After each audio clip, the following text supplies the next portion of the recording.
I stood beneath the shadow of a giant tree by the side of a remote gray-white gravel road. The streetlights glimmered dimly, and the dense woods flanking the road blurred into obscurity under their pale glow, as if playing a game of hide and seek. Every so often, I lifted my gaze toward the mysterious depths of the road, my heart brimming with anticipation. For what was about to unfold before me was one of Marvel's most iconic scenes. Suddenly, a pair of headlights split through the night. A silver, white Ford sedan slowly cruised into view. I glanced down at my watch. It was precisely 6:50 a.m. on December 16, 1991. At that identical moment, the mission prompt echoed in my mind. Intercept the super soldier Serum Bucky Barnes stole from Howard Stark. My pulse raced, fist tightening as I realized I was truly about to step into the Marvel Universe, witnessing those familiar characters firsthand. A roaring noise rose up behind the car, and a Harley-Davidson motorcycle surged forward in hot pursuit. The driver in the Ford instantly sensed danger and accelerated, desperate to shake off his pursuer. The rider raised his arm and hurled a weapon. An explosive blast resounded through the night. In the blink of an eye, the car spun out of control, smashing into a brick wall at the roadside. The front end crumpled, erupting into flames and billowing black smoke, a scene as tense and vivid as any moment in a movie. The motorcycle glided to a halt. A powerfully built man in black tactical gear dismounted, his broad shoulders draped with slightly wavy, long hair that danced in the night breeze. His gaze was cold and unyielding, lips pressed into a hard line. His left arm glinted, a silver metal prosthetic emblazoned with a striking red star on the shoulder. This was the Winter Soldier, Bucky Barnes. Just then, the driver's door of the Ford creaked open. A white-haired old man stumbled out, panic-stricken and pleading, "Save my wife, please, I beg you, save her." But Bucky paid no heed to his desperate cries. He strode straight to the trunk, reached out with his metal arm, and with effortless strength, wrenched it open. He leaned in, retrieved a silver briefcase, and after a quick inspection, calmly shut the lid. I watched the entire scene unfold in crystal detail. As a transmigrator, I knew all too well who the Winter Soldier was here for. I gave a subtle wave with my right hand, and from the shadows behind me, 5 dark figures leapt out suddenly, darting forward with lightning speed. Just as Bucky was about to throw his punch and end the old man's life, his silver metal arm whipped back sharply, accompanied by a bright metallic clang and a spray of sparks. Releasing the old man, Bucky spun swiftly toward the roadside. Not far away, 3 ninjas crouched in defensive stances, each dressed in sleek, black combat suits that revealed only a pair of fierce, scarlet eyes. Gleaming shurikens glinted menacingly in each of their hands. Behind the ninjas, I blinked and shot Bucky a relieved look, then shouted, "Barnes, no, Bucky, you idiot! If you can't use your head, then stop running wild." Seeing the old man who'd just escaped death lying on the ground, I silently breathed a sigh of relief. Bucky glared at me with a savage intensity, his voice rough and rasping, like rusted gears grinding against each other. "Who are you?" he demanded. I met his gaze without flinching and shot back. "Your worst nightmare." No sooner had the words left my lips than a sharp crack echoed. Bucky's foot had slammed a loose stone, sending it hurtling against a nearby car with a crisp thud. In an instant, his silver left arm crashed down toward the central ninja. 3 razor-edged shurikens shot toward Bucky's chest in cold arcs, but he batted them aside with his iron arm as if flicking away mere insects. He didn't pause. His metal fist was an instant away from crushing the ninja's head. At that precise moment, the ninja seemed to melt away like drifting sand, dissolving into a shadow that streaked around behind Bucky, then rematerialized. Now Bucky stood at the center, surrounded by me and the 3 relentless ninjas. I raised my Colt 2000 pistol and leveled it at Bucky, reciting 3 Russian words slowly and clearly. Desire. Rusht. 17. Across from me, Bucky's brows drew tight. Then his eyes flew wide in pain, as though his body was being racked by some invisible torment. I prepared to continue the incantation and seize control, but my mind went blank. The words after that completely escaped me. At that moment, Bucky let out a bestial roar and lunged at me, his eyes burning red. I emptied my Colt in rapid fire, but each bullet met the impenetrable shield of his left arm, glanced away without leaving a mark. One of the ninjas glided in silently from the flank, a short dagger flashing toward Bucky's right side. With a sickening crunch, Bucky's iron fist clamped down on the blade. Then, with a single brutal thrust, he drove the dagger tip straight into the ninja's head. Yet there wasn't a spray of gore. The ninja's body burst apart midair, dissipating into a swirl of black mist. Backing away, I shot out a wry remark. "Impressive. No wonder you could go toe-to-toe with Steve." Even Nijia's Phantom Ninjas are no match for you. Just as Bucky prepared to charge forward again, 3 ropes tipped with grappling hooks suddenly whipped around his waist. From 3 directions behind him, 3 shinobi simultaneously yanked on the ropes, forcing him to a halt right where he stood. As Bucky attempted to raise his right arm, 2 shinobi darted out from the nearby shadows. One seized his left arm in a vice-like grip, while the other seized the moment, drew a coldly gleaming katana, and slashed ferociously toward the briefcase on Bucky's back. The 5 shinobi worked together with impeccable coordination and perfect timing. The briefcase hit the ground with a sharp crack. A shinobi instantly popped it open and grabbed a vial filled with a striking blue liquid. Seeing the serum snatched away, Bucky instantly lashed out with his right leg, aiming a vicious kick at the shinobi's head. But the shinobi ignored Bucky's assault, tossing the vial of serum straight toward me without hesitation. At that moment, Bucky's foot struck the shinobi squarely atop the head, yet the figure dissolved into a swirl of black mist and reappeared seamlessly a short distance away. Meanwhile, the blue serum landed securely in my palm.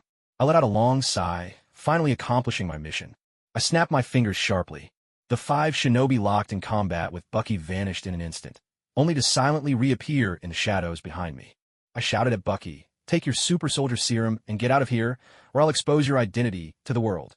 Hearing this, Bucky hesitated, glancing warily at the 5 shinobi behind me. The brief skirmish had left him shaken by their uncanny abilities. After a few seconds of silence, he slowly backed away toward his motorcycle. With a thunderous roar, Bucky mounted his bike and sped away into the night. Relieved to see Bucky make the wise choice and leave, I felt a deep sense of relief. Without these 5 shinobi assisting me, there was no way I could have stolen the super soldier serum on my own. Then I looked over at the sedan parked by the roadside, reaching into my pocket to call the police. Suddenly, a deafening explosion shattered the silence. An eruption of flame tossed the car 5 or 6 meters into the air before it slammed violently back to the street. The searing blast engulfed Howard and Maria Stark in an instant. Staring at the wreckage before me, I couldn't help but mutter under my breath, "Bucky, you bastard." Inside a high-rise hotel room in downtown New York, Chin-gu lit a cigar, the rising smoke swirling as his gaze fell upon the vial of blue super soldier serum resting on the coffee table. Originally, Howard and Maria Stark were meant to die by the Winter Soldier's hands. Never did Chin-gu expect that Bucky would plant a high, explosive bomb in the car, giving him the false hope of saving them, only to be left helpless in the end. After a long silence, Chin-gu set aside those thoughts and called out silently in his mind, "System." In an instant, a virtual screen appeared before his eyes. Marvel Sacrifice System. Host, Chin-gu lifespan. 3 years skill. Summon ninja shadows from the J Talisman. Quantity. 5. Complementary. Sacrificial item available. Imperfect super soldier serum. System task. Steal a package of super soldier serum snatched by Barnes from Howard Stark. Completed. Chin-gu stared at the word completed in a mission bar on the glowing screen, unconsciously clenching his fists. This is Earth in the Marvel Universe, a world teeming with countless superheroes and dangers.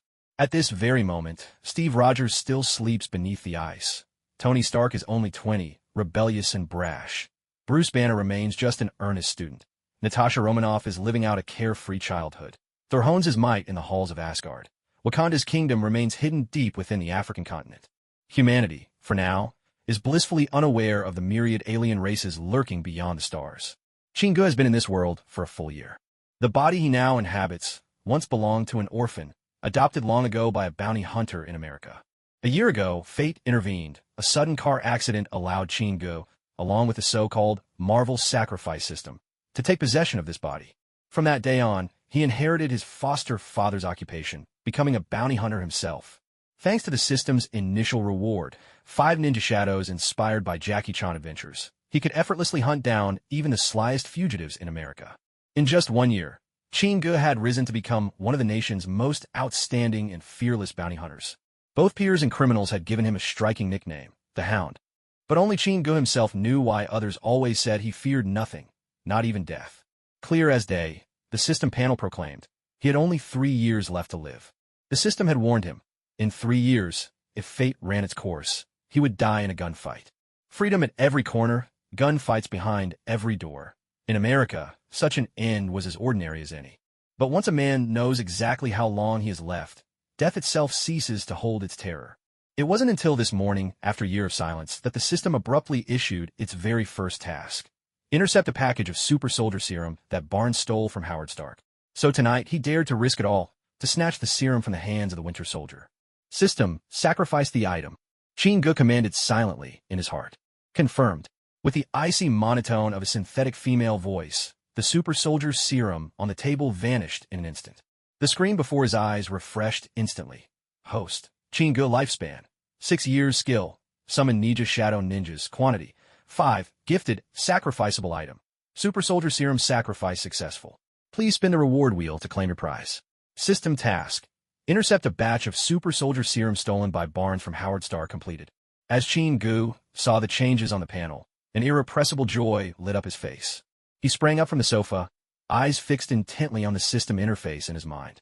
The number listed on her lifespan had changed from 3 years to 6. So, it's the sacrifice. Only after completing a task and offering a sacrifice can my lifespan increase. Chin-gu instantly grasped the pattern behind it all. At this moment, he felt as if a great weight had been lifted. Every cell in his body seemed to be set free, filling him with lightness and delight from the inside out. As long as he kept completing the missions assigned by the system, his lifespan would continue to grow. Perhaps he could even outlive ordinary people. Right now, it truly felt like he had been given a new life. Please begin the prize draw. The system's mechanical voice pulled Chin-gu back to reality. On the right side of the panel, a dazzling wheel had appeared, unlocked by his recent sacrifice. 11 different skills and item rewards were arranged in its segments. Level 1 Gravity Control, Xiaoyu's exquisite hairpin, Dad's treasured socks, Jackie's sneakers, spitting fireballs, razor, sharp fangs and claws, earth digging, add 5 Ninja Shadow Ninjas, a strand of Pello's beard. Chin-gu couldn't help but raise an eyebrow at the sight. 11 different skills and item rewards were arranged in its segments. Level 1 Gravity Control, Xiaoyu's exquisite hairpin, Dad's treasured socks, Jackie's sneakers, spitting fireballs, razor-sharp fangs and claws, earth digging, add 5 Ninja Shadow Ninjas, a strand of Pello's beard. Chin-gu couldn't help but raise an eyebrow at the sight. A hairpin, sneakers, socks, a beard, these hardly seemed like serious prizes. Still, he was relieved to see genuinely powerful items on the wheel, like the Dragon Talisman and even the magical powers of the 8 demons. If not for those, Chin-gu would have been thoroughly disappointed. Host, would you like to begin the draw? The system's prompt cut short Chin-gu's grumbling once again. Chin-gu's eyes locked tightly on the space-marked Dragon Talisman.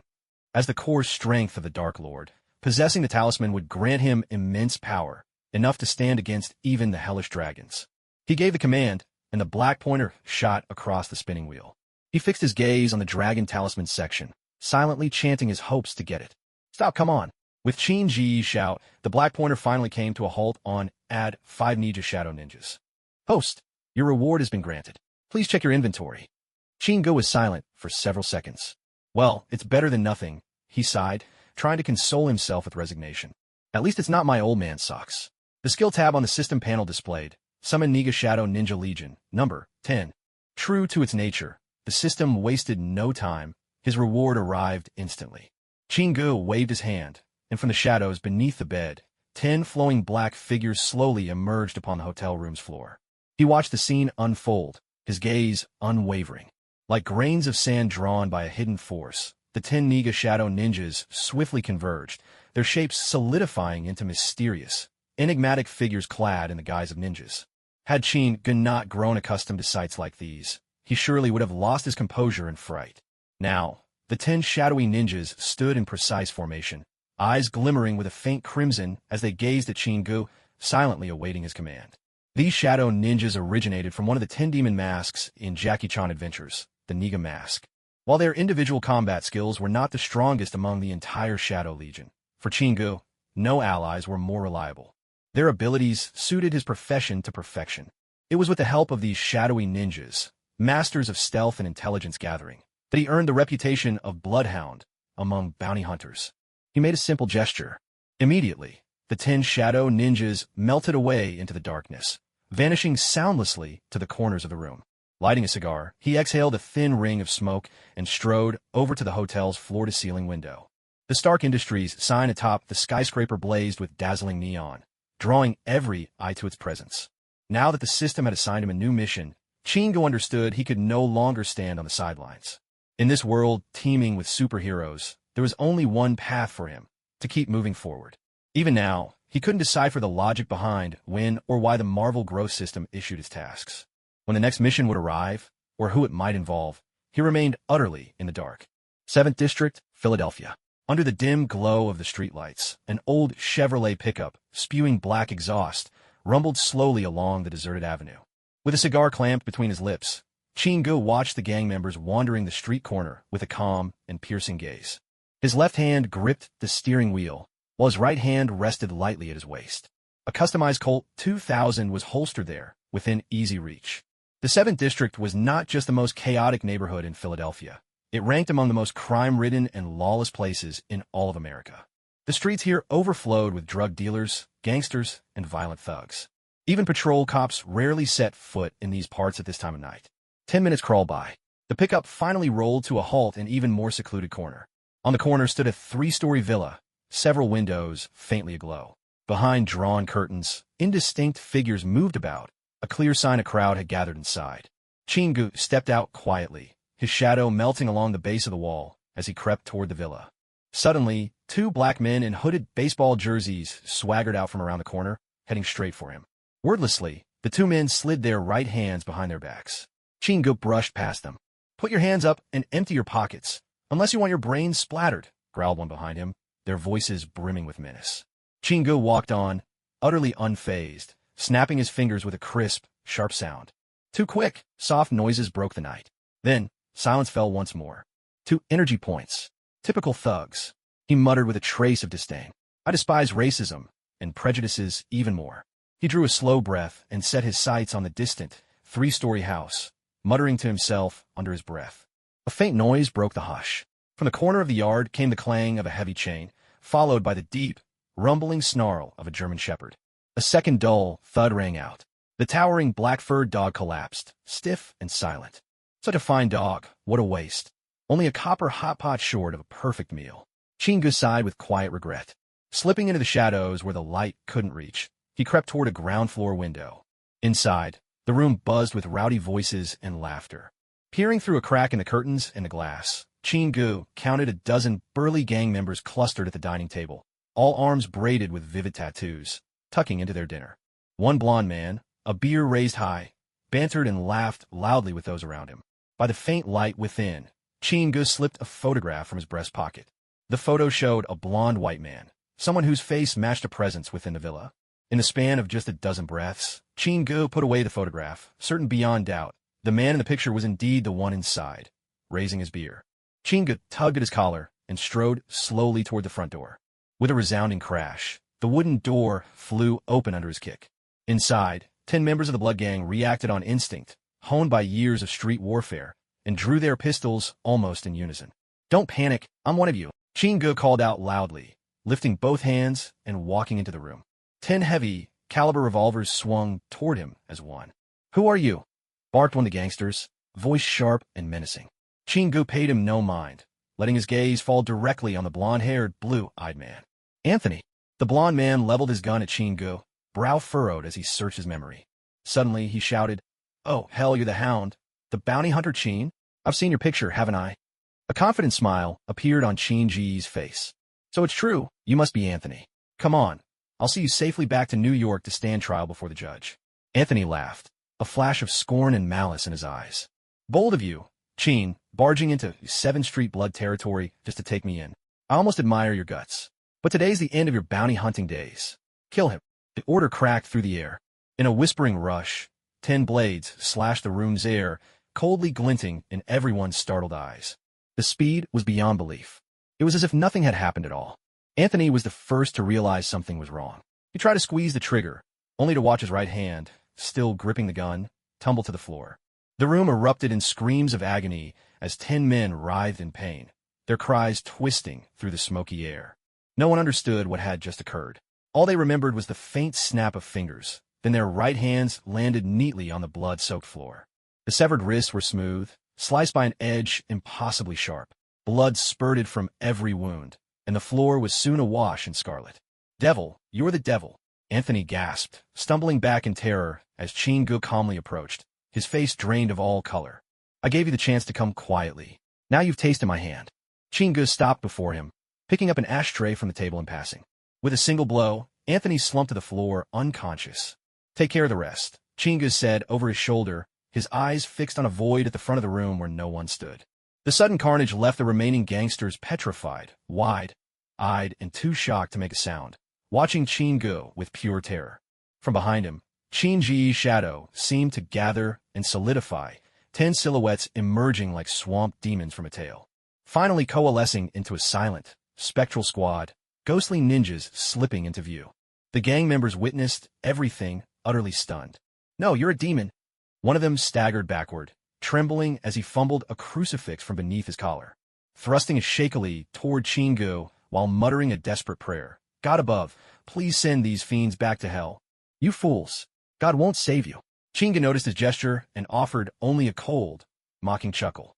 With a dull thud, a short blade pierced straight through the gang member's mouth.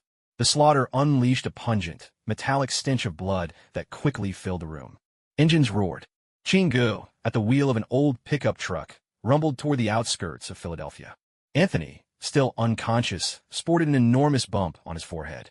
At the wheel, Chinji's expression betrayed his cheerful mood. On the back seat rested Anthony's court bail, $500,000 in cash. Apparently, money was the last of this guy's worries.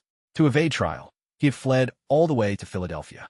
By bounty hunter code, Chingu was entitled to a 10% cut as his reward. That sum would be enough for him to save her life for a while.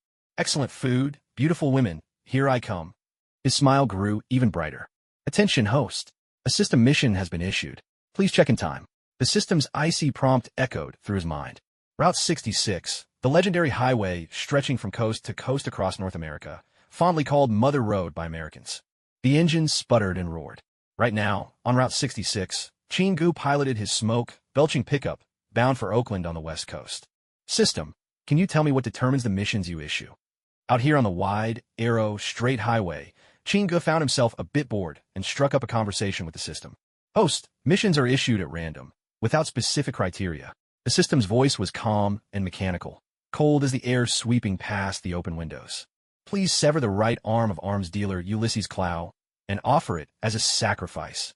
Seeing the mission details, Chingu was lost for words. They even specified which arm to cut. "System, is the item to be sacrificed also chosen at random?" "Host, all sacrificial items are randomly selected. As long as it exists within the Marvel Universe, be it an object, event, or storyline, it can become a target for sacrifice." This system setup certainly defied convention. Chingu recalled that Ulysses Clow, together with King Jobu, the brother of Black Panther's father, had stolen 250 kilograms of vibranium from Wakanda. That theft drove a wedge between the Black Panther and his father, and in the ensuing chaos, Njobu was killed by his own brother. After T'Challa ascended the throne, these royal resentments would only fester and deepen. Later, Ulysses Clow lost his left arm in a deal gone wrong with Ultron. Now, however, the system demanded that he sacrifice Clow's right arm. Chingu couldn't help but suspect that, just like the creators of the Marvel Universe, the system seemed to have a strange obsession with cutting off arms. The only part of this mission that troubled Chingu was that he still had no idea how to track down Clow, the notorious arms dealer. He had to get to Oakland as soon as possible and extract information about Clow from Prince Njobu. Chingu was filled with anticipation for this mission. 2 years ago, Clow had stolen vibranium from Wakanda. Even if he sold some, there must still be a considerable stash left. Later, Ultron had purchased that vibranium, which led to the creation of Vision's body. On the black market, vibranium was said to fetch as much as $10,000 per gram. Chingu was already dreaming of a future where vibranium granted him financial freedom. Excitement sparkled in his eyes. He was eager to reach Oakland without delay. His foot pressed nearly all the way down on the gas pedal, and the black pickup belched even thicker plumes of exhaust behind him. Just then, a sudden blaring of a car horn jolted him from his thoughts, sharp, insistent. Glancing in the rearview mirror, Chingu saw a blazing red convertible Corvette sticking close behind his pickup, the driver repeatedly honking. He edged his truck to the side, giving a bit of room. The sports car quickly surged ahead, then leisurely pulled up to drive alongside his pickup. Chingu rolled down his window and glanced over at the sports car. Behind the wheel was a striking blonde woman with piercing blue eyes, her appearance impossible to ignore. She was effortlessly alluring, her curves accentuated by the sleek lines of the car, enough to draw a second and third look. As she drove, she wore a dazzling smile, her gaze suggestive, playful. When she saw Chingu roll down his window, she suddenly puckered her lips in a flirtatious pout and blew him 2 kisses in the air. Hey, Chinga couldn't help but smile back, raising the corners of his mouth in response. The boldness of this beauty made even the biting January wind feel somehow warmer. Chinga was just about to strike up a conversation, hoping his confident smile might catch her interest. But in the very next instant, the sports car's engine roared to life as she floored the gas. The red Corvette shot forward, rocketing ahead in an instant, leaving Chinga momentarily surprised, watching her speed off. That was it, he murmured under his breath. He watched as the red sports car became a shrinking dot on the horizon, realizing that this brief encounter had ended just as suddenly as it had begun. Half an hour later, Chinga suddenly burst out laughing. There, by the side of the road ahead, was the same red Corvette, hood up, clearly broken down. The blonde stood by, waving a scarf, trying to flag down passing cars. Hey, need a hand? Chinga called out, pulling his truck to a stop beside her. Hi, my car broke down. Could you give me a ride to the gas station up ahead? I'll pay you for your trouble. The girl replied in a sweet voice, her hands resting on Chinga's car window, unintentionally revealing a graceful silhouette. Chinga cast a casual glance at her, inwardly thinking her figure was quite impressive. Talk of money feels too formal. We can chat about something else. Get in. Chinga replied with a smile. The girl agreed cheerfully and quickly settled into the front passenger seat. Handsome, my name is Tina. I'm a student at Carver University. I was planning a road trip, but my car broke down. Lucky for me, I ran into you. Thank you so much for today. She extended her fair right hand, introducing herself with a bright smile. Chinga took her hand in a gentle shake. I am King Yi, all bounty hunter. You're really a bounty hunter? That sounds incredible. Tina's eyes widened in surprise and admiration, her blue eyes gleaming with curiosity. Tina, my talents go far beyond that, Chinga replied, his tone laced with playful confidence. Inside an auto motel that doubled as a gas station, excitement filled Chinga's room, the fervor lasting for a whole hour before gradually settling into calm. He lit a cigar, glanced at the now sleeping Tina beside him, and quietly slipped out of the room. As the door closed behind him, the room returned to silence. Tina opened her eyes, rose softly, and walked to Chinga's travel bag, searching quickly for something. But she failed to notice that from the shadows, a pair of eyes were quietly watching her every move. 2 days later, on Milton Street in Oakland. This is a neighborhood predominantly home to African Americans. Chinga and Tina strolled down the street, their eyes drifting over the bustling crowd, passing faces almost all shades of black. Chin, aren't you here to catch a fugitive? Tina asked with curiosity. For the past 2 days, she had barely left Chinga's side, sticking close like a girlfriend, spellbound by his presence. Of course, but first I need to gather some intel before I can find him. Chinga replied with a smile, looking toward an apartment building across the street. Who are you looking for? Tina pressed. Prince Njobu of Wakanda. What? Oh, Wakanda? Where's that? Tina gasped in surprise, but quickly composed herself, eager for more answers. Chinga continued to gaze across the street, his smile unchanged, showing no sign he'd noticed Tina's bewilderment. At that moment, a young black man in loose hip, hop clothes caught Chinga's eye. The man was wearing a thick silver chain that swung with every step he took. This is James. He is the double agent stationed at Prince Njobu's side. Outwardly, he appears loyal, the prince's close friend and sworn brother, but in truth, he is a Wakandan, planted there by Chaka, the current king of Wakanda. It was James's betrayal that ultimately led to Njobu's demise.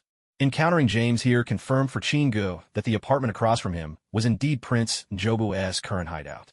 Chinga then made his way to a room on the top floor of the apartment building, where the sound of a television filtered through the door.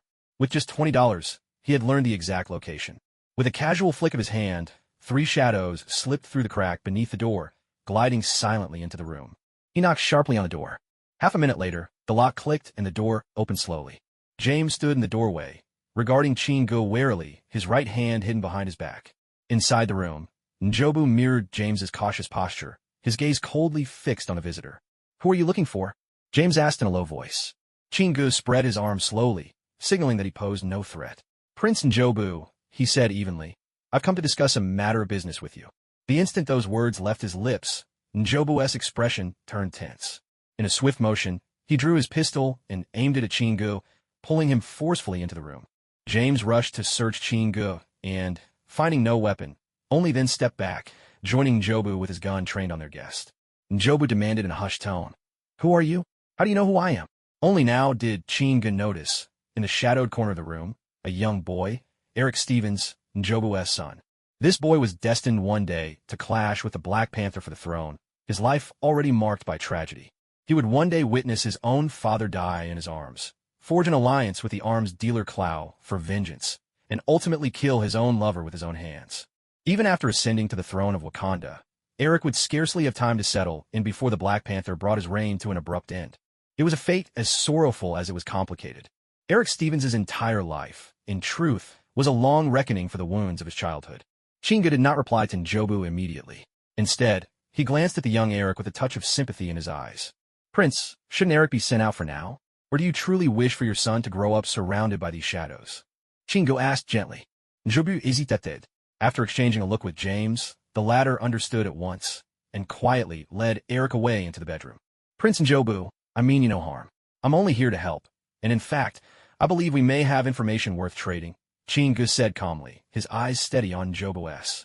Chingi's composure caused some of Njobu's tension to dissipate in spite of himself. And what is it you want to trade? You can rest assured, for now, only I know your true identity. Besides, I'm simply hoping to find someone through you. However, you should keep an eye on James in a moment, Chingu said slowly. No sooner had he finished speaking than James emerged from the bedroom, his face tense, still holding his pistol at the ready.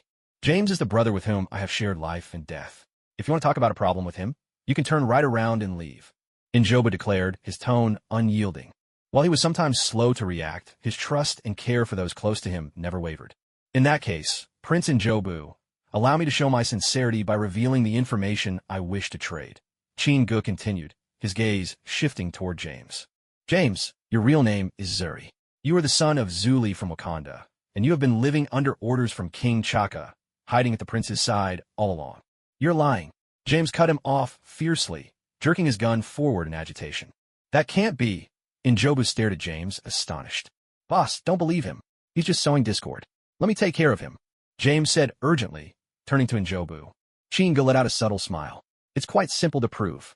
Just look at the inside of his lower lip. I needn't say more. Everything will be clear. The room fell into loaded silence. Every Wakandan bore a special identifying mark on the inside of their lower lip. Without warning, James turned his gun on Njobu, who stared back in shock and disbelief. James, look into my eyes. Tell me the truth. Is what he said real? There was pain and fury in Njobu's voice.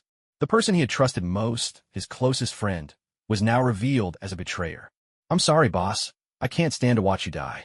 You belong in Wakanda. That's your true home, James finally admitted softly, guilt clouding his face. Unable to meet Njobu's eyes, he slowly edged toward the door. James, I always saw you as my friend. How could you do this to me? Njobu growled, his voice harsh and anguished. Seeing James about to leave, Njobu could no longer contain his rage. He suddenly raised his gun, aiming straight at James. James reacted instantly, raising his weapon in turn, facing Njobu. Just as the two were on the verge of firing, "Oh, Goddess Bast, what on earth is happening?" they cried out in unison. Two ninjas in shadowy garb appeared at their sides, expertly seizing their pistols. One ninja sliced his hand in a precise chop, knocking James unconscious and dropping him effortlessly to the floor. Njobu took 2 steps back, the sinister movements and appearance of the ninja filling him with an involuntary sense of dread. Prince Njobu, I've already shown my sincerity. Now, tell me where Ulysses Clow is, or give me a way to contact him. The other person spoke in a calm and steady voice. Later, downstairs from the apartment building, Njobu hurriedly got into a car with his son and sped away. He had betrayed the arms dealer Clow, and at the same time, betrayed Wakanda. Staying here would only lead to a grim and unmarked grave. Chinga had successfully changed the fate of being executed by the king of Wakanda. As for what lay ahead, he could only leave it to fate. Inside a high-end hotel in Oakland, Chinga left Oakland with Tina, driving a pickup truck. Ching, it's so late. Where are we going? Tina, sitting in the passenger seat, was a little drowsy and let out a yawn. Tina, I'm sorry for disturbing your rest, Chingu replied apologetically. At that moment, he felt as if he were reenacting a scene from Mr. and Mrs. Smith. The thrill was unmistakable. Of course, he kept that to himself. Tina had been tailing and monitoring him all night with a pair of binoculars. The bug hidden in her collar had long since been crushed and tossed aside by Chingu. It wasn't time to reveal the truth just yet. Having a beautiful woman around while on a mission definitely helped ward off boredom, and Chingu was happy to accept this kind of perk. San Francisco and Oakland were separated only by a strait. 3 hours later, Their car pulled up in front of a two-story, standalone house in San Francisco. Tina, keep an eye on that house in front. Let me know immediately if anyone goes in or out. Chingu instructed from inside the car, not bothering to see if she agreed. Then, he lowered his seat and lay down to get some rest. Tina hesitated for a moment, her eyes flickering.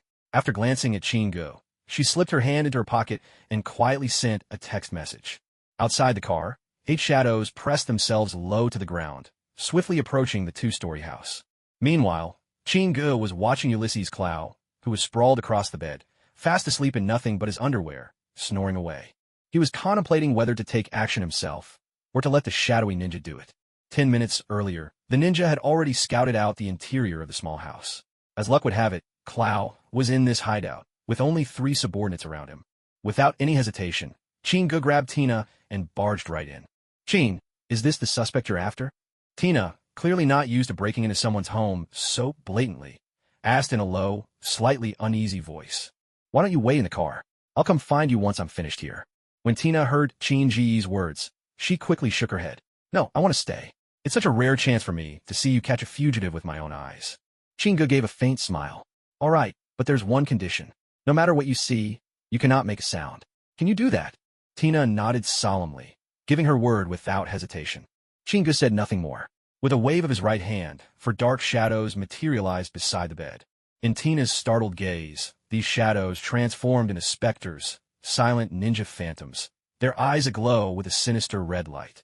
Tina hastily covered her mouth, only able to look over at Chingu in a mixture of fear and uncertainty. The room's lights flared on. Ignoring Tina's reaction, Chingu stepped forward and delivered a sharp slap across Clow's face.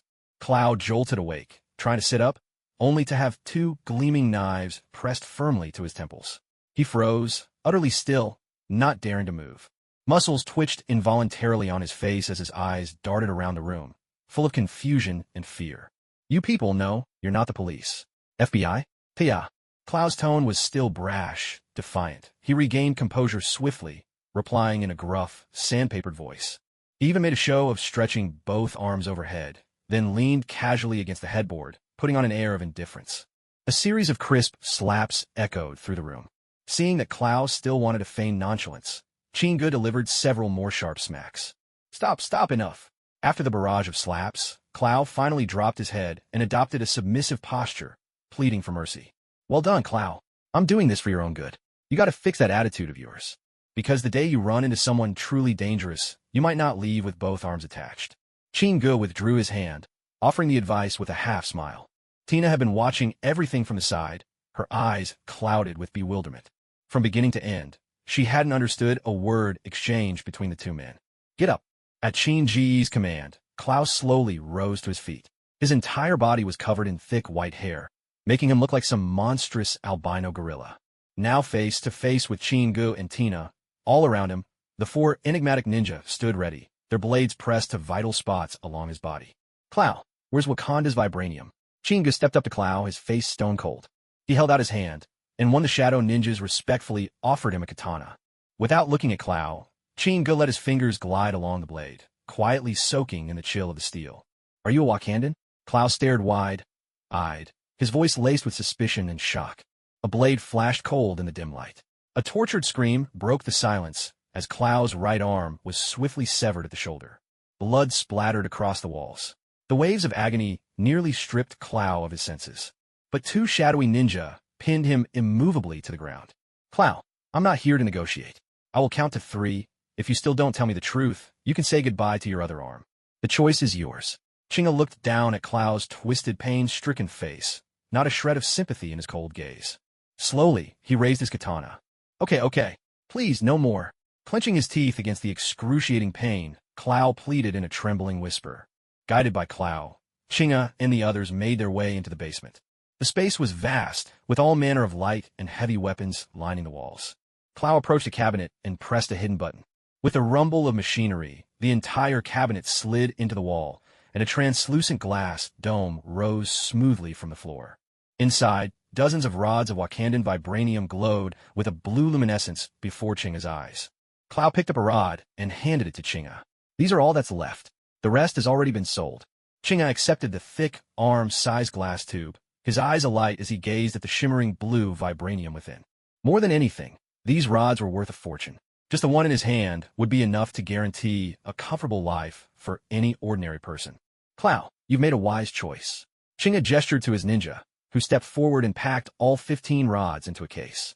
Clow stood aside, his face twitching, whether it was from the pain and blood loss or from watching his stash of vibranium disappear. It was hard to tell.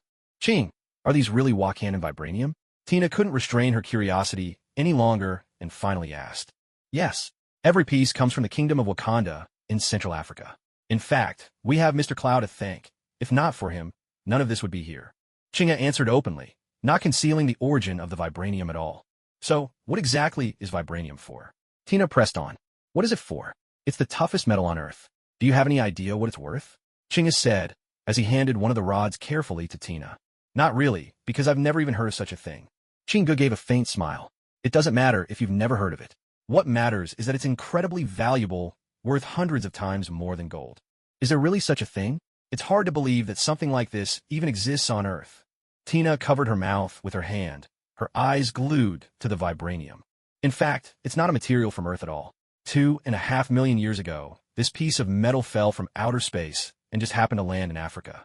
That's how Wakanda came to be, Chingu said nonchalantly, and then he placed the vibranium back into the box. Claw and Tina looked at Chingu with puzzled expressions. They simply couldn't comprehend how Chingu knew so much about Wakanda and vibranium in such detail. 2.5 million years ago, how could he possibly know about that? In this moment, Chingu seemed more enigmatic and unfathomable than ever in their eyes. Chin, what do you plan to do with all this vibranium? With a chuckle, Chingu glanced at Tina, lightly kissed her forehead, and answered gently. Of course I'm going to sell it for money. From now on, with me, you'll have everything you want. You'll never have to work so hard as a secret agent again. I can take care of you. Tina was stunned. She did not react right away. After a couple of seconds, she suddenly raised her long leg and aimed a fierce kick at Chin-Ji's most vulnerable spot. Tina, you're ruthless. Even if you don't need it, you don't have to destroy it. Besides, it holds so many wonderful memories for you. Chingu, already prepared, easily blocked Tina's knee with his arm. Realizing her attack had failed, Tina could only retreat with all her strength. In a flash, she put several steps between herself and the basement's exit. Chingu was too much of a mystery, and with a daunting ninja at his side, Tina knew her chances were slim. She could only risk everything on a desperate move. Suddenly, there was a sharp snap of someone's fingers. At once, Tina's body was struck from behind and sent flying. A ninja, as silent as a shadow, now stood where she had just been. With a heavy punch, the ninja knocked Tina down, leaving her gasping for air. She struggled to sit up and looked at Chingu. In that instant, the flirtatious sparkle was gone from Tina's eyes, replaced with grave seriousness. Chin, when did you discover who I was? Hin Yis me defaulted. He regarded her calmly and replied, Tina, you're not a very competent agent. When you shake hands, your index finger always squeezes unconsciously. And you have no patience at all. It shows you're still new to the game. Tell me, which organization do you work for? Tina hesitated for a few seconds, then spoke in a low voice. I'm a field agent from the Strategic Homeland Intervention, Enforcement, and Logistics Division, Tina Turner. Chin, I never intended to hurt you. I was ordered to go undercover and gather intelligence on you. Oh, S.H.I.E.L.D.? Now, that's interesting. Chingu couldn't help but let out a soft chuckle. At that moment, a dull thud drew the attention of both of them. Klaus, sensing a disagreement between Chingu and Tina, attempted to quietly reach for his gun, but was swiftly subdued with a single strike by a ghost ninja and collapsed to the ground, unconscious. Chingu turned back to fix his gaze on Tina and asked, Tina, who sent you here? Tina didn't reply right away. Instead, she stared deep into his eyes. Chin, if I tell you, will you let me go? Chingu pointed at the case on the floor. Tina, what I said still stands. Don't be a spy anymore. I can take care of you. Tina shook her head gently and replied, Chin, thank you for your offer, but I can't betray my organization. Chin-Ji's look sharpened, and he fell silent for a few seconds. Who sent you here, really? It was my superior, Sitwell. Tina finally replied, raising her voice. That bald man with glasses? Chingu asked in a low tone. Sitwell, the Hydra infiltrator hidden within S.H.I.E.L.D., later exposed by Steve during the Insight Project incident and killed by Bucky, the Winter Soldier. Tina's eyes widened in disbelief. You know my superior? That's impossible. Our identities are top secret. Chin, who are you really? And them, what about your companions? She gestured at the ghost ninjas by her side. Under Tina's scrutiny, Chingu stepped forward and met her eyes. Tina, tell me, when did you join Hydra? No sooner had the words left his mouth than Tina's pupils contracted slightly, though she quickly regained composure. It lasted only a fleeting second, but Chingu caught the subtle shift in her expression. Hush! Chingu raised his hand, signaling Tina to remain silent. If I'm not mistaken, you learned of my existence through the Winter Soldier Barnes. No one but Hydra would take such an interest in me. Tina, this is your last chance to walk away from Hydra. Otherwise, tomorrow, I'll hand you over to S.H.I.E.L.D. and reveal your true identity to the world. Chin Ji's chilling tone flickered a hint of despair in Tina's eyes. She forced a faint, bitter smile before her face returned to its usual calm. Chin, thank you. Hail Hydra! Before Chingu could react, pain contorted Tina's features as she crushed the concealed poison capsule between her teeth. Bloody foam began to spill from her lips. She collapsed, limp, into Chin Ji's arms. The light quickly faded from her eyes. With a grave expression, Chingu gently laid Tina's body down. Just minutes ago, his joy at acquiring vibranium had felt overwhelming. Now, that feeling had completely vanished. He had originally just intended to threaten her, but to his surprise, this Hydra agent was so resolute that she immediately swallowed a poison capsule hidden in her mouth.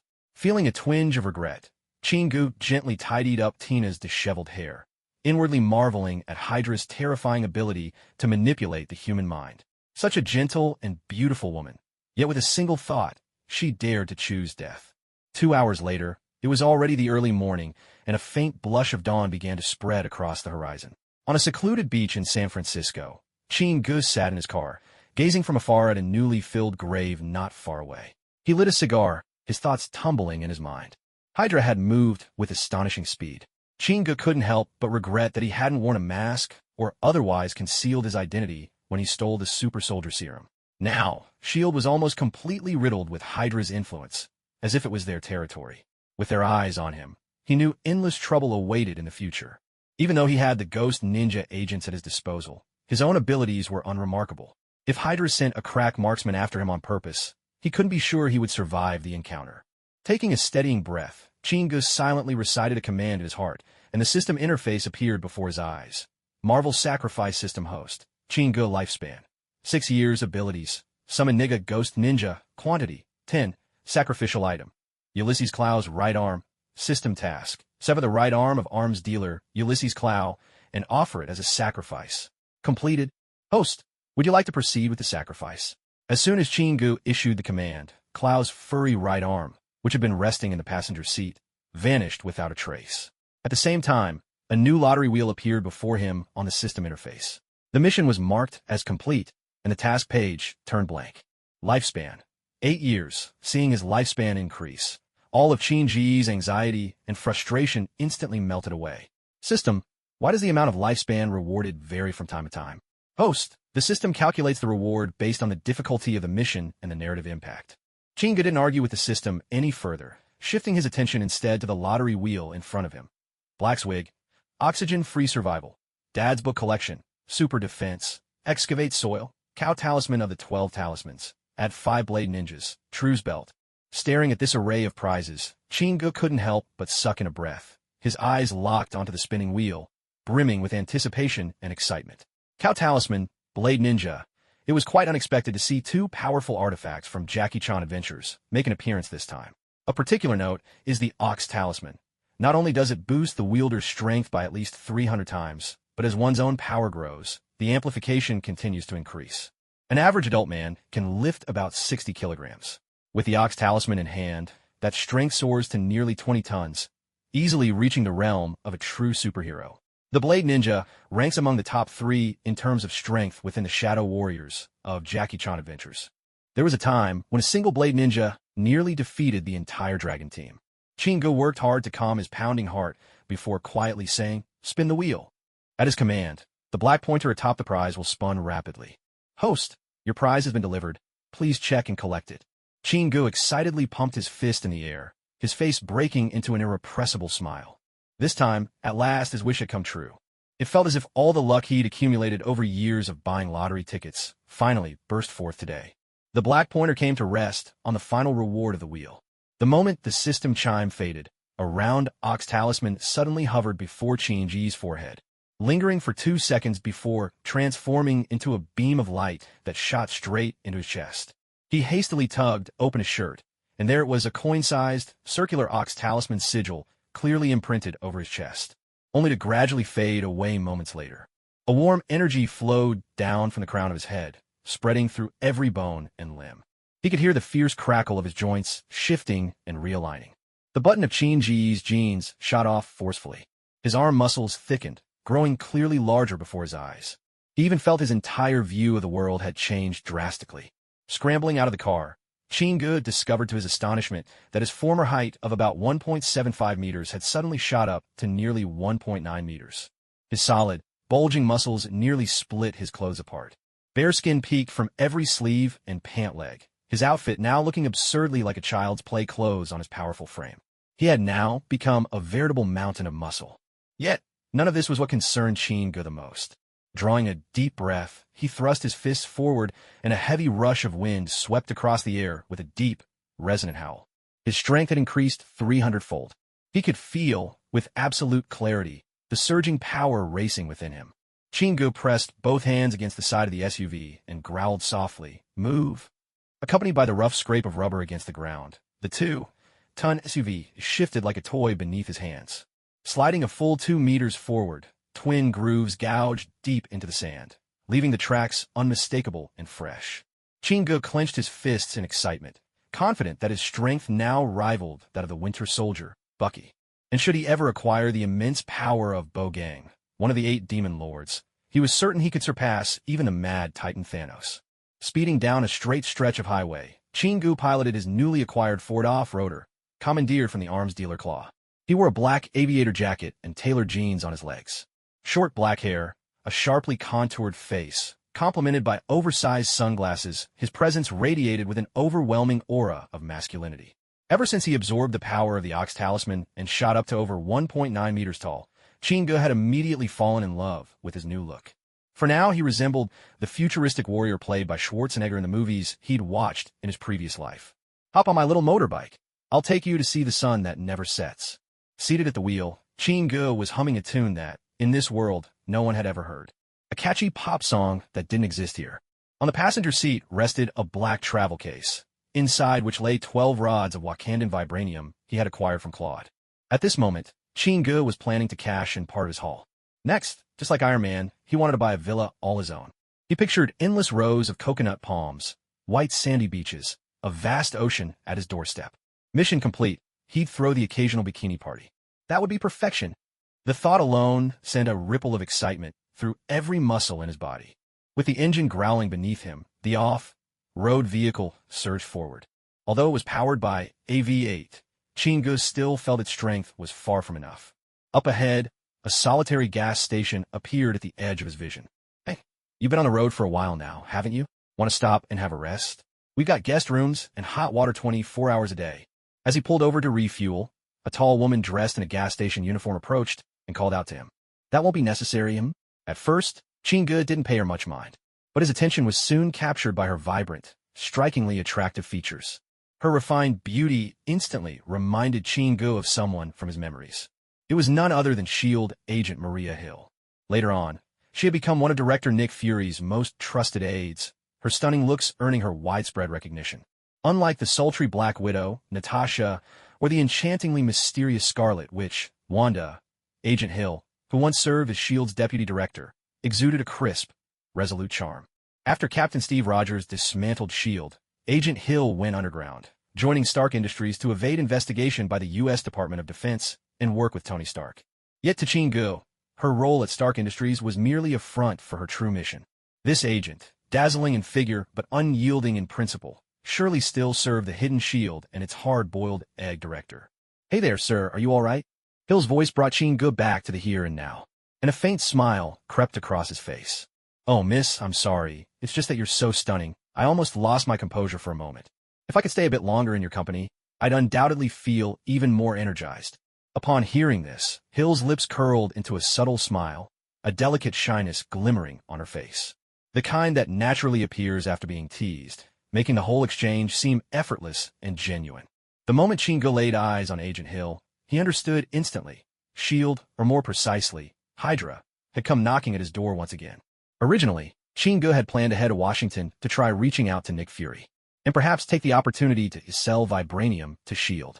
But Hydra would never allow things to follow his design. Chingu was certain that only a select handful inside S.H.I.E.L.D. were even aware of this operation against him. They would go to any lengths to prevent their secret from leaking out. Otherwise, the true identity of Bucky, the Winter Soldier Hydra had embedded in their midst, could be exposed. In fact, Maria Hill herself, this recently recruited agent, was very likely just another pawn Hydra was willing to sacrifice once she'd served her purpose. At this stage, Maria Hill was still new to S.H.I.E.L.D., lacking in experience. Director Pierce could easily dispatch a rookie for a job like this. And Hill, it seemed, was being used as a tool by Hydra without her even knowing it. Trailing after Hill's graceful stride as she led the way to the guest rooms behind the gas station, Chin-Ji's mind was already racing, piecing together the situation at lightning speed. In almost no time, he deduced the intention behind her approach. Yet Hydra remained oblivious to one crucial fact. Chingu still had more than 100 kilos of Wakandan vibranium up his sleeve, a card no one else had spotted so far. "Sir, enjoy your stay." Hill extended her fair right hand, passing the room key to Chingu. Chingu glanced at the row of dim, unlit guest rooms, then turned to Hill with a playful smile. "Miss, do you offer any late night conversation services here? Don't let my tough exterior fool you. I'm fragile of heart, and I've been afraid of the dark since childhood." For a moment, Hill was visibly startled. Then she gave a gentle shake of her head and replied, "I'm sorry, sir. Our services are limited to lodging. Good night." With that, she turned and quickly walked away. According to her briefing, the target was extremely dangerous. Hill's task was to distract Chingu for as long as possible with her charm. At this moment, though, she dared not linger. Unpredictable complications might arise if she stayed longer. As Chingu watched Hill's retreating figure fade into the distance, a knowing, sly smile played upon his lips. He was certain that S.H.I.E.L.D. agents were already lurking in the shadows somewhere, whether inside the gas station or nearby in the darkness, just waiting for him to set foot in his room to spring their ambush. Scanning the eerily silent gas station one last time, Chingu stepped into the assigned room. This time, he was ready to deliver a most unexpected surprise to Hydra's leader, Pierce. After securing the door, drawing the curtains, and switching on the light, Chingu swiftly retrieved a set of heavy-duty body armor from his luggage and put it on. He then firmly strapped the black case containing Wakanda vibranium to his back. Next, he turned the television volume all the way up and walked into the bathroom. Behind him, the shadowy ninja ghost silently handed him a razor-sharp katana. With a graceful sweep of the blade, the bathroom wall was neatly sliced open just wide enough to pass through, the material peeling away like soft clay, quietly and without resistance. Exhaling softly, Chingu now found himself standing inside the neighboring guest room. He pressed close against the wall and, peering through a gap in the curtains, used the meager moonlight to keep watch over every movement outside. At last, from the distant darkness, 15 fully armed figures emerged, creeping forward in absolute silence. They closed in, carrying assault rifles and maintaining a tight, ready formation, gradually surrounding the entire room. These were SHLD's Rapid Response Special Forces. Chingu recognized them by the presence of a familiar face within their ranks, Crossbones, Brock Rumlow. Rumlow was a seasoned S.H.I.E.L.D. operative and also the right hand of Hydra leader Pierce within S.H.I.E.L.D. itself. Yet, despite his impressive combat skills, whenever he faced Steve Rogers, he always ended up either being beaten down or about to be beaten. Right now, Rumlow was directing his team, and at a glance, Chingu understood it was very likely that Rumlow now served as captain of this S.H.I.E.L.D. Special Operations Squad. 3 flashbangs shattered the window and tumbled into the guest room. At the very same moment, Rumlow's boot crashed into the wooden door, splintering it into pieces that scattered into the room. "Go!" Rumlow barked the command. Led by him, 8 S.H.I.E.L.D. special operatives stormed the room. Judging from their tactical positioning, it was clear they intended to capture Chingu alive. Just then a low, alarmed shout from Rumlow echoed from the next room. "Damn it!" Chingu held his breath and clenched his fists. He could tell from the sounds that operatives were lying in wait just behind the door. Without a moment's hesitation, Chingu struck. He slammed his fist into the door with tremendous force. Even before the door collapsed, he seized the helmet of the operative standing outside, yanked him forward, and dragged him through the splintering frame into the room. "He's in the next room." Several panicked voices rang out from the hallway. With a single, thunderous kick, Chingu sent the dragged operative flying across the room like a cannonball, crashing hard to the floor near the doorway. When facing these loyal Hydra agents, Chingu showed no mercy, delivering each blow without a second thought. There was no pause. Hunching his shoulders, he hurled himself against the wall to one side of the room. With a tremendous crash, Chingu burst straight through the wall, leaving a gaping hole in his wake. A special operations soldier happened to be right in Chinji's path. He crashed straight into the man, sending him hurtling through the wall as if struck by a speeding truck, flying directly into the next room. That small room was already packed with 7 special ops soldiers. No sooner had Chingu burst into a soldier at his side, raised his assault rifle, and trained it on him. At the very instant the man pulled the trigger, Chinji's hand shot out, seizing the barrel. With a powerful squeeze, the metal warped and bent in an instant. A sharp explosive crack resounded as the chamber burst apart. The soldier screamed in pain. Under Chinji's iron grip, the gun barrel had already been crushed flat in a split second. The moment his opponent fired, the weapon malfunctioned and exploded, injuring its wielder instead. Fragments of a shattered assault rifle were driven deep into the soldier's face. Rumlow, known as Crossbones, saw what was happening and shouted out a command. But Chingu left them no chance to react. He drove his shoulder hard into the chest of the nearest enemy, then charged straight at the remaining 3. 2 of the special ops soldiers moved quickly, but the last was just a beat too slow. Chingu closed the distance in a flash. His knee shot up in a heavy blow, striking the man square in the chest. Everyone in the room heard the unmistakable sound of breaking ribs. With a muffled thud, the soldier spat blood and collapsed, losing consciousness on the spot. Chingu wasted no time, using the fallen soldier as a shield, barreling toward the remaining 2 behind the cover of the body. Damn it, fall back now. Everyone retreat. Crossbones barked at the doorway, raising his assault rifle to cover the room. Sizing up the situation in an instant, Chingu discarded the body and crashed through the adjacent wall with a thunderous impact, bursting into the next room. In the blink of an eye, 3 special ops soldiers were down, 2 dead, 1 wounded. Confronted by Chinji's overwhelming might, Crossbones dared not linger another second inside that room. They quickly retreated to the open space outside the doorway. A barrage of gunfire erupted. Over a dozen assault rifles spit flames in the darkness, unloading a storm of bullets into the room Chingu had just entered. "Sir, do you need backup?" Hill's voice crackled through Crossbones' earpiece. Having heard the fierce firefight from afar, she immediately sensed something was wrong and reached out over the radio. "No need," Crossbones barked back, scowling, and yanked the earpiece from his head. The gunfire stopped as abruptly as it had begun. A single volley had emptied their magazines. Rumlow signaled with a wave, and 4 of his soldiers cautiously began to encircle the room once again. By now, the wooden room looked like a sieve, riddled with bullet holes. Peering through the gaps in the shattered wall, Chingu saw the special ops soldiers creeping closer. He couldn't help but let out a cold, disdainful chuckle. Glancing down, he inspected his arm and noticed a fresh streak of blood. Although his strength far surpassed that of ordinary men, he was not yet invulnerable. Moments ago, a stray bullet had grazed his arm. "Chin, your subordinates aren't here. You have nowhere left to run. If you hand over that item and agree to join us, I can guarantee your safety." Suddenly, Rumlow's voice echoed from outside the room, his tone coaxing and resolute. At these words, Chingu felt a jolt of alertness. It was clear, from what Bucky had described, that Hydra had mistaken the Ghost Corps for his own personal forces. And Rumlow's caution revealed his intent to judge whether Chingu was still alive, and, if he was, to pinpoint his location. Though Chingu lacked Crossbones' seasoned combat experience, and his hand skills couldn't match his opponent's, he had spent several years as a bounty hunter. Such a simple ploy could never fool his sharp eyes. Unless they paid a price, this affair would not end here. He gave a subtle wave of his right hand. From shadows behind him, for gleams of cold steel shot out, streaking rapidly toward the 4 special ops soldiers outside the door. "Watch out!" Crossbones barked, a warning barely out when it was drowned by 4 muffled cries of pain in quick succession. 2 throwing stars struck home in the foreheads of 2 soldiers, while the other 2 embedded themselves in the collarbones of the others. A sudden storm of gunfire erupted outside the room, bullets tearing the already battered space even further apart. As 2 soldiers moved to rescue their wounded comrades, the air split with another sharp whistle. 2 more throwing stars hurtled out from within the room. This time, their opponents were ready. The pair reacted instantly, leaping back just in time to narrowly avoid the deadly projectiles. A tense standoff ensued. At that moment, an SUV roared up, screeching to a halt with a wail of tires. It skidded sideways at the guest room's door, cutting off the wounded soldiers from the action. A crisp, commanding shout rang out. It was Agent Hill. Seeing S.H.I.E.L.'s special ops team pinned down, she had decisively driven up to block the throwing stars angle of attack. Chingu understood and signaled the ghost assassins to stand down.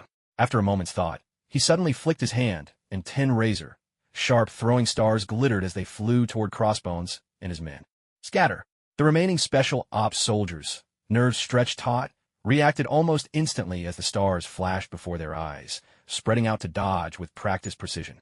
Seizing the chaos, Chingu crashed through the door, sprinting straight for the SUV, his legs coiled like springs, launching his entire body forward like an arrow loose from a bow.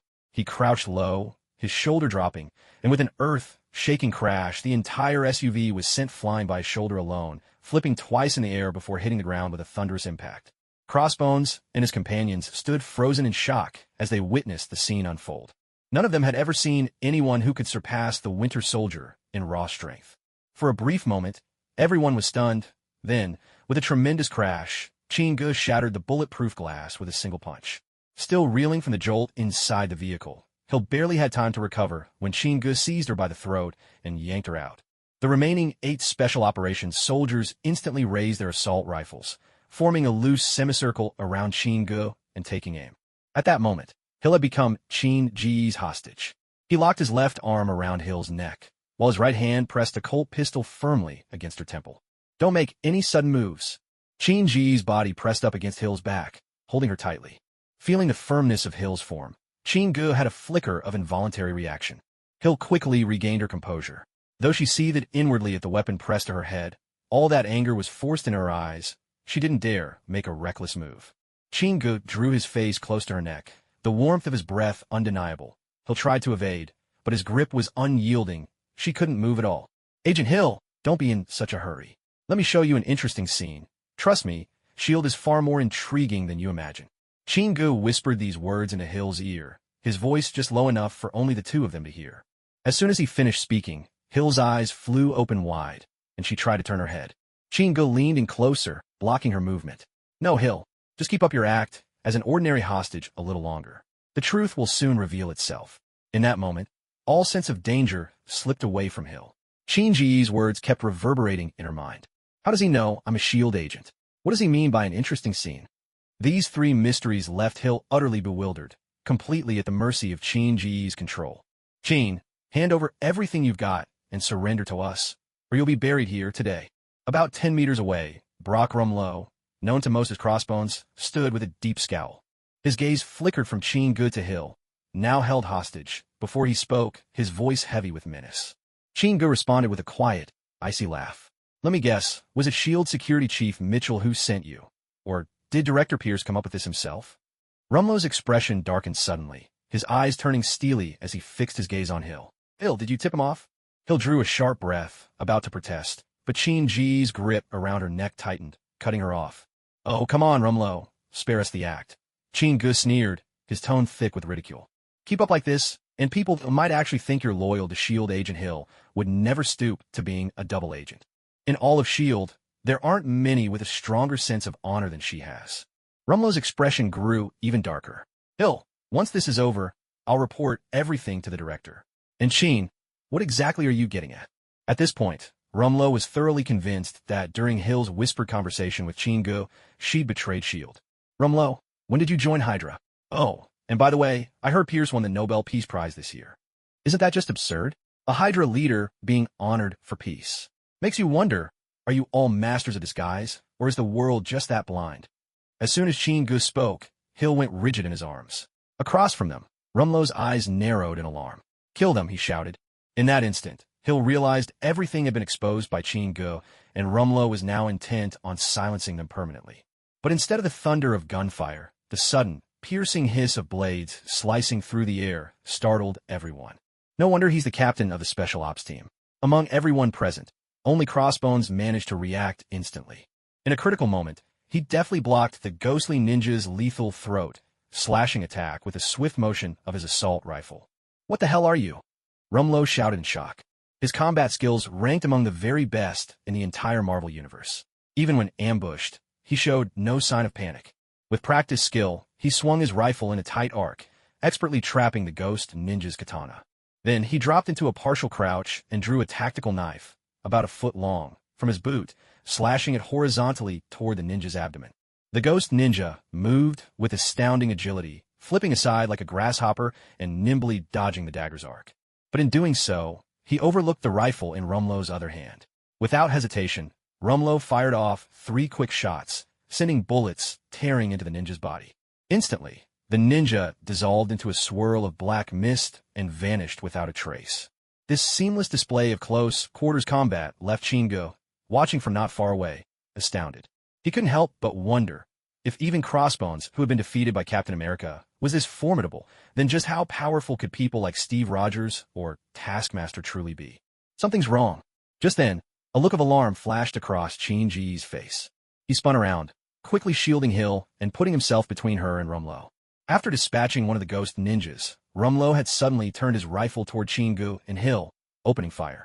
In the blink of an eye, 5 ghost ninjas materialized behind Chingu, intercepting every bullet. In the same instant, the ninjas dissolved into black mist and disappeared. Impressive, I'll give you that. Chingu spun around sharply. At that moment, Crossbones, Rumlow, was already sprinting madly toward the gas station. Catch him! Chingu barked the order. In an instant, the 10 ghost shadow ninjas who had vanished earlier reappeared. Like elves of the night gliding through shadows, they darted forward and quickly closed the gap to the fleeing Rumlow. As Rumlow ran, he drew the pistol from his belt and fired back at his pursuers. But this time, the ghost shadow ninjas gave him no opening at all. 10 blades flashed coldly, skimming low across the ground. Rumlow grunted in pain, each leg struck by a flying shuriken. With a heavy thud, he fell to the ground. Before Crossbones could even struggle to get up, 2 short samurai swords were already crossed at his throat. The ghost shadow ninjas dragged him before Chingu. You're just an ordinary bounty hunter. I don't understand how you know so many S.H.I.E.L.D. secrets. Maybe before I die, you can tell me. Crossbones, Rumlow, grimaced through the pain as he was pinned by the shadowy ninja, but still managed to lift his head and question Chingu. TCH, people die every day. Why would I bother telling you anything? Chingu let go of Hill, who had been in his arms, and scoffed with a smirk. Oh, look at how badly our little lamb has been frightened. What a shame. We were planning to train him up as a top intelligence agent, just like Tina. Bizarrely, even as Crossbones suffered, he sneered at Hill, making a mocking joke at her expense. One had to admit, this man genuinely had the neurotic makings of a true Hydra operative. Sir, no, Rumlow. Tell me, who else in S.H.I.E.L.D. is really Hydra? Hill's voice quivered as she desperately interrogated Rumlow. Think, Hill. You're being naive. Do you really think he'd tell you? Chingu's expression darkened the moment the name Tina fell from Crossbones' lips again. A sudden flicker of rage ignited in his chest. Such a beautiful, intelligent, promising young woman, reduced to mindless ruin by these people. A sinister chuckle escaped Rumlow. Haha, sorry if that hurts you. But don't worry. I'm sure you'll be joining Tina soon enough. A scream tore through the air. In a swift, brutal moment, both of Rumlow's arms were severed and flung aside. One of the fallen hands still gripped a tiny explosive device. Kill me now. Helpless now, his last gambit foiled by Chingu, Crossbones thrashed in agony, howling for death. Chingu had always known this man was a die-hard Hydra loyalist. There was never going to be any useful confession.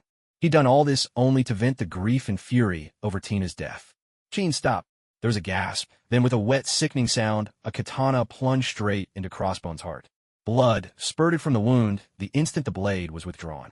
Rumlow let out a few hoarse, choking noises, his eyes glazing over as life sped away from them. With a dull thud, he collapsed to the ground, stone dead. Chingu looked down at the body and spat in contempt. You really thought you could use your old trick against Steve on me? You overestimated yourself. In the end, Crossbones couldn't escape his fate. The only difference was, this death came much earlier, an untimely end for a man in his prime. Beside him, Hill stood motionless, quietly processing the harrowing scene she'd just witnessed. For someone only recently recruited into S.H.I.E.L.D., Hill found herself overwhelmed by the reality before her eyes. Hydra, the very name hammered into her since training as the embodiment of S.H.I.E.L.D's greatest enemy and ultimate evil. She'd never imagined Hydra could be lurking so terribly close. From what she had just overheard between Chingu and Rumlow, even her most respected superior, Director Pierce, turned out to be the head of Hydra. And Secretary of Security, Mitchell as well, and the captain of the S.H.I.E.L.D. Rapid Response Special Forces Unit. Thinking about all this sent a chill down Hill's spine. She wondered just how many more Hydra agents might be hidden within S.H.I.E.L.D. Hill looked over at Chingu, who was packing his bag nearby. Chin, tell me, who else in S.H.I.E.L.D. is Hydra? Chingu glanced at her, understanding well what was going through this woman's mind right now. It was the desperate search for answers after her faith had come crashing down. You should be asking who in S.H.I.E.L.D. isn't Hydra, Chingu replied offhandedly, stuffing a case into his travel bag. So who isn't Hydra? Chingu ignored her and started walking towards his off-road vehicle. Hill grabbed his arm, her gaze burning with urgency. Tell me, please. In this moment, Hill was the very embodiment of her decisive, action-first style. TSK. On what authority are you demanding this from me? Hill, let's get this straight. You came here today to kill me. If I hadn't protected you, Rumlow would have torn you apart. So maybe you should be grateful I was feeling generous. This isn't really an attitude that makes someone want to help you, is it? Chingu shook off her hand, tossed his bag into the back seat, and got in the car. Hill was a woman fiercely proud by nature, and for a moment she found herself at a loss. Hill, since you're such a beautiful lady, let me give you a piece of advice. Right now, you shouldn't be worrying about who in S.H.I.E.L.D. is Hydra. You should be thinking about how to survive while Hydra is hunting you. And if you so much as breathe a word of the truth, I guarantee you won't survive the night. Those words snapped Hill out of it. The man in front of her probably knew far more than even Rumlow did. Without the slightest hesitation, Hill yanked open the passenger door and climbed in.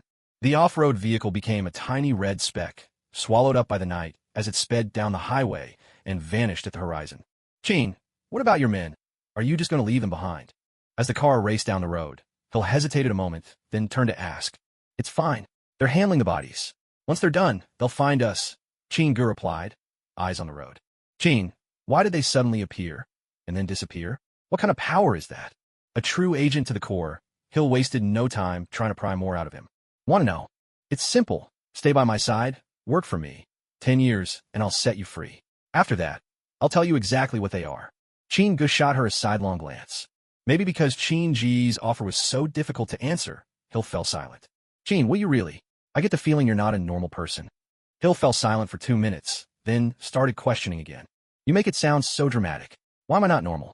Sure, I'm a bit stronger than the average person, and I have a few peculiar subordinates. But honestly, S.H.I.E.L.D. is crawling with things weirder than me. One day, you'll realize my little tricks are nothing compared to what you've got over there. Hill's curiosity was instantly piqued by Chingu's words. As a newly recruited agent, Hill was still far from the agency's darkest secrets.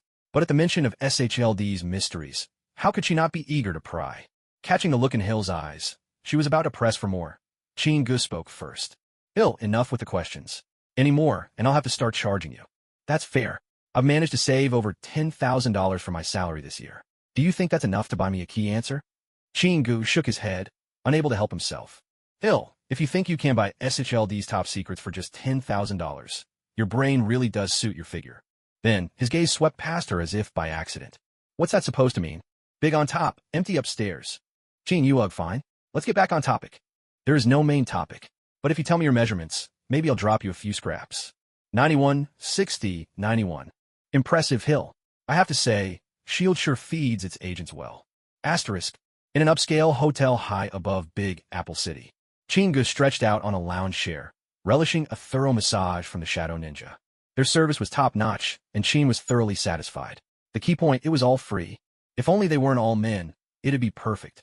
Why can't I ever summon a few female ninjas? Must be all that time in the Dark Kingdom. My mind's getting foggy. Chin couldn't help but grumble about Tala. Greetings, host. Marvel growth system. If I use the powers of the 8 great demons, will I get corrupted by dark magic? Finally, Chin voiced the question that had been growing in the back of his mind. Rest assured, host. The system has already eliminated any influence these magical powers could have on your mind. Chin finally let out a sigh of relief. Turning into a supervillain was the last thing he wanted. After all, on Earth, with so many superheroes carrying protagonist halos, he'd be no match for them. I just want to know what kind of person the system is trying to make me into. You're not planning on turning me into another Steve Rogers, are you? Don't you want to become someone like that, host? Chin was momentarily stunned. For the first time, the system had answered a question with a question. That, he realized, meant the system was more than just a simple tool. Not particularly impressive, really. Tony's all right. Steve, too. He's a tough guy, sure, but Steve wasted so much of his God-given talent. I've always preferred Tony's style. Living with passion, celebrated across the globe for love, saving the world on the side, fighting evil. Now that's what I call living life. Chingu was discussing life with the system.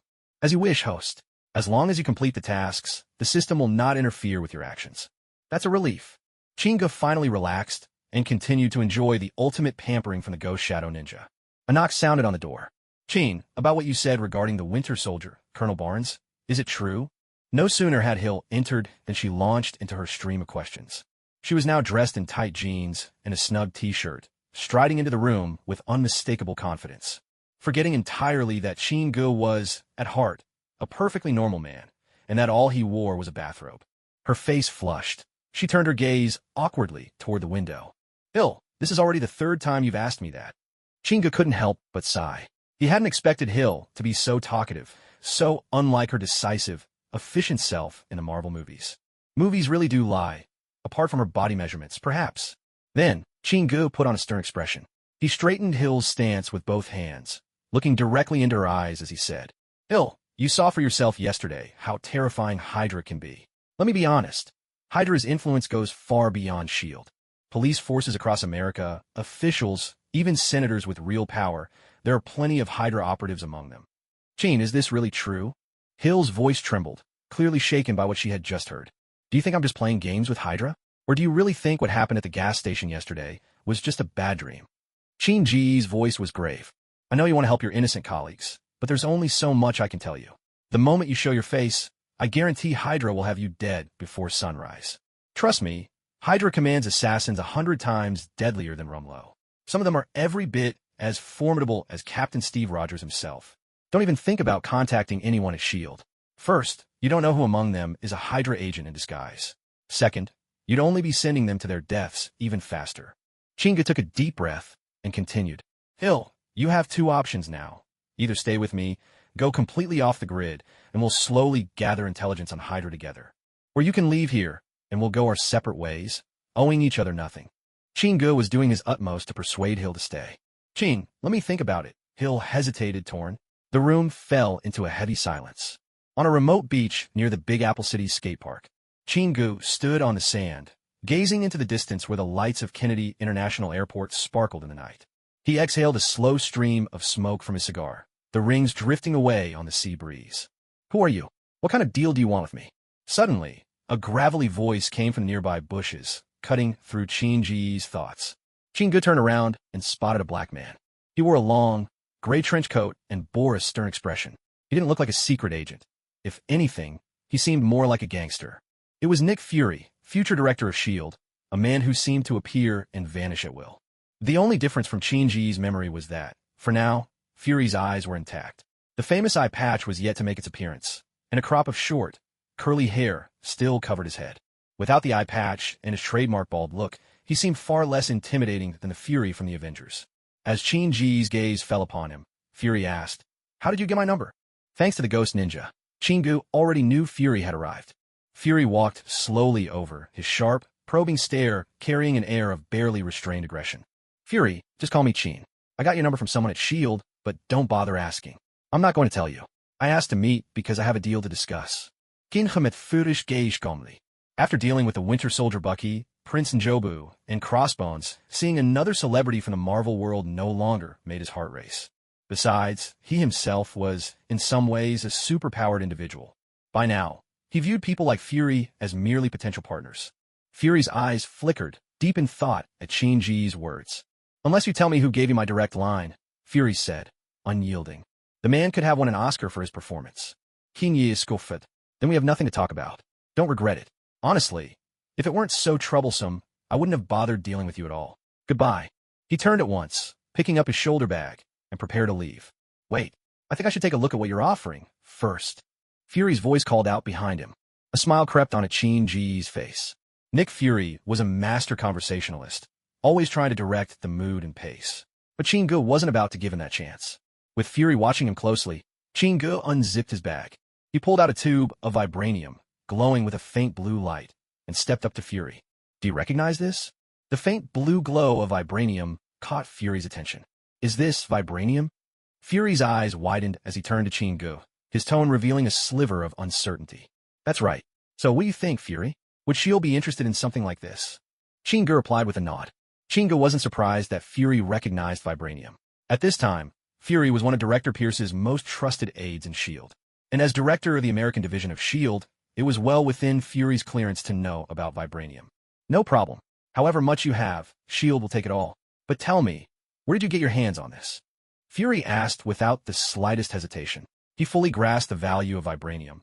What he didn't know, though, was the existence of Wakanda. As for Chingo, he'd considered selling the vibranium on the black market, but the hassle and the constant need to watch out for Wakanda and other shady organizations made that route unappealing. If S.H.I.E.L.D. obtained the vibranium through Fury, he could simply leave those headaches to them. Chingo had no wish to become a notorious arms dealer like Clow, hounded by the whole world. On reflection, selling to S.H.I.E.L.D. was clearly the best choice.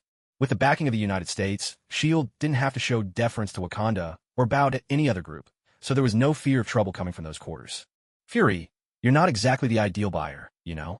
If you're really so curious, all I can say is, I found it lying around. Chingo handed Fury a card. This is my bank account number. I'll even give you a discount. $8,000 per gram. You're holding 10 kilos, so just do the math and wire the funds. Fury frowned. Moving that much money on short notice won't be easy. I'll need some time. At most, it'll take a month to get you the full amount. Fine by me. For Captain Steve's sake, I'll let you pay in installments. Steve Rogers? What does this have to do with Captain Rogers? Fury asked, genuine confusion on his face. He could hardly follow Chin-Ji's train of thought. The man who usually commanded every situation now left Fury feeling entirely off balance.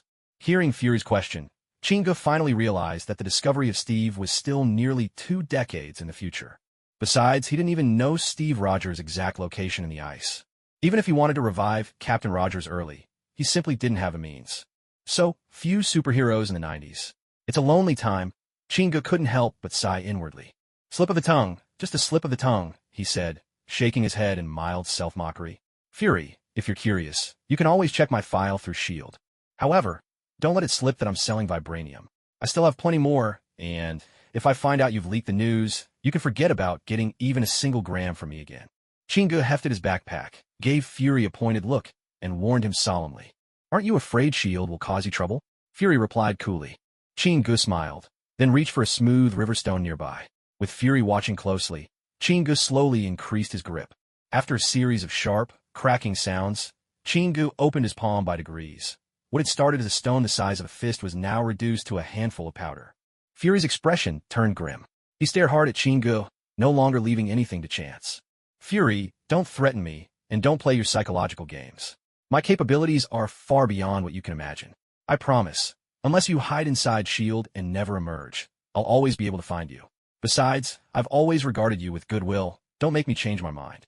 Chin-Ji's voice carried softly as the powder in his hand drifted away on the sea breeze. Suddenly, Chingo swung a heavy punch at the empty air to his right. The force behind that punch, nearly 20 tons, brought forth a muffled, terrifying roar. Just as his fist reached its midpoint, something remarkable began happening in the air before him. Roughly 2 square meters ahead, an intricate honeycomb of glowing patterns lit up in the space. Out of those shifting patterns stepped a figure, fully clad in a leopard-patterned bodysuit and helmet, who matched Chin-Ji's blow with a fierce punch of his own. Their fists collided, unleashing a powerful shockwave that flattened the wild grass in a 1-meter radius around them in an instant. Both men staggered back a few steps from the impact. Fury quickly retreated as well, pulling out a handgun with lightning speed. With a decisive click, he chambered around, but aimed it squarely at the masked intruder. Chaka! Chin-Ji's eyes narrowed as he called out quietly. Chin, who is he? Fury asked, glancing at Chingo. The king of Wakanda. Isn't that right, King Chaka? Chingo didn't look away, his gaze intense and fixed on Chaka. Correct. I am Chaka, king of Wakanda. I'm surprised you recognize me. You must be an associate or a close friend of Jobu. Sending Jobu was a mistake, it seems, Chaka replied, straightening to his full height. With a sweep of his right hand, 5 blue beams of light descended from sky. Behind Chaka, 5 formidable women, utterly bald, dropped down, each gripping an ornate dark gold spear. The squad leveled their weapons, all pointing at Chingo and Fury in silent unison. Chingo looked up, only now noticing 4 pale, blue circular halos, hovering some 30 meters above their heads. A Wakandan aircraft, its outline barely discernible, was hovering in the air. The blue disk beneath it served as its propulsion system. Chaka, what you're doing violates international protocol. Without the United States government's permission, this is an act of aggression, came the warning, as Fury stood nearby, still aiming his pistol squarely at Chaka. Who are you? The voice behind Chaka's helmet struck a strange note, teetering between crispness and muffled depth, a sound as unsettling as it was distinctive. Agent Nick Fury, shield. Fury barked, resolute and unyielding. I don't care who you are. Drop your weapon and come with me now. I'm not here for you. I'm only looking for this man, Chaka replied, his tone dismissive. No sooner had he finished speaking than he made a swift gesture. Behind him, the two bald women brandished their spears, which instantly blazed with blue light. Two sharp gunshots rang out. Fury's bullets struck Chaka, throwing off only harmless sparks. From his spearheads, twin blasts of blue energy, each as thick as a wrist, shot forth and struck Fury, sending him sprawling motionless to the ground. In a heartbeat, the two warriors lunged forward, spears aimed unwaveringly at Fury's throat. Chingu did nothing to intervene. He didn't believe Chaka would dare kill an agent of S.H.I.E.L.D., not unless Wakanda was prepared to start a war with the United States. As he expected, Chaka simply rendered Fury temporarily immobilized. Now, Chaka turned his gaze to Chingu and spoke. Tell me your name, and tell me about your relationship with Njobu, and with Clow, that filthy thief and executioner. The sharp and unfriendly edge in Chaka's voice was impossible to miss. Chaka, Njobu is my friend. As for the vibranium, I bought it from Clow, Chingu replied openly. But I am curious. How did you find me? Chaka had chased him right to the doorstep. There was no point denying it any longer. Chingu simply admitted the vibranium was in his possession. Yet, in truth, Chingu was curious. He'd only shown the vibranium to Fury for the very first time. He hadn't expected Chaka to track him down so quickly. It caught him completely off guard. Could it be that both Clow and Njobu had already fallen into Chaka's hands? That was the only explanation that made sense. Idiots. Chingu couldn't help but mutter inwardly. You're very honest. I appreciate honest men, said Chaka, stepping forward. Every king of Wakanda shares a spiritual bond with vibranium. It was the vibranium in your bag that led me to you. Moreover, impossible. Chingu cut him off sharply. Clow kept the vibranium in equipment designed to block your kind of sensing. If you truly had a spiritual connection, you'd have caught Clow long ago, not just now that it's in my hands. Chaka, the goddess Bast has no patience for liars. Chaka lifted his chin ever so slightly, then spoke in a resolute tone. My senses do not lie. The vibranium is in your bag. I have no reason to deceive you. Chingu's expression shifted. Hurriedly, he opened his briefcase and began to carefully inspect the glass tube containing the vibranium. A wry smile flickered across Chingu's face as he saw a hairline crack and a small, indented mark on the tube in his hands. At that moment, Chingu suddenly realized what had happened. It must have been during the fight with Crossbones Rumlow at the gas station. The tube of vibranium strapped to his back had been struck by a stray bullet. With the shielding device disabled, it made sense that Chaka had been able to track him here. Chingu slowly got to his feet and looked at Chaka. Chaka, here are 120 kilograms of vibranium. I bought it from Clow at $10,000 a gram. Now, Chingu understood his earlier mistake. Clow and Njobu had not been captured by Chaka. He certainly had no intention of handing over the vibranium for nothing. This vibranium was stolen from Wakanda by that damned Clow, said Chaka. Young man, I can offer you a sum of money as compensation, along with the goodwill of the kingdom of Wakanda. Otherwise, you will find yourself an enemy of all Wakanda, a force far beyond your imagination. Chaka's tone had grown cold. As the king of Wakanda, he had already shown rare patience in speaking with Chingu. After all, Chingu had not only uncovered highly advanced means of concealment, but in their earlier confrontation, that punch had revealed Chingu's strength, even greater than his own. Every king of Wakanda had taken the heart-shaped herb, granting strength, speed, and reflexes well beyond ordinary men. Physically, they were easily the equal of Captain Steve Rogers after the super soldier serum. This was the first time Chaka had encountered someone who could take him head-on and get the better of him. That was enough to make Chaka cautious, which was why he was willing to negotiate. But if the elders ever learned he'd paid to recover vibranium stolen from Wakanda, their pride, especially Chalias, would never allow it. Chingu's gaze grew colder too. As a bounty hunter, he was long accustomed to dealing with violent sorts. Though Chingu was often glib and playful, he was by no means an easygoing man. Chaka, are you threatening me? Chingu asked, fixing his eyes on his counterpart. I'm only allowing you a chance to make the right choice, Chaka replied gravely. Wakanda's honor is not to be profaned. With a snort of contempt, Chingu spat and said, Wakanda's honor means nothing to me. Clow is the one who stole the vibranium. Can't find him, so you come to throw your weight around with me? Chaka, there's one rule for bounty hunters. Do the job, take the money. Either you buy this vibranium, or try to take it from me by force. Wakanda is formidable, no doubt, but at the end of the day, you're all just ordinary people. Unless you let every Wakandan take a bite of that heart-shaped herb, I swear to your goddess Bass that whatever I lose today, I'll reclaim from you with interest. Chinji's words sent Chaka into a white-hot rage. Damn, Chinga muttered under his breath. Without another word, Chaka's black figure flickered, appearing right at Chinji's side.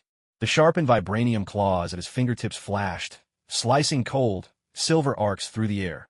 Chinga could only catch the movement in the very edge of his vision. Chaka was fast, far faster than Chinga. In terms of raw strength, Chinga might manage a contest, but when it came to reflexes, speed, and endurance, he was completely outmatched. Luckily, Chinga had prepared for this. In a split second, 5 ghost ninja clones materialized at Chinji's side. 3 lunged forward, their blades gleaming like streaks of lightning aimed straight at Chaka. Meanwhile, 2 leapt between Chinga and Chaka. With twin muffled sounds, Chaka's vibranium claws, empowered by his overwhelming strength, pierced right through the bodies of both clones. Immediately, the 2 ghost ninjas dissolved into clouds of black smoke and vanished into thin air. The eerie spectacle stunned Chaka for an instant. He wasn't the only one frozen. Not far away, Fury lay on the ground, staring at the duel, his eyes wide and unblinking, shock etched across his face. At the same time, the other 3 ghost ninjas' katanas struck Chaka, but only a shower of sparks erupted, a metallic scream echoing out, without leaving the slightest mark on him. Their swords couldn't pierce the vibranium suit worn by Chaka, king of Wakanda. In that brief moment while Chaka was dazed, Chinga seized the chance to put a 10-meter gap between them. Seize him! Chaka snapped back to attention, barking an order at the leader of his royal guard, the fierce, bald-headed warrior woman. Instantly, 5 of these steely-eyed women leveled their glowing blue spears at Chinga. Blue light flickered across the razor tips. Suddenly, the situation shifted again.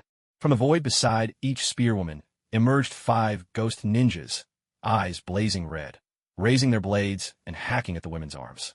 Everything happened in an instant. Caught completely off guard, the spearwomen couldn't react. A horrified scream tore from their lips. 10 severed arms tumbled to the ground as one. Damn you! Wakanda will never forgive this. Chaka was pushed by the bloodshed to the brink of madness. A furious shout erupted from behind his mask. At the same moment, his body blurred once more, rushing straight for Chinga, this time with both claws aimed at his throat. But before he could close in, 3 more ghost ninjas appeared, suddenly inserting themselves between Chaka and Chinga. He raised his katana high with both hands and brought it down on Chaka with a heavy slash. Chaka knew these strange samurai couldn't really harm him, so he forcefully swept both arms to either side. In an instant, 3 spectral ninja were sliced open by the razor-sharp vibranium claws. One of the shadowy ninjas suddenly leapt like a giant locust, landing right behind Chaka. With a fierce downward motion, the katana in its hands slashed at Chaka's helmet. Sparks burst wildly on impact. Enough! Chaka roared, his voice thunderous. As the king of Wakanda, having someone perched on his head and rubbing his crown in mockery filled him with furious indignation. It didn't hurt much, but the humiliation cut deep. With a swift motion, his claws thrust upward, stabbing into the ninja's sides. At that exact moment, Chinga made his move. In truth, Chinga had been waiting for just such an opportunity. Using the undying ninjas and their ability to be summoned endlessly, he successfully lured Chaka into exposing a vulnerability. Just then, in Chaka's eagerness to kill the ninja clinging to his head, he raised both arms high, leaving his unguarded chest exposed to Chinga, who had been waiting for this precise moment.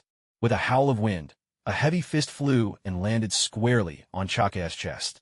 A deep, thudding impact rang out.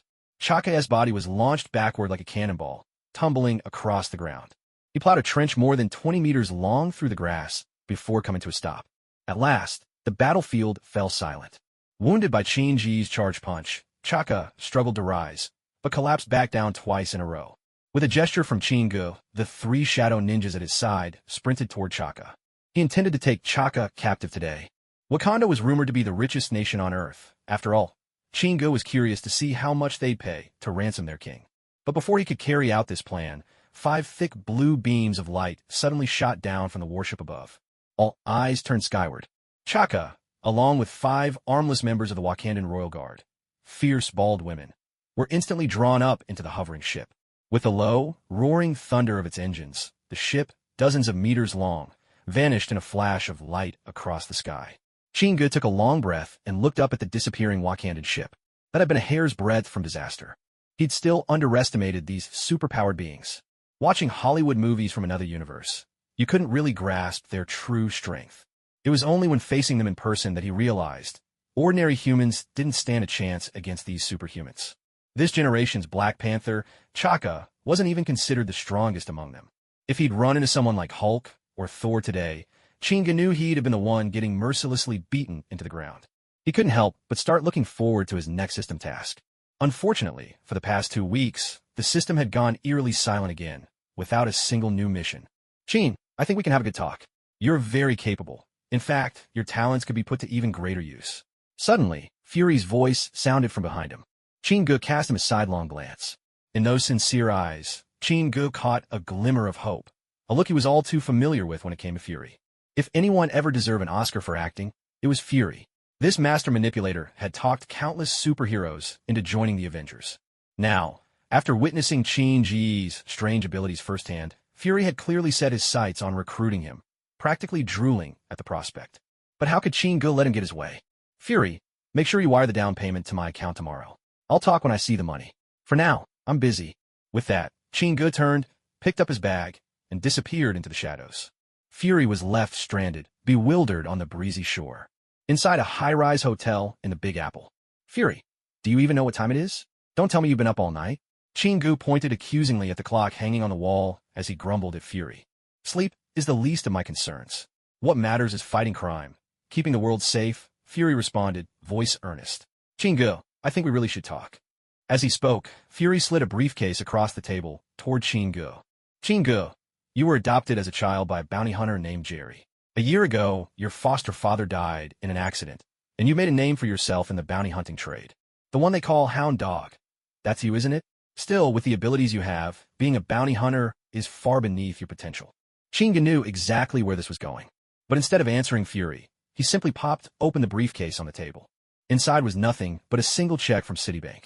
Drawing a sharp breath, Chinga held the check under his nose, took a deep, satisfied whiff, and said, Fury, you know something? I'm an outsider here. All I want is to use my abilities to experience what it feels like to be truly free, to be rich without restraints. So all that shield business about fighting crime and keeping the world safe, that's not my concern. The world will go on with or without me. My presence doesn't guarantee things get better. Of course, seeing as you've made such a gesture, I'm willing to offer some help, but you'll need to pay for my services. You know what I mean? As he spoke, Chingu gave the beautiful check in his hand a delicate shake. His position was clear. He had no desire to get entangled in Fury's affairs. Collaboration was on the table, but joining him?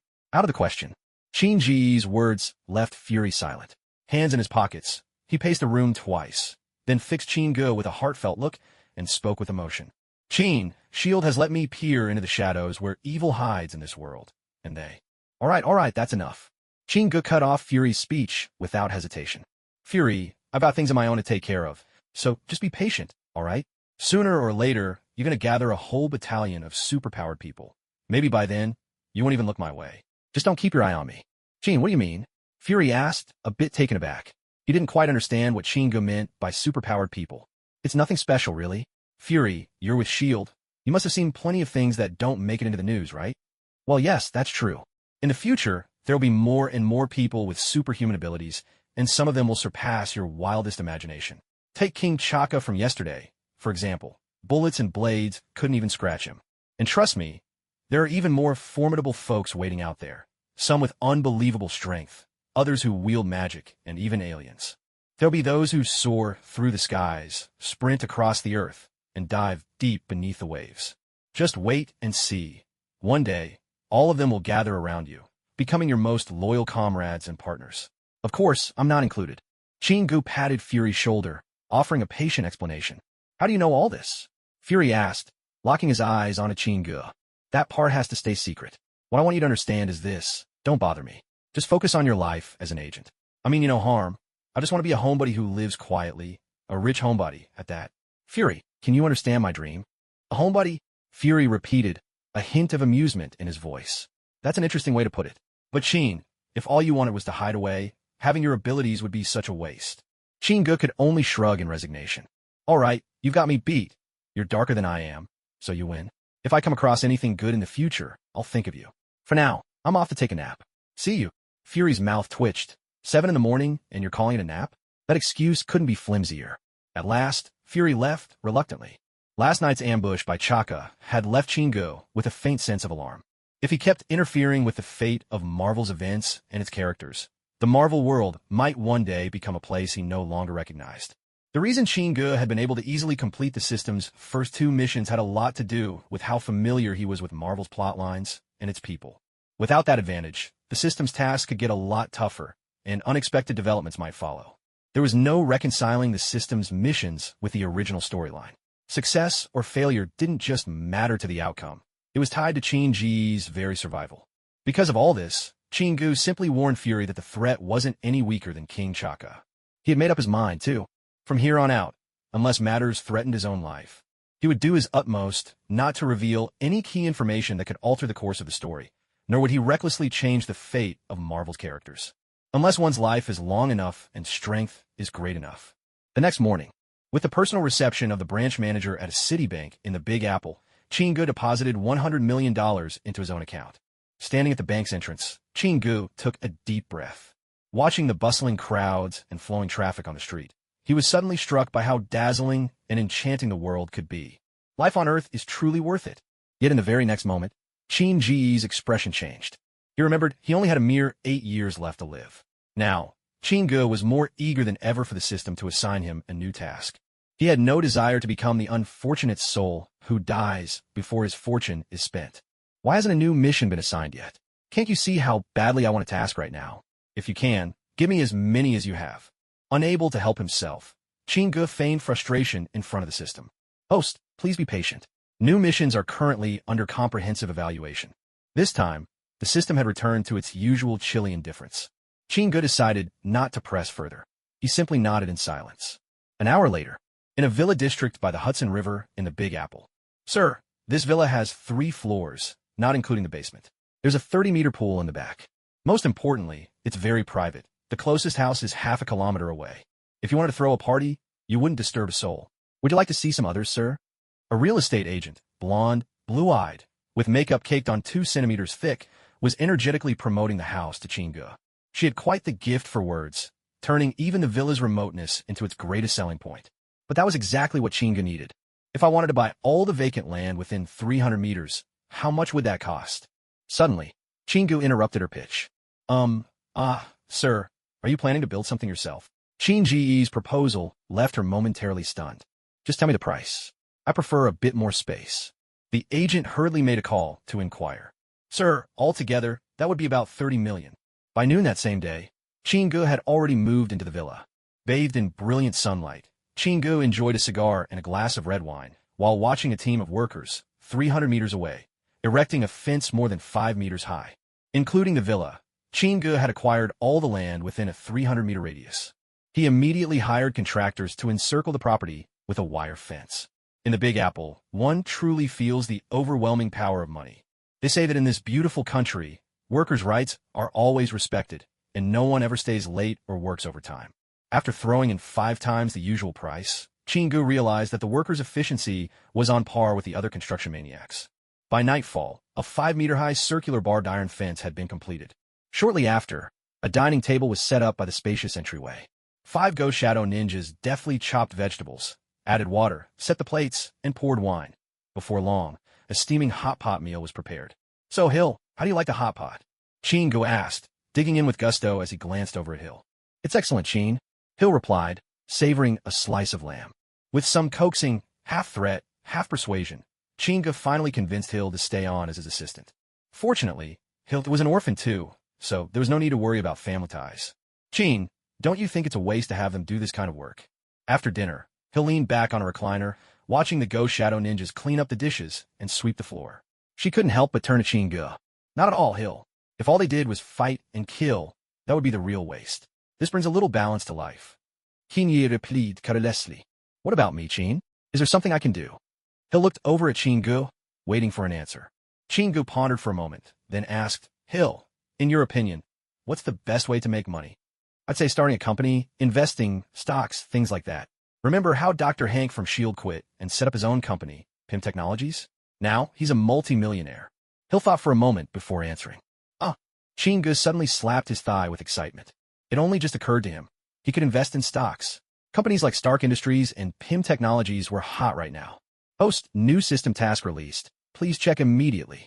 Suddenly, the system's voice echoed in Chingi's mind. Marvel Growth System. Host, Chinga.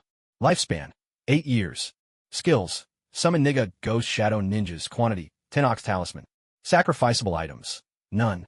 System task, gain the trust of the first Ant-Man, Hank Pym, and have him willingly give you the mini T-34 tank.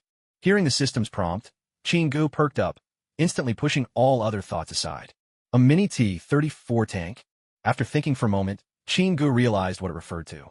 Wasn't this the very tank Hank Pym and his daughter, Hope, used to escape from Pym Technologies when they were trapped? It wasn't some toy model at all, but an authentic World War II tank that had been shrunk with Pym particles. However, soon after, Chingi's brows furrowed. So, I only complete the task if Hank Pym willingly gives me the tank. Yes, host. Any form of coercion or violence will not be accepted. Chingu fell silent, mind racing as he started plotting how to approach Hank Pym. At this point in time, Hank Pym had parted ways with S.H.I.E.L.D. 3 years prior, due to disagreements surrounding the Pym particles, and went on to establish his own company, Pym Technologies. When it came to business acumen, he was every bit as sharp as Tony Stark. He was a bona fide success story. Perhaps the only thing troubling Hank Pym now was that his wife remained trapped in the quantum realm, and his daughter, Hope, had become estranged from him because of her mother's disappearance. Although Hank Pym appeared scholarly and refined, his nature was anything but yielding. Otherwise, he wouldn't have famously broken Security Chief Mitchell's nose right in S.H.I.E.L.D. headquarters. As for Chingu, his only real challenge lay in how to win Hank Pym's trust and then persuade him to hand over that shrunken, miniature tank. The more he thought about it, the more daunting the task seemed.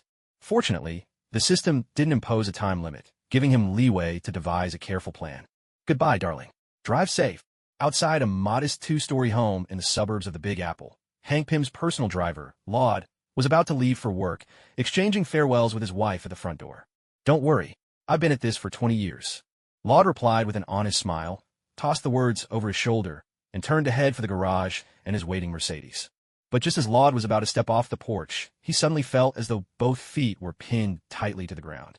With a sudden thud, he tumbled straight down all 4 steps, landing hard on the concrete below, right in front of his startled, gasping wife. 15 minutes later, an ambulance was rushing Laud to the hospital. Poor Laud had broken his forearm. When Mr. Hank Pym received the news, he didn't say much about it. He made a polite phone call to check on Laud's situation, then returned to his busy company affairs. Mr. Pym, the temporary driver you arranged for yesterday, Jamie, he was knocked out by a falling tree branch this morning. Reported his secretary when Hank Pym, still at home and waiting for a driver, answered the phone, his brow furrowing in annoyance. All right, I understand. Have security send over someone else. Who hasn't had a streak of bad luck before? Hank Pym thought nothing of it and pushed the matter aside. Mr. Pym, I'm afraid you'll be late again today. The new driver assigned yesterday was injured by the toilet. He's at the hospital getting stitches. Mr. Pym, last night's driver, overexerted himself with his girlfriend and threw out his back. He's in the hospital for treatment. Mr. Pym, enough. Are you about to tell me something happened to my driver again? Hank Pym cut his secretary off, his face darkening. Yes, the new driver was stung, down there, by 2 scorpions that somehow got into his house. He's too swollen to walk at the moment. His secretary could fully sense her boss's growing exasperation. Hank Pym struggled to contain his anger. Then send someone else. Don't tell me Pym Technologies has run out of drivers. Mr. Pym, we have drivers, but no one in the company is willing to drive for you anymore. The secretary's voice on the phone was hesitant and uneasy. So today, Hank himself hailed a taxi, arriving at Pym Tech's offices with a stormy look darkening his features. Every male employee in Pym Technologies tried to avoid crossing paths with their boss. Word had spread like wildfire. Hank was cursed. Anyone who got close to him seemed doomed to a bad end. His wife had vanished. His daughter treated him like a stranger. His most trusted driver, Lord, had broken his leg. Hank Pym could sense a strange atmosphere simmering in the company. But what left him most frustrated was that all internal investigations pointed to nothing more than a string of unfortunate accidents.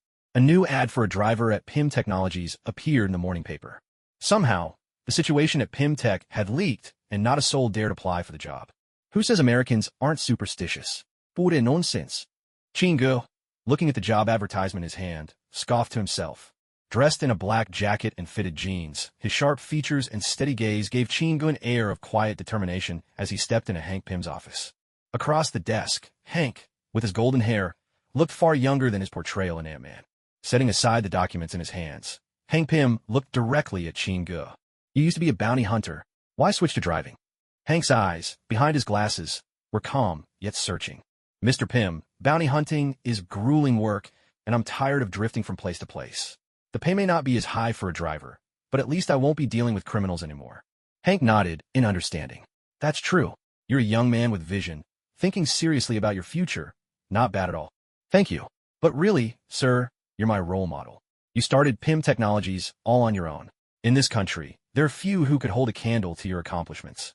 That bit of flattery finally coaxed a smile from Hank. To get closer to Hank Pym and earn his trust quickly, Chingu had no choice but to make this original Ant-Man happy. At once, Hank's opinion of Chingu skyrocketed. By rights, a driver's interview would never require a personal meeting with Hank Pym himself. But with all the strange accidents among the drivers, things at Pym Technologies had taken a bizarre turn. Curious about the rare soul brave enough to apply, Hank decided to meet the candidate in person. Young man, welcome to Pym Technologies. From now on, that Mercedes downstairs is yours to drive. My secretary will handle the details. I hope you like it here, and that you'll stick around. Just then, the phone in Hank Pym's office began to ring. But Hank made no move to answer it. Instead, he stood up and offered his right hand to Chingu. At this point, Hank could no longer afford to be too picky. With Chingu's impressive height and imposing presence, coupled with his striking appearance and background as a bounty hunter, Hank made up his mind on the spot. He'd hire him right away. 20 minutes later, after signing the contract and receiving his badge, Chingu officially became a member of Pym Technologies, taking on the role of Hank's personal driver. Once all the onboarding formalities were complete, Chingu started wandering around the company. Pym Technologies had already grown into a sizable operation. The hallways bustled with people, everyone busy with their tasks. Hey man, I heard you're Mr. Hank's new driver. Suddenly, a bespectacled white guy sidled up next to Chingu, speaking to him in a low voice. That's right. What's up? Is there a problem? Chingu looked over at the employee with a laid-back expression. Oh man, haven't you heard about Mr. Hank's curse? I'm telling you, his wife disappeared, and every one of his drivers seems to run into trouble one after another, and... Hold up, I know all about that. Chingu interrupted the relentless rumor-monger. But I think I've got tough luck on my side. Do you know what I used to do? No idea. Kim ye grinnet. Bounty hunter. To be honest, if I haven't put 100 men in the ground myself, it's 99 at least. You think I'm going to be scared off by a so-called curse? Hearing that, the bespectacled man instinctively took 2 steps back, his gaze landing on the muscles bulging under Chingu's shirt. He swallowed hard. Allericht, man. Good luck. And with that, the guy hurried off as fast as he could. Throughout the company, it wasn't even a full day before nearly every employee had heard word of the new, fierce driver working for Mr. Hank. Those with close work friends quietly started a betting pool.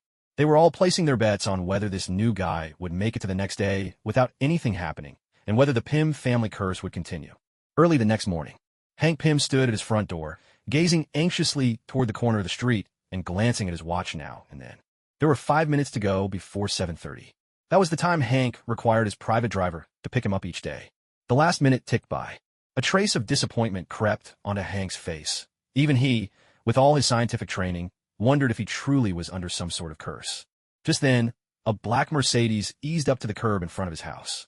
Chingu stepped out, tall and broad-shouldered, a hint of a smile on his face. Mr. Hank, your ride is ready. Hank blinked in surprise, but then a smile of his own slowly blossomed across his face. Gene, you're right on time.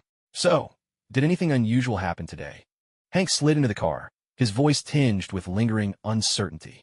Mr. Hank, what do you mean by unusual?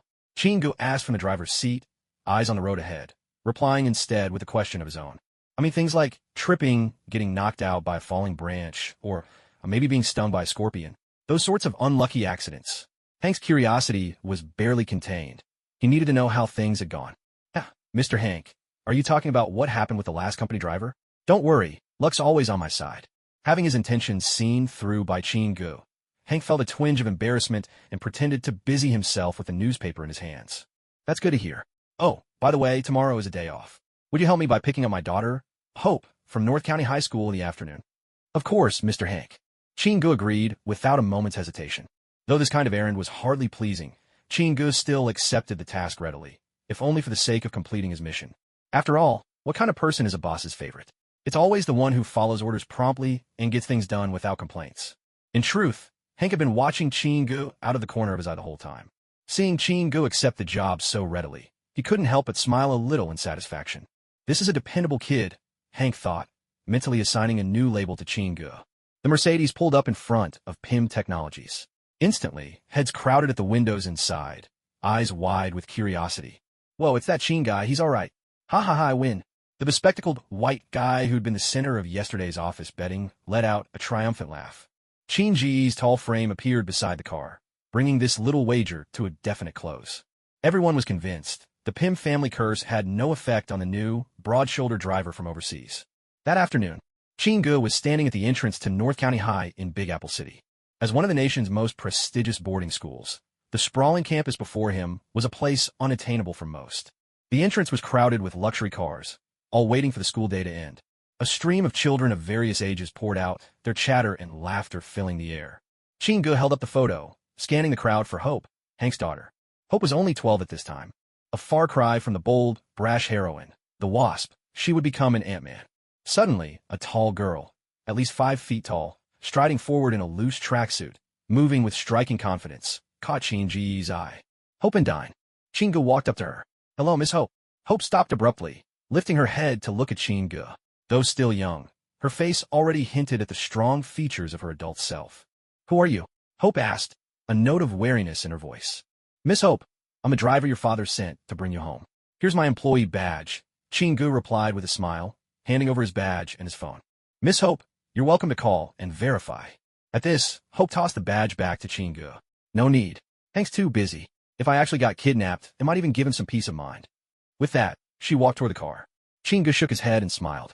Ever since Hank Pym's wife had disappeared into the quantum realm, the relationship between Hope and her father had soured. Later, she even teamed up with Hank's former protege, the Marvel supervillain Darren Cross, to force Hank out of his position as CEO of Pym Technologies. That was why in Ant-Man, Darren was in control of the company. It took a little over 4 hours to get from North County High School back to the Big Apple. Hope kept her head down, engrossed in her comic book, not saying a word to Chin-gu. Chin-gu had no intention of striking up a conversation, either. As a bachelor himself, he certainly wasn't about to cross any lines with a minor. He figured the entire drive would pass in silence. But just then, from the back seat, Hope's voice piped up. What's your name? And why did Mr. Loud come to pick me up? Chin-gu couldn't help but sigh inwardly. The girl's got some nerve. Only now does she think to ask. My name is Chin. Mr. Loud fractured his forearm and is still in the hospital. I'm Mr. Pym's new driver. Chin-gu had no intention of chatting at length with this kid. What did you do before? Why are you so tough-looking? Were you in the military, or something? Apparently bored, Hope became curious about Chin-gu.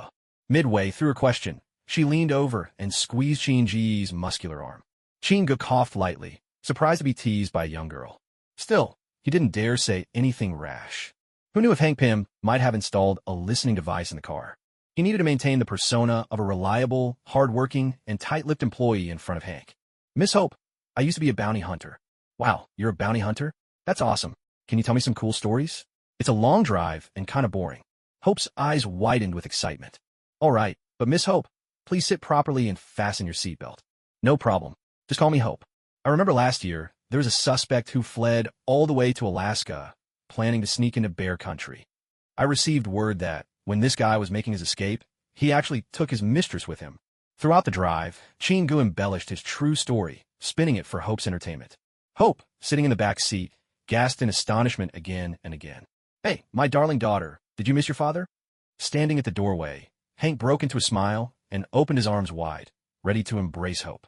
Hank dropped that phony smile. When you grin, it just looks so fake. Hope, just out of the car, ignored Hank's enthusiastic welcome and, wearing a look of disdain, ducked under his arm and walked straight into the house. Hope, is it really so hard to call me Dad? A trace of helplessness flitted across Hank's face as he called after Hope's retreating figure. Sure, I'll call you Dad, when you bring my mother back. Hope, you know your mother was lost in a plane crash. I was devastated too, but I still have to take care of you. The only reply Hank received was the resounding echo of a door slamming shut. Hank turned, slightly embarrassed, and glanced at Chin-gu. Chin, you know how it is. Hope is in her rebellious phase. She doesn't believe a word I say. Mr. Hank, Miss Hope will understand you someday. Well then, I'd best be going. With that, Chinga bid Hank farewell and quickly got his car to leave. Hank had it rough. Hope's rebellious streak seemed endless, enough to drive anyone to despair. Chin, give me 5 minutes. Of course, Mr. Hank. Hank's voice floated down from upstairs. Meanwhile, Chin-ji's gaze was riveted to a small green T-34 tank model sitting on the table. It was marked with the number 153. A keychain was attached to the back. But Chin-ga knew all too well, this was not just a model, but a real tank in disguise. Over the past 2 weeks, he'd seen this mission item at least 5 times. Resisting the urge to slip it into his pocket, Chin-ga pretended to examine it intently. He heard Hank's footsteps coming down from above, but didn't turn around. Chin, so you like tank models too? At last, Hank brought up the tank. Chin-ga pointed at the miniature tank on the table. Mr. Hank, this model is incredible. The craftsmanship is just so full of vintage charm. It looks like a true-to-life T-34 in miniature. I've never seen details handled so well in a scale model. Hank hesitated briefly, then replied, Chin, you have quite the eye for detail. This tank model is indeed exquisitely made. Still, we're running late now. Chin-ga looked away, with clear reluctance and fondness in his expression. In Hank Pym's eyes, Chin-ga was nothing more than a reliable, diligent, down-to-earth driver and employee. But their relationship hadn't reached the point where Hank would casually give away one of his prized possessions. After all, that was a real tank. Returning home, Chin-ga noticed that Hill wasn't there, prompting him to call out instinctively. Just as he was about to summon the ghost ninja. Beep, beep, beep. A device on Chin-ji's waist, resembling a pager, began emitting a sharp, urgent buzzing. On its small screen, a single red dot blinked rhythmically across a map, constantly on the move. This was a simple tracking and distress device. One Chin-ga had specially requested from Fury and given to Hill. Though the display was far less detailed than a certain map app would be over 20 years later, it still clearly showed the red dot's position. Can't you just play it safe for once? Chin-ga swore under his breath. He had warned Hill time and again never to leave the villa, and now he had no idea why she'd gone out. The beep of the distress device could mean only one thing. Hill was in trouble, sending a message to Chin-ga while trying to escape. A black SUV burst out from the villa, racing towards the distant city center of Big Apple City. It was already past midnight. The ring road was nearly empty, allowing Chin-ga to unleash the full power of the engine. His eyes darted frequently to the locator in his hand. The red dot, Hill, was still moving swiftly along the west bank of the Hudson. A shrill siren wailed behind him. Glancing in the rearview mirror, he saw police cars, lights flashing, rapidly closing in on his SUV. Pull over and prepare for inspection. As the patrol car drew even with him, the loudspeaker on its roof blared out the command from within. Yeah, right, part my foot. Chin-ga muttered, annoyed, and acted. For flashes of silver light shot out from the SUV, flying off to the side. With 2 heavy thuds, the police car screeched to a halt, tires squealing desperately. One of its tires, completely shredded. The ghost ninja's shuriken had punctured the wheels, forcing the squad car to a stop. Chin-ga frowned as he checked the tracker in his hand. The red dot had stopped moving. Hill must have been cornered, trapped by someone. The situation had suddenly turned dire. Only Hydra would go after Hill. As a rookie agent who'd only just joined S.H.I.E.L.D., she was no match for Hydra's killers. Amid the screech of burning rubber, the SUV spun through a thick cloud of smoke, drifting onto the George Bridge that spanned the Hudson. But he'd barely driven 200 meters further. Damn it! Chin-ga cursed as he saw a row of police cruisers blocking the road ahead. Now all the cops wanted in on the action, too. Staring at the police cars drawing ever closer, with officers behind them raising their long guns, Chin-ji's eyes hardened. He gripped the steering wheel tightly, then twisted it with fierce determination. Under the watchful gaze of more than 100 officers, Chin-ji's SUV shot forward like a wild, raging beast. It barreled straight for the guardrail at the side of the George Washington Bridge. With a thunderous crash, the thick steel railing, along with pieces of the car, shattered and flew in all directions. The black SUV vaulted over the barrier, plunging at breakneck speed toward the churning waters of the Hudson River. Stunned, the police who had been ready to intercept up ahead could only watch in disbelief. Not one of them had imagined anyone would choose such a desperate and violent way to evade capture. The SUV soared more than 20 meters through the air, tracing a high arc before striking the center of the Hudson with a tremendous impact. With a heavy thud, a towering column of water erupted skyward. Even before the SUV hit the river, Chin-ga had already flung open the door and leaped for the surface. Just 3 seconds later, the entire vehicle vanished beneath the roiling waves of the Hudson. The river quickly regained its calm. Only the twisted remains of the shattered guardrail bore witness to what had just unfolded. By now, Chingu had surfaced and was powerfully swimming toward the western shore of the Hudson. With nearly 20 tons of force packed into his arms, Chingu's speed through the water rivaled the fish darting beneath the surface. A white trail cut across the river as he swam, and within 2 minutes, he had crossed the entire breadth of the Hudson. He broke into a run, letting his legs fly beneath him, glancing down at the communicator in his hand. The red dot remained fixed on its location. Chingu was now less than 5 minutes from the place where Hill was surrounded. With legs churning relentlessly, Chingu's sprint was hardly slower than any car's speed. On the west bank of the Hudson, there was a small park, popular among locals for walking their dogs. Across the street from the park entrance stood a shabby 3-story building, from which the crack of gunfire echoed, sharp and urgent. This area, however, was far from residential neighborhoods. Though the shots rang out crisply in the night air, they failed to draw any attention. At that moment, beads of cold sweat poured down Hill's brow. A 5-centimeter wound on her neck continued to ooze blood. Clad in a black tactical field suit, she crouched in disarray in the shadows on the second floor. From her spot, she had a clear view of the stairwell, allowing her to hold off the mysterious attackers for the moment. She fired another 3-round burst, forcing 2 killers back as they tried to advance. At the same time, she ran out of ammunition and hastily snapped her last magazine into the pistol. Reaching into her pocket for the final bullet, Hill gave it a long look before loading it in. Hill had no idea who these 6 killers were. Yet one thing was certain. Only Hydra would be capable of orchestrating such an assault. She had planned to secretly meet a S.H.I.E.L.D. colleague, but she hadn't even made contact before finding herself nearly surrounded by 6 heavily armed assassins. Fortunately, Hill was alert enough to break free and escape the encirclement. After forcing Hill to take refuge in this building, her pursuers didn't seem in any rush to capture her. Instead, a tense, silent standoff filled the air. "Hill, put down your weapon. We won't hurt you." From the corner of the stairwell, a low, muffled voice called out. "Join Hydra like you? If that's your offer, don't waste your breath. S.H.I.E.L.D. agents never compromise with the enemy." Hill's voice rang out, fierce and unyielding. By now, she held no hope of survival. She'd already pressed the distress button on her communicator. But half an hour had passed, and still, there was no sign of help outside. "Hill, if you join us, you'll still be a S.H.I.E.L.D. agent, only serving a different master, that's all."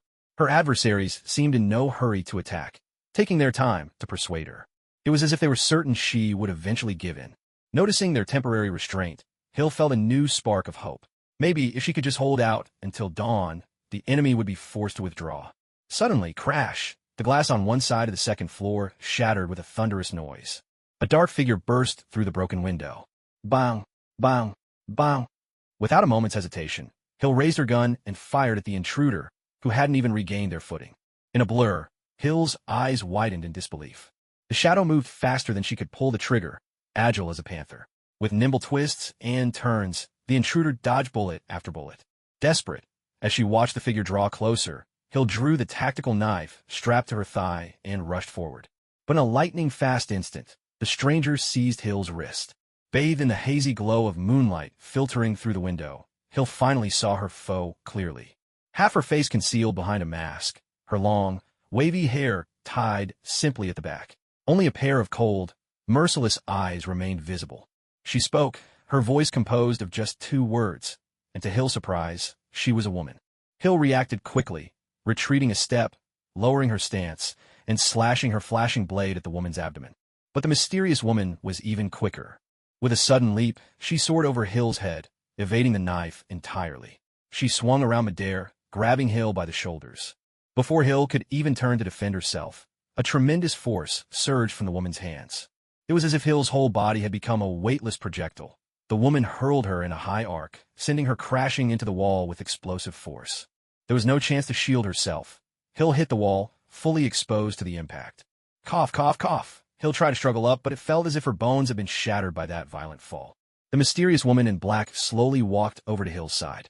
With one hand, she grabbed Hill from the ground and hoisted her up, her grip tightening by the second. Hill fought desperately to break free, but it was no use.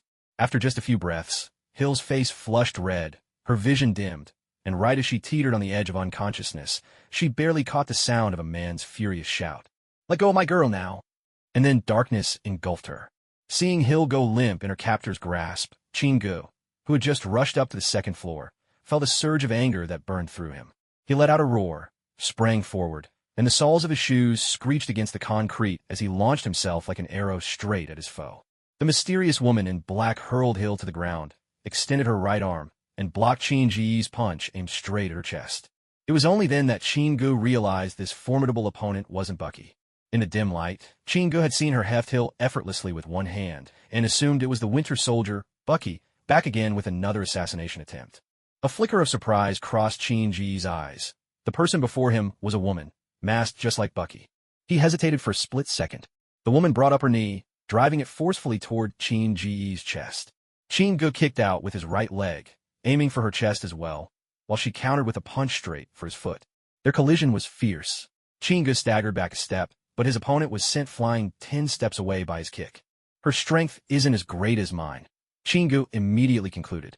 Emboldened, Qin-Gu stepped forward in a 3-meter stride and swung a savage uppercut at her. But the mysterious woman suddenly ducked low like a panther, darted into his blind spot, and bracing her hands on the ground, locked his neck with her powerful legs in a scissor hold. The momentum whipped Qin-Gu through the air, slamming him into the wall, just as Hill had been moments before. Luckily, Qin-Gu was strong enough to catch himself with his hands, just barely stopping himself from being knocked out. But this skirmish made one thing clear. Her combat skills far surpassed his own. Almost been schooled the moment he made his move. Wait, who are you? Qin-Gu called out, waving his hands as he watched the woman in black charge at him. But she showed no interest in conversation. With a flick of her arms, a sudden metallic shing rang out, and 2 short swords, each about a foot in length, appeared in her hands. From the stairwell just behind, a thunder of footsteps and 6 fully armed men in black rushed up, assault rifles at the ready. Number 2, that's the bounty hunter who stole the serum and killed Rumlow. Take him out, ordered the leader, barking a low command to the mysterious woman. As expected, you're with Hydra. You people really are like lingering ghosts, Qin-Gu muttered in a low voice as he stared at the 7 figures across from him. With a light snap of his right fingers, a crisp sound rang out. In the dim second floor, a flash of dazzling steel sliced through the darkness. After 6 swift, muffled sounds of blades piercing flesh, all but the leader in black slumped lifelessly to the ground, clutching their bleeding throats. The black-clad leader, however, had both arms severed and lay on the floor, wailing in agony. At the same time, metal clashed with a shower of sparks. One mysterious woman, known as Number 2, reacted with lightning speed. Her short sword met the ghostly ninja's killing blow aimed right at her head, blocking it just in time. But Qin-Gu had no intention of letting her show off further skills. From the flickering shadows around the mysterious woman, 10 ghost ninjas materialized in an instant. 10 clawed ropes shot out, lashing fiercely and locking all 4 of her limbs in place. In a flash, she was stretched out by the ninjas in the shape of a star. Qin-Gu wasn't about to let such an opening slip away. With both massive fists fully charged and whistling through the air, Qin-Gu lunged forward, unleashing a simple but devastating military boxing strike. His fists landed squarely on her chest with a bone-crunching impact. Her chest visibly caved in under the force. As her body hurtled backward, a cloud of blood spurted from her mouth, scattering in the dim light. She landed with a dull thud more than 10 meters away. The mysterious woman known as Number 2 now lay motionless, the faintest rise and fall of her chest barely visible. Ever since his last run-in with Chaka, Qin-Gu knew how much he lagged behind true masters in close combat. So he'd spent his days practicing coordinated attacks with the ghost ninjas. When faced with a nimble and highly skilled opponent like this, the tactic was clear. Let the ghost ninjas pin her down, then Qin-Gu would land the killing blow himself. This strategy worked to perfection on Number 2, with truly impressive results. Amazing. She managed to turn all that body fat into pure muscle. Qin-Gu couldn't help but marvel at her tenacity. An ordinary person, struck like that, would have ended up with bones and organs reduced to pulp. Yet she appeared merely gravely wounded. With a wave of his hand, 2 ghost ninjas stepped forward and swiftly trussed her up like a dumpling. Take her to the villa's basement. Make sure nobody sees. At Qin-Ji's command, the 2 ghost ninjas hoisted her and vanished quickly toward the stairwell. Phew, thank goodness. Qin-Gu reached over to feel Hill's neck, his relief palpable. It seemed the Hydra agents had only wanted to capture Hill alive, with no intent to kill. Tell me, what was going on with Number 2 just now? Who is she? After that, Qin-Gu walked up to the Hydra agent whose arms had been severed, and questioned him slowly. Help me. I'll tell you everything I know. The immense pain and loss of blood had drained all color from the white man's face. First, tell me, what's with number 2? Chingu ignored the man's pleas. Last time, Barnes got 4 vials of super soldier serum from Howard Stark. Number 2 is a super soldier created from that batch, the white man replied.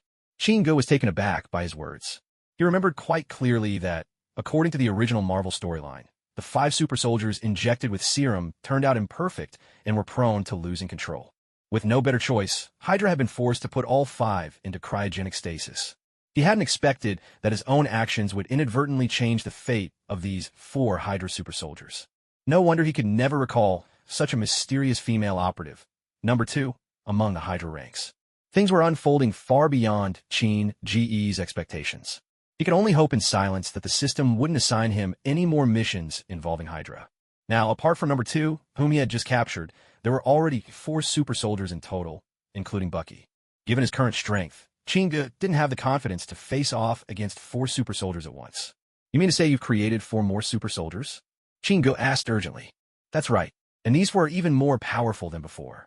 Number 2 is actually the weakest of them, which is why she was sent to kidnap Agent Hill, the white man explained. Chingu fell silent for a moment before he went on. How much do you know about me? How did you locate Hill's hiding place? All we know is that you used to be a bounty hunter, and you command ninja who can move unseen. There's no precise assessment of your personal abilities. As for Hill, she contacted a S.H.I.E.L.D. agent named Tracy today, her classmate, incidentally. Tracy is one of ours. That's how we triangulated Hill's location through the call. The agent blurted out, speaking faster and faster, desperate to get everything out before he succumbed to blood loss. So, does anyone else in S.H.I.E.L.D. know about your operation? Kinye pressed. At this point, I only suspect Hill has learned about Hydra. Otherwise, why would she be in hiding? Please, I'm begging you. Save me. Help me stop the bleeding. The agent's face grew even paler as he pleaded over and over. You're quite different from other Hydra agents, aren't you? I thought you people never feared death, Chingu remarked, looking at him wryly. Please, I've already told you everything I know. For God's sake, save me. The white agent had begun to sob quietly. Chingu curled his lip in contempt and replied, Weren't you a firm believer in Hydra? Why are you begging God now? Tina's dead. What makes you think you deserve to live? With a swift chop of his hand to the man's throat, Chingu delivered a sharp blow. There was a brittle snap, and the man's eyes widened in shock before he collapsed heavily to the ground. Tina's death had left Chingu with a profound hatred for Hydra and its people. If not for the tasks assigned by his system, he would have long since stormed S.H.I.E.L.D. headquarters and beaten the schemer Pierce to death himself. Afterwards, Chingu told his ghost ninja to take care of the body, then hoisted Hill up and disappeared into the night. Inside Qin Ji's villa along the banks of the Hudson River. Hill, to be honest, the only thing I know is mouth-to-mouth resuscitation. It must be destiny or fate that I, regrettably, will have to sacrifice myself for your sake. In the bedroom, looking at Hill still unconscious on the large bed, Chingu gave himself the perfect excuse for what he was about to do. Without further delay, he leaned down, lips covering hers. At first, his resuscitation technique was almost textbook, breaths flowing in steady rhythm. But after only 5 breaths, the nature of his actions changed. His lips pressed against hers not just with urgency, but almost as if savoring a rare delicacy. His hands, meanwhile, caressed her as if touching some fragile masterpiece, slow, gentle, lost in the moment. Suddenly, Chingu froze. He realized Hill's wide eyes had opened, staring at him in bewildered confusion. Hey, Hill, you're finally awake. Just now you weren't coming around, so I had to give you mouth-to-mouth. You know, I never really learned how to do it properly, so it might have been a little awkward, but well, it seemed to work. He straightened up and addressed Hill, a faint flush coloring his cheeks. Chin, was it you who saved me? Hill, now fully conscious, looked around, taking in her surroundings before turning to Chingu with a question. Of course, Chingu nodded. But why was your tongue involved in mouth-to-mouth? Hill's face turned unimpressed, almost stern. Kinye kuhed hastidi. Well, like I said, I haven't exactly mastered the technique. Anyway, that's beside the point. How are you feeling? He was quick to steer the conversation elsewhere. Fortunately, Hill didn't pursue the issue further. She cast him a long, searching look before struggling to sit up and swing her legs off the bed. I'm Fina, King. There was an extremely skilled assassin among our enemies. How did you manage to save me? She rubbed her shoulder thoughtfully, suspicion coloring her words. Even now, aches lingered across her body. Chingu lit a cigar and answered in a low, steady voice.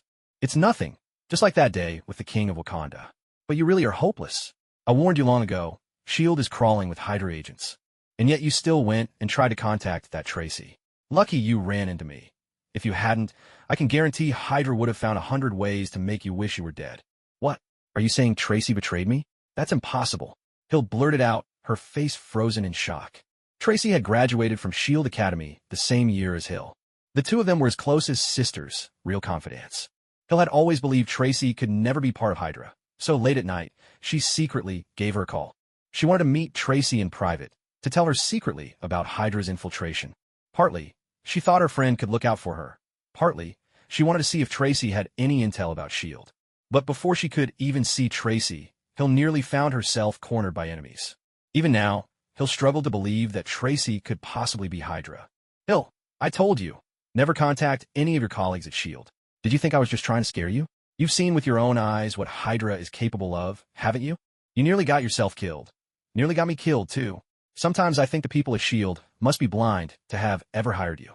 Chinga couldn't help but curse aloud after hearing Hill's explanation. Hill needed a harsh lesson. Otherwise, she'd never grasp how treacherous people could be. Staring at the furious Chingu, tears welled up in Hill's eyes. She gazed at him in stunned silence. Then, suddenly, she threw her arms around Chingu and hugged him tight. I am sorry, Chin. Who can I trust anymore? For once, even the strong-willed Hill couldn't hold back a sob.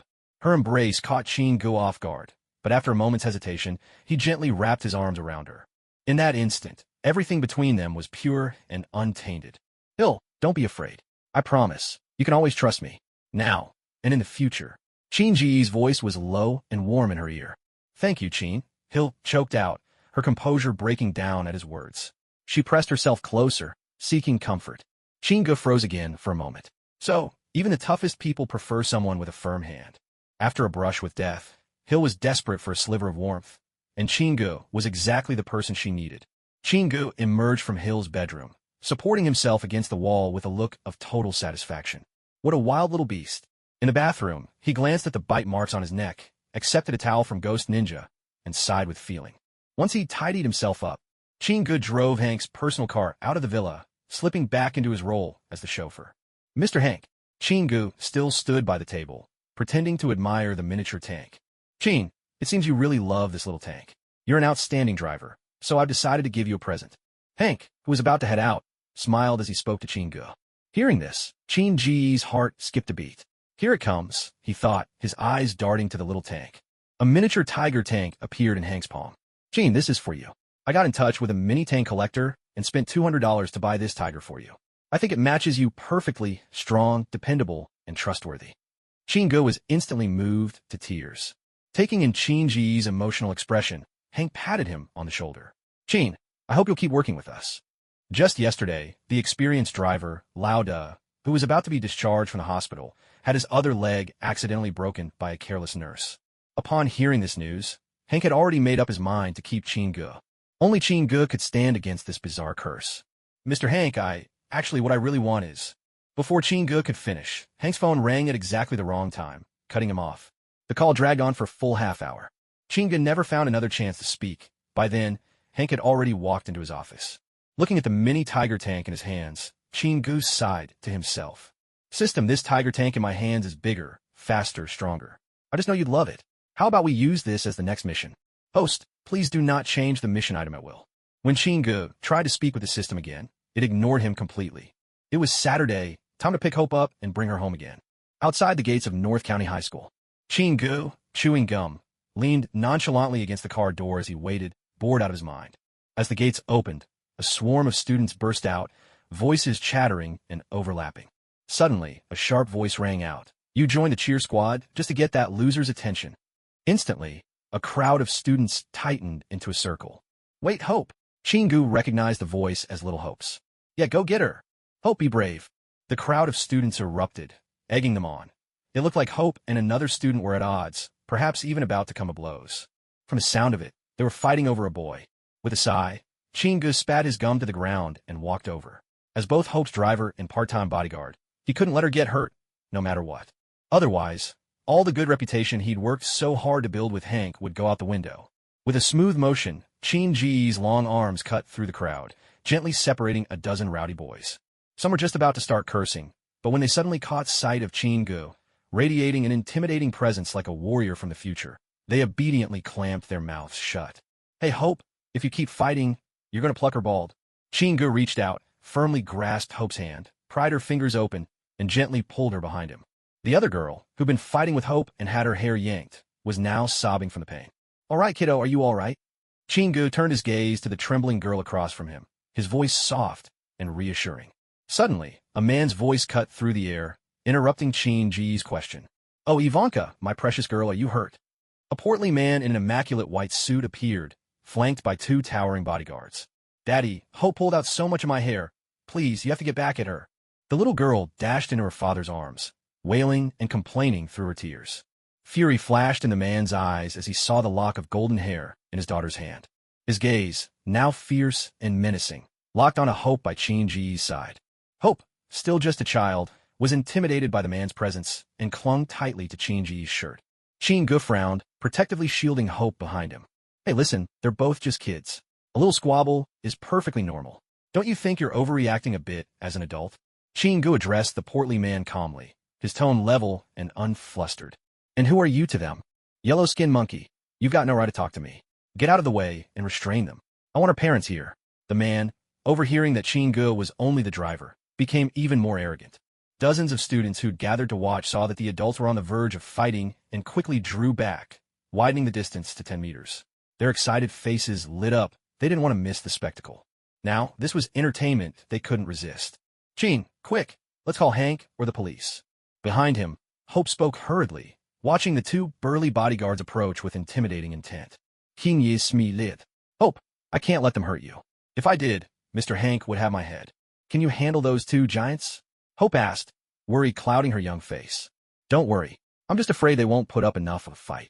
Even before he finished speaking, 2 massive hands lunged for Chingu's shoulders from both sides. Chingu's arms shot out, lightning fast, his hands wrapped tight around both guards' wrists. He turned and flashed a playful grin at Hope. Hope, watch closely. This is called human bowling. With that, he spun in place, faster and faster. Under the nearly 20-ton force of Chingu's strength, the 2 bodyguards were completely powerless. Like ragdolls, they were hurled through the air in an instant. Look, Hope's bodyguard is awesome. Oh my gosh. The students and parents surrounding them gasped in amazement. After 15 spins, the 2 bodyguards in Chingu's hands were dizzy and disoriented. Chingu took aim at a row of trash bins a dozen meters away and hurled the 2 bodyguards straight at them. With a loud crash, the bodyguards knocked the trash bins over and promptly passed out. Hope, bullseye. What do you think? By now, Hope was already jumping up and down with excitement. That was so cool, Chin. You're incredible. Then, Chingu walked over to the big, stunned, heavy-set guy and patted him casually on the shoulder. I think that's enough excitement for today. Don't you agree? I absolutely agree, the big guy replied, all righteous and proper.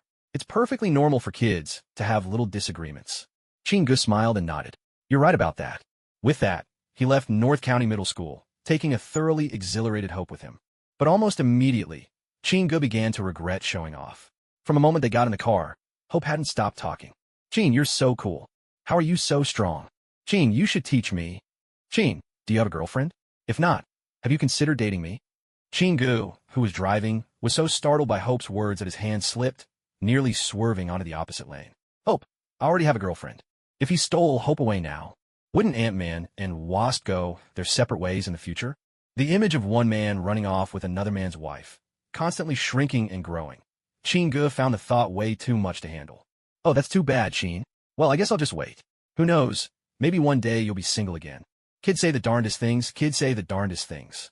Chingu could only comfort himself inwardly. He just found a girlfriend, and here Hope was cursing him to be single. Such a young mind, yet so conniving. His eye twitched involuntarily. Chingu didn't dare respond directly anymore. And another thing, Chin, you protected me today, so I'm going to tell Hank to give you a reward. What do you want? A promotion? A raise? Or something else? Suddenly, Chingu paused, then a subtle smile played at his lips. Maybe this was the turning point for his task of getting the mini-tank from Hope. Forgive me. I really just want to live a bit longer. I swear I'm not trying to trick you. He silently apologized to Hope in his heart. Hope, actually, there's a little gadget I'd really love. Do you think you could help me? Chingu hesitated for a moment before speaking, trying his best to sound calm and collected. Just tell me, Chin. A hero deserves to be rewarded. Hope instantly slipped into her role, determined and sincere. Ahem. Hope, you know I'm a model enthusiast. It just so happens that Hank has a mini-tank, and this. Chingu didn't finish his sentence, trusting Hope to catch his meaning with her sharp wit. Chin, I must say, I'm disappointed in you. Only asking for a little tank doesn't fit your tough looks at all. But don't worry, your wish is my command. Hope, sitting in the back seat, spoke with a look of mock disdain. Miss Hope, you're just like an angel. She let out a cheerful laugh. Chin, with compliments like that, are you trying to win my heart? Hope's teasing brought a smile to Chin Ji's face, but her next words caught him so off guard that he nearly lost his composure. That bold, free-spirited side of Hope was beginning to show itself clearly. Hey, Hank. After getting out of the car, Hope, rarely so proactive, greeted Hank. Though she still didn't call him Dad, her greeting was enough to make a smile bloom on Hank's face.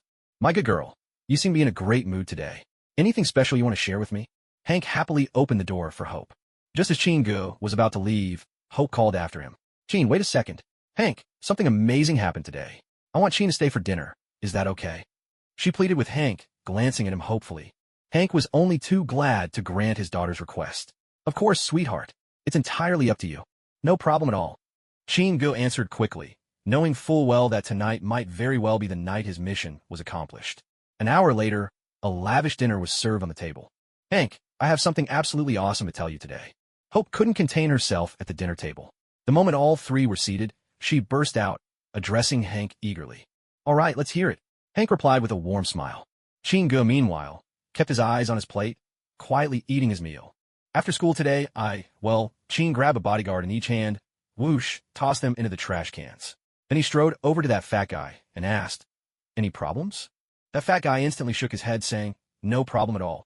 Hank, it was clear. Chin scared that guy straight. Hope was absolutely animated, spending a good 10 minutes recounting the entire incident at the school gate. Oh, really? Hank couldn't help but turn and look at Chin-gu. Mr. Hank, I can't allow Miss Hope to come to any harm. Not even if the president himself were to come knocking, Chin-gu replied with conviction. Excellent, Chin. Hope is now my one and only treasure. No one can lay a finger on her. Well done. Hank nodded in heartfelt approval. At that moment, Hope suddenly got up from her seat and walked over to pick up the keychain by the door. Chin Ji's heart gave a couple of hard, rapid thumps. This was the crucial moment. Hank, Chin really likes tank models, so I've decided to give this one to him. Do you mind? Hope fiddled with the little tank, directing her question towards Hank. At the table, Hank cast Chin-gu a meaningful glance after hearing his daughter speak. Chin-gu kept a calm expression, but inside, he was a bundle of nerves. Fortunately, Hope was clever enough not to blurt out that it was Chin-gu who wanted the tank model. Instead, she made it sound as though the idea to gift it was her own. After a brief silence, Hank shook his head, removed the miniature tank from the keychain, and slowly slid it toward Chin-gu, saying, Chin, since you like it, I'll give this model to you. Just make sure you take good care of it. This little tank is even better than you might imagine. Even as he offered the tank, Hank didn't forget to offer a few words of advice. However, Hank had no idea that the seemingly meaningful warning was, to Chin-gu, anything but cryptic. Mr. Hank, are you really giving this to me? Are you giving it to me of your own free will? Chin-gu sounded a bit repetitive now. Both Hank and Hope regarded Chin-gu with puzzled looks. Yes, Hank said again. Chin, are you all right? Hope couldn't help but ask with concern. In less than the blink of an eye, Chin-gu reached out with his right hand and gripped the tank tightly, then looked up with genuine gratitude and declared, Thank you, Mr. Hank. And of course you, Miss Hope. You've both done me such a great favor, you know? It's not just a model, it stands for life itself. My life. Chin Ji's emotional outburst left Hank feeling a little embarrassed. He never imagined this toy tank could mean more than life itself to someone. Goodbye, Mr. Hank. Goodbye, Miss Hope. An hour later, Chin-gu left the father and daughter with barely contained joy. After driving his Mercedes to PIM Technologies, Chin-gu hailed a taxi and returned to his villa. Chin, what happened today? You seem really happy, Hill asked, surprised to see the happiness Chin-gu couldn't hide, even after walking through the door. Without a word, Chin-gu grabbed Hill and planted a kiss on her lips. It's nothing. Are you settling in all right here? Chin-gu quickly changed the subject. Although he and Hill had already come to trust each other deeply, he still wasn't ready to tell her about the system. Chin, why are you so good to me? Hill gazed searchingly at him from his arms. Because you're beautiful. And, it has to be said, the emotional swings of young lovers, caught in the throes of passion, can ignite storms as fierce as thunder and lightning. Just a few sweet nothings, and both of them are utterly disarmed. Chin-gu, lounging on the sofa, lights up a cigar with a contented air. Hill is sprawled beside him, tracing idle circles on his chest, something women everywhere tend to do at a time like this. Meanwhile, the television across from them is playing the news. A short news segment catches Chin Ji's attention. Stark Industries has officially passed into the hands of Tony Stark, son of Howard Stark. Hill, do you know Tony Stark? In the States, there are few who don't. He's a playboy, a super genius. There are so many halos around him. But now that Howard's gone, Stark Industries' stock has dropped a lot. Seems people aren't too confident in the young man. Hill responded with casual indifference, nestled in his arms. This is great news. Chin let out a sly, excited laugh. What do you mean? It's the perfect time to buy into Stark stock. We'll go tomorrow. Hill couldn't help but sit up, concern in her voice. Chin, aren't you worried Stark Industries will go under with that playboy at the helm? A knowing, almost mystical smile appeared on Chin Ji's face. Trust me, Stark Industries is destined to become one of the most profitable companies in America. Just as Hill was about to fire off another question, Chin silenced her gently. Come on, I got something amazing to show you. With that, Chin rose, taking Hill by the hand as they walked slowly toward the basement. Thanks to the tireless efforts of the Ghost Ninja, the once modest basement had expanded to more than 3 times its original size. The room itself was simple in design. Nothing complicated adorned its huge new space. Rows of fluorescent lights overhead illuminated nearly 1,000 square meters with bright, white clarity. At the center, on a steel cross, a woman, wearing a mask identical to Bucky's, was locked in place by steel cuffs as thick as a thumb. 2 ghost ninjas stood watch, utterly motionless. Ah, Chin, wait, isn't she the assassin who tried to kill me the other day? Upon entering, Hill couldn't help but gasp in a hushed, startled voice. Hill, as far as I know, Hydra has 4 more warriors just like her. You have no idea how lucky you are. Ever heard of Howard Stark? He was blown up by an assassin like this, Chin said, gazing at the masked woman bound to the cross. Hill stood silent for a long while before speaking, her voice low. Chin, what are you planning to do with her? Turn her over to S.H.I.E.L.D.? No, handing her to S.H.I.E.L.D. would just send her back to Hydra. The real shame is, I don't know how to control her. It's a headache. Chin sighed with a tinge of regret. But all these pressing matters were not truly what weighed on Chin Ji's mind most. Running the recent events through his mind in detail, Chin found himself troubled, yet again. Crossbones Rumlow had already been eliminated by Chin, completely rewriting his fate. Fortunately, there was still plenty of time. Hydra could easily raise another successor. Prince Njobu of Wakanda and the young Black Panther had also embarked on a life of exile, their future uncertain and shrouded in mystery. As for Clow, he was lucky. He only lost 1 arm. But now, where would a future Ultron obtain vibranium? That was a question yet to be answered. Whether Vision could appear again would depend entirely on Ultron's abilities. As for Hill, her chances of ever reappearing in S.H.I.E.L.D. were essentially gone. Luckily, her absence wouldn't shake the foundations. She had never been a truly pivotal figure. A single thread, yet it tugs at the whole fabric. The entire plotline of the Marvel Universe had already shifted in unexpected ways, all because of his presence. And then there was the super soldier before him, number 2. By rights, he was supposed to be a tool doomed to die, yet now he was alive and standing right there. But the most pressing issue of all was that Chin Ji's lifespan now amounted to a mere 8 years. If he'd been left with even 80 years, he wouldn't have given the butterfly effects he'd set off a second thought. So I'll just take it one step at a time. Hopefully the system will be generous and pull its weight. Chin consoled himself helplessly, unable to see any clear path ahead. Glancing at Hill, still deeply asleep beside him, Chin quietly got up and strolled out onto the balcony. Marvel's sacrifice system. Host, Chin. Lifespan, 8 years. Skills, summon Nigga Shadow Ninjas. Quantity, 10. Ox Talisman. Items available for sacrifice. Mini T, 34 tank of the first Ant-Man, Hank Pym. System quest. Gain the trust of the first Ant-Man, Hank Pym, and have him give you the Mini T, 34 tank. Completed. Gazing at the mini tank in his hands, Chin muttered silently to himself. In an instant, the tiny tank disappeared from his palm. When he looked at the lifespan column, now showing 14 years, Chin couldn't help but gasp inwardly. This time, the task with Hank Pym's tank had added a full 6 years to his life. Does the host wish to spin the prize wheel? At once, the lottery will begin to spin once more. Having completed more and more tasks, Chin no longer felt the same intense surge of excitement as that very first time. Not bad, he murmured. The black pointer landed on. Electric discharge from both hands. Sue's magical power from among the 8 demonic lightning magics. System prize granted. A tingling sensation swept instantly through his entire body. It was as if a current ran through him, sending him soaring to the clouds in a flash. Then, just as quickly, the feeling vanished. On the surface, nothing seemed to have changed. Chin slowly extended both hands, holding them level with his eyes, concentrating his will. Suddenly, a dozen deep blue bolts of electricity, each a bit thicker than a strand of hair, sprang up between his outstretched fingers. They crackled softly in the air, releasing the subtle hum and sizzle of live current. The winding electric serpents darted up and down, left and right, across his palm. With a single thought, the current upon his hand vanished, as if it had never existed. Then, under Qin Ji's control, 1, 2, 3, dozens of electric serpents wriggled once more from beneath his skin. Qin struggled to describe the sensation of casting this spell. It felt as if it was all instinct. No incantations were needed. No preparation required. As long as he willed it, electricity could spark to life on his palm at any moment. It was as if he'd been given his favorite toy.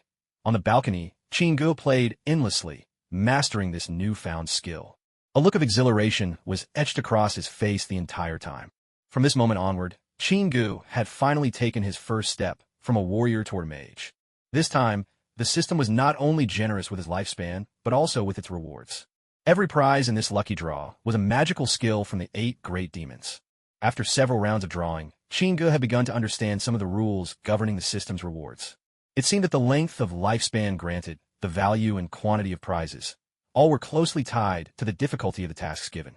As for any other factors, Qin could only guess. The next morning, at PIM Technologies.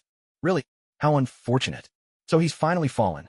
Inside the company, employees clustered together in small groups, their voices full of astonishment and sighs of sympathy. Word had spread from Hank's secretary about some unfortunate news. The driver named Qin had slipped on a slick floor that morning and fractured his finger. He had taken a leave of absence to recover at home. Everyone could not help but lament. The hardened man had finally gone down. The Hank family's curse is too much to bear. The rumor of a bizarre, unbreakable curse was gaining more and more believers. Hank Pym himself drove his own car that day, confirming the news for everyone. Meanwhile, the unlucky Qin was actually on the road to the Big Apple, driving there with Hill. Qin, after what you've pulled, no one will ever dare drive for Hank again. Hill chuckled from the passenger seat. Well, what could I do? I can't be Hank's driver for life, after all. Even if I feel a little bad about it, Qin replied with a helpless shrug. When it came to Hank's jobs, Qin thought of himself as a scoundrel, one who took everything and then made a quick escape.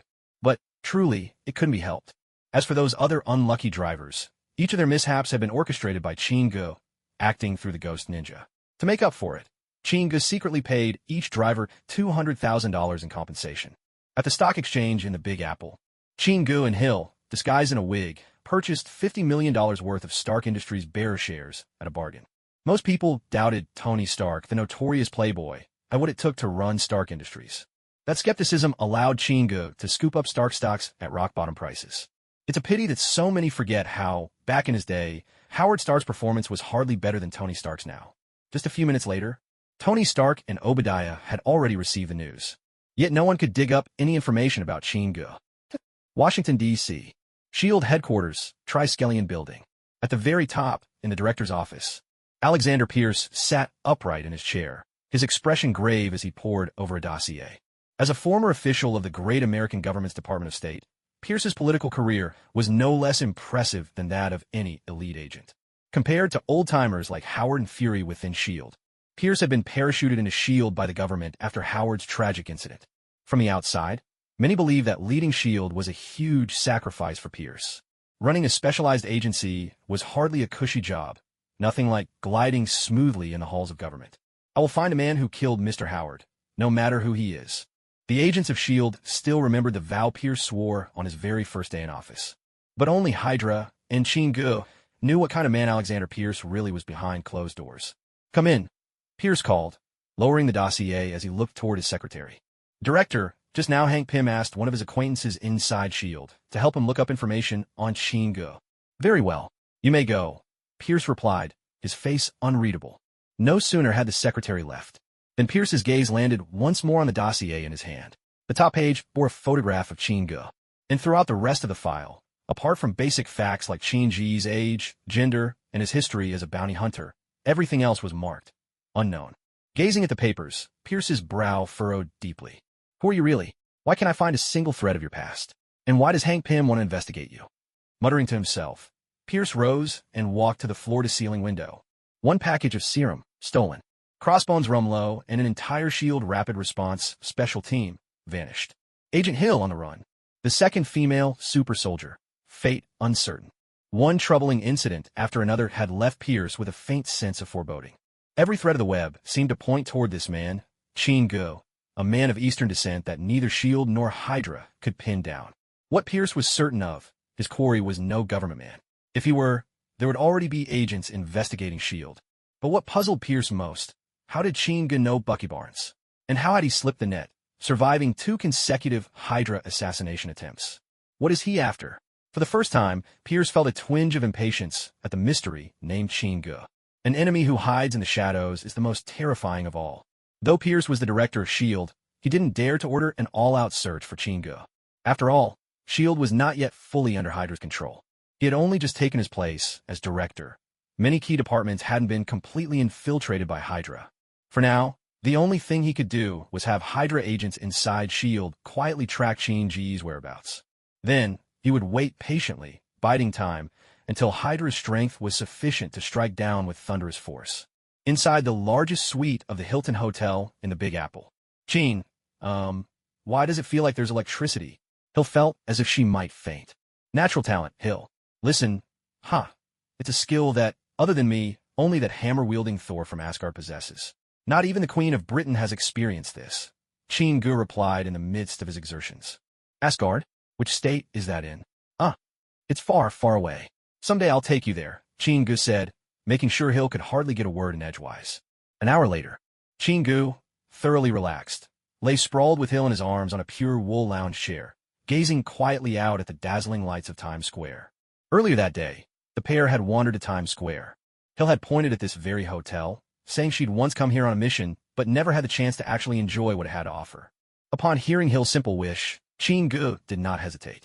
How could he let his beloved be disappointed? Without another word, he simply took her hand and booked a stay that very night. After all, with assets in the hundreds of millions, Go had always insisted, never shortchange yourself or the people you care about. Exhaling a perfect smoke ring, Go pointed across a whole expanse of city blocks and declared, "Hill, just wait. In the future, this place will be crawling with superpowered individuals. Men who can bend steel, shoot fire from their eyes, and even shoot electricity from, well, let's just say the unexpected. When that time comes, this city will turn into a battleground like you've never seen, and you'll meet all kinds of alien races." Hill looked up at Go.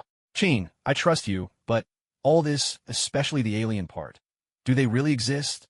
Of course they do. In truth, humanity is a tiny presence in the vast universe. In the future, even more alien races will come to Earth. The Kree, the Skrulls, the Titans, the Badun, the Nevadans, the Xandarians, the Chitauri, and the 9 realms on the World Tree. So many. I can't even keep track of them all, Go answered offhandedly. I really want to believe you, but all this sounds like stories out of a novel or a movie. Besides, how do you know so much? Don't tell me. You're like Marty from Back to the Future? Is that it? Hill's voice was thick with curiosity at first. Then she couldn't help but tease him. Because I'm a prophet. A peal of laughter escaped Hill. Weren't you the famous bounty hunter, Hound? When did you become a prophet? So should I call you Hound Prophet from now on? Or Prophet Hound? Gee's eyes lit up at her words. Hound Prophet. That's not a bad nickname. The next morning, Hill, radiant and full of cheer, walked out of the hotel arm in arm with Go, who seemed more than a little worn out. Suddenly, a voice made Go stop in his tracks. Behind them, Hank stood in his usual black suit, looking at Go and his arm with a puzzled expression. Go forced a smile onto his face. "Hi, Mr. Hank. What a coincidence running into you here." Bracing himself, Go stepped forward and greeted Hank. "I'm here at the hotel for a conference," Hank said hurriedly. "Didn't expect to see you here. How's your finger healing? Hope's been on me countless times. Wants me to hurry you back. You know how she is." Go wiggled his hand and tried his best to bend his finger. Sorry, Mr. Hank. The injury's pretty bad. The doctor said I might never be able to drive again." Couldn't help but let out a little laugh by the side. "I almost forgot to introduce you," Go said, putting his arm around Hill's waist. "This is my girlfriend, Hill." "Hello, Mr. Hank." "Hello," Hank replied with minimal enthusiasm, shaking Hill's hand before turning back to Go. He sighed and shook his head, placing a consoling hand on Gee's shoulder. "All right, I wish you a speedy recovery. May God bless you, You're a good kid. Don't let this setback make you lose faith in life." After an exhausting night, Gee's haggard appearance very much suited the image of a young man down on his luck. Go did his best to look grateful. "Thank you, Mr. Hank. You're a good man." Suddenly, Hank pulled a checkbook from his inner pocket scribbled down a sum, and pressed it into Qin Ji's slightly stunned hands. Qin, this is a little something for me. If you can't find a good job later, come to Pim Company. There are plenty of positions for you, even if you can't drive. Qin Ge glanced at the check, $20,000. He blinked at Hank, feeling slightly awkward. Checking his watch, Hank said, Qin, I have a meeting I need to get to. You have my number. Call if you need anything.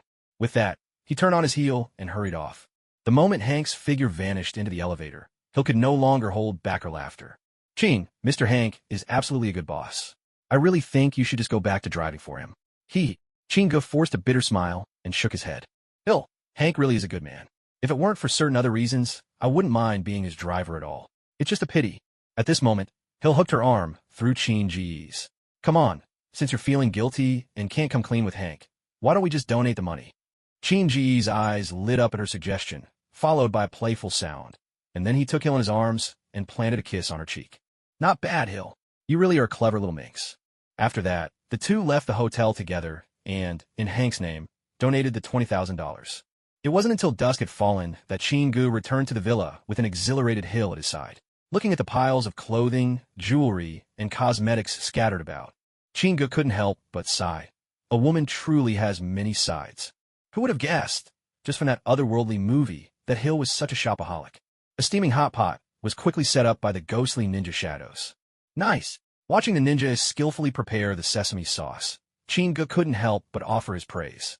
After a few rounds of training, these shadow ninjas could probably open their own hot pot restaurant. Qin, do you think I look pretty today? Suddenly, Qin Ge noticed that Hill had walked out wearing nothing but a bikini. I mean, even if hot pot is, well, hot, surely you don't have to strip down this much, do you? Qin Ge didn't dare say more. His legs were still trembling. Trying to tame a foreign vixen, he thought, would require patience and slow, careful strategy. Qin, I think. But just then, Qin Ji's expression changed sharply.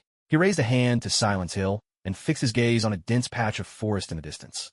He stared intently for the span of 10 slow breaths before giving a cold, measured chuckle. Hill, it seems we have visitors. Out in the woods beyond the iron fence of Qin Ji's villa, two fully armed agents were watching Qin Ge and Hill enjoying hot pot through their night vision goggles. Hey, take a look. Isn't that woman SHLD's Agent Hill? That's her, no doubt at all. Contact headquarters immediately. Not only have we found Qin Ji's hideout, but the missing Hill is here too. Wait a second. Why is Qin Ge staring right at us? Could he have spotted us? No way. No sooner had one agent said this and reached for his phone in his belt than a vice-like grip clamped down on his wrist. The agent's hair stood on end. He looked up to see a pair of narrow, blood-red eyes fixed on him. Before he could utter a warning, a steel fist crashed down on his head. With a dull thud, the agent collapsed to the ground, the sound catching the attention of his partner, who reflexively looked back. Wherever he looked, there appeared a pair of eyes glowing with red light, like a demon straight out of hell, standing right before him. Before he could react, a heavy fist thudded into his ribs from behind. A sharp blow. Someone's knee drove hard into his bent head, and his whole body collapsed limply to the ground. Then, the two agents were dragged away like dead dogs into the villa. By this time, Hill already knew someone had broken in, and had long since changed into some casual clothes. As he gazed at the agents who had been dragged in by the shadow ninja, Hill was about to speak. But Qin Ge raised a hand to stop him, saying, Hill, hold on. Let's wait to talk downstairs. With a quick gesture from Qin Ge, the shadow ninja beside him melted back into the floor shadows, swiftly fanning out in every direction. Shadow ninjas, kings of the darkness. Ordinary people could never evade their senses. To be safe, Qin Ge always arranged for 4 shadow ninjas to patrol around the villa 24 hours a day. He never thought he'd actually catch 2 rats tonight. After 10 shadow ninjas swept the area twice, there was no further sign of trouble.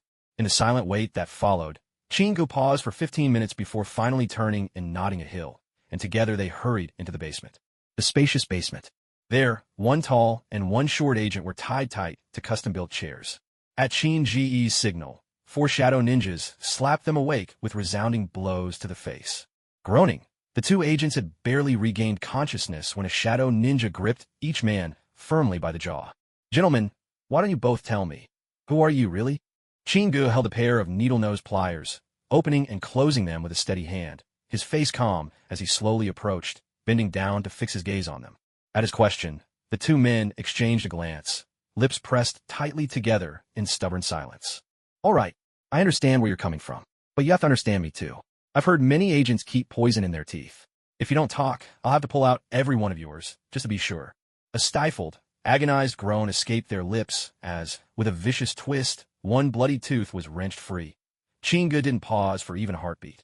One after another, not a single one of the 10 teeth held any poison. Seems luck isn't on either of our sides, Chinga said dryly, as the pliers reached for another tooth. Hill, unable to watch any longer, had already been hustled out by Chinga at the very first extraction. An hour passed. Chinga finished washing his hands, then strode quickly into the living room, where Hill was still waiting for him. Well, did they talk? Hill, I have to head out immediately. Our encounter with Hank earlier today, Hydra found out. According to one of those agents, they sent 2 teams. One team is already making a move against Hank. The 2 agents didn't actually know the specifics of the operation, so I needed to confirm a few details. Still, there shouldn't be any major issues. After all, Hank had spent many years working at S.H.I.E.L.D.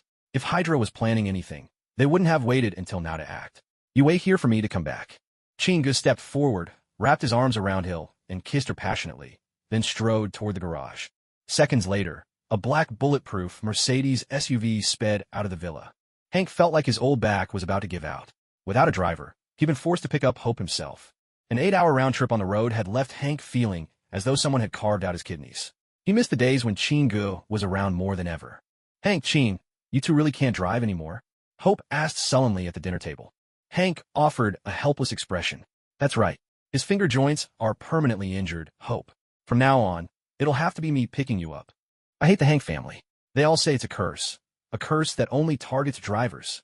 Clearly, Hope had heard about this odd rumor as well. Hope, it's just a coincidence, nothing more. There's no such thing as a curse. You have to believe in science. Hank tried to reassure his daughter, not wanting her to believe in superstitions. But his words rang hollow. There was no good scientific explanation for what had happened. Suddenly, the shrill wail of police sirens echoed from the street outside Hank's house. Hank stood up and peered through the window toward the road. 4 police cars had blocked off both ends of the street around Hank's home, and 8 officers stepped out onto the pavement. A sharp knock sounded at the door. Mr. Hank, there's been a homicide next door. We have some questions for you. It was the police calling out from outside. Hank gave his daughter a reassuring glance, then opened the door. 2 officers stood on the doorstep, both eyeing Hank carefully. Mr. Hank, is there anyone else in your home? One of the officers asked in a low, steady voice. Hank narrowed his eyes. Show me your identification, he said, pulling out his phone. As a former S.H.I.E.L.D. veteran, Hank knew plenty of people in New York's police department. Something about these officers' questions felt off. We are, one of the cops started, stepping forward. But he didn't finish. Suddenly, he lashed out with a powerful kick. Hank had been on his guard, but the attack was so fast that the blow landed squarely on his chest. Hank was sent hurtling backward, crashing through the doorway and into the house.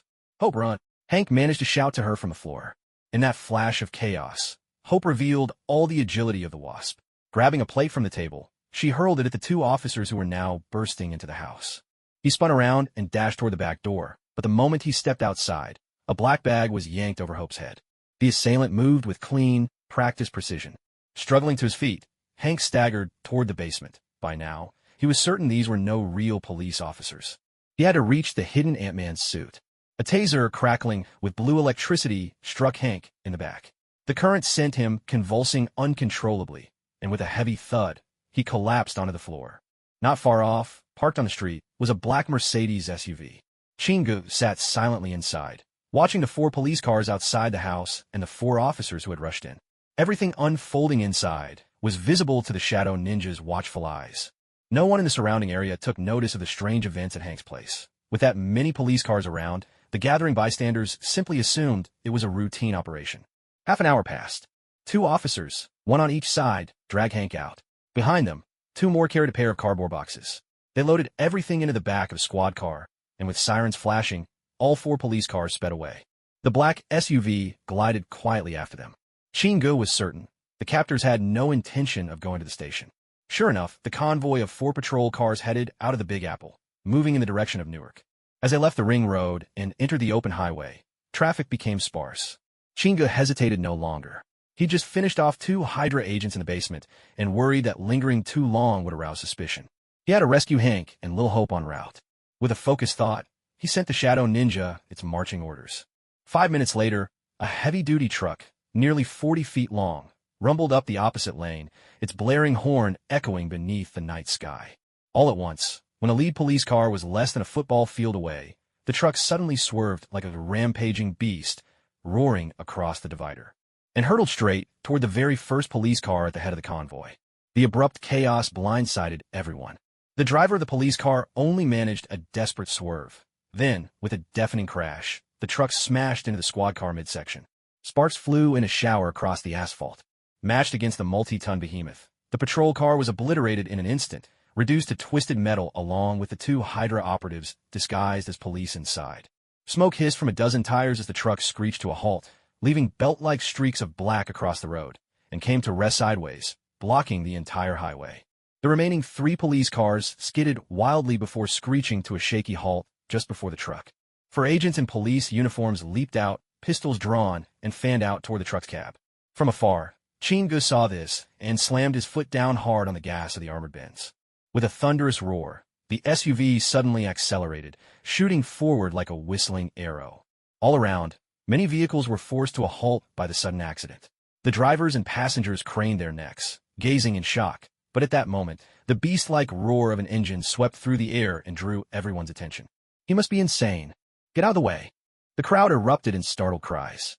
Just as the 4 police officers who had stepped out of their car realized what was happening, the black SUV was already barreling down on the last police car, a banshee's wail echoing in its wake.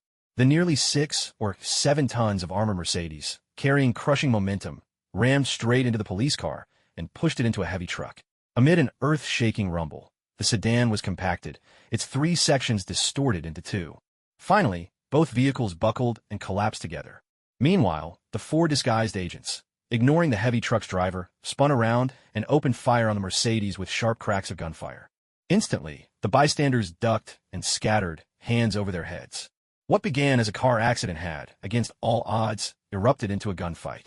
Fortunately, the citizens of this country were already accustomed to such sudden outbursts of gunfire. Though clearly rattled, the crowd's instinctive crouching hinted at surprising experience. Chingu darted in a crouch, leaping out from the other side of the Mercedes and ducking behind it for cover. On the far side, the 4 officers fired in turns toward where Chingu hid, unleashing a relentless barrage. With a flicker of thought, shadowy figures seemed to dart around both sides of the SUV. The 4 agents, convinced Chingu was about to break out, kept firing, their pistols blazing. Each emptied 3 full magazines before the gunfire finally ceased, their clips spent, lured empty by phantom figures. A sly grin crept across Chin-Ji's lips. Now, with unhurried composure, he stepped out from behind the car, arms spread wide, displaying he was unarmed. "I think we ought to settle this man to man. No weapons, just a fair fight. That's the true spirit of a man," Chingu said as he advanced. The 4 agents glanced at one another, a wicked gleam lighting their faces. In a flourish, each drew a high-voltage stun knife from behind their backs, blades a foot long, glinting like menacing fangs. Faced with this, Chin-Ji's grin only grew. This was the moment he had awaited. The 4 closed in, silent and deadly, circling him. 2 surged forward, thrusting their crackling stun knives from both sides. Electric arcs snapped and hissed, harsh lines of light flickering along the blades. Chingu tried to parry, but it seemed he couldn't match their speed. With a sharp snap, both stun knives slammed against his ribs from either side. "Erg!" Chingu threw his head back, emitting guttural, distorted cries. His body shuddered in wild jerks, as if possessed by a soul dance that defied all reason. Seeing this, the agents' faces lit up with satisfaction. Who could have guessed that the mysterious man who'd given Hydra's agents so many headaches would be subdued so easily? However, things began to take a bizarre turn. The electric shock batons unleashed enough current to bring down 2 elephants, yet Chingu still held his head high before them. But his expression, no, it wasn't the tortured grimace of someone hit by an electric jolt.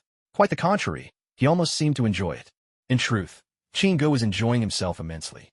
The current from the batons surged into him like a wave of warmth, tingling, numbing, even a touch exhilarating.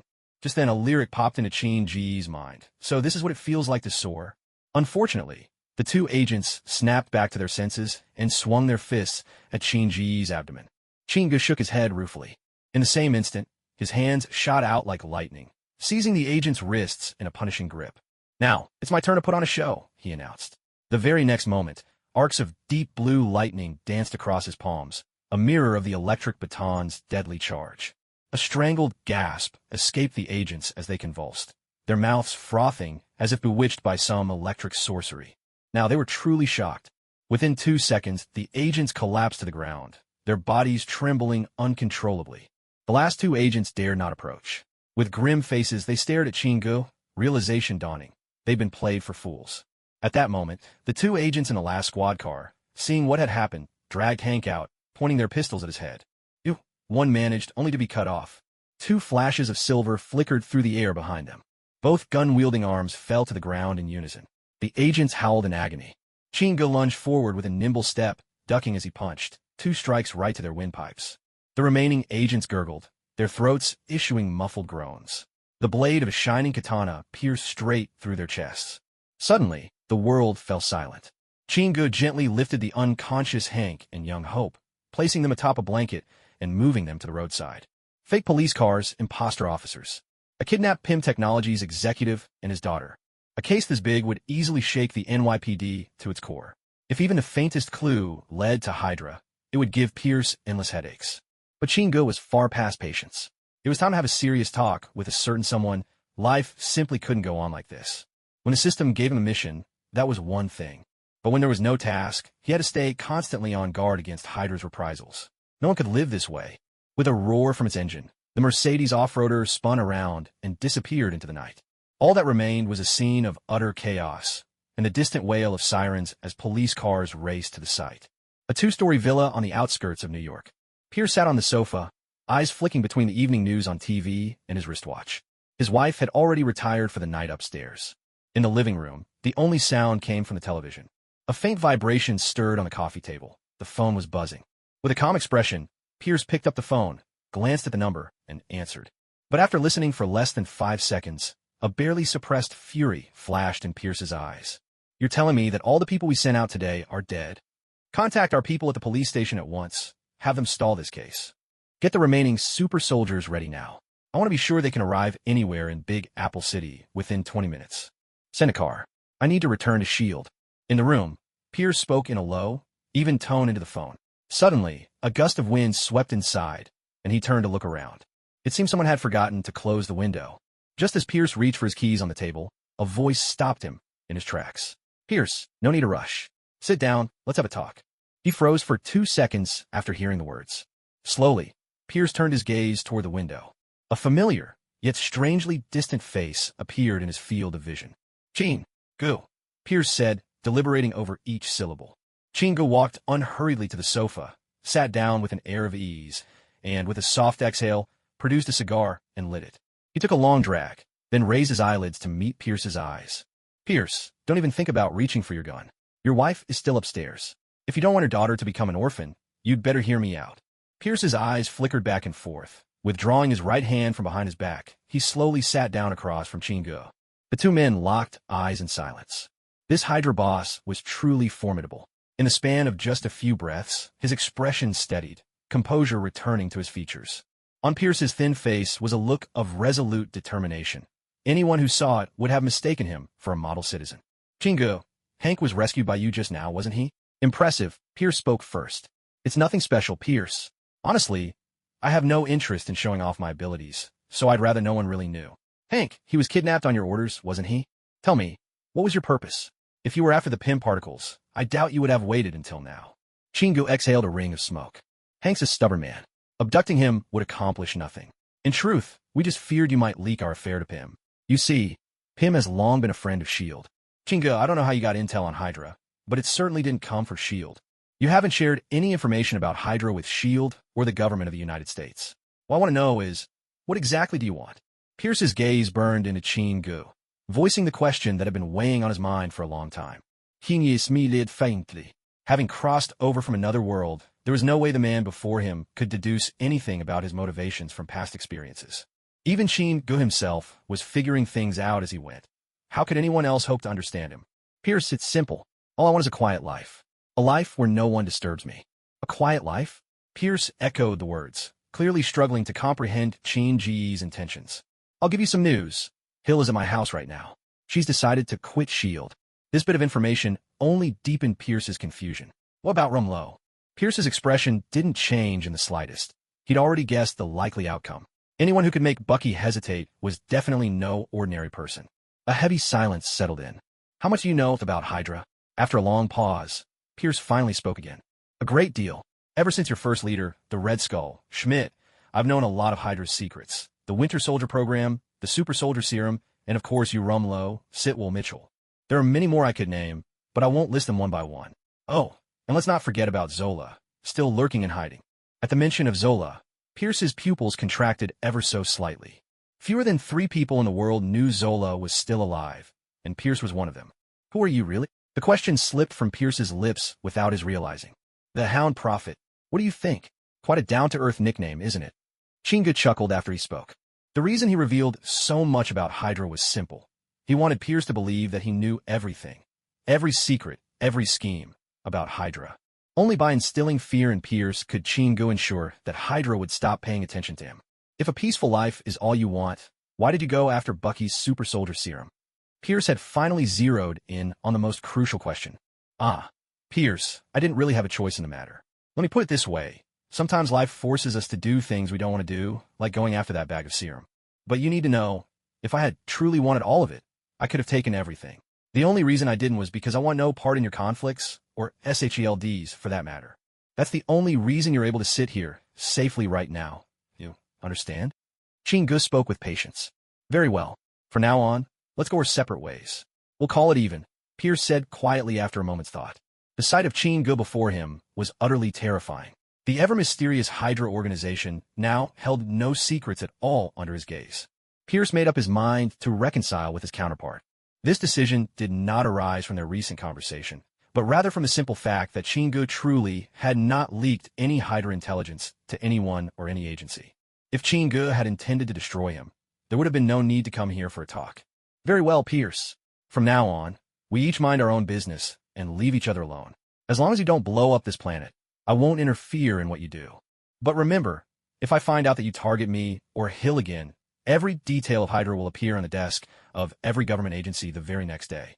No problem. We have no wish to make an enemy of someone like you. Pierce replied with a nod. At that moment, Chinga stood up and stepped toward Pierce. One last thing. Aside from Bucky, I want the other 3 super soldiers and the method of controlling them. Impossible. Pierce instantly rose from his seat, rejecting the demand outright. But Chinga seemed to have anticipated this response. He slowly extended his right hand, and from the shadow behind him, a ghost ninja materialized without a sound. Pierce, for all his experience staring down crises, still recoiled in fright at the sight of this apparition. A katana, gleaming with cold light, appeared in Chinji's grasp. If you think I can't kill you, you're sadly mistaken. I simply find it troublesome. I'll give you 3 seconds to reconsider. When can you deliver the 3 super soldiers to me? Before Pierce could respond, the katana in Chinji's hand swooped down with a chilling whistle. Desperate, Pierce raised his hand in a futile attempt to shield himself.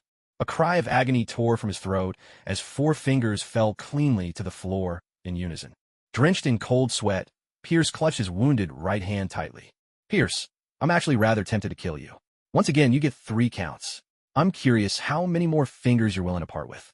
Unmoved, Chinga lifted his katana ever so slightly once again. Wait, stop. I agree. Pierce was truly afraid now, meeting Chinji's calm, implacable eyes.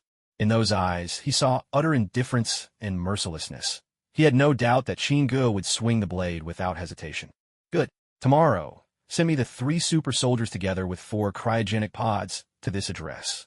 And don't forget our agreement. I won't meddle with your affairs, and you'll stay out of mine. If you think you can live with the consequences of betrayal, I'll show you the power of a true prophet. With that, Chinga tossed aside the katana. The ghost ninja caught it silently next to him. Then, under Pierce's gaze, it transformed into a patch of inky darkness and slipped into Chinji's shadow, vanishing without a trace. If it were someone with powers like Bucky, Pierce wouldn't have felt any particular way. But what Chinga had just done was clearly beyond anything an ordinary human could accomplish. He even suspected that Chinga might not be from Earth at all. All right, Pierce. If you make the call now, there's still a chance to reattach those 4 fingers. Good luck. Chinga glanced down at the severed fingers on the ground, then spoke to Pierce. After that, he turned around and walked toward the door. A moment later, the rumble of a car engine echoed from outside, gradually fading into the distance. Enduring the excruciating pain, Pierce slumped down onto the sofa and fumbled shakily for his phone, dialing a number with trembling hands. Send a doctor now. I don't care. Just hurry and don't ask questions. Just come. The room fell silent, leaving only the sound of Pierce's rough, heavy breathing. Inside the villa by the Hudson River, after an exhausting night, Chingu flopped onto the sofa the moment he got home. How did it go? Did you take care of everything? Hill asked, concern in her voice. Of course. The Hound Prophet never fails. Let me tell you some good news, Chingu said, pulling Hill gently into his arms. Tomorrow, we can walk the streets in broad daylight again. I've settled things with Hydra. They won't trouble us anymore. Hill's eyes went wide. She stared at Chingu for a long 3 seconds before speaking. How did you manage that? I found Pierce and talked to him for a full half-hour. In the end, I moved him so much that he agreed to back off. That explanation clearly wasn't enough to convince Hill. Chin, tell me, what did you say that moved Pierce so deeply? All right, honestly, I cut off 4 of his fingers. That was enough to persuade him, Chingu admitted with a helpless smile. At that, Hill nudged him firmly, looked up and blinked. Then why don't you just expose all of Hydra's secrets? I'm not with S.H.I.E.L.D. anymore. There shouldn't be anything holding us back, right? Hill's question left Chingu momentarily at a loss. He couldn't reveal anything about the system, yet he needed to explain things sensibly so that Hill would believe him. Straightening up, Chingu looked at Hill and spoke quietly. Hill, I really do know a few things about the future. And listen, Pierce will definitely be killed by someone else's bullet eventually. Taking him out myself would be easy. But you need to understand, once I do that, a lot of things will change. Maybe for the better, maybe for the worse. The Hydra will ultimately be defeated. Tell me, do you think I should take the risk and change its fate ahead of time to embrace a future that's completely unknown? Chingu tossed the question to Hill. At that moment, Hill's face carried a rare seriousness as she contemplated quietly. But can you make the optimal choice? Hill suddenly asked. Chingu shook his head. Hill, if I could do that, I'd be more powerful than God himself. Of course, there are people who can do that. They can pick the best outcome from among tens of thousands, even millions of possibilities. But sadly, I have no idea where to find such a person now. Besides, right now he's nothing more than a naive rookie. Hill nodded, half understanding. So, Chin, what you mean is that Pierce and Hydra will be brought down, but you're worried that killing him now might invite even greater trouble and new enemies. Is that right? If so, then maybe not killing him is actually the wisest choice. Kinye nodded, please see it. Exactly. That's what I wanted to say, Hill. I need to avoid changing the future. I know too much. It's not just about my enemies. Most of all, I want to live a little longer. Why is that? That's a rather mysterious matter. I can't explain it to you just yet. All you need to know is that everything I'm doing is so I can stay by your side a while longer. Chin, I believe you. At this point, Hill had already been moved by Chin-ji's words, and her attention was successfully led astray. Chingu rubbed his waist, glanced over at Hill, who was still sound asleep by his side, and couldn't help but give a wry smile. Even with the added boost of the Ox Talisman, if you luck into especially fertile ground, you'd probably still manage to wear out the strongest ox. The phone on the table rang. Chingu got up and answered. Kinye. On the other end, Pierce's voice came through. Yes, you're up early. Did you get your finger reattached? I'm telling you, drink more bone broth. It'll help you recover. Chingu offered with apparent concern, seeming to completely forget he was the one who'd cut off Pierce's finger in the first place. Thanks for your concern. The item has been left at the designated place. I hope you keep your promise, Pierce replied, his tone heavy, clearly in no good mood. No problem. My promises are even firmer than the US dollar. Don't worry, Pierce. You can go right on being a villain. Just remember what I said. Stay out of my way, or else, well, you know what happens. There was a long pause on the other end, then, finally, a slow reply. Understood. Chingu wandered out of the villa at a leisurely pace. In the basement of the villa, 4 cryogenic chambers, each resembling a space capsule, were lined up in one corner, neat and orderly. Through the glass of the cryo chamber, you could see a gentle mist swirling constantly inside. Inside, 3 men and 1 woman, 4 Hydra super soldiers, lay silently, a thin layer of frost clinging to their bodies. Chin, are these all super soldiers like Steve? Hill stood to the side, curiosity evident in her tone. Yes, these people weren't supposed to appear in this world, but since they've ended up in my hands, it'd be a pity to simply dispose of them. Then why not just let them go? Let them go? Hill, don't forget, they're Hydra's weapons, killers, every one of them. Can you guarantee they wouldn't walk free and become cold-blooded murderers again? Chin-ji's words made Hill pause, realizing the danger, and she didn't press further. So what do you plan to do with them? Hill asked again. For now, we'll keep them here. Maybe one day they'll stand guard for us, or perhaps, when the time comes, they'll be able to put their skills to use again in another way. It's much too soon to wake them. I still don't trust Pierce. He's a slippery one. If he snuck in some kind of assassination protocol, will be in real trouble if they're unleashed. A sigh of relief escaped Qin Ji's heart. Finally, he had a chance to send these 4 super soldiers back into slumber. Though not in a Hydra base, at least it was done. Whatever else happened, at least with Bucky's storyline, Qin had managed to guide things back toward the original narrative.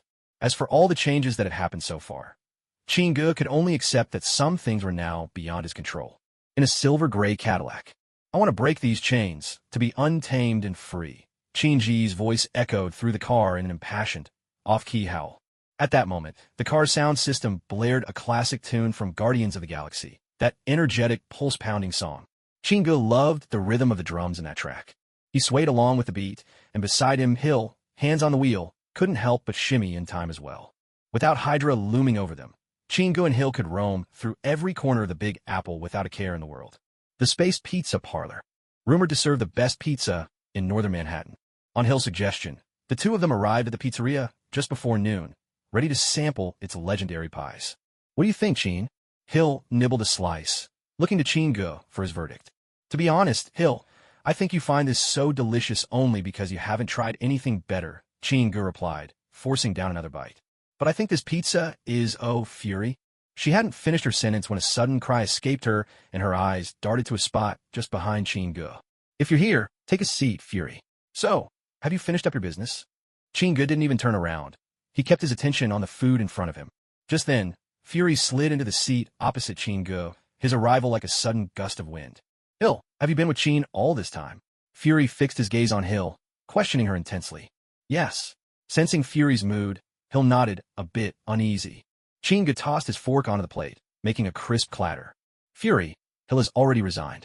She's my girlfriend now, and she doubles as my secretary and personal housekeeper.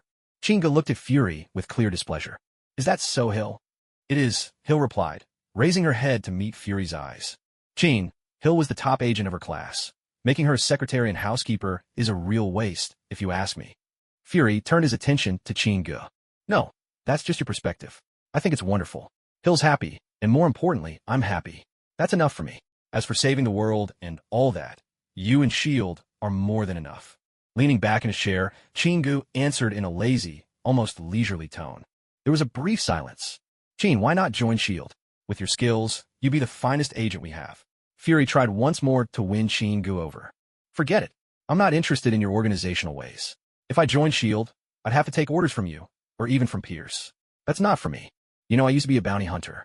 I'm not exactly used to people telling me what to do. But like I said before, if you run into trouble, I can help you out. As long as the money's right, we can talk about anything. Qin refused him directly and without hesitation. If he could, Qin had nothing against saving the planet. He did, in fact, admire people like Iron Man and Steve Rogers. But admiration didn't mean he needed to follow in their footsteps. All right, let's put that aside for now. Qin, do you have any more vibranium? S.H.I.E.L.D. is in dire need. Seeing that Qin Ji's attitude wouldn't budge, Fury changed the subject, glancing around before lowering his voice to bring up the matter of vibranium. Of course, back then, the piece of vibranium Roosevelt gave to our beautiful country ended up buried in the ice with Captain Steve. Since you're Hill's colleague, we'll do it at the same price as last time. Qin smiled as he spoke. Fury pulled out a check and slid it across the table to Qin $100 million from Citibank. Qin quickly shoved it into Hill's hand. Take care of this for me. Hill froze for a moment. The long string of zeros on that check left her momentarily stunned. She had never seen that much money before. Pick it up tomorrow. No problem. Watching Fury disappear through the doorway, Qin found the pizza on his plate suddenly tasted better than ever. And, notably, Fury hadn't said another word about Hill. It seemed he'd finally decided to let the subject of Hill drop. An hour later, outside the doors of the Big Apple City Stock Exchange. Qin, I hope you know what you're doing. Why are we only investing in Stark stocks? Hill asked, her tone tinged with confusion. After finishing their pizza, the two of them drove straight to the exchange, where they spent another $80 million buying stocks in Stark Industries. Altogether, including the previous purchase, Qin had already invested a whopping $130 million in Stark's company. Hill, the arms industry is the most lucrative business in this world. Just wait and see, Stark is about to take off. If only I had more money. I want to buy out the entire Stark Industries and have Tony work for me. Standing at the entrance, Qin sighed wistfully. But unfortunately, Tony was still just a carefree playboy at this time, far from the moment he would truly come into his own. Tony Stark, huh? Qin, if you knew all he cared about every day was supermodels and parties, you definitely wouldn't think so highly of him. You're underestimating Tony Stark. Trust me, this man will surprise you in ways you can't imagine. With that, they both slipped into the car. Just as Chin-gu was about to start the engine. Host, new system mission issued. Please check. A cool, clear voice echoed in his mind. There you are at last.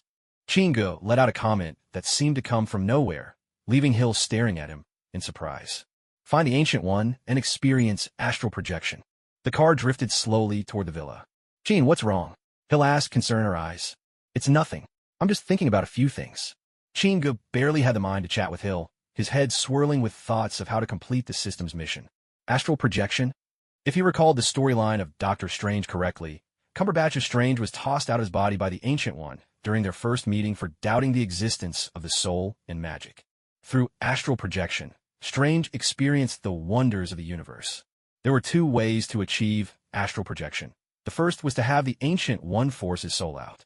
The second was to become her disciple and learn the technique himself. Chin-gu slowly recounted the plot of Doctor Strange in his mind. As far as he remembered, Mordo hadn't yet become a disciple. The zealous Caecilius probably wasn't around either. At this point in time, apart from the Ancient One herself, nearly all major characters had yet to enter the stage. At least he didn't have to worry about plot twists affecting future missions. In Doctor Strange, it was precisely because Strange doubted the Ancient One's powers that she expelled his soul from his body. Perhaps Chin-gu could make use of that as well. Having bid Hill farewell, Chin-gu boarded a plane bound for Nepal. If it hadn't been for the Marvel Universe and Doctor Strange, Chin-gu wouldn't have even heard of this place. Unlike the modern aura of skyscrapers in the Big Apple, Kathmandu, where Kamartaj is located, reminded Chin-gu of a small county town from the 1980s in his previous life. Chin-gu had no idea where Kamartaj's exact location was. However, he remembered that the sorcerers of Kamartaj would appear in Kathmandu, and Doctor Strange himself had attracted Mordo's attention by asking around about it. Ordinary people probably had no clue it existed, so Chin-gu planned to follow Sherlock's example and draw the attention of Kamartaj disciples by asking for directions. 100 rupees, thank you. The taxi driver grinned from the front seat. All right, here you go. Chin-gu didn't argue. The fare was obviously inflated. The driver saw him as easy prey, a naive out-of-towner. He took out his wallet, pulled out a bill, and handed it over. A thick stack of cash left in his wallet caught the driver's eye for a moment, a flicker of greed passing over his face before it quickly vanished. After getting out of the car, Chin-gu glanced around, then joined the crowd and drifted forward with them. Kamartaj, do you know where it is? No idea. Have you heard of Kamartaj? Never heard of it. Chin-gu continued forward, casually stopping passers-by to ask the same questions. As time went by, he found himself wandering into a narrow alleyway, its sides lined with even older buildings, clearly relics from the last century. The alley, shaded from sunlight, was noticeably dim. Hey kid, do you know Kamartaj? Chin-gu stopped the little boy to ask. Wait, you know about it? Chin-gu, just about to turn away, was surprised and caught hold of the boy. Take me there, and this 100 rupees is yours. He waved a bill enticingly in front of the boy. Come with me. The boy gave him a guileless grin and nodded. Under the boy's lead, they weaved left and right through the twisting alleys. Hey kid, how do you even know about Kamartaj? The crowd was thinning and Chin-gu felt an uneasy prickle. He stopped and asked. As soon as the words left his lips, the boy darted ahead, vanishing around the corner in a sudden burst of speed. At the same time, 6 men with unfriendly faces emerged at both ends of the alley. Seeing the situation before him, Chin-gu couldn't help but smack his forehead. He'd forgotten Sherlock had also been robbed by the locals here. This detail had completely slipped Chin-gu's mind. Hand over your wallet and your watch, or else you're dead meat. The shortest of the group, a Nepali man barely reaching 5'7", snarled. At these words, Chin-gu's thoughts raced. At this point in time, Mordo probably hadn't become the Ancient One's disciple yet. Chin-gu decided to take his chances. Maybe a student of the Ancient One would show up to save him. However, Chin-gu didn't dare let the ghostly ninja out right now. After all, the Ancient One was the Sorcerer Supreme. If she misunderstood his intentions, there would be no easy way to explain himself. Slowly, Chin-gu took out his wallet and handed it over. This money should be enough to support you for a while, he said. This watch was a gift from my girlfriend. I beg you, please don't take it. And so, Chin-gu began his performance. Suddenly, a fist swung from behind, forcing Chin-gu to stifle his instinct to dodge. The blow landed square on his back, sending him stumbling forward. A gasp of pain escaped his lips, then another punch struck his abdomen. Chin-gu allowed himself to collapse slowly onto the ground, curling into a ball, all the while sneaking glances at the edge of the crowd. Don't take my watch, he pleaded. And please, not the face. His words only provoked the 6 thugs to rain down their blows with even more vicious kicks and punches. A knife was pressed his throat. Let go. The man in front of him spat impatiently. Please, it's a gift from my girlfriend, the symbol of our love. Chingu cried out, his desperate plea startling the men around him. With a look of pain and reluctance, he finally let go of the watch. The man snatched it triumphantly, and a hint of a smile flickered across his face before he signaled his crew. In an instant, the 6 of them vanished around the corner. Chingu stood frozen, staring blankly at the scene. So all that acting, all those hits were for nothing. The world around him was silent. No masters from Kamartaj came falling from the sky to punish these criminals. Nothing unexpected happened. Chingu had truly just been mugged. Damn it, what a ridiculous loss. Chingu stood there on the spot, close to tears. His clothes were covered with dirt. His sunglasses had been trampled and crushed. He was a sorry sight. On the streets of Kathmandu, Chingu resumed his search. Do you know Kamartaj? He asked a passerby. No, never heard of it. Undeterred, Chingu pressed on. He refused to believe that if he persisted for 10 days or half a month, people would still be unaware of his presence. In another alley of Kathmandu, he tried again. Do you know Kamartaj? No idea. 10 days passed. In a small alley, Chingu sat disheartened on a roadside step, gnawing at a piece of flatbread. A full 10 days had gone by. Still, not a single sorcerer from Kamartaj had appeared before him. Is the Ancient One at Kamartaj? At last, Chingu turned to his system for help. Host, that is something you must discover and seek out on your own, the system replied. With a growl of frustration, Chingu tore off a large chunk of flatbread with his teeth. What a rough start. He never expected that even meeting the Ancient One would prove so difficult. Though dissatisfied, he knew he had no choice. He had to persist. Completing each task was the only way to keep himself alive. There was simply no alternative. Finishing the last of his bread, Chingu prepared to get up and resume his inquiries, when suddenly he noticed the back of a young boy up ahead. Chingu strode forward and grabbed the little boy by the collar. Let me go, you jerk. Ignoring the boy's protests, Chingu dragged him swiftly into a secluded alleyway. You little rascal. Do you remember me? Chingu looked down at the boy, his tone menacing. Clearly recognizing Chingu, the boy shrank back in fear. Please don't kill me. The boy gazed up at the tall, imposing Chingu, and his voice broke with pleading. Chingu gave him a crooked grin. Tell me honestly, do you know about Kamartaj? If you dare lie to me this time, I'll hand you over to the police. Suddenly, a low, gravelly voice came from behind. Let go of Adiao. Let go of Adiao. Chingu faltered for a second. Adiao? So this boy's name is Adiao? You mean the girl who lives on the mountain? The one who's like a vulture, always watching from above? He turned around slowly. A man stood there, his face shadowed by the hood of a cloak. Chingu's eyes lit up at once. There was no doubt. This man had to be a sorcerer from Kamartaj, dressed exactly like Mordo when he'd made his appearance.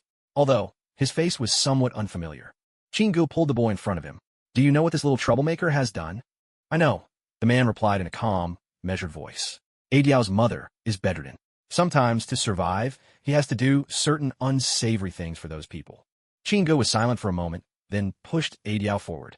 The boy didn't hesitate for a second. He turned and bolted down the alley. The man gave Chingu an acknowledging nod and turned to leave. Seeing the sorcerer wasn't here for him, Chingu panicked and quickly called out. What do you want?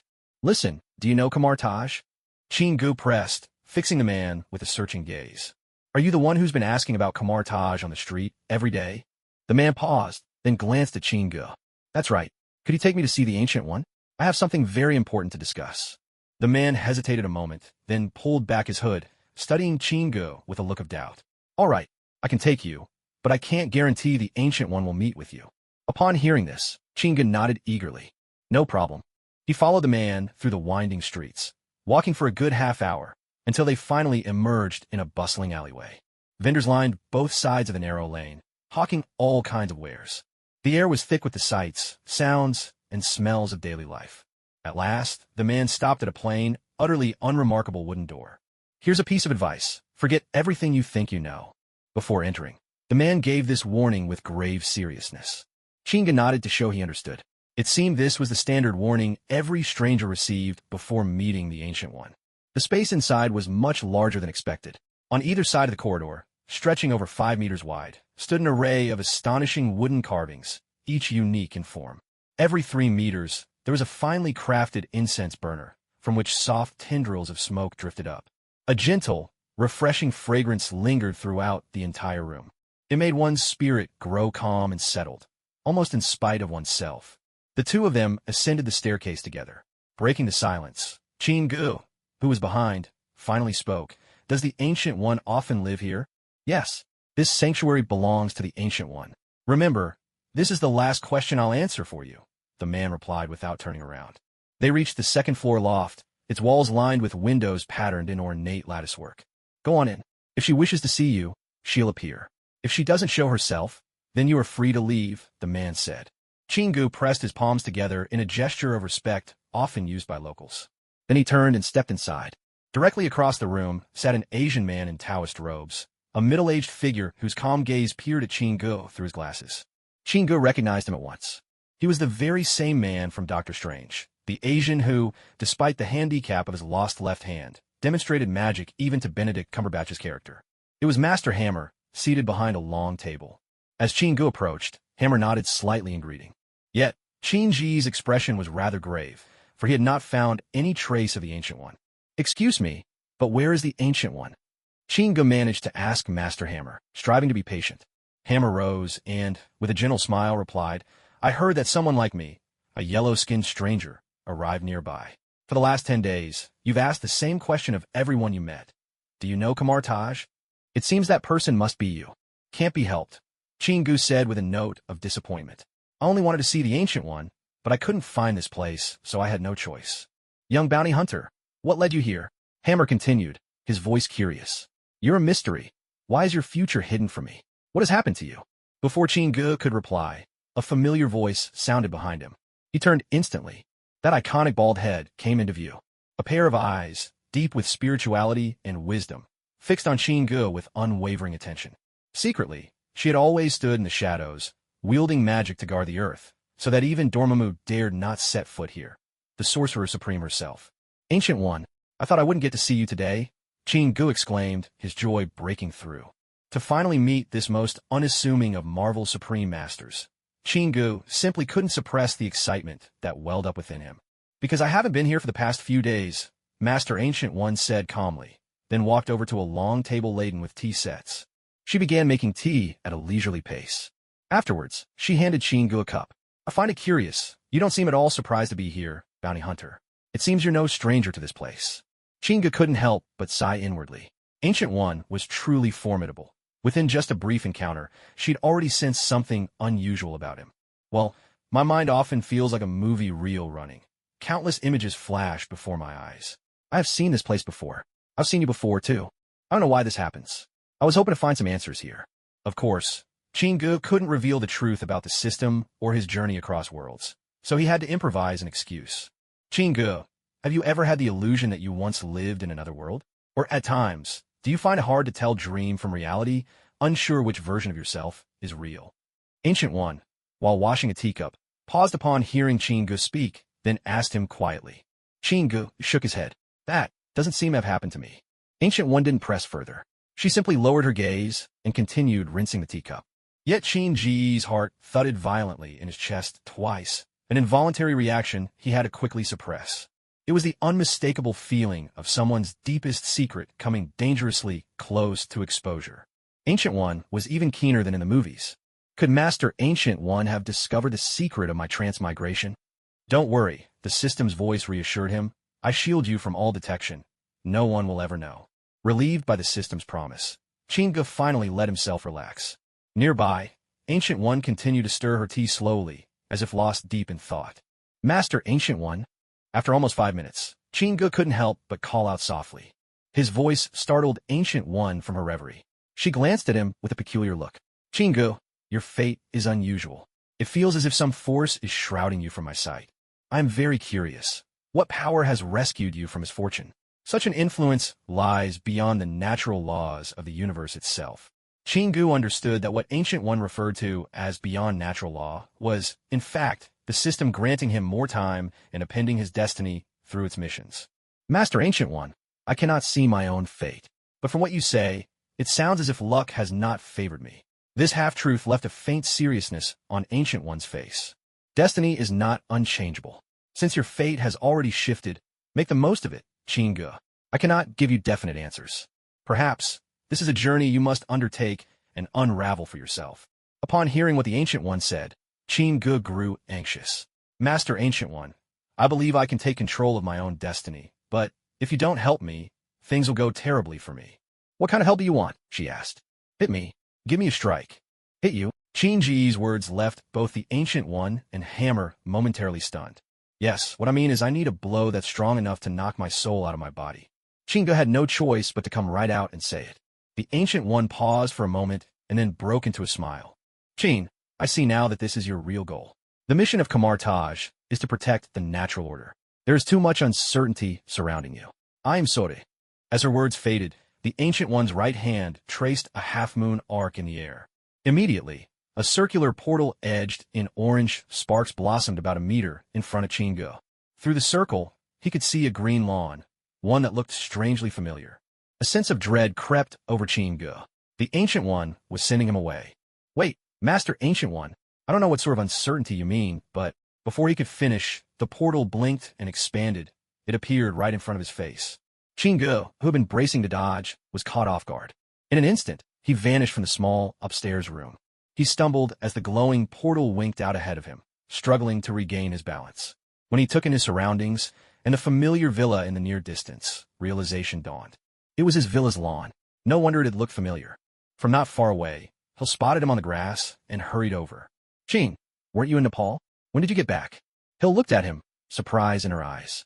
With a wry smile, Chin-gu replied, No luck. I got sent back. You didn't get what you went for? Nope. That's enough about that. After 10 days of nothing but flatbread, I need a good meal. With Hill still puzzled, Chin-gu led her back to the villa. After devouring a hearty meal, Chin-gu sat down with Hill to tackle some paperwork. Only then did sleep claim him, deep and heavy. He felt his feet touch down from the plane, planting themselves firmly on solid ground once more. All right, so Cumberbatch swayed you in just one evening. I don't believe I can't move you if I stick it out. Worst comes to worst, I'll ask to be your disciple and pick up astral projection on my own. Muttering to himself, Chin-gu squared his shoulders and strode deeper into the city.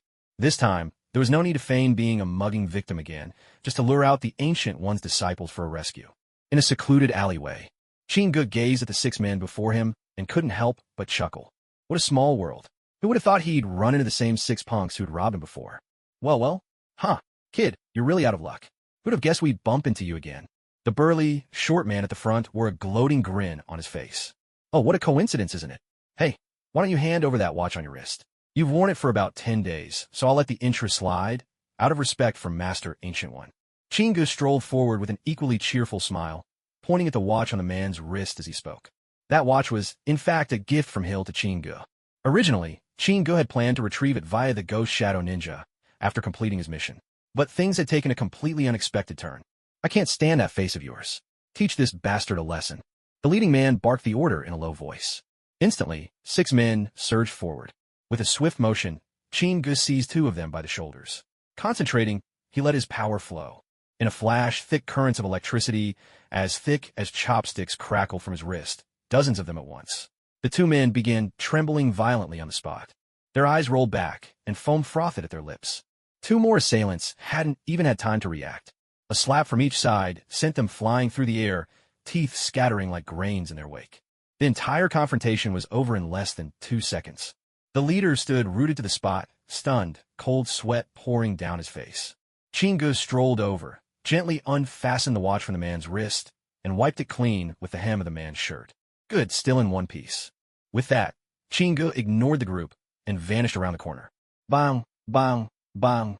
Creak. The old, short wooden door opened with a low groan.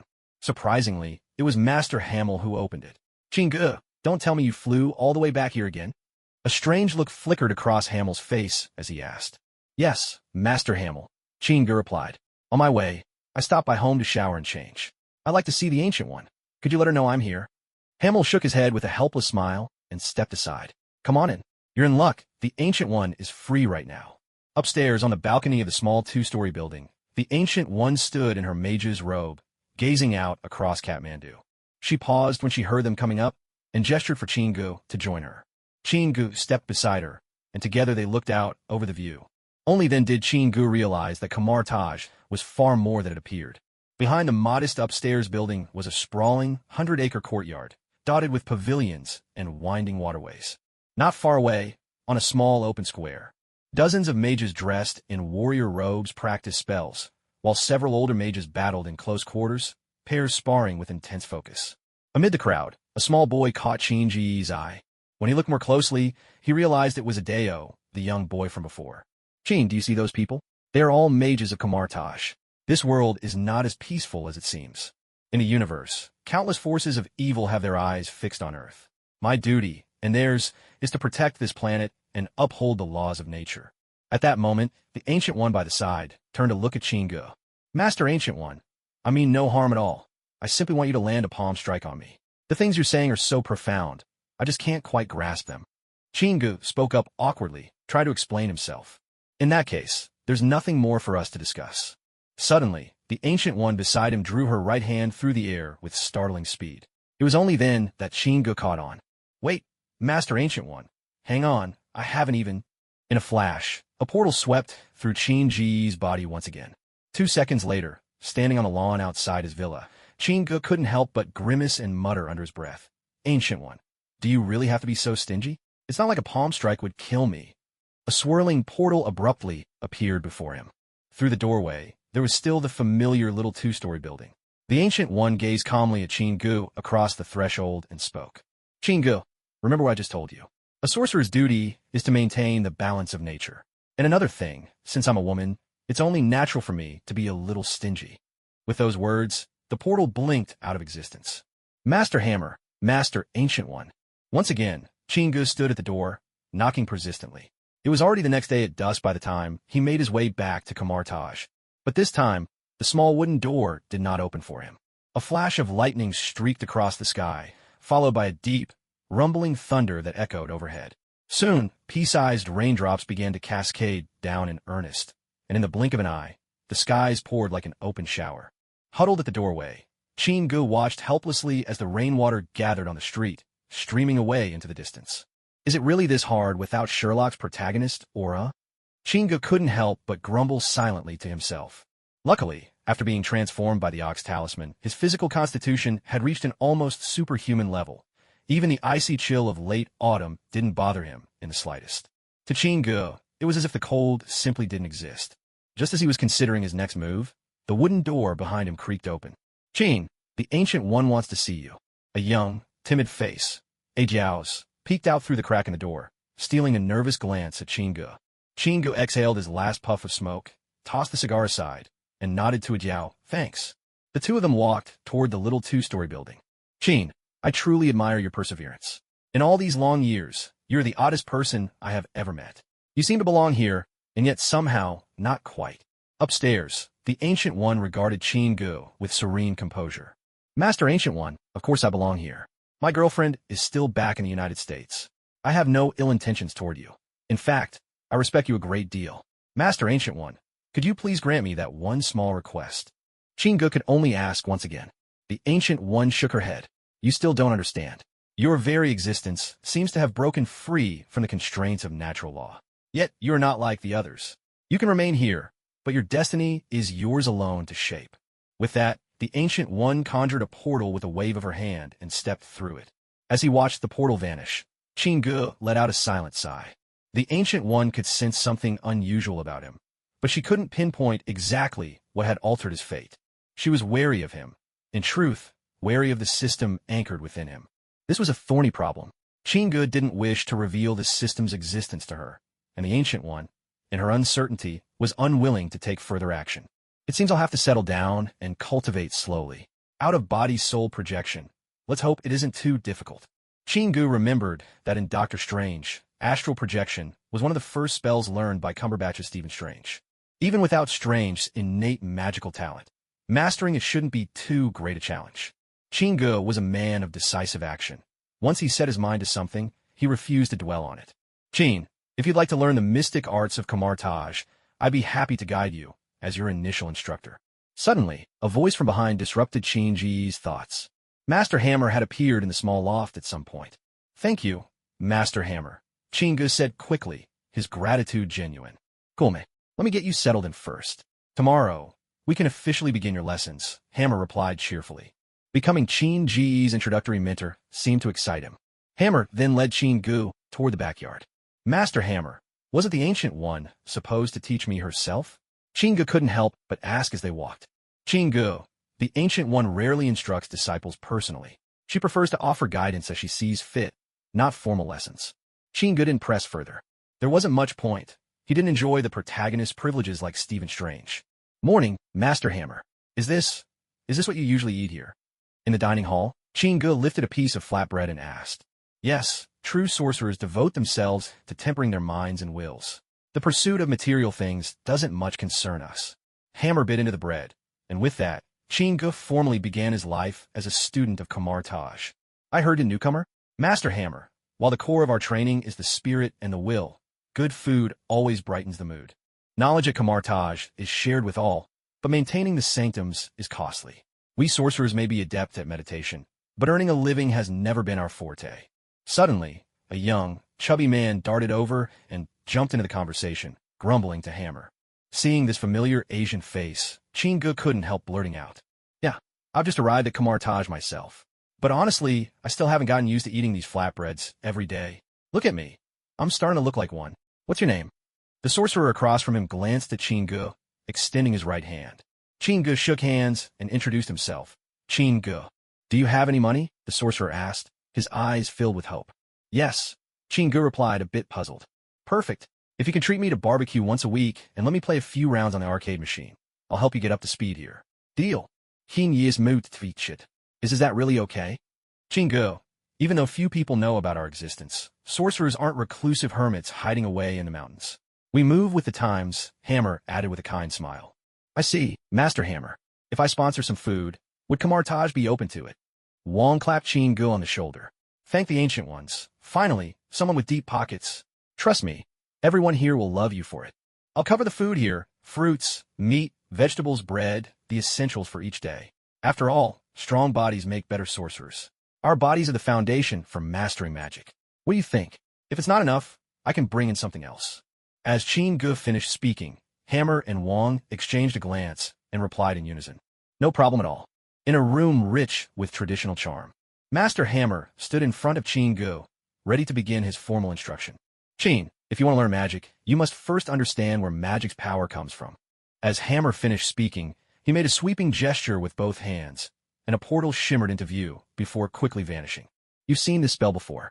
It creates a connection between two places, allowing sorcerers to travel quickly across the earth. To perform magic, you first need to learn the words of power.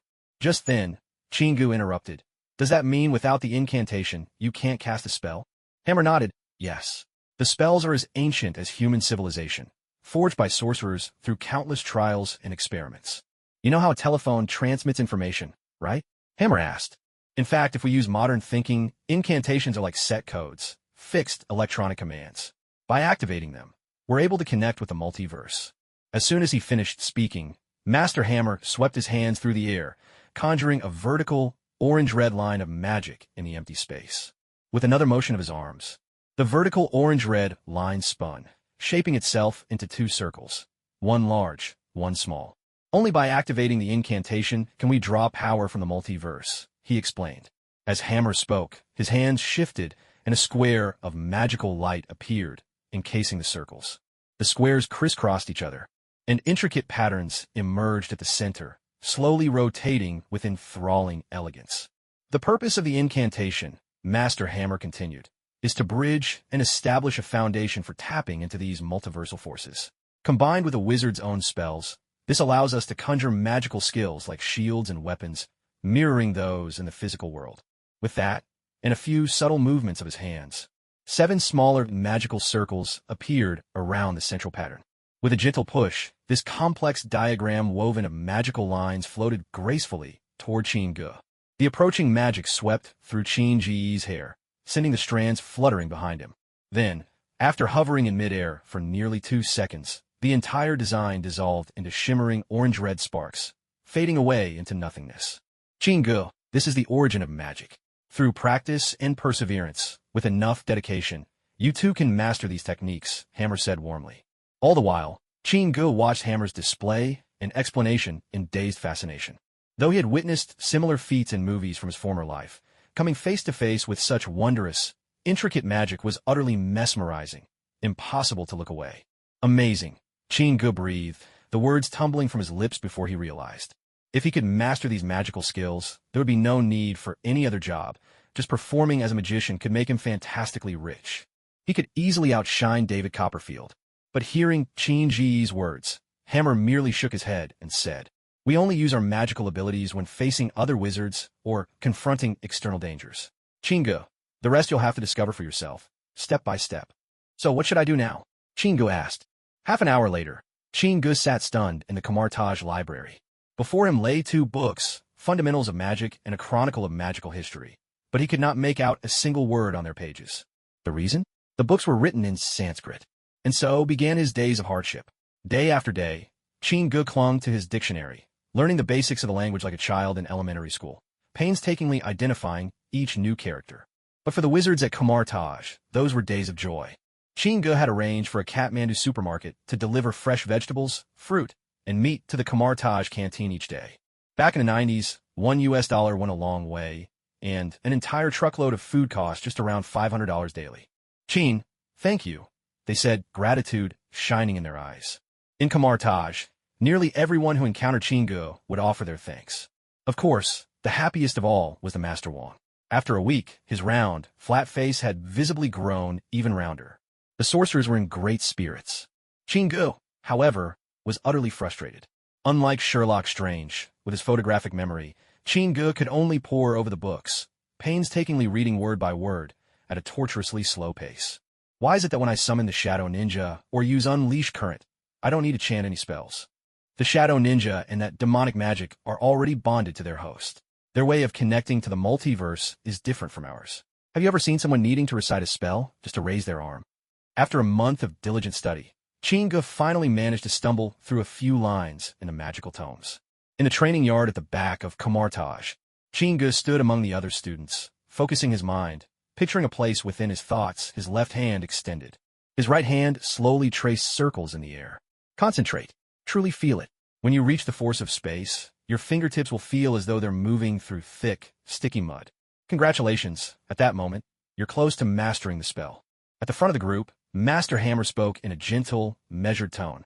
Before Adiao, who stood at the front, specks of orange-red light twinkled into existence. The motes multiplied, then connected into a glowing arc.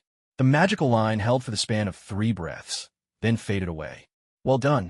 Keep practicing, and soon you'll have it." Hammer nodded at Adiao in genuine approval. As his words fell, it was as if the dozen people in the group had all reached an unspoken agreement. All at once, orange-red lights and arcs appeared before each of them. It was obvious. Everyone but Chin-gu had managed to connect with those spatial forces. "Xivitagama, you, Fixi. Chin-gu looked enviously at the apprentice ahead, and, steadying his spirits, silently recited the incantation in his mind and carefully traced circles again. "Chin-gu, it's been a month now. Even if you haven't produced any magical effects yet, don't give up." At the dining table, Master Wong stuffed a piece of roast chicken into his mouth, mumbling encouragement to Chin-gu. A month slipped by quickly. News had spread throughout Comicdub. Chin-gu was a hopeless case when it came to magic. His fellow apprentices, who had started learning alongside him, could already conjure portals, while Chin-gu was still stuck drawing circles in the air. "Don't worry, I won't leave Comicdub until I master some magic. I'm not a man who backs down easily," Chin-gu said helplessly, still puzzled at where he had gone wrong. After all, he had nearly gotten into a top university. He certainly didn't think his intelligence should be so unimpressive. "Chin, don't be anxious. The more you rush to succeed, the harder it is to master magic. In fact, your movements and incantations are already quite precise. Perhaps all you're missing is just a bit of luck." Seeing that Chin-gu was looking dispirited, Mage Hamel, who stood nearby, also offered some words of encouragement. Another month passed. In the training yard behind Comicdub. At this point, there were less than 2 days left until the new year. Many of the magic apprentices had returned home to celebrate with their families, leaving only a handful of people on the square. "Chin, I never imagined your strength would be so formidable. You can even withstand the unleashed magical power of the staff of the Living Tribunal." The Mage King stood in the square, excitement gleaming in his eyes, tightly gripping the over 1 meter long magical staff, the staff of the Living Tribunal, as he fixed his gaze on Chin-gu. Suddenly, the Mage King's expression sharpened, and a flash of orange light surged through the staff in his hand.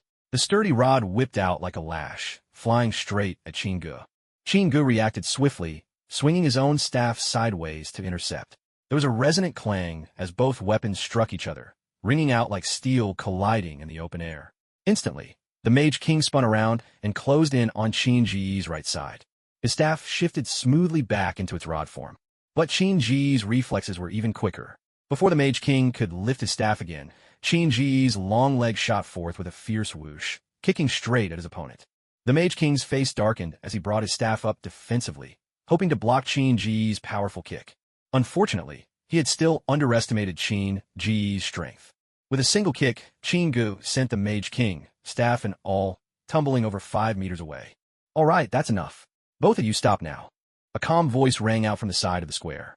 Standing at the edge was the Ancient One, who had not been seen for quite some time. "Chingu, thank you for everything you've done for Kamar Taj," the Ancient One said softly, bowing her head in gratitude. "Master Ancient One, you flatter me. Let's consider those donations my tuition fees. It's just a shame I'm not smart enough. I still haven't managed to learn a single magical skill," Chingu replied, sounding rather helpless. "I'm already aware," the Ancient One responded. "But as for the reason, I'm not entirely sure myself. Chingu, would you like to stay here, or will you return home?" Her tone was gentle. "I want to stay," Chingu replied, without the slightest hesitation. What a joke. At least staying here meant there was still a chance. If he went back, he'd really have nothing left but waiting for life to pass him by. "Then stay as you like. We're all truly happy to have you with us. If you did leave, a lot of people would be disappointed." The Ancient One's gaze drifted meaningfully to the Mage King, whose face was now gleaming with sweat. The Mage King. All throughout Kamar Taj, a hush had settled. Most of the magic users were already asleep. Is it that I'm really too dull? Or do I just lack the talent for magic in this world?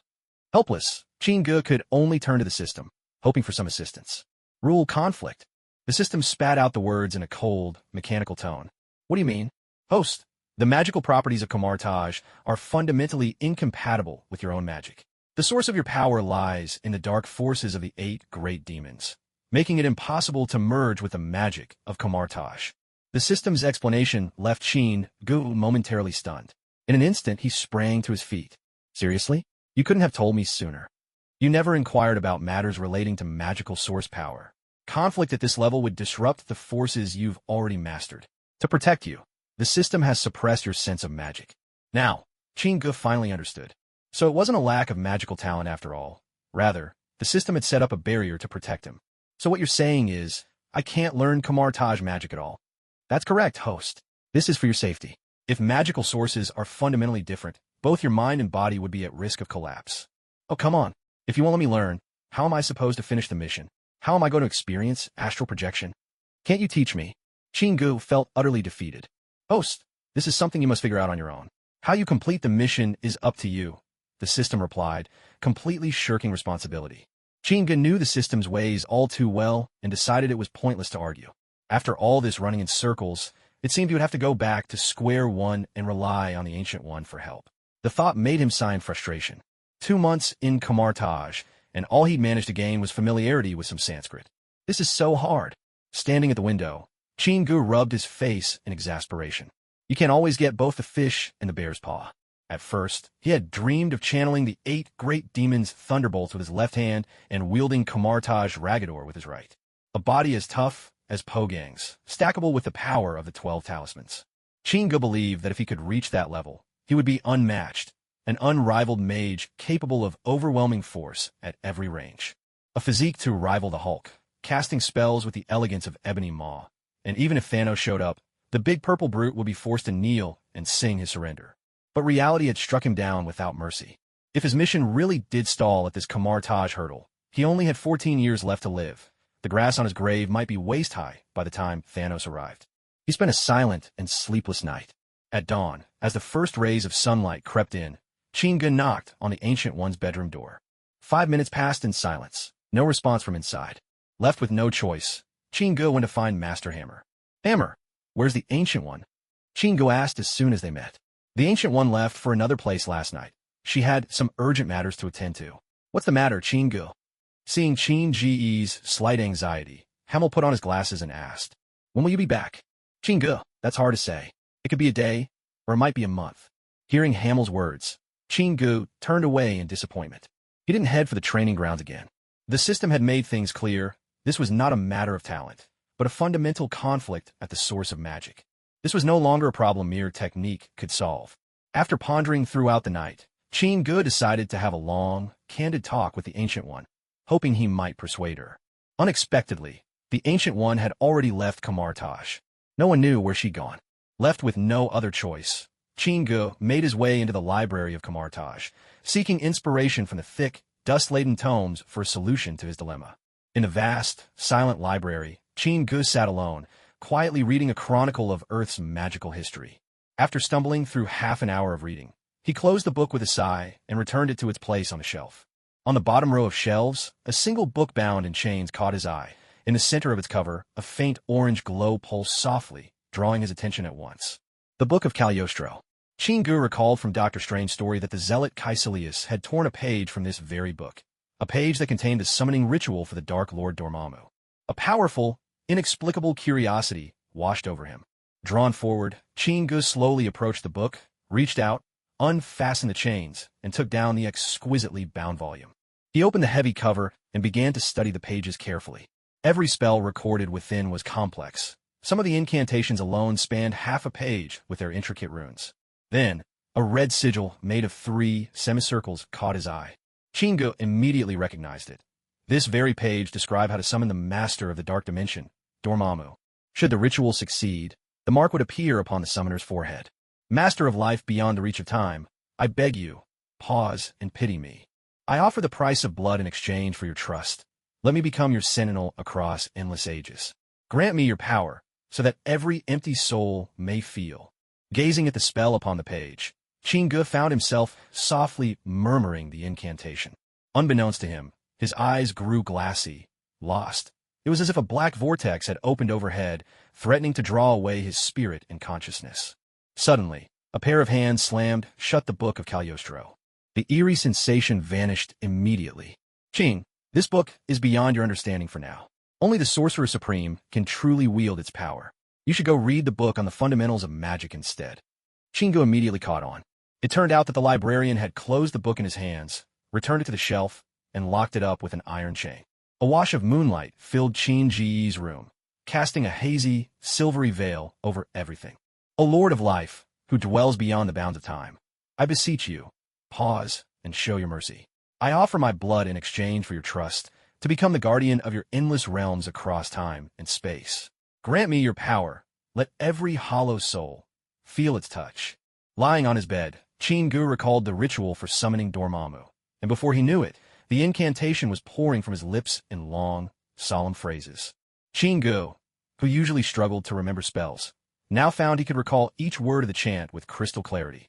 That strange, familiar sense of eeriness settled over him again. What's happening? Uneasy, Qin called out to the system. There's a being from the dark dimension attempting to reach your consciousness. At the system's words, Qin immediately thought of a supervillain, Dormammu. Indeed, only Dormammu could achieve such a feat. Is it dangerous? Qin asked, unable to hide his worry. No, the system will safeguard the independence and integrity of your mind. No entity can control your thoughts. Upon hearing that, Qin finally let out a sigh of relief.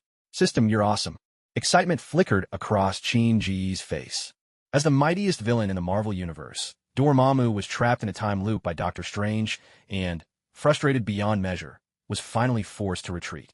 No, more precisely, it was Cumberbatch's Strange who annoyed him into leaving.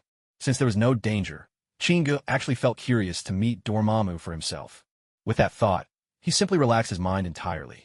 After several breaths, Qin's thoughts began to slow, as if his entire consciousness were being drawn into a black hole suspended above his head. It seemed to happen between one heartbeat and the next, or perhaps a million years passed in that instant. Qin opened his eyes. Chaos surrounded him. Directions lost their meaning as shifting shapes drifted by, all rendered in shades of darkness tinged with otherworldly colors. A rainbow-hued point of light floated past. Qin reached out and tapped it gently with his finger. In that instant, the light exploded. It scattered into multicolored mist, rushing straight at Qin. The mist seemed alive, intent on burrowing into his body. But then, a serene, milky white light flashed all around Qin. The swirling mist was instantly repelled. Who dares summon me? Suddenly, A deep and thunderous voice resounded through the entire space. Suddenly, a black head the size of a planet appeared before Chingu. From its forehead down to its chin, dozens of vertical folds streamed like rippling water. A pair of enormous dark red eyes slowly opened, casting their gaze upon Chingu. Dormammu, the ruler of the dark dimension. Suppressing a rising wave of fear in his heart, Chingu met those colossal eyes head-on. Strange lights burst forth from Dormammu's massive gaze, and, whoosh, the gigantic head leaned closer still. He stared down at Chingu with an air of towering authority. "Young man, why does your body carry the scent of dark magic?" Dormammu spoke in a slow, resonant tone. His heavy voice rumbled through the entire space.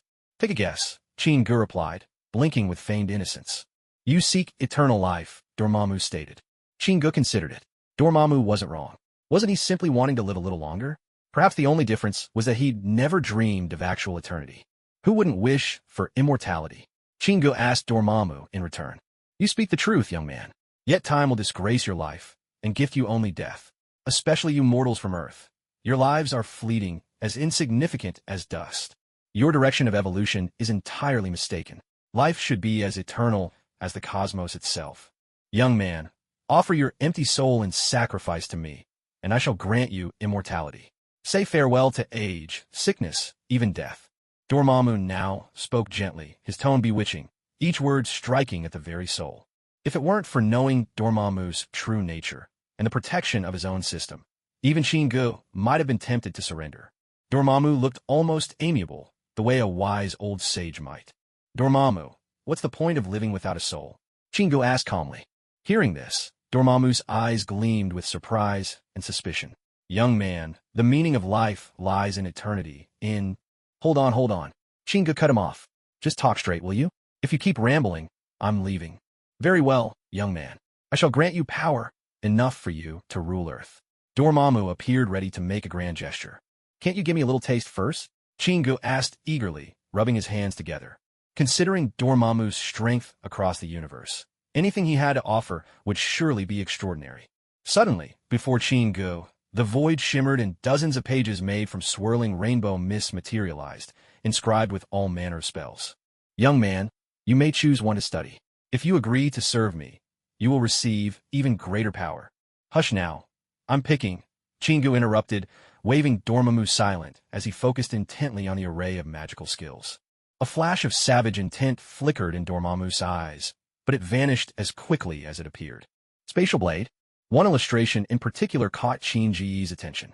At its center was a strange weapon, blades at either end, with a handle in the middle. That looked strikingly familiar. Spatial magic. Suddenly, it hit Chingu. Wasn't this the same translucent weapon Caecilius had wielded in the London Sanctum? Back when he first watched Doctor Strange, Chingu had especially envied Caecilius for that magical skill. He even discussed with friends why the sorcerers of Camartage didn't use these spatial blades. So it was Dormammu who granted this brilliant power to Caecilius and his followers. Without any hesitation, Chingu pointed to the spatial blade. "Dormammu, this one, there's no problem, right?" To Chingu's surprise, a faint smile flickered across Dormammu's face. "Young man, as you wish."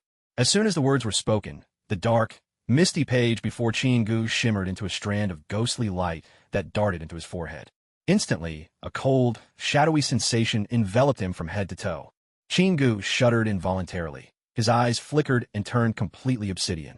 A torrent of brutality, chill, and bloodlust filled his mind. A sinister chuckle echoed.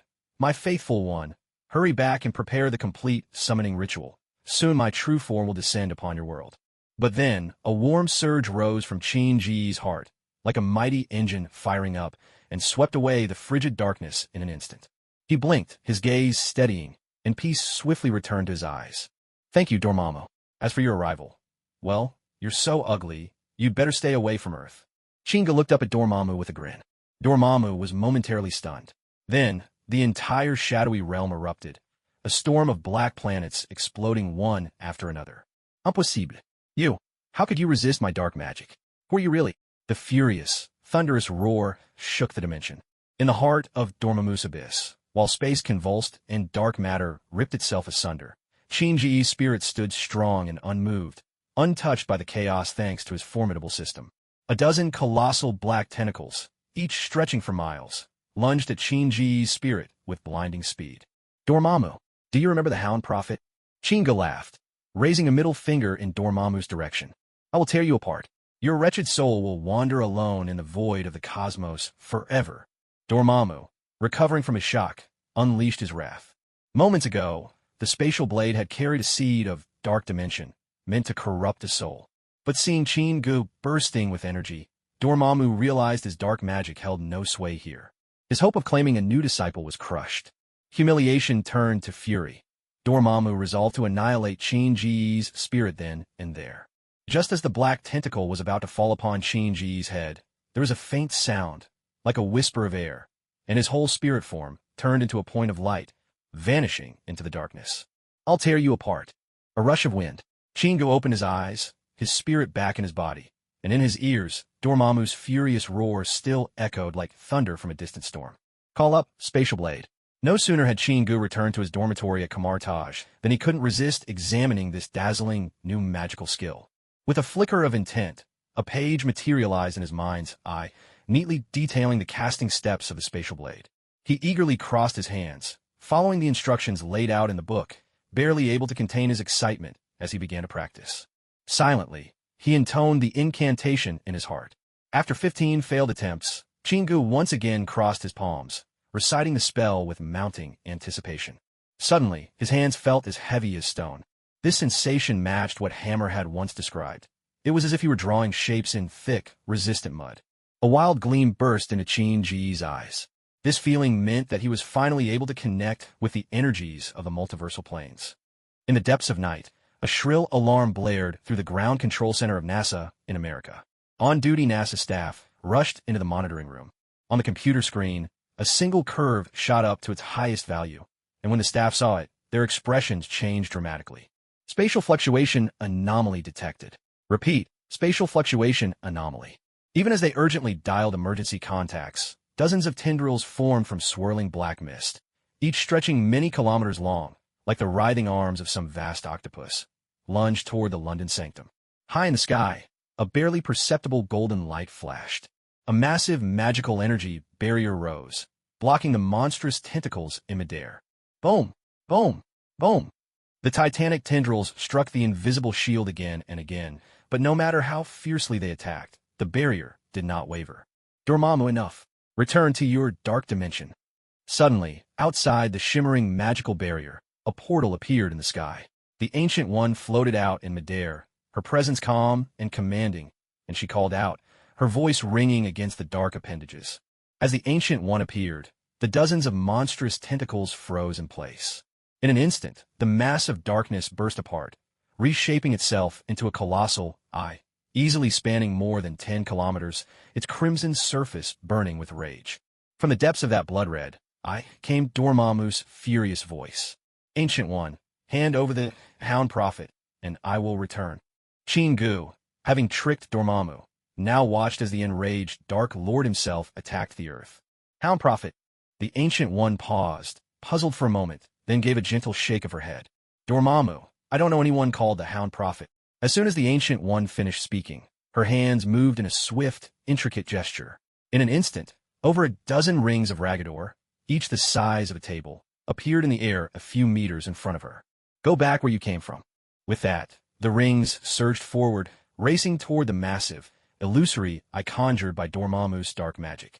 In plain sight, the Ragador rings, each as wide as a round table, began to swell rapidly. By the time they neared Dormammu's eye, the dozen or so rings had grown into vast, orange circles, each spanning several kilometers, spinning at breakneck speed.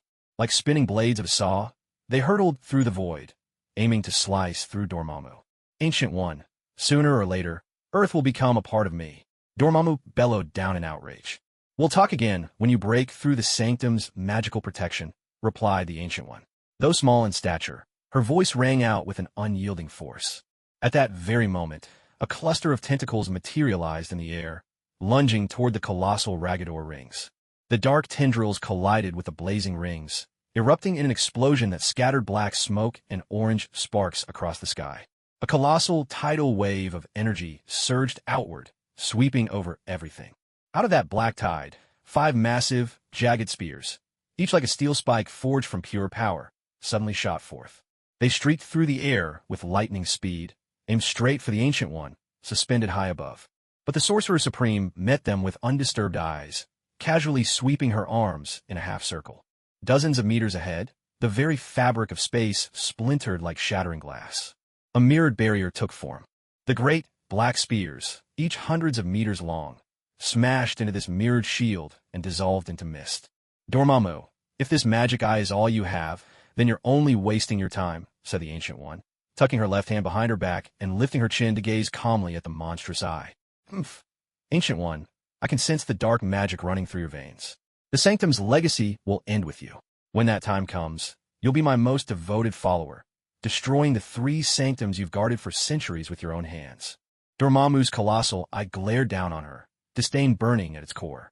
Dormammu, has eternity itself finally bored you? The Ancient One replied with a steady look, her voice as tranquil as still water. Even someone like you yearns for eternal life, Ancient One. The followers of Agamotto are all deceivers. Only the Dark Dimension gives life true purpose. How fitting that a destroyer of life lectures on the meaning of existence. Dormammu, you will never comprehend the true brilliance of life. The Ancient One's voice was laced with cold mockery. Ignorance, Dormammu's voice thundered across the sky. With a flick of the Ancient One's right hand, the space around them resounded with the sharp crackle of splitting glass. I will return, Ancient One. In a sudden flash, Dormammu's enormous black eye erupted, unleashing a torrent of dark power that instantly contracted to a single point, then vanished without a trace. The sky fell silent, restored to tranquility once more. A crescent moon, once obscured by dark energy, reappeared once more. Over a dozen fighter jets thundered in from the distance, racing straight toward the Ancient One's location. Then, a shimmering portal opened. Without hesitation, the Ancient One stepped inside and disappeared as swiftly as she had come. A breathtaking magical battle had erupted in the blink of an eye, and faded just as quickly into silence. Ancient One, are you all right?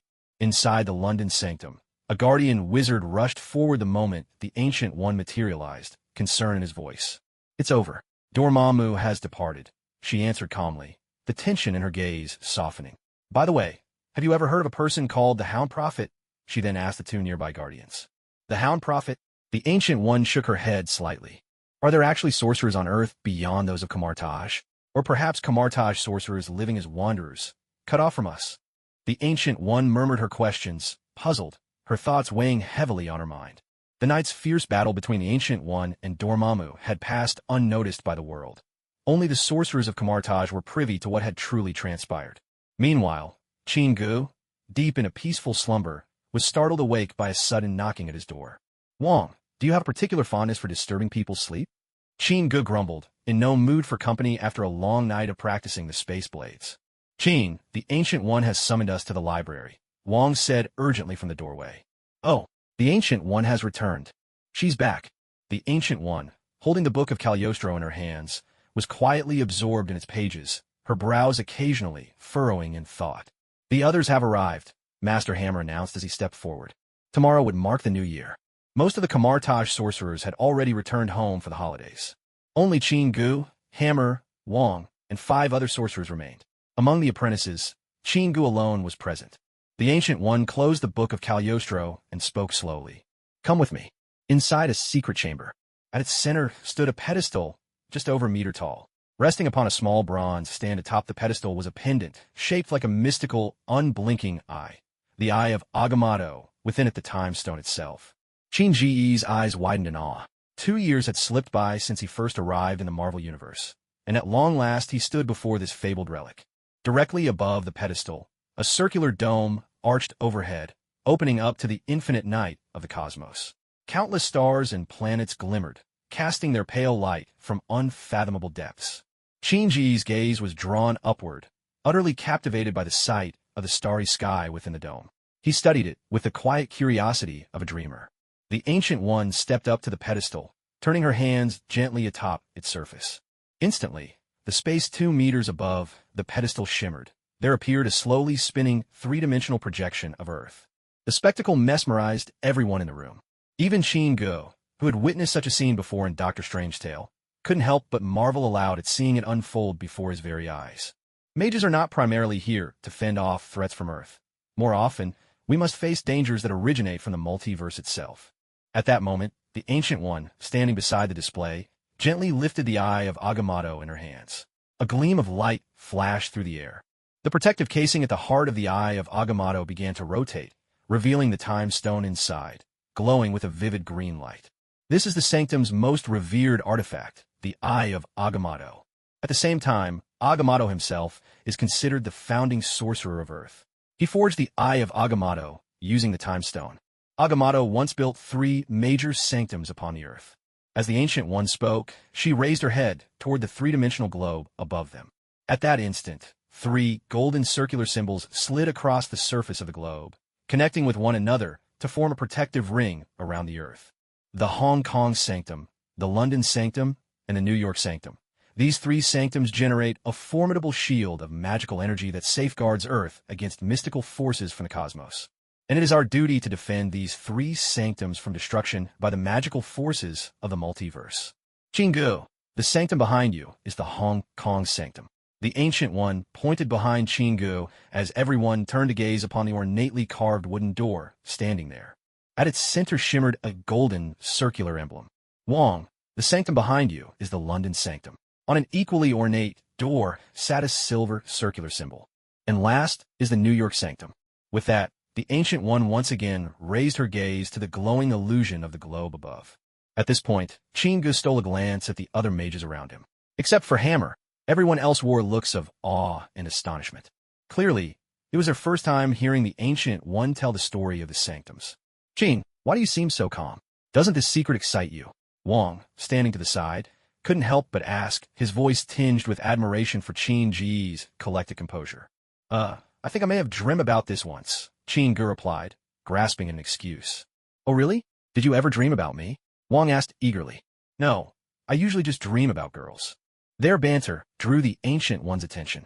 Qin Gu, however, keenly noticed that the way she looked at him had changed, though he couldn't quite put a finger on what that feeling was. The greatest enemies of the sanctums come from the universe itself, like Dormammu of the Dark Dimension, the Ancient One said, her gaze lingering on Qin Gu. Inside, Qin Ji's nerves were jangling, though outwardly he managed to maintain a calm facade, accompanying the explanation with a look of thoughtful curiosity. Dormammu dwells in the Dark Dimension. He is both the destroyer and the devourer of worlds, perpetually consuming planet after planet to expand his dominion of darkness. He has transcended the bounds of time itself, the eternity as you understand it, possessing formidable dark magic and an immense ambition. At that moment, a corner of the earth high above began to melt away, revealing a patch of inky, star-strewn sky. Gradually, the entire globe was enveloped, transformed into a vision of darkness, an empty, desolate expanse of the universe. A vast, merciless I stared forward, unwavering. His goal is to plunge all universes into darkness, and Earth is merely one of his targets. However, over 1,000 years ago, Agamotto sensed Dormammu's looming threat and erected the 3 sanctums to defend this world. As the words fell, the Ancient One twisted her hands gently above the pedestal, and the projection of the earth slowly faded from view.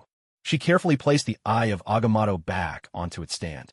Turning with an air of solemnity, she faced the gathered crowd. Sorcerers shield the sanctums safeguard the earth. I hope you understand the burden and duty upon your shoulders. Her voice was calm, yet carried weight. But the Ancient One's tone shifted. Last night, Dormammu crossed the endless void and struck at the London Sanctum. A gasp swept through the assembled sorcerers as their eyes widened in alarm. As long as we protect the sanctums, Dormammu cannot shatter the barrier they create together. With a flick of her right hand, the Ancient One conjured a massive magical screen before them. On it, Dormammu's colossal eye hovered menacingly in the sky, immense tentacles, miles long, writhing as they slammed down upon the air above the London Sanctum. So vivid was the scene, the spectators instinctively took 2 steps back, nearly swept up in its terror. Though the display was silent, the crushing force and dread emanating from Dormammu's monstrous gaze were almost tangible. Just then, a portal shimmered into existence. The Ancient One emerged, her arms arcing swiftly. The great rings of Ragador expanded in an instant.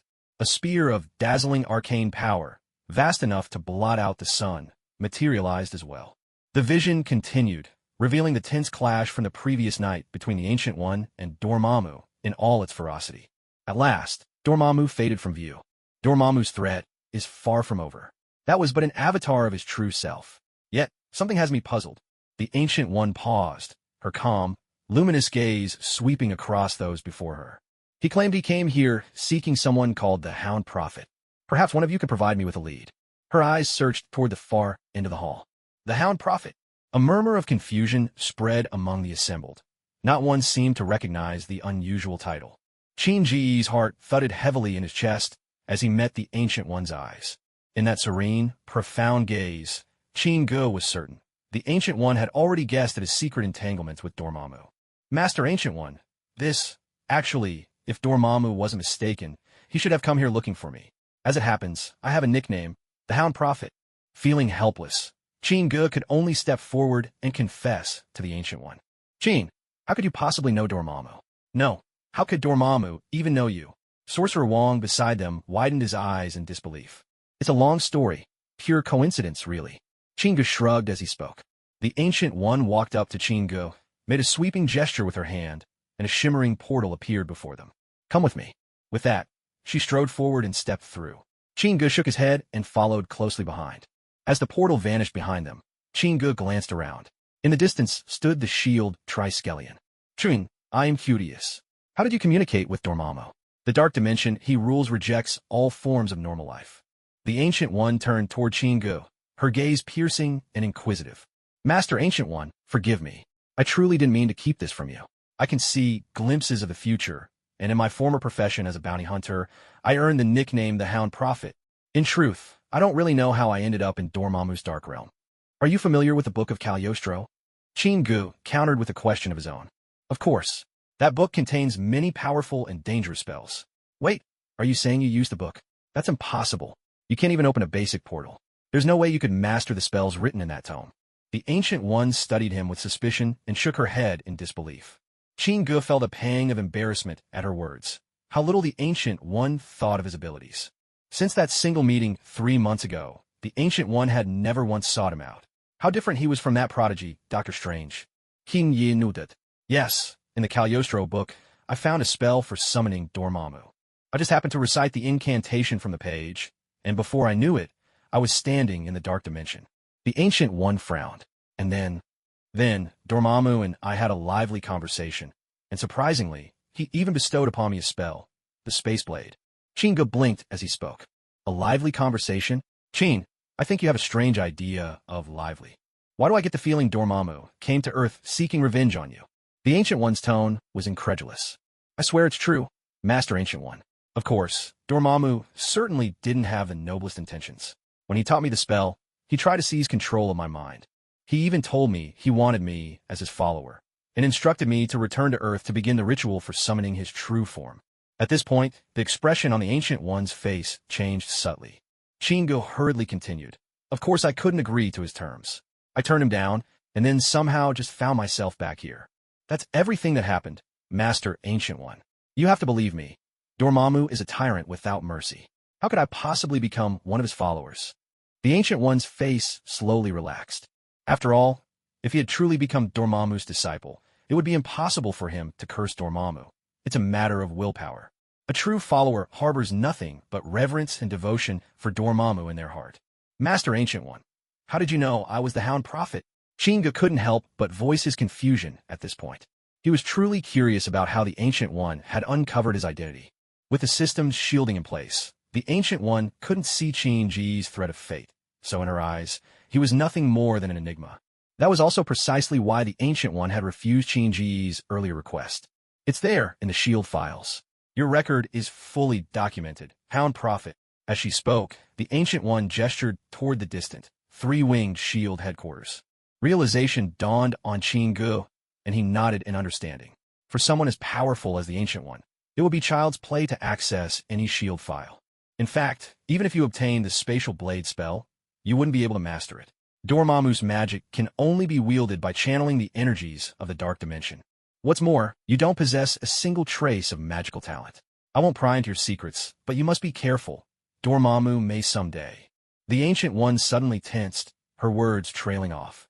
Across from her, Chingu pressed his palms together and then shifted them apart. As he pulled his hands away, a faint mist appeared, condensing into a translucent blade in Chingu's grip. It looked much like a Tang-style saber.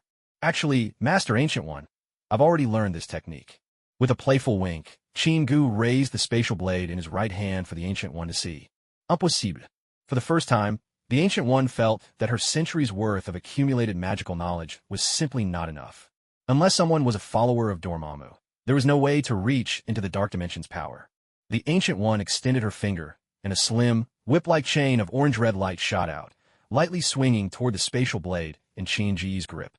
The instant they touched, a shower of sparks erupted. Then, the Ancient One frowned and fell silent. 2 minutes passed before Chingu gently asked, "Master Ancient One, is there a problem?" Chingu knew exactly what question was tormenting her, but he had no intention of revealing anything about the system. "Chin, tell me, what do you think of the idea of eternal life? It smells wonderful." "No, Master Ancient One, I believe that if eternity were in its natural state, there would be no issue. But that's simply impossible. It goes against the laws of nature. Besides, the meaning of life lies in experiencing beauty, not becoming a thrall, a puppet, a slave in thought like the followers of Dormammu. As a line from song goes, our lives should shine as brilliantly as summer flowers, not endure forever in loneliness. Such eternity has no meaning at all." Chingu hurriedly voiced his opinion. "You're right, Chingu. I do not know why you can communicate with the powers of the Dark Dimension, yet remain untouched by its influence. Still, I must remind you, never allow yourself to become a slave to power. True guardianship is the essence of mastering the mystic arts." The Ancient One spoke to Chingu with measured gravity. "Rest assured, Master Ancient One, if you remain unconvinced, I can let you inspect my soul." Chingu offered, his tone calm, but with a concealed intent. "Chin, I understand your purpose. I can grant your wish, but in return, I need you to promise me something," the Ancient One said slowly. A hint of joy flickered across Chingu's face. Had the moment finally come to complete his task? "Master Ancient One, please speak. Even if I must give up all that I possess, I will do it gladly. Leave Camartage." Hearing the Ancient One's words, Chingu blinked, momentarily stunned. "Master Ancient One, why are you driving me away?" Shaking her head, the Ancient One explained, "Truthfully, the safest method would be to bind you here with magic. But the masters of Camartage cannot do such a thing. Chin, I cannot see every possibility in the future. Take care of yourself, and protect others as well. Never lose your soul." Chingu couldn't help but wipe the cold sweat from his brow. Were it not for the Ancient One's vast compassion, he was truly no match for her. "Thank you, Master Ancient One. I will leave Camartage, and if it ever faces hardship in the future, I will do everything in my power to help." Chingu expressed his gratitude sincerely. The Ancient One nodded in satisfaction. "Rest easy. If there comes a day when I learn you have truly become a follower of Dormammu, I will come for you myself, bring you back to Camartage, and ensure you remain there forever." Upon hearing this, Chingu's eye twitched. The Ancient One had thoroughly killed the conversation. There was nothing left to say. "Chin, come here." At that moment, the Ancient One called to him. She seized Chingu's left hand, and with her other palm struck squarely at his chest. The Ancient One's touch was icy cold. Chingu suspected this was due to her simultaneous study of dark magic. Suppressing the urge to pull away his hand, he watched as her slender palm landed decisively on his chest. Chingu felt as if he'd been struck with a hammer whose face was a full square meter wide, sending him flying backward through the air. His whole body was lifted off the ground. Yet, what he saw with his own eyes was that his body was still being held firmly by the Ancient One. This is what's called an out-of-body experience. Such a pity you don't have the magical talent required to train in Camartage.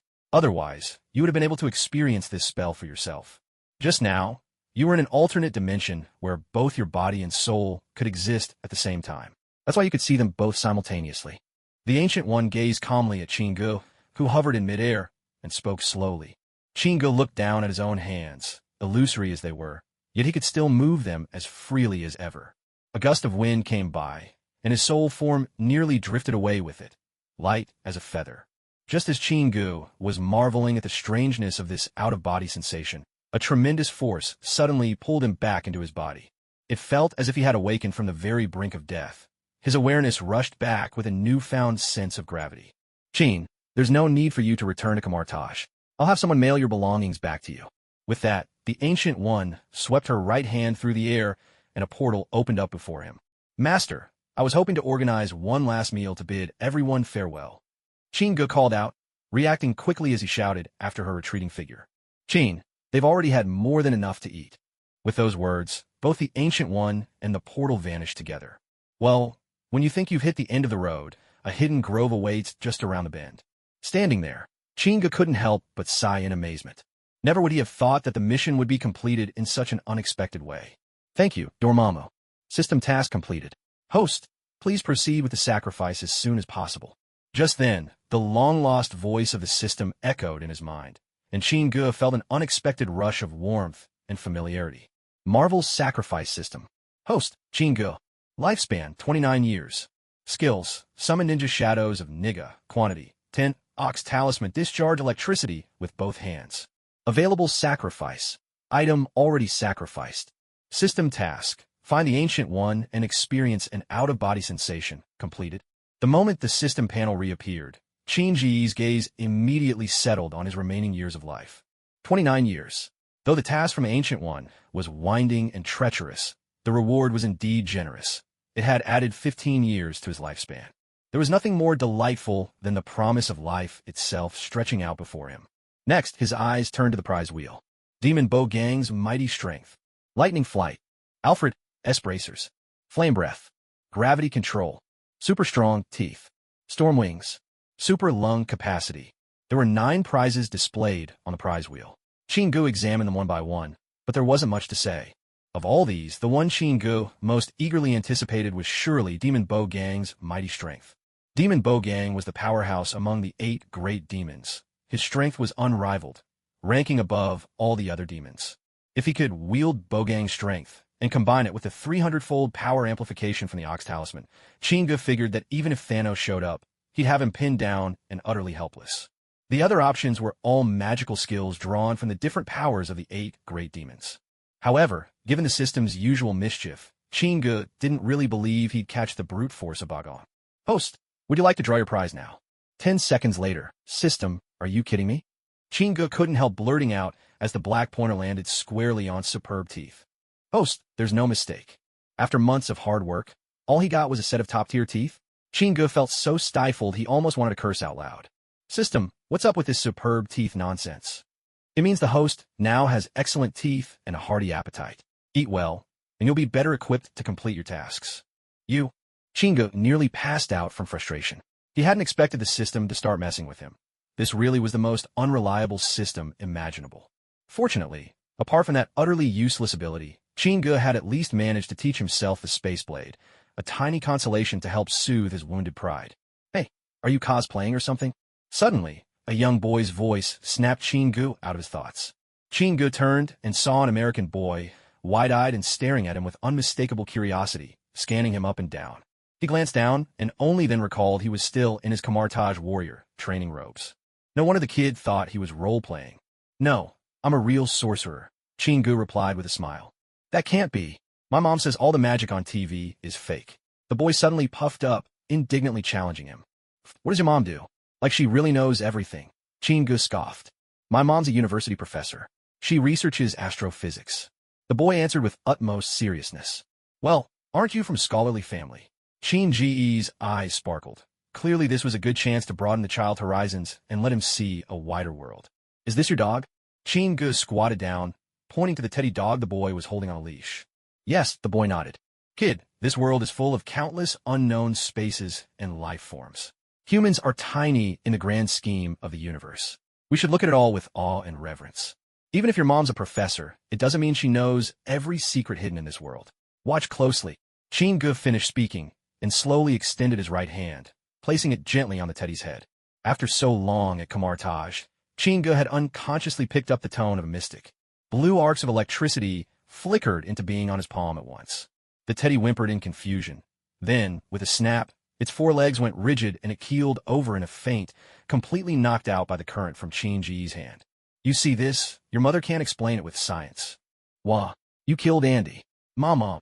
Suddenly, the little boy burst into loud tears. Seeing this, Chingu quickly got up and dashed away. After months apart, Hill welcomed Chin-Ji's return with the most enthusiastic embrace. She caught up on all her postponed assignments in one go. They sprawled across a bed large enough for 5 people to lie down side by side. Gene, do you know? In the past few months, Stark Industries' stock price has started to climb again. You really live up to your name, the Hound Prophet, Hill said, brimming with joy in his arms. Hill, did Fury try to reach you? He did. A few days ago, Fury called and said it was a great loss for S.H.I.E.L.D. that I resigned. He asked if I was considering going back. Chinga looked at Hill inquiringly. And what did you tell him? I've come to realize that being a businesswoman suits me. The risks inside the industry are no less than what you face as an agent. I'm starting to really enjoy the excitement of all these investments. Chinga smacked his lips thoughtfully. A woman once known for her swift, decisive action, now making a bold turn towards the world of powerful businesswomen. So be it. Chinga hoped Hill might become to him what Pepper Potts was to Tony Stark. That way, he'd never have to worry about money again. Before heading to Kamar Taj, Chinga had entrusted all his financial affairs to Hill. He was confident that, with her abilities, Hill would manage their finances brilliantly. And even if they lost everything, so what? He still had 8 vials of vibranium. Selling just one would guarantee a life of comfort. In the Big Apple, colorful balloons and Christmas trees decorated every corner, filling the city with festive cheer. Dressed in his sleek black jacket, looking every bit the futuristic warrior, Chinga walked hand in hand with Hill, bundled in her woolen coat, into the annual Stark Industries Expo. Originally, Chinga had planned to go skiing with Hill in the Alps, but then he happened to see an ad for the Stark Industries Expo on the news. At this point, Iron Man was still just a rookie, barely getting the hang of running the family company. Romantic escapades were still the main theme of this MIT genius's daily life. This Tony Stark was like a caterpillar still wrapped safely in its cocoon. The expo hall was packed, shoulder to shoulder with bustling crowds. Display booths all around showcased a dazzling array of weapons and technology, from state-of-the-art personal arms to missiles and military vehicles, every marvel you could imagine. At the very back, a stage radiated with high-tech flair. Guided by staff, Hill linked arms with Chinga and found seats at the front of the stage. $500 apiece for these prime, VIP seats. All Chinga wanted was to get a close look at this young Tony Stark. Everyone, may I have your attention, please? While Chinga and Hill were quietly conversing, an imposing, tall white man had already stepped up on stage. His thinning, slightly wavy hair was meticulously groomed, every strand in its place. Obadiah Stane, the formidable villain from Iron Man. As Iron Man began to make his mark, it was Obadiah who, in a bid to monopolize Stark Industries, secretly conspired with the 10 Rings to have Tony kidnapped. In his direst hour, Tony Stark's ingenuity burst forth like a blazing star. He forged the very first Mark I armor, and not only fought his way to freedom, but ultimately brought about Obadiah's own downfall. You could say Obadiah dug himself a trap, then went ahead and buried himself in it. Ladies and gentlemen, the continued success of Stark Industries owes everything to one family, the Stark family.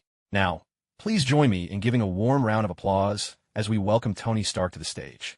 With a smile playing on his lips, Obadiah delivered the introduction in a resonant, magnetic voice, gesturing elegantly toward a spot near the front of the stage. Following his cue, everyone turned to look, and only then did Chinga realize that Tony Stark was in fact quite close by. He was a young man dressed in a pristine white suit, sunglasses perpetually perched on his face, holding a glass of wine as he chatted easily with 2 blonde, blue-eyed women beside him. Having heard Obadiah's announcement, the smile on Tony's face faltered ever so slightly, only for him to arch his eyebrows in an exaggerated roll of his eyes. An expression of utter resignation. He then leaned over, offering his neck so that one of his glamorous companions could fix his tie. Oh, it appears Tony is never short on charming company. I just hope he won't hold it against me for interrupting his sweet moment. Obadiah remarked from the stage, striving to keep the mood light as Tony continued to dawdle. A ripple of laughter rose from the audience in response to Obadiah's quip. Gene, do you see those 2 women next to Tony? They're the new Playmate cover girls for the latest issue of Playboy. At this, Hill quietly leaned over and pointed at the 2 statuesque blondes by Tony's side. Tony certainly has an eye for women, but it's all a bit cliched, don't you think? The true swan is always hidden among the reeds. For example, Miss Hill, Chinga said, flashing a crooked, indifferent smile at Hill. To his eyes, those so-called Playboy cover girls couldn't hold a candle to Hill's beauty right next to him. Where did you get this smooth, Chin? Hill replied, chuckling with delight. It's not flattery, just the truth. Chinga replied in his deadpan, half-serious, half-playful way. Meanwhile, Tony Stark, with a swagger that carried a hint of rebellious arrogance, ambled his way toward the stage. After a quick, friendly hug with Obadiah, he took the microphone from his hand. Ahem. Tony rummaged through his suit pockets, fumbling until finally producing a crumpled scrap of paper. Thank you, everyone. Stark Industries is truly irreplaceable. Its technology always stands at the pinnacle of the industry. Oh, the rest is a bit too long. In short, thank you to all our friends who support Stark Industries. After Tony lazily finished reading off the note, he tossed the microphone to Obadiah, who was standing nearby. Then, with that swagger that said he answered to no one, he strutted back to his seat. Haha. Watching the scene unfold, Chinga couldn't help but chuckle quietly to himself. This Tony is quite a character. I won't deny Tony is a genius, but he's a total playboy as well, Hill said, rolling her eyes a little. On stage, Obadiah was every bit the seasoned veteran. His face showed not a hint of awkwardness or discomfort as he launched confidently into his speech. Ladies and gentlemen, the theme for Stark Industries this year: War and Peace. As General Bismarck once said, truth lies within the range of the cannon. The hall filled with Obadiah's steady voice as he began his presentation. After more than 10 minutes, the speech finally came to a close, and the next part of the program was a performance by a popular singer invited by Stark. Throughout the event, Tony and the audience kept joking and flirting with two glamorous women at his table. On stage, Obadiah played the role of the kindly elder to perfection, always casting Tony a benevolent gaze. As the proceedings wrapped up, the crowd around them gradually began to drift away. That Obadiah was a good friend of Howard Stark. They co-founded Stark Industries together. Ever since Howard died, it's been Obadiah helping that playboy run the company. If he hadn't, Stark Industries would have collapsed long ago, Hill said as she slipped her arm through Chingi's and they made their way out, grumbling in Tony's direction. Now, Hill, don't underestimate Tony, Chingu replied with a gentle laugh. It's not that he can't manage the company. He just isn't interested. Oh, see, I knew there'd be someone who gets me. Suddenly, a careless voice rang out right beside them. Just by the sound, Chingu already knew who it was. Tony had an arm around each of the party girls, his sunglasses slipping down to the tip of his nose. He lowered his head, peering slyly upward at Chingu. Obadiah stood quietly to the side. Hey, let's get acquainted. I'm Tony Stark, heir to Stark Industries. No need to introduce these two lovely ladies here, but this is Obadiah, Tony said politely, though he made no move to offer a handshake. Chingu, just an ordinary businessman. This is my girlfriend, Hill. Obadiah, nice to meet you. Chingu replied with a warm smile, greeting both Tony and Obadiah. Chin, your girlfriend is really beautiful. It shows we have similar taste. Tony's eyes also lit up when he caught sight of Hill. Miss Hill, if you're interested, I'm well acquainted with the editors at Playboy. With a word from me, you'd be the next cover star. Hill was about to respond, but Chingu stopped her with a gesture. Mr. Tony, you didn't hold this up just to compliment my girlfriend, did you? If you keep this up, I might start to feel jealous. Chingu teased Tony with a casual complaint. No, Chin, you've got it wrong. It's just that your conversation drew me in. You know, everyone thinks Stark Industries will decline under my leadership, Tony said, pointing at Chingu and continuing. Except for Obadiah, you're the only one who truly understands me and believes in me. For that alone, I ought to buy you a drink. Chingu shook his head. Tony, Stark Industries will undergo a dramatic transformation in your hands. It's just that the time isn't quite right yet. Chingu, Tony really is an extraordinary genius, Obadiah chimed in from the side. Chingu turned his gaze to Obadiah. Tony is like a hen that never stops laying golden eggs. Chin, I know you mean that as a compliment, but I can't say I appreciate the metaphor. Tony interjected, feigning disapproval. Despite his words, Tony Stark's face betrayed a hint of pride and self-satisfaction. Chin, I have to admit, your praise is music to my ears. You're a businessman. Obadiah, let's see if there's any way we can collaborate with this gentleman. Seeing Chingu politely decline the offer for a drink, Tony didn't insist. Instead, he turned to Obadiah with a businesslike nod, then sauntered off with his two glamorous companions on each arm. Chin, here's my card. If you ever need anything, give me a call, Obadiah said as Tony walked away, handing over a business card. Obadiah had connections with nearly every major business player in New York. He hardly paid any mind to the yellow-skinned Chingu standing before him. But Chingu gave him a long, searching look, one that left Obadiah perplexed and unsettled. Obadiah, Tony Stark is every bit as formidable as Howard. You do well to remember that, Chingu said, refusing the card. Leaving Obadiah baffled by his enigmatic words, Chingu took Hill and walked out of the expo hall. Times Square, the Big Apple. Year after year, the New Year's Eve Gala is held right here, drawing the hottest stars from all over America. In an upscale hotel suite, Chingu and Hill sat quietly by the floor-to-ceiling windows, watching the packed crowds in Times Square pressed together like sardines. On the stage below, a singer was giving their all, as a kaleidoscope of lights sent the atmosphere soaring to new heights. Countless people in the square echoed the booming clock, voices raised for the final countdown. As the last chime faded, a deafening roar swept across the square. People shouted themselves hoarse, unleashing all their excitement to welcome the new year. All around, fireworks burst into bloom on the outskirts of the square. Happy New Year! Amid the fireworks and jubilant shouts outside, Chingu raised his glass and clinked it gently against Hill's. Happy New Year! Finally, Chingu leaned in, his lips parting, ready to greet the year's arrival with Hill in the most primal of ways. Just as they were about to dive headlong into that battle, the doorbell rang out, sudden and insistent. Chingu frowned, reluctantly letting go of Hill. Sir, this is a complimentary bottle of champagne from the hotel for all our guests tonight.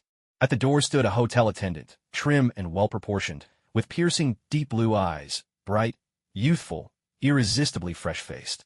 When Chingu opened the door, the attendant managed a polite smile. Interrupted from his rendezvous, Chingu's face clouded with irritation.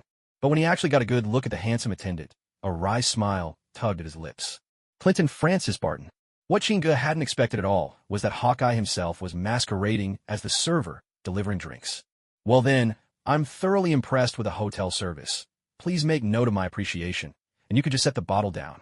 Chingu arched an eyebrow, saying little more before turning to head back inside. Hawkeye followed, cradling a huge bottle of champagne. Chin, what's going on? He'll call for within. Just the hotel, dropping off a bottle of champagne. He'll stepped out to take a look at Hawkeye, but didn't say anything more about it. Sir, may you have a wonderful night.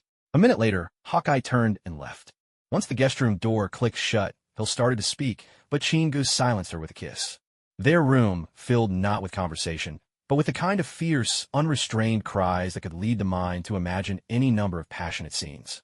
Parched, in another hotel room, Barton, headphones on, cursed under his breath and slammed his headset down onto the table, grimacing in frustration. Chin, I had a strange feeling about that attendant last night. At the hotel entrance, the dazzling Hill nestled close to Chingu, whispering softly. Chingu, a cigar between his lips, draped an arm around Hill as they slid into a taxi, before replying at length. You caught the scent of something familiar, didn't you? Hill nodded, puzzled. Yeah, exactly. That attendant was an agent of S.H.I.E.L.D., though who sent him, I haven't figured out yet. Chingu spoke unhurriedly, a knowing glint in his eyes. A steaming hot pot meal was set up inside the villa. Under Chingu's guidance, Hill had already come to love the comforting taste of hot pot on a chilly winter day. Along the long table, a variety of dishes were neatly laid out. 5 shadowy ninja figures deftly prepared the ingredients. Out in the dense woods some distance from the villa, Hawkeye took the longbow off his back, knocked an arrow, and held his breath for a moment. With a swift motion, the arrow transformed into a streak of light, shooting toward the rooftop of the villa.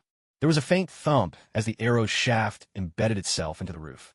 Just then, a small protruding ring near the arrowhead began to blink with a red light.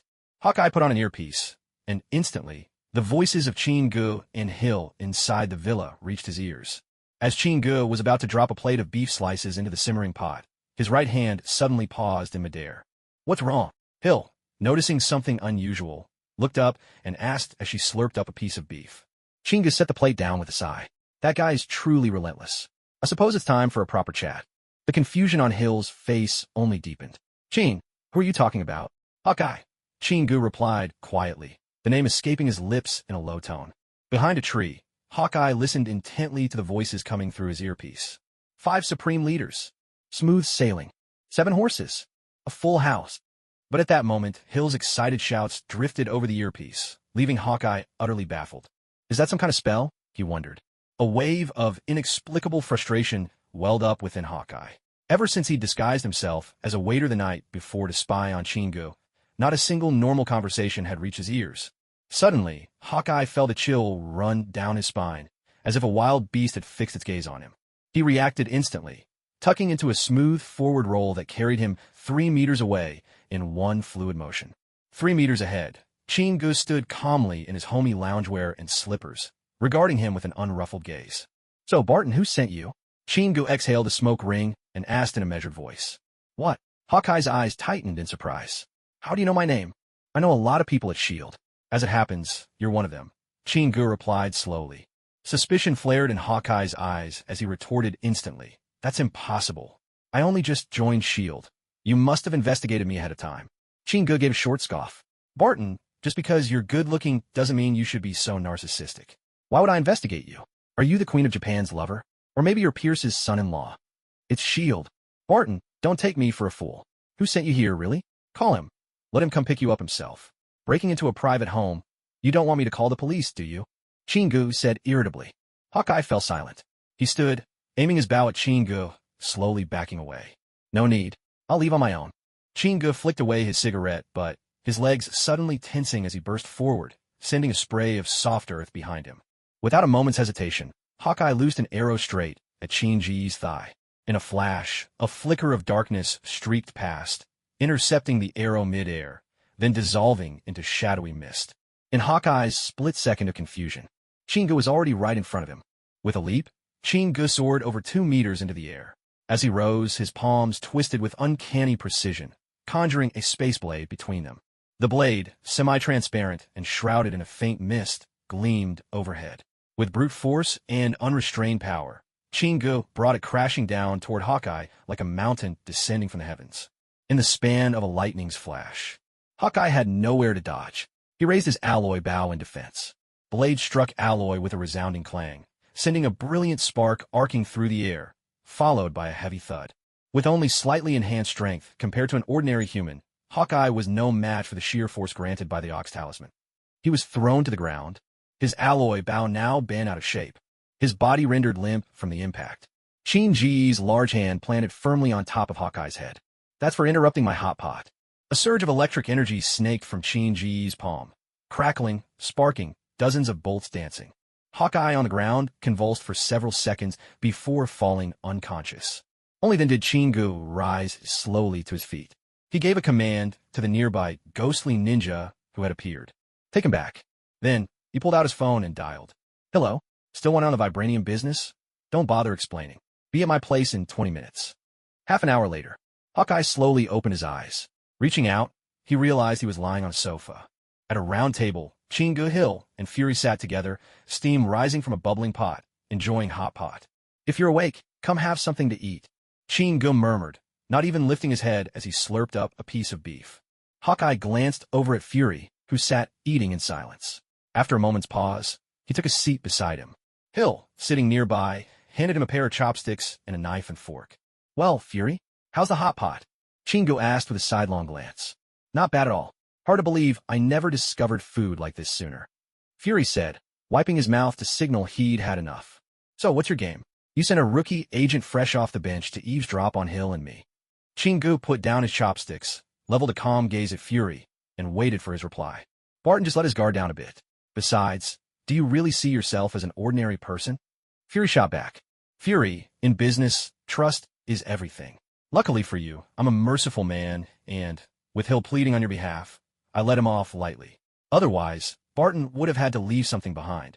Chingu leaned back comfortably in his chair, exuding an air of effortless laziness. Fury's eye twitched a few times. Chin, I mean no harm. I just happened to come across your files while searching the S.H.I.E.L.D. database. Mr. Hound Prophet. Fury raised his hands in a gesture of explanation. I don't find your explanation satisfactory. Let this be the first and last time. Curb your curiosity, and don't ever send anyone to spy on or eavesdrop on me and Hill again. Chingu straightened in his seat and leveled a calm gaze at Fury as he continued. If you ignore my warning, those agents you send might just vanish from this world for good. Chin, are you threatening S.H.I.E.L.D.? You do realize the U.S. government stands behind us. Do you honestly think you can take on an entire nation? Falcon, standing nearby, seemed provoked by Chinji's words and jumped in to retort. Chingu just chuckled softly, not bothering to respond. Under the watchful gaze of all three, he rubbed his hands together. Slowly, a blade forged from space itself materialized in his palm. With a deliberate motion, Chingu picked up a chopstick and, using the space blade, shaved it down until it was as thin as a toothpick. Then, still in full view, the space blade gradually faded from sight, disappearing as mysteriously as it appeared.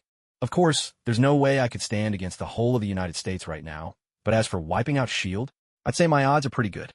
Seeing Fury and Hawkeye dumbstruck at his display, Chingu continued in a soft voice. Fury, don't wear out my goodwill toward you. All I ask for is a little peace and quiet. Fury's face was grave as he nodded slowly. Chin, as you wish. My men won't set foot here again. Good. I'll choose to believe you this time. Relaxation eased Qin-Ji's features. So how about some more food?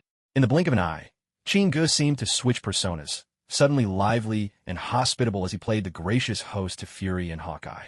Qin, I hope this little episode won't sour our partnership, Fury said, rising to his feet.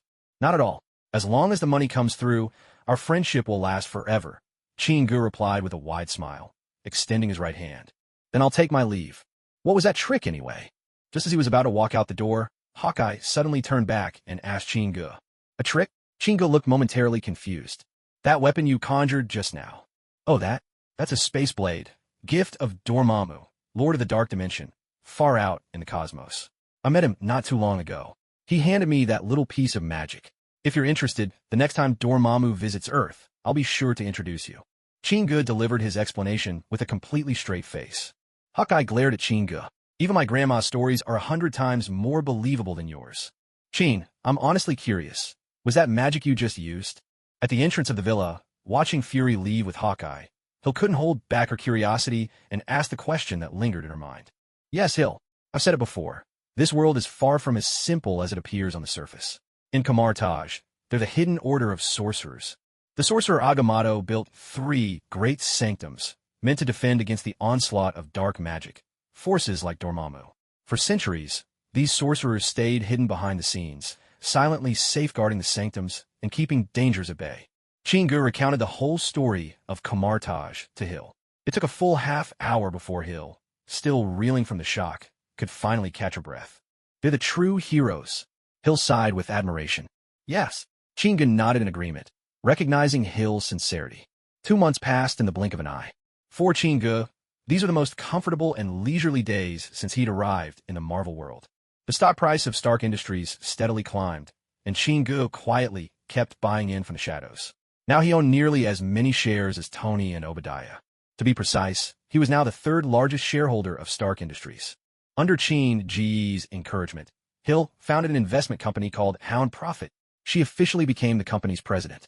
At the moment, however, the company had only 3 people: Qin-Ge, Hill, and an elderly black janitor. The true purpose of the company was simply to give Hill a job. To put it more bluntly, it was to help her break out of the dull routine and endless idling of her previous days. In the basement of the villa, Qin, have you decided what to do with these 4 super soldiers? Hill asked softly, glancing at the silent Qin-Ge. Qin-Ge stood before 4 cryogenic pods in the basement, deep in thought. The first super soldier was a tall white man, a jagged scar splitting his face. The second, the only woman among them, was the first super soldier Qin-Ge had captured and brought to the basement.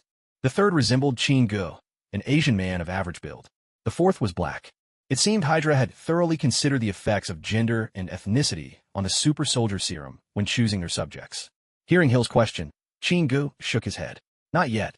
As far as I know, the only groups in the world with this kind of mind control technology are Hydra and the Red Room. The Red Room? What's that? Hill asked, surprised. It's a spy organization from the Great Red Empire, kind of like S.H.I.E.L.D. or the CIA in the States. What I know is they select orphans for their programs. Then they're trained to become female spies, learning assassination, intelligence gathering, the whole lot.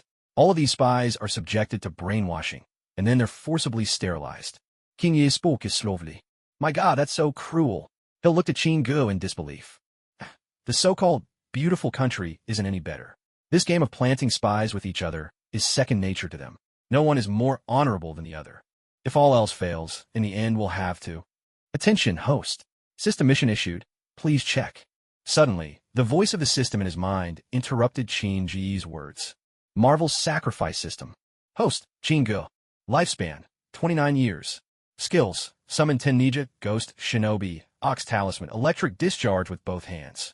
Items available for sacrifice. None. System mission.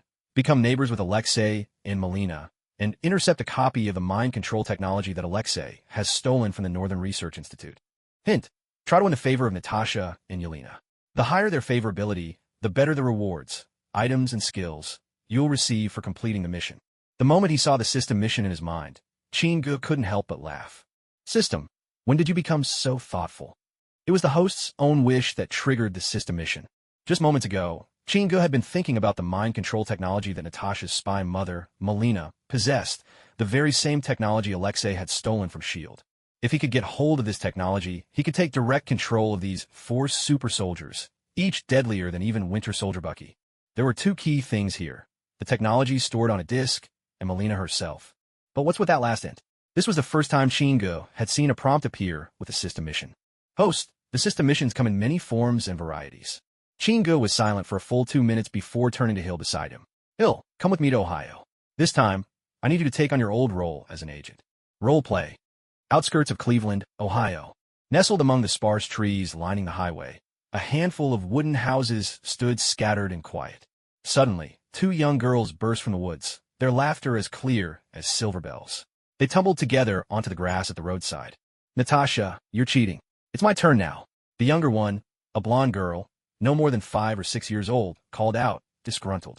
No, Yelena, you lost last round, retorted the older girl, with chestnut hair, refusing to back down.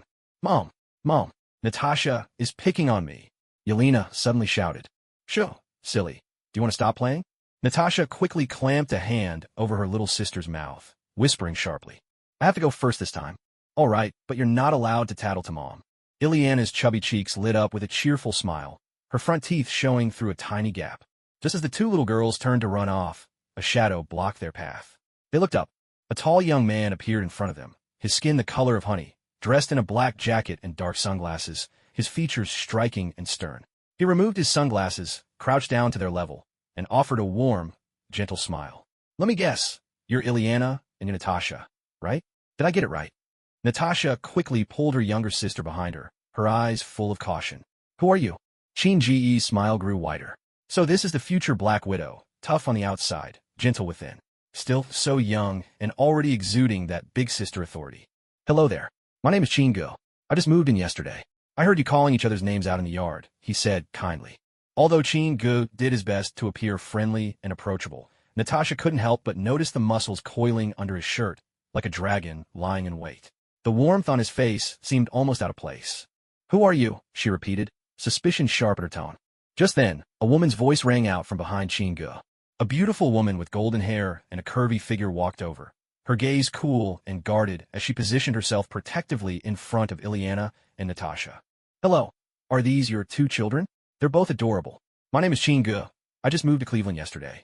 I'm sorry, I haven't had the chance to introduce myself yet.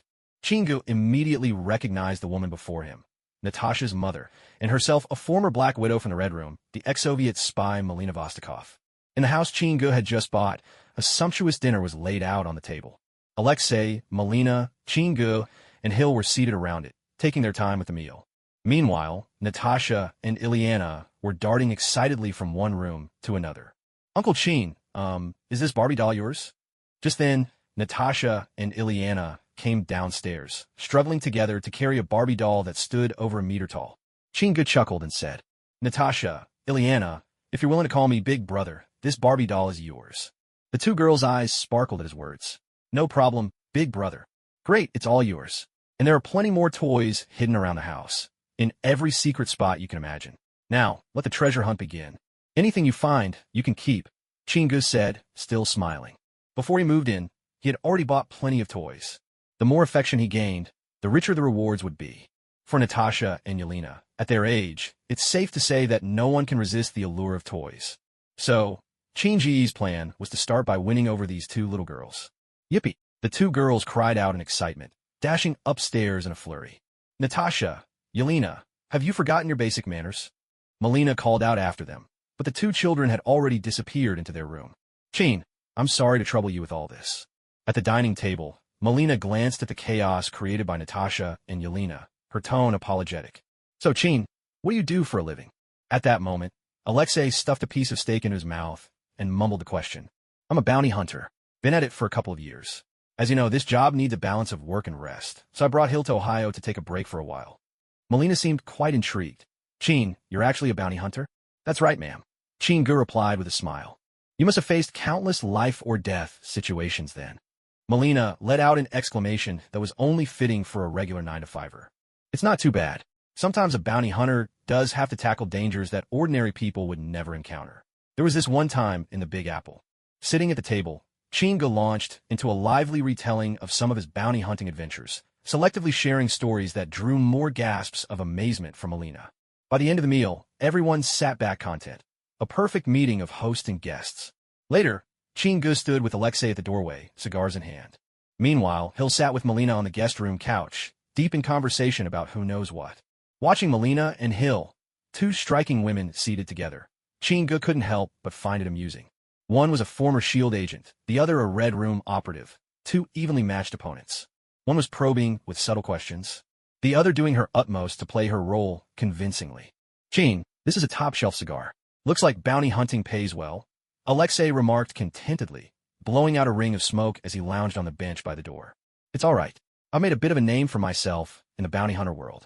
They call me Hound Dog. Here, take a look at my credentials." Chingu fished a small booklet from his jacket pocket and handed it to Alexei. Without missing a beat, Chingu took the initiative to display his identity. "Honestly, I'm a little envious of you," Alexei admitted, examining the bounty hunter license before handing it back. "I'd love a job like yours, always chasing excitement, and then taking a break when you need it. Not like me, stuck in an office every day, doing the same boring work." Chingu nodded in agreement. From the plot of the movie, it's clear that Alexei, the Red Guardian, truly finds his worth on the battlefield. Physically, Alexei is in no way inferior to Captain Steve Rogers. After all, the former Red Empire created him with the specific purpose of matching Steve move for move. But after Steve was unexpectedly frozen in the Arctic, the two never had the chance to face off. Yet, compared to Steve's fate, Alexei's was far more unfortunate.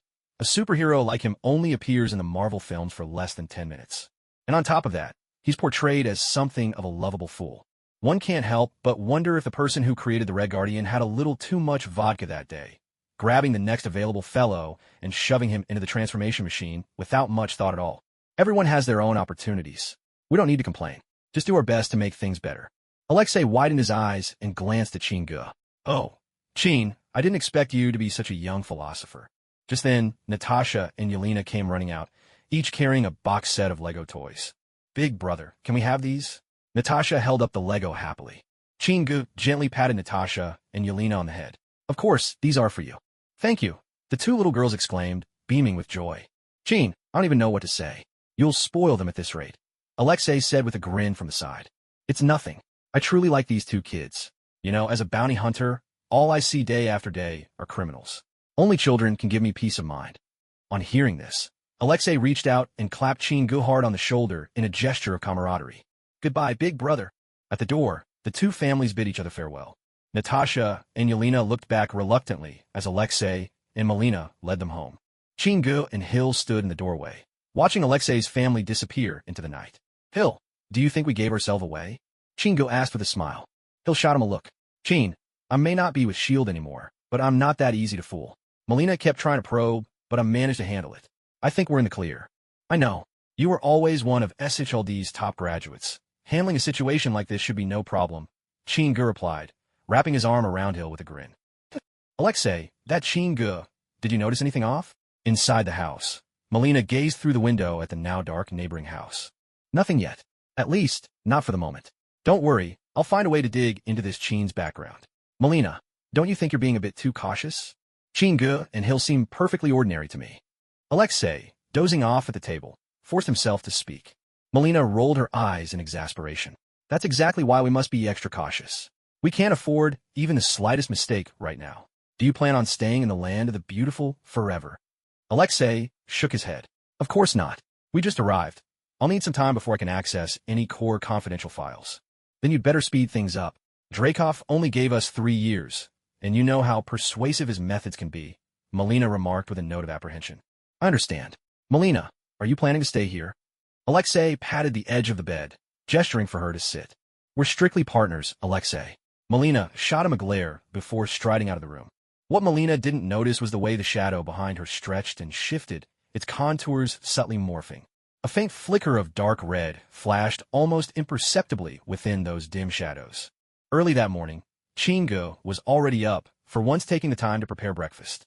The system task ahead required a long commitment, so Chingu wasn't in any hurry.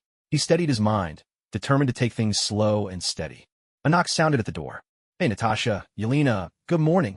Chingu greeted them warmly, seeing Natasha standing shyly in the doorway, while Yelena bounced in excitement. It suddenly occurred to him that today was Sunday, a day off for the two young girls. "Brother, is this an Eastern-style breakfast?" It's delicious. At the table, Natasha spoke up, a ring of white soy milk around her lips. It is. How do you like the fried dough sticks and soy milk? Chingu exchanged a smile with Hill as he answered. It's yummy. Yelena eagerly chimed in, nodding her head. Natasha, where are your mom and dad? Aren't they spending the day with you? Chingu asked casually, placing another fried dough stick on Natasha's plate. A shadow passed over Natasha's face. They're just very busy most of the time. It's all right, Natasha. You and your sister can stay here, can't they, Chin? Hill interjected, her loving nature already mapping out a day of activities before Chingu could even respond.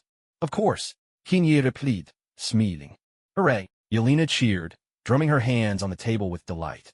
Half an hour later. Brother, you're finished. This round goes to me. In the living room, Chingu and Natasha sat together on the couch, both glued to the television, their voices raised with competitive energy as they played video games. Each clutched a controller tightly in their hands. A short distance away, Hill was sitting with Yelena, carefully combing the hair of a Barbie doll nearly as tall as a child. Peals of laughter from the two girls drifted through the room, bright and infectious.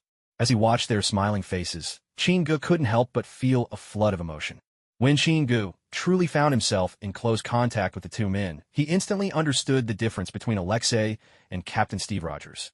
Even though the Black Widow movie went to great lengths to paint Alexei as feeling guilty towards Natasha and Yelena. When Alexei escaped to Cuba, he still handed Natasha and Yelena over to Dreykov, the head of the Red Room, without a moment's hesitation. Did Alexei really not know what Dreykov was doing? The Red Room was where Natasha's tragic fate began.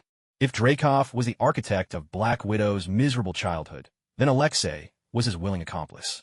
Maybe Alexei was helpless, maybe the circumstances forced his hand, but his choices did not measure up to his abilities. It was just like during the Avengers Civil War. With over 100 countries pushing the Sokovia Accords, Captain Steve Rogers, beset on all sides, still held fast to his beliefs, standing alone against the entire world. Compared to him, Alexei's actions were far more disgraceful. He was the sort of agent who would sacrifice anything for the sake of a mission.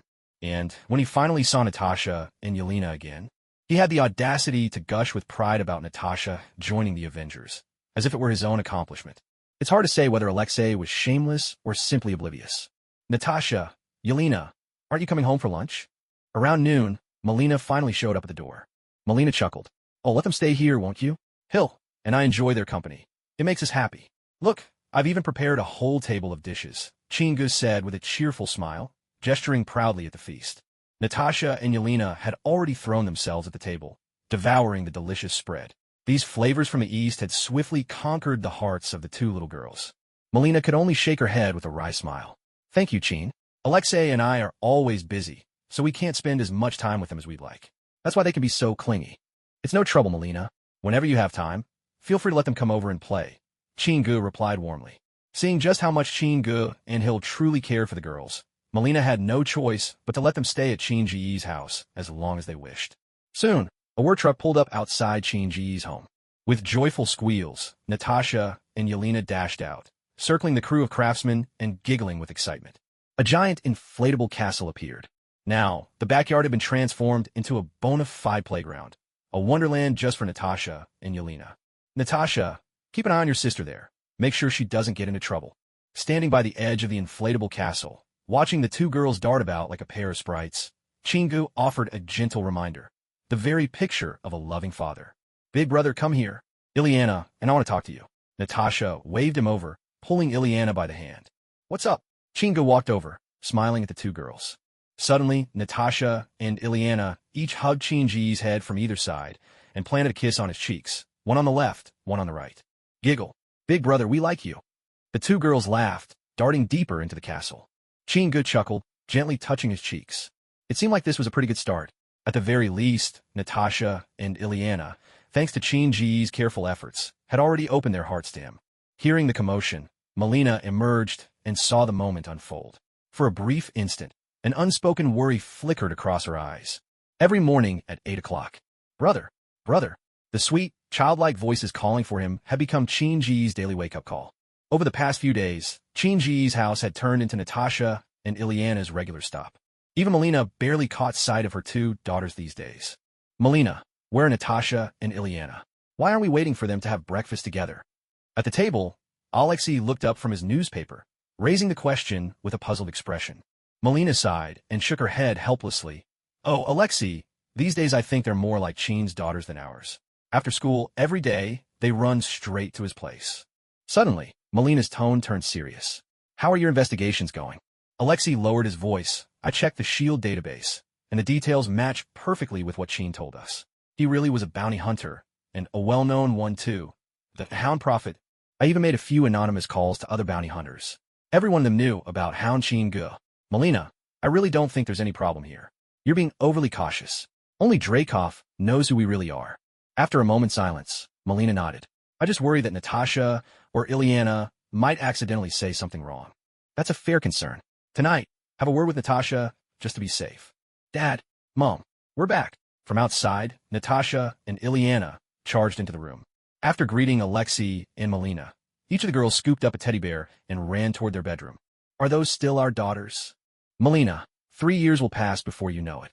A few months slip by in no time. Brother, you need to eat too. On a Sunday, Chin Ge wandered slowly through the shopping mall. Ileana perched on his shoulders while he held Natasha's hand. From above, Ileana scooped up a spoonful of creamy cake and fed it playfully into Chin Ge's mouth. The three of them had just left the cinema and were now searching for a good restaurant to enjoy a feast. Soon after, the three of them settled onto a long bench in the mall. Go ahead, the two of you can discuss where we should go for lunch, Chin Ge said, stretching out his hands to gently pat the tops of their heads. To any outsider, the scene would be the very picture of a father and his daughters. The two little girls, bubbling with excitement, leaned in close, whispering eagerly to each other as they made their plans. Chin Ge rose and strolled a short distance away. He took out a cigar, lit it, and slowly exhaled a ring of smoke. Initially, he'd only gotten close to Natasha's family to complete a mission. However, after several months together, Chin Ge found himself gradually growing fond of the two sensible, well-mannered girls. Especially Natasha. At just 10 years old, she already understood who she truly was and the truth about her situation. She knew her so-called family, Melina and Alexei, was nothing but a pretense. Yet even so, Natasha cherished Yelena as if they were real sisters, showing deep care for someone with whom she shared no blood ties. After living together for these months, Natasha had become quite attached to Chin Ge, though she never made any unreasonable demands. Her maturity was so touching it pulled at his heart. You're a strange young man. Suddenly, a voice interrupted Chin Ge's quiet moment. He turned to see an older man wearing thick glasses and clothes that clashed with wild, vibrant colors. It was Stan Lee himself. In the Marvel Universe, he was the one long suspected to be the Watcher, the legendary comic figure who'd even coined the infamous Tony Stank joke. Stan Lee didn't seem to notice Chin Ge's astonished look. Instead, he pointed at the mechanical watch on his wrist and said, The universe needs to be as complete as the intricate mechanisms of this watch, as beautiful as a work of art. You would do well not to disrupt its turning, or else time itself might go astray. Chin Ge blinked, baffled, looking in confusion from the old man to his watch. What exactly are you trying to say? You'll understand, kid. Now, darling, shall we go get something to eat? With surprising agility, Stan Lee turned and addressed the stunning woman at his side. The two of them wandered off, laughing together, not giving Chin Ge any chance to respond. Brother, back on the bench, Natasha was waving toward him, clearly having settled the lunch debate with her friend. Chin Ge put his questions aside for now. Still, he knew Stan Lee was not the sort to say strange things without reason. Throughout the entirety of the Marvel Universe, there was never any conclusive evidence that Stan Lee was truly the Watcher. But after that cryptic exchange, Chin Ge knew this was no ordinary person. If not the Watcher himself, he was certainly in their employ. The universe, mechanisms, completion, don't disrupt them. Chin Ge pondered the meaning of Stan Lee's message all day. Surely, it was a warning of some kind. Could it be that he doesn't want me meddling with the plot lines of the Marvel Universe? That was the only conclusion Chin Ge could draw, after turning it over countless times in his mind. Everything remained shrouded in mystery. Chin Ge returned home, his mind swirling with questions. At Alexei's house, the two families gathered for dinner. As a gesture of thanks for all Chin Ge and Hill had done, Melina had invited them to her home as guests. Chin, thank you for looking after Natasha and Elena these past days. They've both told me how much they like you. To be honest, Melina and I are starting to get a little jealous, Alexei said with a cheerful laugh at the table. What could you be jealous about, Alexei? Hill asked with a grin from beside him. Natasha and Elena talk to you far more often than they do with us these days, Melina answered, voicing the question herself. Chin Ge smiled, letting out a sigh, and patted Natasha gently on the shoulder. Well, what can you do? You two are always so busy. Really, you ought to take a page from the others around here and spend more time with the girls. Dad says we're only staying for 3 years, and when the assignment's done, we'll leave Cleveland. Elena suddenly piped up, her head still bent over her dinner. The moment her words landed, Alexei and Melina's expressions changed sharply. Their eyes flashed a rapid, silent exchange, returning to normal just as quickly. Watching this, Chinga nearly chuckled. Who would have guessed that Elena, quite unintentionally, had just revealed Alexei's plans? Oh, Alexei, you're only living in Cleveland for 3 years? That's a shame. Does that mean I won't be seeing these two little rascals anymore? Chingu purposely asked, feigning confusion. Elena, just eat your food now. What do you know? When Dad said we were leaving, he just meant we'd be working somewhere else. Natasha chimed in, scooping some vegetable salad and dropping it onto Elena's plate.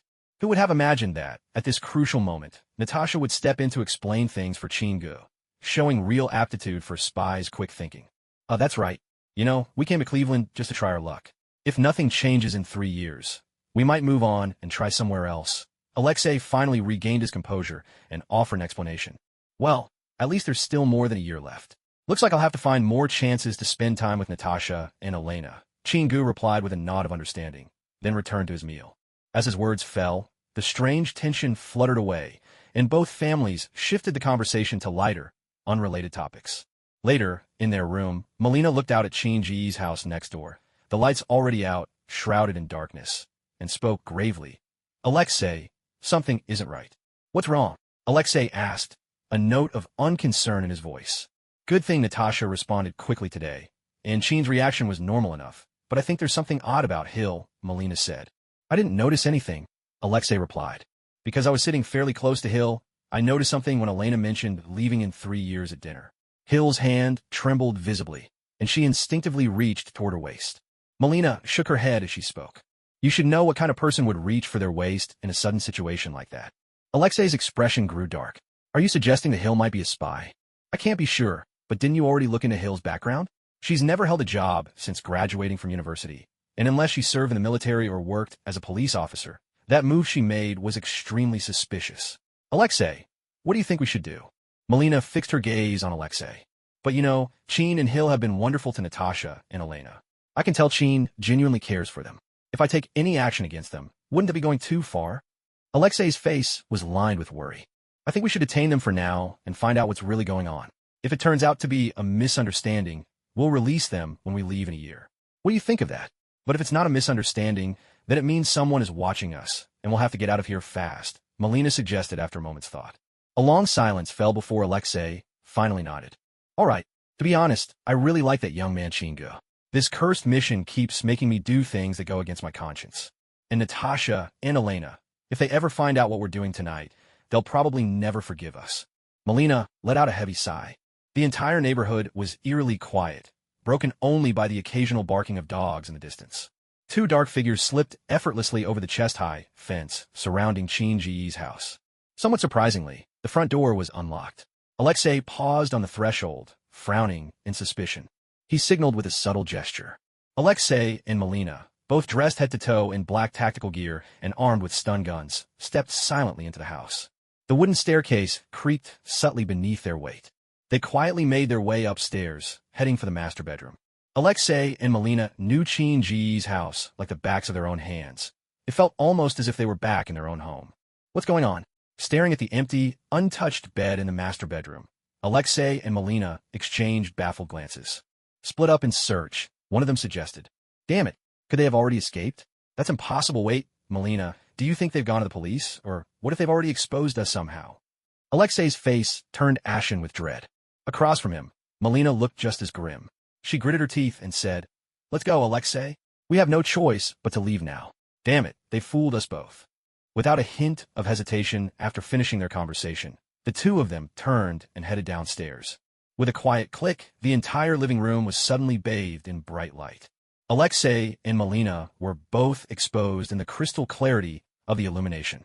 Alexei, Melina, TSK. Alexei, Melina, my dear neighbors, what brings you to my house in the middle of the night? Planning on starring in a little show called Married Thieves? Chinji's lazy, unhurried voice echoed through the living room. Alexei and Melina came to their senses at once, snapping around as one, raising their stun guns and aiming them directly at the sofa. On the sofa, Chingu and Hill were watching them with amused smiles. "Chin, just who exactly are you?" Alexei asked in a low, serious voice. The bizarre situation unfolding before him spoke volumes. Chingu clearly wasn't the simple, renowned bounty hunter Alexei had imagined. "Relax, we mean you no harm." Chingu stood up at this point, slowly turning around as he lifted his shirt slightly, showing that he wasn't carrying any weapons. But this gesture did nothing to calm the two agents on the other side. A flood of questions swarmed their minds. At this moment, Chingu appeared more mysterious and unfamiliar than ever. "You two, are you agents?" Melina asked with a sharp, wary look. Chingu shook his head. No, I'm exactly what you found in S.H.I.E.L.D.'s files, a bona fide bounty hunter, nicknamed the Hound Prophet. But yes, sorry, Hill really is a former S.H.I.E.L.D. agent. She's just my girlfriend now. She hasn't been in the business for quite some time." Chin-Ji's answer made Alexei and Melina frown as they exchanged glances. Only now did they realize he even knew about their secret background check. The way things were unfolding made Alexei and Melina's nerves tighten instantly. "Chin, then, just how much do you know?" Alexei straightened up and took a step forward, stun gun still trained firmly on Chingu. Chingu exhaled a smoke ring, picked up a cigar from the table, and offered one to Alexei. "Have a cigar first. Let's talk things through." Alexei was about to take it, when he suddenly felt Melina's deadly glare from the side, and quickly pulled his hand back. Chingu only smiled casually, then continued in a measured tone. "Red Guardian Alexei, Black Widow Melina, I suppose you're after that little something at the Northern Institute, aren't you? Natasha and Yelena, they're just your diversion. To be honest, Alexei, with looks like yours, even with all the mutations in the world, there's no way you could have fathered daughters as stunning as Natasha and Yelena. Isn't that right, Hill?" Chingu turned to Hill beside him for confirmation after he finished speaking. "That, I can't say for sure.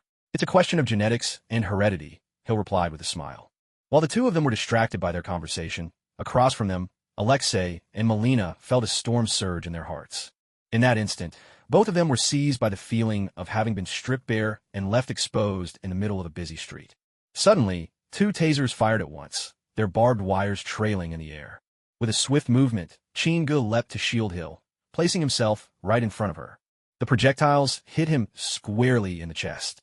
For a moment, Chingu tensed up, convulsing in a strange, jerking rhythm right before the others, his body nearly breaking into an awkward dance. Just as the others thought Chingu was about to collapse, he abruptly regained his composure. "Well then, let's lighten the mood a bit. In the East, there's a saying, 1,000 miles apart, yet fate brings us together. Truly, I mean no harm to either of you."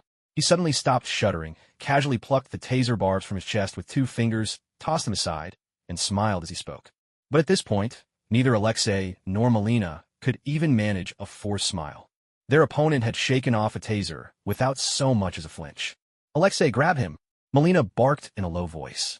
Alexei lunged forward, swinging a fierce right hook straight at Chin-Ji's chest. "Bill, Melina's yours," Chingu said softly, stepping up as well.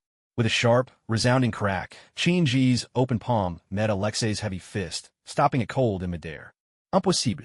Both Alexei and Melina stared wide-eyed, their gaze fixed unblinking on Chingu. Strength was Alexei's greatest asset in combat. His blows carried the force of a ton, yet Chingu had blocked him with seemingly effortless ease. "Are you one of America's super soldiers?"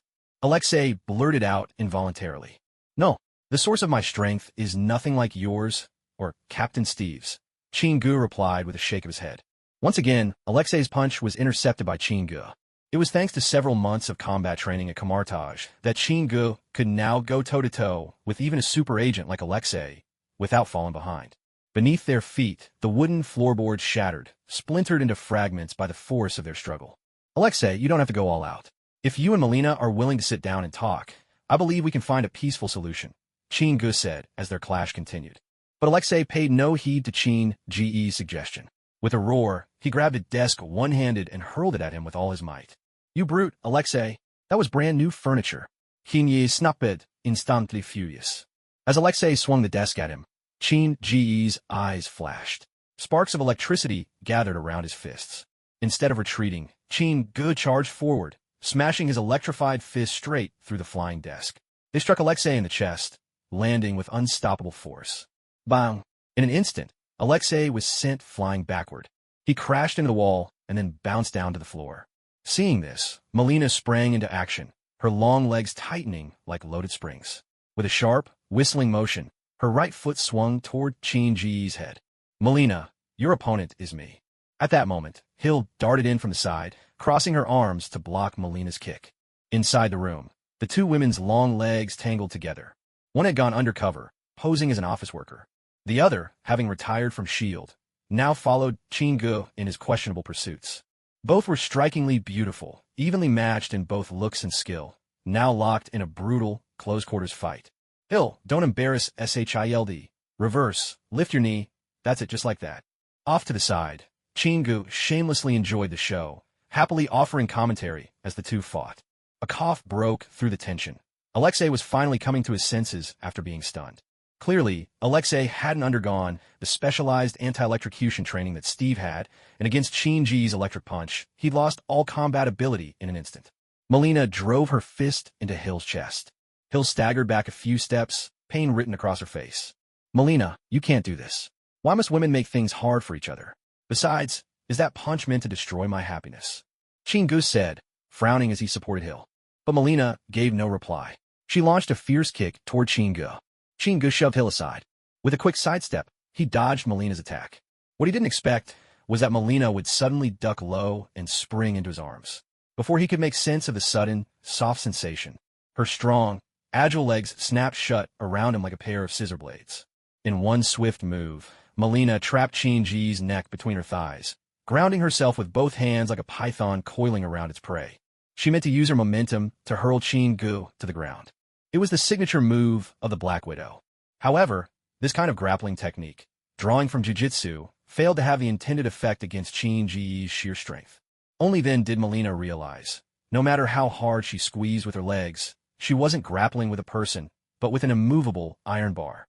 That unyielding iron bar, unaffected by her vice-like grip, didn't budge an inch. An awkward silence fell over the room. So it went. Melina found herself hanging upside down from Qin-gu, motionless, entangled, and thoroughly stuck. Fortunately, she reacted in time. With a sudden movement, she whipped out a dagger from her thigh and drove it fiercely towards Qin-ji's side. Seeing this, Qin-gu knew he could no longer afford to hold back. He swung his fist, driving it hard into Melina's side. Instantly, she gasped, her mouth opening wide as she slid down from Qin-ji's body like a lifeless serpent. Qin-ji's heavy punch had nearly knocked the wind out of her. Melina felt as if she'd been struck by a battering ram. Thirsty, Alexei, who had just regained his composure, saw Melina stunned by a punch from Qin-gu. In an instant, fury surged within him. He pushed down with his legs, leaping into the air, his knee driving hard toward Qin-gu.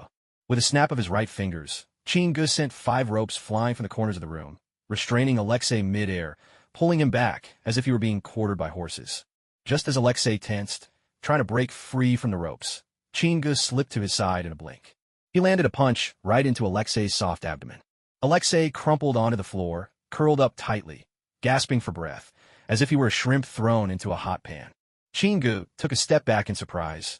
He hadn't expected that single punch to force Alexei to vomit up his entire dinner. A sour and foul stench instantly filled the air. "Hill, clean this up. I'm going to have a word with our guests." With a brief command, Qin-gu hoisted one in each hand and walked to the basement. The basement, taking up a space of just over 100 square meters, was bare without any clutter. Alexei and Melina were handcuffed to chairs. Qin-gu stood across from them, slowly lighting a cigar. "Hey, Qin, lend me one too," Alexei said hoarsely from the chair, having by now realized he was no match for Qin-gu. His demeanor had shifted. Now he was oddly composed. With a flick, a cigar was placed between Alexei's lips. "All right, talk. Who are you, really? What's your true reason for getting close to us?" Alexei took a long, deep drag before speaking slowly. "And you, Melina? Are you ready to talk now?" Qin-gu turned his gaze to Melina. "I'm willing, but please, don't hurt Natasha or Yelena," Melina replied in a low, steady voice. "You can rest assured. Natasha and Yelena won't come to any harm. Let's do it this way. Let me lay out my terms," Qin-gu said, once he saw both had calmed down. "As for my real purpose here, I can't tell you just yet, but you should trust that I mean you no harm. Your tasks, your plans, even the confidential materials you took from S.H.I.E.L.D., I won't interfere. You keep doing whatever you're doing. I'm still the same Qin-gu as before, and you're still employed at the Northern Institute. We'll each mind our own business. How does that sound?" With those words, silence settled over the basement. "How can I believe you?" Melina blinked her beautiful, wide eyes and asked. Chin-gu slowly approached Melina, closing the distance between them. Their noses were nearly touching. After 3 seconds under Chin-ji's steady gaze, Melina finally turned away, unable to hold his stare any longer. Melina, if it weren't for some particular circumstances, I could go to the Bear Kingdom this very moment and end Dracoff myself. This special reason means I can only remain a bystander in your plans. Melina, you have no choice but to trust me. Honestly, is there any outcome worse than if I turned you in? You must understand, if I chose to do that, you'd spend the rest of your life rotting in an American prison. Chin-gu reached out and gently grasped Melina's chin, speaking softly. So what will it be? He straightened up, his voice calm as he asked again. Melina, unless we work with him, we don't have any other options. Nearby, Alexei looked at Melina, his expression earnest. Fine. Melina glanced at Chin-gu, resignation written across her face. A smile broke across Chin-ji's face as relief washed over him. For a moment, he truly feared that if the two refused to cooperate, he might never complete the mission. With a snap of his fingers, the handcuffs binding Alexei and Melina behind their backs fell apart in 2 halves. Chin-gu was perfectly satisfied by the stunned looks plastered on their faces, shaking his head with a hint of showmanship. But Chin-gu wasn't just putting on a show with his ghost shadow ninja techniques.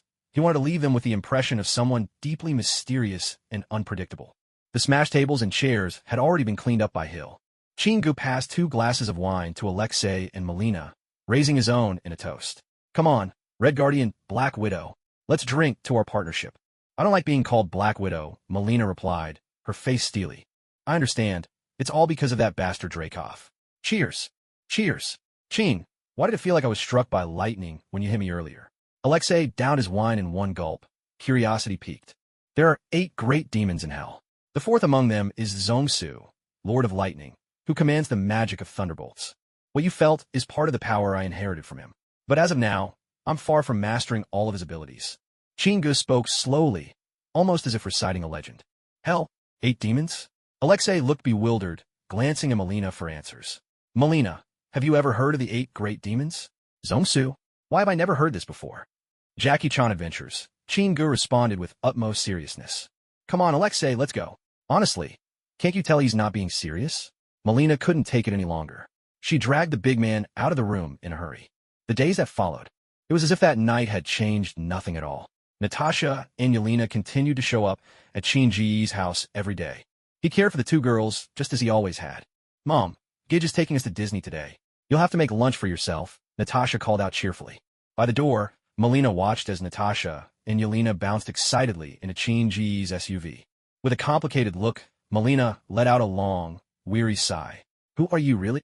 Natasha and Yelena relied on Chin-gu more and more, wishing they could live at his house every day. They were even closer to him than to their own brother.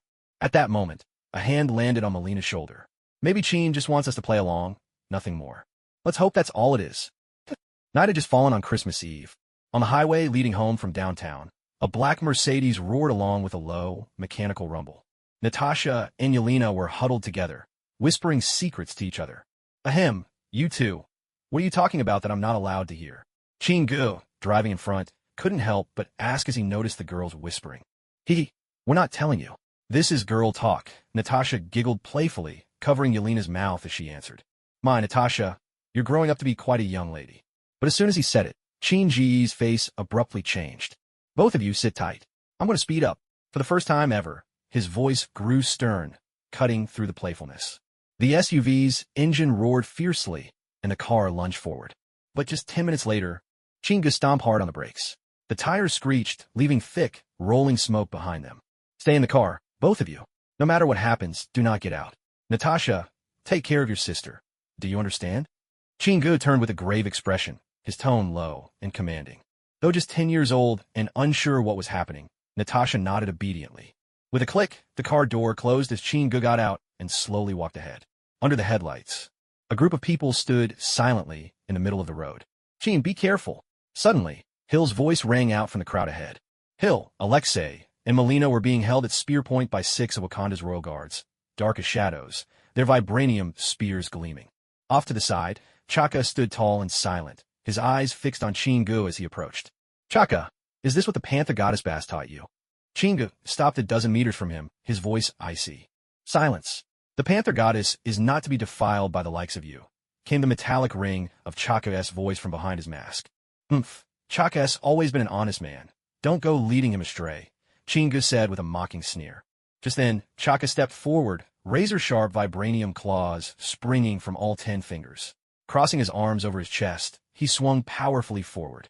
Chinga, come with me to Wakanda and receive judgment. Chinga paused, then glared at Chaka. Did you munch on some deadly mushrooms with that heart-shaped herb? Has it messed with your head? Humph. Chinga, we've sealed off this whole area. There's no escape. Submit to judgment. Chaka let out a cold snort, then flicked his right hand. A sharp sound cut through the air. From above, beams of blue light a meter wide pierced down, illuminating the space. Within moments, more than 20 members of Wakanda's royal guard appeared around Chinga. Their spears all pointed squarely at Chinga, who stood at the center. Standing to the side, Hill, Alexei, and Melina stared in astonishment at the unfolding scene. Was this some kind of movie being played out before their eyes? That helmeted Chaka had already been dramatic enough just now. Chinga lifted his head ever so slightly, glancing at the sky. A swath of blue radiance flickered, shrouded behind wisps of drifting clouds. At least 3 Wakandan warships must have arrived overhead. Hill, what exactly happened just now? Ignoring Chaka, Chinga turned his attention to Hill. Chin, we were waiting for you at home when we heard a commotion in the yard. Then this person appeared out of nowhere, Hill explained. He said he was taking us with him. Alexei even got roughed up. Alexei interjected quickly. No, Hill. It was just a drink. I had a bit too much, threw off my game. Otherwise, that guy would never have stood a chance against me. Enough. Melina rebuked him softly with a warning glance. Chaka raised a hand to silence their banter. Chinga, Wakanda will not harm innocents. Once you're in custody, the others will be released. Will you surrender or resist? Chinga looked at Hill, giving her a reassuring nod. No, I choose to keep you here, he responded calmly. Just as the words left his lips, 5 spectral ninja shadows emerged from the darkness at his feet. Simultaneously, 5 katanas sliced out from thin air, arcing swiftly toward the arms of the 5 bald royal guards holding Hill, Alexei, and Melina hostage. It all happened in less than a second. Those unfamiliar with Chin-Ji's powers could only stare in frozen disbelief. There was not even time to react. It seemed as if these bald guards would suffer the same defeat as last time. Yet, Chingu sensed something was off. Chaka, just opposite him, gave no sign of alarm or concern. In fact, he seemed almost unnaturally calm. This was not a normal reaction. Chaka had already seen the power of the shadow ninjas. He would never be so careless as to come unprepared. He's got something up his sleeve. In an instant, all 5 katanas struck the bodies of the bald royal guards.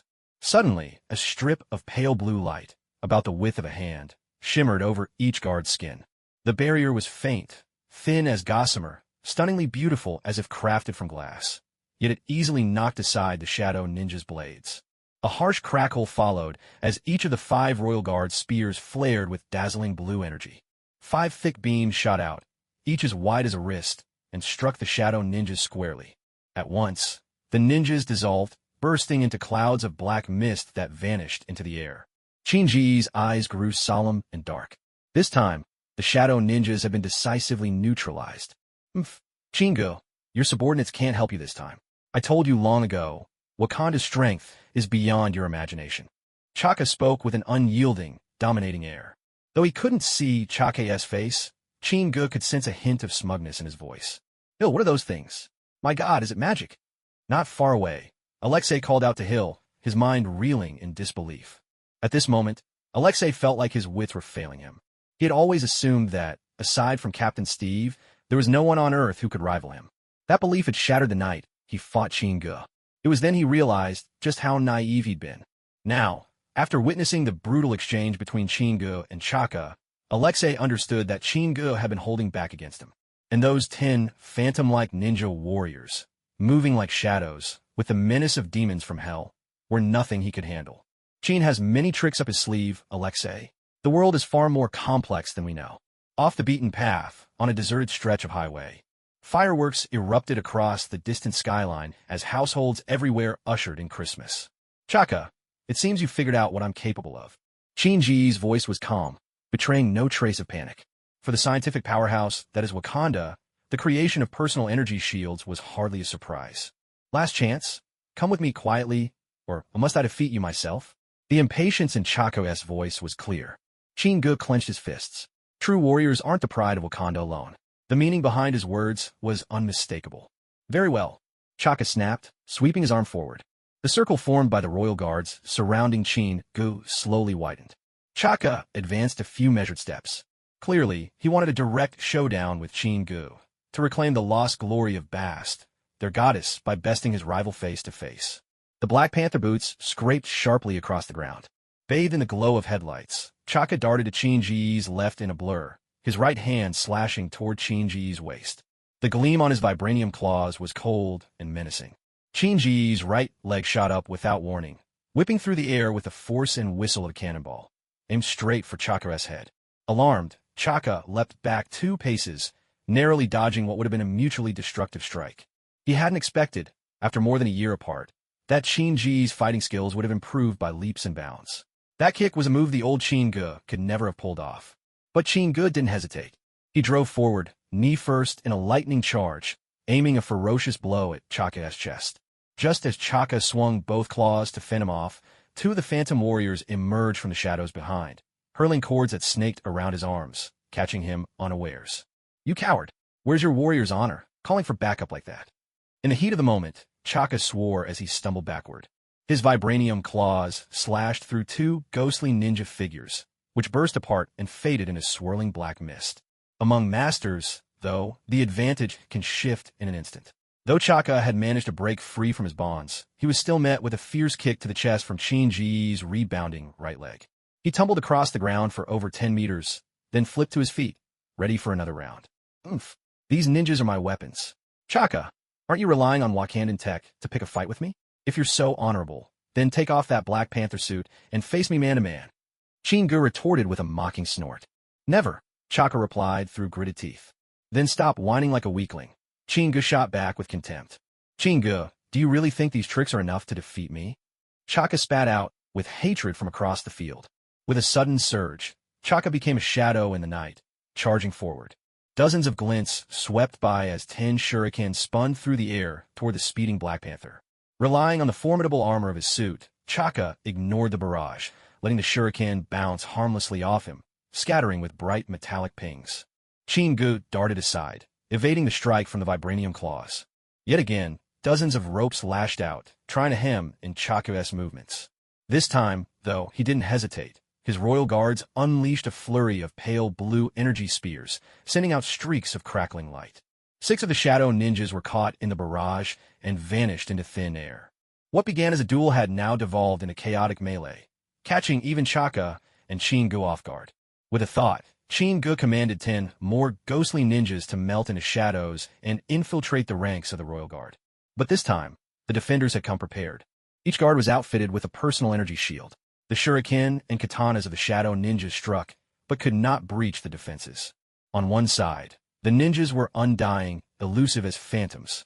On the other, advanced technology provided unyielding protection and the power of numbers. Since arriving in this world, Chin-ji's ghostly ninjas had always swept aside all opposition. For the first time, they found themselves held at bay. Amid the frenzy of battle, Alexei, Melina, and Hill exchanged glances. Acting in unison, the 3 launched themselves at the nearest royal guards, knocking several to the ground before the soldiers could react. However, before Alexei and his companions could press their advantage, several blue energy beams struck them down. They collapsed at once, lying rigid on the ground. Tears streamed down Alexei's face. The once mighty Red Guardians of a great empire had now been reduced to mere fodder on the battlefield, pinned down and mercilessly crushed by their enemies. When Hill and his 2 companions were struck down, Chin-ji's attention wavered for just a split second during the fight, a lapse that Chaka seized upon. With a flash, razor-sharp claws sliced across Chin-ji's arm. He retreated 2 steps, casting his gaze on the 4 fresh wounds along his arm, and frowned. "Surrender. If you're willing to join Wakanda, the Council of Elders may yet show mercy," Chaka said, voice steady and low, his claws gleaming as he gestured. "Chaka, don't fool yourself with such fantasies." Chin-ji's words were slow and deliberate. Then, under Chaka's watchful eyes, he slowly rubbed his palms together. A strange, semi-transparent weapon appeared in his hands, as if 2 Tang Dynasty sabers had their hilts fused back to back. A pale, hazy mist lingered and curled around the blade. Chaka instinctively halted, raising both hands defensively. This bizarre sight sent a chill of unease through him. Instinct screamed that the weapon in Shinji's grip brimmed with danger. With a forceful sweep of both arms, Chingu unleashed the spatial blade, which let out a deep, thrumming howl as the very air seemed to split. "Chaka, have a taste of this." As his words fell, he lunged in, steps quick and sharp, swinging his blade down at Chaka's shoulder with a heavy, diagonal slash. Chaka met the blow with both claws, sparks erupting where metal clashed. But Chingu was stronger. Chaka found himself driven back several paces under the sheer force of the strike. Chingu pressed his advantage, showing no mercy. Another gleaming arc from the spatial blade sent Chaka stumbling back yet again.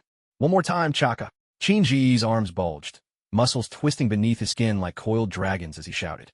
Gathering all his might, channeling nearly 20 tons of force behind the swing, the spatial blade wailed with a keening rush. Chaka, barely having found his footing, couldn't dodge in time. Both claws swept forward in desperation, trying to withstand Shinji's explosive attack. An eruption, brighter and fiercer than any before, flared as blows collided. Chaka let out a muffled groan, his body flung backwards as if kicked by a raging beast. His legs dragged trenches in the earth for more than 10 meters before he toppled head over heels, tumbling straight into the roadside thickets. "Your Majesty!" The surrounding royal guards, bald-headed and fierce-eyed, gasped in alarm. Dozens of spears instantly leveled at Chingu, their tips shimmering with piercing light. In a heartbeat, thick beams of energy, each as wide as a man's wrist, blazed toward Chingu from all sides. As the royal guard shouts rang out, the radiant pillars of force rained down upon his position.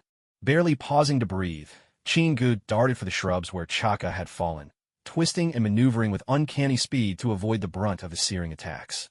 Two shadow ninja suddenly appeared, stepping out to intercept ranged attacks coming from both sides. Chingu watched as the shadow ninja dissolved in a swirling black mist. He couldn't help but sigh inwardly. Such formidable shadow ninja reduced to mere meat shields in his hands. The problem was, they simply weren't cut out for this sort of role. If you wanted a real frontline shield, you'd have to summon a troll ninja from the Shadow Legion. Now that would make an impact. Nearby, the two bald guards glared fiercely, leveled their spears, and stabbed at Chingu with brute force. Shinji's spatial blade swept upward from below, knocking both spears aside with ease. With a sharp thud, both of his legs lashed out at once, landing squarely on the heads of the two bald warriors. The pair were sent flying backward, passing out midair before they even hit the ground. An energy shield might withstand ordinary blades and spears, but it was no match for Shinji's sheer, brute strength. From behind the shrubbery, Chaka had just managed to stand up. He lifted his gaze just in time to see his two guards thrown aside, while more than 20 members of his royal guard surged toward him, desperate to save their king. A sudden, deadly arc of the blade cut through the air. Chingu leapt high again, soaring more than a man's height, descending upon Chaka like some avenging spirit. The spatial blade in his hand whistled through the air, stirring a primal fear. Chaka roared in defiance, facing the oncoming Chingu. Arcs of lightning burst forth from every inch of his vibranium suit, transforming him into a figure of myth, like a war god illuminated in the darkness. High above, Shinji's eyes betrayed not the faintest ripple of emotion. With an explosive crash, the spatial blade came down hard upon Chaka's raised arms. Just as he'd managed to rise, Chaka was struck by Shinji's thunderous blow. His legs buckled, and he dropped heavily to his knees in the soft earth. Mud flew in all directions, and both of Chaka's legs were nearly buried in the churned-up ground. At every clash between the vibranium claws and the spatial blade, sparks flared and danced in the gloom. "I will not fail again." With a sudden jerk, Chaka's left hand shot forward, aiming a vicious punch at Shinji's abdomen. Chingu mirrored the move, his left hand grabbing hold of Chaka's electrified arm with an iron grip. "No, with darkness like yours, defeat is inevitable." Electric arcs instantly enveloped Chingu, blue serpents of lightning even flickering in his eyes. After 10 seconds, Chaka froze in disbelief. How could this be? His voice trembled ever so slightly. Chingu, still wreathed in crackling electricity, met Chaka's gaze with cold indifference. "Did you really think this suit alone could save you from me?" His left hand clamped tight, like a vice on Chaka's wrist, as his words echoed out. Just then, Shinji's foot slammed brutally into Chaka's helmet. Chaka was sent flying, colliding with a massive tree before crashing to the ground. He let out a stifled groan, tore off his helmet, and immediately coughed up a mouthful of blood. The force of that kick had wounded him badly, and by then, Chingu was already at his side. Before the others could react, a large hand shot out and hoisted Chaka up in one swift motion. With a razor-sharp edge of spatial energy pressed against Chaka's throat, the standoff turned deadly. Chaka, you really know how to pick your moments. Only you would choose Christmas night to come looking for trouble, Chingu remarked, eyeing the 20-odd, bald-headed royal guards of Wakanda, slowly closing in around him. Release his majesty. A woman's voice, sharp and strong, rang out from the encircling guards. Chingu smirked, then turned to Chaka, and said, Tell me, is Bast blind? She chose followers like these, yet they can still speak such nonsense. Don't you dare insult the great goddess Bast. Chaka, trapped in Chingu's grip, shouted in anger. A god? Chaka, someday you'll realize that gods are not as mighty as you believe. Now, drop the energy shield and have your people step back. With that, Chingu dragged Chaka over to where Hill and her group were being held. Hill, are you all right? Still guarded closely by one of the bald warriors, Hill shook her head. I'm fine, just can't move for the moment. They'll recover in half an hour, Chaka said quietly from Chingu's grasp. The two sides faced each other on the empty road, each holding hostages and refusing to yield. Let the king go. We'll make an exchange. The lead guard, a stern woman, spoke gravely. All around, the royal guards shot daggers at Chingu with their eyes. I refuse, Chingu sneered, giving Hill a subtle, reassuring look. Don't you want your girlfriend and neighbors back? The leader's voice rose, crackling with tension. Chingu burst into laughter. Chaka, I told you, your people are hopeless, and you still doubted me. There's something you've all failed to grasp. With a sharp whistle, Chingu signaled. The phantom ninja beside him dissolved into shadow, vanishing without a trace. He glanced at his watch. If we're deadlocked like this until dawn, that's just 5 more hours. By then, every one of you will be exposed to countless agencies and cameras across America. As for us, we're all model citizens, abiders of the law. Chingu fixed Chaka with a meaningful look. Your Majesty, do you really want Wakanda, a nation hidden for millennia, to reveal itself now? And its king reduced to a beaten, helpless captive by a mere bounty hunter? That headline would make quite the Christmas exclusive. The surrounding guards fell silent. This was a matter far above their pay grade. All eyes turned to Chaka. His chest heaved as he struggled with humiliation and frustration. You could see he was choking back indignation. Chingu, name your terms, Chaka finally spat out, forced to swallow his pride. Release my people first, then we talk, Chingu replied.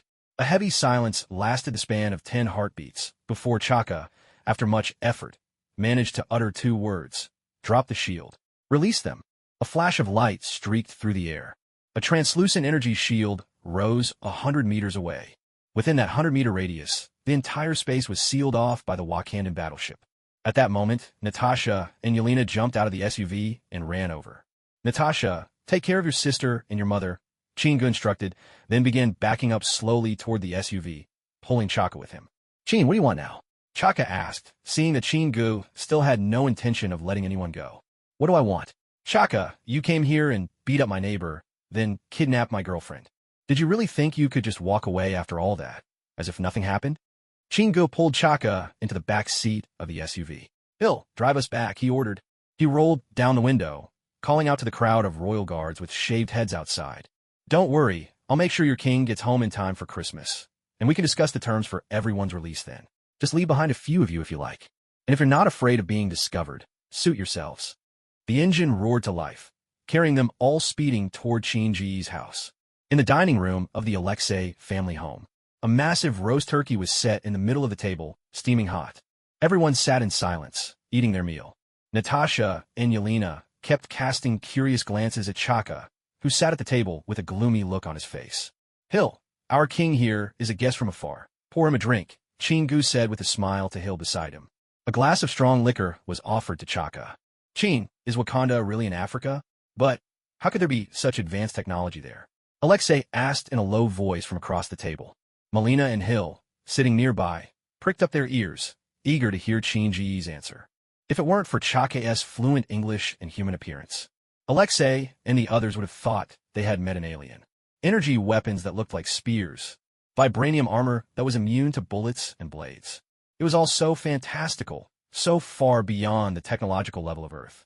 Seeing the curiosity in everyone's eyes, Chingu set down his knife and fork and theatrically dabbed at the corner of his mouth. Finally, he could put on a little show. Even Chaka, sitting beside him, looked over with intrigue, curious to hear just how much Chingu knew about Wakanda. Shinji's goal was, in fact, to put some psychological pressure on Chaka, to let him know that outside Wakanda, there was someone who perhaps understood Wakanda better than many Wakandans themselves. If you're searching for the oldest nation on Earth, you might as well forget what's written in your history books. Because Wakanda is the most ancient nation in the world. It was already established back in the days when humans still lived in tribes. Brother, then why has no one ever heard of such a country on Earth? Natasha, standing to the side, asked. Good question. Chinga gave Natasha an approving look. The reason is this country is unique. Its foundation and development are completely different from any other nation on Earth. You could say this nation is a blessing bestowed from above, a true land of fortune. Millions of years ago, a meteorite crashed into Africa, and inside that meteor was a very special kind of metal. We call it vibranium. Vibranium is the hardest metal on Earth, but even more importantly, it possesses extraordinary properties. By the way, Captain Steve's shield is made with vibranium, which is why it's utterly indestructible. When that vibranium-rich meteorite landed on the African continent, it changed the local environment and ecosystem. Later, humans appeared, and it just so happened that 5 tribes lived in the area surrounding the meteorite. At first, the 5 tribes constantly fought among themselves, until one day, a shaman from one tribe had a vision of their god, the Black Panther Bast. With Bast's guidance, the shaman drank a potion made from a crushed plant called heart-shaped herb. It gave an ordinary person extraordinary speed, strength, and reflexes. That shaman became the very first king in the history of Wakanda. At this point, Chingu turned to Alexei, his gaze steady. Alexei, now you understand why you couldn't defeat Chaka, don't you? Alexei nodded in realization. That heart-shaped herb must be something incredible. Absolutely. Each generation of their kings drinks the heart-shaped herb and becomes the mightiest in Wakanda. What's more, Wakanda's technology is incredibly advanced. Later, as wars broke out again and again across the globe, the Wakandans used their advanced science to hide their entire country, in order to protect their vibranium and their people. That's why almost everyone on Earth has no idea that Wakanda exists. But Chin, how do you know all of this? Melina couldn't help but ask. Did you forget my nickname? The Prophet Hound. Chingu raised a finger to the sky. There's more than one god in this universe, you know. But, Chin, do gods really exist out there in the universe? Alexei asked, his voice distant. He felt as if the worldview he'd built over decades was suddenly unraveling. Oh, they exist all right, but they're not like the old stories say. Think of gods this way. They're just a group of beings far more powerful than us who happen to come from other worlds. He spoke slowly, making sure everyone understood. Chin, did that traitor Njobu tell you all this? Chaka, standing off to the side, asked in a low, grave voice. Interpret however you like, but I have no burden to bear. After all, I don't need to swear any oaths to that tigress baster. With a smile, Chinga popped another piece of roasted turkey into his mouth. All right, the story's done. Merry Christmas to you all. He raised his glass and downed his drink in one go. Merry Christmas. On the bench, just outside the porch, Chingu and Chaka sat in silence, both nursing cigars. Chin, you can state your terms now, Chaka finally said, exhaling a slow plume of smoke. First, Wakanda will stop coming after me.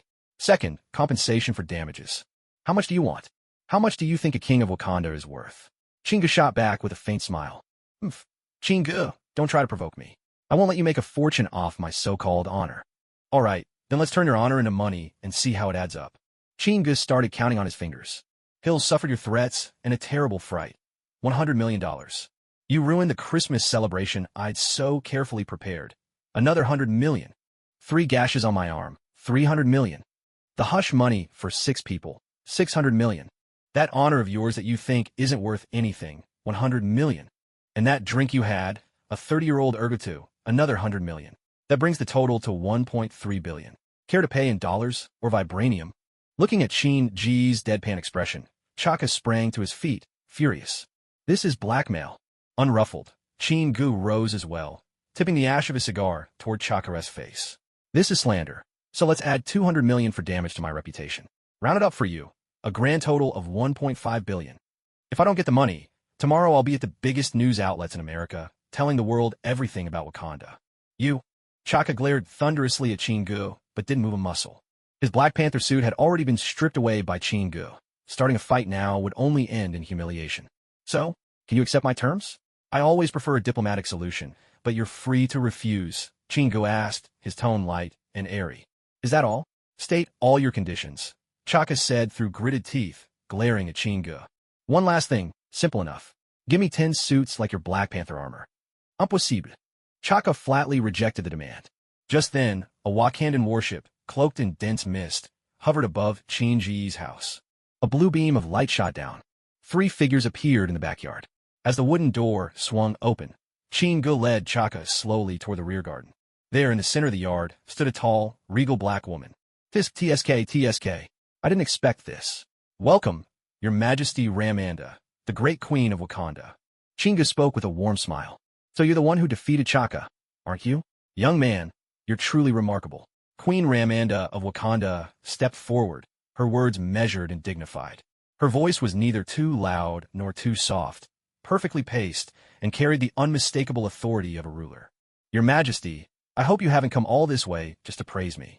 I'm young, you know, I can't handle too much flattery. If I get carried away and feel like showing off, I might just give Chaka another beating. Wouldn't that disrupt your married life? Chin-Ji's tone was playfully exaggerated. Young man, it's not appropriate to say such things to a lady. Ramanda remained composed, her response calm and unhurried. Chin-Ji's words seemed to have no effect on her whatsoever. As expected from a queen, her mastery of her emotions was truly extraordinary. Yes, Your Majesty, it's just that I'm not fond of idle chatter. Hinye shrugid nonchalantly. Chaka, have you two reached an agreement? Ramanda's gaze shifted to Chaka. Ramanda, I'm sorry. I've let you and the people of Wakanda down. Chaka replied with a hint of shame. It's all right. Perhaps we've grown too comfortable, lost the vigilance that makes the Black Panther. If this awakens your instincts, maybe it's not such a bad thing after all.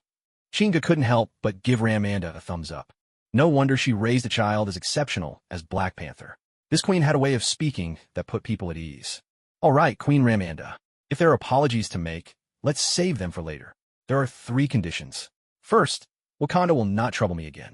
Second, $1.5 billion in compensation. Third, 10 sets of vibranium Black Panther suits, 5 for men and 5 for women. King Chaka has already agreed. I trust you won't refuse. Ramanda merely furrowed her brow for a moment, then answered immediately, agreed. A smile appeared on Chin-Ji's face. He gave Chaka a friendly pat on the shoulder. Congratulations, King Chaka. You're free now. Chaka slowly moved to stand by Queen Ramanda's side. Chin-Ji's straightforwardness made Ramanda's eyes widen a fraction in surprise. Young man, aren't you afraid we might go back on our word? Chin-Gu replied with a confident smile. I'd never underestimate Wakanda. Are you certain you want to underestimate me? Ramanda gazed intently at Chin-Gu, whose relaxed confidence was unmistakable. Chin-Gu, the money and the suits will be delivered within 10 days at the latest. I expect you to keep your promise. At these words, Chaka raised his hand and made a subtle gesture. I have no problem with that. But Chaka, remember, if there's ever a next time, you won't get off so easily. Chin-Gu said this with casual indifference. Chaka nodded silently, saying nothing more. A blue pillar of light shot down, enveloping the group, and under Chin-Ji's watchful gaze, the 4 of them were slowly lifted up into the battleship. Chin, did Chaka really agree to the terms you proposed? At this moment, Hill stepped forward and asked. Chaka had no other choice. From beginning to end, if he couldn't handle me, his entire plan was bound to fail. Chin-Gu put his arm around Hill, a smile playing on his lips as he spoke. How much longer do we have to stay here? Leaning in close beside Hill, Chin-Gu lowered his voice and said, It won't be long now. If nothing unexpected happens, at most another half a year, and Alexei and the others will be gone. Hill hugged Chin-Gu tightly, her voice full of emotion. But what about Natasha and Yelena? Those 2 girls. Are you really going to do nothing for them? Chin-Ji's gaze drifted toward Alexei's house next door. This really is a tough choice.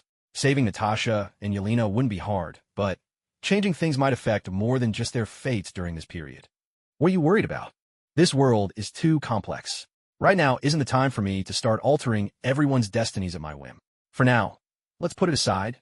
Maybe by then, a solution will appear. A package was placed at Chin-Ji's doorstep. Inside was a check for $1.5 billion. And 10 sets of black vibranium battlesuits. TSK, Hill, letting the Wakandans wear these vibranium suits really is a bit of a waste, Chin-Gu remarked. In the room, Chin-Ji's eyes lit up as he looked at Hill, clad head to toe in sleek, form-fitting black, every contour accentuated. This outfit suited her just as well as it would Natasha, if not better. The only difference was an air of heroic decisiveness unique to Hill. Come here, let me inspect it. Let's see if the Wakandans cut corners anywhere. If they try to fool me, we'll have to sort this out, Chinga said as he approached, running his hands all over Hill's suit. His inspection continued until Hill, her face flushed, finally pushed him away. Only then did he finish. Not bad. The craftsmanship is quite decent, Chinga said solemnly, licking his lips. Thank you, Alexei said as he accepted the coffee Chinga handed him. Are those two little rascals asleep? Chinga asked offhandedly. They played themselves out today. Both of them went to bed early, Melina replied with a gentle laugh. From the sofa, Chinga gave Hill a meaningful look. Then, a check was subtly pushed toward Alexei and Melina. Puzzled, Alexei picked up the check. Whoa, 50 million, he exclaimed upon seeing the amount. Melina turned to Chinga in confusion. Chin, what's this about? It doesn't mean much. Since it's my fault you suffered a loss, just consider this as compensation from Wakanda. Hearing Chinga's words, a smile slowly appeared on Alexei's face. With an excited look, he wrapped his arm around Melina. Melina, why don't we just stay here? You, Natasha, and Yelena, you all like it here. And I could even help you build a small laboratory. Haven't you always wanted one? Melina, you... Before Alexei could finish, a fist came crashing down on his forehead.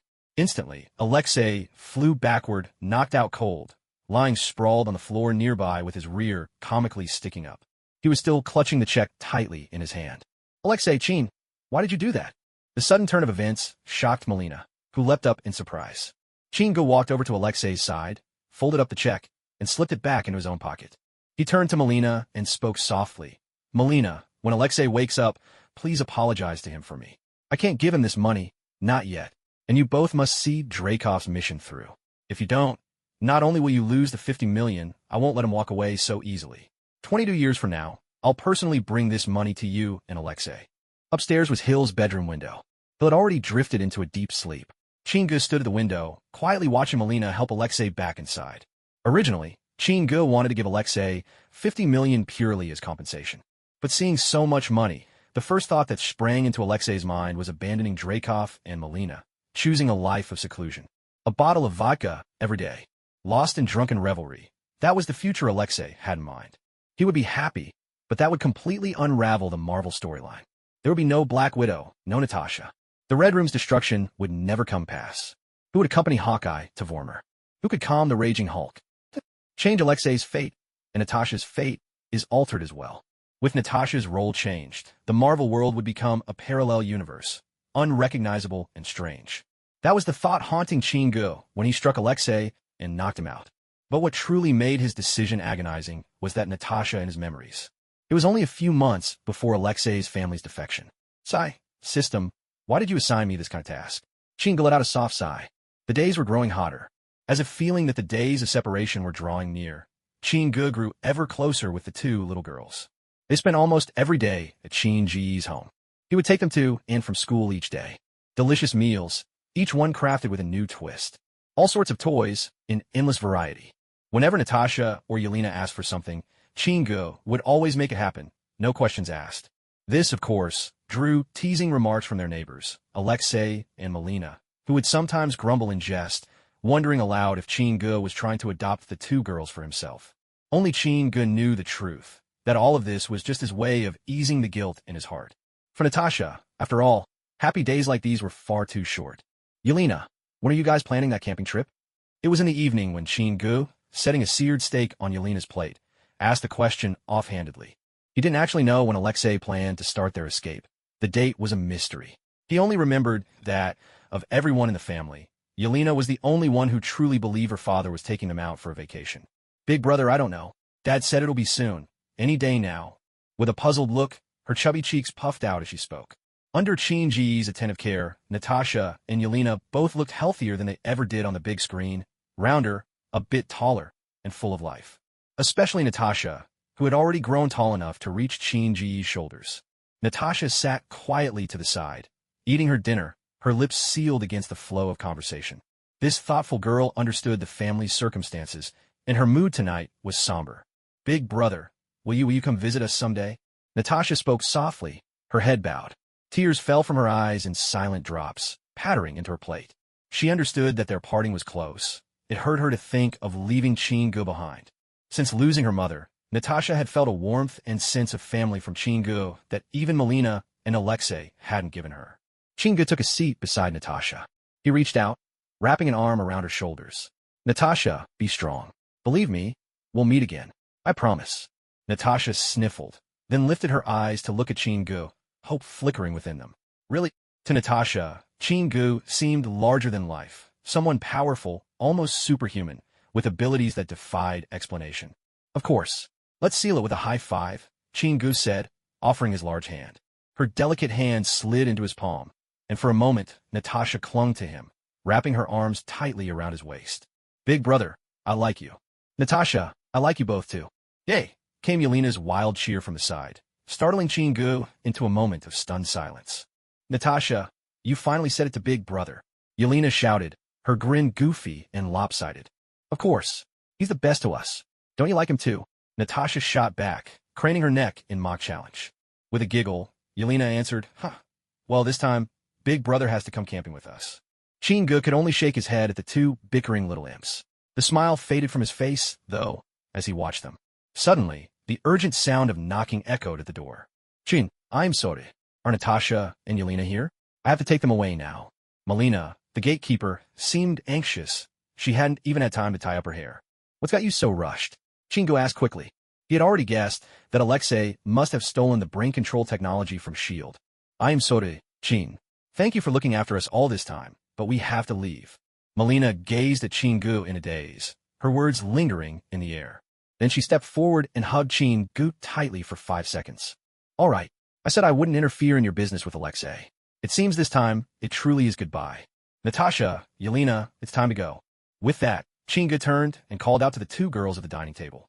Holding back her reluctance, Melina wiped the corner of her eye and said to Yelena, Yelena, your dad is taking us camping later. Isn't that exciting? Yay, that's wonderful. Yelena leapt up, grabbing Chingu's hand tight. Mom, you have to bring Big Brother along. If he doesn't come, I won't go either. Chingu squatted down, meeting her gaze. Yelena, you go pack your things first. I'll be right there. Promise, promise, promise. Big Brother, you have to keep your promise. Natasha choked back her tears, hugging Chingu as her voice trembled. Don't worry. When have I ever gone back on my word to you? Chingu gently patted Natasha's hair. Go on now. Don't keep them waiting. Under Melina's urging, Natasha let go, glancing back with every step as she walked back inside. Hill, it's time. Get ready, and have the dish prepared, Chingu said in a steady tone to Hill at his side. He then made his way next door. Leave it all. Nothing needs to be packed. Put everything down. At the door, Chingu caught the sound of Alexei's hurried voice. Ching. Alexei opened the door and was surprised to see Chingu, especially the hand extended toward him. Alexei, give me that data. I need to make a copy. Chingu's voice was calm as he spoke from the doorway. Chin, what do you want that for? That's classified S.H.I.E.L.D. intel. You don't need the money. Why get yourself into trouble? Alexei leaned in, whispering anxiously. That file is exactly what I'm after. The technology inside is useful to me. You don't want to stand here discussing this with me, do you? S.H.I.E.L.D. agents are already on their way, no more than 5 minutes out. Alexei clenched his fists so tightly his knuckles whitened, but didn't dare let them fly. Damn it. Here. At last, meeting Chingu's unfazed gaze, Alexei gave in, handing over a disc. The black, bulletproof Mercedes crashed through the Alexei family's fence and screeched to a halt in front of their house. Let's go. I'll take you in this car. Rolling down the window, Chingu called out to the Alexei family gathered at the door. The Mercedes roared as it sped toward a remote farm on the outskirts of town. Chin, how did you know we would come here? Alexei, sitting in the front seat with a sniper rifle cradled in his arms, looked at Chingu in utter bewilderment. I told you. My nickname is the Hound Prophet. Did you really think you could hide anything from me? Chingu replied, unimpressed. Oh yeah? Then can you tell me what underwear I'm wearing today? Get lost. You think that's what prophets do? Chingu shot back, clearly exasperated by Alexei's bizarre sense of humor. Alexei let out a long sigh of relief. Good, at least you're not all-knowing. Kicking up a cloud of dust, the Mercedes came to a halt beside a long, plastic-covered greenhouse. With a swift motion, Alexei jumped out, yanked away the plastic draped over the entrance, and revealed a small airplane inside. Melina, get the plane ready. Kids, get aboard. He called out to his family. Darting around to the side, Alexei single-handedly hoisted a tractor's trailer out of the way, clearing the path. Brother, aren't you coming with us? Already seated on the plane, Irina called out loudly to Chingu, who stood quietly a short distance away. Elena. Chingu started to say, but words caught in his throat, and he pressed his lips together tightly. Elena, your brother will be right behind us. Melina, busy with the cockpit controls, quickly chimed in to reassure her youngest daughter. Her eyes, filled with complicated emotion and reluctance, lingered on Chin-gu outside the window. Natasha simply leaned against the cabin door, tears shimmering in her eyes as she fixed her gaze on Chin-gu, as if blaming him for not staying with them. Unable to bear Natasha's reproachful look, Chin-gu turned his face away. "Chin, thank you." Alexei rushed over and bid Chin-gu farewell. Just then, the wail of police sirens echoed from nearby. An SUV suddenly appeared behind the plane, its rooftop lights flashing as it closed in. "Damn it, Melina, faster!" Alexei shouted, raising his sniper rifle. With 3 well-placed shots, Alexei disabled the SHIELD patrol car, sending it crashing into a pile of debris by the roadside. Another SHIELD police car appeared directly in front of the plane. Seeing Alexei growing increasingly flustered, Chin-gu sighed softly. "Alexei, get on the plane. I'll draw them away." With 2 swift steps, Chin-gu leapt into the black Mercedes. Engine snarling, he sped past the plane as it slowly began to move, racing headlong toward the police cars. Bang! Bang! Bang! On top of the police cars, 2 handguns kept firing relentlessly at the plane and the black SUV. The brave SHIELD agents, upon seeing the even more daring Chin-gu, lost their nerve just as the 2 vehicles were about to collide. The driver panicked, spun the wheel, and the patrol car crashed headlong into the dirt. The black SUV surged ahead undeterred. Chin-gu knew SHIELD still had pursuers on their tail. At the end of the road, 2 more SHIELD cruisers appeared. Chin-gu's mind sharpened. In the dim light, streaks of flashes darted thud, thud, thud. Dozens of star-shaped shurikens from the shadowy ninja punctured all 4 front tires of the 2 police cars. With their speed, the impact was inevitable. Helplessly out of control, the SHIELD cars skidded and flipped across the road. The black SUV came to an abrupt halt, and Chin let out a heavy sigh from inside. He'd done all he could. In the next moment, the plane would pierce through the sky and set its course for Cuba, and everyone on board would embark on the next chapter of their journey. Sitting in the car, waiting for the plane to take off, Chin-gu suddenly sensed something was off. He stepped out, only to discover that the small plane behind him hadn't made a thrilling takeoff, as in the movies. Instead, its nose was listing to the side. The turbofan at the front was slowly spinning, idling uselessly. Chin-gu rushed to the plane. "Brother, Mom's been shot in the arm, and Sis is hurt too. Sobi, Sobi." On board, Yelena was crying out to him at the top of her lungs. Chin-gu then noticed the blood streak on Natasha's arm from a stray bullet, while Melina had taken a round to her upper arm. She was slumped against her seat, her face pale. Alexei was hurriedly patching up their wounds. "Brother, did you come and get us? I don't want to leave here. I don't want to leave you," Natasha called from the plane, clutching her bleeding arm. Despite her tender face, there was the faintest smile. "To hell with the storyline," Chin-gu muttered. In that instant, his composure broke. He decided then and there to take Alexei and his family back to the Big Apple. As for the Marvel plot that would unfold after, let happen however it may, Chin-gu was ready to bet it all. "Don't be afraid. You're not going anywhere," Chin-gu said, moving to gather them all up. Suddenly, a faint sound, like the delicate clinking of broken glass, whispered at Chin-gu's ear. Chin-gu stepped forward in a rush. The plane, the people before him, suddenly turned hazy, as though separated from him by a sheet of glass. The cabin door handle he reached for shimmered like a mirage, slipping right through his hand, leaving him grasping at air. Across from him, Natasha and Yelena's eyes widened in shock and terror, mouths open as they called, "Brother!" again and again. But Chin-gu could hear nothing. Just as he took another step, Chin-gu vanished into thin air under Natasha and Yelena's terrified gaze. Everyone on the plane descended into panic and confusion. Alexei knew this wasn't the time to linger. After quickly bandaging up the 2 of them, he turned his attention back to flying the plane. Chin-gu looked around. "Mirror dimension," he muttered. It suddenly dawned on him. This was the magic of Kamar-Taj. "Ancient One, show yourself. I know you're here," Chin-gu called out loudly. Across from him, the glass-like wall began to ripple and shift. Emerging slowly, her bald head shining, the Ancient One appeared, draped in regal yellow robes befitting a supreme sorcerer. "Chin, having the power to foresee the future is not always a blessing," the Ancient One said softly. "Sometimes it can be the source of pain and calamity, especially when you can't resist the urge to tug at that sacred timeline and try to change fate." She stepped up to stand directly in front of Chin-gu, her eyes calm and steady. "Let me out," Chin-gu said, frowning. The plane continued to glide forward, creeping ahead. The Ancient One strolled over to Natasha's side, reaching out to gently smooth her hair. "I understand how you feel. Trust me, these are not simply words of comfort.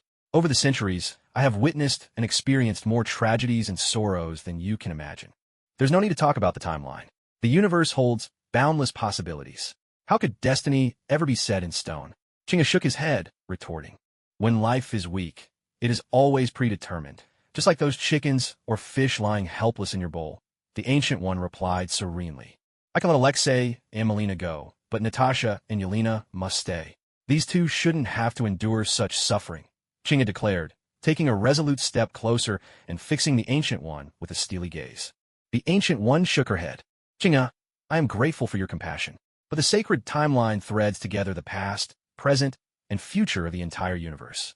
Natasha's fate is tied to an absolute point in time. Should that be altered, the entire sacred timeline would be thrown into turmoil. Should any deviation occur, a supreme force will intervene to erase the changes. You, Natasha, everyone who created the change would simply cease to exist. She paused, her words hanging in the air. Are you willing to accept the consequences? Inside the mirror dimension, Chinga hesitated. Ancient One, tell me, what is an absolute point in time? And what is this supreme force you're talking about? I don't understand. With a sweep of her hand, the Ancient One conjured an orange thread, thick as a thumb, spanning the empty space before Chinga. This is the sacred timeline. On this timeline, there are countless absolute points, fixed moments that I call absolute points in time. She lightly waved again. A red dot floated out from the timeline. Instantly, the timeline beyond that red dot began to writhe, bursting forth like wild weeds, countless branches splitting off in all directions. This is what's called an absolute point. It encompasses certain events and people, and if anything about them changes, the entire future timeline will be thrown into chaos. Time and space would lose their stability. If you save Natasha, for instance, perhaps in the very next moment, every unforeseen incident would simply be erased. The Ancient One extended her hand in a sweeping motion, restoring the red dot, and at once the timeline became orderly again. So, the Supreme Power would intervene? Who is he? Chinga had already grasped the meaning behind the Ancient One's words. I cannot say. The moment his name is spoken aloud, it will draw his attention. The Ancient One shook her head. He's that formidable. Chingi's eyes widened in astonishment. In a Marvel Cinematic Universe, he had never encountered a being this powerful. This universe must run according to a singular will. That is a law that cannot be broken. Chinga drew a long, steadying breath. By now, Alexei had revved the engines, and the small plane was steadily picking up speed. From a window, two small faces were pressed against the glass, staring wide-eyed at the scene below. Who else? Who else is part of these absolute points in time? There are many. As you yourself said, there are countless possibilities. Even a seemingly insignificant beggar, a cat, or a dog could become an absolute point. These points are countless combinations of possibility. Natasha's is merely the clearest among them. Chinga fell silent. Instead, he turned away, silently watching as the small plane accelerated, then soared upward until it faded into the distance. He knew the Ancient One would never lie to him. At this moment, Chingi's mind drifted to Stan Lee himself. It dawned on him that the old man's warning in the shopping mall about the mechanical watch had been a reminder not to meddle with the timeline, to erase anything that threatens the sanctity of the timeline. That alone was enough to send chills down his spine. Chinga, I can only watch over the absolute points that have already been determined, but I cannot see your future. So, be careful, especially since you have the ability to glimpse the futures of others. The Ancient One's voice echoed from behind. Suddenly, the world before him sharpened into focus. Chinga spun around, but behind him, the Ancient One had vanished. The farm now stood deserted, save for a few broken-down cars and columns of dark smoke rising into the sky. After a moment's thought, without hesitation, Chinga called Hill. Then, turning, he ran to the other end of the farm. There, lifting the edge of a plastic shelter, he revealed another small, amphibious plane. The engine rumbled to life. The plane slowly nosed its way out of the shelter. Just follow this signal. When you reach the destination, call me. Chinga gave instructions to the ghost ninja piloting the plane. Even if he couldn't alter Natasha's fate concerning the Red Room, he was determined to bring at least one person back to the Big Apple. This plan had been set long ago. So, half a year earlier, Chinga had tossed the ghost ninja a flight manual. Although high-difficulty aerial maneuvers are still out of reach, simple takeoffs and landings are no longer a problem at all. In Chingi's hands, the Shadow Ninja has already been utilized to its fullest potential. Now, he's even serving as a pilot. He spent far more time wielding a kitchen knife than a samurai sword. Chinga changed into a black combat uniform, then lit a cigar. Host, I'm here. Do you know anything about the supreme power spoken of by the Ancient One? Chinga asked the system in his mind. Host, I'm here. So now you've learned to play dead? Is this something you can't talk about? After a minute of silence. System, forget it. I'm not asking anymore. Just come out. Understood, host. The system interface flickered into existence in Qin-Ji's mind. Marvel's sacrifice system. Host, Qin-Ge. Lifespan, 29 years. Skills, summon 10 ninja, shadow ninjas, ox talisman, discharge electricity with both hands. Sacrificable item, mind control technology. System mission, become neighbors with Alexei and Melina, and intercept a copy of the mind control technology stolen by Alexei from the Northern Institute. Completed. Qin-Ge communicated with the system in his mind. A shimmer of light swept over the panel, drawing Qin-Ji's eye. Lifespan, 49. Ha ha ha. Unable to hold back, Qin-Ge let out a muffled chuckle at the new number displayed by the system. This time, the system was even more generous, directly gifting him a full 20 years of lifespan. Now, his total years to live finally matched that of a normal person. And the 10-year Marvel saga hadn't even started yet. The legend of eternal youth now seemed within arm's reach. Please draw your reward as soon as possible. The system prompted at just the right moment. Gazing at the lottery wheel on the panel, he noted that the best reward was surely mastery of lightning, while the most useless might well be Shimu's brute strength. Shimu's brute strength. I still remember in Jackie Chan Adventures, Shimu was the most mild-mannered of the 8 demons. But likewise, his combat skills were the worst. His so-called brute strength was so feeble, Jade managed to pin his tail with a door, leaving him helpless. Honestly, one of the weirdest demons around. Aside from shape-shifting and flying, Qin-Ge couldn't find any impressive abilities in him. Frankly, he was the most forgettable demon. Qin-Ge even suspected just one shadow ninja could pin him down and mop the floor with him. With a thought, he set the black pointer spinning rapidly. Water manipulation? Isn't that the power of Demon Bashar? Qin-Ge was delighted when the pointer landed on the prize. Bashar was one of the strongest among the 8 demons. Her water-controlling demon magic was a truly formidable skill. Lower the altitude. Qin-Ge ordered, and under the ghost shadow ninja's control, the plane plunged toward the sea. In an instant, the aircraft leveled out, slicing through the air barely 20 meters above the surging waves. Beneath them, the blackness of the ocean stretched endlessly, as fathomless as an abyss. Qin-Ge swung open the cabin door, and a gust of fierce wind rushed inside. Slowly, he extended his hands. At his mental command, a column of water rose from the sea, twisting forward like a serpent toward his outstretched palms. The water serpent transformed into a sphere over a meter in diameter, hovering right in front of Qin-Ge. Strangely enough, he could sense that this was the absolute limit of his control. Try to make the sphere any bigger, and it would collapse to the sea below.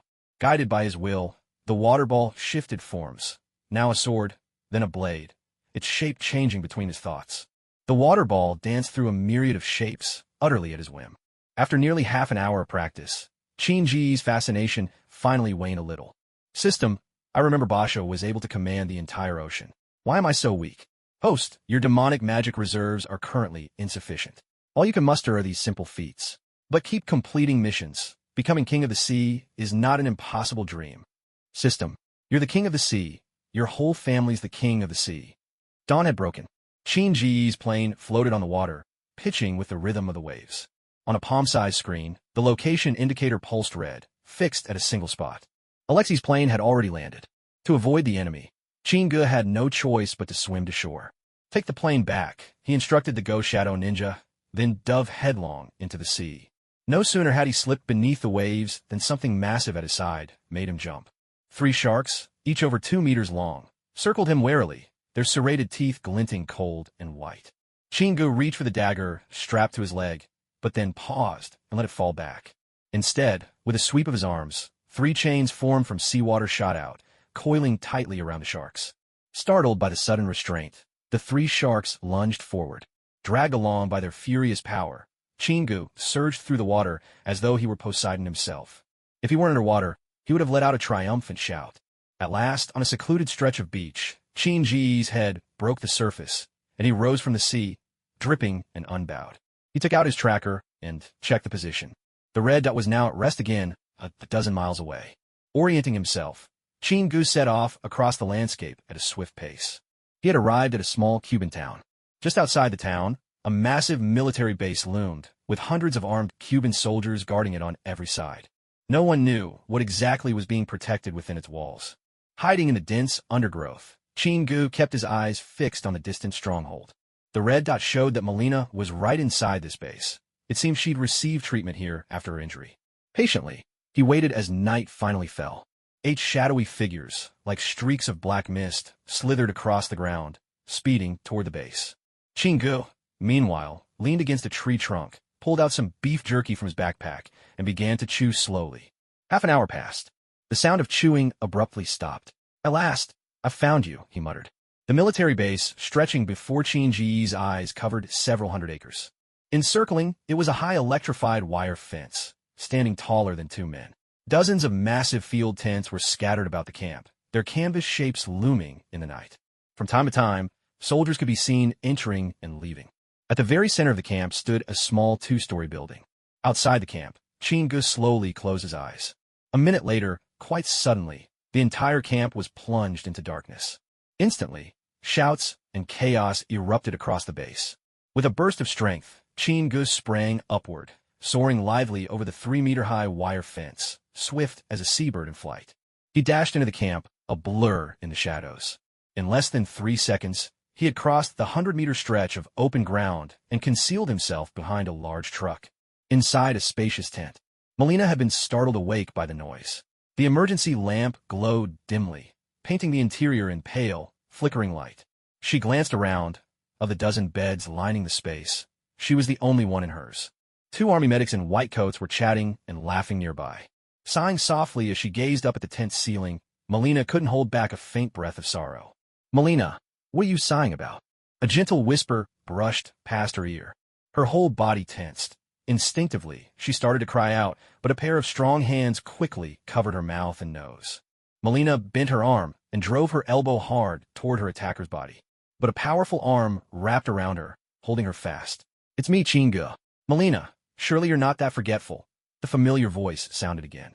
It was only then, as she was about to struggle further, that Melina recognized the voice, so familiar to her ears. She allowed a low gasp and slowly turned, her arms released from the grip. Under the dim lamplight, Chingu stood before her, dressed all in black combat gear, his eyes calm and unwavering. She stared at him in disbelief for 3 seconds. Then, Melina threw herself at him, wrapping him in a fierce embrace. "I am sorry. I couldn't take care of Natasha and Elena." Her voice was thick with guilt and remorse. "It's all right, Melina. You and Alexei never truly cared about them anyway. Why torment yourself with sorrow?" said Chingu in an even, steady tone. "If you want to make amends, help me with something. I'll do my best to ensure the 2 girls find a better future." Chingu's calm words left Melina frozen for a few seconds. After that, Melina stepped out of Chingu's embrace. "I truly am not a fit mother, nor do I possess the ability to be one." Melina gazed at Chingu and spoke in a measured tone. "I know, the Red Room's rules after all. Did you really think you could escape that knife severing your fallopian tubes? Motherhood would only make you softer and more hesitant." Chingu replied, his voice still calm and steady. "Why did you come here?" Melina's face regained its composure. "To find you. I need your help." Chingu's answer was crisp and resolute. A subtle glimmer lit up in Melina's eyes. Chingu looked at Melina intently. This woman, standing before him, despite the maternal bond she had developed with Natasha and Yelena, remained too fearful to ever defy Dreykov, even slightly. It was only in the end, seeing Natasha and Yelena face to face, that she truly made up her mind to root out the evil. Kind-hearted, yet lacking resolve. Easily led by someone stronger. "Let's go." Chingu said no more, turning on his heel. It was only now that Melina noticed a person-size hole had been torn in the wall of the tent. Outside the tent, Chingu cast a glance toward the nearby second floor, then lifted his wrist and studied the watch on his arm. Just as his words faded, a thunderous series of blasts erupted from every direction in the camp. Chingu had ordered the Ghost Shadow ninjas to set off the munitions within the camp. Dozens of massive mushroom clouds soared skyward, shaking the very ground beneath them. The wail of giant alarms echoed through the chaos. "Damn it, don't panic." From not far away, a short, stocky man with a beard emerged, spewing profanities at the panicked soldiers. Hidden in the shadows, Chingu watched Dreykov intently, clenching his fists, then letting them relax. "No, I should leave him to Natasha herself," Chingu whispered to himself. Then, grabbing Melina by the hand, he hurried out of the camp. Explosions thundered in relentless succession. In the confusion, no one had eyes left for Chingu and Melina slipping through the chaos. A car sped toward the airfield where Melina's family had landed.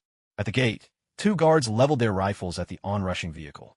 There was a sudden flash of light overhead, and in a blink, both guards, guns and all, were sliced cleanly in two. A rumble, then a roar. Under Melina's control, a small plane accelerated down the runway, vaulted into the night sky, and vanished beyond sight. Where are we going? Inside the plane, Melina had to shout above the engine's whine to ask Chinga. Somewhere near Big Apple City. Just find any open patch where we can land. The plane cruised smoothly at altitude. The air inside the cockpit was oppressive. Nearby, Chinga smoked a cigar in silence. Chinga, do you think I'm a bad woman? Suddenly, Melina spoke. It's nothing special. I've seen worse. Most of the time, you're simply not free to choose. Sometimes that's true for me as well. You're not the only one who feels guilty about Natasha and Yelena. Chingu answered in a muffled voice, his gaze averted from Melina.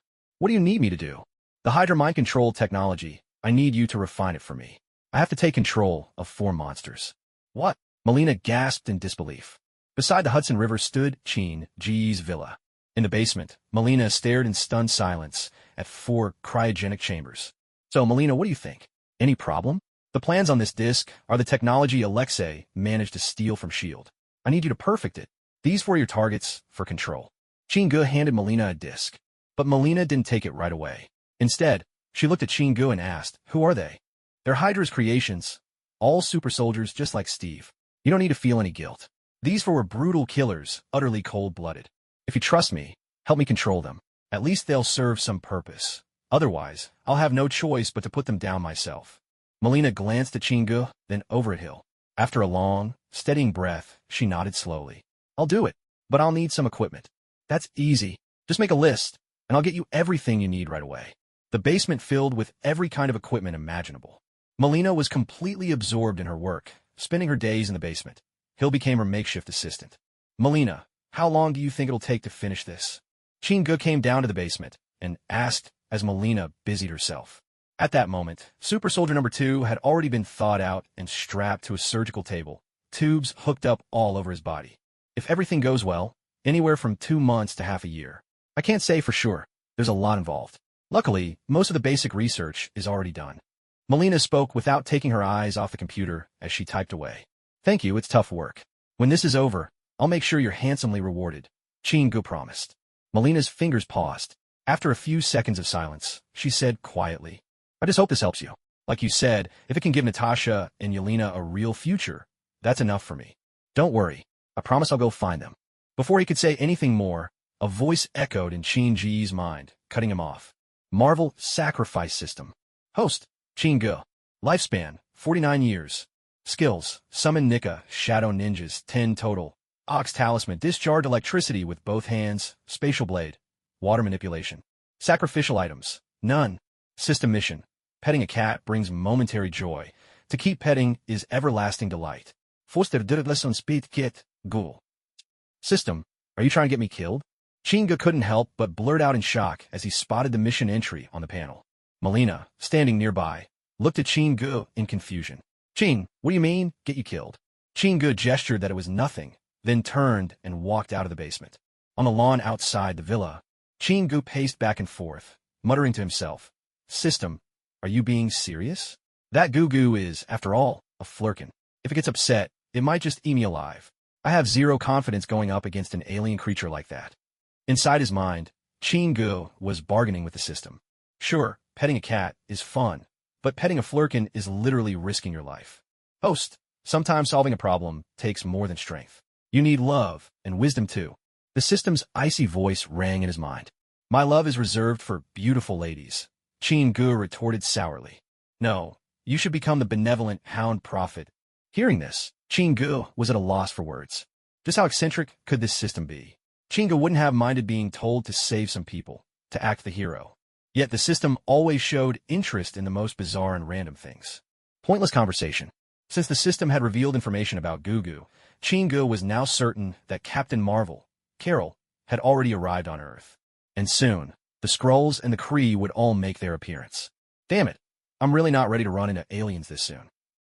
Aboard a plane flying from the Big Apple to Los Angeles. Chingu and Hill were studying a map of Los Angeles.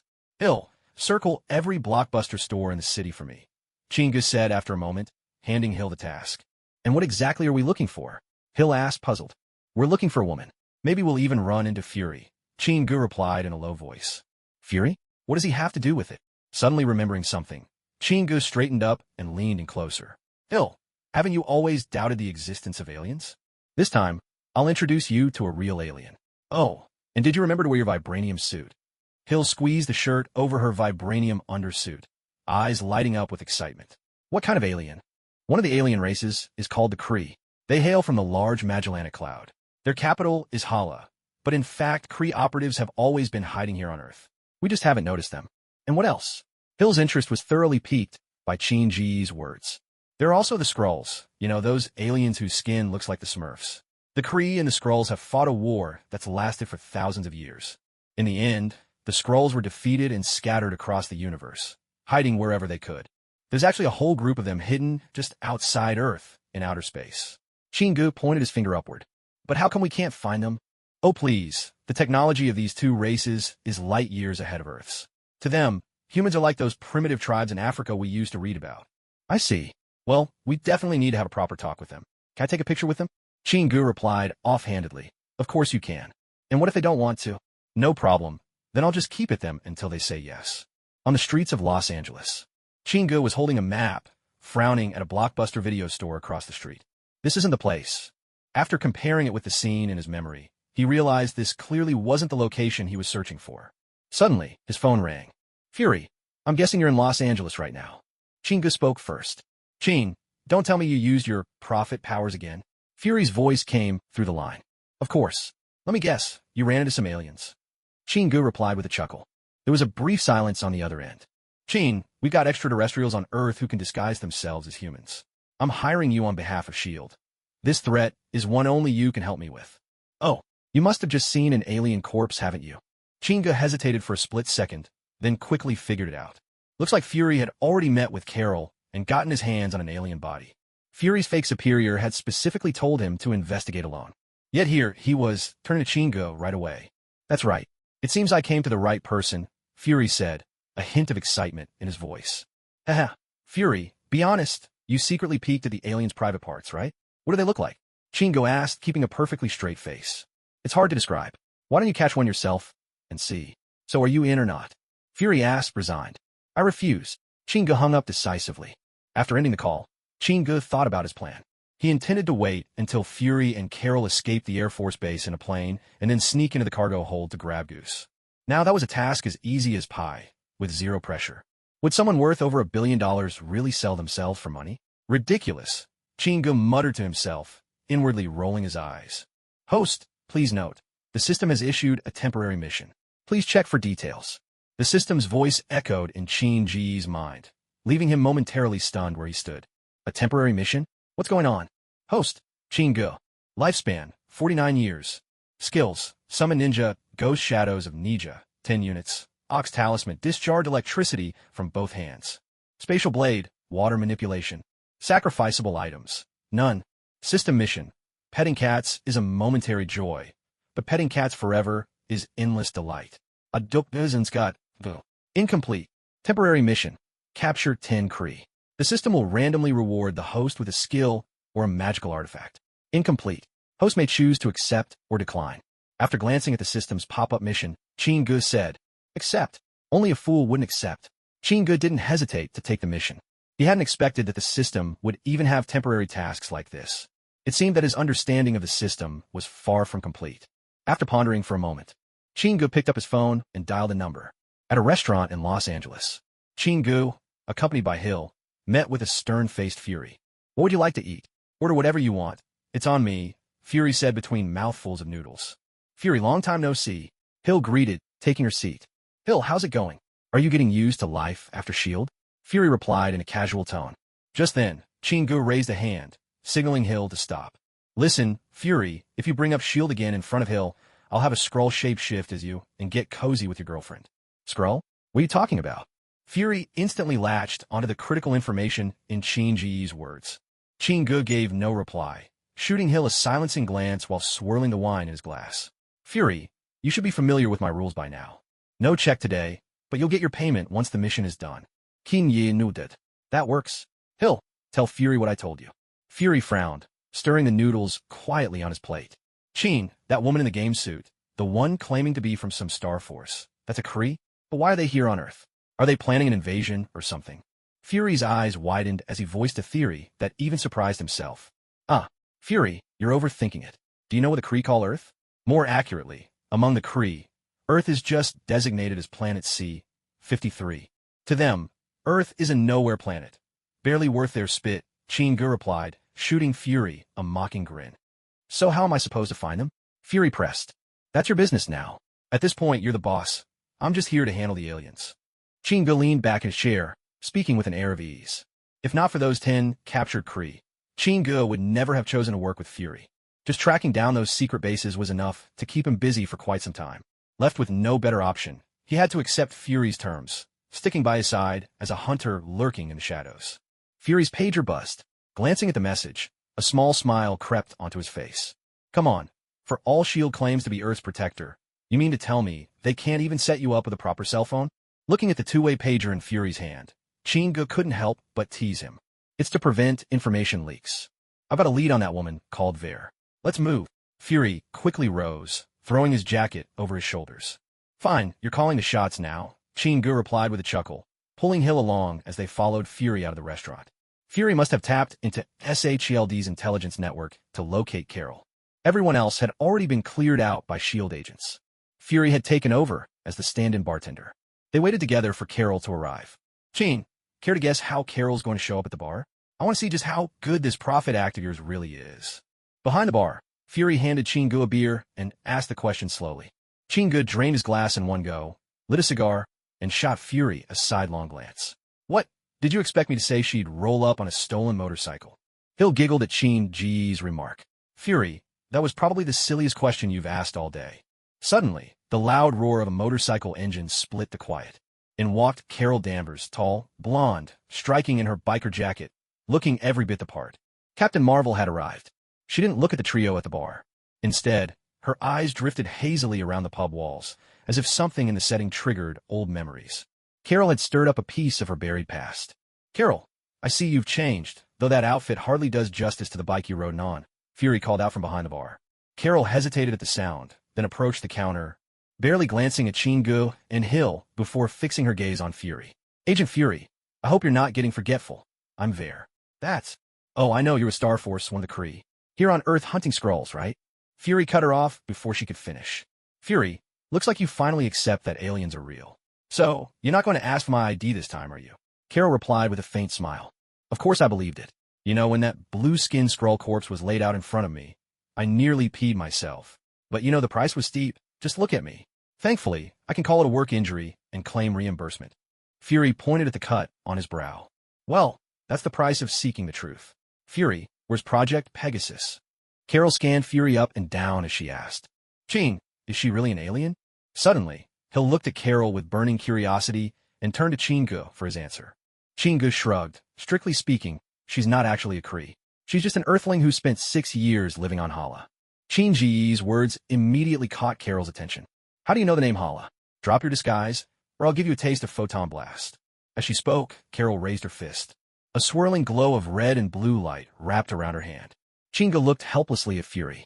Fury, she thinks I'm a Skrull. Give me a hand here, will you? Fury stepped between them and addressed Carol. I can vouch for Chin-gu. He's absolutely human. Skrulls don't have the power to see the future. See the future? Carol looked suspiciously at Chin-gu. Skrulls can copy someone's short-term memories, pick up on details most folks wouldn't know, Carol said, still keeping her fist raised. Unfazed, Chin-gu strode right up to Carol. Ask whatever you want. I'll answer. Who's your favorite person? There are many. Ai, Ijima, Sora, Aoi, Yui Hitano, Nana Ogura. Well, I can't remember them all. Chin-gu rattled off a string of names. Carol turned to Fury in confusion. Who are these people?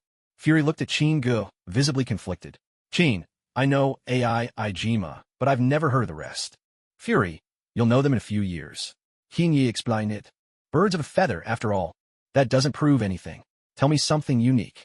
Carol pressed on. Let me think. Carol, the last person you called was Rogue, the Kree Star Force commander. You were trying to reach Dr. Lawson. Chin-gu winked at Carol. How about that? That should be proof enough. Carol lowered her fist. What else have you foreseen? Chin-gu, however, turned away and picked up his glass. Sorry, today I've reached my quota for visions. Fury, your turn, Carol said, shifting her focus when she saw Chingu had closed up. How about a DNA test? Fury suggested. No, your DNA is the same as theirs. Carol shook her head slightly. Are you looking to talk about something personal? That's fine with me. I don't have any embarrassing secrets anyway. Fury said, gesturing toward Carol. I only eat whole slices of toast. Now that's my closely guarded secret. The moment he finished, Carol fell silent. It seemed she had accepted Fury's identity as an earthling. Carol turned her gaze to Hill. What about her? Carol cleared her throat. Let me prove it, said Chingu as he stepped forward and gave Hill a passionate kiss. He lingered a moment, licking the corner of his lips, wholly content. I think I can tell who my girlfriend is. Seeing Hill's cheeks flush with color, Carol looked at Chingu with a steady gaze. All right, I hope your judgment is spot on. If not, you'll spend the rest of your life haunted by nightmares. Inside a secret Air Force base in Iowa, Chingu lounged comfortably in a small office, arm wrapped around Hill, a cigar clamped between his teeth. Across from them, Fury and Carol looked increasingly impatient, glancing at their watches from time to time. Chingu was about to meet Goose. The Flurkin Lawson had been raising. He could feel his heart flutter with a ripple of excitement. It seems we're not welcome here, Fury said after yet another glance at his watch, turning to Carol. It had been nearly half an hour, and still, no one from the airbase had come to answer them. Chin, since you're the prophet, can you tell me when this door's finally going to open? Carol looked over at Chingu. That depends on Fury. If he wants, it could be any time, Chingu said with a leisurely smile. Just then, Fury stood up to study the fingerprint lock on the wall. He pulled out his beeper and quickly typed out a message. Fury was calling for backup from his superior. What he didn't know was that his current superior, Keller, was actually Talos, leader of the Skrulls, in disguise, which meant this message would end up betraying his location. Meanwhile, Carol noticed where the records room was. With a triumphant yell, Fury pressed a fingerprint he'd lifted from a strip of tape onto the scanner. He opened the door like a gentleman, waving them forward with a smile. Ladies first. See? S.H.I.E.L.D. agents aren't just for show. Lockpicking and breaking in, these are skills we know well. Chingu stood, taking Hill's hand, and nodded to Carol. Carol chuckled softly. Not bad at all. Chin, why do I feel like you're not actually complimenting me? Fury grumbled as they walked. Fury, even the alien's impressed. Don't let my comments get to you. Chingu quickly caught up to Carol. He wanted to be the first person Goose laid eyes on. 5 stories below ground at the base. In the silent corridor, a group exited the elevator, and Chingu was the first to step out. As Fury's employee, it's my duty to ensure his safety, Chingu explained, catching Carol's puzzled glance. Sure enough, a soft meow broke the quiet. A streak of orange fur appeared, slowly making its way to Chingu's feet. Oh, what a little darling. Chingu immediately halted, quickly fishing a palm-sized piece of dried fish from his pocket. He offered it to Goose. Sweetheart, you'll definitely love this, Chingu said as he held out the treat, his face warmed by a gentle smile. Chin, when did you start carrying dried fish around? Fury, behind him, asked, clearly baffled. You wouldn't get it. This is destiny at work. Chingu grinned wider, watching Goose clutch the dried fish with both front paws and begin to nibble. The first step to adopting Goose, success. Inside Chingu's backpack were sausages, all sorts of jerky, bread, cat food. For animals, after all, the surest way to win their affection is through their stomach. Chingu slowly stretched out his arms, gently lifting Goose up. The way he held Goose, you'd think he was cradling a priceless treasure or a breathtaking beauty. Goose. Fury leaned in to examine the pet tag hanging from Goose's collar. All right then, from now on, Goose it is. And let it be known, I am officially adopting this cat. No one's allowed to steal her from me, Chingu announced to the small group nearby. Carol gave Chingu a lingering glance, then simply said, good luck, before striding ahead. Fury bustled after her. Chin, are you really going to take care of Goose? Hill asked, still puzzled. Hill, remember this. In our house, Goose gets 3rd place when it comes to rank. Don't ever provoke her, understand? Chingu looked at Hill with all seriousness. What, is something wrong? Hill's confusion only deepened. Just wait. Goose is going to amaze everyone here. No sooner had he spoken than Carol blasted the archive room's door handle off with a flash of photon energy. If you could have done that, why'd you just watch me struggle with duct tape? Fury grumbled. I didn't want to steal your thunder, Carol replied, strutting into the archive room with a hint of pride. Fury could only shake his head. Chin, let's move. But Chingu, still standing there petting Goose, paid no mind. Go on, it's perfectly safe inside. A subordinate like you truly makes things easy on the boss. Chingu ignored Fury completely. Instead, he slipped away with Hill, quietly making their way to the base's broad landing pad. Dozens of various fighter jets were parked out on the tarmac. In the distance, one could faintly see technicians constantly tending to and repairing the planes. Chingu pointed toward a peculiarly shaped aircraft and spoke to Hill. The two of them then made their way toward the plane. Gugu, behaving adorably, was happily munching on a dried fish in Chinji's arms, entirely unconcerned with whatever was happening in the outside world. Inside the cargo hold of the plane. Hill, let's just wait here, Chingu said, leading her to take a seat atop a crate within a hold. Leisurely, he lit a cigar and then passed Gugu into Hill's arms. Gugu wriggled itself into a more comfortable position and nuzzled contentedly in Hill's embrace. Chin, aren't you going to help Fury? Hill asked as she absent-mindedly stroked Gugu. Relax. Fury's just going to have a rough time for a little while. Nothing serious. They'll be here soon, Chingu replied, his tone calm and confident. In his mind, Chingu was replaying the plot of Captain Marvel. With the Ancient One's warning still fresh, Chingu was carefully calculating how he might complete his mission without altering any of those so-called absolute points, the people and events that must remain unchanged. Why hasn't the mission been completed yet? Gugu is right here beside me. I've already adopted her. Host, you must wait until Carol leaves Earth before the task is truly complete. Hearing the system's response, Chinji's heart sank with a dull thud. It seemed that adopting Gugu might not be as simple as it first appeared. Unforeseen complications could still arise. Watching Gugu quietly dozing in Hill's arms, Chingu resolved not to let her stray from his sight. Outside, the tarmac filled with the commotion of hurried footsteps.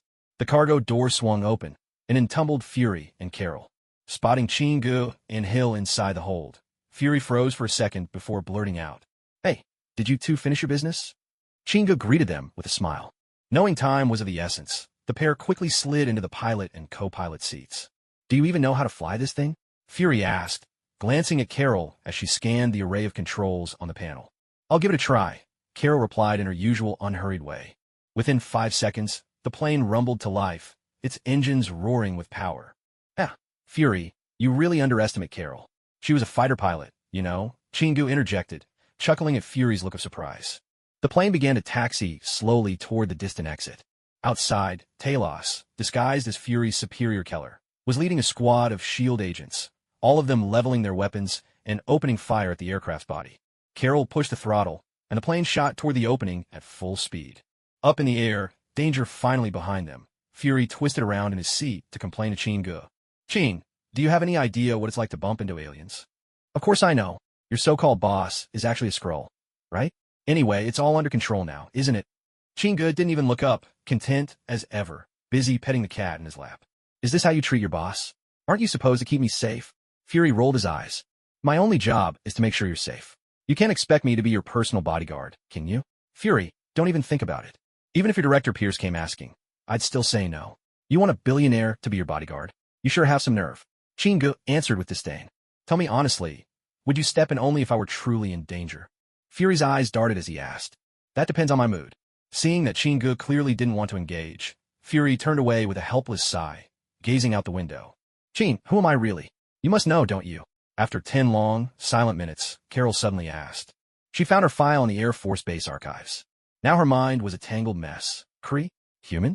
In that moment, Carol's heart brimmed with deep confusion about her own identity. I know, Carol. You're on your way to find answers, aren't you? Be patient.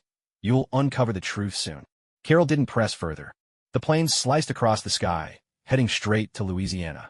There, Carol's old friend and fellow pilot, Maria Rambeau, was waiting for her. 2 hours later, at Maria Rambeau's house, Carol and Maria naturally fell into a heartfelt, emotional conversation. Chingu didn't join the gathering inside. Instead, he sat quietly on the porch with Hill, softly cradling Gugu. Chin, someone's coming. Suddenly, Hill leaned over and whispered her alert. A slightly overweight white man, accompanied by a young boy, slowly walked toward the Rambeau house. Hello, I'm Maria's neighbor. And you folks are? The man stood at the threshold, glancing curiously at Chingu and Hill on the bench, sizing them up. The little boy beside him peered with the same curiosity. Chingu glanced up, signaling Hill to keep quiet. We're just passing through. Maria's inside, but don't ask me. I'm not interested in chatting. Chingu immediately recognized the neighbor for who he really was, Talos, the Skrull leader in disguise. An awkward expression flashed across the neighbor's face, and he avoided looking at Chingu again. Watching his practice performance, Chingu couldn't help but marvel inwardly. These Skrulls were born actors and spies. Every gesture and expression was just right. The neighbor pressed the doorbell. Soon, the door swung open. Who are you looking for? Carol asked, her tone wary. It's Tom. Carol, this is my neighbor, Tom. Was there something you needed? You see, I have guests at the moment. I'm sorry. Maria apologized quickly, stepping in. The big iron-winged bird over there is yours, right? If you don't mind, I'd like to show it to the children up close. Tom said with a smile. Iron-winged bird? Carol shot her neighbor a deep, wary look. Talos, don't come any closer, or else. Before she could finish, the man next door and his child were seized from behind, strong hands tightening around their necks. Then, both of them were lifted off the ground as if they weighed nothing at all. Oh, Chin, what are you doing? Let them down now. From the doorway, Rambo saw her neighbor's eyes rolling back, alarm flaring in her voice. You're taking too long with the performance. Let's move on to the next act, shall we? Carol, this guy knows a secret about your past. Kingo ignored Rambo and walked straight into the room. Whoa, Chin, what do you think you're doing? Even Fury was startled by Kingo's show of force. Change back to your true forms. If you don't, I'll start counting half an hour before I let you down. Kingo's tone was calm as he addressed the two scrolls dangling in his grip. Half an hour? Damn, our necks will snap. Neither Talos nor his subordinate hesitated for even a moment. Before everyone's eyes, they morphed instantly, revealing pointed ears and green skin, unmistakably Skrull. Hill, come here, take a look at some real aliens. Hill's eyes went wide, darting back and forth between the now perfectly still Talos and his companion. Talos, hand over the black box recording. Kingo clapped his hands and, with a look of distaste, picked up a cloth from the table to wipe them. Chin, what black box? Carol asked from the side. It's the flight recorder from your plane crash in '89, Talos replied quietly. Impossible. I thought it was destroyed. Rambo protested loudly. Rambo, with shape-shifting abilities like theirs, is there anything they can't steal? Kingo shot her a knowing wink. Talos, wary, glanced at Kingo. He had the uneasy feeling the stranger already knew his next words. My only purpose here is to get Lawson's coordinates. Once I have that, I can find my way back to my family. Talos' expression was earnest, sincerity ringing in his voice. Chin, can we trust what he says? Fury inquired. Let Carol listen to that recording. She'll understand everything, Kingo answered. A disk slid into the computer. Input destination coordinates, 5229, -4 to 7, 87-6-80-2. From the speakers, Dr. Lawson's voice rang out. For a long moment, Carol was lost in memory, swept away by the flood of truth. At last, everything stood revealed in the light of day.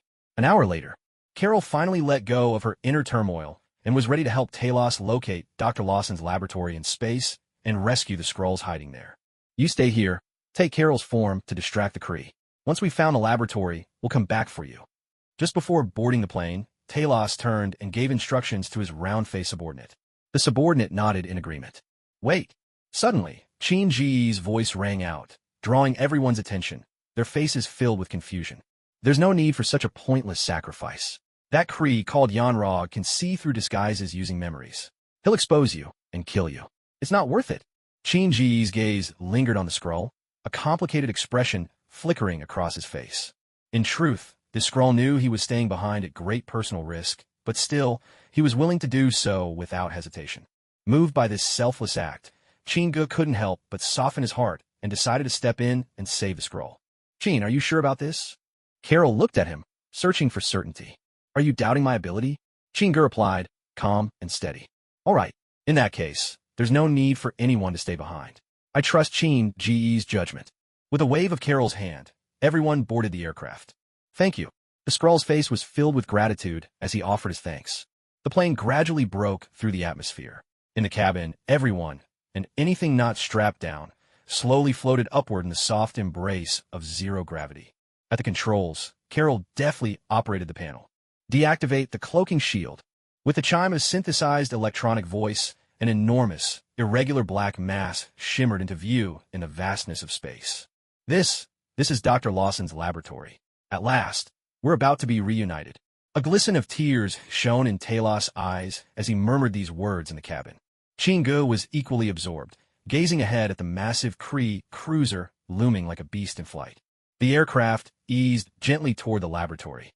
Autopilot engaged, and soon the plane settled on the laboratory's landing pad. Once they disembarked, Chin-gu shook out his wrists, a curious glint in his eyes. Everything was ready. Only the Kree's arrival remained. Inside the lab, the emotional reunion of family unfolded, warmth filling the air. Even Hill at the side found herself wiping at teary eyes. The blue glowing cube, Space Stone, was carefully stored by Carol in a battered metal lunchbox. Shinji's gaze kept drifting to the door, not to check his watch, but knowing the Kree pursuers would arrive at any moment. They barely had time to catch their breath. Suddenly, a tremendous crash erupted at the entrance. A squad of Kree in green battle armor strode inside. So are you siding with the enemy now? Jan Rog, leading the group, marched up and stopped beside Carol. Behind him, the 4 elite Kree warriors quickly secured the room, their weapons leveled at everyone inside. Chingu, Hill, Fury, and Rambo stood at gunpoint, the energy weapon in the hands of the Kree warrior Min-Erva trained on them. Fury had no choice but to toss his pistol aside, while Chingu fixed Min-Erva with a gleam in his eye. He looked at her the way a man, starved for 10 years, would gaze upon a woman in a brothel. If you keep staring at me like that, I'll break your legs, Min-Erva said, her whole body tense under Shinji's gaze, her voice dripping with menace. You misunderstand. I'm just excited. This is my first time seeing such a beautiful alien. Oh, and can I ask you something? Is the green on your skin natural? Or did it come later? Chingu asked, blinking innocently. We're blue, you idiot. Min-Erva glared, stepping forward in anger. At that moment, Rogue's dissatisfied voice broke in. Where's your uniform? Min-Erva's attention was immediately diverted. She turned and replied, obviously, she's been mind-controlled, just like we suspected all along. But even as she spoke, she shot Chingu one more warning glare. Chin, aren't you going to do something? Show them what Earth's Hound Prophet can really do. Or are you just going to talk their ears off? Fury muttered quietly to Chingu from the side. Fury, if it comes to a fight, I can't guarantee your safety, Chingu replied calmly. All right, we'll wait a little longer. Suddenly, Carol shouted in fury, you lied to me, and charged at Rogue. Against her former combat instructor, Carol was subdued in a matter of moments, her body immobilized by Rogue's efficient moves. A Kree soldier snatched the lunchbox from Rambo's hands. A blaze of blue light burst from the gap as the box was opened. Rogue allowed herself a cruel smile. She raised her right fist and, with a heavy blow, knocked Carol out cold. Under the watchful eyes of 2 Kree soldiers, Chingu, Hill, Fury, and Rambo were each marched down the laboratory corridor, their hands tied tightly behind their backs. Hey, Chin, are you really not planning anything? We're going to end up as space garbage. I haven't even become director of S.H.I.E.L.D. yet, Fury grumbled in a steady stream. Hill, on the other hand, remained calmly composed. She was certain Chingu was working on something. Rambo, meanwhile, was so despondent she didn't even bother to counter Fury's complaints. Fury, could you let me have a little peace just once before I die? Rambo snapped. According to Rogue's plan, they were about to receive a luxurious space funeral. But Shinji's attention seemed fixed, not on his companion's conversation, but on the beast called Goose in one of the soldiers' arms. At that moment, Goose wore a muzzle over its mouth. The Kree recognized it instantly as a flurkin. It was almost time. The only reason Chingu hadn't made his move was because he was waiting for Carol to awaken. When she reached her binary state, that was when they would see the truly invincible Captain Marvel. He glanced around. Hey, hand me my cat. I can be gentler with you if you do. Chingu suddenly called out, reaching his hand toward the soldier holding Gugu. Shut up. If you're hoping to get roughed up one last time before you die, I'll gladly. The soldier spun around, snarling. But before he could finish, he froze in mid-sentence. Somehow, the handcuffs around Shinji's wrists had vanished without trace. His 2 broad hands hung there for all to see. As the soldier tried to react and lift his gun, Chingu darted close in a single blur. One large hand seized the soldier's energy rifle. You're the first. The stunned soldier could only stare as Chingu crushed the weapon in his grip, reducing it to a mangled heap of scrap. With a dull thud echoing through the corridor, Chingu pressed the man's head down, smashing it into the alloy wall. The soldier crumpled, unconscious. The soldier behind him now came to his senses. He raised his energy gun, and in that instant, Hill's hand, now bearing razor-sharp claws half a foot long, lashed out and slashed down hard on the weapon. For the first time, Hill donned a vibranium battle suit. To everyone's astonishment, the energy rifle split clean in 2 and clattered to the floor. The severed edge gleamed with unnatural smoothness. The Kree soldier was utterly frozen in shock. Then, trembling, he collapsed, knocked out by a jolt of electricity from Hill's suit. I knew it, Chin. You never let anyone down, Fury said cheerfully, watching Chingu and Hill deal with the 2 Kree with such ease. Rambo and Fury's handcuffs were sliced apart by Hill. Chin, if you're that strong, why didn't you help Carol just now? Rambo rubbed her wrist, throwing a pointed look at Chingu. Chingu scooped up Gugu, gently stroking the cat in his arms, then shot Rambo a sidelong glance. This is a journey of trial and awakening. With those words, he strode off with Hill beside him. To Fury and Rambo's astonishment, he drew from his coat a huge snakeskin sack. He stuffed the two unconscious Kree soldiers inside, slung the sack over his shoulder, and slowly walked away. What does that even mean? Rambo asked, turning to Fury. Fury sighed, giving Rambo's shoulder a gentle pat. Honestly, I don't get it either, but you'll have to get used to Chin's mystique. After all, they don't call him the Prophet for nothing. For him, this is business as usual. With that, he hurried after Chingu. Chingu smashed open the scroll containment module with a single punch. Talos, have Rambo take your people to the ship. The Skrulls in the room looked at each other, then quickly dashed for the hangar. Chin, what about Carol? You have to help her. Watching Chingu slowly and methodically pack the Kree into a snakeskin bag, Rambo couldn't help but grow anxious. The entire warship's lights flickered, unsteady as if the power was failing. See? That's all Carol's doing. Right now, she's basically an unstoppable beauty. None of these Kree are any match for her. Chingu tied up the snakeskin bag and hoisted it over his shoulder. Suddenly, a shimmering figure appeared before the four of them. The dazzling light gradually faded away. Carol, Rambo said, stunned. Now, she truly believed what Chingu had told her. Carol really was an unbeatable, radiant beauty. She was so dazzling, it was almost blinding. You're actually glowing? Fury blurted out, equally astonished. We'll talk about it later, all right? Chin, what's that you're carrying? Carol handed a metal box to Fury as she asked. Chingu moved in the moment he saw the box. They're all Kree.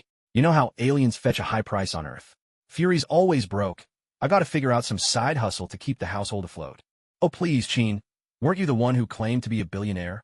Fury scoffed from the side. What do you know? You think black folks don't understand living within your means. Chingu shot back, not to be outdone. Chin, you're being racist now, aren't you? Fury glared at Chingu, bristling with irritation. All right, enough. You can argue once we're safe. Fury, you take the Tesseract, leave the box with me. Carol opened the metal box, revealing the space stone inside. No, I'm not taking that thing.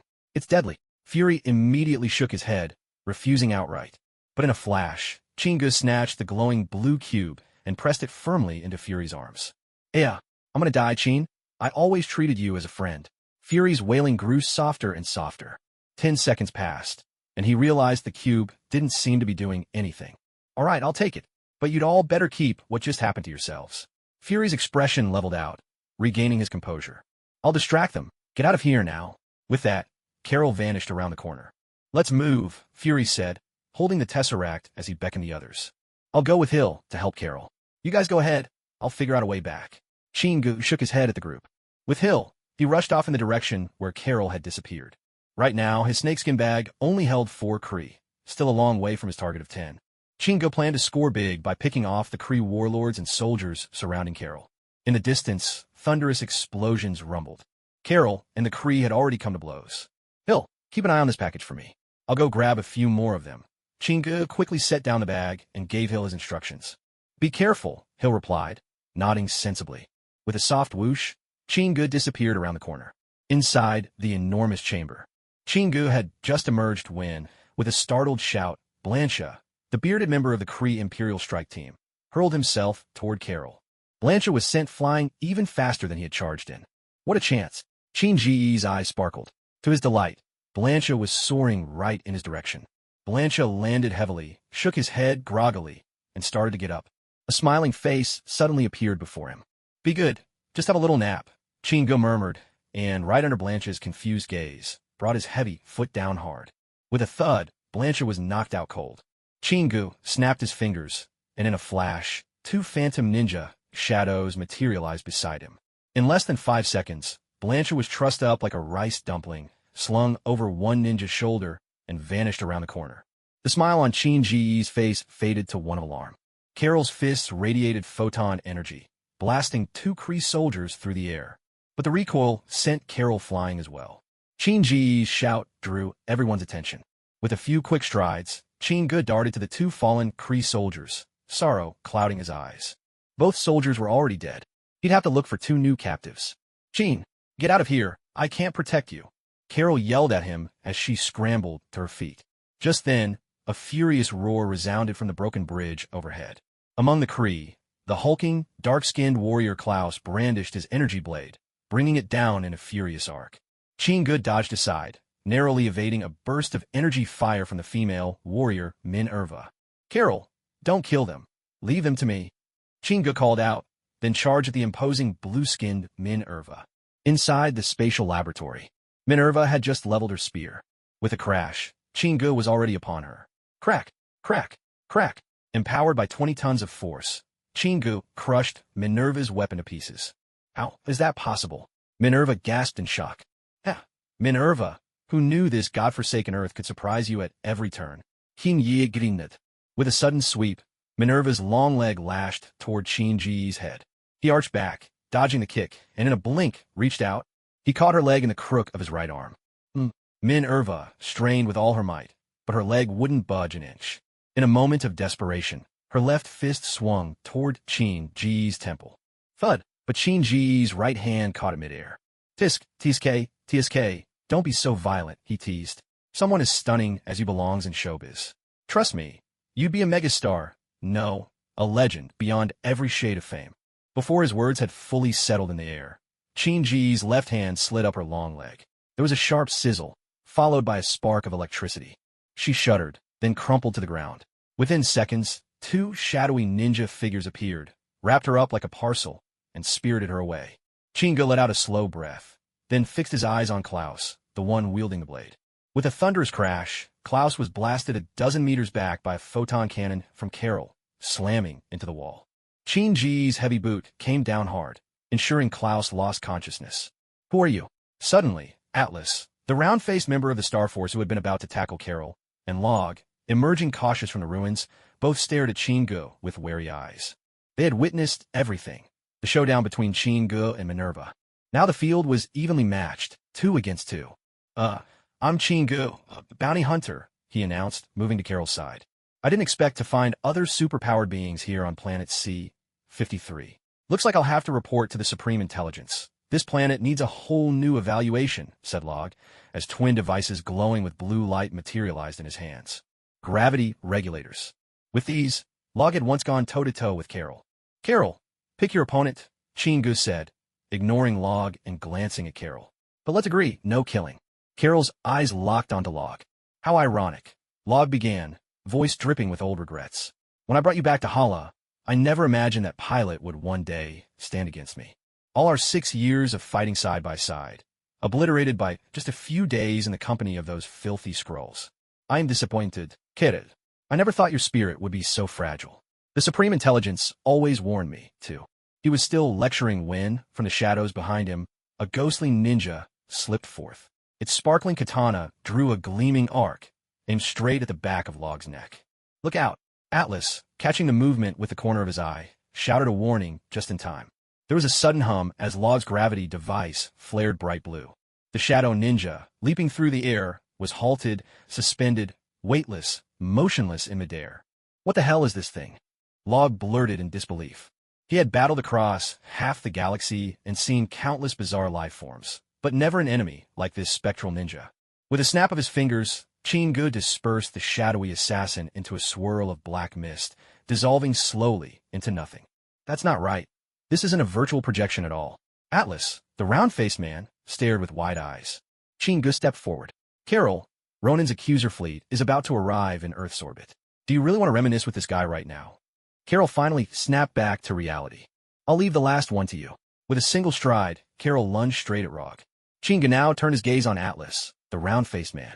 The energy gun in Atlas's hand leveled at Chingu, firing an energy blast in an instant.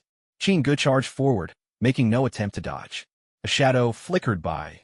Ghost Ninja materialized, intercepting the energy shot just in time. At the same moment, Ghost Ninja's form shattered and dispersed into smoke. The energy gun in Atlas's grip had no time for a second shot, as Chingu's heavy fist, whistling through the air, came crashing toward him. The sonic boom split the air, and Atlas's face suddenly twisted in alarm. He rolled to one side, narrowly dodging Chingu's punch. Crash! A steel rack behind him was smashed in half by Chingu's blow. This guy is definitely not from planet C-53. Atlas cried, shooting at Chingu repeatedly with his energy gun. Carol and Rog were now locked in fierce combat. At this point, Carol still hadn't mastered the powers surging within her, so the two were evenly matched. As for Atlas, Every energy blast he fired was intercepted by Ghost Ninja. He no longer dared to engage Chingu up close, so he kept weaving through the labyrinthine surroundings, trading blows from a distance. With every move, their battle drew further and further apart. Swish! Another energy shot came flying. It struck the cylindrical container next to Chingu, bursting it open. With a rush, water spilled rapidly across the floor. Catching sight of the expanding pools of water at his feet, Chingu's eyes narrowed with intent. He stood still and, with a gentle gesture of both hands, pointed at the ground. Immediately, the water on the floor coalesced into two massive serpents, each as thick as 30 centimeters across, vivid and lifelike. Go! Chingu commanded calmly. In an instant, the two water serpents shot out, gliding silently to the base of a giant column. Atlas, hiding behind the pillar, was just about to move. Suddenly, he felt something writhing around his legs. Glancing down, he let out a startled gasp. The two water serpents, transformed from the spilled liquid, slithered swiftly up his legs. Atlas thrust both hands out to fend off the transparent pythons, only to find that their watery bodies slipped right through his grasp like flowing streams. "Damn it!" he roared, as the two water serpents lifted him head down off the ground. Zap, zap, zap. Atlas kept firing his energy gun at the serpents, the only effect being a cascade of harmless splashes. Can Kree withstand electricity? Atlas heard Chingu's voice right beside him. Chingu's cheerful face edged into view, and before Atlas could even swing his gun around, a hand pressed firmly against his forehead. Arcs of deep blue electricity crackled continuously from that large hand. Atlas's body, suspended in midair, trembled violently. Mist rose from his skin until his eyes rolled back in his head. Two ghost shadow ninjas hefted Atlas onto their shoulders. By the time Chingu found Hill, the entire laboratory had fallen eerily silent. Chingu glanced at a massive bag made of snakeskin on the floor and couldn't help but curse under his breath. A moment ago, he'd had the ghost shadow ninjas do a sweep around. Not a single living Kree remained. Even Rogue had taken off in a small fighter craft, leaving the lab behind. Counting Rogue, he had only 9 Kree prisoners in his hands. Things were starting to get complicated. For now, I can only deliver 9 Kree captives. How about just knocking 10% off and calling it even? Host, that is not acceptable. Chingu began pacing back and forth where he stood. After 10 or so seconds, a glimmer of ruthlessness flashed in Chingu's eyes as he turned to Hill. Hill, watch these people closely, and when Carol comes looking for you, stay put. I need to head out for a bit. Where are you going? Hill asked, momentarily caught off guard. Go to get myself a couple more Kree. Chingu, sensing her worry, didn't mention anything about Ronan, the accuser's fleet. Hill nodded. All right, but be careful. The Kree beauty, Minerva, was pulled out of Chingu's pocket by the scruff of her collar. Without hesitation, Chingu hoisted her onto his shoulder and dashed toward the laboratory's hangar. Inside a single-seat fighter, Chingu and the striking Kree, Minerva, squeezed into the cockpit together. Ronan's fleet will be arriving at the jump point any second. Get me to Ronan's flagship, Chingu murmured into Minerva's ear. No way. I'm not Carol, that traitor. I'll never betray the Kree Empire, Minerva declared staunchly. I'll trade you for 3 regular Kree soldiers. That's the best I can offer, Chingu replied. His large hand settled gently on the back of Minerva's neck, sending faint currents of electricity tingling into her skin. Think carefully. If you refuse, you'll spend the rest of your days caged like an experiment on Earth, subjected to every manner of test imaginable. And then, as you grow old and useless, your body will be preserved in chemicals, to be gawked at by crowds of Earthlings for generations. Chingu delivered his words from behind her, his voice low and tinged with menace. A chill laugh escaped his lips. If you want to return to the Kree Empire, it's simple. Get me aboard the warship. I only need 3 ordinary Kree prisoners, and after that, I'm gone. So, do we have a deal? Chingu tightened his grip on Minerva's neck, his gaze calm and unwavering. 10 full seconds of silence passed. Minerva spoke with difficulty. We can't go to Ronan's warship. I can take you to another one, but otherwise, I refuse to help you. Chingu pondered for a moment, then nodded. Deal. In the cockpit, Minerva gritted her teeth and slammed the throttle forward with her left hand. Instantly, their fighter jet became a streak of light, bursting out of the laboratory. The fighter had been gliding through space for less than 20 seconds. In the distance, a flash lit up the pitch-black expanse, and like the shimmer of an atomic membrane, 4 black dots appeared at a jump point. The accuser fleet's 4 warships seemed to materialize out of nowhere, suddenly hanging above Earth's orbit. One of them, a colossal ship as black as midnight and shaped like a horizontal bow tie, loomed in the void. Even Chin-gu couldn't help but marvel at the sense of oppression these Kree warships radiated. Minerva was already steering their fighter straight toward the nearest ship. Out in space, Chin-gu had no sense of distance. From the cockpit, gazing at the gigantic warship outside, he felt like an ant looking up at an elephant. Suddenly, a loud buzz sounded from the fighter's control panel. Identify yourself. Kree Star Squadron member Minerva, code CTC-35. Minerva answered crisply into the comms. Code confirmed. Welcome aboard, came the reply, calm and mechanical. In the seat behind her, Chin-gu let his fingers slowly relax. Chin-ji's plan was simple. While the Kree were still reacting, he'd charge the hangar, capture 3 of them, and get out as fast as possible. This was the perfect window, just enough time for Captain Marvel to deal with the enemy's small fighters on the warship. Leave before the ship made its next jump. Perfect. Chin-gu couldn't help but admire his own cunning. Guided by the Kree warship, their small fighter began a slow descent. At the bow, several energy shields slid open one after the other. Then, several enormous missiles shot out from both sides of the warship. Hurry up, Minerva. We're running out of time, Chin-gu urged. No sooner had he spoken than their fighter was magnetically locked to the deck and rushed down a passageway. A vast space suddenly unfolded before Chin-ji's eyes. The hangar was at least 30 meters tall and over 200 wide, filled with all kinds of strange-looking fighters. Yet, oddly enough, there wasn't a single Kree in sight. Chin-gu registered this in an instant. Minerva, get us out of here, now, he shouted from the cockpit. The eerie stillness made the hairs on the back of his neck stand up. Minerva sensed the danger too. The moment she heard Chin-ji's shout, she didn't hesitate. Her right hand danced across the controls with practiced speed. A massive blue flame roared from the fighter's engines. Damn it, Chin-gu shouted in frustration. The fighter jet slowly lifted off the ground, but the Kree gave them no further chance. 4 Kree warriors rushed forward, carrying a tripod. Mounted on it was an energy cannon as thick as a man's thigh. Damn it, that's a mobile energy cannon. It'll tear the jet apart. Minerva let out a sharp scream. I am Minerva, officer of the Kree Star Force. What do you think you're doing? Minerva opened the comms channel and shouted. Traitor, came a chilling voice over the channel. Inside the cockpit, both Chin-gu and Minerva's faces grew even gloomier.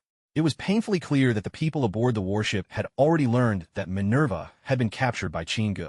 We have to make a run for it. Chin-gu could only pin his hopes on the fighter beneath them. A deep blue pillar of energy, as thick as a thigh, shot across dozens of meters, hurtling toward the fighter. Minerva flipped the jet in an attempt to dodge the blast from the energy cannon. Unfortunately, the distance was too short.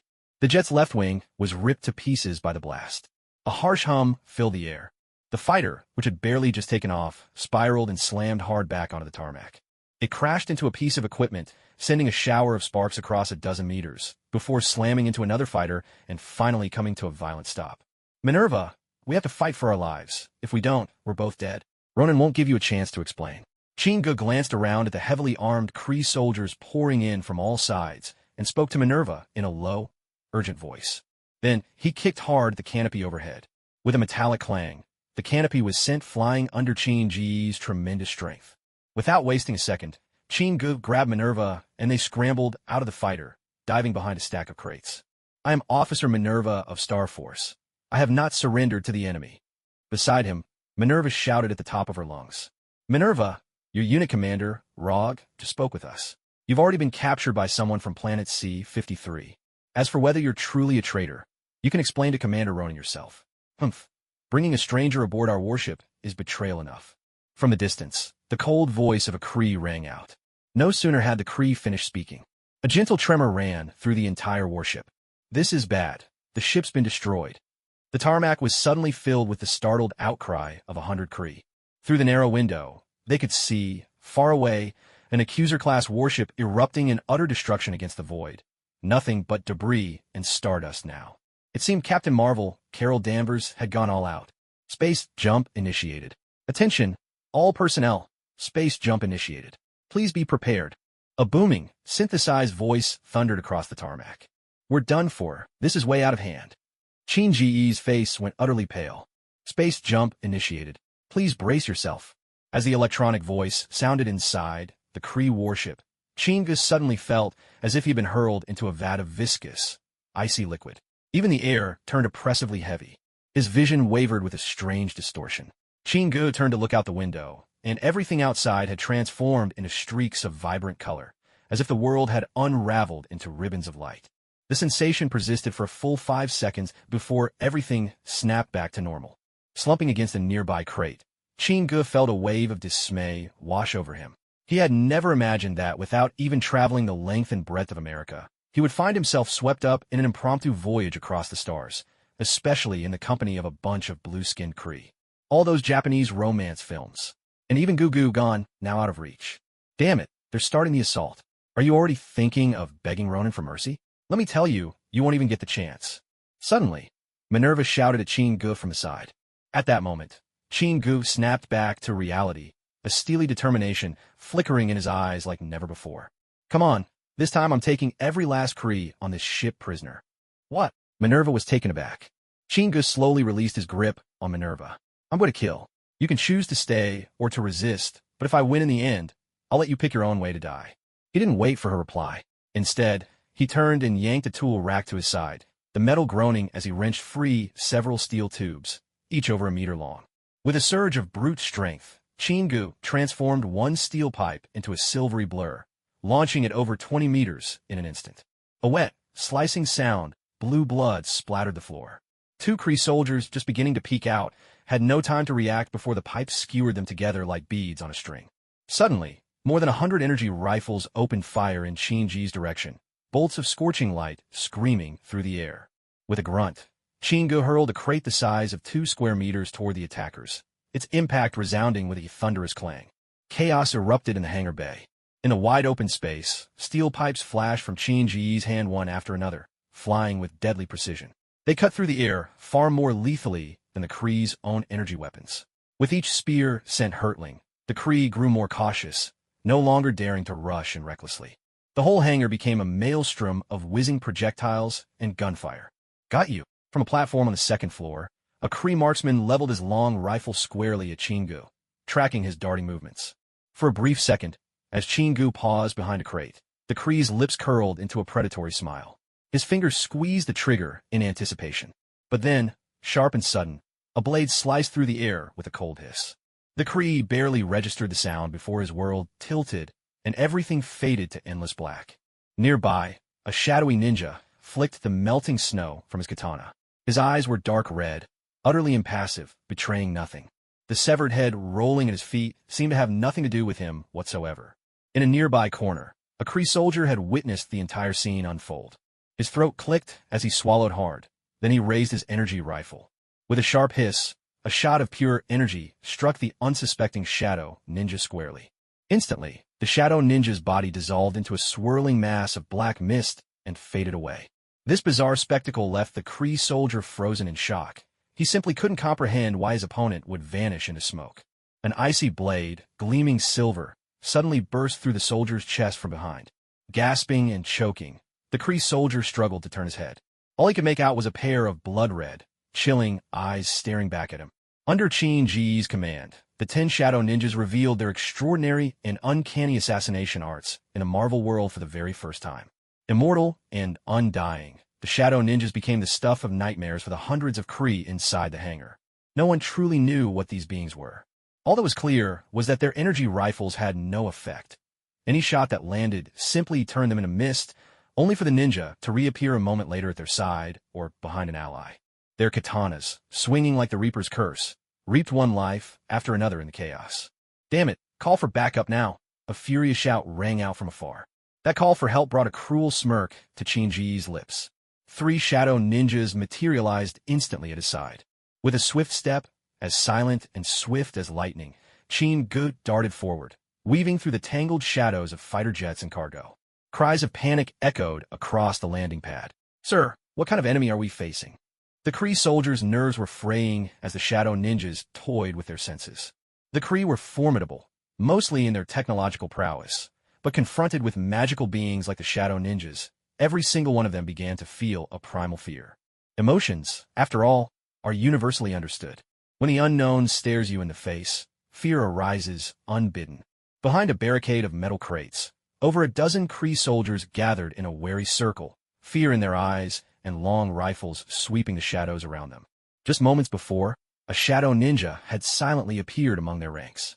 In just the blink of an eye, hardly 2 heartbeats, He had cut down 3 of their number with his katana. That ninja too was blasted by a comrade's shot and vanished in a wisp of black mist. Those who remained quickly fell back into a defensive formation. With a powerful kick, Chin-gu leaped high, soaring 4 or 5 meters over the barriers, descending right into the center of the Kree squad. "Watch the skies!" cried a soldier, spotting Chin-gu, but a shadow ninja intercepted the blast meant for him. As Chin-gu landed, there was a bone-crunching impact as his right knee drove into the chest of the nearest soldier. The man was flung back like a cannonball, crashing into another behind him with a sickening force. And when that Kree soldier tumbled through the air, the other Kree on the outer ring finally reacted, their movements a sudden rush. 11 energy rifles snapped to aim at Chin-gu in the center. But by then, Chin-gu had already struck. With a sweeping motion, he yanked another Kree soldier before him, shielding himself. "Let go of the captain!" several voices shouted, harsh and commanding. It was only at this moment that Chin-gu realized the captive in his grasp was actually a junior officer. With a brutal crunch, he slammed his foot down, shattering the squad captain's shin. The officer wailed in agony, the cries piercing and desperate. "Release the captain now!" Another snap, and the captain's remaining leg was broken as well, rendering him completely helpless. "Quick! Shut up, you fool!" Despite the searing pain, the captain mustered a curse, barking loudly to silence his subordinates and halt their threats. He knew if he didn't intervene, he would end up completely crippled, a pitiful husk. "Bring me your highest-ranking officer here." Chin-ji's tone was calm, his gaze steady as he addressed the surrounding Kree soldiers. Several tense breaths later, Chin-gu found himself encircled. Over 40 Kree now held him fast in their sights. In less than 15 minutes, 70 or 80 Kree soldiers had already perished at the hands of Chin-gu and the shadowy ninja by his side. Behind the protection of several men, a middle-aged Kree officer with a golden stubble called out, voice tense and cautious from behind his human barricade. "The Kree do not negotiate." "What do you want to say?" "No, this isn't a negotiation. It's a demand," Chin-gu replied, fixing his gaze on the officer. "Give me a fighter. I'll leave. In exchange, you all get to live." He stated his terms flatly. He could continue the carnage without hesitation, but the longer this dragged on, the further the warship would be from Earth. Returning quickly was his sole priority now. "You think I'd give such a foolish order?" the officer shot back, his words sharp and venomous. "The next jump point is already inside the Kree Empire. You're not escaping." "Very well," Chin-gu responded evenly. "It seems our differences go deeper than just skin color. There's nothing more to discuss then." "Wait, our fleet commander wishes to speak to you." Just as Chin-gu signaled for his ninja companion to strike, the officer across from him yelled urgently. A beam of light flickered nearby, and a Kree hologram materialized in midair, its gaze cold, fixed on Chin-gu. He stood face to face with Ronin, the accuser. "How do you wish to die?" Ronin's voice rumbled deeply, carrying an air of unyielding authority. Now, this Ronin was far from the heavy-painted villain seen later among the Guardians, just a severe expression, betraying none of that infamous villainous aura. "Ronin, I don't know if I'm going to die here," Chin-gu drawled, eyebrow raised, "but I do know your own death is almost comedic. Seriously, you're the first person I've ever seen die from an awkward dance-off. And I'm not making this up. On Earth. Oh, let me tell you, for the people of C-53, that's Earth to you Kree. I'm known as the Prophet. My reputation isn't any less impressive than your supreme intelligence." Chin-gu faced Ronin without a hint of fear, sarcasm lacing his words. Ronin's expression instantly darkened. "You actually know my name? And the supreme intelligence? It seems Minerva truly has betrayed the Kree Empire." "Commander, I haven't betrayed the Kree. He forced me to do it."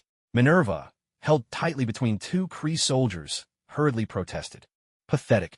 Kree do not compromise. You're just making excuses for your own cowardice. Kill them all." With a cold snort, Ronin delivered the command, and his projection vanished. "Fire! Take them out!" barked the field commander. Ronin's ruthlessness left the soldiers no room for hesitation. Dozens of blasters snapped to aim at Chin-gu and the hostages. The order was clear. Ronin cared nothing for the safety of the hostages. The battle was on the verge of erupting. The 2 Kree soldiers standing beside Minerva raised their energy weapons, leveling them at her. A look of utter despair swept across Minerva's face. She slowly closed her eyes. In that instant, the piercing ring of blades split the tense air, followed by the agonized screams of men cut down. Minerva's eyes snapped open. Before her, the 2 Kree soldiers each had a gleaming blade bursting through their chests. Suddenly, explosions roared through the hangar. At that moment, a phantom-like ninja darted forward, knocking Minerva to the ground, shielding her with his body, and in a blink was dissolved into a plume of black mist by the energy bolts that came barreling toward them. A fierce gunfight broke out across the tarmac once more. A figure dashed straight for Minerva. Chingu dragged Minerva up from the ground with one hand, rolled aside, and dove several meters away, taking refuge behind two stacked crates. Blaster fire battered the crates, filling the air with a relentless, muffled pounding. Feeling hopeless, Minerva? Chingu shoved a discarded blaster into her hands. Whether you pull the trigger or not, that's your choice. With that, he spun around, kicked a crate across the hangar floor, sending it crashing into two nearby soldiers and slamming them so hard they coughed up blood. In the next second, he shot forward like a rabbit, darting into the chaos. Left behind, Minerva looked down at the weapon in her hand. Gritting her teeth, she let out a defiant shout and raised the blaster. With a sharp report, she shot a Kree soldier through the head. With Minerva backing him up, Chingu and the shadowy ninjas ramped up the deadly pace, cutting down the enemy even faster. Watch above us. Suddenly, as Chingu crouched behind a fighter jet, Minerva's urgent warning reached him. It was only then that he noticed, at some point, more than 50 heavily armed Kree troopers had stormed in from the second-story platform. Damn it! At that moment, the Kree reinforcements from a battleship arrived. A volley of high-pitched blasts filled the air as dozens of long rifles fired relentlessly at where Chingu was hiding. Suddenly, two black dots arced through the air and landed not far from him. Each device consisted of a central disc, with three rhombus-shaped iron plates firmly pressed against the ground at its edges. Blue light pulsed from the center, growing more intense by the second. Chingu didn't recognize these contraptions, but he could tell without a doubt that they were nothing good. He scraped a black streak across the ground with his right foot as he threw himself desperately outward. A sharp hum pierced the air as the unknown object flared with light. Suspended in midair, Chingu was abruptly seized by a powerful force, pulling his body down. He barely had time to process what was happening. With a heavy slam, he was yanked straight to the ground. Damn it, it's a gravity field converter. Caught off guard, Chingu suddenly realized, pinned to the ground by crushing force, that these small devices could alter gravity's pull. Within a 3-meter radius, nothing could escape their relentless grip against the earth. Looks like these reinforcements had brought even more advanced weaponry. All around, as the Kree soldiers saw Chingu trapped, they raised their energy guns and opened fire on him without mercy. Right now, Chingu had no time to fight back against the surrounding Kree. The 10 shadow ninja at his side became his true shield. A new wave of shrill blasts, energy bullets rained down, striking with the force of a tempest. The shadow ninjas were scattered, reappeared, and scattered again in a cycle of relentless sacrifice. With a guttural roar, Chingu braced both hands against the ground, forcing his upper body upward through willpower and strength alone. Then, raising his right fist, he brought it crashing down on the gravity converters. With 2 sharp thuds, he pounded the 2 devices into a mess of twisted scrap. Instantly, the crushing pressure, it was as if he'd been pinned beneath a mountain, vanished without a trace. Relief flickered across Chingu's face, but before he could catch his breath, 2 energy bolts struck his chest and sent him hurtling backward in a dizzying spin. Despite the 10 shadow ninjas shielding him, they simply couldn't withstand the Kree's overwhelming numbers. He crashed hard into a pile of crates, landing with a loud crash as the boxes toppled and buried him beneath the debris. Damn it, that was my favorite jacket. Chingu looked down and saw 2 fist-sized holes torn through the leather over his chest. He couldn't help but mutter his frustration. Through the holes, the black surface of the vibranium battlesuit was exposed. It was only now that Chingu realized, against Kree technology, his powers still fell short. The Ox Talisman granted him unrivaled strength, but only in close combat. Water manipulation came with too many restrictions. He could only use its power where water was present. Electric Surge and Spatial Blade, too, were only effective at close range. After thinking it over and over, he realized he still lacked a powerful, long-range attack. That was why he found himself in such a dire predicament now. Thankfully, the Wakandan vibranium suit he wore allowed him to withstand the enemy's energy gun attacks. While the hits certainly hurt, at least he wasn't wounded. Host, system task completed. Please proceed to draw your reward. Suddenly, the system's voice echoed in his mind. Marvel's Sacrifice System. Host, Chingu. Lifespan, 64 years. Skills, summon 10 Niga Shadow Ninjas. Ox Talisman. Discharge electricity with both hands. Space Blade, water manipulation. Items available for sacrifice, none. System task. Petting a cat is instant bliss. Keep petting for endless joy. Adopt the lesson speed kit, goal. Completed. Temporary task. Capture 10 Kree soldiers and receive a random skill or magical item. Incomplete. Staring at the lifespan section on the system interface in his mind, Chin-gu felt no excitement. Given the current situation, what he truly wished was for the system to grant him a strong offensive ability. Drawl. The situation was urgent, and Chin-gu had no time to lose, so he commanded the system to start the draw immediately. He didn't even bother looking at the rewards on the prize wheel. With a burst of laughter, Chin-gu suddenly let out a resounding guffaw. His bright, unrestrained laughter startled the surrounding Kree soldiers, puzzlement written all over their faces as they tightened their encirclement. To his disbelief, the prize wheel had landed on the pig talisman, one of the 12 legendary talismans. Among the 12 talismans, the pig was without a doubt in the top 3 for power, and also one of the ones Chin-gu most longed to possess.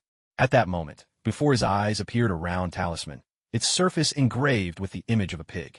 In a flash, the talisman transformed into a stream of energy that shot straight into his chest.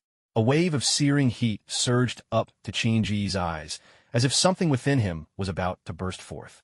Suddenly, with a thunderous crash, several crates soared into the air as Chin-gu slowly rose from the jumble of debris, throwing his head back in wild laughter. Around him, dozens of Kree soldiers remained, all watching with wary, predatory eyes. Many of them looked at Chin-gu, who was surrounded yet undaunted, exchanging bewildered glances. Did the energy guns just fry his brain? Similar thoughts flashed through more than one mind in the crowd. From afar, Minerva watched the scene, her mouth falling slightly open. Once again, despair washed over her features. Minerva knew this madman would be the end of her. If only she had died on Earth. At least she could have become a martyr for the Kree Empire. Ladies and gentlemen, allow me to present you with a taste of otherworldly magic. The pig talisman from the 12 talismans. No, the blazing might of the electric eyes. Chin-gu spread his arms wide, his voice ringing out in a chant-like cadence. His eyes shone with a light as dazzling as the sun itself. At this moment, the Kree also noticed that something was off with Chin-gu on the opposite side. Fire! Quickly! But the order came too late. With a sharp hiss, 2 beams as thick as a baby's arm, radiating golden light, suddenly shot out from Chin-gu's eyes, sweeping across the room. Wherever the beams sliced through flesh, bodies were severed in two. Wherever they cut through steel, metal melted into molten iron. More than a dozen fighter jets on the tarmac exploded in the searing brilliance, igniting a series of violent blasts throughout the hangar. Chin, stop it now. You fool. Do you want to destroy the entire battleship? Minerva's urgent shout snapped Chin-gu out of his intoxicating frenzy. With a force of will, his searing gaze ceased. Only then did Chin-gu realize the hangar had turned into a battlefield, wreckage scattered everywhere. Nearly all the Kree soldiers had been obliterated by his laser vision in one single move. Damn it, Chin. If you don't stop, we're going to be blasted into deep space. At this point, Minerva ran to Chin-gu's side. With a trace of fear, she complained to him, pointing at the far wall of the hangar. Look, if you don't stop, you'll blast a hole through the whole battleship. Following Minerva's finger, Chin-gu's forehead broke out in a cold sweat. A fissure over a dozen meters long had ripped open on the ship's hull, revealing the swirling, iridescent lights of space beyond. An orange energy shield now blanketed the breach, containing the damage. Just moments before, Chin-gu had been so intent on killing that he hadn't realized he'd punctured the ship's outer wall. If not for the automatic repair systems, the whole battleship could have been blown apart. All right, Minerva, don't worry. Nothing happened. See? Now, let's go. The cockpit's waiting. It's time we got out of here. Trying to deflect, Chin-gu changed the subject. Minerva nodded, her long legs striding deeper into the ship. This is a fingerprint lock. I can't open it. A heavy alloy door blocked Chin-gu and Minerva's path deeper into the battleship. The crew remaining inside already knew the hangar had fallen, and were counting on these final defenses to hold out until the Kree Empire could respond. With such a grand moment to show off, Chin-gu wasn't about to let it go to waste. With a thought, his eyes blazed with dazzling light, and 2 golden beams carve a man-sized opening straight through the alloy door. Even before the two could move forward, blasts of energy shot out from the hole. Without hesitation, Chin-gu sent another searing ray from his eyes, causing an explosion in the corridor beyond, blasting the 5 Kree warriors hiding there through the air. Step by step, the pair fought their way from the hangar all the way to the cockpit. Inside the vast cockpit, more than 20 officers remained. Now, they all lay groaning on the floor. One middle-aged officer had been pinned to his seat, arm impaled by the Ghost Ninja's blade. I hereby declare that this battleship, along with everyone aboard, are now the spoils and captives of me, Chin-gu of Earth. Chinga stood at the center of the ship's bridge, his voice ringing out. Even if you kill every last one of us here, we will never submit, the middle-aged officer replied, forcing the words out through his pain, his tone defiant. Chinga glanced over at the ship's commander. Oh, come on. That wasn't even meant for you. Stop taking it so personally, will you? A sudden chime echoed in his mind. Ding. Random mission complete. Please check your awarded random skill, host. A mysterious smile curled on Chin Ji's lips. Minerva, we can't keep moving forward. Can the ship exit warp now? Chinga glanced at the glowing star map before him and turned to Minerva with his question. Chin, it should be possible. But without coordinates for a jump point, there's no telling where in the universe we might reappear, Minerva replied, shaking her head. Still better than getting trapped by the Kree Empire. If Ronin's fleet corners us and fires a single barrage, you and I will both be dust drifting through space. Chingu reminded her quietly. Minerva understood Chin Ji's concern. For all appearances, Chingu seemed unstoppable at the moment, but should they be caught in a head-on clash between warships, their vessel wouldn't stand a chance against the overwhelming might of the Kree. Chingu, after all, had an electrifying presence, but he was hardly invincible, at least not yet. He then patted Minerva lightly on the shoulder to dispel her lingering hesitation. There's nothing to worry about. First, we'll try to navigate our way back to Earth. And if we can't find a route, he grinned. Well, worst-case scenario, I'll take you to join a band of Ravagers. Yandu Yidana, Starhawks Takar, Aleta, and if not them, we could always try our luck on Nowhere with Fiat. The Xandarians are quite open-minded, after all. The universe is vast. There's always a place for us somewhere. With his rapid-fire words, Minerva's eyes grew wider and wider in shock. Chin, are you truly from planet C-53? As far as I recall, that backwater planet's technology can barely just dream of interstellar travel. Minerva, never forget my nickname. The Hound Prophet. For profit, knowing secrets like these is really just child's play, isn't it? Somewhere deep in the unknown reaches of space. Far off, a pink nebula slowly rotated, casting a gentle glow. Suddenly, a pulse of light streaked past.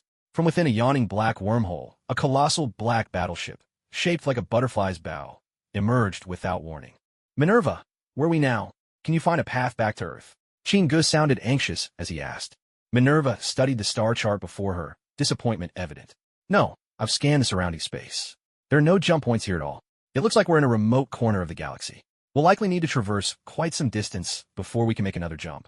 Chingu didn't understand any of this. He could only nod along, feigning comprehension. So, can we go back to the previous jump point now? He asked. I can't operate this massive cruiser alone. It all depends on whether the crew of this fleet will cooperate with you, Minerva replied, uncertainly. Besides, Ronin will definitely chase us through the jump point, unless you can face off against the entire Kree Empire's armada. Chin Ji's gaze shifted to the warship's commander. Earthling, you're dreaming. Besides, aren't you afraid we'll leave coordinates behind and bring the Empire's fleet right to you? The commander said calmly from his seat. Minerva, I don't trust them. Do we have any other options? Chingu shook his head. Then we pilot this ship in any direction and search for another jump point or familiar planet in the star charts. Once we find one, we'll know exactly where we are, Minerva suggested, but her words were cut short by the commander's cold laugh. Minerva, I won't be like you, playing lackey for this Earthling. We refuse to help him escape. Ew. Minerva's expression darkened, wanting to argue but falling silent, unable to answer. Chingu squinted at the two of them, then broke the stifling silence.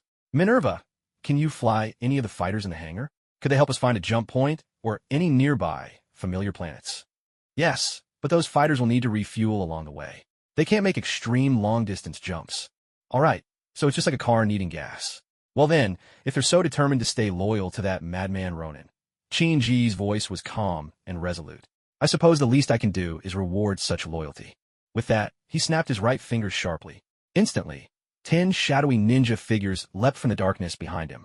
A chorus of agonizing screams filled the command deck as each Kree soldier collapsed to the floor, their hands and feet severed. Blue blood gushed across the cabin, pooling over the deck. Chingu remained unmoved, walking straight through the tide of Kree blood and up to a row of control panels. His eyes suddenly blazed with beams of light. With a deafening crack, his gaze sliced through the entire control system, reducing it to a burning, smoldering ruin within 5 seconds. A heap of fiery wreckage and thick smoke. If everyone here wishes to be a hero, I'll give you that chance. Let's see if fate favors you. Chingu turned to Minerva. Now, take me to this warship's engine room. Half an hour later. A fighter jet, sleek and swift like a dragonfly, shot out from the belly of the darkened cruiser.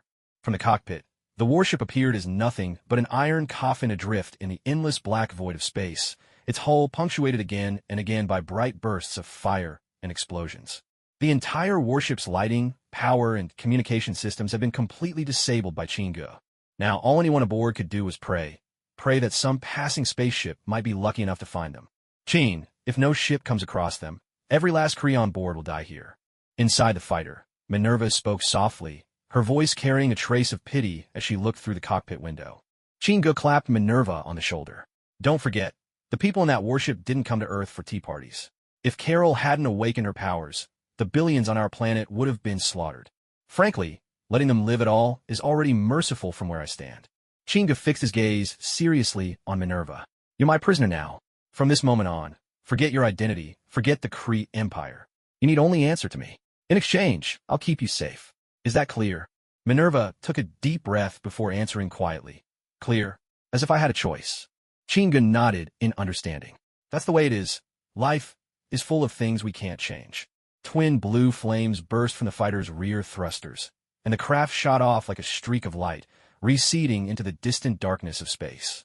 Back at Shinji's villa, Hill sat on the sofa, eyes red with tears, staring blankly at a photograph in her hands.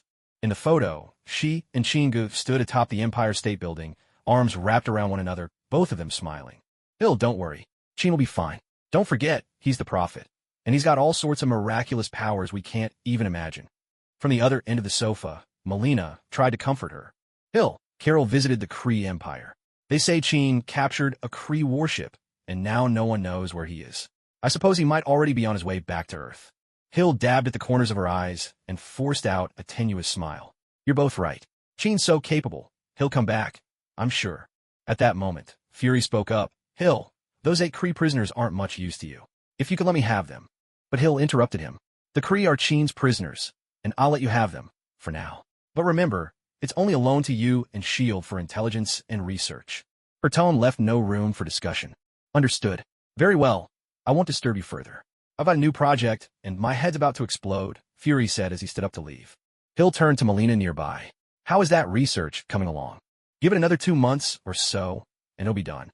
I hope we can surprise Chin with it when he gets back. A Kree fighter streaked through the vast emptiness of deep space. At this moment, Chingu lounged idly with his eyes half closed, while Hill occasionally glanced at the star chart and radar screen nearby. The initial rush of excitement and curiosity had long faded. Chingu had grown weary of the sights of the cosmos and could only wait, resigned to his boredom. Marvel's sacrifice system. Host, Chingu. Lifespan, 64 years. Skills, summon Nigga Shadow Ninjas, 10 in number. Ox Talisman, Bi-handed Electric Discharge. Spatial Blade, Hydroform Manipulation, Pig Talisman, Enhanced Lung Capacity. Items available for sacrifice. None. System Mission. None. Temporary Mission. None. Suddenly, Chingu sat up straight. System, what exactly is this Enhanced Lung Capacity? I don't remember drawing that. Oh, wait, was that a reward for a temporary mission? Yes, host. It allows you to survive much longer in extreme environments. For example? Well, system, now that I'm drifting in outer space, you really do think of everything.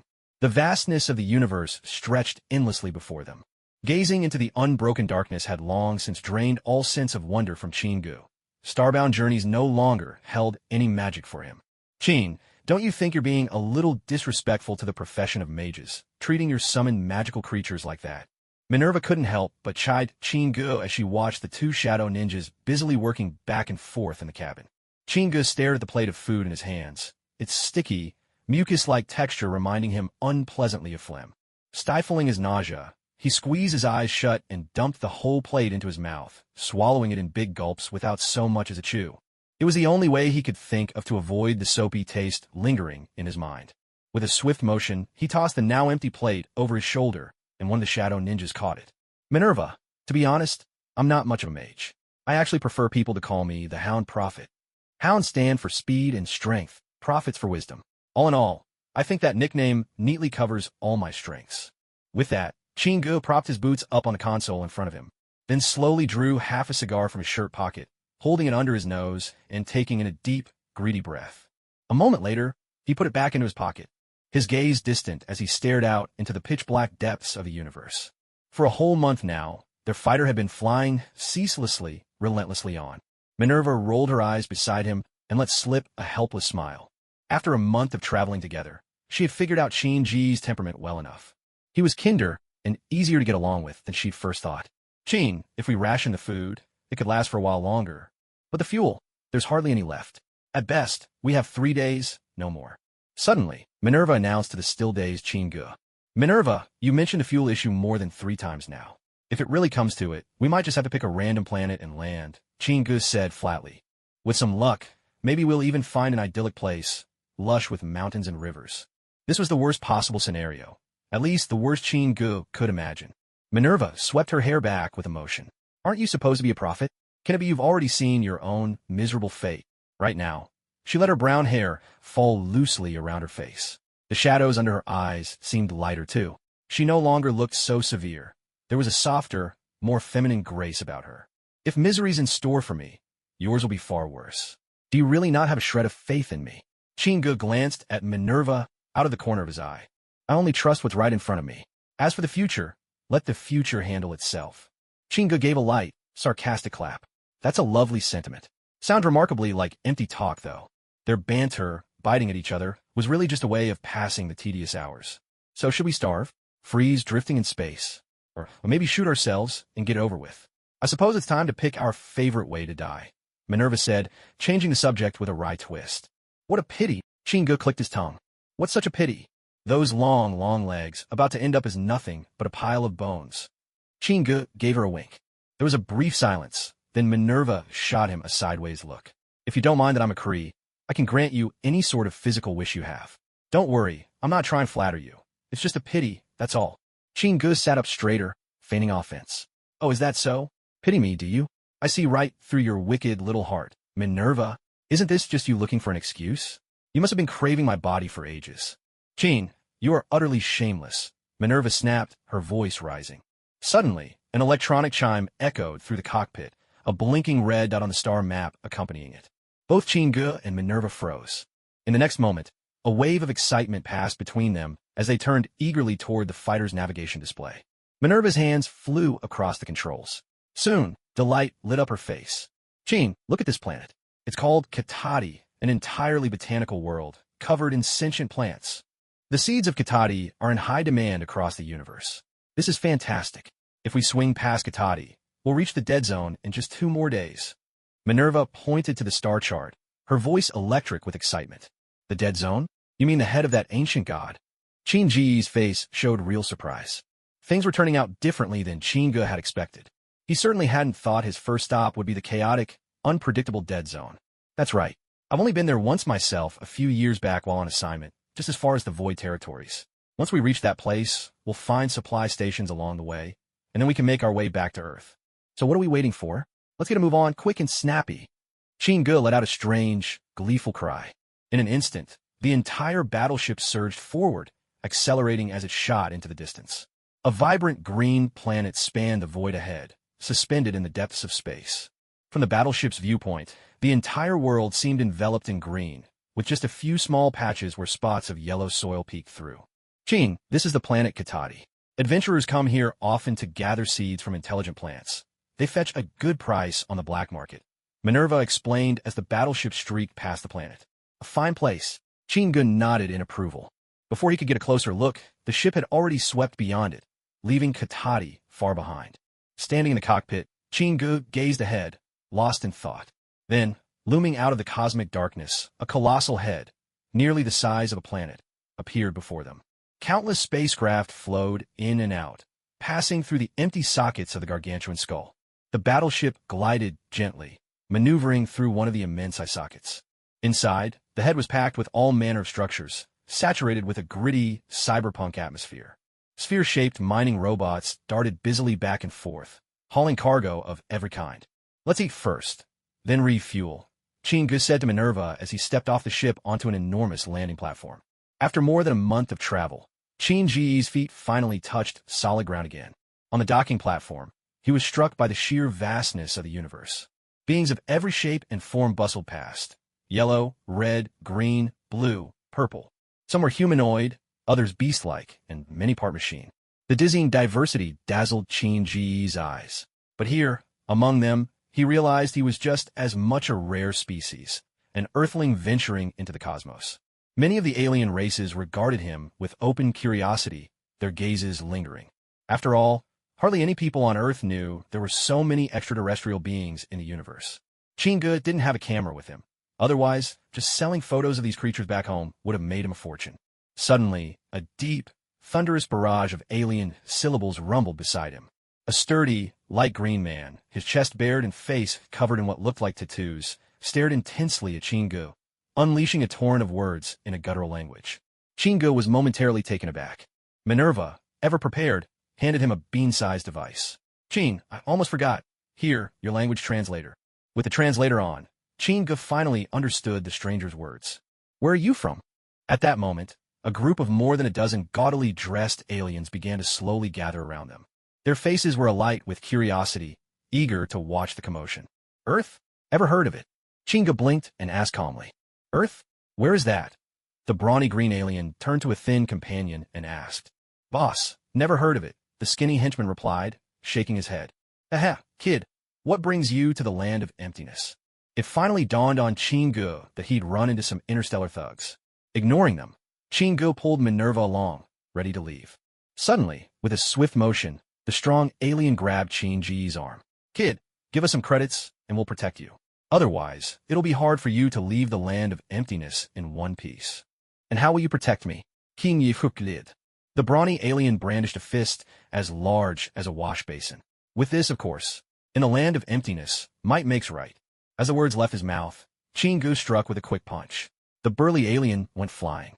A split second later, 5 of his hefty companions raised their massive energy weapons. In a flash, 5 shadow ninjas appeared behind each of them. Without hesitation, their katana blades sliced down with deadly force. Cries of surprise erupted from the alien onlookers. What were those things? With a flurry of swift, slicing blows, the shadow ninjas drew pained shouts from their targets. 5 thugs staggered back, gripping their wounded arms. Qin Ji's eyes narrowed with a thoughtful glint. His intent had been for the shadow ninjas to sever the thugs' arms entirely, but even with their full force, they'd only managed to cut the skin. Clearly, these alien races were far more robust than humans. The display of Qin Ji's power put a trace of fear in the onlooking crowd, who made way for him and Minerva to pass. They watched as the two strode away together. "Minerva, your performance just now was certainly not up to the mark for a competent subordinate," Qingge remarked, eyeing the land of emptiness as he spoke. "Qin, I simply wanted you to get a feel for this place. I never believed you'd come to any harm at the hands of those people," Minerva replied. Qingge nodded in understanding. "You make a good point, but let me ask, if I discovered a useless subordinate by my side, would I abandon her without a second thought at a critical moment?" With that, Qingge cast a meaningful look at Minerva. He needed to give her a little warning, a reminder of what her role should be. "All right, boss, I understand," Minerva replied, gazing earnestly into his deep eyes. "I do like being called boss." Qingge grinned as he strode on ahead. "Wanta, blast it. Why is fuel so expensive?" Inside a shop, Minerva's voice rang out as she shouted at an alien with a foot-long ridge on the back of his head. "There's nothing I can do. The Kree and the Xandarians are at war again, and prices for everything are shooting up. Even this fuel was hard for me to get," said the alien with the comically long back of his head, his voice full of resignation. "Of course, if you think it's too expensive, you can always stay here and wait. Once the fighting dies down, things might be a bit cheaper," he added. Qingge took a step forward. "We don't have that much time. Minerva, are we short on money?" Minerva squeezed the stack of bills in her hand. "We would have had enough before, but now it's barely half of what we need. So what can we do?" "There's always another way, becoming an interstellar raider. That might be the fastest option," Minerva suggested after thinking it over. "Oh, if you have anything valuable on you, I can offer the very best price," the alien merchant nearby interjected, eyes gleaming with anticipation. Qingge and Minerva spoke in unison. With no other choice, the two went off to have a hearty meal first, hoping to clear their heads and come up with a plan. On the streets of the void, Qingge and Minerva wandered with no aim, searching for any chance to make some money.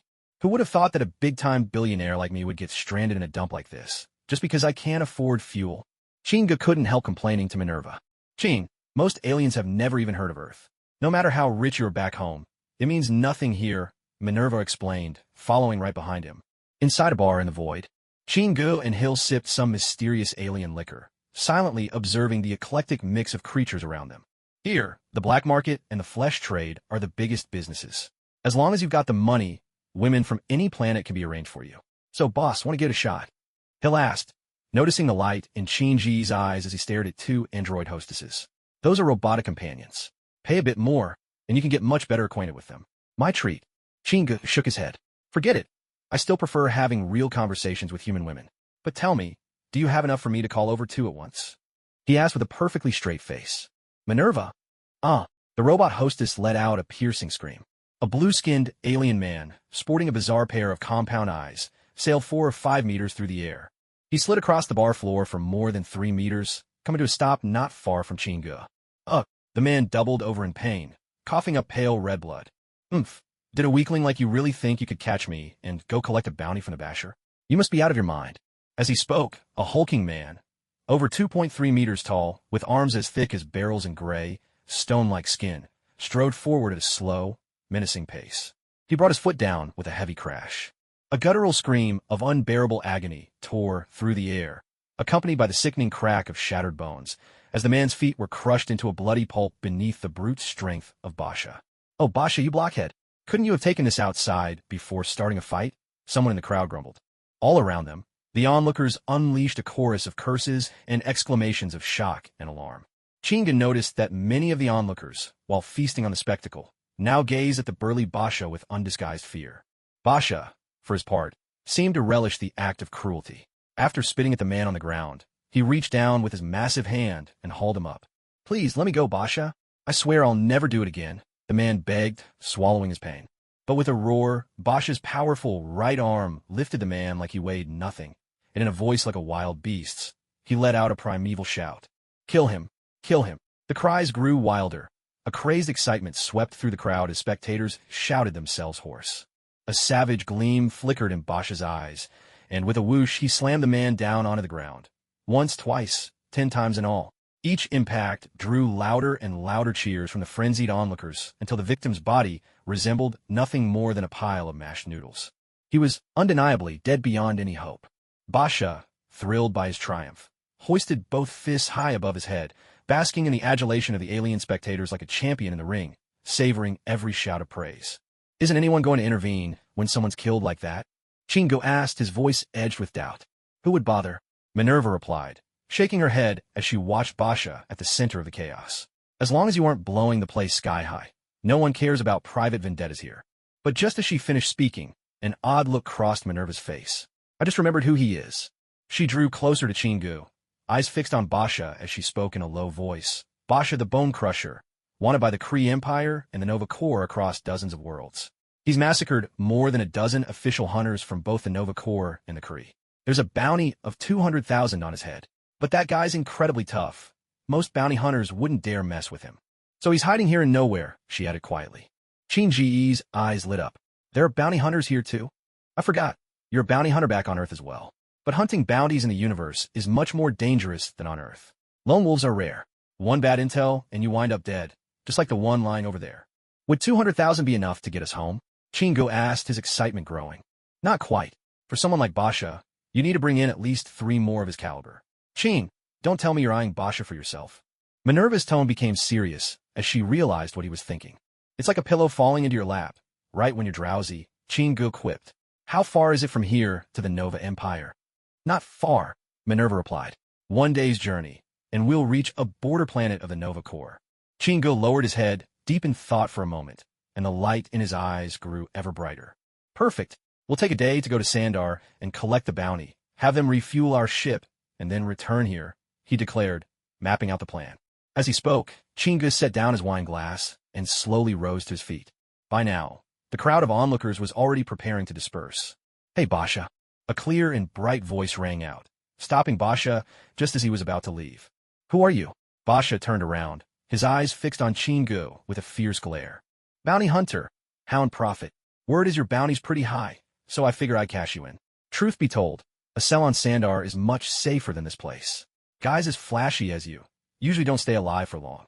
Chingu said this with a faint, easy smile. Basha paused, momentarily caught off guard. The crowd, realizing someone was actually picking a fight with Basha, curiously converged again, pointing and whispering as they eyed Chingu. Suddenly, Basha burst into laughter, bloodlust gleaming in his gaze. Counting the last one, that makes 5 bounty hunters who've died by my hand. Looks like today's my lucky day. 2 trophies in 1 afternoon. With that, Basha, a massive figure even more imposing than Chingu, lunged straight at him. Their fists collided with tremendous force. Chingu's body rocked slightly, surprise flickering in his eyes as he realized Basha had not been pushed back either. To avoid killing his opponent, Chingu had only used half his strength. But this Basha, his strength was easily over 10 tons. The first clash, and they were actually evenly matched. No wonder he'd managed to kill 5 bounty hunters already. Purely by sheer strength, Basha had already surpassed most interstellar creatures. Careful, this guy isn't just strong, his skin absorbs energy and makes him even tougher to hurt. Minerva's voice called out from behind. Hey pretty girl, is she with you? Once I'm done with you, she'll be my slave. In fact, I ought to thank you for the gift. Basha grinned wickedly, casting a leering glance at Minerva. Hey, Basha, when you're done with the bounty hunter, sell me that Cree girl, will you? She won't survive a brute like you. Laughed a slave trader from the crowd. Deal, Basha replied with an icy sneer. Chingu said nothing, his gaze calm as he looked over at the corpulent slave trader. Look at him, he's getting angry, too bad you. Before the slave trader could finish, his head fell clean from his shoulders, rolling nearly 10 feet away, a spray of violet blood shooting nearly 7 feet into the air. The grisly scene stunned the whole crowd into silence. A gasp swept through as everyone instinctively backed away a few steps. No one had seen how the slave trader's head had been severed. A bizarre scene unfolded, silencing everyone nearby. In an instant, the entire place was quiet. Chingu swept his gaze around the crowd. Ugly. That's all it is. And you really think no one would dare mess with you? You're nothing but trash. His eyes finally landed on Basha, who had put away his mocking sneer, a trace of seriousness now clouding his face. You too, Chingu said. With a sudden stamp of his right foot, Chingu launched himself furiously at Basha, who stood 5 meters away. Basha's eyes narrowed, his arms tensed, and his entire body took on an even ghostlier pallor. He slammed his right fist against his chest, producing a deep, thudding sound, like beating on a heavy tire. With a guttural roar, Basha charged at Chingu as well. The two collided. Chingu ducked low, spinning nimbly, and with a thud, drove a fierce straight punch into Basha's broad back. Basha was sent flying by the blow. Yet barely 5 seconds later, Basha stood up as if nothing had happened. Chingu couldn't help but glance at his own fist. That punch had felt like hitting a fully inflated tire. The force was absorbed and thrown back. A super rubber man, is it? Kid, so this is all you've got? Oomph. I thought you were something special. I'll grind your bones to decorate my spaceship. Basha sneered, slowly advancing, menace dripping from his words. Chingu's expression remained utterly calm. He shook out his hands, click, and 10 vibranium claws sprang half a foot from his fingertips. With a fierce roar, the two figures clashed once again. A sharp cry rang out. Basha howled in pain, stumbling back several steps. It was then the crowd realized Basha was clutching his left ear, blood seeping through his fingers, and on the ground lay a freshly severed ear, stark and unmistakable. Chingu showed no sign of stopping. With a slash of both claws, he lunged at Basha. Now, all arrogance drained from Basha's face. He retreated furiously, dodging Chingu's lethal claws. The skin he'd always prided himself on for its toughness was now no match. It yielded all too easily to those vicious blades. In less than a minute, Basha was covered in blood, his breath ragged and wild. With a flick of his claws, Chingu hurtled toward him again. Wait, I can pay you. Name your price. Basha tried desperately, but Chingu's claws were already at his throat. How much can you offer? 50,000? That's all. How dare you act tough when you're this broke? He spat disdainfully. In the midst of his cursing, Chingu seized Basha's right arm, and with a sharp rip, drove his right fist straight into Basha's armpit. Then, with a vicious blow, Chingu's right knee smashed up under Basha's chin. His whole body was lifted 3 meters into the air, flew 5 meters away, and crashed heavily to the ground, unconscious. Retracting his vibranium claws, Chingu walked over to Basha's limp form. Minerva, toss him onto the ship, Chingu said, giving Basha a nudge with his foot and turning toward Minerva nearby. Let's take a look around while we're here. See if there are any other wanted criminals about, Chingu said, sweeping his gaze across the crowd of curious onlookers. The moment the surrounding people heard this, they quickly scattered like startled birds. Half the bar emptied out in an instant.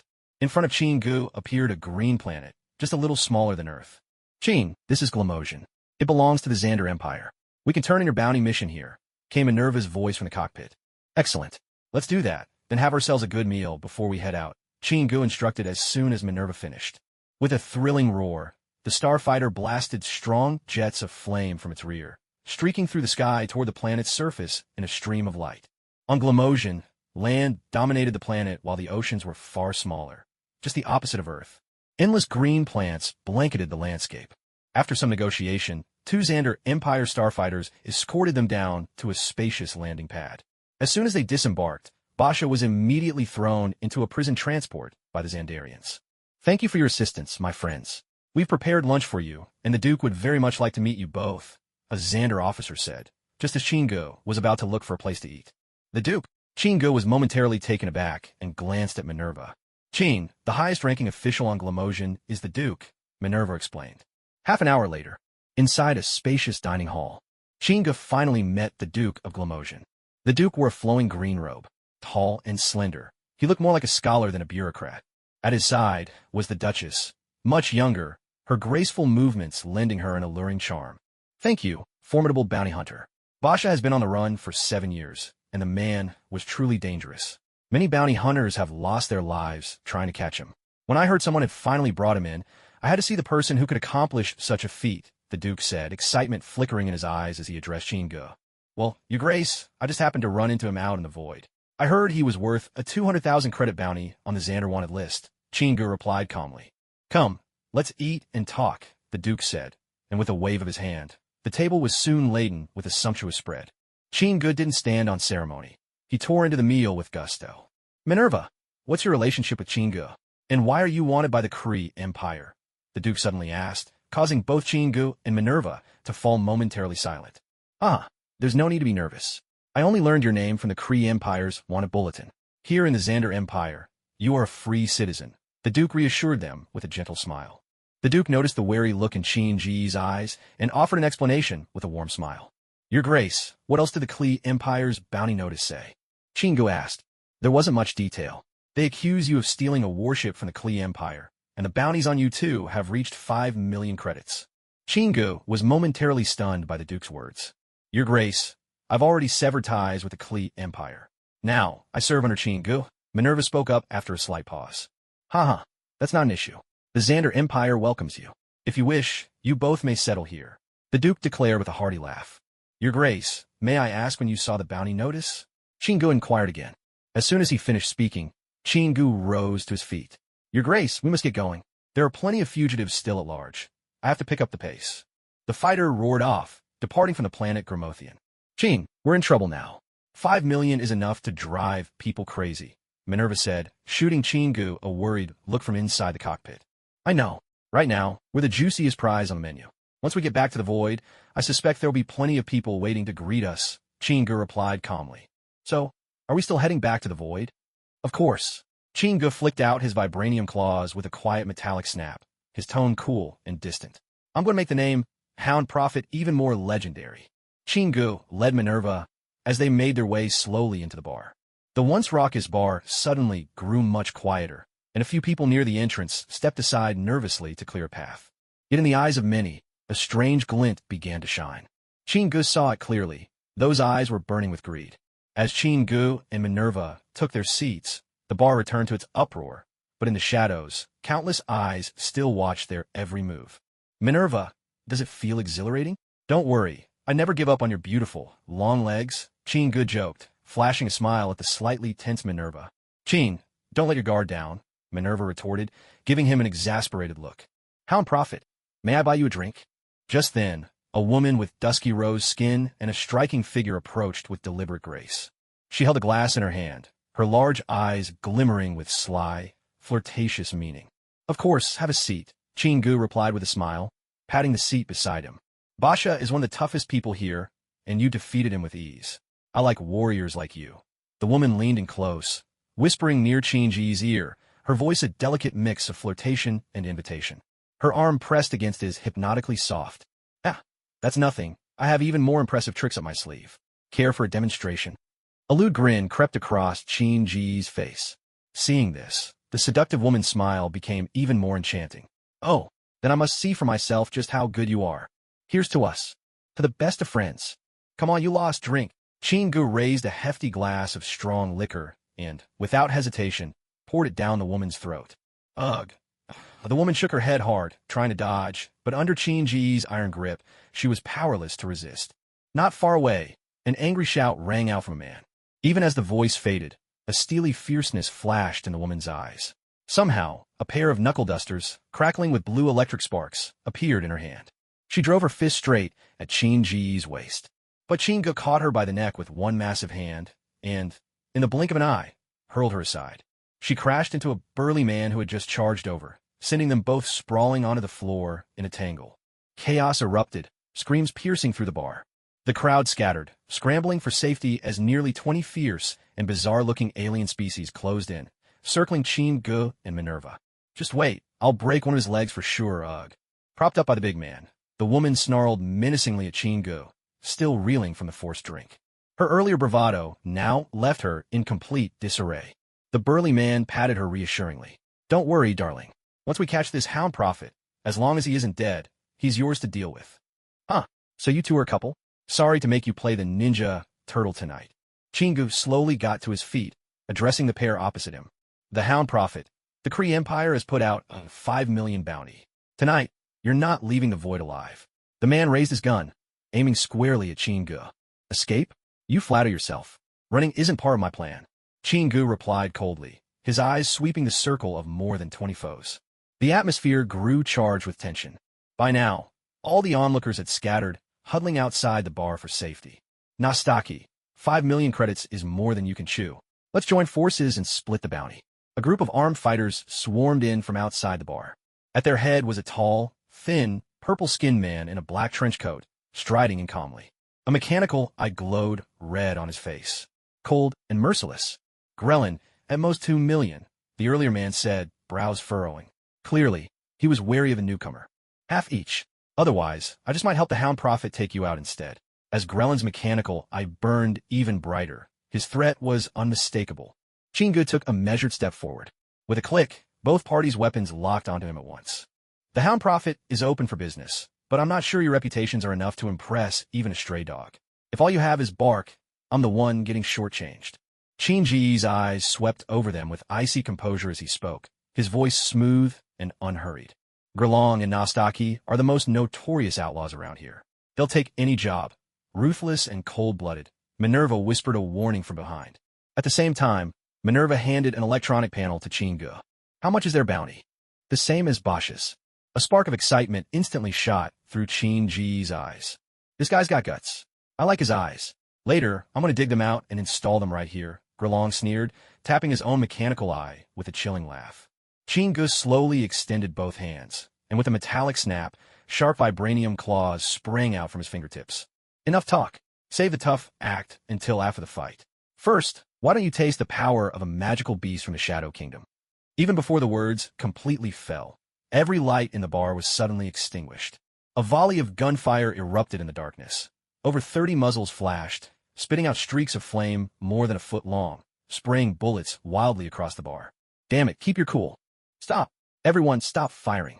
The furious shouts of the Star Pirates, Nastaki and Gerlong, rang out above the chaos.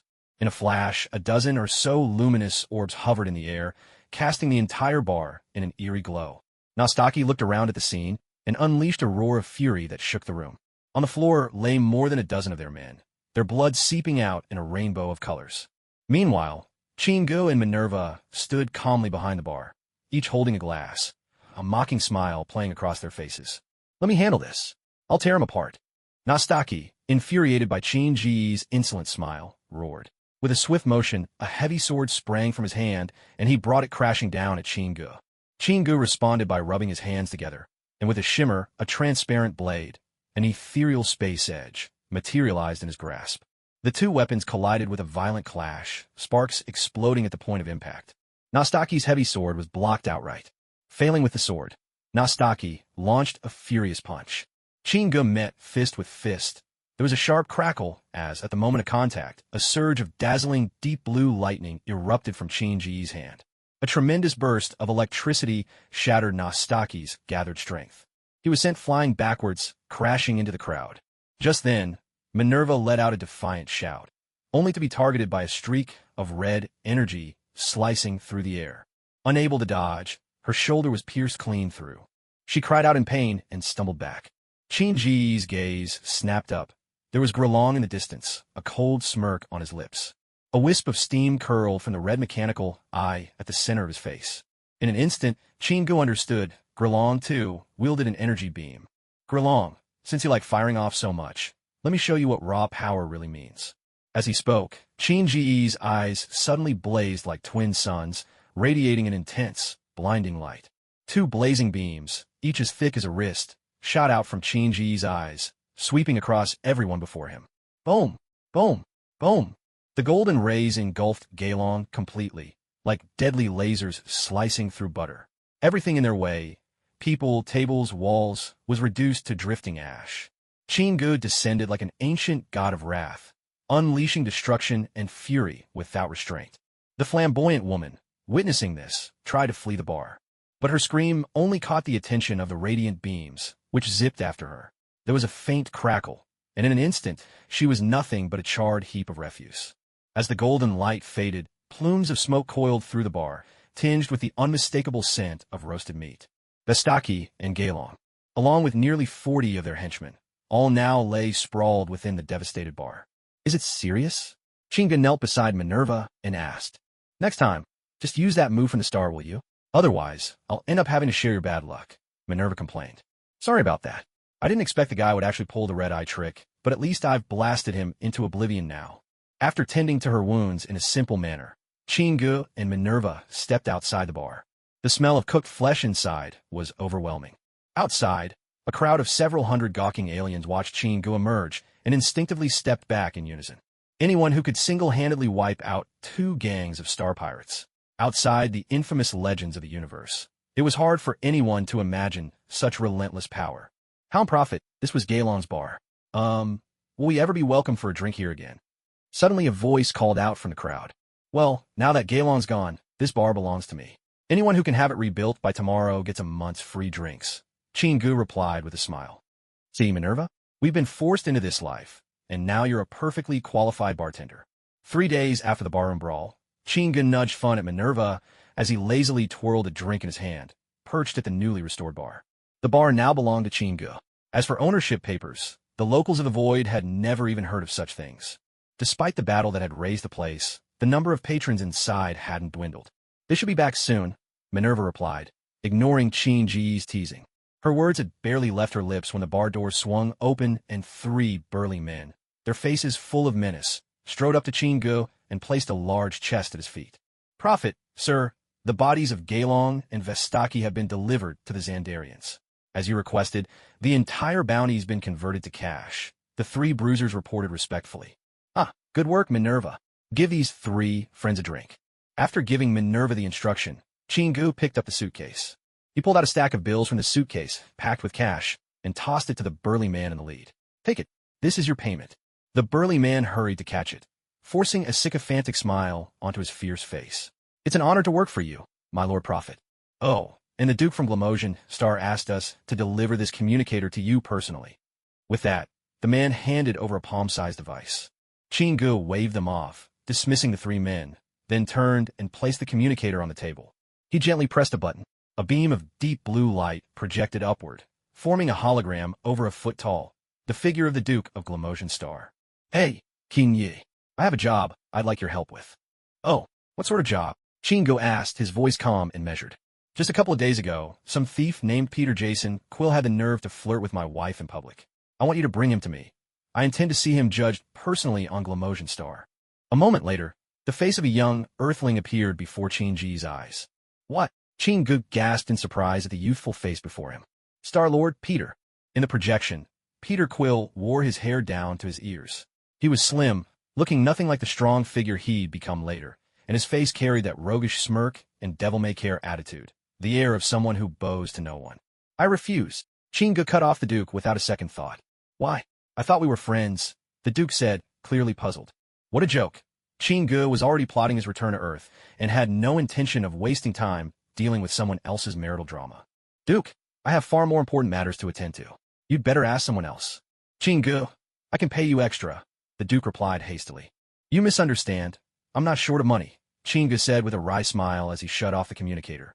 An hour later, on Nowhere, Chinga gazed at the colossal skull looming behind him, his eyes brimming with excitement.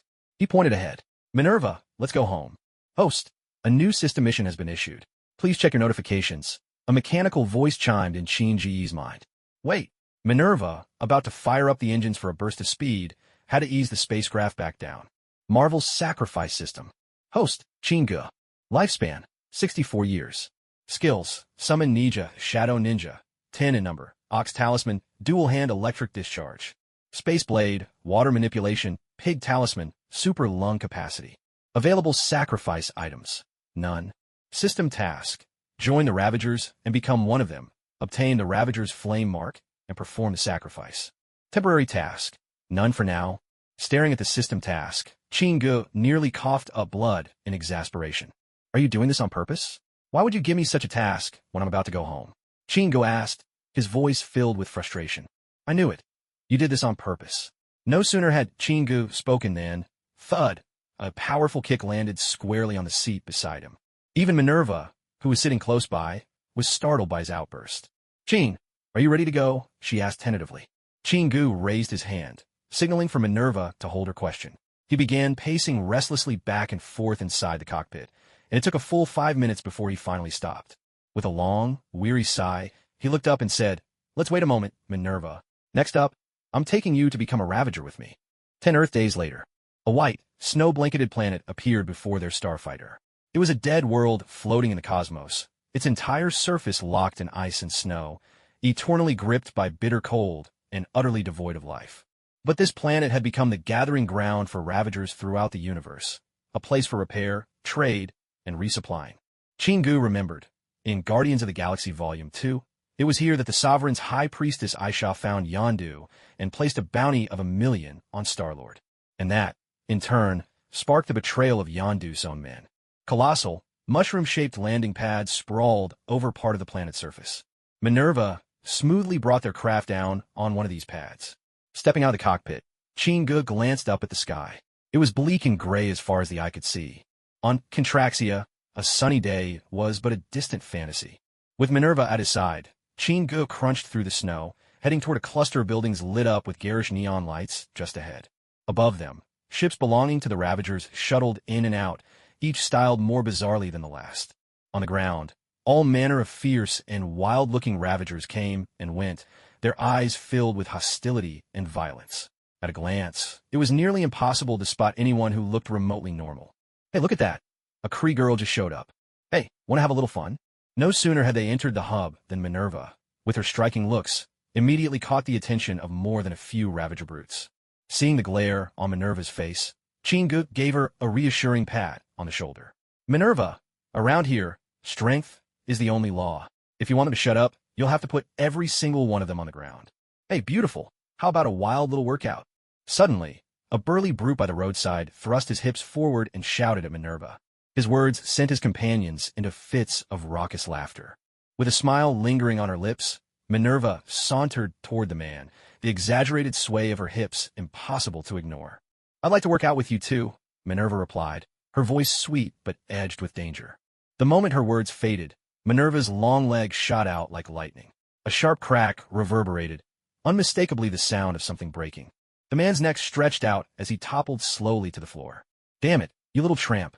How dare you kick our boss? Instantly, the 6 thugs exploded in outrage, swarming to surround Minerva. With a heavy thud, one of them was sent flying through the air. Although Minerva couldn't defeat Chingu, she was, after all, an elite of the Kree Empire's interstellar squad. Against a few petty raider henchmen, she was utterly dominant. Chingu stood to the side, watching with keen interest as Minerva repeatedly lashed out with those powerful legs, launching one raider after another into the air. Laughter burst forth all around. The watching raiders didn't bother to help. Instead, they roared with glee, enjoying the spectacle.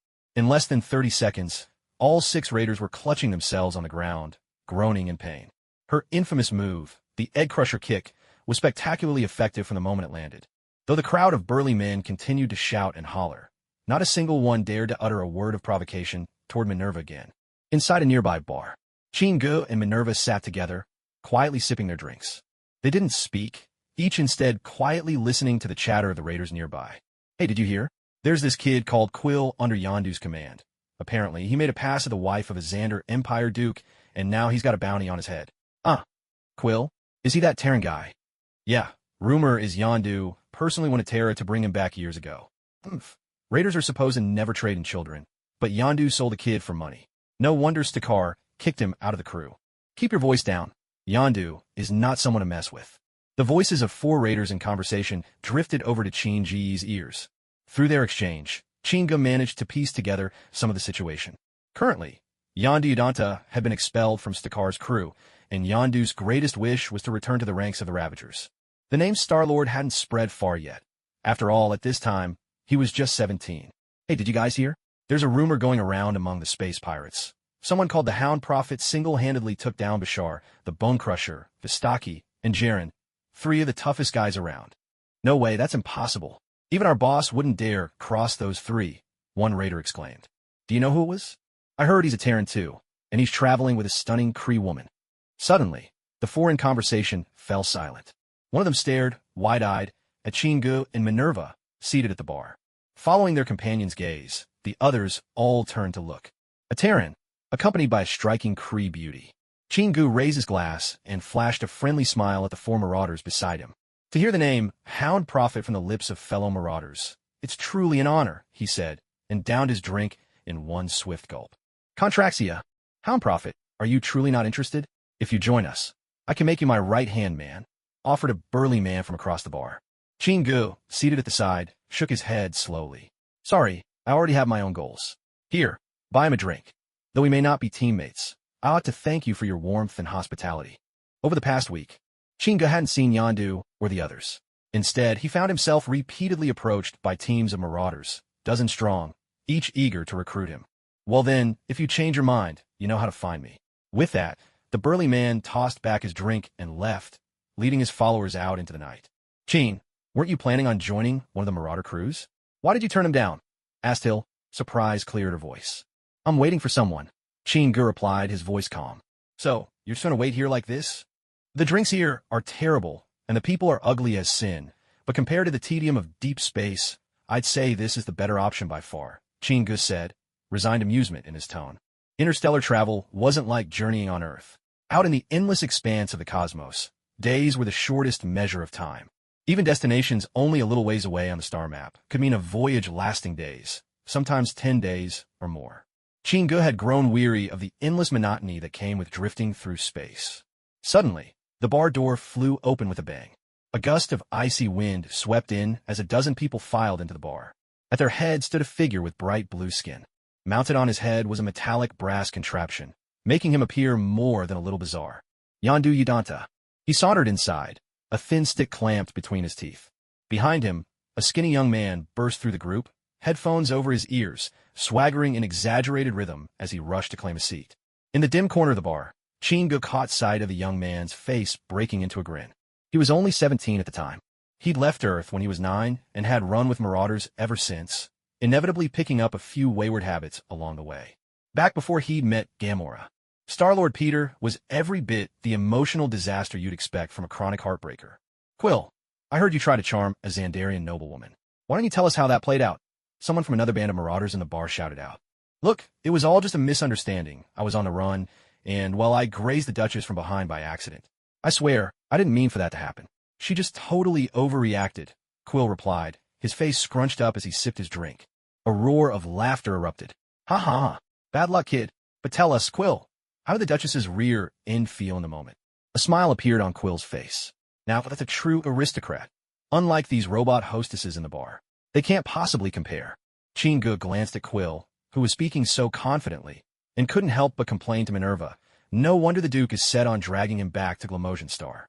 With that foul mouth of his boasting everywhere, I'd break his legs myself if I were the Duke. Minerva nodded in firm agreement.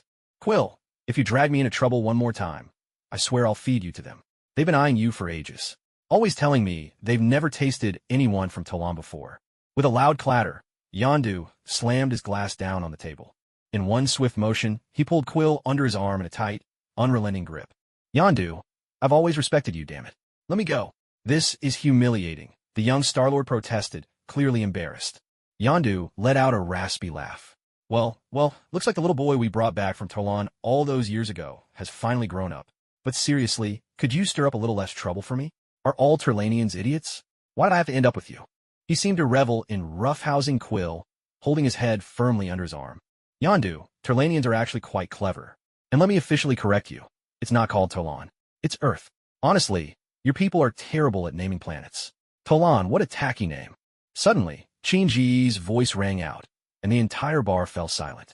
Aside from Yondu's gang, all the other Ravagers in the place already knew of Chin-Ji's brutal reputation as the Hound Prophet. Yondu slowly released Chin-Gu, looking up in genuine surprise. Buddy, wait. Are you saying you're from Earth too? Qin-Ye nodded, smiling.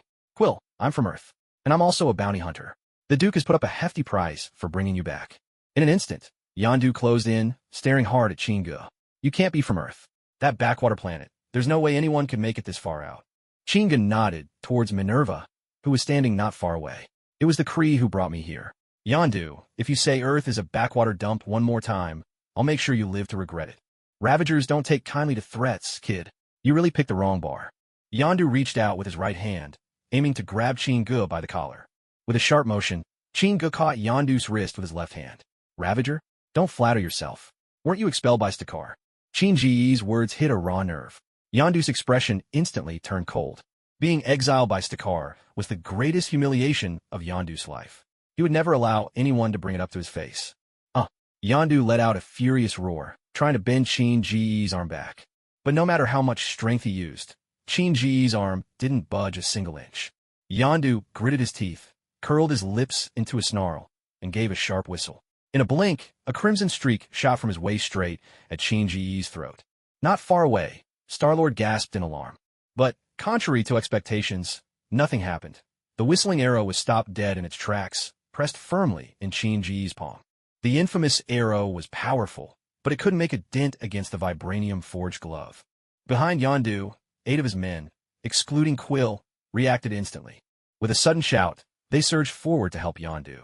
But before they gotten far, they were knocked back, sent tumbling a couple of meters away. In the eyes of everyone at the bar, 8 shadowy, ninja-like figures erupted from behind Chin-Gu, driving away Yondu's crew with incredible force before dissolving into a swirling mist, vanishing as quickly as they appeared. Such strange powers made the onlookers' fear of Chin-Gu deepen. This wasn't anything science could explain. Damn it! Are there actually sorcerers on Earth? Yondu groaned loudly, his arm caught in Chin-Ji's iron grip. You guessed right. Earth isn't as simple as you think, Chin-Gu replied. Even Ronin from the Kree Empire had to tuck tail and run. Do you really think you can take down a Kree Empire fleet? As soon as he finished speaking, Chin-Gu gave a casual flick of his hand. Yondu crashed into a few tables and stumbled several meters away before collapsing in a heap. 2 Ravagers rushed to Yondu's side, steadying him as one whispered urgently in his ear for a long moment. Yondu's expression shifted between shock and calculation, but then he regained his composure. He straightened his clothes, then slowly made his way back to Chin-Gu. The Hound Prophet, is it? That name's gotten pretty famous, he said. One of my men just told me.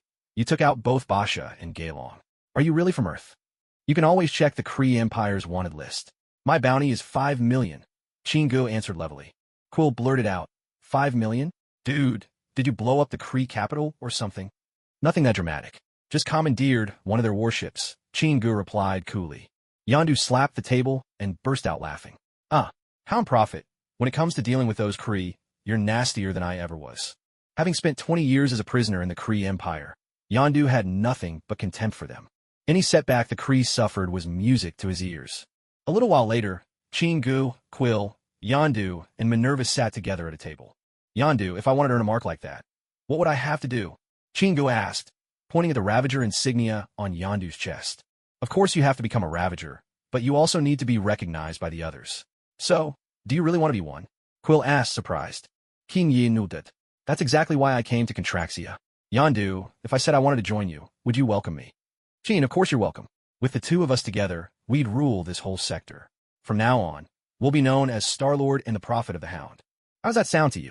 Quill exclaimed with excitement. Why not Prophet of the Hound and Star-Lord? Chin-Gu asked, puzzled. As the 2 argued about nicknames, Yondu fell silent beside them. Chin-Gu pushed a glass of liquor toward Yondu. Yondu, I know what you're worried about. As for your position, I have absolutely no interest in it. Back on Earth, I was a billionaire. If not for a twist of fate, I'd probably be on the beach right now with my girlfriend, soaking up the sun and drinking beer.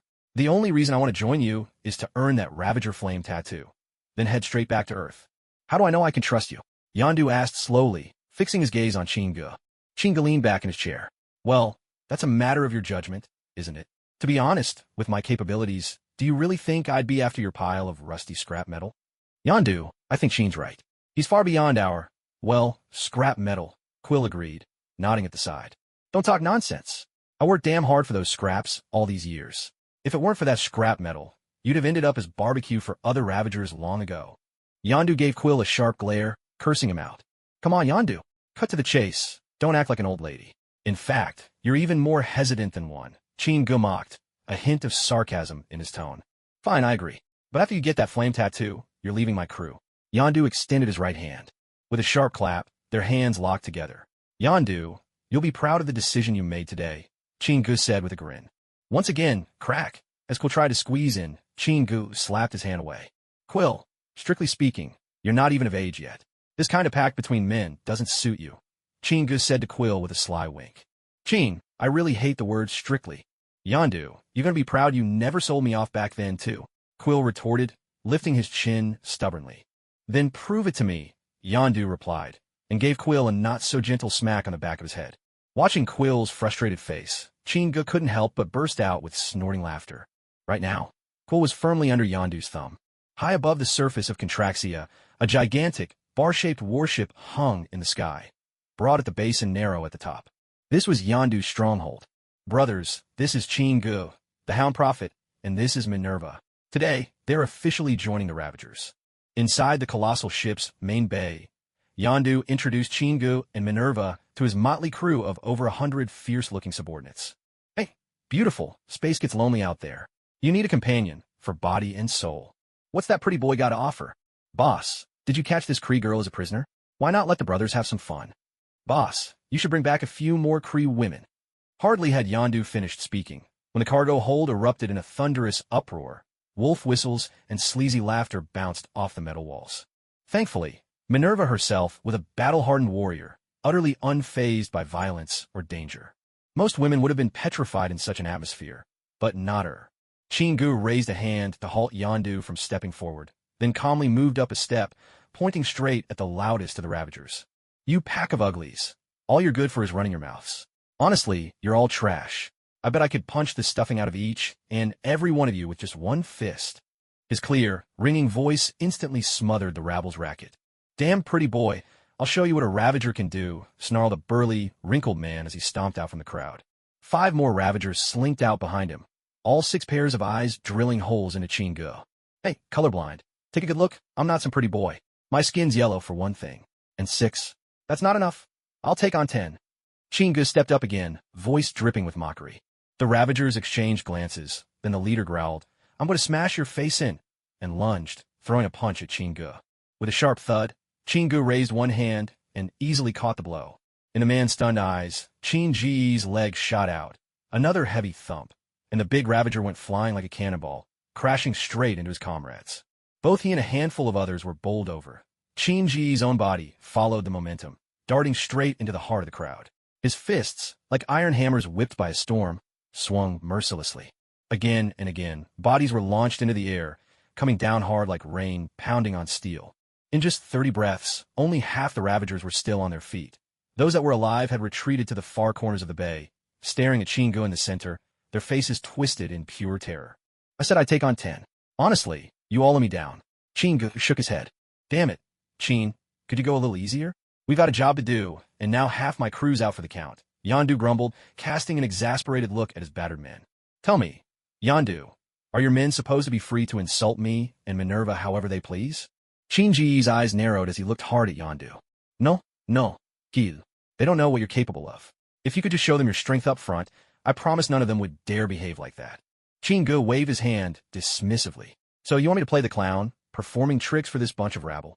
Yondu let out a long, helpless sigh. Chin, you know that's not what I mean. Why is it so hard for us to see eye to eye? Chingu brushed past Yondu, giving Quill a pat on the shoulder as he said, Quill, you've been living with Yondu for almost 10 years now. Do you share any common ground with it? Quill replied earnestly. No, he never stops reminding me he could have roasted me for dinner. And that's so disgusting, I don't think I need to remember it for a lifetime. Chinga grinned at Yondu and said, Yondu, even after raising a kid for nearly 10 years, you two still don't speak the same language. Did you really expect to have a pleasant conversation with someone you've known for less than 10 days? Taking Minerva with him, Chinga headed straight to the resting quarters on the warship and claimed the largest room without a second thought. On the shadowed side of an unknown planet, Yondu's warship hung silently in the pitch-black void. Chin, I'll need you to give it everything you've got this time. My informant tipped me off that in 2 hours, 2 Kree supply ships will pass through here. Inside the spacious command deck, Yondu gestured slowly at a holographic star map. One's a warship, the other a supply transport. The real problem is the warship. Their firepower is way beyond ours. Chin, the plan's for you to lead the strike team directly into the Kree warship. Once you're inside, everything else will be much easier to handle. Quill sighed, a touch of exasperation in his voice. Chinga glanced at the map. How many are in the strike team? 20. No need. Minerva and I can handle it ourselves. She knows the ins and outs of a Kree warship better than anyone. Yondu and his crew exchanged silent, meaningful looks. This time, Yondu's plan was to truly gauge the extent of Chin-Ji's abilities, vital for plotting their moves down the line. If it worked out, Yondu could hatch even greater schemes. If it failed, he'd bail out with his crew with no hesitation. Either way, Yondu always kept his options the safest. Time ticked by slow and steady. Boss, I'm picking up energy surges at the jump point. The target will be here in 10 minutes at most. Suddenly, the navigator's voice broke the silence of the bridge. Chinga nodded and strode out of the cockpit. Under the watchful eyes of Yondu and a few Ravagers, a small fighter peeled off from the warship, vanishing into a cluster of asteroids. Boss, Quill snuck onto the fighter with Chinga.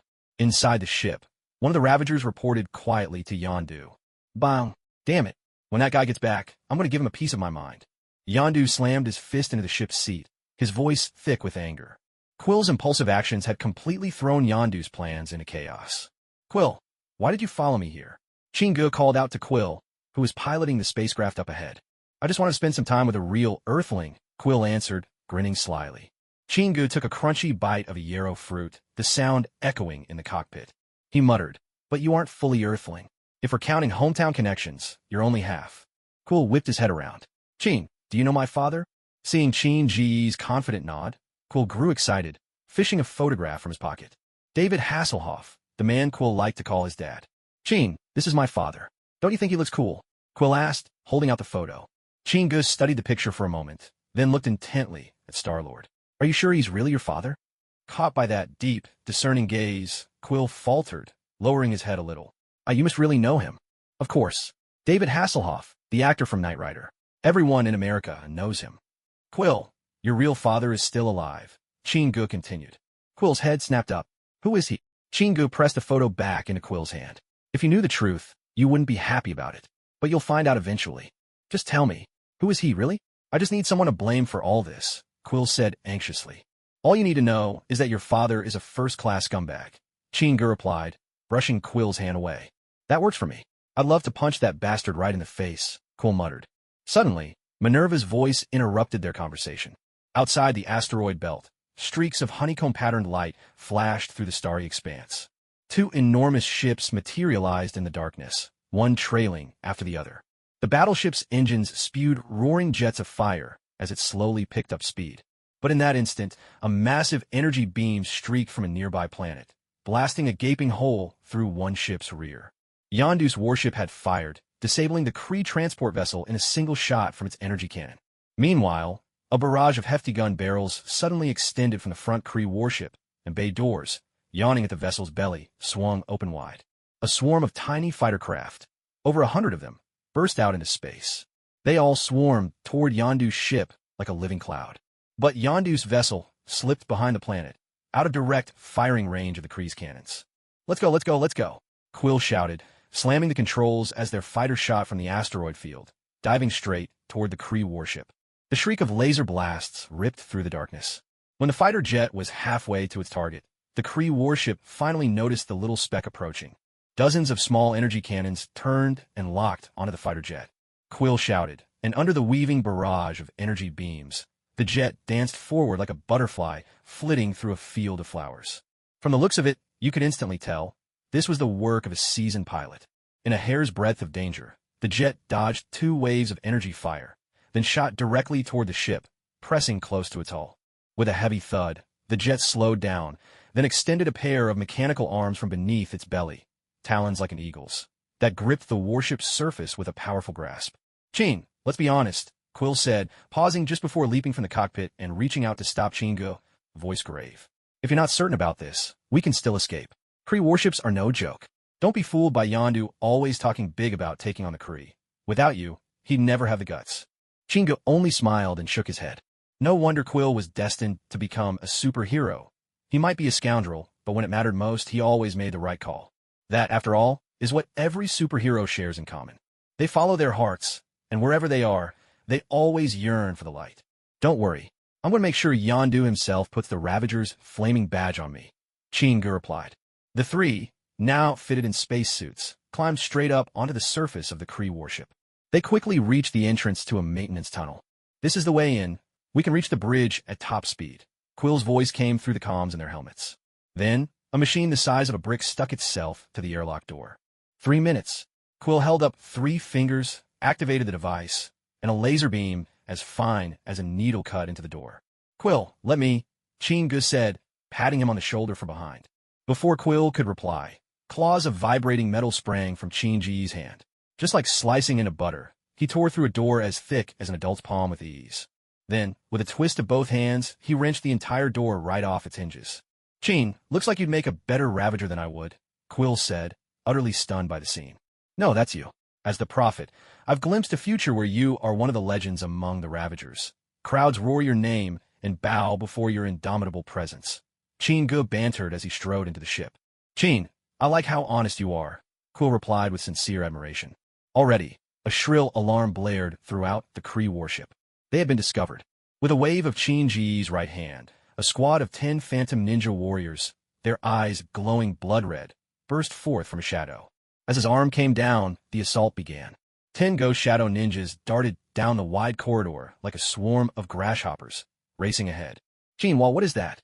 Quill pressed close behind Chinga, his voice tight with alarm. "Just a little trick. Let's go," Chinga replied, leaping forward with Minerva at his side. For Minerva, born and raised within the Kree Empire, the inner structure of the warship was as familiar as her own hand.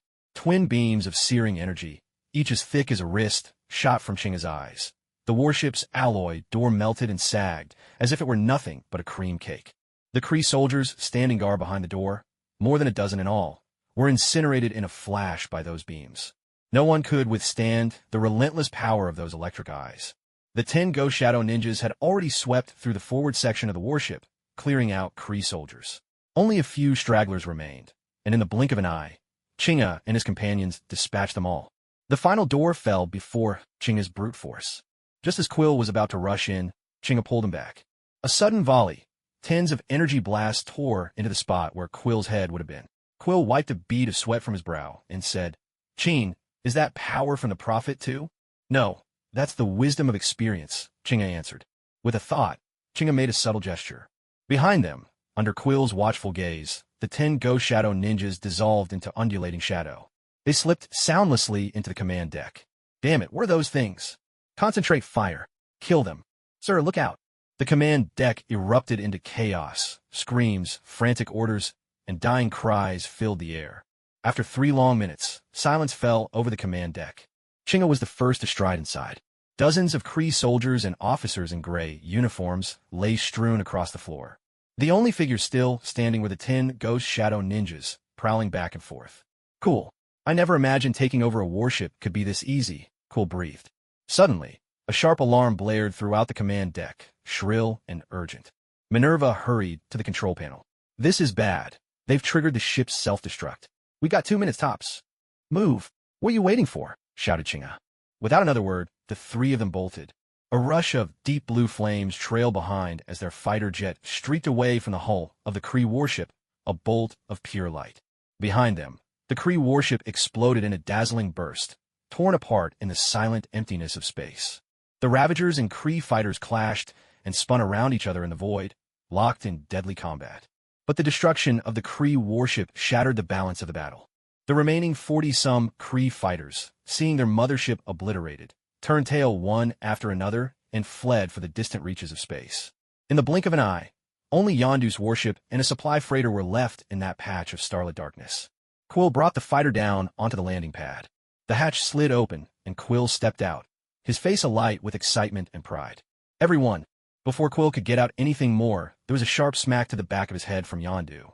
Yondu, is this how you treat a hero returning in triumph? I protest. Quill glared at Yondu, cheeks puffed out in frustration. I'll tell you, if it weren't for the Hound Prophet, today would have been the first time I ever had to give a Ravager funeral for a damn Earthling. But we did it. We took down that blasted Kree warship. Quill shouted, standing tall. Well then, you're awfully confident in your own abilities. Next time, you deal with a Kree warship all on your own, Yondu replied coldly. Chingu and Minerva slowly climbed out of the fighter. Seeing the circle of Ravagers gathered around, Chingu smiled and said, Yondu, is this grand welcome for me? The gloom on Yondu's face vanished instantly, replaced by a broad grin. The Hound Prophet deserves a welcome like this. Clap, clap, clap. He started the applause, and soon over 100 Ravagers joined in, cheering with a feverish excitement. No more being dragged to the brink of death. They could just sweep in for the spoils and enjoy all the rewards that followed. Who wouldn't love having a teammate like that? With just one battle, Chingu had already won over the majority of Yondu's crew. Minerva, wherever you go, everyone loves a teammate who fights like a god, Chingu said, accepting the Ravager's praise as he turned to her. What about me, Chin? Do you think I'm a good teammate? Quill, eavesdropping, hopped in to ask. Of course. You've got boundless potential ahead of you. With those words, a wide smile broke out on Quill's young, boyish face. Back then, he still had the innocence of youth. Just a few words of praise would make his day. The rest was simple. With its power core blasted apart, the Kree supply ship was easily overrun by the Ravagers. The few dozen Kree aboard had already surrendered, hands in the air. Within 2 hours, Yondu's mothership was packed to the gills with military supplies. Clothing, daily necessities, all sorts of weapon parts, food, and more. With a burst of engine roar, Yondu's ship turned into a streak of light and disappeared into the starry void. Contraxia. Yondu granted everyone in his crew a full half-month as vacation. These outlaws, pockets brimming with cash, now set out to conquer a very different kind of battlefield, sending the madams of Contraxia's pleasure houses into peals of delighted laughter. Yondu, word is you scored big this time. If there's action coming up, maybe we team up. In a smoky bar, a group of Ravagers gathered around Yondu, shouting out their new proposal. You bunch of bastards, when I asked you to join forces before, none of you ever had the time, did you? Yondu drained his glass in one go, cursing loudly. Yondu, is it true what your people are saying, that the Hound Prophet took down a Kree warship all by himself? A raider sidled up and asked in a hushed voice, his eyes drifting toward Chingu, who was drinking with Minerva not far away. Not alone, Yondu shook his head. There were 3 of them. The Hound Prophet, the Kree girl at his side, and Quill. The 3 of them brought down a Kree warship together. You punk, why would the Hound Prophet even choose someone like you? 2 raiders nearby grumbled bitterly. Chin, they're talking about you. Minerva whispered to Chingu beside her. Let them. Chingu replied nonchalantly. The more people know my name, the better. That's the only way I'll make a reputation for myself and get the fire mark of the raiders faster. There were 2 ways to earn the raiders' fire mark. One way was to join a crew. If you stuck around for 5 years and won the unanimous approval of the captain and your teammates, you'd be officially recognized as a raider.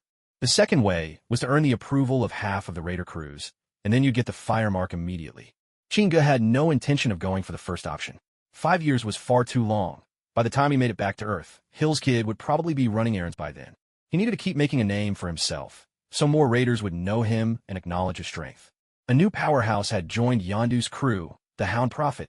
The Hound Prophet, together with a woman and a rookie, had taken down a Kree warship. These 2 pieces of news spread like wildfire among the raiders.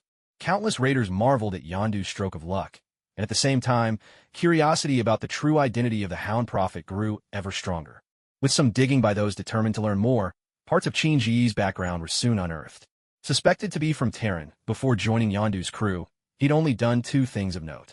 The first was taking down a Kree warship. The Kree's bounty on him was still posted online. 5 million credits, enough to make anyone's heart race. The second was taking out 3 notorious space pirates, Bonecrusher Basha, Jaren, and Vestaki. He hadn't done much. Yet every single thing Chingu did sent a shudder through the hearts of any raider who heard the stories. and more than a few who'd considered ambushing him quietly gave up on the idea. 10,000 meters above Contraxia. Inside Yondu's warship, raiders were returning from shore leave, each one walking with a light, satisfied spring in their step. Their faces were full of contentment. In the cockpit, Chin-gu, Quill, Yondu, and Minerva stood clustered around a star map. Chin, lately, the Xandarians and the Kree have been clashing quite fiercely on the fringes of the Centauri system. Every day, countless supplies are being shipped to various planets. I think. Yondu, who was enthusiastically explaining, was abruptly interrupted by Chin-ji's voice. Everyone turned to Chin-gu, puzzled. Yondu, I'm not in a rush to steal from the Kree. I just want to know, when will I get my Ravager flame arc? Have you been doing your best to make it happen? Chin-gu looked calmly at Yondu. Chin, you know how it is. To get the flame arc quickly, I have to get half of the Ravagers to agree. There's nothing more I can do. Yondu answered, wearing a helpless expression.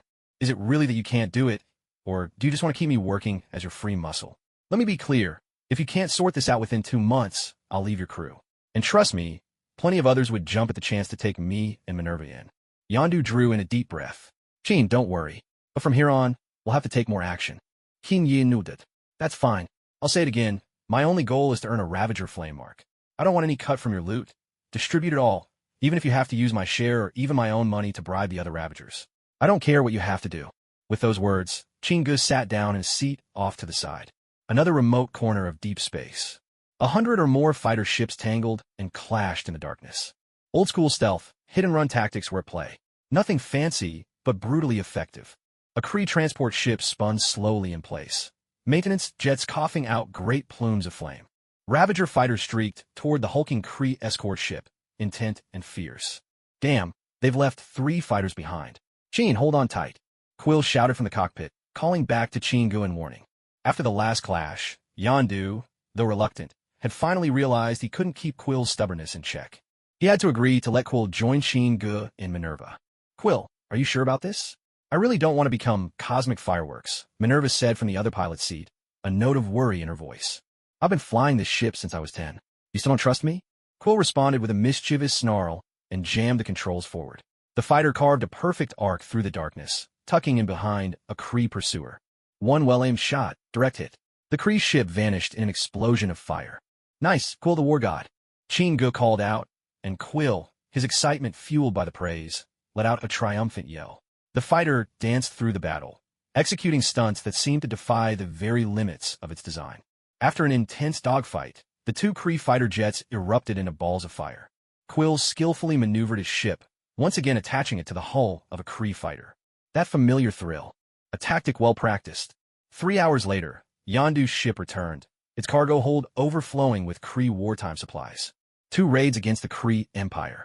And those 2 raids alone earned Yondu enough to retire on the spot. Yondu, how did it go this time?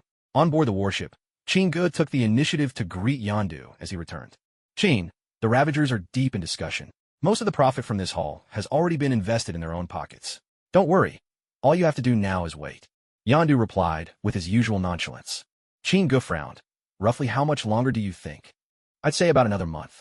Your situation is pretty uncommon, and gathering the Ravagers isn't exactly a walk in the park. Most of them are scattered across the galaxies. Just traveling around will eat up half a month alone. Yondu rushed to explain. Having already spent most of his newfound fortune, Yondu felt as if a knife was twisting in his heart. If he upset Chin-gu now, he knew he'd be kissing any chance of future riches goodbye. Seeing the pain on Yondu's face, Chin-gu clapped a reassuring hand on his shoulder. Yondu, since you've been so straightforward, I can't be stingy either. During this quiet spell, go plan another operation. Barely had Chin-gu finished speaking before Yondu wrapped him in a quick hug. Chin, I just knew you were a good man. Chin-gu shoved Yondu away in distaste. Only if a stunning beauty says that about me would I believe it. With Quill in tow, Yondu pushed open the door to Chin-ji's room aboard the warship. Chin, there's news. In 2 days, a Kree transport ship will be passing this spot. But I'll need to call in reinforcements this time.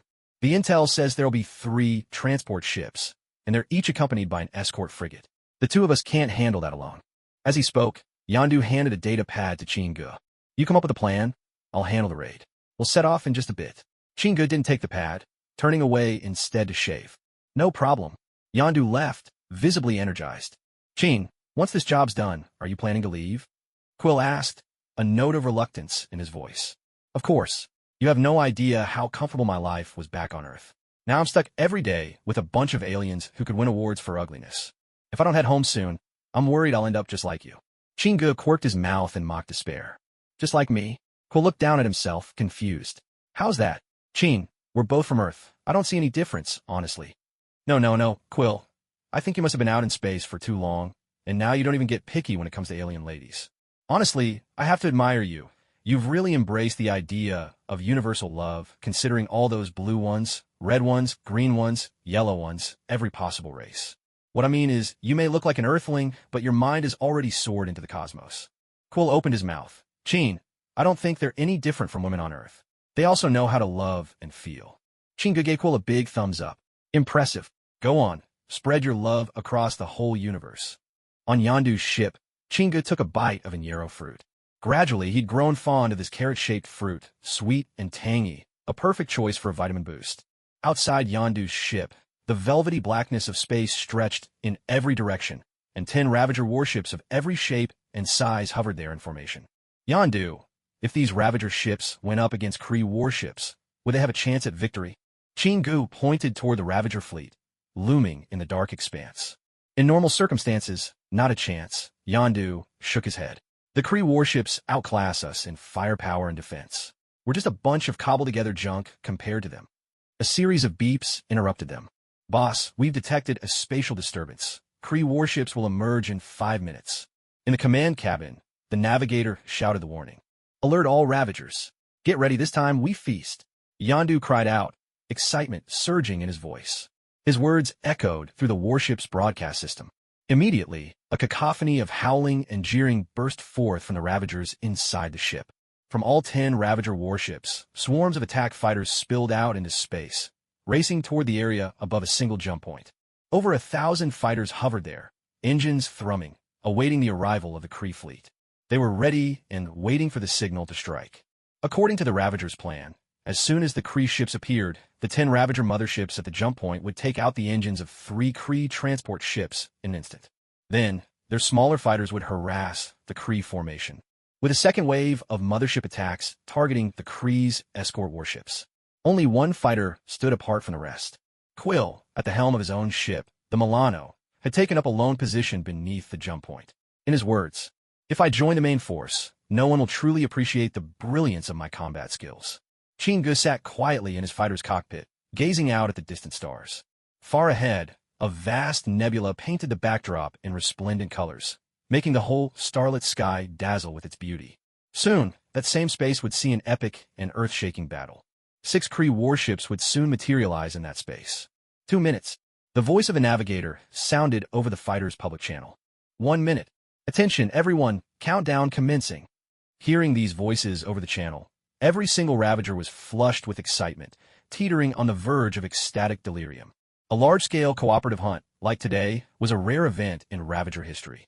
Beyond the promise of rich rewards from raiding a transport ship, just the feat of taking down 3 Kree Empire warships would give these Ravagers tales to brag about for a lifetime, especially in front of the ladies. 10,000 meters from the jump point, the massive energy cannons at the bows of 10 Ravager motherships were slowly powering up to their limit. Now, these 10 enormous cannons, each blazing like a miniature sun, were fully charged. Within 10 seconds, the built-up energy had to be released. Otherwise, the pressure at their muzzles could destroy the entire vessel. And now, the countdown had dwindled to just 3 seconds. Every aspect of their plan had been timed down to the second. In this tense moment, a wild, feverish light burned in everyone's eyes as they stared unblinking into the empty space ahead. No one spoke.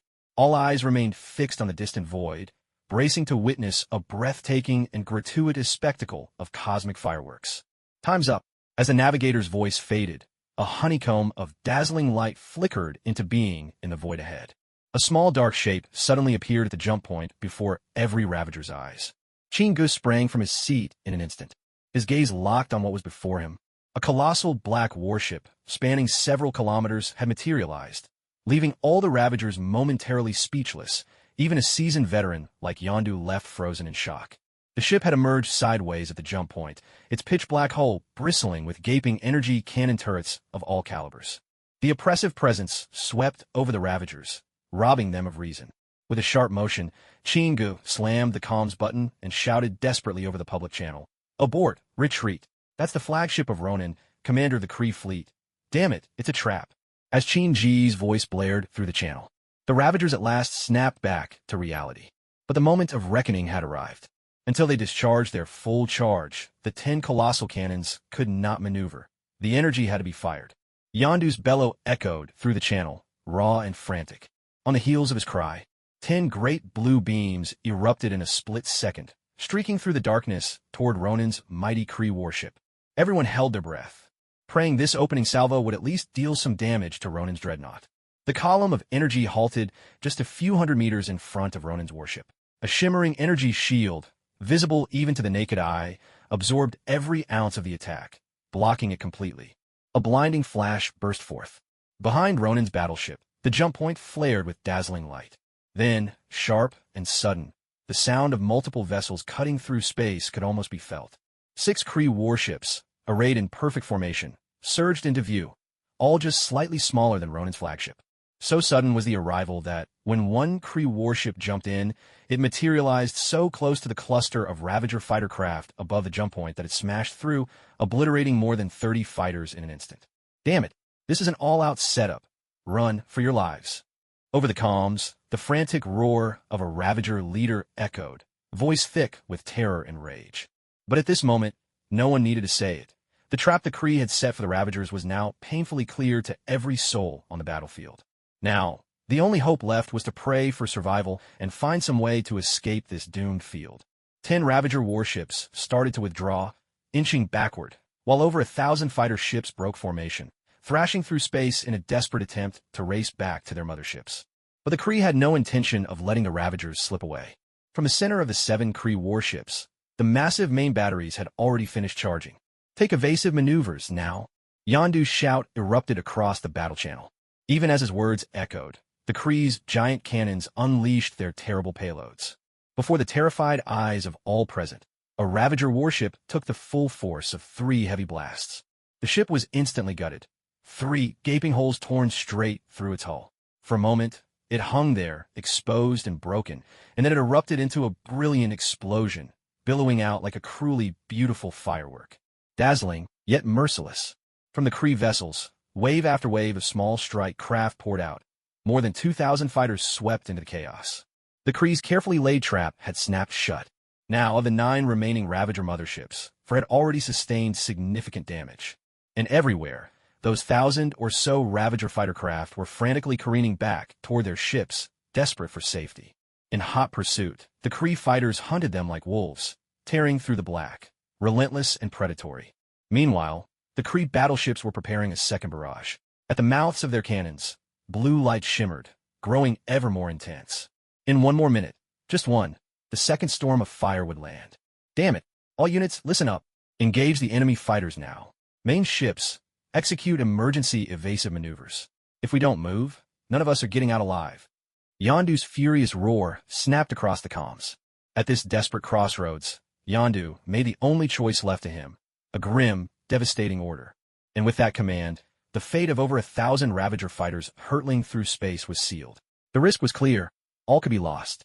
Across from them, the Kree had unleashed their full force, 2,000 warplanes, nearly double the Ravagers' number. It was, it seemed, a killing ground, a battle the Ravagers were never meant to survive. Ravagers' ships scattered, streaking in every direction. Inside every fighter, each Ravager knew there was no other path. No choices left. Only the fight for survival. This pack of desperados was now driven to the brink of madness, a wildness awakened deep in their bones. As if by some unspoken agreement, 1,000 fighter planes drew a sweeping arc through the starry sky, surging headlong toward the Kree's attack squadrons. The sight was achingly tragic, filled with grandeur and sorrow. Each Ravager pressed their lips into a hard line, none shouting bravado, none offering comfort or reassurance. The fate of a Ravager, after all, was to perish in silence, or else to erupt in roaring defiance against that silence. With no warning, a battle of unimaginable ferocity erupted upon the void. Nearly 3,000 fighters on both sides were suddenly locked in a most desperate struggle amid boundless space. On one side, they fought to defend the Empire's honor. On the other, They fought to prove the indomitable will of the Ravagers. The instant the two forces collided, dozens of ships hurled themselves into catastrophic ramming attacks, marking a bloody and explosive opening to the battle.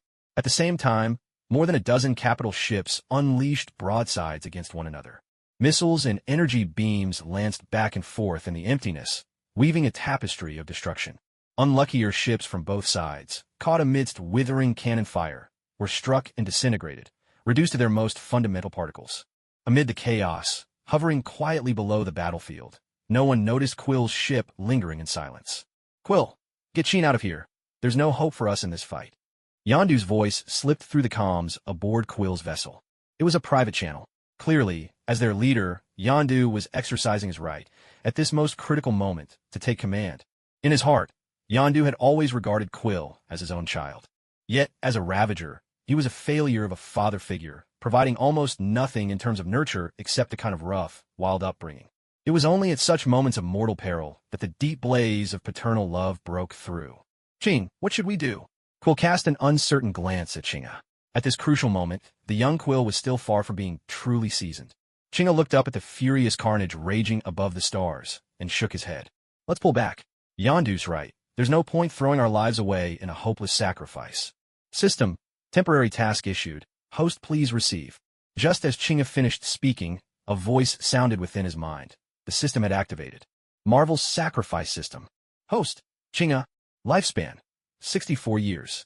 Skills, summon ninja phantoms of Nija, quantity, 10. Ox talisman, dual-handed electric discharge. Spatial blade, water manipulation, pig talisman, superhuman lung capacity, superhuman bite. Sacrificable items, none. System mission, join the Ravagers, become one of them, obtain the Ravager's flame mark, then perform a sacrifice. Incomplete. Temporary mission, as a member of the Ravagers, do your utmost to save teammates in danger. The system will issue a random reward based on the outcome. Staring at the temporary task displayed on the system's panel, Chinga knew he could no longer remain a bystander to today's events.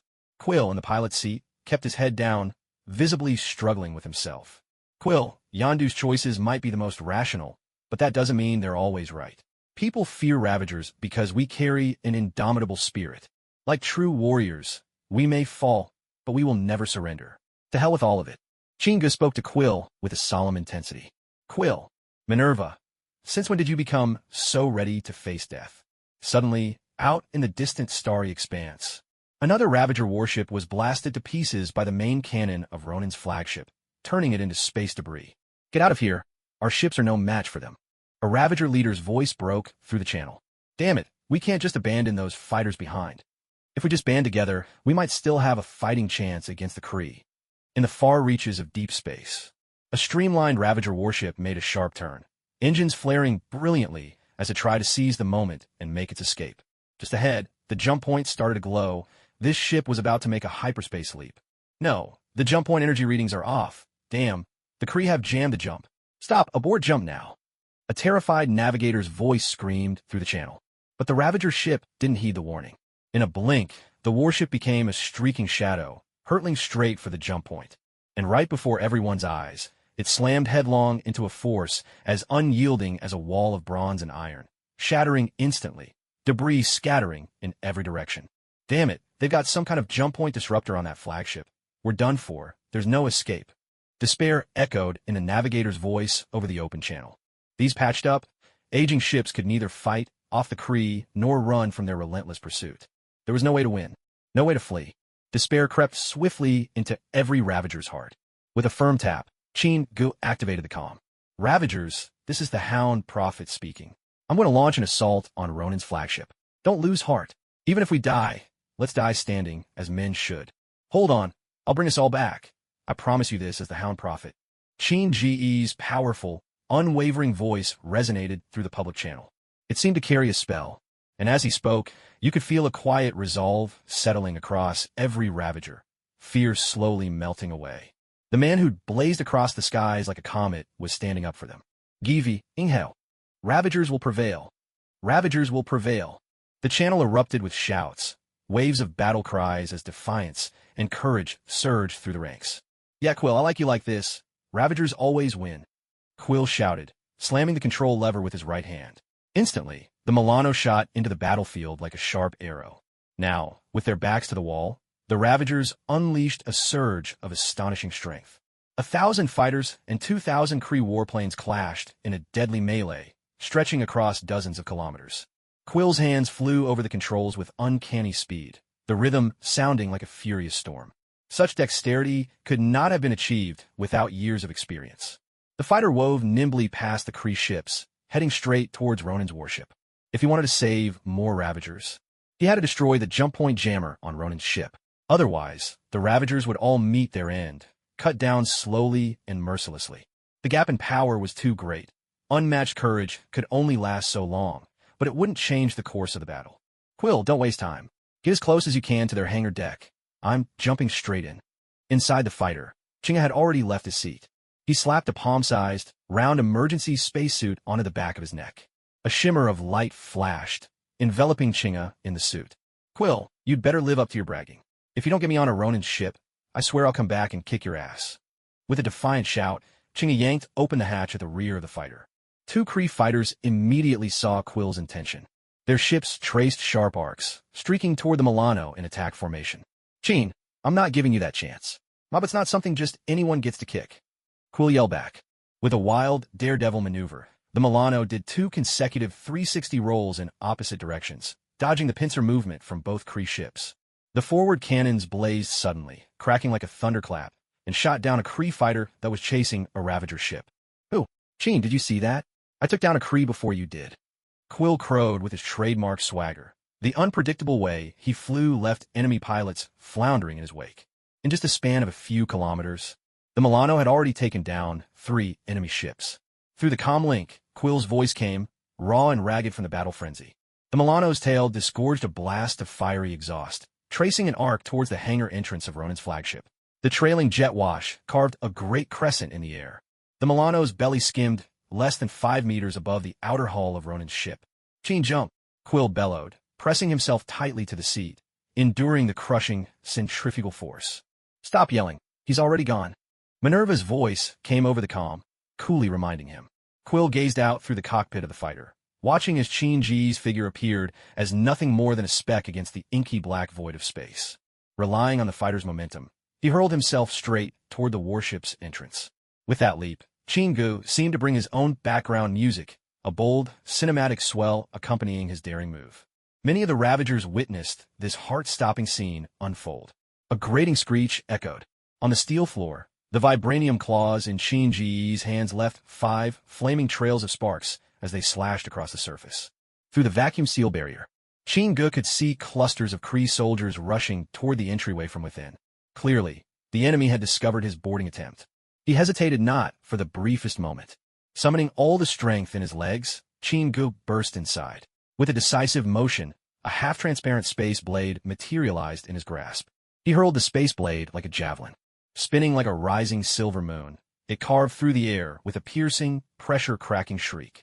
3 Kree soldiers who had only just emerged found themselves neatly severed in 2 by the blade's arc. Blue blood splattered across the floor. By this point, Chin-Ji's path was truly one of no return. From the shadows behind him, 10 ghost ninjas sprang forth like a peacock unfurling its tail, 5 on each side, their bright katanas glinting with a chilling, lethal light. They charged headlong into the oncoming wave of Kree soldiers. In an instant, the 2 sides erupted into ferocious combat. One side had numbers, the other undying fury. Neither side gave ground, neither side retreated. Now and then, a ghost ninja was blown apart by a Kree energy gun, only to reappear mere seconds later behind another Kree. This supernatural spectacle threw the Kree ranks into chaotic disarray.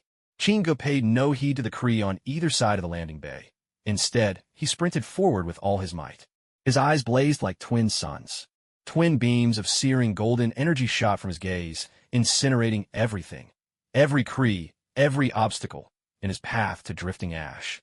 He intended to storm straight into Ronan's command cabin, with one goal: destroy their jump point inhibitor. Only then could more of the Ravagers survive this assault. At a corridor's turn, Chin-Ji's heavy fist sent a Kree soldier flying over a dozen meters, slamming into the wall with crushing force and sliding limply to the floor moments later. 5 Kree soldiers rushed in behind, swallowing nervously as they leveled their energy rifles at Chin-Gu. A flash, 5 katanas appeared from thin air, slicing the Kree into halves where they stood. Scenes like this played out again and again throughout Ronin's battleship. No one could withstand the storm of Chingu and his 10 ghost ninjas. When the numbers were few, the ghost ninjas launched deadly ambushes. When the enemy crowded, Chin-Ji's piercing gaze swept through them in a searing arc.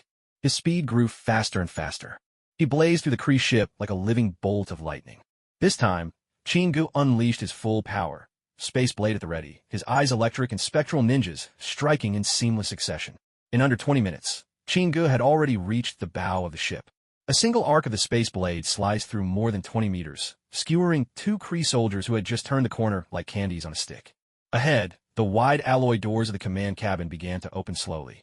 Chingu frowned, but strode in without a trace of fear. Prophet of the Hounds, Chingu. Who could have imagined that a wretch from planet C-53 would be worth my personal attention? On a crude alloy throne, Ronin sat in his armor, fixing Chingu with a piercing gaze. His deep, grit-laden voice reverberated throughout the command cabin. But Chingu ignored Ronin completely. His keen eyes swept the interior of the ship. Looking for the jump point jammer, are you? Don't bother. It's right there, that device by your side. Ronin gestured to a half-man-high, cubic machine standing just a step away behind him. How about this, Ronin? You power down the jammer. I'll take my Ravagers and go, and from now on, we'll stay out of each other's business. Everyone gets what they want, and we all walk away happy. Chingu glanced at the space jammer, blinking mischievously as he spoke. At that moment, Ronin rose slowly, circling halfway around Chingu, scrutinizing him from head to toe. I heard you beat 3 star pirates, and even joined the Ravagers. Robbed the Kree Empire twice. That must make you think you can set terms before me now. Chingu gave a little shrug. Ronin, do you call that making demands? I don't think so. To be honest, I've always thought you were nothing short of hopelessly stupid. And frankly, your stupidity is exactly what's going to get you killed. Though you probably don't understand what I mean right now. But here's a tip. Maybe take some time to learn how to dance. I've always dreamed of seeing you and Star-Lord Quill in a dance-off. Otherwise, you really will die a terrible, terrible death. Chingu rattled off his words at lightning speed. A flicker of confusion crossed Ronin's face, as if leaping between levels of meaning lost him. He simply couldn't make sense of what Chingu was saying. Seizing that split second of distraction, 4 spectral ninjas materialized around Ronin, striking at him from all directions with deadly force. A wave of invisible energy burst forth from Ronin's hammer, vibrating the air like a shockwave. Before their blades could even touch him, the 4 ninjas were obliterated, dissolving in a shadowy mist by the force of the blow. But the assault did not end. Chin-Ji's eyes shone with a brilliant golden light. Twin beams, thick as a man's wrist, shot from his gaze and struck Ronin square in the chest. With a shower of sparks, Ronin was blasted more than 5 meters backward. His feet skidded across the steel floor, leaving behind 2 pitch-black marks. The entire command cabin fell into a heavy silence. Staring at Ronin, who still stood tall and unyielding, rare gravity appeared in Chin-Ji's eyes. So, this is what you rely on? Ronin straightened his body, his eyes flashing with a fierce, intimidating light as he looked squarely at Chingu. A dark, charred mark appeared on the chest of Ronin's armor, slightly warped where the deadly electric gaze had struck. But beneath the pierced armor, on Ronin's skin, there was only a trace of scorching black. Other than that, he was completely unharmed. For the first time ever, the peerless electric gaze, known for melting metal and cleaving through steel, had failed in front of Ronin. At the very least, it was clear now that the material of Ronin's armor was no less formidable than vibranium, and, furthermore, his physical resilience was astonishing. Chingu pushed off hard with his right foot, charging headlong at Ronin. He rubbed his palms together. Instantly, a spatial blade materialized in his hands. With a thunderous clash that sent sparks flying, the spatial blade collided forcefully with Ronin's warhammer. If that's all you've got, then this is where you die. Ronin bellowed, spun his hammer, and drove it hard into Chin-Ji's abdomen. It felt as if he'd been kicked by an elephant. Chingu was sent flying by that overwhelming force. Thankfully, the Ox Talisman not only gave him strength, but had also transformed his body, and the Wakandan vibranium battle suit absorbed much of the blow. He wasn't seriously injured. Launched over 10 meters away, Chingu clutched his stomach and slowly got back to his feet. The searing pain made him grit his teeth and bare his fangs. Only now did Chingu truly realize how terrifying Ronin was. No wonder, in the Guardians of the Galaxy, Ronin alone could grind down the entire team almost effortlessly. If it hadn't been for the power of the Infinity Stone, the Guardians would have stood no chance against Ronin. Just from that casual strike, Chinga instantly understood that Ronin's strength far outstripped his own. Damn it, this fight is going to be tough. Chinga fixed his gaze on Ronin, who remained standing just 1 meter away from the jump point disruptor. He gave not the slightest opening for a sneak attack. Chin, the Ravagers can't hold on much longer. How much time do you need? Minerva's voice crackled through the earpiece. Almost done, just hang in there a bit more. Chinga responded curtly, cutting off further conversation. So, that Hound Prophet is nothing but a fraud. I'll make these filthy Ravagers die in despair. Ronin thundered aloud. He thrust his warhammer toward Chinga, unleashing a powerful wave of energy that exploded forth. Chinga didn't hesitate for a second. He darted aside and dodged Ronin's attack effortlessly. The energy wave struck the alloy wall behind him, sending a faint shudder through the entire structure. A chilling testament to Ronin's sheer might. 10 shadow ninjas materialized beside Ronin, flinging countless gleaming shuriken at his joints. But each shuriken was stopped in its tracks by the opponent's armor. With a metallic clatter, the 10 shadow ninjas launched themselves at Ronin in unison. Yet against Ronin, the shadow ninjas could hardly muster any resistance at all. In fact, they could not even lay a finger on him. Even Chingu, always so sure of his own skill, had to admit in this moment that he was out of moves against Ronin. The intense glare of his electric eyes could inflict only the lightest wounds. His strength was no match. Their combat techniques were, at best, evenly matched. As for water manipulation, in this waterless place, it was as good as useless, a mere decorative skill. His formidable bite had never proved itself extraordinary. Aside from making quick work of bones, there was little to praise. That left him with just one trump card, electric discharge from both hands. Chinga dared not assume Ronin was immune to electricity. This man was like a living superhero among the Kree. He watched as the shadow ninjas, undaunted, threw themselves at Ronin over and over, only to be smashed apart each time. Chingu exhaled a heavy breath. His only option now was to combine his electric assault with the force of his electric eyes, betting he could land a hit up close. Resolute, Chingu charged toward Ronin. He conjured a spatial blade and hurled at Ronin, though he knew such an attack would do no real damage. Its only purpose was to cause Ronin the slightest trouble, enough to create a fleeting chance for Chingu to get close and strike. Claws sprang from all 10 of Chin-Ji's fingers. His claws left fresh marks on the handle of Ronin's warhammer with each strike, their sharpness singing against the metal. But to break it in one blow was impossible. Ronin certainly would not give Chingu such an opportunity. As the fleet commander of the Kree Empire, Ronin had fought endless campaigns among the stars, earning legendary accolades for the Empire. His martial skills were, without question, at their peak. In the span of just 10 heartbeats, the two of them exchanged at least 20 fierce blows. Chingu was clearly at a disadvantage in terms of brute force. All he could do now was rely on nimble footwork, weaving ceaselessly around Ronin, searching for an opening. His twin claws scraped showers of sparks across the opponent's armor. But time was running out for Chingu. If this dragged on any longer, the raiders outside would undoubtedly pay a heavy price. With a hiss of sparks, Chingu darted behind Ronin. Two of the shadow ninjas moved in perfect synchrony, driving their katanas toward Ronin's head. A surge of energy erupted from Ronin's warhammer, blasting the two shadow ninjas away. This is my chance. Chingu retracted his claws. Deep blue lightning arced and danced across his fists, crackling in anticipation. Seizing the fleeting opportunity, he drove both fists hard into Ronin's back. In an instant, Ronin's body was sheathed in a web of electricity. Impressive attack, but unfortunately, it's useless against me. With electric arcs crackling around him, Ronin spun around, his warhammer coming up to shield himself and tightening the space before Chingu. Chingu hadn't expected Ronin's armor to be immune to electric attacks. That single careless moment was enough for Ronin to seize the advantage. The thick handle of the axe-like hammer locked tight under Chin-Ji's neck. If not for Chin-Ji's quick reflexes, his hands flying up to wedge between his neck and the weapon, his neck would have been snapped in an instant. Arg! Chingu, trapped, summoned every ounce of strength in his arms. He struggled against the relentless pressure of the hammer's handle.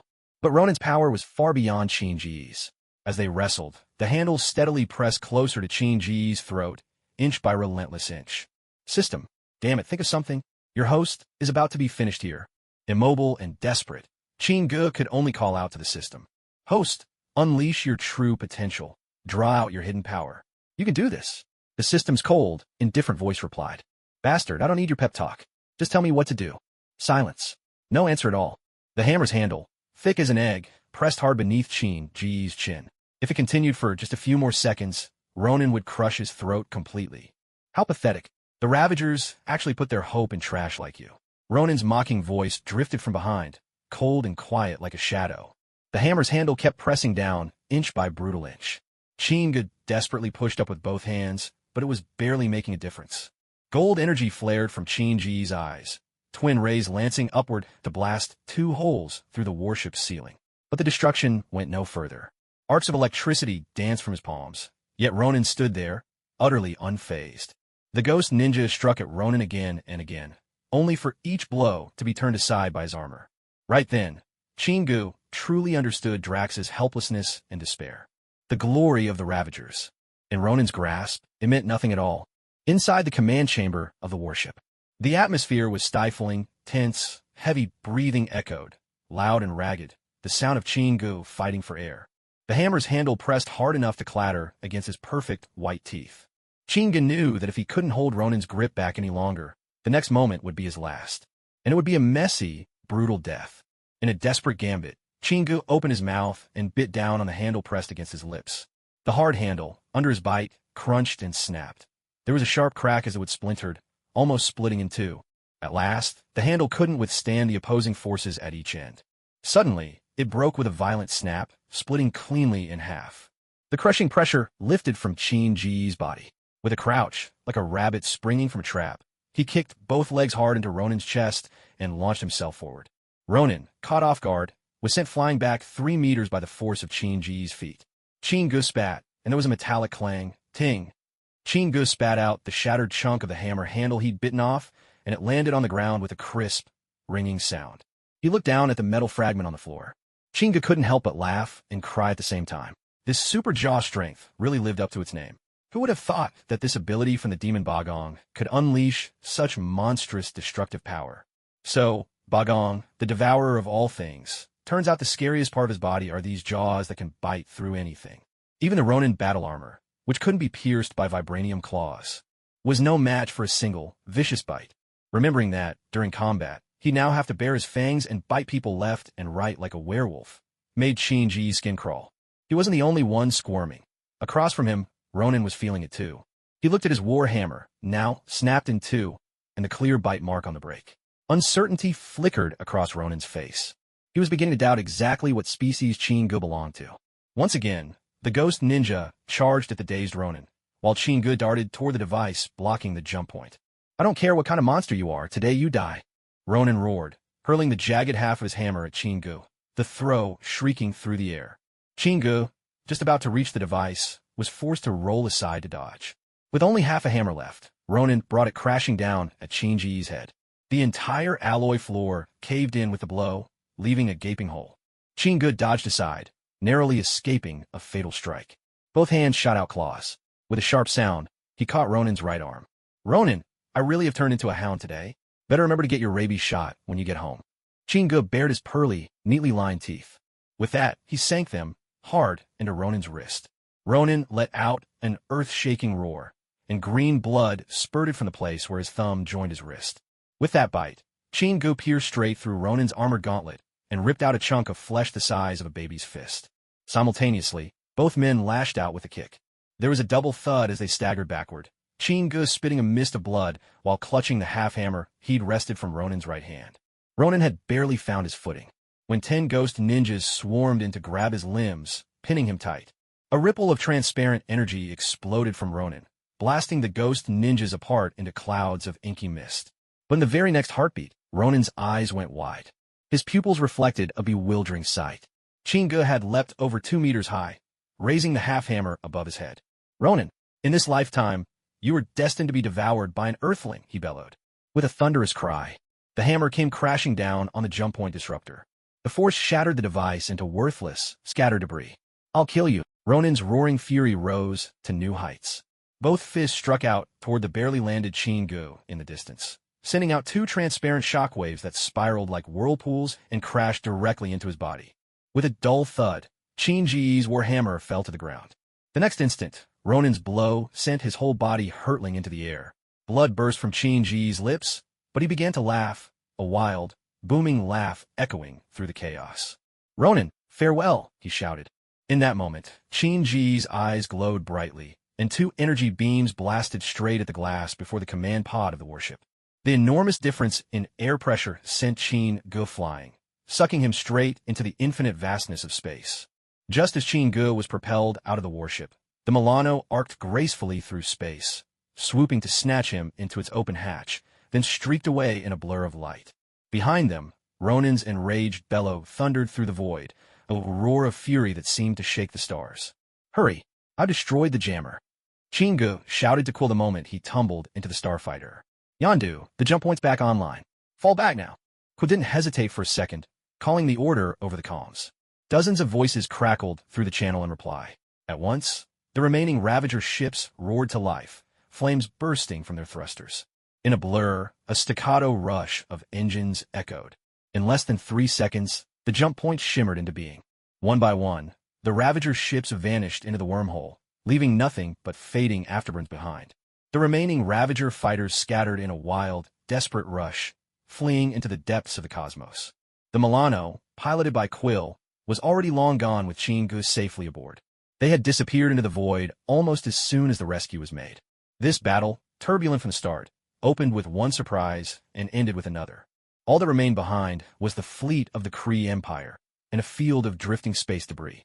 More than a month later, in an unknown stretch of deep space, the distant shimmer of a star cast a gentle light.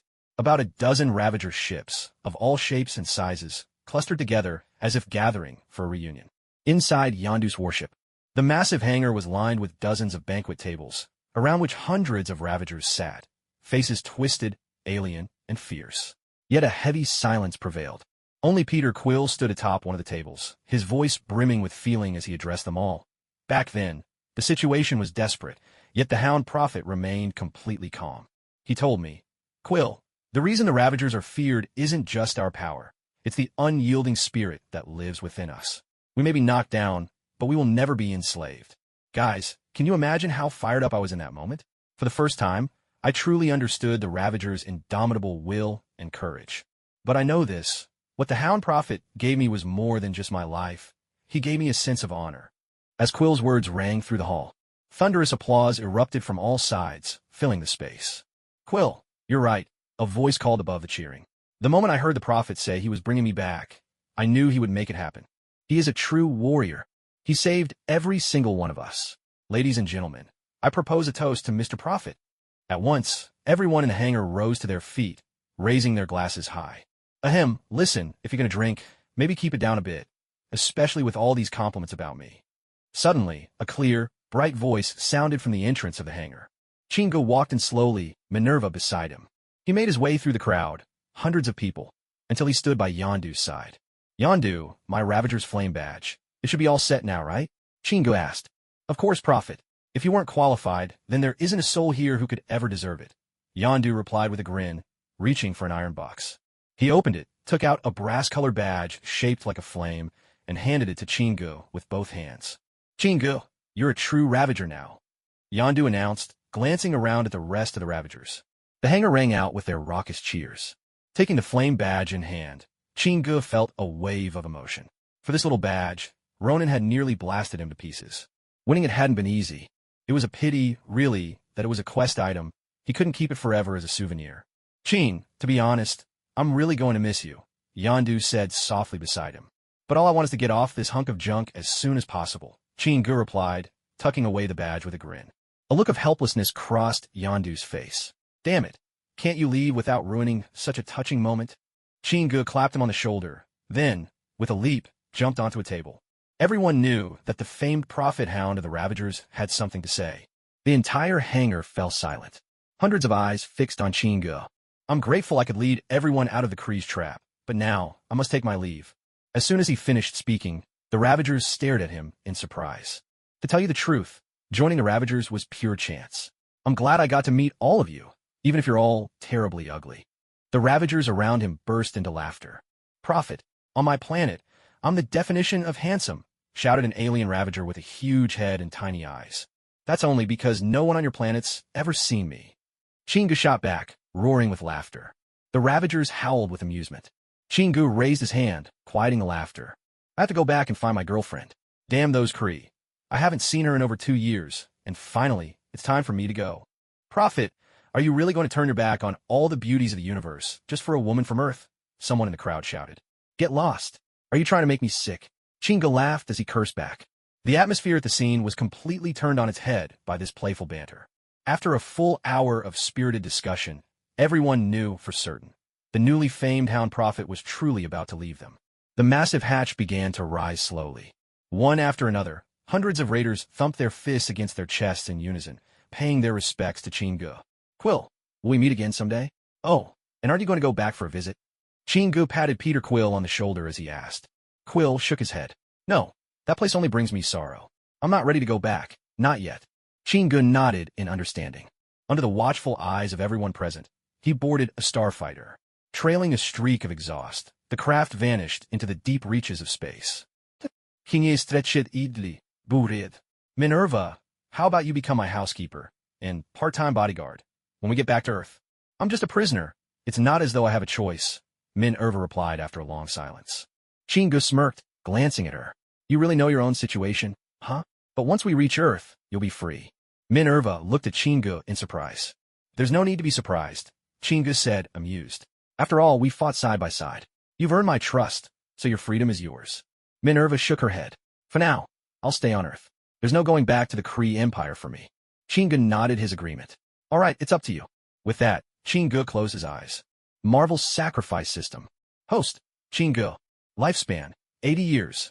Skills, Summon Niga Phantom Ninja, Troll Ninja, Ox Talisman, Electricity Discharge with both hands. Spatial Blade, Water Manipulation, Pig Talisman, Enhanced Lung Capacity, Superb Bite Strength, Rend the Earth. Sacrificable items, none. System Quest, none. Temporary Quest, none. Rend the Earth? Seeing the skill on the panel, Chingu recalled at once. This must be the power of the Earth Demon, one of the 8 demon lords. Chingu opened his eyes. He gave a subtle wave of his right hand toward the ground. Nothing happened. Looks like, just like water manipulation, this skill requires the right environment to show its true power. This time, the Raiders' Flame Mark mission had rewarded Chingu with 2 things. One was the Earth Demon's ability he'd just discovered, and after sacrificing the Flame Mark, he drew 10 Troll Ninjas. At this moment, Chingu's mind stirred, and he separated a patch of shadow from behind him, which flowed like liquid darkness. Suddenly, a massive ninja, standing 3 meters tall and nearly filling the entire cockpit, appeared on the floor. Chin, this place is way too small. Your big toy won't fit here. Minerva, who was piloting the ship, couldn't help but remark when she saw Chingu summon the enormous ninja, whose eyes glowed a deep red. The giant ninja was sitting obediently in the fighter, but even so, his head brushed against the top of the cabin. One of his fists was almost as wide as Chingu's shoulders. A sly grin crept on Chingu's face as he gazed at the giant ogre ninja. He couldn't suppress his pride. The ogre ninja wasn't just a powerful subordinate. He was also the perfect shield. If only he'd had 10 of these ogre ninjas during his fight with Ronin, Chingu thought, the battle would have been much easier. When will I finally be able to summon all the Shadow Ninjas from the Shadow Legion without limit? Host, your current mastery over dark magic isn't enough to summon every ninja. Once your magical power is sufficient, you will no longer be restricted by numbers. Chingu didn't ask further. The system's explanation was clear. The only thing holding him back was his magic. He casually reached into the toolbox and picked up a massive wrench, as thick as his arm. With a slight effort, his grip made the wrench creak. The alloy tool twisted and crumpled like a noodle in his hands. It was an unexpected little surprise. Now that he could summon up to 10 ogre ninjas, Chingu found that his own strength had taken another huge leap. In Jackie Chan Adventures, anyone wearing a shadow mask would see their physical strength greatly enhanced. Chingu estimated that his strength had increased by nearly 10 to 15 tons. Adding in the boost from the Ox Talisman, at full force, he could now unleash over 30 tons of destructive power. Chin, snap out of it. Chingu was jolted from his doze by Minerva's voice. He rubbed his face. What is it? In another hour, we'll be back at Planet C-53. No, back on Earth. Chingu instantly became alert. He left his seat to look out the window, where the beautiful yet monotonous scenery of the wormhole zipped past. It's been more than 2 years, he mumbled to himself. Ever since a Kree warship abducted him from Earth over 2 years ago, there hadn't been a moment when he didn't long for home. If not for the system's missions, he might have returned more than a year ago. And this journey home had taken nearly a whole month in transit alone. By now, back on Earth, America should be nearing the Christmas season once again. We're approaching the jump point. Minerva's voice sounded. With the 10-second countdown complete, the scene before the ship changed. The fighter jet burst out from the jump point and shot into space. Suddenly, a familiar panorama appeared before his eyes, the moon and the deep blue earth. Minerva, find Big Apple City in the beautiful country, Chin-gu said urgently, unable to hide his anxiety. Chin, you weren't this anxious when facing Ronin. Sitting in the pilot's seat, Minerva steered the jet toward Earth while teasing Chin-gu. I only have one girlfriend. How can I not be anxious? If we didn't make it back, I bet Hill's kids with someone else would be old enough to run errands by now. Chin-gu stared intently at the earth below, sighing in resignation. Hill, is that the name of your girlfriend? Minerva inquired from the side. Of course. Once you see her, you'll understand what breathtaking beauty really means. Chin-gu replied with a hint of pride. The jet roared earthward. By this time, night had just fallen over the beautiful country. Chin-ji's fighter jet slipped down like a phantom, landing silently in the dense woodland outside a villa. In an instant, Chin-gu leapt out of the jet. He dashed toward the villa, where lights glowed softly. On the second-floor balcony, Hill stood perfectly still, lost in thought as she gazed into the starry sky. Chin-gu quietly vaulted up to the balcony from the side. He crept closer to Hill, moving softly so as not to be detected. Chin, tomorrow is Christmas. Where are you right now? Hill drained her glass of red wine and gently murmured her thoughts. Suddenly, a pair of strong arms wrapped around her, pulling her into a close embrace. Ah! Hill gasped in shock, her eyes growing wide, when she managed to glimpse the face behind her. A broad grin met her lips in a passionate kiss. That familiar breath made Hill lose herself in an instant. With the help of his superhuman lung capacity, Chin-gu held the kiss for a full 3 minutes. Only when Hill's cheeks turned crimson did Chin-gu finally let her go. Ahem, ahem, ahem. For not far behind them came 3 soft coughs. Hey, Chin, I thought you'd come back with a whole harem of alien women. Melina called out, eyeing Chin-gu with a wry smile. No way, not a chance. It's been 2 years. Hill is the only one for me. Minerva can vouch for that. Chin-gu insisted, keeping one arm wrapped tightly around Hill. Chin, is this the Hill you always talk about? Suddenly, Minerva's voice echoed from inside the room. It was only then that Melina and Hill noticed. At some unknown moment, a tall, blue-skinned beauty was now standing in the room. Minerva's appearance startled Melina, causing her to take a couple of steps back. Oh, I forgot to introduce you. This is Minerva the Cree. Hill, you actually met her 2 years ago, Chin-gu said, gesturing towards Minerva. This is Melina, and this is Hill. Chin-gu did the introductions for everyone. Chin, where on earth have you been these past 2 years? Hill cupped Chin-ji's face in her hands, her eyes brimming with emotion as she asked. Chin-gu took Hill's hands in his own and replied with a cheerful smile. That's a long story. Chin, I've got all the time in the world. I'm really curious about your adventure in outer space.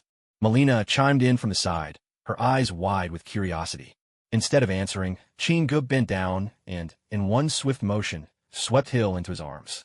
Without a word, he strode quickly toward the bedroom. If you want to hear the whole story, just give us 2 hours.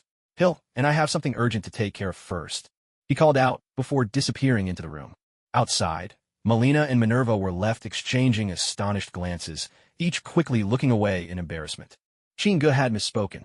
A full 3 hours passed before Chin-gu finally came downstairs, a look of deep satisfaction on his face. If he'd wanted to, he could have kept things going all night. Unfortunately, Hill was only human and simply couldn't keep up with his pace. It was a slight regret, but a regret nonetheless. Meanwhile, in the spacious living room on the first floor, 10 ghostly ninja shadows bustled back and forth. In less than 20 minutes, a sumptuous hot pot was set out on the table. By the time Chin-gu, Melina, and Minerva were already seated, Hill came slowly down the stairs. Hill, I'm sorry. That really built up for a while. Chin-gu apologized, gently helping the unsteady Hill into her chair. Chin, would you please not talk about this sort of thing? Melina reproached from the side, an exasperated look on her face. Do you have any idea how loud you both were just now? I bet even the neighbors 500 meters away could hear you. Chin-gu just grinned at Melina as he sat down. I think you're just jealous. All right, Chin, let's drop the subject. Tell us what happened to you out there. Hill stepped in quickly, putting an end to the teasing. Very well then, let's eat and talk. Chin-gu began as they all settled in around the hot pot. Hill, the day the Kree battleship vanished from the jump point, I took Minerva and mounted a surprise attack on their ship. And after that, it wasn't until just over a month ago, after more than 30 jumps and crossing at least 3 star systems, that I finally made it back with Minerva.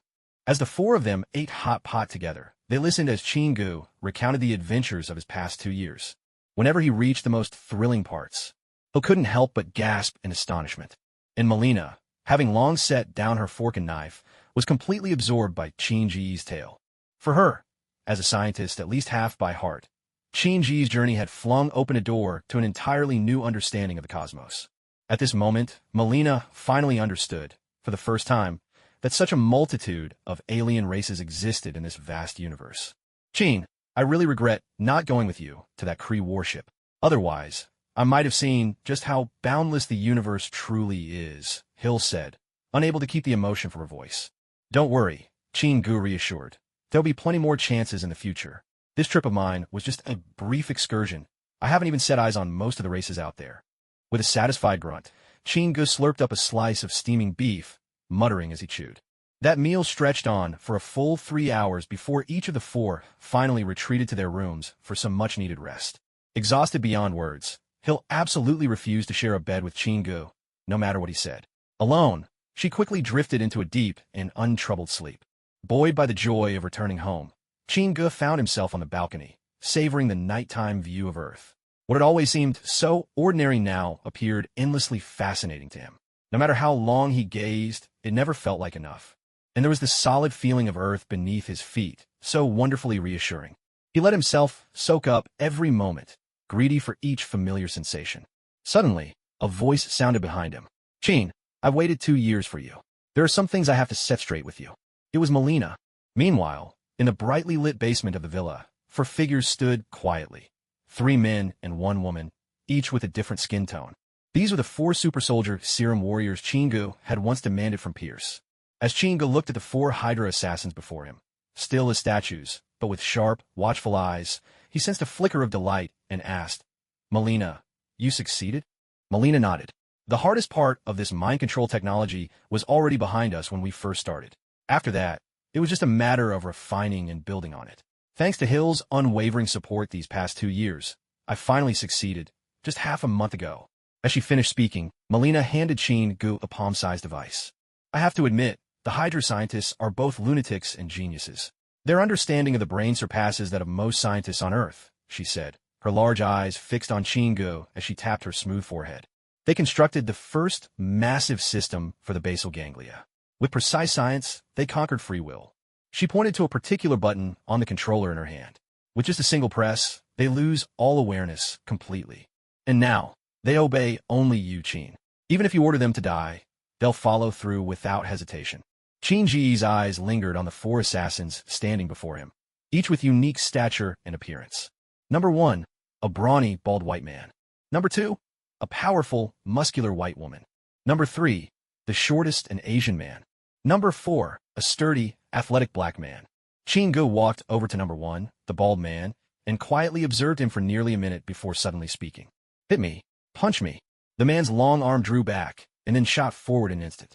His fist, the size of a large bowl, whooshed through the air and slammed toward Chin-ji's head. Chin-gu calmly extended his left hand and stopped the punch in its tracks. He felt the force carefully for a moment, then slowly nodded.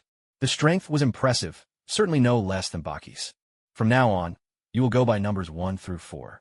Without my order, none of you are to leave this villa. For now, you'll serve as the villa's guards. Chin-gu addressed the 4 men. Yes, sir. The 4 exchanged glances, then answered in unison. Chin-gu felt no inner conflict about keeping these 4 assassins alive.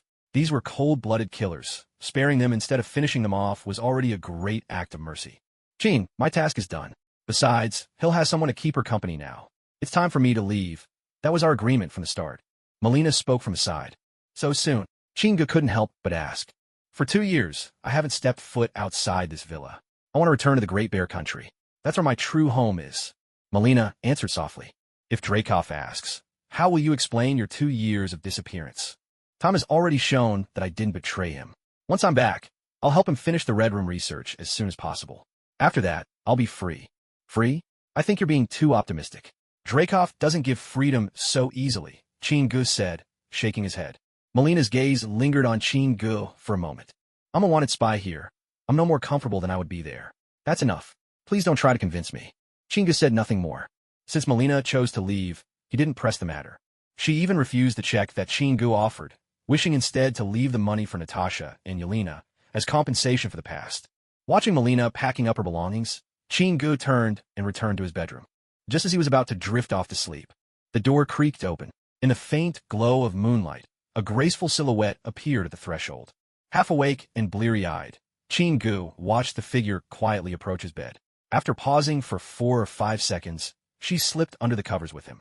A pair of gentle lips pressed close. Wait, the feel and scent aren't right. Suddenly, Chingu realized something was off. He'd assumed Hill had slipped in for a late-night visit, but this was different. His eyes shot open. Just as he tried to sit up, a pair of arms wrapped tightly around his head. Chin, I just want to leave with a beautiful memory. Please, give it to me, a soft, delicate voice whispered beside his ear. As Chingu started to speak, his words were silenced by another kiss. Melina, transformed into a queen of the night, wound herself around Chingu, holding him close. Chingu, still feeling unsatisfied, lingered in the remnants of last night's passion. Unable to withstand the unrelenting onslaught from the other side, he gradually surrendered to Melina's gentle affection. A sliver of winter sunlight fell across Chingu's face. Slowly, he opened his eyes. No one was lying by his side. The bed was empty. Chingu smacked his lips, making an effort to savor the wild recklessness of the previous day.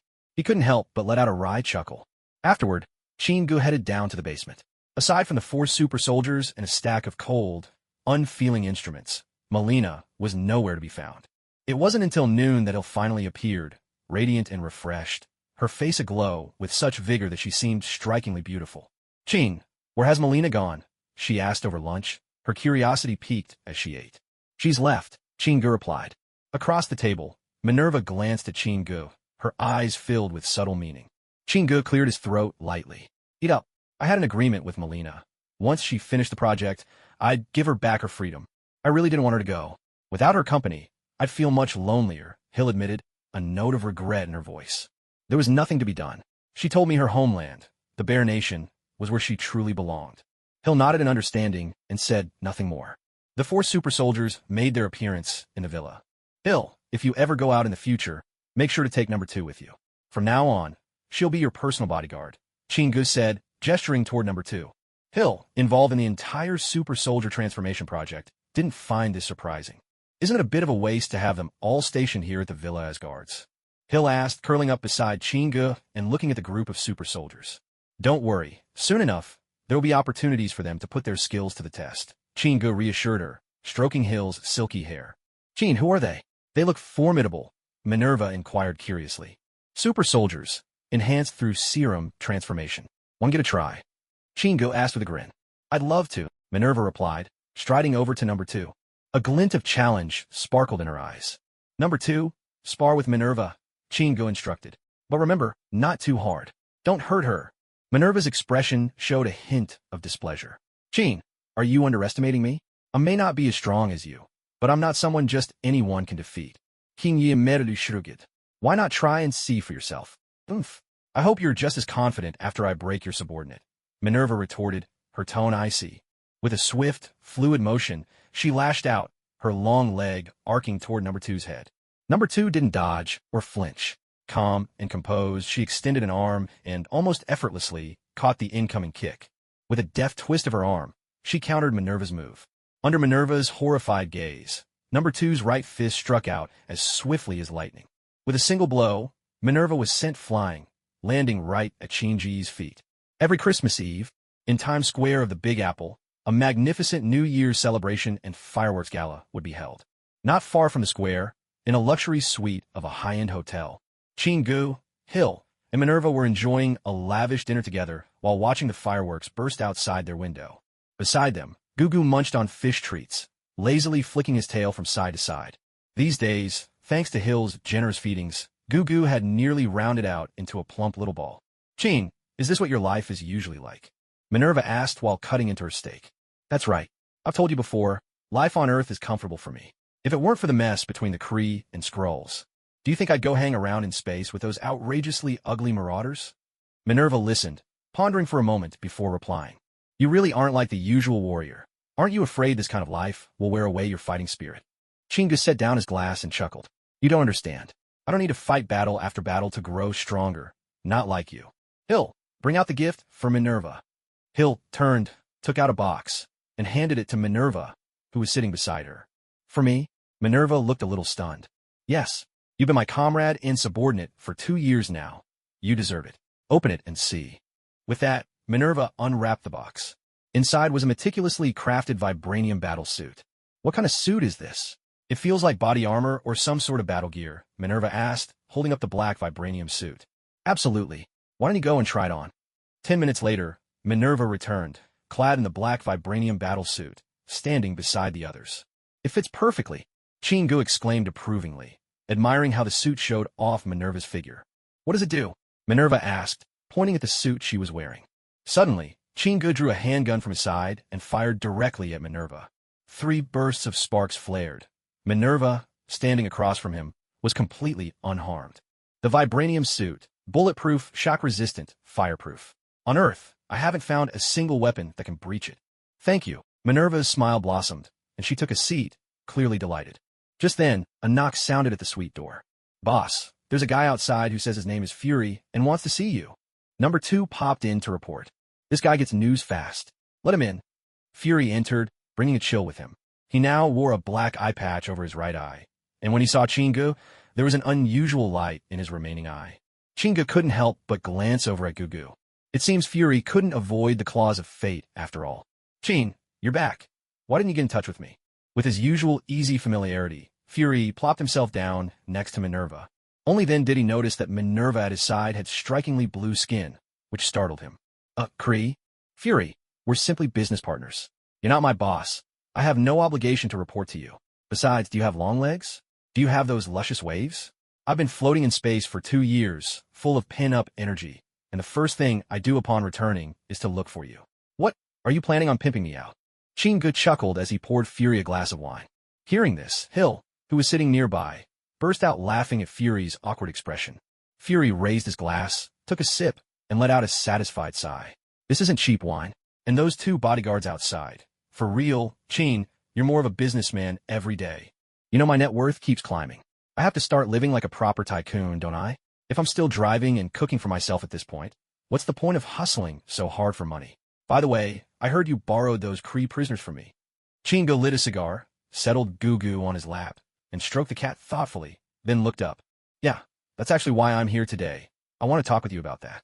You know, plenty of research institutes out there are eager to study the Kree. So, I'm here to see if you're interested in selling them. As you said, I'm a businessman. As long as the money's right, everything's negotiable. 1 Kree, 100 million. Chingu grinned wider, and topped off Fury's glass again. Fury considered this and nodded. Fine by me. It's not like S.H.I.E.L.D. is footing the bill anyway. He reached into his coat pocket, produced a dossier, and handed it to Chingu. I've drawn up a plan since Carol left. Chingu flipped open to the first page, glanced at the bold title, and immediately pushed the file back across the table. I refuse. The blunt words cut off whatever Fury was about to say. You won't even look at it? Honestly, I always thought you stood for justice. After all, you helped Carol and me fight the Kree before. Kinyes me lit. Fury, spare me the flattery. It's just the Avengers, right? As the prophet, how can I not see what you're after? As for justice, if the price is right, I'll catch you 100 more Kree if that's what you want. You really won't reconsider? Fury's eyes widened in surprise. I'm not interested in that kind of trouble. The Earth turns just fine without me. I've told you before, stop sizing me up for your schemes. Fury, this is a personal occasion now. Chingu issued the polite but firm invitation for Fury to leave. All right, if you change your mind, just send me a message. And by the way, congratulations on coming home. Fury, seeing that Chingu showed no reaction, could only stand up, a hint of resignation in his manner. Thank you. Chingu rose to his feet and bid Fury goodbye. Temporary mission issued. Please check it promptly. Suddenly, the system's voice echoed in Chin-Ji's mind. Marvel's sacrifice system. Host, Chingu. Lifespan, 80 years. Skills, summon ninja, ghost shadows, troll ninjas, ox talisman, twin-handed electrokinesis. Spatial blade, water manipulation, pig talisman, superb lung capacity, powerful bite. Rend the earth. Items eligible for sacrifice. None. System task. Acquire Fury's eye patch through non-violent means and sacrifice it. Incomplete. Temporary mission. None. Fury wait. Just as Fury reached the door, Chingu called after him. Chin, have you changed your mind? I knew it. Being an Earthling, there's no way you could stand by and do nothing, Fury said with a smile. Chingu stepped up to him. That's not it. You misunderstood. I have a small request. If you agree to it, I'll help you this time, free of charge. Fury paused in surprise. What is it? Chingo pointed at the black eye patch Fury was wearing. Give me that. I find it rather fascinating. The entire room fell silent, stunned. The eye patch. Chin, you must be joking, right? These things aren't worth much. I could get you a truckload for $10,000, Fury asked, skepticism written all over his face. No, I want the one you're wearing right now. Chingo shook his head. Seeing the seriousness in Chin-ji's eyes, Fury mulled it over. After a moment, he removed the eye patch and handed it over, exposing his left eye, along with a fearsome web of scars. It's yours. Trading it for a promise from the Hound Prophet. That's a bargain any day, Fury said with a grin. Standing in front of the hotel's floor-to-ceiling windows, Chingo stared at the eye patch in his hand, a surreal sense of disbelief washing over him. Never before had any mission been completed with such speed and ease as this one. Marvel's sacrifice system. Host, Chingo. Lifespan, 88 years. Skills, Summon Ninja, Ghost Shadows, Troll Ninjas, Ox Talisman, Twin-Handed Electrokinesis. Spatial Blade, Water Manipulation, Pig Talisman, Superb Lung Capacity, Powerful Bite. Rend the Earth, Anaerobic Survival. Items eligible for sacrifice, none. System task, none. Temporary mission, none. The eye patch vanished from his hand. Glancing over the systems panel, Chin-ji's lips curled into an inscrutable smile. For missions like this, he could barely resist shouting, "Bring them on!" In less than 10 minutes, Chin-ji's lifespan had increased by 8 years, and he had also acquired the skill, Anaerobic Survival from Blue, the head of the 8 great demons. From now on, he could survive in outer space with just his physical body. He was steadily evolving ever further from a mere human. Chin, Merry Christmas. At that moment, Hill gently hugged Chingo from behind and whispered, Chingo, it's been a long time. Merry Christmas. Merry Christmas. Hinye responded instinctively. The moment he uttered those words, he drew Hill into his embrace and looked toward the center of the guest room. There stood a figure clad in a bright yellow mage's robe. The Ancient One regarded Chingo with a calm, unwavering gaze. Not far away, Minerva eyed the Ancient One warily, her long legs tense and ready to strike at any moment. Minerva, relax. She's a friend of mine. Chingo released Hill and beckoned the Ancient One over to the sofa to sit. It's been some time, Ancient One. Unfortunately, I don't have any hot tea to serve. A glass of red wine will have to do, Chingo said while filling her glass. The Ancient One fixed her searching eyes on Chingo for a few seconds before speaking slowly. If I hadn't sensed the pure essence of a human from you, I would have mistaken you for a legendary vampire. Time seems to have left no trace on you. Chingo chuckled softly, his tone rich with meaning. Ancient One, compared to you, I'm still a youngster. If I could live as long as you and look this young, that would be more than enough for me. The Ancient One calmly replied, making no effort to hide her age. Chingo, sometimes endless life feels more like a cage. That's true, but in the end, these are our own choices, aren't they? Throughout the conversation, the Ancient One remained perfectly still. Chin, for the past 2 years, you've skirted the edge of danger again and again. I worry you might eventually tip the balance of that timeline. Don't worry, Ancient One. I'm not nearly bored enough to go courting death, Chingo replied with a smile. Then, as if recalling something important, Chingo asked, by the way, Ancient One, have Mordo and Kaiselius recently become apprentices at Kamartaj in the past 2 years? Back when Chingo first visited Kamartaj, Mordo hadn't appeared yet.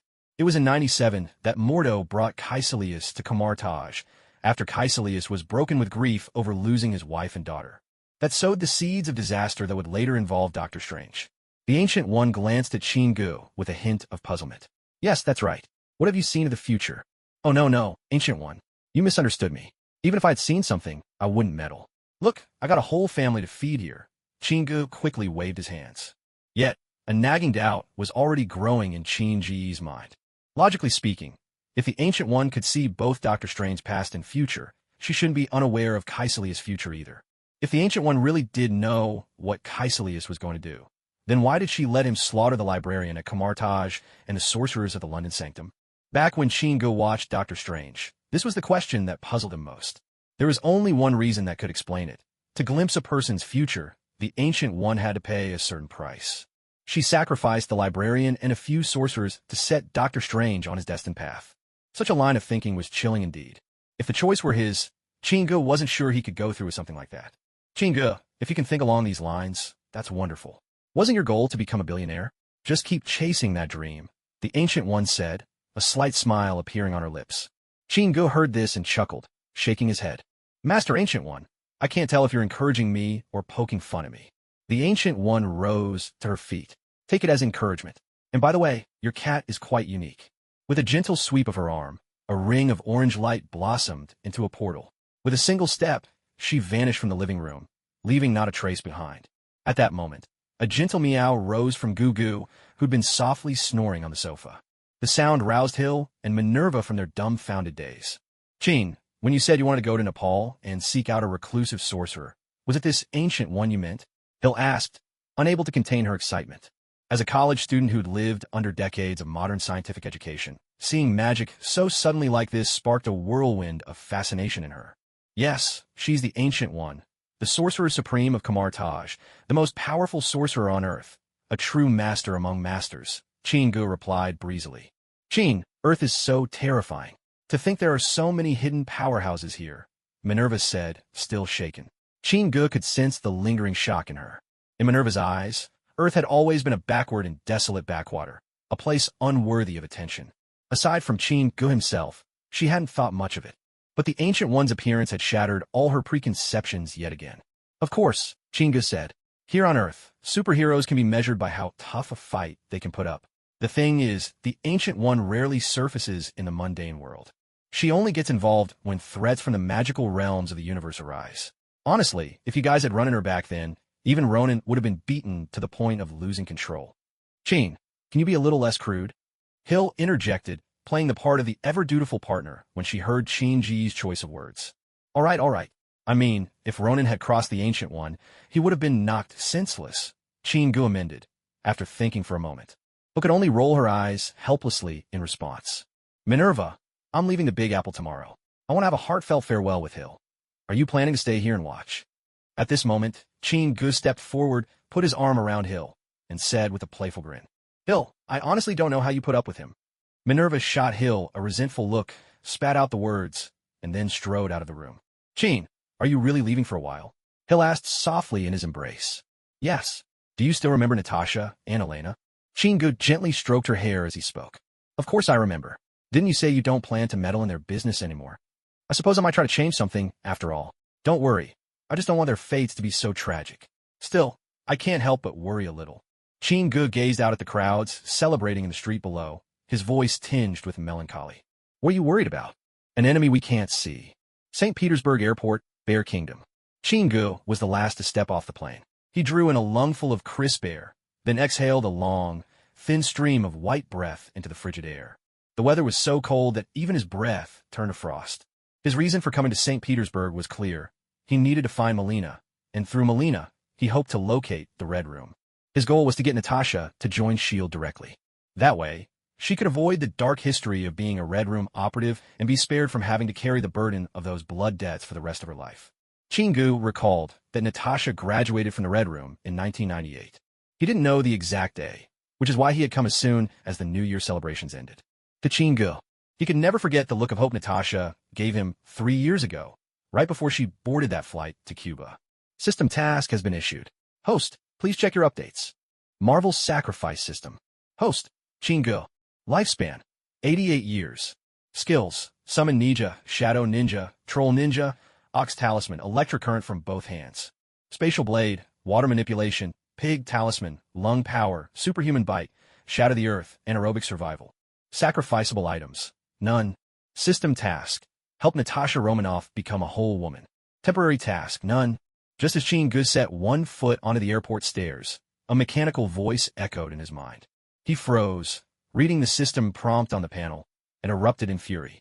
Natasha is only 15 years old. What kind of monster are you, system? I refuse to do this. Host, after graduation, Natasha will be subjected to an irreversible sterilization procedure by the Red Room. Please preserve her right to be a mother. Hearing this explanation from the system, Chin-ji's face flushed red, realizing his mind had just taken a wrong turn. Ahem, it was a misunderstanding, a total misunderstanding. I blamed the system wrongly. Host, all great ideas are often misunderstood. System, are you mocking me now? Sparring words with the system, Chingu hurriedly walked out of the airport terminal.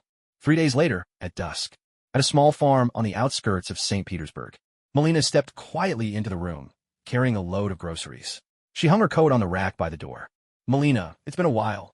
Suddenly, a voice sounded behind her, making Melina freeze on the spot. Chingu was seated on the sofa, his eyes lighting up with a smile as he watched Melina's surprise. "Jean, how did you find this place?" Melina quickly crossed the room to him, her gaze burning with curiosity. "It took some effort, I won't lie. By the way, where's Alexei?" "I don't see him around," Chingu asked. Melina sat across from Chingu. "Alexei and I were only pretending to be husband and wife for the mission. After it ended, we went our separate ways. But I heard he refused Dreykov's orders and ended up locked in a prison somewhere in Siberia." Alexei's fate had not changed. Chingu had no intention of rescuing him. Perhaps this was penance for having abandoned Natasha and Yelena all those years ago. "I once promised to protect Natasha and Yelena. Now it's time to make good on that promise. You won't refuse to tell me where she is, will you?" Chingu fixed his gaze on Melina as he spoke. A shadow of disappointment flickered across Melina's face, but she quickly composed herself. Shaking her head, she replied, "I was only responsible for tech development. I don't know the other details about Red Room. All I've heard is that 2 days ago, Natasha's group underwent a graduation test on some deserted island." "I'm sorry. A deserted island? A graduation test?" Chingu repeated the words quietly, his eyelids drooping as he pondered, then smiled and said, "It's all right. That's just how spy agencies operate. Only the people at the top know the real story." Chingu let out a silent sigh of relief. Luckily, his timing was just right. He could still make it in time for Natasha's graduation. Every graduation, the Red Room would drop dozens of girls, who trained together for 3 years, onto a deserted island. In the span of 2 weeks, these girls would have to fight each other until only one remained. Only that one girl would leave the island alive, a true Black Widow. The cruelty of their methods was beyond imagination. "Melina, give me the name of a Red Room leader who can tell me where Natasha is." "Borisov is the field instructor in charge of Natasha's batch," Melina replied, after a moment's hesitation. "How do we find this person?" Chingu stared at Melina and asked. Melina glanced at her wristwatch. "Today is Sunday. This person likes to spend every Sunday at the largest opera house in St. Petersburg, listening to an opera. Well, today is turning out to be a lucky day." Chingu stood up with a smile. "Except it's my lucky day, not his." "Chin, aren't you going to stay the night?" Melina hurriedly stood up as Chingu prepared to leave. "Natalia is still suffering on that deserted island. I don't want her to wait another second." Chingu ignored Melina and turned to leave the room. She stood in the doorway for a long while, watching Chingu fade into the vast, cold darkness. Inside a luxurious villa in downtown St. Petersburg, field instructor Boryezanev from the Red Room pulled up, parked his car, and whistled as he pushed open the door. The living room lights flickered on. Boryezanev saw Chingu standing at the center of the room, examining a photograph. Boryezanev reacted instantaneously. In less than a second, his hand darted for the pistol at his waist.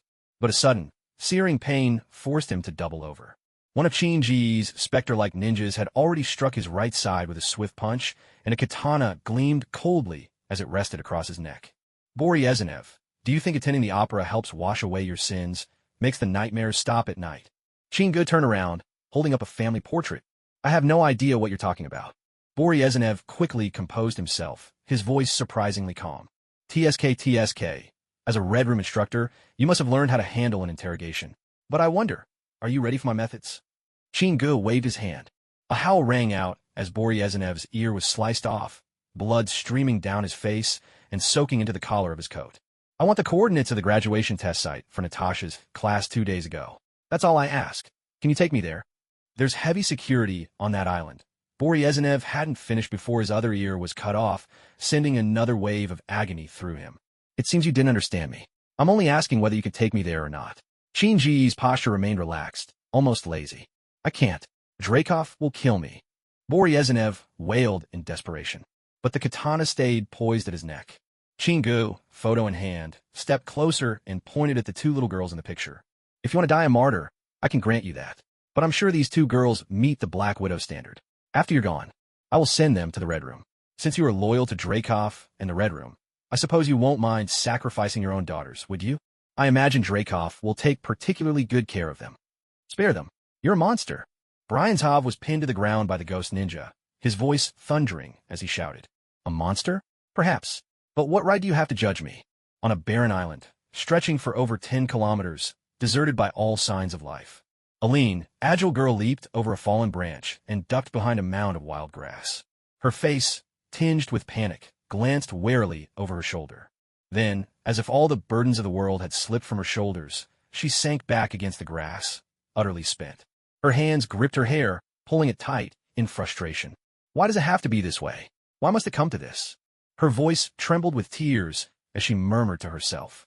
Never, not even after 3 years of the harshest training, did Natasha expect she would live to see a moment this dark. Just moments ago, Dracov's voice slipped through the communicator at her waist. He told them, of the more than 20 Black Widow trainees who landed on the island, only one would leave alive. Natasha had seen her friends, a heartbeat ago, comrades, suddenly turn, frenzy overtaking their eyes as they attacked anyone nearby. She had run, fled for her life across this isolated island, desperate to find somewhere to hide. She didn't want to kill. She certainly didn't want to die. A wave of hopelessness surged through her. Natasha had believed that, by now, her heart had been forged into pure steel. After all, she had survived the grueling training. Even the instructors said she was the most gifted trainee the Red Room had seen in years. But now, facing her sisters in arms, those she thought of as family, she teetered on the edge of collapse. Brother, when will you come for me again? Natasha's thoughts drifted to the gentle, sunlit smile of Chin-gu, the one she remembered so clearly. Suddenly, the sharp crack of a breaking branch snapped Natasha out of her memories. In an instant, she was on high alert. Quietly, she rose, preparing to peer over the grass to investigate the source of the sound. But then, a dull thump echoed from behind her head. In the blink of an eye, her instincts took over. Natasha lunged forward, rolling out of harm's way. A crudely fashioned spear, made from a thick tree limb, plunged deep into the spot she had just vacated. If she had hesitated even for half a second, it would have pierced straight through her skull. Trina, who did you kill? Natasha scrambled up, her eyes wide with shock as she stared at the black girl standing across from her, the bloody spear clutched in her hand. Pure surprise washed over her face. Natasha, you're the best among us, the girl said coldly, leveling her spear directly at her. But if I want to survive this island, I have to kill you. You heard Dracov's command. Only one leaves alive. There has to be another way. We can't just betray ourselves like this, Natasha called out in a low and determined voice. Stop being so naive. Don't you understand the way the Red Room operates?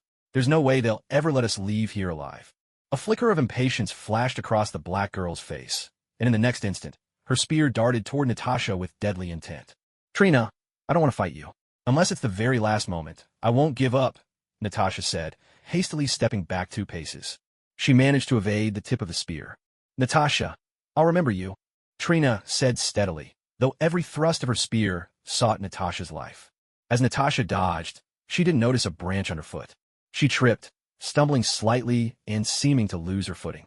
A gleam of excitement and anticipation lit up in Trina's eyes at the sight, and she lunged forward, her spear aimed straight for Natasha's chest.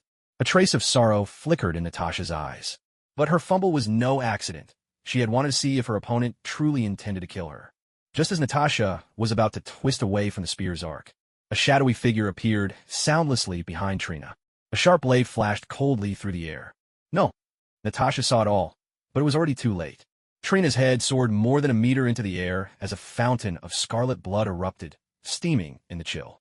Her headless body stumbled forward 2 more steps before collapsing at Natasha's feet with a heavy thud. Natasha stared blankly at the lifeless body on the ground and the ghost-like ninja standing across from her. Then, her eyes grew brighter, clearer, filled with realization. Brother, brother! A profound, wild joy burst across Natasha's face as she shouted out. She suddenly remembered, that night back in Cleveland, when Chin-gu fought the alien Chaka, Natasha and her little sister had spied a ninja with the same uncanny, otherworldly presence from the back seat of a car. Back then, Natasha and her sister thought it was just some clever trick employed by one of Chin-ji's men. But now Natasha knew better. The ninja, his eyes shining like red coals in the dark, was not as simple as she had assumed. Natasha whirled around. There stood Chin-gu, in a black jacket, jeans, and dark sunglasses, calmly poised on the grass, a faint smile at the corner of his lips. Tears welled instantly in Natasha's eyes. Chin-gu was exactly as she remembered him, just like that first time she had seen him in Ohio. Looking at Natasha, her silent tears streaming like an unending river, Chin-gu was filled with emotion. At 15, Natasha wore her hair in a thick braid. She was clad all in black, ready for battle. A young girl transformed. Though there was still a touch of innocence in her features, Her very presence already echoed the legendary Black Widow she would one day become. Chinga slowly opened his arms to her. Brother! At that moment, Natasha cried out and threw herself straight into Chinji's arms. She nestled against his chest, nuzzling and burrowing restlessly. The smile on Chinji's face grew even warmer. In that instant, Natasha was once again the little girl from Ohio who always clung to him. Brother, 3 years ago in Ohio, why did you suddenly disappear? Don't lie to me. I'm not that little kid anymore. Only after pressing against Chingu for 3 whole minutes did Natasha finally lift her head to look at him. Slowly, Chingu reached out, cupping her tear-stained cheeks in his large hands. With a note of regret in his deep voice, he said, Natasha, I'm sorry. Back then, I encountered a powerful mage. He pulled me into another realm. Looking into Natasha's pure, trusting eyes in his embrace, Chingu paused for a moment before continuing. All right, Natasha, to be honest, I hesitated back then. But this time, I won't let you go back to the Red Room. With that, he held Natasha tightly, lowering his head to breathe in the subtle scent of soap from her hair. This time, you can't break your promise again. Natasha clung to his arm, a note of insistence in her voice. Kinya nodded firmly. Don't worry, I'll take you and Elena to America. This time, no one will be able to take you away. Suddenly, a gunshot rang out in the distance, breaking their tender moment. Natasha was about to rush out, but Chingu grabbed her hand. Natasha, right now, you only need to be a princess. From the shadows behind them, 4 ghostly ninjas sprang forth, dashing toward the direction of the shot. Less than a minute later, a mocking smile played at the corners of Chinji's lips. Natasha, it looks like the Red Room has realized intruders are on the island and has sent troops to search. Sensing the formidable, confident aura radiating from him, Natasha's eyes crinkled with a gentle joy as both her hands clung tightly to Chinji's. She cherished this feeling of being protected. Chingu led Natasha, weaving over the withered grass, stealthily moving toward one end of the desolate island. In a grove not far ahead, Polyanizov's helicopter was parked. Gunfire echoed intermittently, sharp, staccato shots crackled from the waist-high grass all around them. Chin, who's fighting out there? Natasha tightened her grip on Chingu, anxious. It's some of the Black Widows exchanging fire with the soldiers landing on the island. A few of the girls managed to seize weapons, Chingu replied after glancing around. Seeing that Natasha wanted to say more but hesitated, Chingu shook his head. He knew she hoped he would step in and help those Black Widows. But right now, Chingu couldn't spare the thought. There was still the mysterious presence the Ancient One had mentioned. He had to be ready for whatever battle might come at any moment. Natasha, we're not safe right now. Stronger enemies could show up any minute, so I can't afford to be distracted rescuing those Black Widows. Chingu kept moving ahead, leading the way. Natasha didn't ask any more questions, but followed closely behind him. Before long, the two of them reached the edge of a small grove. Not far away, in a small clearing, the helicopter Chingu had arrived and was waiting. As they drew nearer, Chingu, walking in front, suddenly stopped in his tracks. He scanned his surroundings, then called out loudly, "Come on out. Let's see how many people you've managed to gather." Almost immediately, figures began to emerge from the surrounding grass and behind tree trunks. Dozens of burly soldiers dressed in camouflage, armed to the teeth. "Brother, be careful. These are special forces from the Ministry of Internal Affairs," Natasha murmured at Chinji's side. Roughly 120 elite soldiers surrounded them, forming a tight circle. Over 100 assault rifles were trained on the two in the center. The door of the helicopter swung open. A heavy-set man climbed out, brandishing a handgun and pushing Polyanizov before him. Fixing his gaze on Chingu and Natasha, he said, "Natasha, I'm disappointed. I always thought you were the best operative trained by the old methods. That's why I never allowed them to test those unstable technologies on you. But in the end, you still chose to betray the Red Room.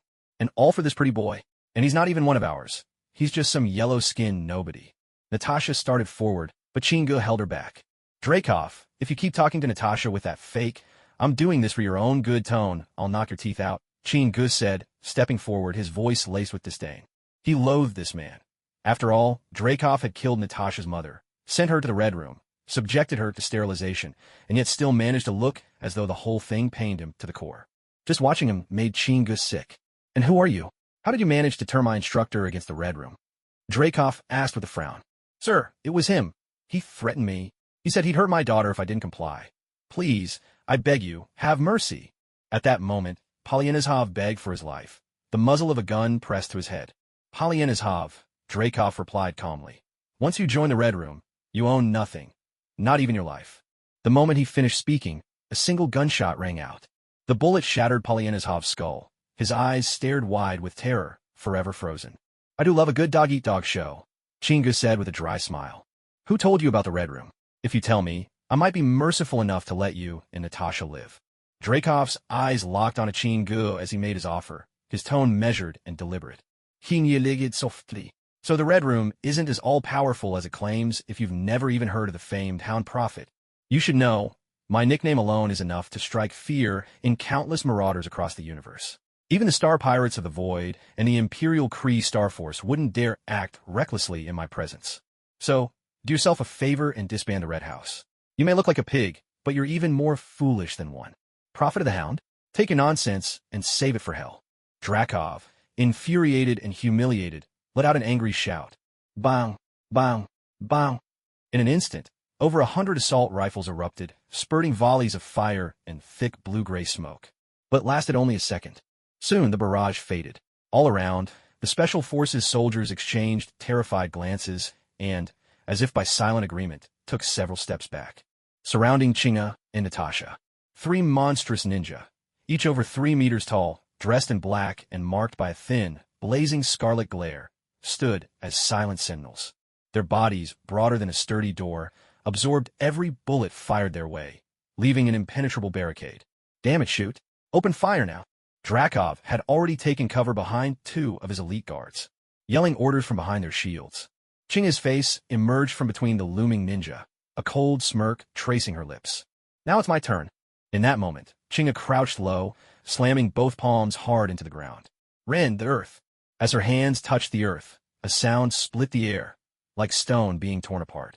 From 6 directions around them, 6 jagged fissures suddenly zigzagged out across the ground, each one bright and sharp as a bolt of lightning. The cracks widened as they raced across the concrete, and by the time they reached the Special Forces 20 meters out, they had become yawning chasms, 4 meters wide, bottomless and black as the abyss. What the hell is he? My God, just what are we fighting against? Fall back. Whatever this is, it's not human. Instantly, the air filled with screaming and despair, cries of terror echoing through the mayhem. A few unlucky soldiers toppled straight into the fissures and vanished without a trace. Seeing this, the rest of the troops lost all will to fight, their courage obliterated.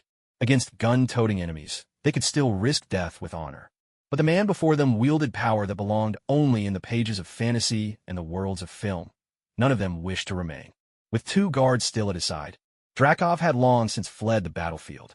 Chinga pressed her hands together, and the cracked, twisted earth sealed itself, leaving not a trace. Save for 6 fresh streaks of earth, barely a mark of what had just happened. With a snap of Chinga's fingers, the 3 monstrous ninja vanished into thin air. All around, a heavy silence fell. Chinga took Natasha's hand gently, and together, they walked toward the waiting helicopter. Ching, was what you just did really magic? Inside the cockpit, as Natasha powered up the engines, she leaned toward Chinga and spoke in a hushed, awed voice. Yes, Natasha, the truth is this world is far more complicated than what you see.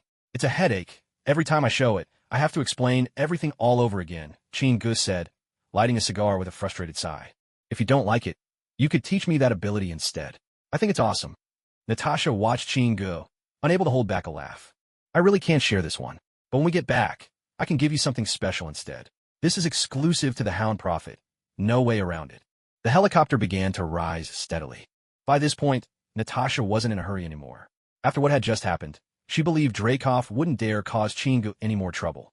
The helicopter glided smoothly out over the sea. Chinga finally let out a breath of relief. If he'd faced just those enemies from earlier, he could have taken on 10 times as many without fear. Brother, what is that? Suddenly, Natasha cried out in alarm. Across the calm, icy ocean, high above at several hundred meters, a massive, brooding thundercloud appeared out of nowhere. Lightning flickered ceaselessly within its dense, swirling layers. Chinga studied the cloud ahead of the helicopter, paused, then ordered Natasha fly around it. The helicopter banked sharply, veering off in a new direction. But, to their shock, the dark cloud pursued them, moving faster than the helicopter itself. In less than 3 seconds, the storm cloud, alive with lightning, loomed, threatening to engulf the aircraft. Chingu grabbed Natasha in a flash, pulling her into his arms. With a swift kick, he shattered the helicopter's front glass. A blast of freezing wind rushed in. Without a moment's hesitation, Chin-ge leapt out of the helicopter with Natasha in his arms. Barely 2 seconds later, the clouds swallowed the aircraft, tearing it to smithereens. Chin-ge and Natasha plummeted in freefall from 200 meters up. Halfway down, 2 Spectre ninjas materialized at their sides, limbs splayed wide. Like wingsuit flyers, the ghostly ninjas spread their arms and glided through the air. Each one reached out with their right hand, gripping Chin-ge's shoulders. Their rapid descent suddenly slowed, and together they angled downward, gliding toward the sea's surface. The water raced nearer. With a thought, Chin-ge summoned a column of water that shot up a meter high beneath his feet, spreading out in a tabletop-wide platform. He landed atop the water pillar, sending up delicate sprays. Nestled in his arms, Natasha was too stunned to speak, her wide eyes fixed in wonder at the platform beneath Chin-ge's feet. Natasha, no matter what happens, don't let go. Chin-ge lifted Natasha, shifting her onto his back. Without hesitation, Natasha wrapped her arms and legs tightly around him. Big brother, what are they? Natasha whispered into Chin-ge's ear, her breath soft as a spring breeze. But at this moment, Chin-ge had no mind to pay attention to Natasha's captivating figure. He lifted his head slightly, his gaze locked on the slowly dispersing dark clouds overhead. 3 figures materialized in the sky, drawing closer to Chin-ge and Natasha, as if they were strolling along solid ground. All 3 wore plain black combat uniforms, their heads protected by helmets reminiscent of those worn by the Wehrmacht in World War II. Leading them was a black woman, while just a step behind her stood 2 white men, one on either side. King Yi, temporal variant. You have arbitrarily altered Natasha's fate, violating the laws of the Time Authority. You are to come with us and stand trial. The woman in front called out sharply, her eyes fixed menacingly on Chin-ge. Damn it, you really do exist? Chin-ge's eyes widened in disbelief. The Time Authority. He certainly knew of them, a secretive organization dedicated to protecting the flow of time itself. Whenever anyone tampered with the timeline, they would intervene. Of course we exist. We simply operate out of sight. Enough talk. Either you come quietly, or I'll take you by force. The black woman replied with a sneer, her tone full of disdain. Chin-ge gently patted Natasha's thigh, signaling her to stay calm. He, too, regained his composure. After a moment's consideration, realization dawned. It seemed that the mysterious force the Ancient One had spoken of was, in fact, this so-called Time Authority, the enigmatic organization overseeing the timelines. Beyond that, Chin-ge knew little about them. Why can't Natasha's fate be changed? Chin-ge calmly asked the Time Authority agent before him. Our determinations follow rigorous procedures. Save your arguments for the judge. The woman swaggered, hips swaying as she replied. Chin-ge nodded in agreement. That sounds reasonable. But those so-called procedures were created by your organization alone. Fate simply failed to go according to your plans. There's no need to dress it up. The impatient agent shifted her weight, drawing a short metal rod from her belt, its tip glowing a faint blue. With measured steps, she closed in on Chin-ge from out of thin air. Behind her, the 2 Time Authority soldiers leveled their peculiar long rifles at him. The woman's rod came swinging down at Chin-ge's head. Chin-ge watched the rod speeding toward him, his face calm and unflinching. With a deft twist of his hands, a space blade materialized in his grip. Sparks flashed at the point of contact. Inconceivable! How are you not affected? When she saw that Chin-ge had parried her strike, the woman's eyes grew wide with shock and disbelief. Hearing her words, Chin-ge felt a sudden stirring in his heart. Although he didn't quite understand what she meant, at least it showed that things were not unfolding according to their plans. The 2 Time Wardens behind him raised their weapons and fired 2 bursts of dark green energy at Chin-ge. On his back, Natasha let out an involuntary gasp. A figure, broader than a door, stepped in front of Chin-ge, blocking both energy blasts. Careful, this guy isn't affected by the shield, the dark-skinned woman shouted to her 2 companions. Yet, before her words had even faded, shadowy ninja apparitions appeared next to the 2 wardens, their blades flashing in a deadly arc. In an instant, the air grew even colder, biting to the bone. The blades slashed through the bodies of the 2 Time Wardens. But this time, it was Chin-ge's turn to stare in disbelief. His sharp katana had sliced right through the soldiers' forms. And yet, the expected spray of blood was nowhere to be seen. It was as if the blades had not met flesh at all, but something like sand. The wardens spun their guns around and fired, dissipating the shadowy ninjas into black mist. Chin-ge now understood. Their enemies must be immune to physical attacks. In a flash, Chin-ge lashed out with a swift kick, sending the dark-skinned woman hurtling more than 10 meters away. All around them, the The sea surged like it was caught in a mighty tempest. 3 thick tentacles of seawater, each more than a meter across, rose up, writhing like gigantic water serpents toward the Time Wardens. The 3 were struck hard in the chest by the water serpents and sent flying hundreds of meters away, like golf balls knocked into the distance. As Chin-gu mastered more abilities, the darkness magic within his body became ever denser. He remembered how, at first, he could only conjure up a meter-wide sphere of water. Now, with water shaping, both the amount of water he could control and the force of his attacks had dramatically increased. Chin-gu knew that such power could only drive the enemy back, but actually injuring them was a far more difficult task. Beneath him, a water serpent surged up, and Chin-gu leapt to land atop its head, racing after the direction the dark-skinned woman had been flung. The cutting wind whipped at Chin-gu's temples as he flew forward, like a sea god charging into battle. Lightning crackled fiercely across his hands. As the dark-skinned woman barely managed to regain her balance, Chin-gu plunged down from above.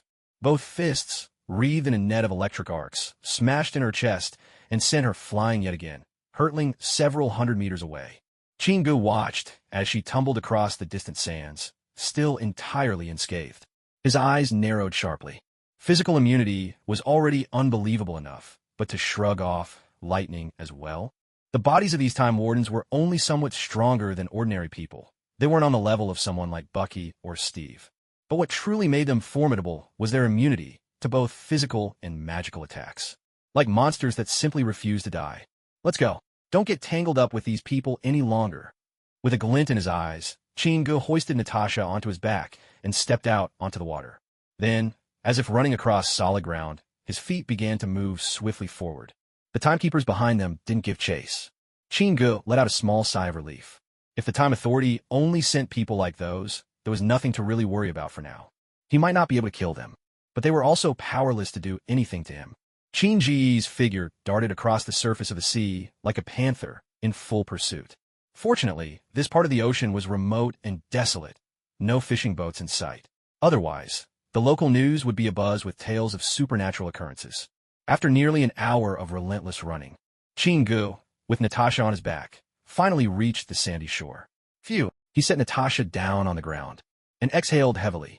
Brother, I've always thought I was quite exceptional. Natasha gazed wistfully out at the distant sea, her voice tinged with melancholy. But just now, I suddenly felt like a mere spectator, pointless and out of place. Chin-gu paused for a moment, then understood her sentiment. With a small, affectionate chuckle, he reached out a large hand and gently ruffled Natasha's hair. They're not even human anymore, not by Earth standards. You can't compare yourself to them. All right, let's get moving. Do you know where Alina is? Once we find her, we'll head straight back to the States. Natasha shook her head. No, after I was taken to the Red Room with Alina, we were separated. We weren't allowed any contact with the outside world. All we did, day after day, was train. Even when someone came, there was never a pause for rest. Her voice was low and somber. Chin-gu took a deep breath and drew Natasha into a protective embrace. Natasha, from now on, no one will ever hurt you again. MHM, for these past 3 years, I only managed to endure by believing I'd see you again. I trusted you to appear, just as you did that first time in Ohio. Listening to Natasha's muffled voice in his arms, Chin-gu didn't say anything more. He simply held her tighter. Meanwhile, in the small tea room upstairs, the Ancient One, in the middle of steeping tea, suddenly froze mid-action. She stood there in a daze, unaware as hot tea spilled over, filling the cups before her. Next to her, Mordo watched the scene in bewilderment. He'd never seen the Ancient One lose her composure like this before. Softly, Mordo called out her name. Startled by his voice, the Ancient One returned to her senses. Sorry, Mordo. With that, she walked to the window, gazing quietly out at the distant snowy mountains. So, he's finally taken that step after all. Curious, Mordo asked who. Someone who once studied here at Kamar Taj, she replied. Mordo thought for a moment, then lifted his eyelids. Could it be Chin-gu? I've heard Wong mention him before. He said everyone misses the days when Chin was still around. The Ancient One waved her hand. All right, may go now. I have things I need to take care of. In a hotel room, Chin-gu and Natasha had just stepped inside. There, by the window, stood a figure, the gleaming, luminous bald head unmistakable.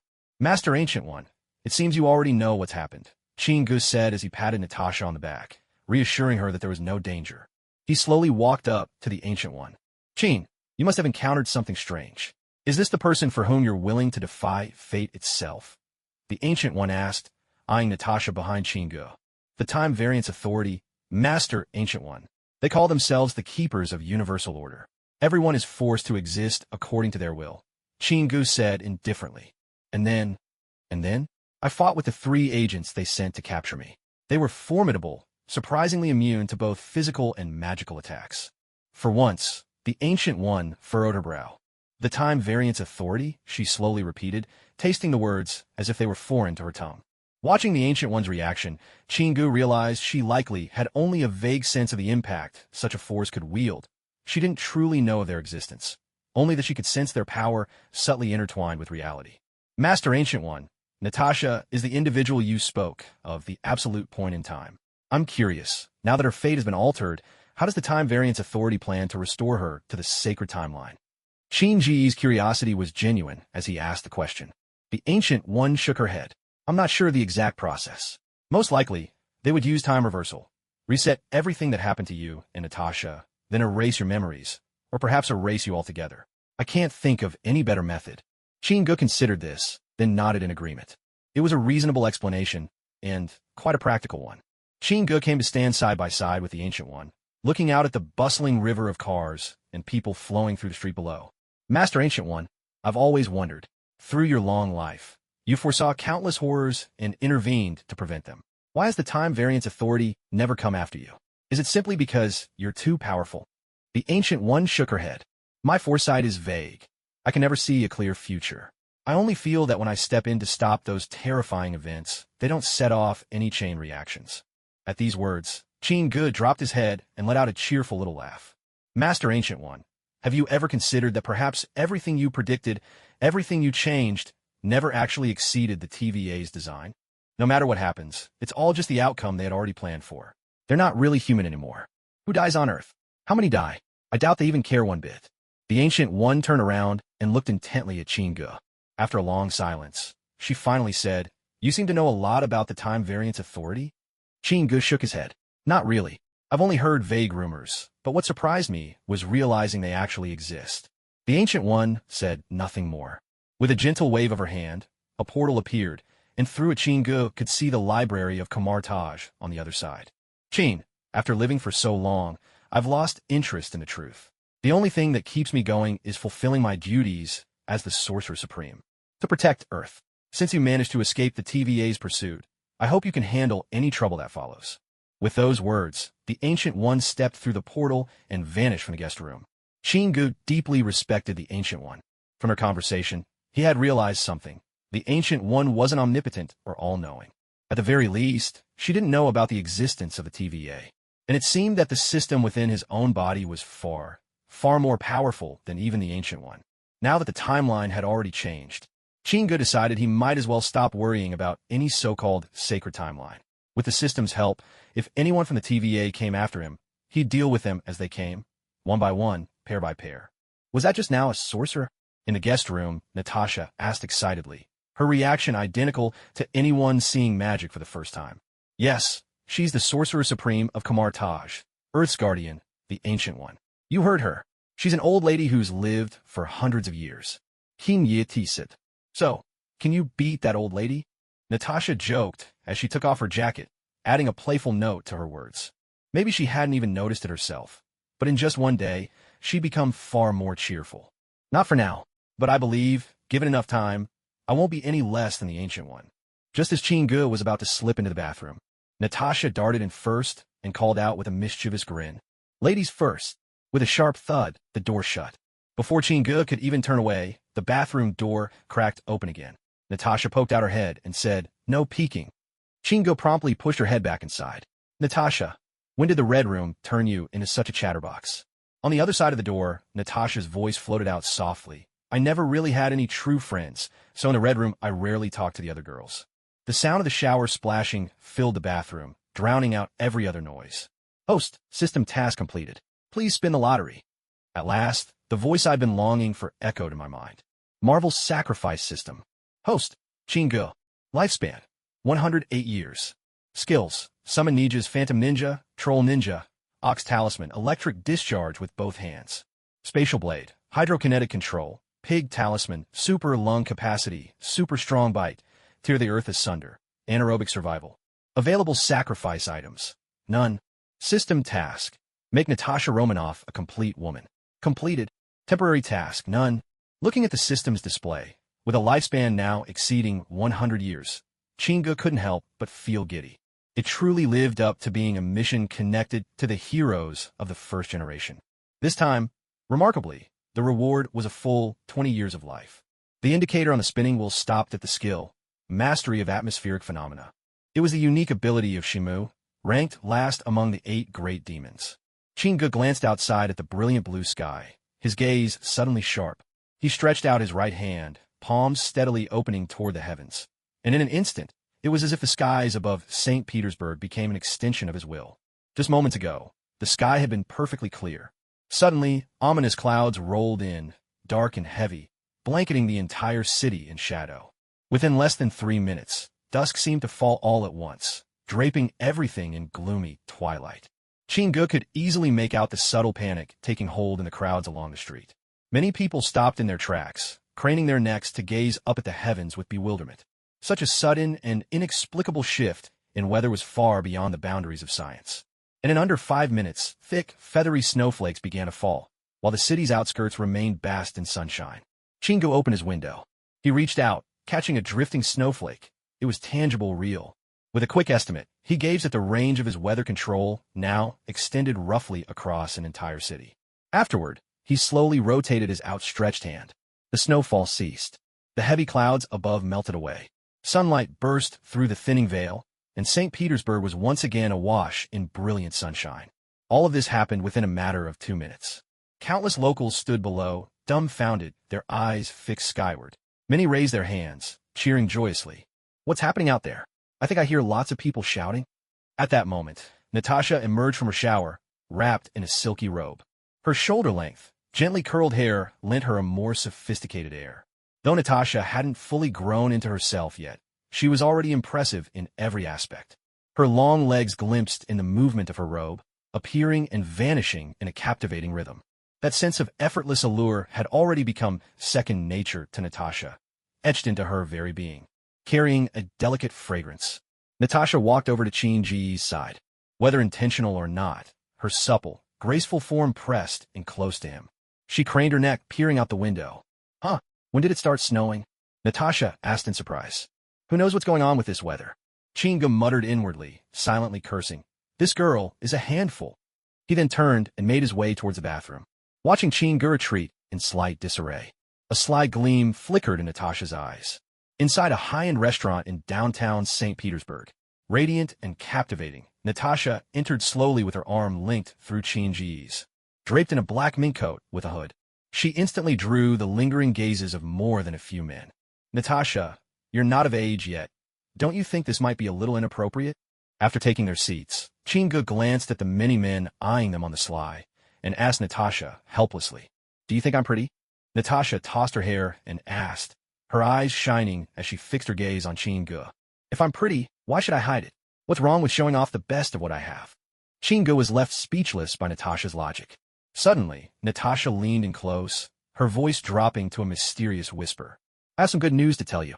Chinga glanced at the menu as he responded. "What's the good news?" "I can get married next year," Natasha said with a bright smile. Chinga nearly choked, startled. "Hold on, you'll only be 16 next year. Even if you reach the legal age in this country, are you really that eager to get married?" "Of course. I've figured something out. When you find something you love, you ought to hold on tight." Natasha raised her right hand and clasped it shut. "All right then, when the time comes, I promise to give you a huge red envelope." Chinga shook his head and gave a wry smile. Just as Natasha was about to say something more, 3 black Mercedes sedans rolled up outside the restaurant.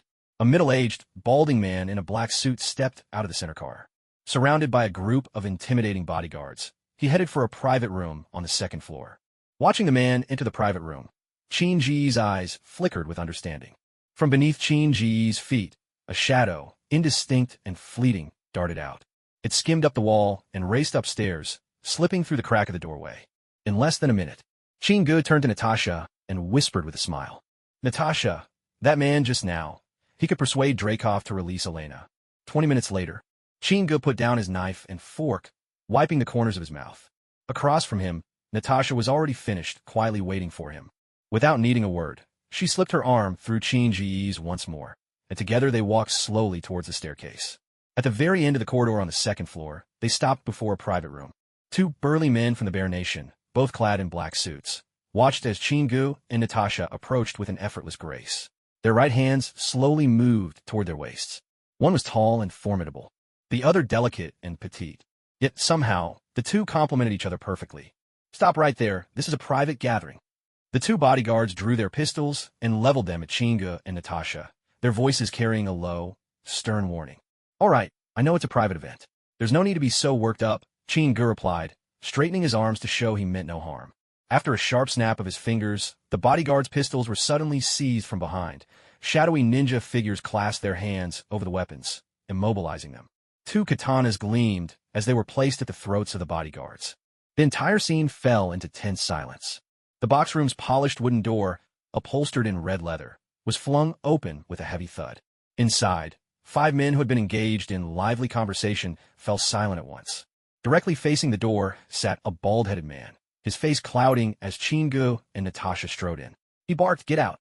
No sooner had the words left his lips than one of the shadowy ninja appeared beside him and, with a powerful slap, sent him flying across the room. The remaining 4 sprang to their feet in alarm. 2 of them, almost reflexively, inched their right hands toward the smalls of their backs. "Don't even think about reaching for your guns, unless you want to end up like this one," Qin quipped with a grin, deftly catching the pistol tossed to him by one of the ninja. Rubbing his hands together, Qin crushed the firearm into a twisted lump of metal. Now, true silence settled over the private room. "Natasha, would you please bring our esteemed minister over here?" Qin said lightly to her. With obvious excitement, Natasha marched over to the bald-headed man, grabbing him by the arm and dragging him in front of Qin. "Minister, I'm sorry to disturb your business meeting with these merchants, but I have an urgent matter that needs your help," Qin said pleasantly, pulling up a chair and sitting directly across from the bald-headed man. Opposite him sat none other than the Minister of Internal Affairs for the Bear Nation. Qin hadn't expected to run into such a high-ranking official by chance, right here in this private room, entertaining a few local businessmen for the evening. It was through the shadowy ninja, in fact, that Qin had learned of the man's identity. The minister dabbed the blood from the corner of his mouth and glanced around the room. "What do you want me to do?" "My sister's name is Elena. She was taken to the Red Room 3 years ago. I want Dreykov to send her here." Before Qin could reply, Natasha, impatience written all over her face, grabbed the minister's collar and spoke out. "And why would I help you?" the minister retorted, his tone stiff and unyielding. Qin lit up a cigar and blew a thick cloud of smoke toward the minister's face. Pointing to one of the men in the room, Qin said, $300,000. That's just from this one meal, minister. I have to say, this dinner was quite a bargain for you. Would you like me to spell out how much each one of them paid in bribes for your favor? What if I tipped off the press instead? All right, I'll give you one more chance to answer." As the minister's face turned ashen, Qin broke into a smile. The man across from him was already reaching for his phone. An hour later, a knock sounded at the door. In front of a portly man, a girl a little shorter than Natasha stepped inside. "Brother?" Ileana cried out in surprise. The moment she crossed the threshold, Ileana immediately recognized Qin. She couldn't help it. Even after 3 years, he looked exactly the same as before. Natasha rushed forward at once. "Ileana, it's me, Natasha." Ileana, whose round face now reached just about Natasha's shoulder, stared wide-eyed for a second before tears began streaming down her cheeks. "Natasha, is it really you?" Ileana sobbed as she threw herself into Natasha's arms. The 2 girls, one tall and one short, clung to each other, muffling their cries. Behind them, Dreykov's face turned deathly pale the instant he spotted Natasha. When his gaze shifted past Natasha to see Qin, his expression flashed with utter dread. "Minister, that man is the enemy of the Red Room," Dreykov hissed in a low voice. But despite his words, he instinctively edged backward. With a heavy thud, the door behind them swung shut, and 2 shadowy ninja figures seemed to materialize out of thin air right in front of them. Everyone instantly became even more obedient. "Dreykov, this gentleman is my friend," the minister said calmly. "Ha ha! Oh, minister, I'm no friend of yours. This is nothing but a simple transaction." "Well then, I won't keep you any longer." Qin laughed heartily, completely ignoring the look of embarrassment on the minister's face. "Natasha, take Ileana and go. This isn't the time for reunions." Qin was the first to leave the room. No one else dared to budge, only watching as he vanished around a corner. Once outside the restaurant, Qin raised his hand and hailed a taxi. With a plume of white exhaust, they melted into the flow of traffic. Ileana clung to Qin Ji's arm, crying softly. Why did you abandon us back then? Why did you leave us behind? Her low, desperate wail was so heartbreaking that the driver kept sneaking glances at them through the rearview mirror, his face a mix of scorn and outrage directed at Qin. As far as the driver was concerned, this burly man was nothing more than a faithless scoundrel. Ileana, believe me, this time, no one will take you away again. All Qin could do was gently stroke Ileana's thick hair and soothe her in a soft voice. The taxi made its way back to the hotel. Just as Qin was about to take Elena and Natasha back to their room, he suddenly stopped in the corridor. The two girls on either side glanced at Qin, puzzled. Natasha was the first to react. Instantly alert, she cast a wary look toward both ends of the hallway.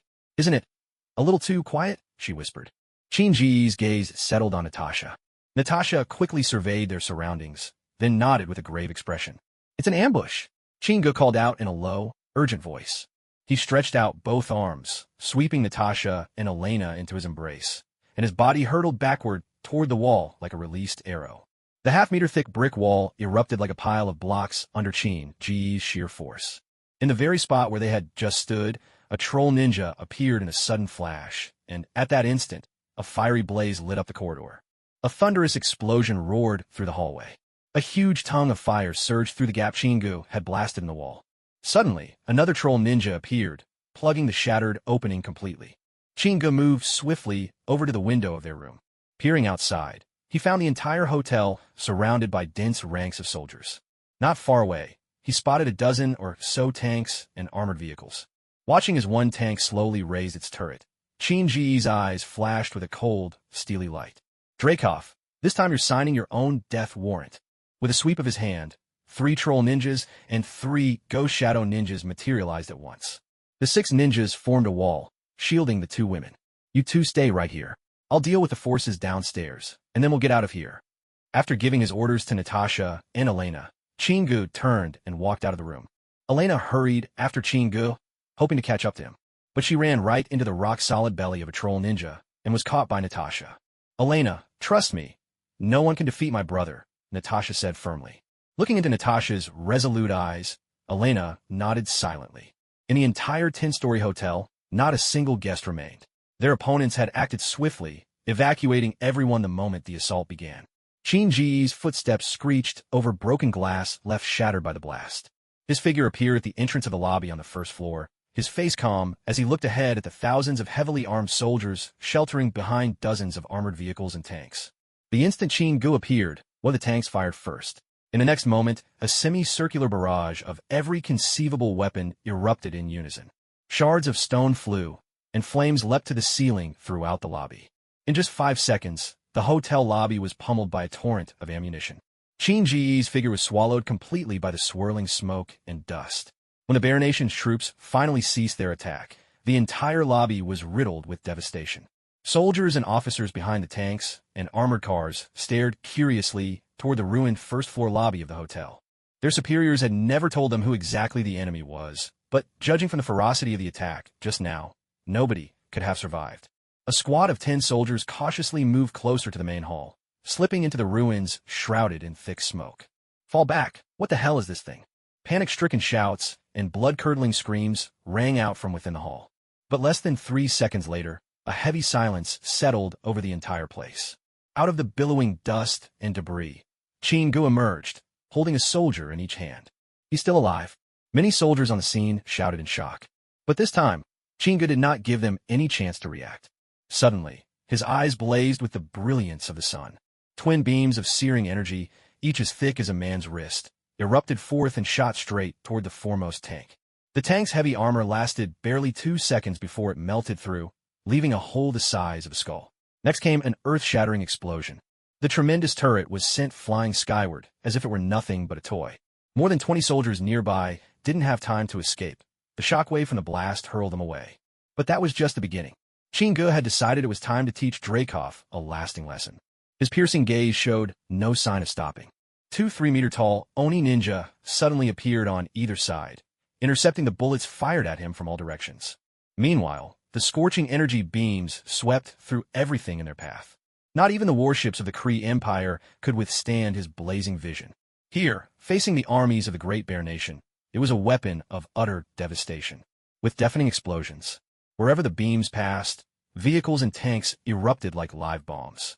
Chingu remained calmly, standing atop the ruins at the hotel's entrance. Not far off, destruction was everywhere. All tanks and heavy weapons lay in shambles. The few soldiers who survived let out anguished groans. The troops that had surrounded the entire hotel finally broke and fled in complete panic. 5 spectral ninja shadows darted through the crowd, ghost-like, swords flashing as they cut down any soldier who dared approach Chingu. The street outside the hotel was now utterly deserted. Moments before, the ferocity of the battle had sent everyone in the vicinity running far away. At Chin Ji's signal, Natasha and Elena came down to the first floor. Looking out at the carnage, the 2 women couldn't help but avert their eyes. Chingu dusted off his clothes and gestured to the 2 behind him. Let's go. More troops will probably arrive soon. The 3 of them slipped into an abandoned car by the roadside, vanishing into the smoky haze. Big brother, are we heading back to Ohio? Elena called out excitedly from back seat. No, Elena. I'm taking you both to the Big Apple, back in America. That's where my home is. From now on, the 2 of you will live with me. Chingu said this with a smile. Hooray! Elena exclaimed excitedly, just like she used to. Natasha, you used to bully me all the time, but I'm much stronger now. Once we get back, I'm going to give you a good thrashing. With that, she turned to Natasha and threatened her playfully, full of bravado. Chingu couldn't help but burst out laughing. Despite spending 3 years training in the Red Room, Elena's personality had grown increasingly innocent and adorably clueless. All right then, Elena, I'll show you why I'm your big sister. Natasha replied, feigning disdain. Suddenly, the car swerved. The abrupt movement sent the vehicle rolling wildly. Elena let out a startled cry. In the blink of an eye, outside the car, a towering ninja troll, over 3 meters tall, appeared. With outstretched arms, he stopped the vehicle's razor-fast tumble in its tracks. The tremendous inertia sent the ninja troll skidding backwards a full 5 meters before managing to stop himself. Chingu kicked the car door open and, gathering both girls, sprang out of the wreck. About 10 meters down the road, a massive cast iron manhole cover smashed into the pavement. Over a meter wide and 2 fingers thick, it had embedded itself almost entirely into the asphalt. Only a hand's breadth still stuck out above ground. Chingu glanced at the manhole cover, frowning slightly. Whoever had attacked them was incredibly strong. From the darkness, the steady sound of footsteps echoed. A black man in a sharp suit appeared just ahead, whistling a Johnny tune as he walked. Every so often, he shuffled his feet in a little dance, and finally came to a stop a dozen meters away from them. Chingu, the time anomaly. I heard from those returning from the Bureau that the space-time energy dampener doesn't work on you. Throughout all the years of the Time Administration, they've never encountered anything like this. So, naturally, I had to come and see you for myself. By this stage of the timeline, you ought to be nothing but bones. Yet here you are alive and well. Can you tell me what exactly changed your fate? We'll let you step out of the sacred timeline. His lips moving rapidly, the man rattled off his questions. His eyes narrowing in a smile as he sized Chingu up, as if attempting to see straight through him. Kong? Or Immortal Kong? Chingu replied, uttering only 6 words. The man's expression shifted instantly. He quickly pulled a palm-sized device from his pocket and pored over it closely. No, if all you could do was glimpse the future, you wouldn't know my name. Chingu, just what are you exactly? Immortal Kang's voice was edged with urgent curiosity. If you want to know, answer a few of my questions first. Immortal Kong fell silent for a moment, then nodded. That's reasonable and quite fair. You go ahead and ask. On the pitch-black highway, Chingu and Immortal Kong stood facing each other from a distance. How does the Time Authority handle time anomalies? Chingu asked his first question. Immortal Kong waved a hand dismissively. It's simple. They destroy them, or zip, wipe their memories and send them back through a time machine to just before anything was altered. What about the changed timeline? Immortal Kong replied with frustration. That's the real headache. We have to correct whatever was changed to ensure this timeline continues on track as originally planned. For instance, those 2 women beside you. Their memories need to be wiped, so they go on living the lives they were meant to live. You can imagine, that means a mountain of tedious work. Time Authority agents hate these kinds of jobs the most. Whenever your influence spreads too far or lasts too long, the number of people and events that need fixing grows huge. Do you know what that means? Overtime. Endless, soul-deadening overtime. Phew. Good thing agents don't need sleep, or they'd have gone on strike by now. Chingu nodded slightly. This guy was exactly as the Ancient One predicted. His methods were straightforward. deal with the person causing all the trouble.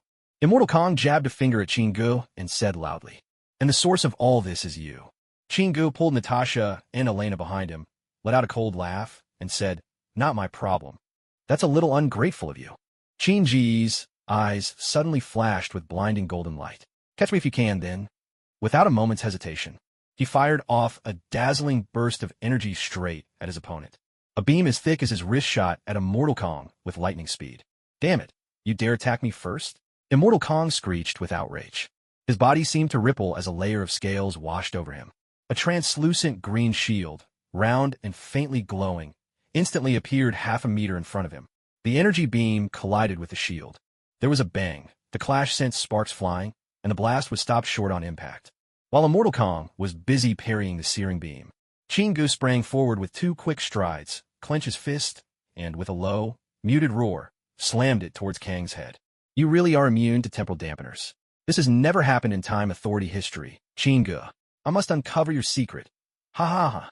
In Kang's right palm, made of some mysterious material, a silver glow flickered, much like the repulsor beams of Iron Man.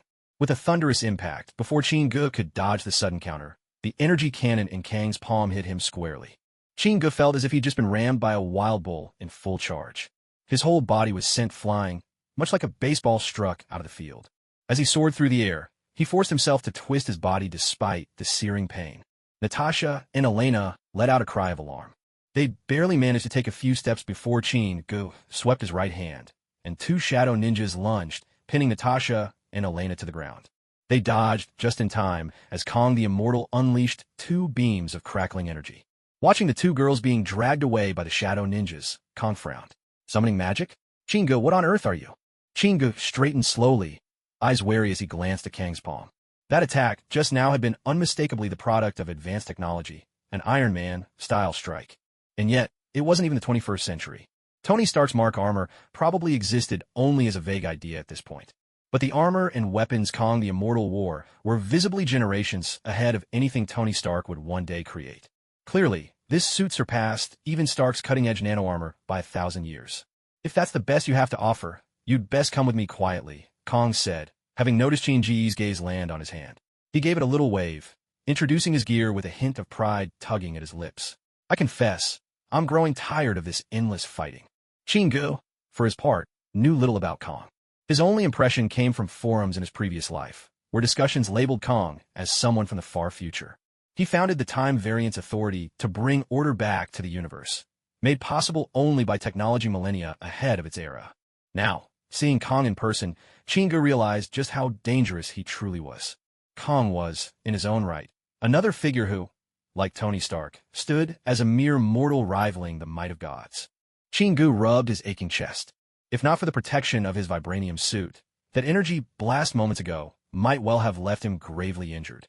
Meanwhile, the 2 shadow ninjas slowly retreated, leading Natasha and Elena away from the battlefield. It was clear that things wouldn't end peacefully today. Worried that a confrontation might endanger the girls, Chingu ordered the shadow ninjas to get them out of harm's way first. "None of you are going anywhere. No exceptions." Kang's sharp eyes caught the movement by Natasha. From his wrist, 2 pinpricks of soft, firefly-like light shot out, reaching the girls in the blink of an eye. Standing guard were 2 massive ogre ninjas, each towering nearly 3 meters high, blocking their path like mountains of flesh. Suddenly, the 2 gentle points of light blazed startlingly bright, engulfing the 2 ogre-like ninjas in an instant. In an instant, the 2 troll ninjas froze stiff, and within less than 2 seconds, they exploded, dissolving into swirling clouds of black mist. But their sudden appearance was enough to block Immortal Kang's attack. This gave Natasha and Elena the chance to escape to a safe distance. At the same moment, 2 troll ninjas and 2 shadow ninjas materialized right beside Immortal Kong. The troll ninjas grabbed hold of Immortal Kang's arms, pinning him, while the shadow ninjas' katanas flashed with a deadly chill and slashed toward him. Simultaneously, piercing beams of scorching energy shot forth. 3 simultaneous attacks converged from different directions. In less than a second, Chingu had orchestrated his sharpest, deadliest assassination attempt. "Not bad. The way you've combined these skills is clever. Miles better than I could have done at your age." Immortal Kong actually broke into a smile, offering commentary on Chingu's flash of inspiration in battle strategy. Then, silver beams of energy, as thick as arms, erupted from Immortal Kang's fists. The armor covering him like scales sprouted 2 spines from his back, each over 3 meters long. And there was still that familiar translucent spherical shield. In the blink of an eye, Immortal Kang responded. The beams from his fists shot straight through the troll ninjas.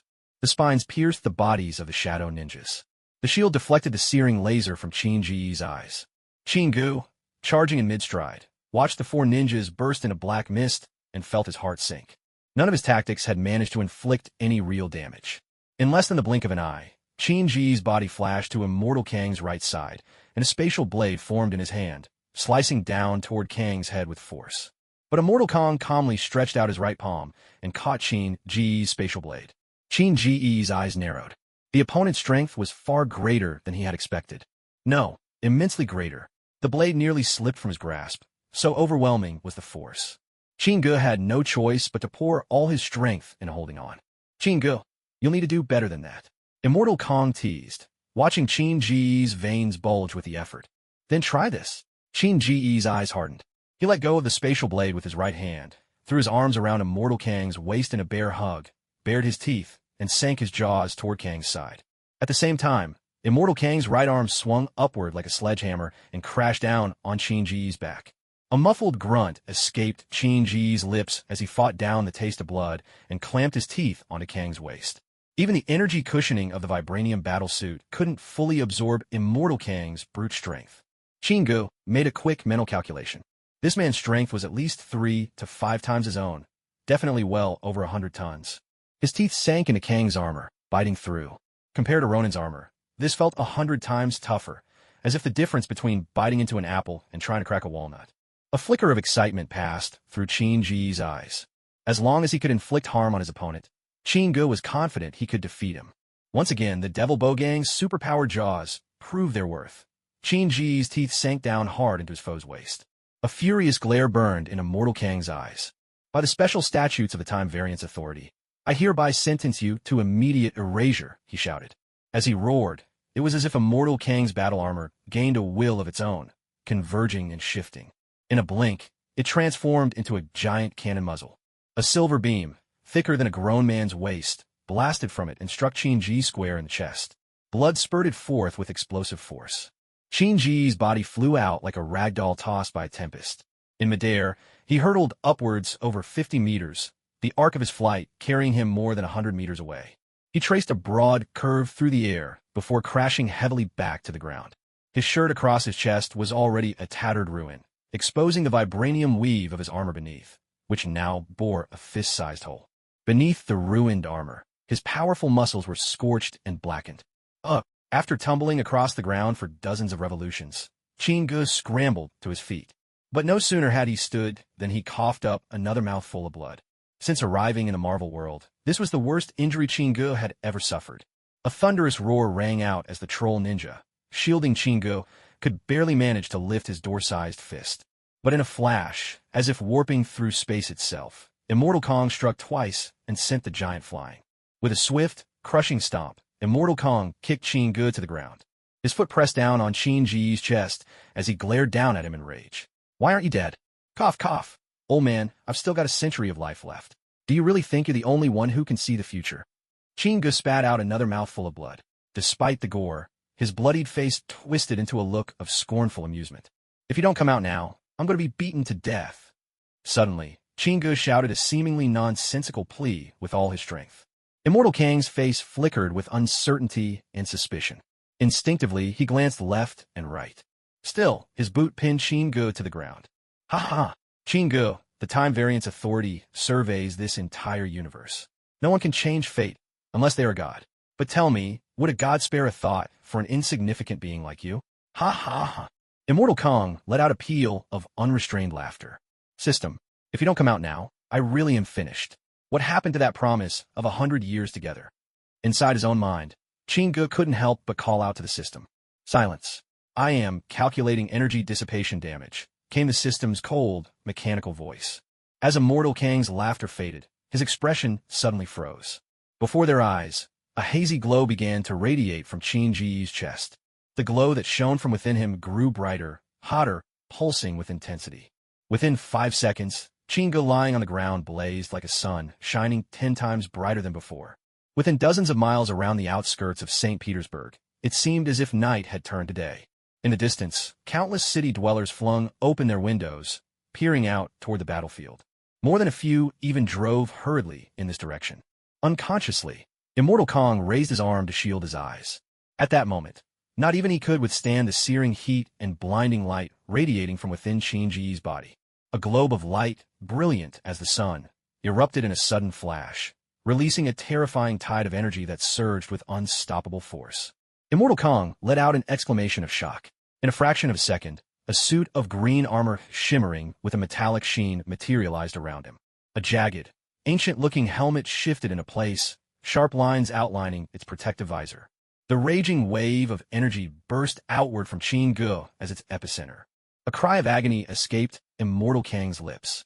The armor, meeting the onrushing tsunami of energy, was peeled away layer by layer with merciless violence, like an onion torn apart. Under the energy tide's onslaught, Immortal Kang's once formidable battle armor turned fragile, as frail as paper. Qin-Gu, who are you really? He yelled, voice booming with fury. Suddenly, a rectangular, pale yellow portal flickered to life behind him. His armor now in tatters, Immortal Kong cast one last unwilling, terrified glance at Qin-Gu, then darted through the portal and vanished.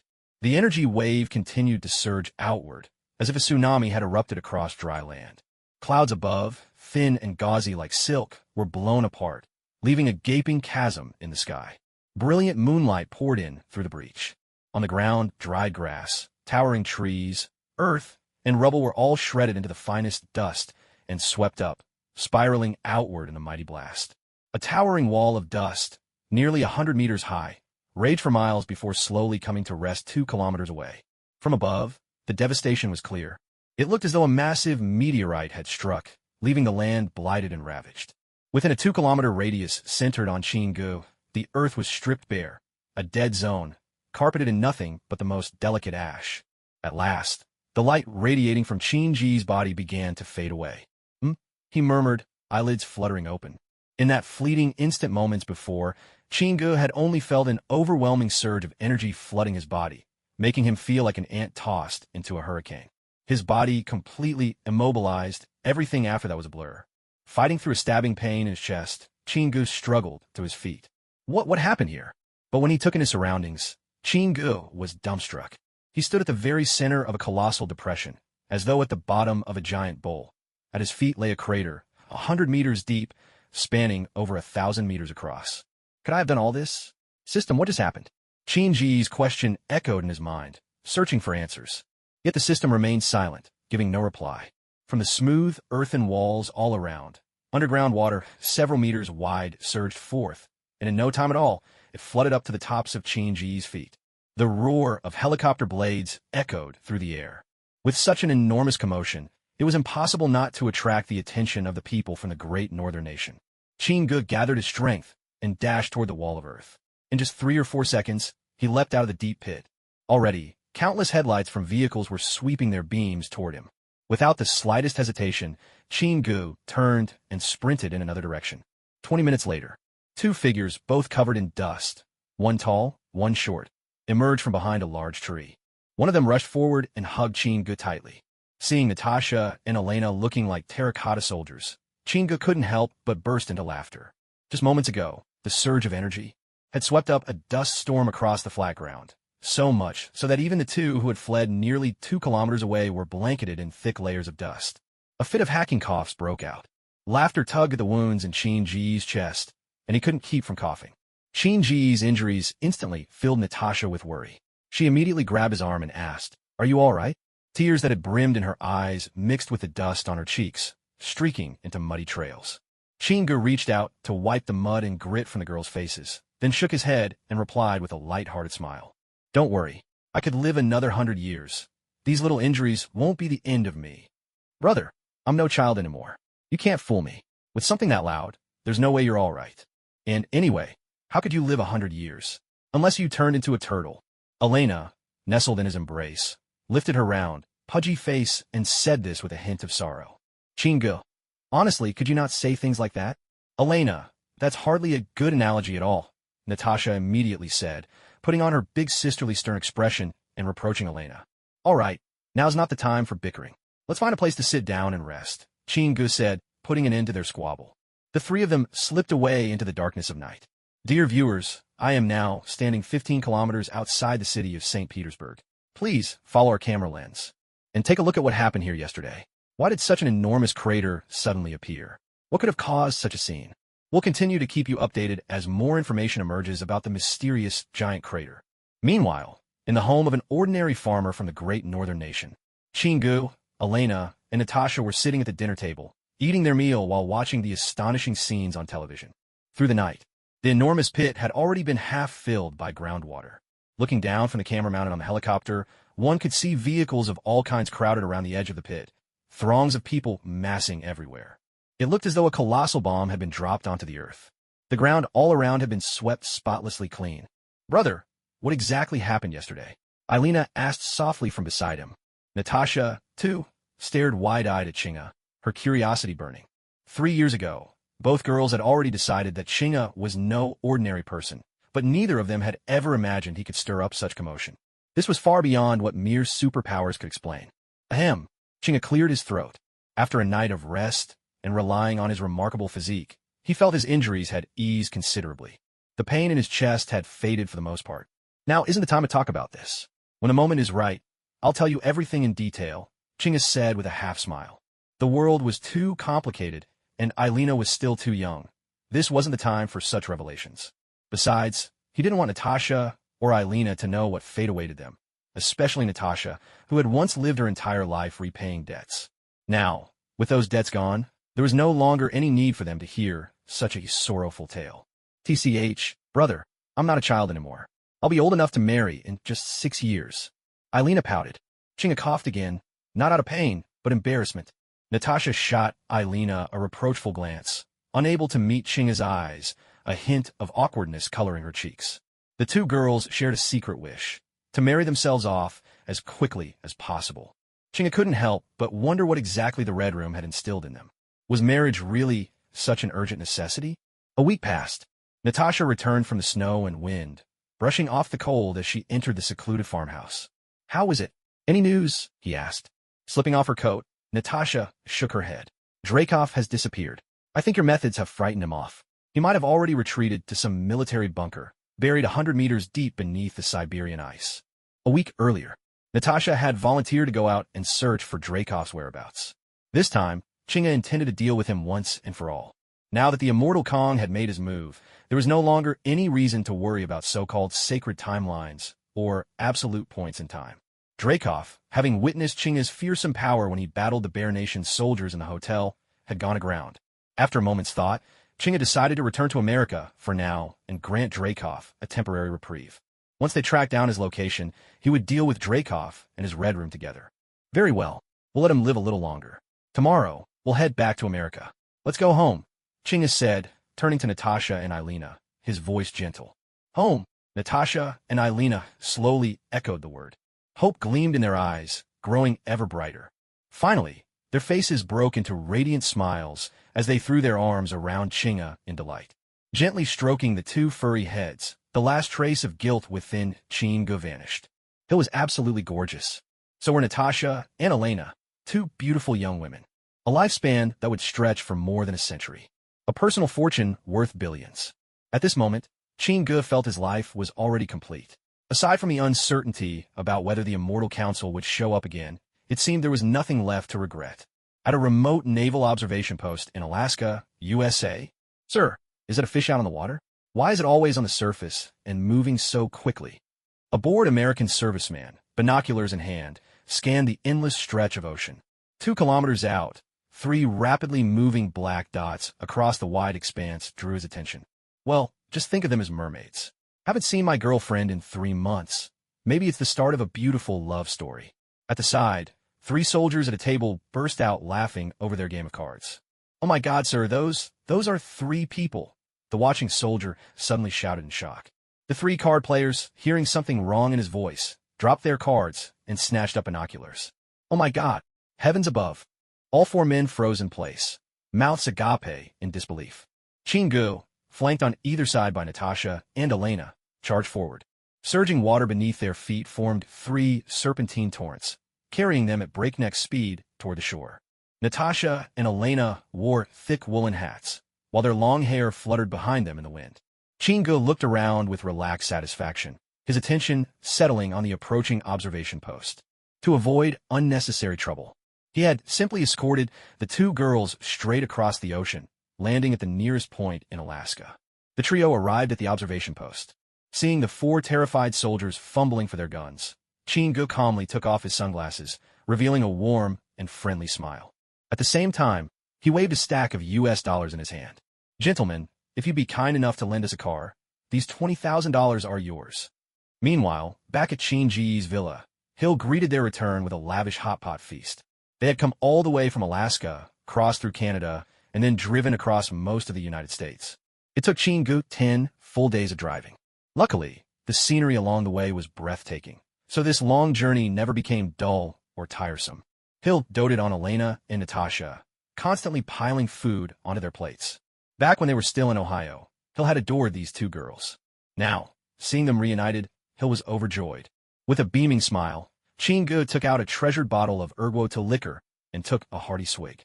4 dazzling beauties and a bottle of fine spirit. Even the immortals would envy a life like this. "Boss, there's a guy outside named Fury who wants to see you. Should I let him in?" Number 1 came in to report. Fury walked into the room. At a glance from Chingu, he took a seat at the dining table, wasting no time before grabbing a chopstick full of beef and wolfing it down. It wasn't until he devoured an entire plate of beef that he finally stopped, looking satisfied. Then, pointing at his own eye patch, he said, "Chin, do you still want an eye patch? The terms are the same as before." Chingu smiled as he poured Fury a glass of wine. "It's a shame. I still have 10 eye patches in my pocket." Fury shrugged helplessly. Chingu lit a cigar and leaned back in his chair, eyeing Fury. "You're not here just to peddle eye patches to me, are you? Don't worry. If I ever need one, you'll be the first to know." Fury pulled a stack of photographs from his coat pocket and set them in front of Chingu. These are shots of the giant sinkhole that suddenly appeared in St. Petersburg, and the reports from 4 servicemen at the Alaska Naval Observation Post. "Chin, you won't deny these incidents have something to do with you, will you?" He pointed at the photos as he spoke. Chingu picked them up. Most showed the sinkhole on the outskirts of St. Petersburg, and others caught 3 figures from behind in Alaska. "That's right. So what? Did I break any laws of your beautiful country?" Chingu grinned as he asked. Fury rolled his eye. "Chin, that look on your face, just like those untouchable villains in the movies. No, you haven't broken any laws. And even if you had, do you really think there's any government on Earth that could put you on trial?" Chingu burst out laughing. "Ha ha ha. Fury, I'll take that as a compliment from you." Fury leaned forward, pointing to one of the photos as he continued. "But this time you didn't hold back. You managed to defeat over 1,000 troops from Bear Nation in St. Petersburg, and they even had heavy tanks. Chin, I think S.H.I.E.L.D.'s assessment of you is way off. Bear Nation is watching you now." Chingu blew out a smoke ring. "Anyone who tries to mess with me had better be ready for things to go sideways." "Fury, do you think I'm an easygoing guy?" Fury nodded seriously. "Absolutely not." "Good. That makes it pretty clear. Then, even if a god tried to take me down, I'd take a bite out of him first." With that, he flashed a set of gleaming white teeth. Chingu gestured to Natasha and Elena. "These are my 2 sisters. Let me introduce you." "Sisters? Aren't they supposed to be Asian?" Fury blinked in surprise. "I adopted them 3 years ago. Now, I need a favor. Can you get them set of identities? Any problem with that?" Fury thought for a moment. "No problem. But, could I trade that for a promise from you?" King Yehuk did. "All right, Fury, it would be a waste if you didn't go into business." Fury shrugged. "There's nothing I can do. Right now, the Avengers need someone like you. As long as you're willing, I'll make you the team leader." "Team leader? Forget it. Just wait a while. You'll have the perfect leader soon enough." Chingu shook his head with a smile. Fury didn't press the issue any further. He'd had this conversation with Chingu more than once. In truth, Fury already knew the answer. After an intense night of passion with Hill, Chingu glanced at her. She was nearly faint from exhaustion, then got up and walked onto the second-floor balcony. In his mind, Chingu tried calling out to the system, but there was nothing, not a whisper of response. Since that night in St. Petersburg, the system hadn't given Chingu so much as a single reply. A shadow lingered on his heart as a result. The system was his trump card for surviving and thriving in this Marvel world. Without it, he wasn't sure he could handle a future that was already beginning to change. Natasha, the butterfly. Who knew what kind of storm she might stir up in the river of time? No one could say. But Chin-gu no longer dared assure himself he could navigate the shifting currents of this Marvel universe. That immortal Kong had become the greatest hidden threat. Left with no other choice, Chin-gu called out to the system again, more out of habit than hope. The sudden return of the system's voice filled Chin-gu with delight. System, why were you gone for so long? Host, the system was resting and gathering energy. Hinye pauset, momentare stundet. So, if that immortal Kong shows up again, you won't be able to help me this time? That is correct, host. The system must absorb enough cosmic energy before it can strike back again. How long will it take? Chin-gu fell silent. Through their exchange, he'd learned something crucial. The system couldn't unleash its trump card more than once in a row. If that immortal Kong came back, he'd almost certainly end up crushed again. A dull ache throbbed in Chin-ji's head. Ailina had left the villa early in the morning, taking a car as Chin-gu had arranged. He'd made sure she was enrolled in school. A girl her age deserved the joys of campus life. Originally, Chin-gu had planned to send Natasha to school as well, but she had flat-out refused, no matter what he said. Chin-gu could only give in to her stubbornness. Eyes wide with curiosity, Natasha stared intently at Minerva. It had been 3 days, but she was still fascinated by the flawless skin of Minerva, the beautiful Cree. Meanwhile, Gugu lounged contentedly in Chin-ji's arms, eyelids half closed, enjoying his gentle caresses. Lately, Gugu was getting plumper every day. He was becoming as round as a ball. Fortunately, Chin-gu had built a special cold storage room just for him, stocked floor to ceiling with his favorite dried fish. Chin-gu regretted not bringing Gugu along on his journey to the Great Bear Country. He wondered, if Gugu had faced off against immortal Kong, would Kong have been able to evade the dimensional devouring of the Yuan-eater beast? Sierra had gone off to the Big Apple City to handle the business of their trading company. And suddenly, life seemed to settle into a peaceful, tranquil rhythm. Even the system, once ever-present, seemed to have fallen silent during this time. No more missions appeared. Chin-gu was more than happy to enjoy this leisure. During the day, he lounged in the villa, watching television, appreciating the fierce hand-to-hand sparring between the stunning Minerva and Natasha. At night, they shared dinner and quiet conversation. Every now and then, he'd listen to Elena recount amusing stories from school. Life was positively idyllic. 3 months slipped by in a heartbeat. The earth awakened from its winter slumber. The air was rich with the sense of spring. Even Gugu's meows seemed to tickle the ear with an irresistible charm. Nick Fury entered the living room, with Barton in tow. Minerva shot a glare at Barton, who was staring at her far too intently. Caught awkwardly, Barton quickly turned away and set his gaze on Natasha instead. After 3 months of recuperation, Natasha's once intimidating aura had softened considerably. Her chestnut curls cascaded in loose waves. A touch of makeup and her porcelain skin infused her with a gentle elegance. So much so that Barton was instantly captivated. Seeing the gleam in Barton's eyes made Chin-gu smile to himself. The spirited young man and Natasha, sparks were sure to fly if they got close. Chin-gu would be quite pleased if the two of them joined forces. However, Natasha seemed only mildly interested in Barton. After sizing him up with a brief glance, she sat down next to Chin-gu instead. Tell me, Fury, is S.H.I.E.L.D. really that idol? Why do you keep showing up at my place? Chin-gu asked good-naturedly. Gugu nestled in his arms while Natasha naturally leaned against him. Across from them, Fury shook his head, then turned to Natasha. Natasha Romanoff, agent from the Red Room of the Great Bear Country. Chin, the woman sitting beside you, is not an ordinary person. Chin-gu flicked the ash from his cigar with a smile. Which one of the people around me strikes you as ordinary? Fury considered this, then nodded in understanding. Chin, your involvement in the Great Bear Country has drawn attention from higher up. Plenty of organizations are investigating you and Natasha. I can't shield you from everyone. You need to be prepared for that. Maybe my worries are unnecessary. After all, you are the Hound Prophet. So what? Are they planning to investigate me in person? Chin-gu asked. Of course not, Fury replied quickly, but you'll definitely have to deal with some covert surveillance. Especially Natasha. Her background is rather sensitive. Chin-gu nodded knowingly. Natasha was a spy from the Great Bear Country, living here in the beautiful nation. Being watched was inevitable. Is there any way to resolve this? Fury's eyes darted slyly. Since she's an agent, she might as well join S.H.I.E.L.D. I can take her under my wing. I refuse. I agree. Natasha and Chin-gu spoke at the same time. Natasha, do you still want to be an agent? Chin-gu couldn't help but turn to look at her. I want to prove my worth, Natasha said, leaning quietly on Chin-ji's arm. I know you care about me, but I don't want to be a good girl who does nothing but eat and drink all day. Chin-gu could only roll his eyes in exasperation. How about I invest in you? You could start a company like Hill did. Natasha shook her head. I don't want to waste all these hard-earned skills. Let me go to S.H.I.E.L.D. Besides, I'll still have you, won't I? As she finished, Natasha lifted her big, pleading eyes to Chingu. In the end, Natasha couldn't escape the clutches of S.H.I.E.L.D. The only difference was, now, it was Chingu who'd recruited her, not Barton. It's great to meet you. I'm Agent Barton from S.H.I.E.L.D. From now on, I'll look after you. Barton, standing nearby, called out happily to Natasha. With such a striking beauty joining their team, Barton could hardly contain his delight. Look after me? Are you underestimating me? Well, I'd also like to see just how skilled S.H.I.E.L.D. agents are. Natasha suddenly leaped from Chin-Ji's embrace. She swept from the room like a proud queen. Everyone watched as she strode confidently onto the lawn in front of the villa, crooked a finger, and beckoned Barton over. Careful, Barton. Win or lose, you're in for it, Chingu teased with a grin. The others filed out of the room, gathering around the impromptu arena between Barton and Natasha. Off to the side, Fury suddenly pulled out a $10 bill. 10 on Barton to win. Then I'll bet on Natasha, Chingu replied, intrigued. In the Marvel films, Barton's combat skills are a notch below Natasha's. After all, Barton is an archer who specializes in ranged attacks, not hand-to-hand combat. Just as Chingu finished speaking, Natasha's long, athletic legs swept straight for Barton's head.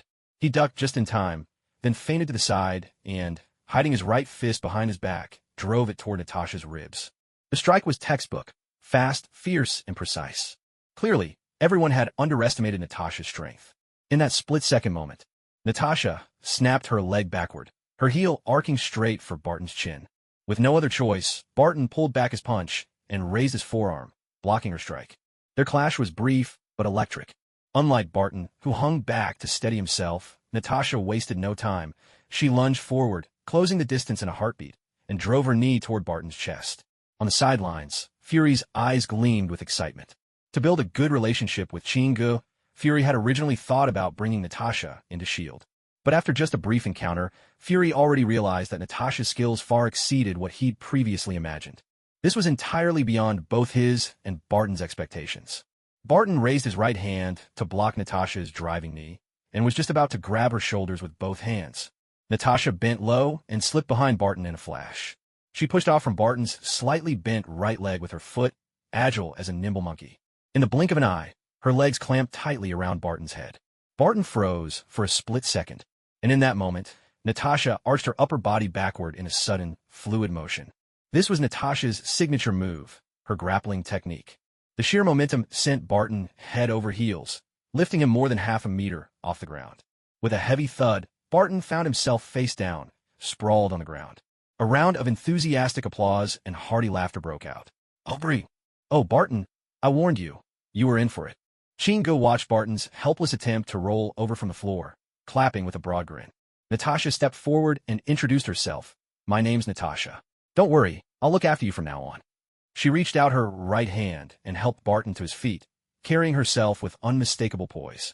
Watching this exchange between the two, Chingu gave Fury a nudge on the shoulder, signaling that he wanted to have a private word. The two of them wandered further away from the villa. Fury, promise me you'll keep Natasha safe, and if possible, assign her to some less dangerous missions, Chingu said as they walked. No problem there. I'll arrange for some desk jobs when I can. But she's an outstanding agent. Holding her back might stunt her growth. Chingu paused, looking at Fury intently. He replied slowly, all I want is for her to stay safe. Fury nodded in understanding. You have my word. If one day an enemy comes along that even you can't handle, then no number of agents would make a difference anyway. He handed Chingu a black identification badge. This is for you, a S.H.I.E.L.D. agent's ID. No agenda here, just something to help if you ever find yourself in a pinch. Chingu took the badge, glanced over it, and shot Fury an amused look. Special consultant to S.H.I.E.L.D.? That's right, just as you wanted. A partnership, nothing more. But it still comes with a fair number of privileges. At the very least, you won't have to pay any tickets for running red lights. After a moment of silent reflection, Chingu couldn't help but shake his head and chuckle. Well, it still feels like you pulled a fast one on me. Yawning, Chingu strolled down from the second floor. Downstairs in the spacious living room, only Yelena, playing with Gugu, and Minerva, mindlessly watching a dull TV show, remained. Yelena, your sister didn't come home last night, did she? Chingu sat down at the dining table. Right on cue, the family's phantom ninja, apron and all, delivered a fresh glass of juice and a steak to his place. Chingu nodded, clearly pleased. The ghost shadow ninja was becoming more and more adept at handling logistics. That's right. She's been so busy lately, she doesn't even have time to spar with me anymore, Alina said, clearly displeased. Oh, give me a break. The teachers at your school have called me more than 10 times already, saying you keep making the boys cry like babies. Alina, can you please be a bit more mindful of your image? You are a young lady. After all, Chingu sighed, exasperated. But they were picking on the girls. Shouldn't I stand up for them? Well, when you put it that way, I suppose you have a point. Go ahead and teach them a lesson then. Are you planning a trip? What's with the suitcase? He asked, noticing the pink luggage beside her. Alina rushed over to Chin-ji's side. The school has organized a study exchange in London over the holidays. I'll be away for about 2 weeks, she explained. That's wonderful. Study hard for once, and stop dreaming about ruling the whole school, Chingu said encouragingly. All right, you're so young and already nagging like an old man, Alina teased as she happily began to pack her things. Chingu absent-mindedly touched his face. Was he really that old? He felt as if a generational gap had formed between him and Alina. Minerva, don't you want to go out and have an adventure? Maybe a little romance? Chingu joked, looking over at Minerva. Other than Halloween, do you really think I can even walk in public? Minerva shot back from the couch, not bothering to look up from the television. Well, what can you do? Maybe a little plastic surgery is in order. Swap your skin for a yellow one and see how that goes. Chingu laughed heartily as he popped a piece of beef into his mouth. Before he knew it, time had slipped into the summer of 2000, bringing Chingu a sense of leisure and comfort he had never experienced before. Hill and Natasha were busier than ever. Inside the villa, the only regular company was Minerva, trapped indoors in Gugu. The telephone on the table suddenly rang.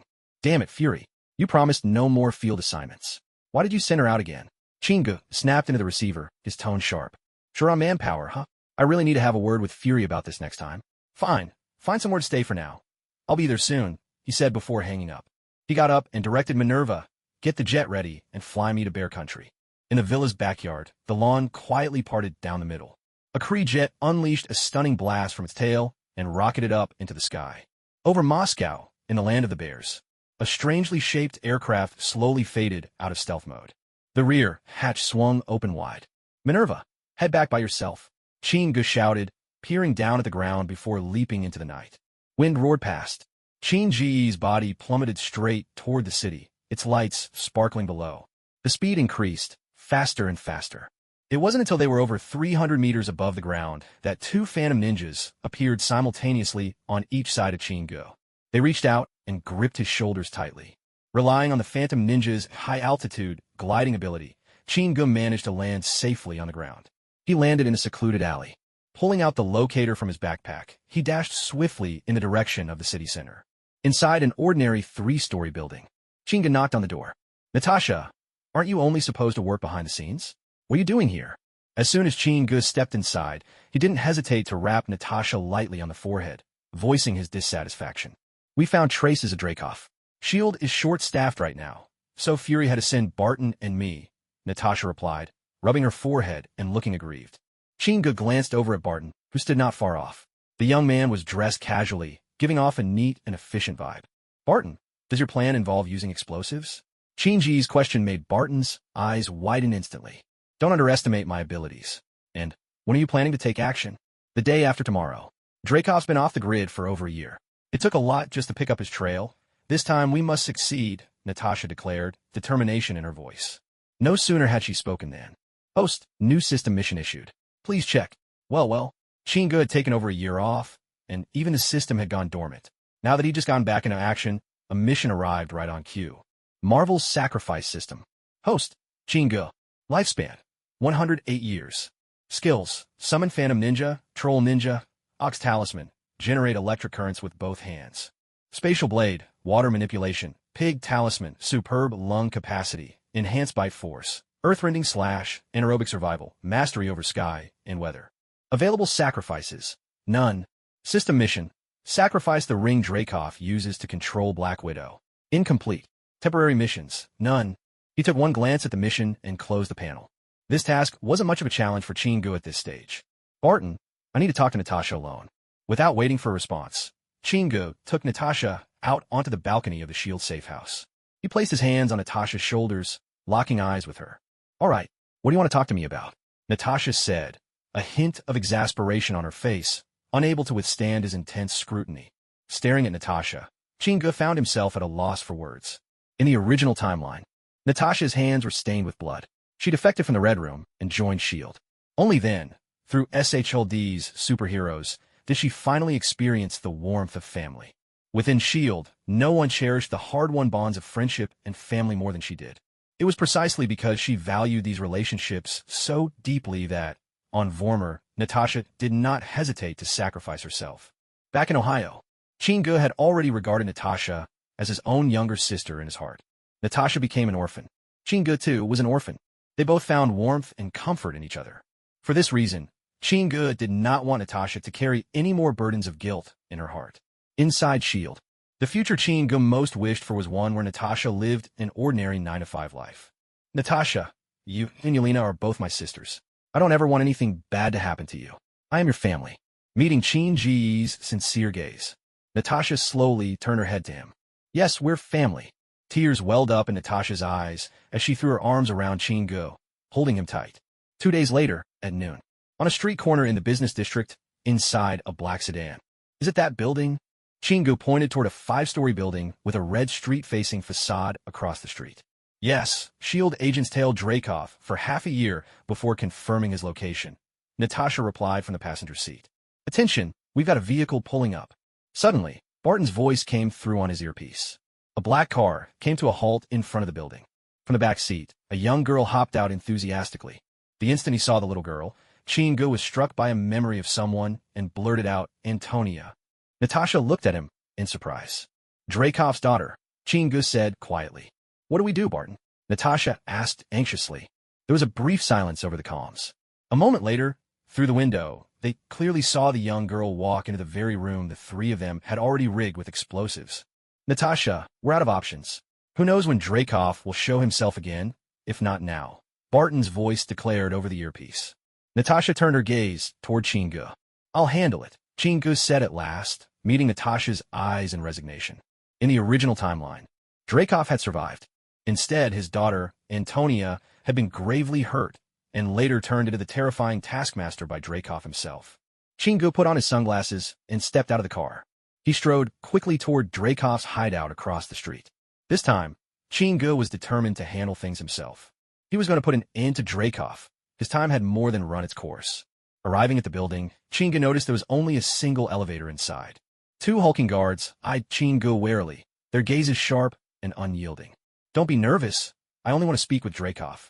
Chin-gu spoke calmly, watching as both men's right hands moved toward the small of their backs. The 2 bodyguards exchanged a glance. Then, in a sudden motion, both sped up to draw their guns. A steely whisper cut the air as a long sword was drawn, and 2 shadow ninja instantly appeared at the guards' sides. Katana blades flashed with icy light. Blood sprayed. The 2 bodyguards, built like bears, crumpled heavily to the floor. Chin-gu shook his head in resignation. Casting a glance at the surveillance camera at the top of the elevator, he stepped inside without another word. The elevator stopped at the 4th floor. Chin-gu walked out, unhurried. Dreykov, I'm sorry that your daughter got caught up in this, but I believe that, when she grows up, she will not think of you with pride. The 4th floor study was spacious and quiet. Dreykov stood in the center of the room's thick rug, arms wrenched painfully behind his back by 2 shadow ninja. His daughter, Antonia, was being held firmly by a 3rd ninja, pinned to a chair. The ninja dragged Antonia off toward the elevator. Taking a katana from another hand, Chin-gu strode slowly to face Dreykov. Why are you opposing the Red Room? Dreykov barked out, voice hoarse with anger. You're overestimating the Red Room, Chin-gu replied coolly. To the average person, it may seem formidable, but to me, well, it's a matter of a single swing. The words had barely left his mouth. His katana flashed with cold brilliance. Dreykov shrieked in agony, his right pinky finger silently landing on the carpet. A shadow ninja picked up the severed finger and carefully removed a large, dark bronze ring, presenting it to Chin-gu. It's useless. There's a DNA lock. No one else can activate it, Dreykov spat, understanding all too well what Chin-gu intended. He kept shouting, cold sweat beading and dripping from his brow. Chin-gu examined the ring, then turned and headed for the elevator. Behind him, the faint, wet sound of a blade slipping into flesh. A single muffled thump, then silence. Chin-gu weighed the blood-spattered ring in his palm, tossing it gently. This small ring. With it, for more than a decade, Dreykov controlled thousands of Black Widows from the shadows, swaying the very fate of nations. And, in turn bringing vast benefits to the Red Room. A sudden unease crept over Chin-gu as his finger touched the elevator's call button.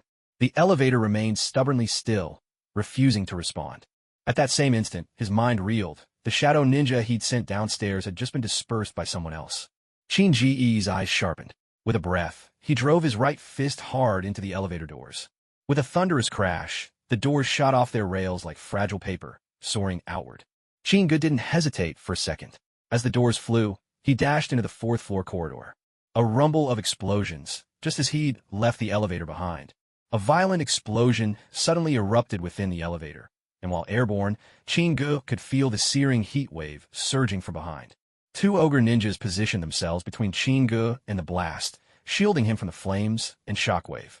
The glass panels surrounding the entire fourth floor shattered under the force of the explosion, reduced to shards and flung out into the street by the raging wind. From his vantage point, Chin-gu could hear the panicked cries echoing along the street below. Thud, thud, thud. No sooner had Chin-gu touched the ground than the four shadow ninjas at his side erupted into clouds of black mist. An ambush. There were snipers lying in wait. The sniper bullets, propelled by tremendous force, tore the shadow ninjas to pieces. Barton, get Natasha and pull out. This is a trap. Chin-gu barked into his earpiece without hesitation. Understood, Chin. Watch your back, came Barton's voice through the comm. Hurry, Chin, get out of there. We'll regroup at the safe house. Natasha's anxious plea followed immediately. Chaos had descended upon the street. People ran for cover in panic, convinced they'd stumbled into a terrorist attack. From four directions, local police cars converged on the area, sirens blaring. Inside the remains of what used to be the study on the fourth floor, now a scene of utter devastation. Chin-gu pressed himself against the wall, listening to police sirens wailing from all around. His eyes flickered with intent. Unbidden, his weather control ability was triggered. Within barely 30 seconds, the once cloudless sky heaved and roiled with oncoming storm clouds, vast, black billows converging from every direction. In under a minute, all of Moscow was shrouded beneath a blanket of ominous clouds. The dense, layered darkness seemed to press down upon the rooftops. Suddenly, a bolt of lightning split the city's sky, casting the neighborhood in spectral light. Then, like the drumming of 1,000 drums, the rain began in earnest. Within 3 minutes, the city was engulfed in a torrential downpour. Beyond 10 meters, everything vanished behind the curtain of rain. Chin-gu didn't worry for his own safety. His mind was only on buying time for Natasha and Barton to escape. Barton, what's your situation? He whispered into the earpiece. Only faint static crackled in reply, the channel otherwise dead silent. Chin-ji's brow furrowed in concern. Have they jammed our signal? Just as the thought arose, a dull thud resounded behind him. Bricks and rubble shot from the wall like shrapnel, hurtling toward his back. The wall behind Chin-gu exploded outward as though rigged with explosives. In the blink of an eye, he leapt forward like a springing gazelle. For the second time in as many moments, he'd been caught off guard.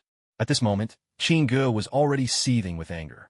As his stance had just steadied, his eyes suddenly blazed with golden, burning light. Twin beams shot out, piercing through the shattered wall. Wherever the scorching beams passed, the wall was blasted through, thick smoke billowing out from the holes. 3 shadow ninja phantoms detached themselves from Chin-ji's shadow at his feet, darting to the far side of the wall. A sharp, crackling sound filled the air. In less than 3 seconds, Chin-ji's gaze grew sharp. All 3 shadow ninjas were dispatched in an instant. Through their senses, he could detect that a formidable enemy lurked behind the wall. He paid the enemy no heed. Chin-gu turned, preparing to leap downstairs. He was growing anxious now that Barton and Natasha were out of contact. Just as he turned, a piercing shriek rang out behind him. With a heavy thud, a round shield adorned with dark red patterns sliced through the air and smashed into the front wall. The entire shield nearly sank into the wall, embedding itself deep. And then, boom, the wall behind him exploded once more. Chin-gu whirled around. Emerging from the human-shaped hole, smashed through the wall, was a towering figure, nearly 2.5 meters tall, his form imposing and completely encased in dark red battle armor. A half-helmet of the same somber red topped his head. He carried a nearly 1.5-meter-long, matte-finished straight blade in his right hand. Alexei! The instant he recognized the figure, Chin-gu couldn't help but call out in surprise. Alexei, what happened to you? How'd you end up like this?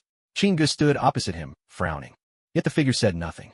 At Chin-ji's words, a flicker of confusion flashed across his eyes, but it vanished quickly, replaced by a fierce and ruthless glare. Witnessing Alexei's reaction, Chin-gu understood. Alexei must have lost his memory. Before Chingu could think further, Alexei's body blurred into a crimson apparition, his right foot sweeping forward with a whistling force, aiming a savage kick at Chingu's chest. Alexei, are you asking for a beating? Chingu roared, stepping forward with his right foot as his left fist thundered towards the sole of Alexei's foot. But what he expected did not happen. Instead of sending Alexei flying, Chingu himself was sent stumbling back 4 or 5 steps by the force of the kick. A look of surprise had barely appeared on Chingu's face. Alexei's massive frame lunged at him once more. The straight blade in his hand whistled through the air, chopping down at Chingu's head with terrifying power. The heavy, resonant whoosh echoed around the room, a testament to the monstrous strength behind the assault. A shadow ninja flashed between Chingu and Alexei in a desperate bid to shield him. Katana in hand, the ninja confronted Alexei's descending blade. But the shadow ninja's sword, fragile as a twig, was cleaved in 2 by the enemy's weapon, along with the ninja's body, which was shattered in an instant, dissolving into black mist. 2 ogre ninjas appeared simultaneously on either side of Alexei. Each one swung a fist the size of a door right at his head.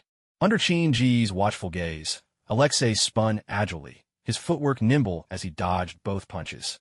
With a light leap, he sprang into the air like a lithe monkey. While airborne, his straight blade whistled out with deadly purpose. There was a sharp sound. The head of one ogre ninja flew from its shoulders, disintegrating in a swirling black mist. He twisted aside, just in time to evade another massive fist, and with a kick to the wall, sent his round shield sailing straight into his grip. Without missing a beat, he spun and hurled the shield in a clean, efficient arc. The round shield sliced through the last ogre ninja's head like a sharpened grinding wheel. In a single swift stride, Alexei retrieved the shield, which returned flawlessly to his hand. Now he stood poised, blade in one hand, shield in the other.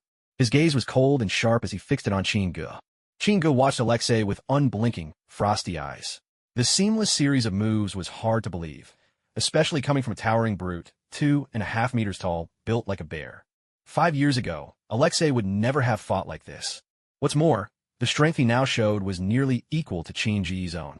His combat technique had reached the level of a true master. The current Alexei felt like a hybrid of a grandmaster and the Hulk, nearly flawless.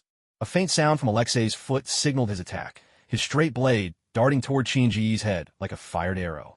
With his legs spread wide, he looked for all the world like a bear performing ballet, both incongruous and unsettling. There came a rapid buzz. 2 searing beams shot toward Alexei as he hung in midair. Sparks flew as Alexei reflexively raised his shield, blocking the deadly heat of Chingu's laser gaze. The twin beams struck the dark red shield, bursting into a shower of brilliant sparks.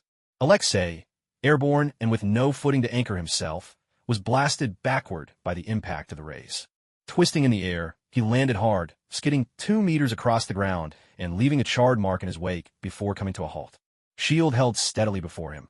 He readied himself for another round of Chingu's relentless laser gaze. It was clear to see that even his opponent had some wariness of this attack. Damn it, Alexei. What on earth has happened to you these last 5 years? Glaring at the untouched shield, Chingu couldn't help but curse through clenched teeth. A deep, male voice rumbled from Alexei's body. Hehe, Kinye. You should thank yourself. If I hadn't seen your tricks firsthand, the Red Room would never have continued enhancing Alexei. Now, he's the most powerful weapon in the entire Red Room. I'm quite eager to see what other skills you might have. Dreykov, Chingu cried out in alarm. That's right. I knew you wouldn't let me go, so I cooked up this little trap. I do hope you enjoy it. Upon hearing Dreykov's words, Chingu's mind raced. He quickly realized that the person he had just killed was probably only a decoy. You actually used your own daughter as bait? Chingu was genuinely shocked by just how ruthless Dreykov was. I told you long ago, once you join the Red Room, nothing truly belongs to you anymore. Chin, enjoy Alexei's hospitality. And as for those other 2 little mice, I'll have someone watching them. After hearing Dreykov speak, Chingu's eyes narrowed. The worst-case scenario he'd feared had come pass. Without a moment's hesitation, he bent down, slammed both palms onto the floor with all his strength. A sharp, splintering sound ripped through the silence. Dozens of deep cracks shot outward from where his hand struck the floor. Tear the earth. The entire 4th-story floor splintered, torn apart like it was nothing but thin paper. The fissures widened rapidly. His subordinates' talents had now become tools for demolishing buildings. In an instant, the whole level broke into pieces. Alexei, along with the collapsing floor, tumbled downward, crashing headfirst all the way to the ground floor. But Chingu moved even faster. He darted back, sprinted for the window, and in the very instant the floor gave way beneath him, he propelled himself out through a fourth-story window. He landed with crushing force atop Dreykov's black Mercedes outside, caving the car's roof deep beneath his feet. Pausing for only a split second, he vanished into the endless wind and snow. A savage storm raged all around. Under Chingu's conscious control, it seemed as though a giant showerhead had been fixed above Moscow. The rain kept pouring harder. The streets were almost entirely deserted, save for a few corners where Russian police and military had barricaded the roads. No one was paying attention to the battle between Chingu and Alexei. Everyone was huddled behind their vehicles, trying to shelter from the furious downpour and howling wind. Chingu sped in the direction of the safe house. The safe house was a full 10 blocks away from where he'd tried to assassinate Dreykov. There was no time at all for Chingu to waste. He leapt up onto a balcony outside, clambered quickly, and in a few bounds was on the rooftop. Without pausing, he began racing across Moscow's tightly packed rooftop maze. Chingu pulled out Minerva's communicator. "Minerva!" he called, his voice breathless as he ran. "Chin, reading you." Minerva's voice came crackling through the device. "Bring units 1 through 4 over here, quickly. Natasha and Barton are in danger." Stowing the communicator, Chingu became like a spirit in the rain-filled night, flying forward with increasing speed. Whenever a gap between rooftops yawned a dozen meters wide, he would leap without hesitation, gliding across air to the other side. Only one final block separated him now from the safe house where Natasha and Barton were hiding. Chingu's eyes reflected deep concern. Through the storm, he could just barely make out the sharp crack of gunfire. He had arranged for 2 trolls and 2 specters to be by Natasha's side, guarding her at all times. Yet now he was hearing gunshots. This means Natasha and Barton have already clashed with the enemy. Damn timeline. In the original story, Natasha and Barton had already slipped away by now. Chingu couldn't help but think of Immortal Kong. That guy hadn't shown up again. Perhaps he'd been so terrified by the system's outburst that he'd gone into hiding, or maybe he was plotting some other scheme. Suddenly, a dull thud exploded at his side. With a leap through the air, Chingu dodged a sweeping shadow. Clang! A dark shape smashed through the leg of a rooftop water tank, sending up a flurry of sparks. A dark red shield. Alexei had caught up. In a flash, his figure vaulted up from a dozen meters below, springing onto the rooftop. No Hosetashchen. The straight blade in his hand sliced through the curtain of rain, arcing toward Chingu's newly steady stance. "Alexei, if anything happens to Natasha, I swear I'll never forgive you." Chingu rubbed his palms together. A spatial blade shimmered into existence in his grasp. A burst of sparks hissed through the rain as the straight blade and the spatial blade collided fiercely. Both men staggered backward from the force of the clash. Then, like magnets, they were drawn together again. Thud, thud, thud. Sparks erupted again and again. Who knows what methods the Red Room had employed, but Alexei's strength now rivaled Chingu's. Close combat offered no clear advantage. Chingu couldn't suppress him at all. Under the relentless assault of Alexei's straight blade, Chingu was forced to retreat time and again. He listened to the faint, intermittent sounds softly threading through the rain. Chingu knew he couldn't afford to waste another moment here. Once more, the spatial blade met the straight blade in a brutal clash. In that split second of stalemate, Chingu's eyes flared with blazing light. Electric energy burst forth, charging the air with palpable intensity. Seeing this, Alexei immediately flipped backward, retreating. The electric gaze blasted the rooftop at Alexei's feet, punching a fist-sized hole through the concrete. The next time Chingu unleashed his electric gaze, Alexei already had his dark red shield raised. Twin beams of searing light crashed against the shield. Alexei braced himself, half-crouched, shoulder absorbing the powerful impact. At that moment, Alexei overlooked the looming presence behind him. A troll ninja materialized out of the rain. A fist as broad as a door and spangled with droplets crashed straight into Alexei's side. With brute force, the troll ninja hurled Alexei off the roof and into the air. Chingu knew that even an attack like this might not really hurt him. As Alexei sailed over the rooftop's edge, another troll ninja appeared above him in a sudden flash. Clasping its fists together, it drove them downward with tremendous force, aiming straight for Alexei's head. Alexei raised his shield. With a thunderous clang, his body rocketed groundward like a cannonball. The impact thundered through the night. On the concrete pavement, a pit half a meter deep had appeared. This was not the final assault. The massive bodies of the 2 troll ninjas turned into twin streaks of black, falling straight toward the pit Alexei had left. Thud, thud, thud, thud. For powerful fists hammered into the pit like pile drivers, relentlessly pounding where Alexei lay. At this moment, Chinga didn't have time to check on Alexei's fate. He stepped forward without hesitation and dashed toward Natasha's safe house. Peering through the veil of rain, Chinga could just make out the silhouettes of 3 helicopters circling above the safe house roof. 2 of them were already slowly lifting away from the rooftop. On the rooftop next to the last helicopter, 4 men clad in pitch-black combat suits were locked in fierce combat against the Ghost Shadow ninjas and the Troll ninjas. Flashes erupted as the Ghost Shadow ninjas' katana struck the enemy's armor, sending sparks flying. However, their opponents wielded straight blades just a size smaller than Alexei's, and with a single slash, one blade shattered the body of a Ghost Shadow ninja. It was only thanks to the ninjas' undead resilience that the fight managed to remain at a stalemate.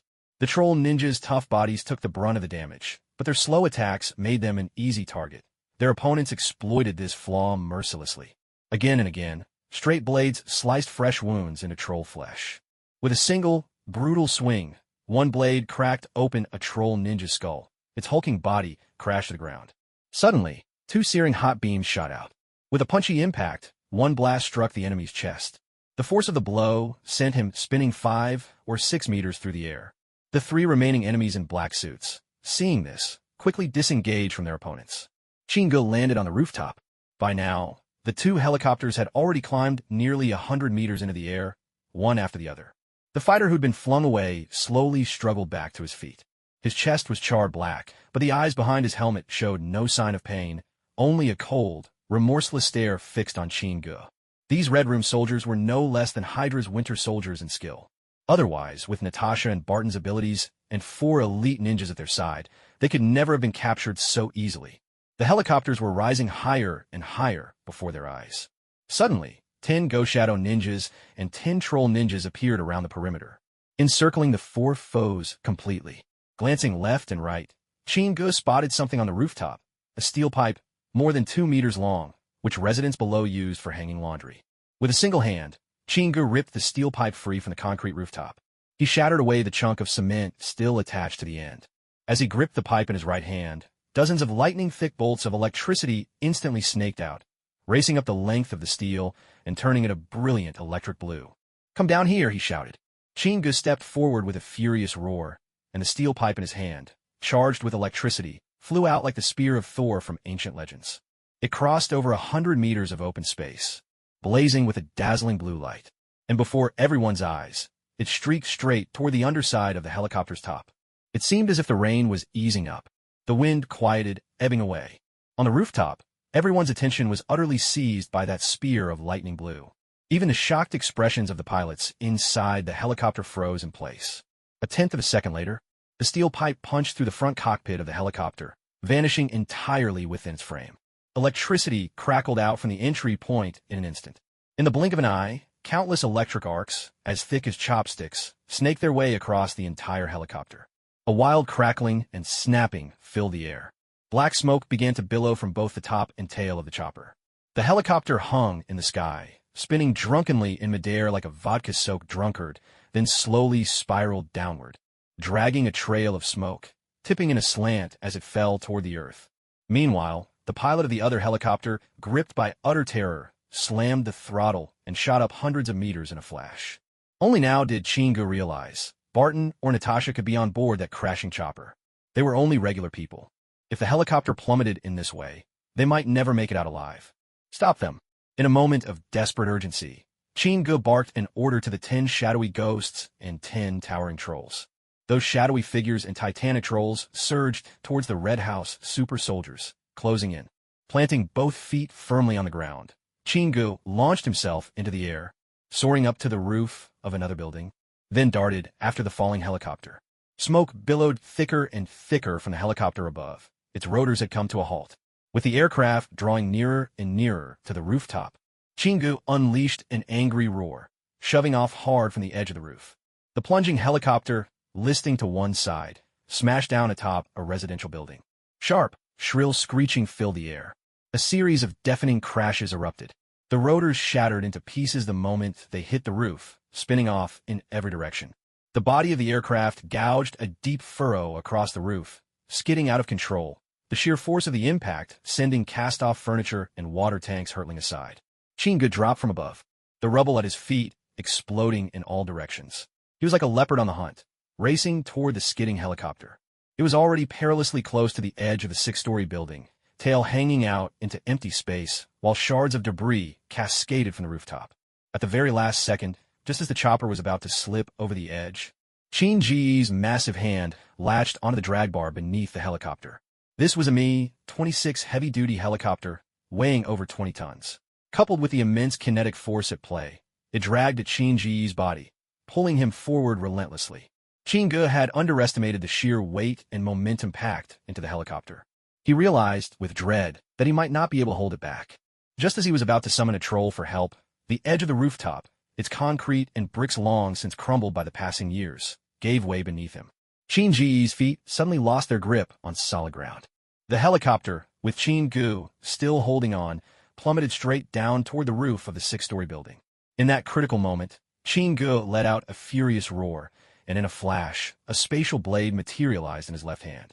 With all his might, he drove the blade deep into the wall beside him. A shower of rubble poured down. Chin-Ji's right arm clung tightly to the helicopter, muscles swelling and straining, nearly tearing through the sleeve of his shirt. The spatial blade in his left hand scraped downward along the thick brick wall. Countless bits of debris struck Chin-Ji's face and body as he descended. As the falling helicopter neared the ground floor, its speed began to slow. Chin-Gu released his grip, letting the helicopter wreckage crash down onto the pavement. A series of harsh metallic screeches rang out as warped steel twisted and bent, and Natasha's curled-up figure came into view. The two armed soldiers next to her snapped back to their senses. They raised their assault rifles. Two searing blasts of energy shot out, burning clean, blackened holes through each man's chest. Natasha? Natasha! Chin-Gu cradled Natasha in his arms, gently patting her cheek to bring her back. A few seconds later, Natasha slowly regained consciousness. The moment she saw Chin-Gu, she seized his arms, holding on tightly. "Where's Barton?" Chin-Gu gave Natasha a curious look, then shook his head, glancing up at the sky. "He was taken by the Red Room. Chin, we have to rescue him. Just now, Barton took a bullet for me. The Red Room won't let him go." Natasha hurried to her feet, speaking urgently to Chin-Gu. "You two are that close now." Chin-Ji's eyes flickered with a hint of surprise. He remembered their first meeting. Natasha had been stubborn and aloof, hardly giving Barton the time of day. He never would have guessed that, in just over a year, their friendship would grow so deep. Chin-Gu had already resolved to save Barton. It wasn't just for Barton's sake. Dreykov's actions had utterly enraged Chin-Gu this time.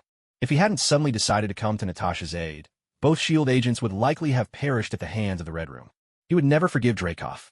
More importantly, Dreykov still possessed the sacrificial item required by his system mission, the ring that controlled the Black Widows. Just as Chin-Gu and Natasha prepared to leave, a sharp screech tore through the air.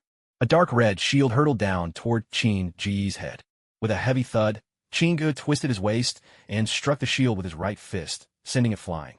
A burly figure leaped down from the sixth-floor rooftop, landing with an earth-shaking crash as he caught the flying shield midair. Heavy, echoing footsteps followed. There came 4 muffled thuds in quick succession, and suddenly, 4 fully armed super soldiers appeared by Alexei's side. "Alexei!" Natasha recognized him at a glance, exclaiming in shock. She was yanked back by Chin-Gu in an instant. "Natasha, Alexei has lost both his sanity and his memory. Even I can't deal with him now. Don't go over there." Only then did Natasha snap back to her senses. She stared at Alexei, whose towering frame stood over 2 meters tall, his form a mass of bulging muscles, disbelief filling her eyes. What happened? How did Alexei end up like this? She couldn't help but ask Chin-Gu. This time, even Chin-Gu didn't know how to answer. The story was already heading into territory entirely unfamiliar to him. It seemed the title Hound Prophet might soon be just Hound and nothing more. At that moment, the troll and the shadow demon appeared by Chin-Ji's side as well. Both groups sized each other up, predatory and tense, every muscle ready for action. Alexei stepped forward, the outright tip of his straight blade leveled squarely at Chin-Gu. A clear sign. He was about to launch an attack. High overhead, 30 meters above, a large blue circular halo shimmered, drawing everyone's gaze upward. 4 dark figures leapt down abruptly. Thud, thud, thud, thud. 3 men and 1 woman, all clad in identical black combat uniforms, and each carrying a katana on their backs, landed smoothly at Chin-Ji's side. Minerva arrived, leading Super Soldiers number 1 through 4. Alexei, I don't know whether you really lost your memory, but for the sake of what we once had, I'll warn you one last time. Put down your weapon. Leave the Red Room. Otherwise, I'll have no choice but to take you down. Chingu stepped forward, his voice steady, facing down the 5 before him. Torrents of rain roared all around. The two groups stood in steely silence, locked in a tense standoff. At Chingu's words, Alexei's eyes flashed with a momentary doubt, just as he once had, only to quickly turn cold and impassive once more. The Red Room will never compromise with the enemy. Alexei's voice rang out, halting and mechanical. Chingu let out a snort of disdain. You even have to copy SHELD slogans? No wonder 3 women managed to bring you down in the end. He clenched his fists.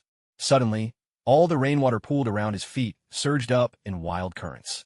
5 enormous, lifelike water serpents, each a meter thick and dozens of meters long, writhed into being around Alexei, their forms menacing and powerful. Chingu's right index finger pointed forward in a subtle, measured motion. With a thunderous hiss, the 5 serpents of water lunged straight at the 5 opponents. Alexei got special treatment. The largest serpent charged directly at him with overwhelming force. The startling transformation stunned all 5 on the opposing side, including Alexei himself. In that fleeting moment, the monstrous serpents were already upon them. Alexei let out a low shout, not retreating, but advancing, raising his shield to meet the vast, house-sized head of the water serpent rushing his way. The other 4 super soldiers under Alexei's command dodged nimbly, evading the oncoming water serpent. They scattered swiftly in all directions. Take care of Alexei. The rest of you, handle what's left. Chingu ordered the first 4 numbered operatives. Just as he was about to charge forward, Natasha grabbed his arm. Her eyes glimmered with reluctance. Chin, even though Alexei isn't my real father, please don't kill him. Chingu met her gaze, pausing in silence for 2 seconds before nodding his agreement. Natasha, tough on the outside but gentle at heart, rarely asked anyone for favors. Though Alexei had betrayed her, she still held on to a sense of kindness, unwilling for Chingu to end his life. The 8 subordinates of both sides quickly paired off, locked in fierce combat. Chingu said nothing more. He strode forward, eyes crackling with power, as twin searing beams cut through the rain and shot toward Alexei. But Alexei had already sensed his intent. With a swift pivot, he swung his shield, first severing the head of the water serpent, then deflecting Chingu's blazing gaze. Raindrops drummed relentlessly against the burning beams, producing a sharp sizzling sound like water splattering onto a scalding iron. Plumes of steam billowed upward, hazing the battlefield. Suddenly, the troll ninja appeared at Alexei's side, swinging his massive fist. That last blow had already given Alexei quite the headache. Just as the punch was about to land, Alexei, well prepared, bent his knees and sprang up like a coiled spring, launching himself straight behind the troll. With a dull thud, he kicked the troll hard at the back of its neck. Catching off guard, Chingu failed to halt his blazing gaze in time, and the burning energy struck the troll ninja instead. The unfortunate ninja dissolved into a shifting shadow. Chingu's face instantly darkened at the sight. To think, for all his hard-earned reputation, he'd just become the liability of his team. Surrounded by allies, Chingu dared not use his searing gaze again so recklessly. Luckily, it was only a shadow ninja. Had it struck a real person, his hard-won heroic reputation would have been utterly ruined. The spatial blade appeared in Chingu's hand. He brought it down on Alexei's head. Sparks exploded. With a slick sidestep, Alexei turned his body, his right arm forming a heavy hammer. The metallic elbow, sheathed in a black alloy shell, swung toward Chingu's back. Hearing the rush of air behind him, Chingu darted forward. With a flick of his right hand, the flowing water at his feet coiled into a lasso, wrapping around Alexei's arm and yanking him forward. Caught off guard, Alexei stumbled. Tear the earth. Chingu slapped both palms against the ground, sending a fissure racing toward Alexei's feet. A gash 3 meters wide yawned open in an instant. Alexei, unable to stop in time, fell straight in. Yet his reflexes were extraordinary. His straight blade punched into the walls of earth on either side, arresting his fall. By the time the ground began to close once more, Alexei's body, up to his chest, was still pinned tightly to the ground. What an opportunity! Chingu's eyes sparkled, a sudden intensity flickering within them. Twin beams of electricity shot from his gaze, aiming fiercely for Alexei's exposed chest. With a furious roar, Alexei's voice rang out, and the earth around him surged upward in a rolling wave. He was just about to break free from the soil's restraints when a giant troll appeared behind him. A fist, larger even than Alexei's head, came crashing down directly atop him, pounding his emerging body back into the ground. In that instant, the electric beams reached their mark. A brilliant flash exploded from Alexei's chest as Chingu advanced a step closer. The electric gaze did not falter or fade. Bathed in burning light, Alexei let out a guttural growl of agony. Chingu kept up the onslaught for a full 10 seconds, locking the beams on Alexei's chest. When at last he relented, Alexei was shrouded in rising plumes of steam. Chingu sucked in a sharp breath as he took in Alexei's wound. Even he couldn't help but wince. The entire chest plate had been melted clean through. The muscle beneath was sear black. Charred ribs were exposed, and behind them, the heart still thudded, heavy and visible within the carnage. It was an image of pure brutality. Yet even so, Alexei persisted, brandishing his straight blade with his right hand, making desperate, repeated attempts to stab at Chingu. But such grave injuries had taken their toll. Alexei could not muster the strength to break free from the ground. From a safe distance away, Natasha ran forward. Seeing Alexei's mangled body, she could not hold back her tears. "Chin, please save him." Chingu answered her silent plea with a nod and stepped forward. With a clang, he kicked Alexei's blade from his hand. Stomping down with his right foot, he sent Alexei's body soaring straight upward out of the dirt. Two trolls seized Alexei by the arms, one on each side, restraining him completely. "Alexei, get some good sleep. If you manage to survive, I'll find someone to heal you." With that, Chinji's fist smashed down onto Alexei's head. Chingu was surprised. Even that blow, heavier than the trolls, had failed to knock Alexei out cold. Gritting his teeth, Chingu hammered down again and again. Smack, smack, smack. In front of everyone's eyes, Alexei's head began to swell with the blows. After 10 merciless punches, Alexei finally slumped, his head drooping limply, motionless at last. On the other side of the battlefield, victory was close at hand. Super Soldier number 2 faced off against the enemy whom Chingu had already wounded with his electric gaze. The injuries to his chest clearly hampered his movements.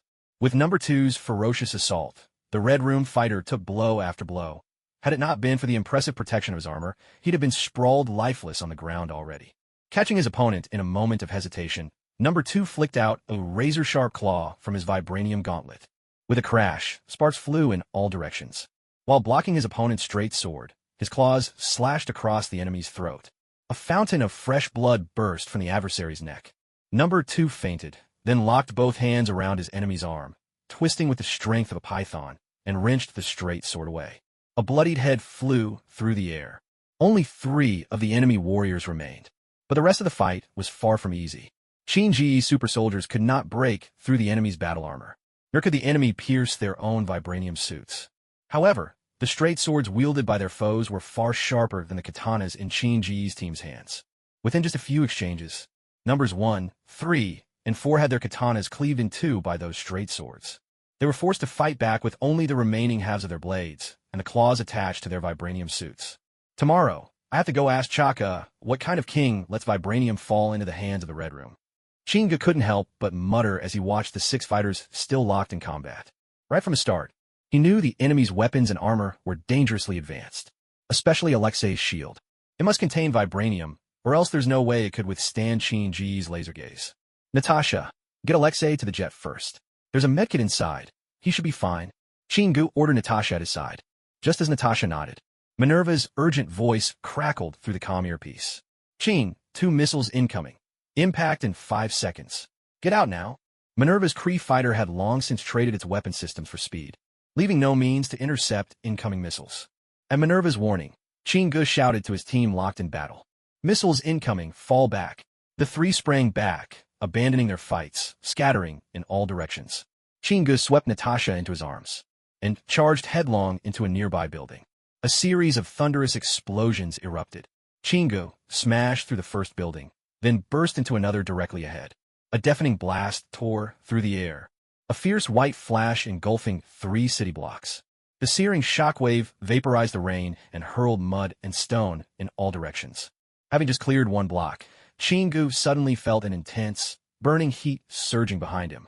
A tremendous wave of force came roaring his way. 2 ogre ninjas appeared at his back, shielding him. In less than a second, they were both blasted away, dissolving to black mist. Is Dreykov looking for war? Damn it! lobbing bombs in Moscow. Doesn't he fear being torn to shreds by the Russian bear? Chingu cursed, running for his life. He barely made it 2 blocks. The shockwaves from the explosion behind them were finally blocked by the dense rows of buildings on the street. Still, Chingu didn't dare to stop and kept running toward the outskirts. Sure enough, he had barely taken a dozen steps when another massive mushroom cloud blossomed into the sky. 2 missiles exploded in succession, less than 40 meters apart. The buildings at the center of it all had long since been blasted to ruins. They were nothing more than heaps of rubble now. It was only after 3 more city blocks that Chingu finally stopped. Chaotic screams echoed from the surrounding buildings. Countless residents, startled by the thunderous blasts, believed war had broken out. Families poured into the streets, dragging loved ones and whatever they could carry as they fled for the suburbs. Chingu glanced at Natasha, meeting the helpless fury in her eyes. A handful of people's battle. And who knew how many innocents paid the price for it? Come on, let's see how Alexei is doing. Chingu took Natasha's hand and made his way straight toward the blast site. An ordinary person caught in such an explosion would have been vaporized instantly. Chingu couldn't say for sure that Alexei was dead. His physical strength was leagues beyond his own. Within 100 meters, every building had been flattened entirely. Picking their way over endless stones and sand, Chingu and Natasha slowly made their way to the heart of the devastation. There was a pit before them, nearly 20 meters across and plunging over 10 meters deep. No sign of life anywhere.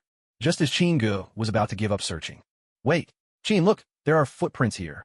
Suddenly, Natasha's sharp cry caught his attention. A collapsed pile of gravel and sand was clearly disturbed, as if someone had emerged. A tangle of footprints marked the ground, leading off into the distance. Maybe Dreykov's people took Alexei, Chingu said, voicing his suspicion as he studied the tracks. A distant wail of police sirens cut off Natasha's response. Just moments before, Chingu had scattered the storm clouds above, bringing clear skies back to the city. Let's go. Alexei's bound to turn up again. The 2 of them slipped away from the scene, heading out toward the rural outskirts of Moscow. Deep in a secluded grove, Chingu found Minerva and 4 super soldiers waiting. All but Minerva looked battered and miserable. Their bodies were spared from crippling injury, thanks to their vibranium armor. But the skin on their faces was scorched and pitted, a ghastly sight. When Chingu saw the twisted, demon-like visage of number 2, he couldn't help but clench his teeth so hard they ground loudly. Never had he imagined that a mission which should have been so simple would turn into such a disaster. He and everyone else had nearly been wiped out by Dreykov. He had underestimated the Red Room's strength, and Dreykov's ruthlessness. Just to destroy one man, Dreykov had consigned 1,000 innocents to an unjust death.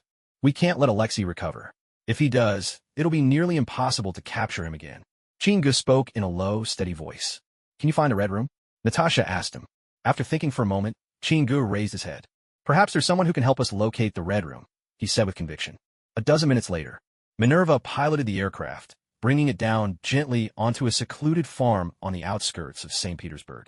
Chingu, together with Natasha, made their way slowly into the farm. They knocked on the door. A full minute passed. Then, footsteps sounded from within the house. Finally, the door opened with a creak. Melina stood on the other side, her face lighting up with joy at the sight of Chingu. When Chingu stepped aside to reveal Natasha standing behind him, Melina couldn't help covering her mouth with her hand, overcome by emotion. Tears brimmed in Natasha's eyes. It took 10 long seconds for her to regain her composure. With a tremble in her voice, she said, I truly wish it wasn't you standing here. Upon hearing Natasha's words, Melina turned and walked back into the house. Chingu gently led Natasha inside as well. The 3 of them sat down at a table, quietly searching each other's faces in silence. I'll get straight to the point, Chingu began. Alexei has become a monster, Melina.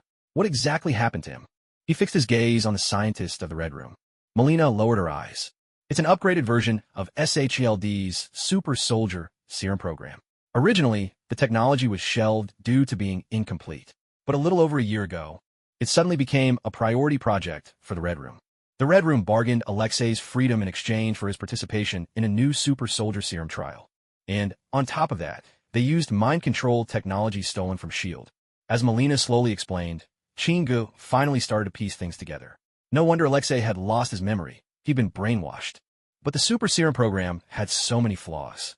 How could the Red Room produce 5 super soldiers at once? Chingu asked, voicing his doubt. Because of Hydra. Word is Dreykov made a deal with them. Hydra provided the complete serum technology. What? Chingu blurted out in disbelief. After that, he fell silent, the room weighed down by the implications. It took a while for him to retrace every detail of the unfolding events, only to arrive at a helpless realization. Back when he'd taken on his first mission from the system, to steal the serum, the butterfly's wings had already begun to stir the currents of fate and time. Because of his intervention, Hydra succeeded in creating a new super soldier serum. They even managed to produce super soldiers 1 through 4. After taking those 4 super soldiers from Pierce, Chingu thought things might return to their original course. But the storm broke out in the Red Room instead. Hydra now possessed the nearly perfected super soldier serum technology and sold it directly to the Red Room. The Red Room had used serum technology to create an even more terrifying version of Alexei. This hidden danger had been lying dormant for almost a decade before it finally showed its power today. If he hadn't meddled in Bucky's robbery back then, there wouldn't be the mutated Alexei standing before them now. Actions have consequences. Chingu felt this truth deeply. Natasha, I'm glad you managed to escape the Red Room's control. Melina looked at Natasha and spoke softly. Should I say thank you for that? Natasha replied, her face expressionless. She still harbored a trace of resentment toward Melina. There remained a lingering dissatisfaction in her heart. Melina had always treated her and her sister as mere tools. In Natasha's eyes, Melina was just a self-serving agent, someone who completed her missions regardless of who got hurt along the way. Enough. Let's save the family reunion for later. Melina, I need the Red Room's exact location. Melina was silent for a moment. She finally looked up, her expression filled with pleading, and said, Alexei's mind is being controlled by the Red Room. Please don't kill him. I'll do my best to keep him alive, but I can't promise he won't get hurt. Half an hour later, Minerva piloted the Kree aircraft as it shot up into the sky. Found the location. Chingu handed Minerva a slip of paper. On it were the latitude and longitude coordinates of the Red Room, written in Melina's hand. The aircraft steadily climbed higher, eventually breaking through into the clouds. Staring at the world outside the cockpit, Natasha asked curiously, why are we still climbing? The Red Room is hiding up in the sky. Realization dawned on Natasha. No Wonder Shield and every other intelligence agency could never find it. Chingu could only nod in agreement. It's a stroke of genius, really. He couldn't even fathom what kind of technology it took to keep such a colossal Red Room structure afloat in the air. Suddenly, Minerva pointed at a thick, strangely shaped bank of clouds. Chingu noticed the anomaly as well. The cloud mass was abnormally large, with no distinct layering above or below. It looked like a giant ball of cotton candy, all bunched up by some invisible hand. Looking closer, they could just make out a shadowy shape lurking within the dense clouds. The jet stayed at a distance, observing the Red Room. In less than 3 minutes, a clunky aircraft, far bulkier than a Quinjet, emerged from the clouds and quickly disappeared into the sky. That confirmed it. Their target was hiding inside the cloud cover. Minerva, fly the jet right above the Red Room. We'll jump straight down onto it. You circle the perimeter for support and keep a lookout. Chingu laid out a simple plan of attack. Following his instructions, Minerva deftly guided the jet above the Red Room's position. Now, 500 meters up, the rear cargo door of the aircraft swung open. A gust of powerful wind blasted straight in, forcing Natasha to instinctively take a step back. Beneath their feet was an endless sea of clouds. Chingu, holding on to Natasha, was the first to leap out, closely followed by 4 super soldiers. The 6 of them plunged toward the cloud-shrouded hideout of the Red Room, like meteors falling from the sky. With the help of the Shadow Ninja, all 6 landed in unison on an outstretched runway. Only now did Chingu finally get a full view of the Red Room's true form. At the center was a cylindrical main structure. Extending from it in 3 directions were dual-level airplane runways, each at least 300 meters long. The upper layer's 3 runways were slightly shorter than those below. Suddenly, a shrill alarm erupted all around the Red Room. Chingu and his team had already been detected. The 6 of them rushed towards the central main building, just as 20 ninjas materialized on the 6 runways of the Red Room. One giant ogre ninja leapt directly onto the top of a helicopter. He seized a rotor blade in both hands and wrenched it free. Instantly, the blade transformed into a massive sword in his grip. The 10-meter-long blade came down hard on the tail of another helicopter, slicing the tail cleanly off. Elsewhere on a different runway, a shadow ninja darted straight into a cockpit, while the pilot's screams echoed in panic and horror. With a single stroke, the ninja shattered the control panel of the combat aircraft. In less than 30 seconds, nearly 15 helicopters and fighter jets spread across the 6 runways were destroyed by the ninjas. There was no other malicious intention. Chingu simply intended to trap his enemies, leaving them no way out. At the end of the runway, the hangar doors rumbled open. More than 20 fully armed soldiers stormed out, shouting their commands.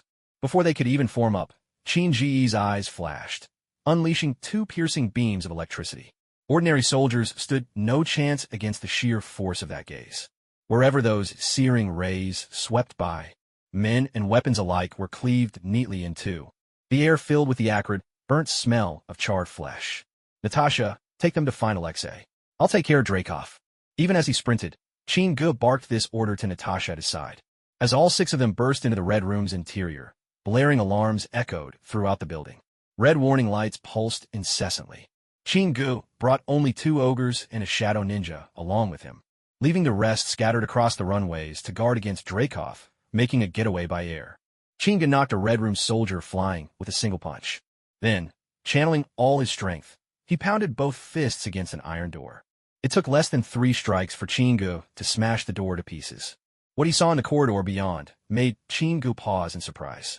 Down the 3-meter-wide hallway, nearly 30 women in matching uniforms, Black Widows, stood with military precision. Each one stared at Qin Gu with a blank, expressionless face. Over 30 pistols were raised at him in perfect unison, their barrels gleaming in the gloom. Have you ever seen such a gigantic brute? Qin Gu barked in a low voice. Suddenly, from the inky shadows on the floor, a monstrous demon ninja sprang forth. His colossal frame nearly blocked the entire corridor. Thud, thud, thud. The troll fought with no mercy, impartial and relentless. Each Black Widow was met, no more, no less, with a single blow. Bang, bang, bang. Bullets from handguns struck him as if pattering against a rubber tire, barely making a dent. In such a narrow space, the Black Widows had no chance to maneuver or evade.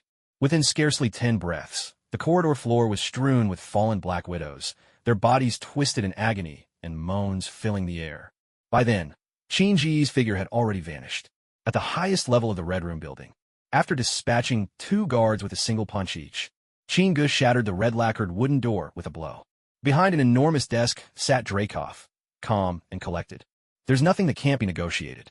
I underestimated you, truly. Even Alexei, injected twice with the super soldier serum, was no match for you.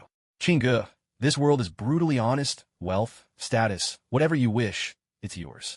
He watched as Qin Gu entered. Dreykov spoke with measured calm. Qin Gu offered no reply, striding quietly to stand before him. Give me your hand. Qin Ji's voice was cold as steel. As Dreykov stood stunned, a shadowy ninja appeared at his side in a flash. He grabbed Dreykov's left hand with lightning speed, and with a heavy smack, slammed it down on the thick mahogany desk. A blade flashed. Dreykov screamed in agony as his ring, along with his pinky finger, fell to the floor. Qin Gu picked up the ring, weighing it in his palm. The system showed no response. It was only now clear that this Dreykov was a decoy. If you're so determined to die, it would be remiss of me not to oblige. Qin Gu seized the imposter from behind the desk, hefting him up like a rag doll. He strode toward the floor-to-ceiling window. Clouds drifted in the sky beyond, their shifting forms both solemn and serene, offering a breathtaking view. With a single punch, Qin Gu shattered the tempered glass, letting in a rush of howling wind. For the glory of the Red Room, the false Dreykov must have seen his fate as he cried out again and again. Qin Gu only shook his head. With a mighty toss, the man's body soared through the broken window, flung more than 20 meters into the swirling clouds beyond. Tracing a lonely arc, he vanished without a trace. Qin Ji's gaze dropped to a runway on the lowest level. 5 people surged forward, attacking a demon ninja posted as sentinel on the runway. 5 shining blades slashed at the troll's thick hide in rapid succession. A new jet taxied slowly out from the hangar. 2 Red Room super soldiers worked together to push 2 wrecked jets off the runway. To have 5 super soldiers remain behind for one person's protection. That person could only be Dreykov. Seeing that the giant troll ninja could no longer withstand the assault, Qin Gu quickly summoned 5 Shadow Ghost ninjas to join the fray. With a single stride, he leapt out of the top floor's window. There was a heavy thud as he landed on the highest runway, right beside the slowly taxiing jet. With a thunderous roar, 2 searing beams shot across more than 200 meters, striking the enemy's engine dead on. A blast of fire erupted, and the jet was instantly reduced to a heap of twisted scrap metal. At that moment, the cockpit door swung open, and a plump figure squeezed out in a panic. scurrying frantically toward the other side. It was Dreykov again. Now, even Chingu couldn't help but feel a touch of grudging admiration. Who knew where this man kept finding so many convincing doubles? Chingu planted his foot firmly on the runway, and, like a great bird, his entire body plummeted swiftly toward the lower runway. His eyes locked onto a super soldier below. That opponent had just annihilated one of the Shadow Ghost ninjas, and was about to sheath his blade when a piercing howl whipped through the air above him. A massive figure flashed in his pupils. A bone-crushing thud followed as Qin Ji's steel knee slammed directly into the man's chest. To the naked eye, his entire ribcage collapsed inwards. With a whistle, the super soldier, now a human cannonball, was launched clean off the runway, vanishing into the clouds below. Nearly 200 pounds of sheer mass, acceleration from 100 meters up, and 30 tons of brute force. The combination was devastating. Not even a powerful figure like Alexei would dare to catch such a blow, let alone this ordinary super soldier. Not far away, Dreykov saw everything. Twin laser beams flashed from Qin Ji's eyes. A scream of agony tore from Dreykov as both his legs, just below the knee, were severed clean through by the beams. The giant troll and the Shadow Ghost ninjas kept the 4 remaining Red Room super soldiers firmly entangled in battle. Chingu picked up the dropped straight blade from the ground and strode slowly toward Dreykov, who was howling in pain on the tarmac. Dreykov propped himself up with his hands, desperately crawling backward, terror written all over his face. Chingu, I'm willing to pay any price. Just spare me. The Red Room cannot survive without my leadership. In your dreams, Chingu replied coldly. As Chingu loomed ever closer, Dreykov instinctively reached out his left hand. Chingu stomped hard on the stump of Dreykov's severed leg. The already charred wound exploded under the force of his boot. Dreykov let out a hoarse, guttural scream of agony. This pain is far from enough to cover your debts. This isn't just for Natasha or Yelena, but for all those killed by your missiles. As Qin Ji's words fell, his foot came crashing down once more, smashing Dreykov's other broken leg. Blood sprayed in all directions, and Dreykov could make no sound. His eyes rolled back, on the verge of passing out from the pain. Then, with a sharp crack, Chingu slapped Dreykov's face, so hard that a mouthful of teeth flew out with the blow. That little blade was an accident. Dreykov spoke, blood bubbling from his lips. His outstretched left hand was severed by a swift blade. In the hollow of the hand, a bloodied ring glimmered. The system task is now complete. Host, please proceed to perform the offering as soon as possible. Upon hearing the system's voice, Chingu finally let out a long sigh of relief. No one had anticipated that Dreykov would have 2 decoys. If not for the system's power to discern the truth, Chingu might not have been able to tell them apart. Chin, we found Alexei. Come see for yourself. Natasha's voice called out to him. Inside a 200-square-meter chamber of the Red Room, Alexei lay unconscious upon an operating table. On the other side, Barton was sprawled as well, equally lost in unconsciousness, their bodies entangled in a web of tubes and wires. As Chingu gazed down at Dreykov's corpse, he couldn't help but frown. Beside him, Natasha buried her head against his chest. Both of Alexei's arms had been severed at the shoulders, leaving bare stumps. His entire body was a patchwork of ruined skin, layered and wrinkled like the bark of an ancient tree. A gaping wound, as large as a soup bowl, dominated his chest. What surprised Chingu even more was that the heart exposed just moments before was now shrouded in a thin, vibrant red membrane. The super serum had gifted Alexei an extraordinary power of recovery. Just like Abomination Blonsky, who survived shattered bones all over his body after a kick from the Hulk, only to restore himself within a matter of days. This place isn't safe, Chingu warned. If the Bear Country's military finds out we've taken over, they might just send a couple of missiles our way again. Let's get Alexei out of here first. Whether he lives or not, that'll be up to his own luck. He patted Natasha gently on the shoulder. With the help of the troll, Alexei, still on the operating table, was carefully moved aboard the jet. How is it? Are we ready? Chingu watched as Natasha emerged and asked. Yes, Natasha replied, handing him Dreykov's ring. All the Black Widows who had been controlled by the Red Room were now freed from their bonds under Natasha's guidance. The jet lifted off, slicing through the clouds with everyone on board. Behind them, a thunderous explosion. The Red Room erupted in a violent blast. Out in the distant suburbs, in a modest 2-story house, Alexei still lay in deep sleep upon a makeshift operating table. Melina was nearby, meticulously checking every instrument in the room. After the Red Room's destruction, she had come with them to America, where they'd purchased this secluded villa to care for and shelter Alexei. Let's go. You've done all you can. Alexei will pull through. Chinga gave Natasha's shoulder a reassuring squeeze. She nodded faintly, then turned and slipped quietly out of the house. By Melina's account, Alexei's injuries were severe enough that his consciousness had activated its own survival instinct, putting him into a protective coma. Using all his energy, he began to repair the injuries that riddled his body. As for when he might regain consciousness, that remained uncertain. If lucky, it could be a month or two. If not, it might take 2 or 3 years. Inside Qin Ji's villa. Aside from Minerva, who was still absorbed in her TV series, both Hill and Natasha were busy with their own affairs. The Moscow incident still hung heavily in the air. SHLD's Nick Fury was well aware of what had transpired and, under Qin Ji's threat, had promised never to send Natasha out on field missions again. In the afternoon, Qin lounged in a deck chair outside the villa, basking in the sunlight. He raised the index finger of his right hand before his eyes.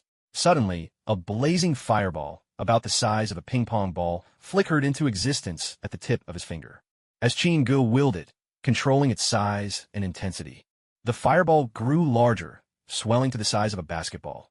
Then, like a balloon slowly deflating, it diminished once more. Explosive Fireball. This was the signature ability of the demon sorcerer, the formidable villain from Jackie Chan Adventures. He had obtained it from a systems lottery after sacrificing the Dracoff ring. Of the 8 great demon powers, Chingu now possessed one from each. The system proved truly extraordinary. It seamlessly blended all demonic energies with no conflicts or incompatibilities. Any magic was his to command as easily as breathing. What thrilled Chingu the most was discovering that, after collecting all 8 demon abilities, each of his demon skills doubled, if not more, in potency.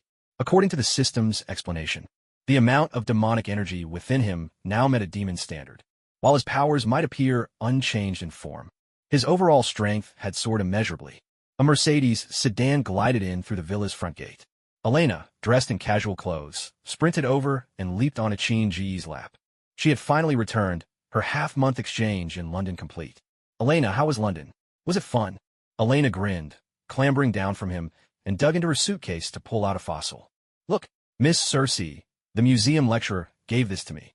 Chingu took the fossil, turning it over thoughtfully in his hands. Not bad. It's beautiful. Yet Elena's cheerful expression faded, and with a hint of mystery, she drew close to whisper in Qin Ji's ear. Actually, I wasn't supposed to say anything. Miss Cersei told us not to tell anyone. But you're my brother, and it's driving me crazy. Keeping a secret is so painful. Chinga looked at Elena, puzzled. Come on, tell me. What's this big secret that's troubling you so much? Last week, while we were visiting dinosaur fossils at the London Museum, one of my classmates didn't see a puddle on the floor, and nearly smacked her forehead right into a table. Miss Cersei, who was right beside her, just reached out and touched the table. Guess what happened, brother? Chingu shook his head. That table suddenly turned into a pile of flower petals. How magical. Brother, it's just like how you snap your fingers and summon those ninjas. Hearing what Elena said, Qin Ji's eyes narrowed. There was definitely something suspicious about this Cersei, and besides, he had never heard of a superpowered individual with that name. Could she be a superhero hiding in the world? Qin Ji's interest was instantly piqued. Elena, what's the name of the museum you visited in London? The Victoria and Albert Museum. Chingu was determined to meet this Miss Cersei at the museum. London International Airport. As soon as Chingu stepped off the plane, he frowned. The sky was gray and heavy, a persistent fine drizzle misting the air. Summers here spent half their time swathed in dampness, a musty odor lingering everywhere. Chingu lifted his head and gazed up at the sky. After 20 seconds, the clouds overhead gradually thinned, drifting off into the distance before his very eyes. Brilliant sunlight spilled across the city of London. Only then did Chingu stride out of the airport. The Victoria and Albert Museum is among London's top 10 museums. Twin Gothic spires flanked the entrance, while an arched doorway at the center exuded an air of deep history. Looking every bit the robust figure, Chingu ascended the steps and entered at a measured pace. Excuse me, do you know Lecturer Cersei? After wandering around, Chingu approached a staff member and asked, Cersei? She's on the 2nd floor. Are you from her hometown? The male staffer question caught Chingu off guard. Hometown? Chingu was puzzled. What did he mean by that? May I ask who you are? Suddenly, a gentle, clear female voice sounded behind him. She stood about 5'9", with long, jet-black hair and bright, intelligent eyes. Her form-fitted plaid dress was elegant and understated. With a soft, faint smile, she regarded Chingu. At first glance, she wasn't breathtakingly beautiful. Hers was a beauty that grew on you. Grace and warmth seemed to radiate naturally from her presence. Ah, Miss Cersei, this man is here to see you, the staffer quickly introduced. Chingu suddenly realized why the employee had assumed they were from the same place. Miss Cersei was unmistakably Asian. Yellow-toned skin, dark eyes. Hello, Miss Cersei. I'm Elena's brother. I came all this way to thank you for looking after her, Chingu said, smiling at Cersei. Oh, you're Elena's brother. Thanks are really not necessary, Cersei responded with a warm smile. Her voice was soothing, pleasant to listen to. How about this? Elena specifically asked me to thank you. May I treat you to dinner? The staff member shot Chingu a peculiar look. Hitting on her the moment they met? Doesn't he need any lines or strategy first? Cersei lowered her head with a smile and shook it gently. Sorry, I have a lot of work to do, so I probably can't accept your invitation. King Yi shrugged. All right then, I'll be in London for a while. I hope I'll catch you when you're free. I'm afraid you'll have to be disappointed. Cersei turned Chingu down with a laugh. Without another word, Cersei turned and went up to the second floor. One of the male employees gave Chingu a thumbs up, though it was hard to tell if he was admiring Chingu's courage or mocking his rashness. Chingu ignored him. He headed outside. If he wanted to witness Cersei's powers with his own eyes, he'd need to come up with another plan. By now, the Victoria and Albert Museum was closing for the day. Across the street in a cafe, Chingu had already been waiting there for 4 hours. He spotted the figure of Cersei across the road. At the same time, Chingu stepped out of the cafe. He followed the street westward. With a simple crossbody bag, Cersei blended in seamlessly among London's office workers. Utterly unremarkable. 50 meters back, Chingu kept at a steady pace, trailing her. He followed for a solid 40 minutes. Eventually, Cersei headed toward a residential neighborhood, where the street had grown much quieter. The crisp echo of her footsteps on the pavement was especially distinct. Just as Cersei reached the side of a 3-story apartment building, Chingu hurried a few steps closer. Suddenly, a flower pot toppled from the rooftop, plummeting straight for Cersei's head. Cersei looked up sharply. With a gentle wave of her right hand, she intercepted the falling flower pot. Instantly, the entire pot transformed into a floating cloud of crimson petals. From under the streetlight, Chingu watched the scene unfold. Elena had been right. This Cersei was indeed one of those hidden, superpowered beings of the Marvel world. The only thing left uncertain. Was this ability magic? Or something innate? A true superpower? Come out. Isn't this what you wanted, to uncover my secret? Cersei's gaze settled on Chingu, who was standing beneath a street lamp a dozen meters away. Chingu approached and stood by her side. Cersei, was that a spell? Or a superpower? Cersei shook her head. I'm not going to answer that. If you continue prying, I'll simply leave this place. With that, she turned and continued walking ahead. Chingu kept pace beside her. Cersei, are you a sorceress from Earth? I know the ancient one. Maybe we're from the same order, brother and sister in the craft. Cersei paused briefly, then shook her head at Chingu. It's not magic. And with those words, she walked on. Then you must be an alien, right? Skrull? Kree? Titanian? Or Asgardian? Though, from what I know, none of them are particularly skilled with spells. Once more, Cersei came to a stop, a hint of surprise flickering in her eyes. You actually know so many alien races? Did you hear about them from someone else? Or have you seen them yourself? Who exactly are you? Chingu's questions finally stirred Cersei's curiosity. He threw out 3 questions in quick succession. Can we be honest with each other about a few things? Cersei met Chingu's gaze for several seconds before she nodded solemnly. 15 minutes later, inside a modest apartment, Chingu and Cersei sat across from each other at a small table. Chingu glanced around the room. With your abilities, you could live a much better life than this. What would be the point? When you've lived as long as I have, such things start to lose their meaning. Cersei shook her head, her voice soft. All right, this difference of opinion isn't important. To show my sincerity, let me show you a little something. As soon as he finished speaking, Chingu slowly extended a finger. The water in the glass on the table transformed into a slender serpent, weaving and dancing in the air between them. Then, with a subtle flick of Chingu's finger, it became a perfect sphere of water. It hovered silently in front of Cersei. That's an impressive spell. Are you a wizard?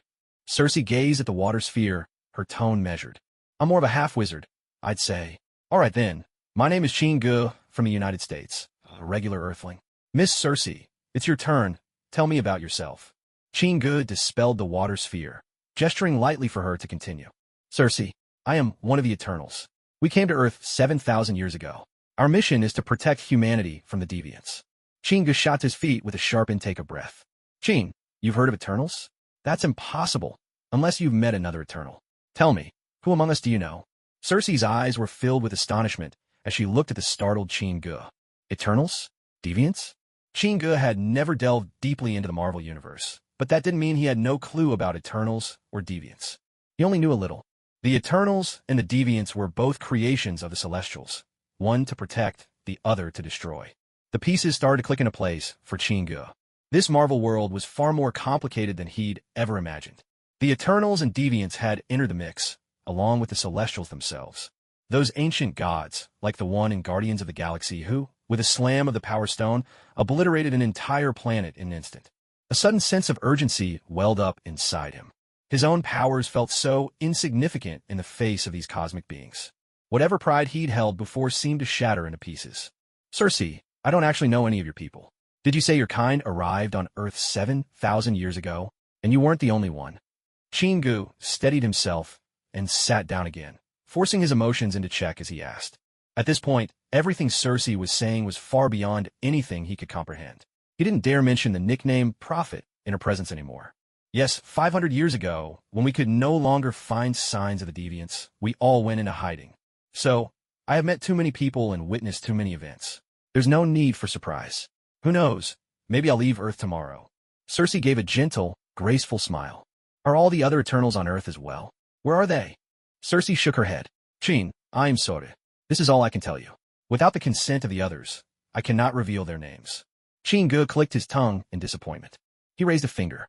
Cersei, let me ask one last question. I really hope you'll answer. All right, I am listening. Cersei, since you Eternals are so powerful, why haven't you been able to prevent the bloody incidents throughout human history? Chingu fixed his gaze intently on Cersei. He had nearly blurted out, why not stop Thanos, before realizing that was something decades in the future. Cersei slowly shook her head. We have strict orders never to interfere in any human disputes or wars. We can only act when deviants appear. That's the only time we can reveal ourselves, so our existence serves one purpose alone, to protect Earth. Protect Earth? Chingu slowly turned those words over in his mind. Then he gave a bitter laugh. That's a strange order. If your mission is to protect humanity, does it matter whether they're killed by each other or by deviants? What's the difference? It just doesn't make sense. Or maybe there's a deeper secret you're not aware of? Chin, this is my first time carrying out a mission like this. I can't answer those questions. Even though Cersei hadn't told Chingu who was really giving the orders, Chingu already understood that the powerful and mysterious Celestials were the ones controlling the Eternals. Things were getting out of hand. Just dealing with everything on Earth was complicated enough. Now, the Celestials, Eternals, and Deviants were all thrown into the mix. Chingu couldn't help but feel a moment of silent sympathy for the people of this world. How could regular folks possibly cope with all of this? On the grass lawn outside the villa, thud, thud, thud, Chingu and 4 super soldiers traded blows, each punch landing solidly, sweat flying everywhere. Not far off, Minerva watched in astonishment. She couldn't figure out why Chingu, who usually wouldn't stand if he could sit and wouldn't sit if he could lie down, had changed his whole demeanor after that trip to London. Only Chingu knew the truth. Only in these sparring matches could he let out even a little of his frustration. He hadn't broadened his horizons by seeing the wider world. Instead, he had come back shaken to his core. Just then, a shadow ninja passed a phone into Chin-Ji's hand. Awake now? Good. Try to break his mind control first and restore him to normal. I'll have someone bring you 2 things shortly. Chingu hung up the phone. He walked over to the table and stood there in silence for more than 10 seconds. Then, he dialed another number. Pierce, how's the director's chair at S.H.I.E.L.D. treating you? Everything well lately? Don't get the wrong idea. What schemes could I possibly have? I just want some materials and a bit of technology. The same materials and tech used in Bucky's metal arm, but I want arms for both sides. Think carefully before you say no. Consider the consequences. That's more like it, just the way a scheming politician should be. I'll give you 1 hour. Drop off the items at the usual place. After ending the call, Chingu wiped the sweat from his forehead. He went back to sparring against the 4 super soldiers. An hour later, Chingu received a call from Pierce. Number 1, drive the box at the door to this location. With that order given to number 1, he collapsed into the lounge chair. Chingu gulped down a tall glass of cold water. Then he lit a cigar. After meeting Cersei, Chingu was gripped once again by an urgent sense of crisis. Not just because the timeline had already shifted, but because of those deviants she'd spoken of. for beings that even the Eternals, with their 7,000 years of existence, feared. Chinga knew the deviants would be no easy match. He had to constantly strengthen himself and empower those around him. If he could keep Alexei by his side, perhaps that man would become a valuable ally in the days to come. Chinga closed his eyes, mapping out plans for the future. 2 hours passed. From 100 meters outside, the sharp beeping of a car horn caught Chinji's attention. Number 1 was slowly pulling up in the car. Melina stepped out. She was followed closely by a towering giant encased in armor reminiscent of the Taskmaster suit, standing nearly 2.5 meters tall. There was only one difference from the Taskmaster and Black Widow. This man had 2 dark silver metal arms, each glinting in the setting sun. Kinya approached Melina. Is this Alexei? Melina nodded. The metal arm technology you sent over was incredibly advanced, nearly indistinguishable from the real thing. On Alexei's behalf, thank you. Chinji's gaze remained fixed on Alexei, hidden inside the armor. Alexei, do you remember Ohio? Chingu asked. Melina, who is he? But instead, Alexei turned to Melina. At the same time, his massive frame seemed to shrink away from Chingu in fear, his voice growing soft and uncertain as he shuffled behind Melina. The chip used to control Alexei was melted by the intense heat of the explosion. It has fused completely with him now. And before he was injured, his head suffered violent trauma. When I tried to break the control, I found that Alexei's intelligence is now no more than that of a 6 or 7-year-old child. Melina looked at the burly Alexei beside her, regret lacing her voice. The strength of a bear, the temperament of a teddy. Chingu could only force a helpless smile. There's no way to restore his mind? Melina shook her head. With our current technology, I'm afraid it's impossible. Alexei had always been a bit childish, but now that tendency was completely unleashed. After a few moments of silence, Chingu took several steps back, then gestured and called out to Alexei. Come on, fight me. Let me see what you can do. At Chinji's words, Alexei only shrank further into himself, clutching Melina's sleeve with both hands. I don't want to. Melina, can we go home? Clasping Alexei's metal arm, Melina comforted him. Alexei, he won't hurt you. It's okay, trust me. Chingu sighed quietly to himself. Just then, one of the ghostly ninjas brought over a box filled with colorful lollipops. Chingu slapped the box energetically, raising his voice. Alexei, see this? If you can defeat me, the whole box of lollipops is yours. With a soft click, Alexei slapped the right side of his helmet.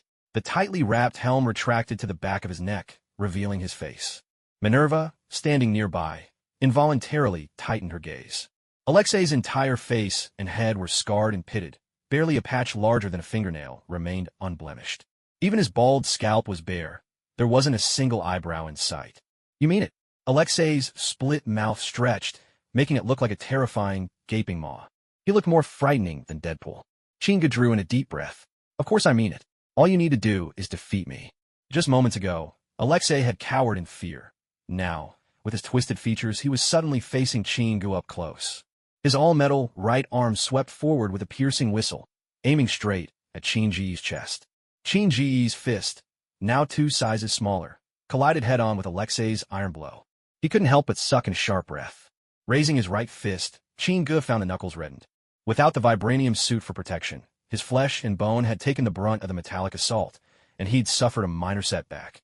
This move also revealed a long-standing weakness of his. His body's defensive strength had already fallen behind his offensive power.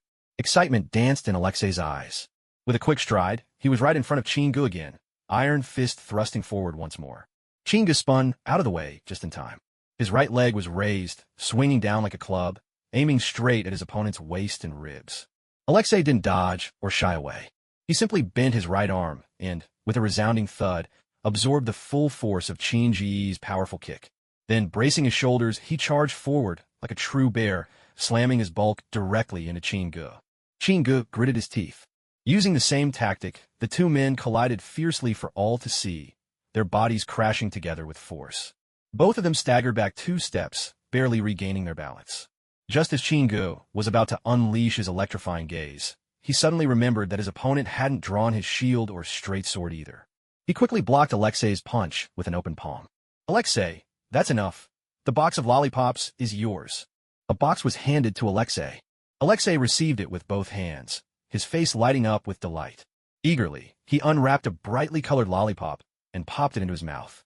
A look of satisfaction flickered in his eyes. The scene was almost surreal, a bald, burly man, built like a bear and towering over 8 feet tall, with a lollipop dangling from his lips. It was the very picture of pure joy, bursting forth at an unexpected moment. Out on the villa's lawn, Alexei, thrilled and energetic, clutched a rugby ball, sending shadowy ninja opponents flying with every shoulder check. Then he sat down to arm wrestle a hulking troll. Victorious, he let out a jubilant cheer that rang through the air. Maybe this is what happiness really looks like. Watching Alexei's laughter, Melina spoke softly. Yes, knowing too much can be its own kind of pain. Chingu agreed with a nod, memories of Circe from the Eternals flickering in his mind. Alexei will be under your care for now. Don't leave New Apple City. If anything comes up, let me know, Chingu instructed Melina further. New system quest issued. Host, please check your tasks. The system's voice echoed inside his mind. The system really has been giving out quests more often these days, Chingu thought as he opened his panel. Marvel's sacrifice system. Host, Chingu. Lifespan, 128 years. Skills, Summon Ninja, Shadow Ninja, Troll Ninja. Ox Talisman, Electricity through both hands. Spatial Blade, Water, Manipulation. Pig Talisman, Superhuman Lung Capacity. Mighty Bite, Rend the Earth. Oxygen-Free Survival, Weather Manipulation, Explosive Fireball. Sacrificable Items. None. System Quest. Arrange a fair fight between the Red Guardian Alexei and Captain Steve. Incomplete. Temporary quest. Damn it, system, are you serious? Chingu couldn't help but ask when he saw the task. Host, I'm always serious. Don't you realize Steve is still frozen in the ice? Are you expecting me to wait 10 years for this? But the system shamelessly fell silent again, playing dead as usual. The task had to be completed. There was no room for negotiation. In the end, the system intervened directly and forcefully in the Marvel storyline. If it weren't for the system's trump card, the bursting little sun, Chingu would have never agreed to get involved with Immortal Kong again. Chingu wasn't quite sure how vast the Arctic really was, but he knew this much. Finding Captain Steve would be an exceedingly difficult challenge. Even S.H.I.E.L.D. had mobilized countless resources and personnel back then, but still came up empty-handed. Relying on his own strength alone felt a bit inadequate. And, without doubt, S.H.I.E.L.D. was the best option. 2 days later, 2 massive cargo planes soared northward from military base. According to the records from back then, Captain Steve's plane went down somewhere around here. Fury, with a hint of excitement, pointed at the map. After Chingu revealed that Captain Steve was still alive, Fury dropped everything a hand. He brought along over 30 S.H.I.E.L.D. agents and a mountain of equipment, setting out at once. When it came to Chin-Ji's words, Fury had not a single doubt. There was only one reason for that excitement. At last, Fury would have a superpowered person among his ranks. By Chin-Ji's account, Captain Steve was destined to become the star of the Avengers. Who could possibly resist such temptation? Fury, I'll leave the judging to your team of experts. It's not my specialty, Chingu said dismissively, glancing at the map. This time, the main force in searching for Steve would have to be Chin-Ji's own ninjas. They would operate around the clock, never stopping, far more efficient than any of Fury's machines. A full day passed, from plane to ship and then to snowmobile. Chingu and his party finally arrived near the Arctic Circle. October's weather had already transformed this place into a boundless expanse of white, stretching as far as the eye could see, nothing but snow for miles. A temporary base with over 100 rooms had already been erected in advance by the engineering team. By the time everyone and all the supplies were settled in, it was already the next day. Chin, are you going out to search by yourself? Fury's eyes widened, laced with doubt. He didn't understand why Chingu had suddenly become so passionate about finding Captain Steve. Yeah, wait here until all the supplies arrive tomorrow, then start your operations. Chingu didn't bother with any further explanation. With that, he simply hopped on a snowmobile and sped off in a chosen direction. Only when he was well clear of everyone's line of sight did Chingu summon all of his trolls and shadow spirits. With a single wave, 20 ninjas dashed off in different directions. Chingu remembered that Captain Steve had been found inside the wreckage of his plane. Thankfully, the plane had been a bomber, large enough, a conspicuous target. The only challenge was that, according to Fury, the terrain out here changed constantly. It was likely that the original map coordinates were already useless. They had been searching for nearly 20 days now, and aside from a few run-ins with polar bears, the entire team had come up empty-handed. Even Fury was starting to lose patience. Whether the others still had confidence or not, Chingu had to remain patient. Others might give up, but he could not. A wind had picked up over the snowy landscape. Not too strong, but the icy flakes stinging their faces were still unpleasant. Damn this weather. Steve, Hurry up and show yourself, will you? After all this time asleep, you should be ready to wake up. Fury, standing by the entrance, glanced at the sky and grumbled with resignation. Fury, maybe Captain Steve just doesn't want to wake up because he knows you're going to be his boss. Chinga tossed a backpack onto the snowmobile.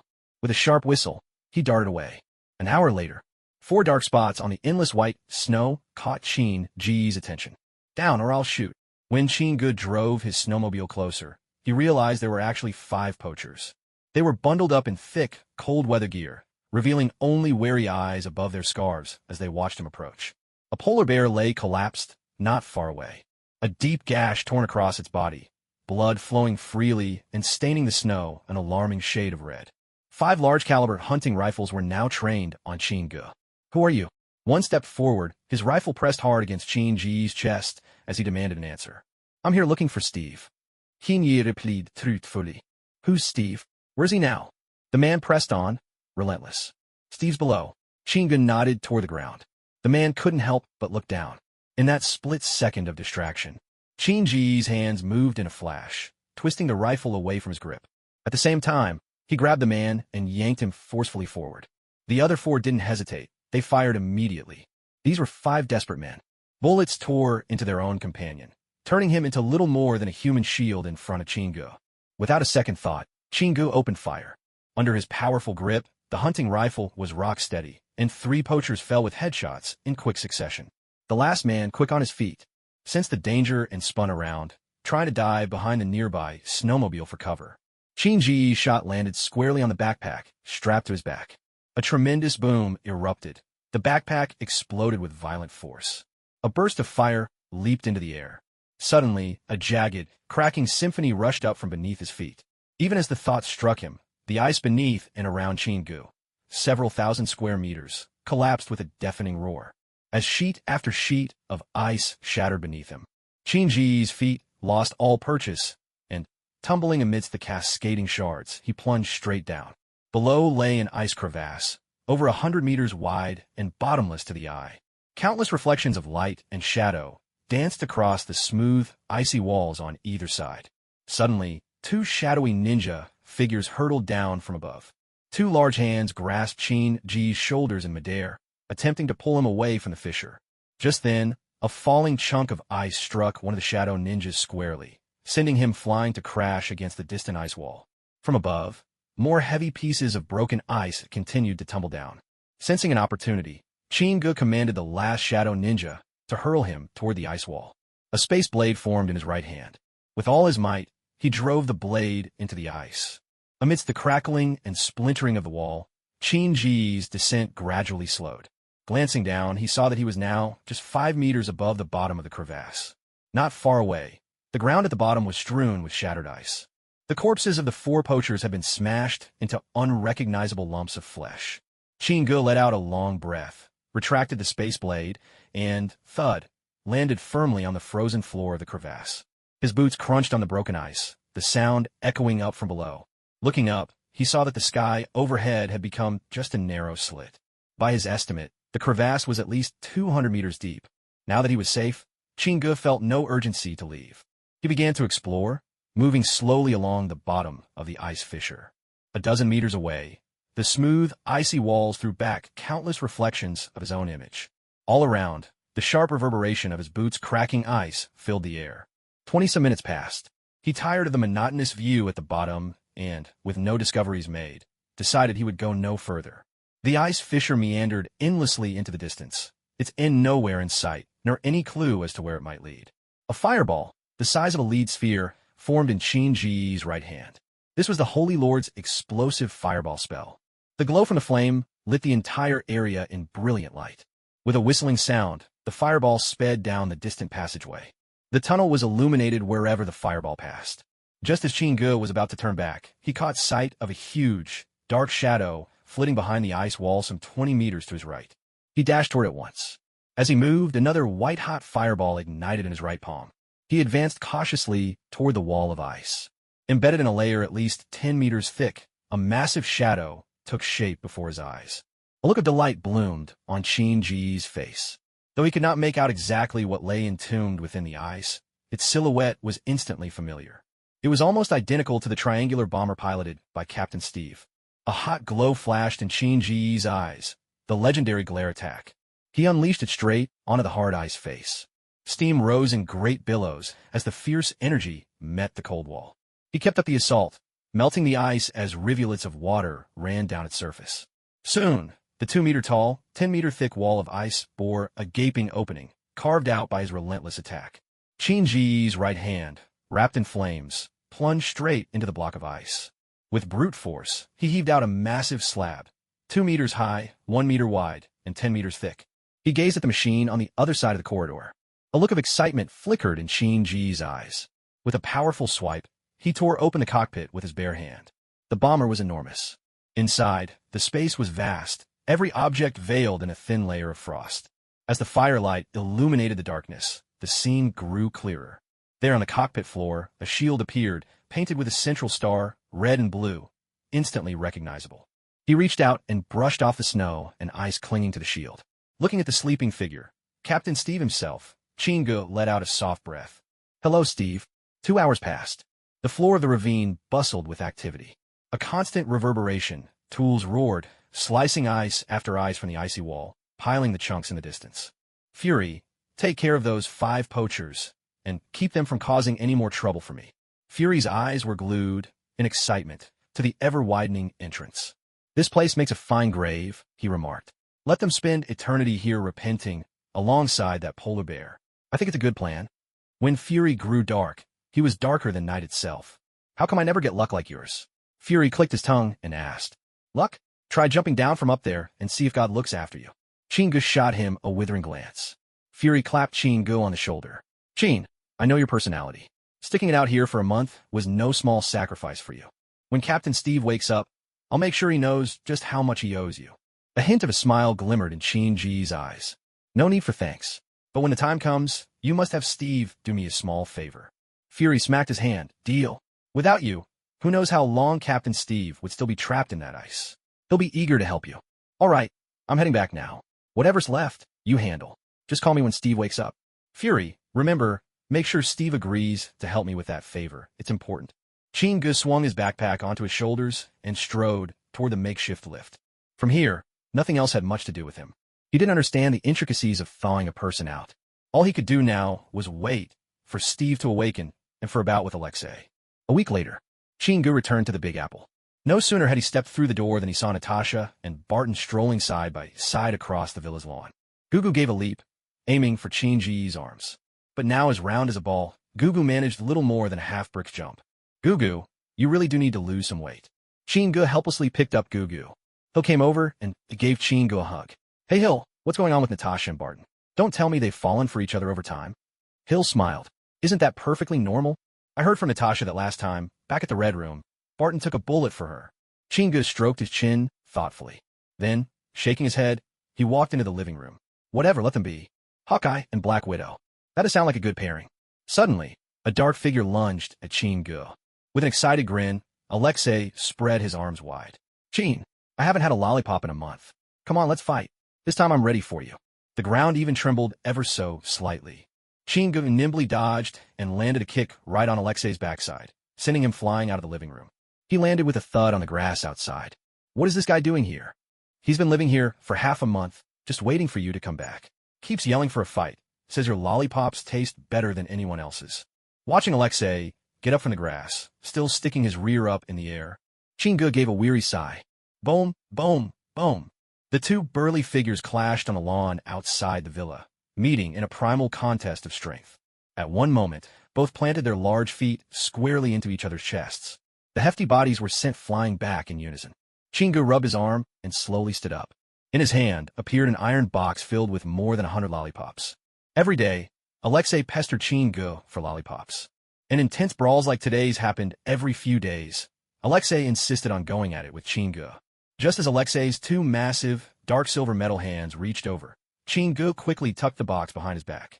"Alexei, if you want a lollipop, you'll have to do as I say." To win Alexei's loyalty, Chingu had gone so far as to buy the entire company that made those lollipops. Yeah. Alexei nodded eagerly. "All right then. Be good and wait 2 hours before you get one."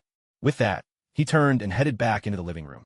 leaving Alexei standing there, dazed and dumbfounded. But relying on lollipops alone to command Alexei just wasn't reliable. Chingu wanted to keep training him, building up Alexei's recognition and obedience to him. That way, when a crisis struck, Alexei wouldn't let him down at a crucial moment. Achieving that was no simple task. With the mind of a 6-year-old, Alexei was easily swayed by his emotions, and Chingu's goal was to gradually minimize those influences.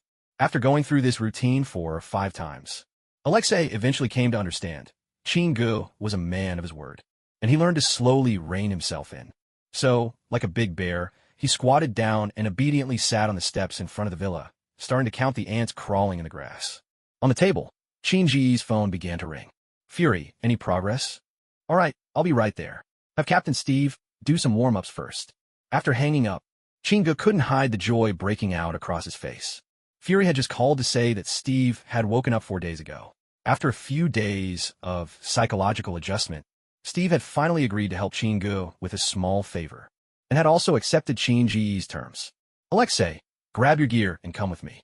Chingu threw on his coat, and with a swoosh, tossed Alexei a bag of lollipops. "Okay, Chin, are we going out?" Alexei caught the candy with excitement in his voice. "We're going for a fight. There are prizes." Car number 1, a Mercedes off-road, pulled up to the door. Before Chingu could get in, Alexei had already climbed inside.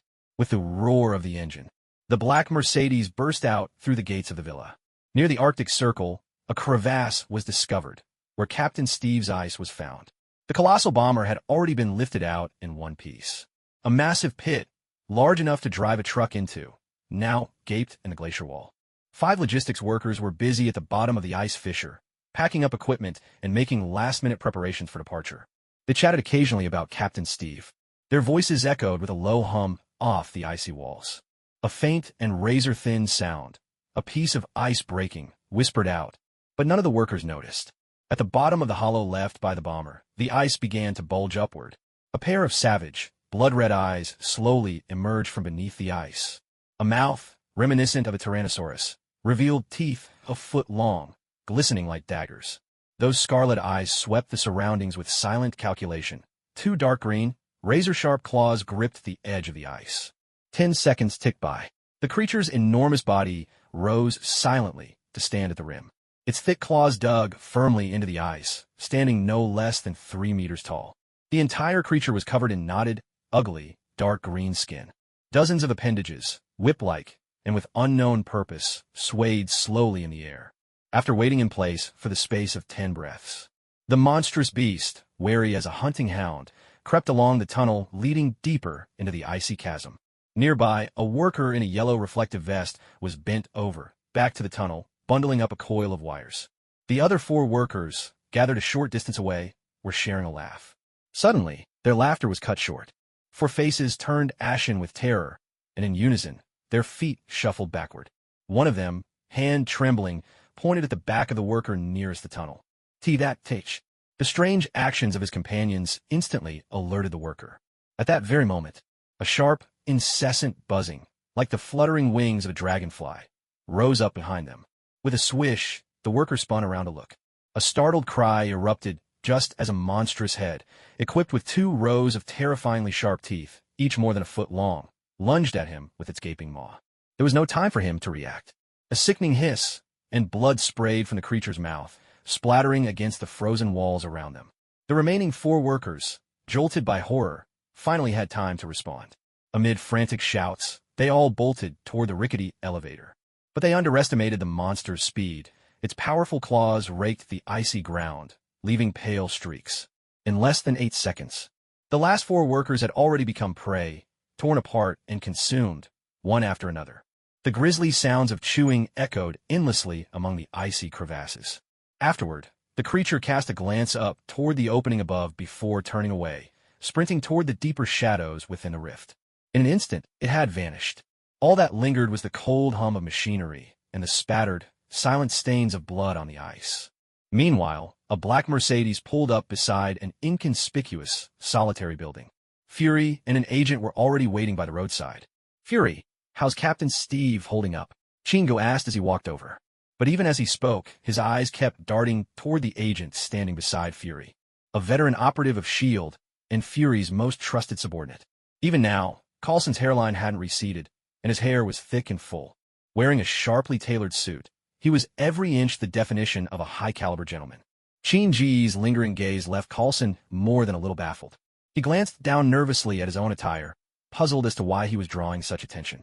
He's doing great. After receiving the super soldier serum, his physical condition is absolutely at its peak, Fury said as he led Qin toward the building. Thud, a massive, fully armored figure, standing over 8 feet tall, squeezed out of the car. With one stride, Alexei came to stand before Fury. The sheer force of his presence compelled both Fury and Coulson to instinctively take a step back. Their right hands slid naturally toward their belts. Relax. He's a friend of mine. Alexei, stick with me and don't wander off. Otherwise, there'll be no lollipops for you, Qin said, waving off Fury's apprehension as he strode ahead. I promise I'll behave, Qin, came Alexei's muffled voice from within his helmet as he hurried after. Fury and Coulson exchanged bemused glances, then followed with curiosity. Coulson, did Qin just mention lollipops? It sounded like it. I've never seen Qin with someone like that before. Lollipops? Must be some kind of code. Make sure to log this when we get back. As Fury and Coulson muttered conspiratorially to each other. The four of them stepped into the elevator and descended to the first basement level. No sooner had they exited the elevator than Qin was met with a pounding, a series of dull, rapid thuds reverberating through the underground chamber. After rounding a corner, they finally saw clearly. Not far ahead, a sturdy figure stood with his back to Qin and his companions. A pale yellow t-shirt clung to this man's body, already soaked through with sweat. His fists hammered relentlessly at a heavy punching bag dangling in midair. Qin and the others slowly walked toward him, but the man seemed to have his entire focus fixed on the bag before him. Each punch came faster than the last, and each one landed harder. At last, after delivering hundreds of powerful blows in a row, the punching bag could no longer withstand the tremendous force. With a thunderous rip, it burst open. Bright yellow sand poured out, strewn across the ground.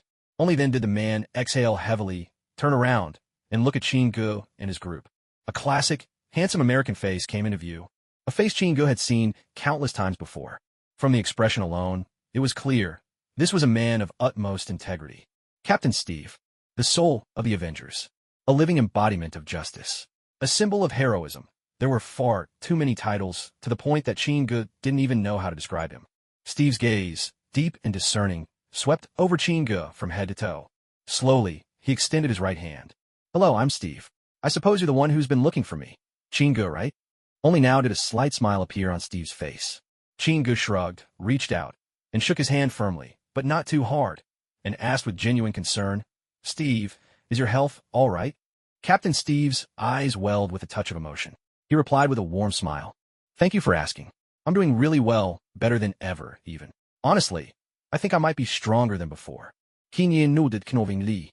Then he grinned and said, as long as you can take a hit, that's good. Otherwise, I'd have to wait a while longer. Steve's smile froze for a moment. Nick Fury, off to the side, blurted out, Qin, what are you saying? Don't tell me you want to fight Steve. No way, no way. That's terrifying. Fury kept chattering, waving his hands at Qin in protest. Fury, you misunderstood.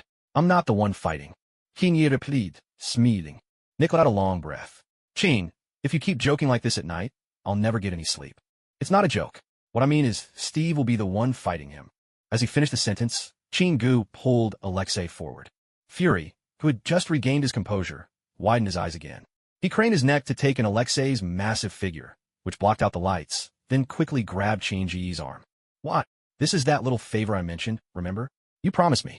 Don't worry, I just want to have him spar for a bit, that's all. Steve walked up and gave Alexei a careful look. Qin, I promised Fury I'd help you. If all you need is for me to spar with him, I have no problem with that. Qin gave Steve a big thumbs up. That's our Steve. Your word is your bond, and that's something I'll always stand behind. Fury, looking anxious, hurried over to whisper in Steve's ear. Steve, none of the people around Qin are ordinary. I really think you ought to reconsider. Steve paid Fury no mind. Instead, he turned to Qin. Bare hands or weapons? Fury rolled his eyes in exasperation. Let's use the shield, Steve said. Alexei, give it your all. Double the lollipops if you win. Alexei, barely able to contain his excitement, drew the shield strapped to his back. He crouched slightly, settling into an attack stance. Fury and Coulson quickly retreated a good 10 meters away. Qin approached the table and tossed Steve a shield. The moment Steve caught it, Alexei let out a thunderous roar and lunged forward. In his hands, the shield became a blade, swinging in a wide arc, aiming straight for Steve's head. The sudden, fierce rush echoed throughout the basement, prompting Fury to shout reflexively. Just from the dull, booming sound of Alexei's shield hitting its mark, Fury knew this was no normal strength. Alexei's power was downright terrifying. Steve could feel the monstrous force Alexei brought down with his shield. He stepped back with his right foot, both hands bracing the shield up against his shoulder. Sparks flew, accompanied by a resonant clash that filled the basement like a cathedral bell. Steve managed to block the blow, but the sheer impact drove him back a pace. He barely had time to steady himself. Before whoosh, Alexei's iron fist came crashing after him, relentless and unstoppable. Steve raised his shield again. The iron fist slammed against it, forcing him to retreat once more. In terms of raw strength, Steve seemed to be outmatched. Alexei showed no restraint at all. Shield in his left, iron fist in his right. He launched a flurry of attacks, each strike a blur, pounding again and again on the shield Steve raised in defense. Steve staggered back foot by foot. He'd already been pushed a whole 3 meters, and he knew that if this continued, defeat was only a matter of time. Digging his heels, Steve suddenly surged forward, seizing upon a brief opening between Alexei's attacks. He ducked low, slipping past the incoming iron fist. Moving with the agility of a nimble monkey, Steve swiftly got behind Alexei, slashing at Alexei's side with his shield. Qin-Ji's eyes gleamed at the sight. Captain Steve truly deserved his reputation as a master fighter. Recognizing his own disadvantage and strength, he had immediately shifted his strategy. But Alexei had undergone the Red Room's training. His combat skills were formidable as well. He pivoted his hips and waist, Steve's shield narrowly scraping his armor and missing its mark. Steve had anticipated this and had held something in reserve. The shield flipped in his hand, swinging down Alexei's thigh and targeting his foot in a lightning-fast move. Alexei, with his imposing physique that appeared unrivaled in strength, moved with the agility of a hummingbird. His body leaped into the air. In midair, he spun in a breathtaking 720-degree rotation. He slipped past Steve's shield. The moment he landed, his own shield came crashing down towards Steve's head with the weight of a mountain. This move took Steve completely by surprise. Reacting instinctively, Steve raised his shield overhead. Another thunderous crash echoed through the air. The immense force buckled Steve's legs beneath him. Before he could react, Alexei's left fist shot out from his waist, sweeping upward with a whistle, aiming straight at Steve's chin. Steve found himself in real trouble. Reflexively, his body arched backward in a steel bridge bend. His shield hit the ground, bracing his body as he bent sharply away from the blow. He narrowly avoided the iron fist. Springing upright again, Steve saw Alexei's heavy boot come roaring toward his chest. Still barely steady, Steve didn't have time to gather his strength. He managed only a hasty sidestep. Alexei's boot landed directly on Steve's arm. Captain America was sent flying. Twisting in the air, he managed to regain his posture, his legs scraping a deep mark in the earth as he landed. The fight was riveting, heart-pounding at every turn. It was clear as day. Throughout the entire battle, Captain America was overpowered by Alexei, barely able to mount a meaningful counterattack. Before Thanos appeared, Steve had always managed to hold his own, no matter the foe, but now, for the first time, he was beaten head-on and pushed back. Alexei, still holding the shield, charged at Steve once more. At that moment, a loud command rang out, causing Alexei to halt in his tracks. The intense aura that had built up around Alexei vanished in an instant. He tucked away his shield and obediently stood behind Qin-Ge. Steve walked over, a look of defeat on his face. Glancing down at the shield in his hands, he spoke with a touch of self-mockery. I feel like I'm just extra weight. Maybe in this world as it is, all it takes is a single shield. Qin-Ge laid a comforting hand on his shoulder, speaking warmly. Steve, isn't it true that the more shields, the better? You are irreplaceable. After the fight, Qin-Ge couldn't bear the forlorn look on Fury's face, so he took Alexei back to the villa. Once everyone was asleep, Qin-Ge quietly summoned his panel. Marvel's sacrifice system. Host, Qin-Ge. Lifespan, 148 years. Skills, Summon Ninja Nika, Troll Ninja. Ox Talisman, Pig Talisman, Space Blade. Copy the abilities of any of the 8 demons as a template. Sacrificable items. None. System task. Arrange a fair battle between Red Guardian Alexei and Captain Steve. Completed. Qin-Ge glanced at the increased lifespan on his system screen and let out a laugh that sounded like a pig snort. But just 2 seconds later, his laughter was abruptly cut short. A panel skill appeared, one he had never seen before. Please select a template from the 8 demon lords. while all of his previous 8 Demon Lord skills had disappeared without a trace. System, what's going on? Where are my demon skills? King Yi Huotadansiosli. Host, the magical power in your body has reached the threshold for fusion. As a reward, you may now choose one of the 8 Demon Lords as your template. From then on, you'll be able to wield all the skills belonging to that Demon Lord. Chinga couldn't help but gasp in astonishment. He quickly lit a cigar, trying to calm his pounding heart. All the skills of that Demon Lord? System, can I make the choice myself? Chingo asked, still uncertain. Life's ups and downs really do come fast. Almost too exciting to handle. Yes, host. Please make your choice as soon as possible. Chingu pumped his fist in exhilaration. Now, what he needed to do was think carefully to decide exactly which of the 8 Demon Lords to choose in order to maximize his own potential. He needed to sort out his thoughts. But first, the Westwood Demon Lord could definitely be ruled out. Chinga didn't know how strong the system's version of Westwood was, but remembering how weakly it performed in Jackie-chan Adventures, it was no choice for him. The Moon Demon, Zhoulan, excellent in attack and technique, a strong backup option. The Mountain Demon, Bo Gang, possessed immense strength, but his abilities were too limited, a true glutton, so not currently the best pick. The Wind Demon, Xiao Feng, had enough ways to attack, but lacked real offensive power. The Thunder Demon, Zhong Su, both his power and techniques were fierce and impressive, another good alternative. The Water Demon, Bat Sha, versatile in method, average in attack, but too dependent on the battlefield environment, so not considered. The Flame Demon, Flame Lord, Sheng Zhu, tremendously powerful, only suffering repeated setbacks because of the protagonist's plot armor, a strong candidate. The Earth Demon, Di Kuei, much like the Water Demon, he required very specific terrain, and Qin Ji's battleground was no longer limited to land, so he was off the list. The Lord's Flames, Zhong Su's Lightning, Zhou Lan's Gravity. These 3 seemed the most suitable for Qin Gu at this stage. He weighed his options for a good half hour before finally making up his mind. System, I choose Shengzhou Divine Capital. Host, please wait. Replicating abilities now. 3 seconds later, an abrupt transformation began. Unlike before, when gaining an 8 Demon Lord skill felt like nothing. This time, it was as if a surge of invisible, colossal power suddenly surged from the void right into Qin Ji's body.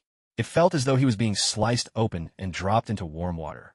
A bizarre wave washed over him. Numbness, itching, acid, and a deep, fierce pleasure. His entire skeleton, muscles, even his blood, seemed to swell with strength.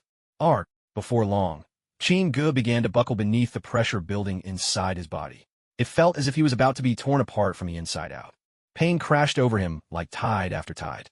He couldn't help but let out a muffled groan. Damn it, am I about to explode?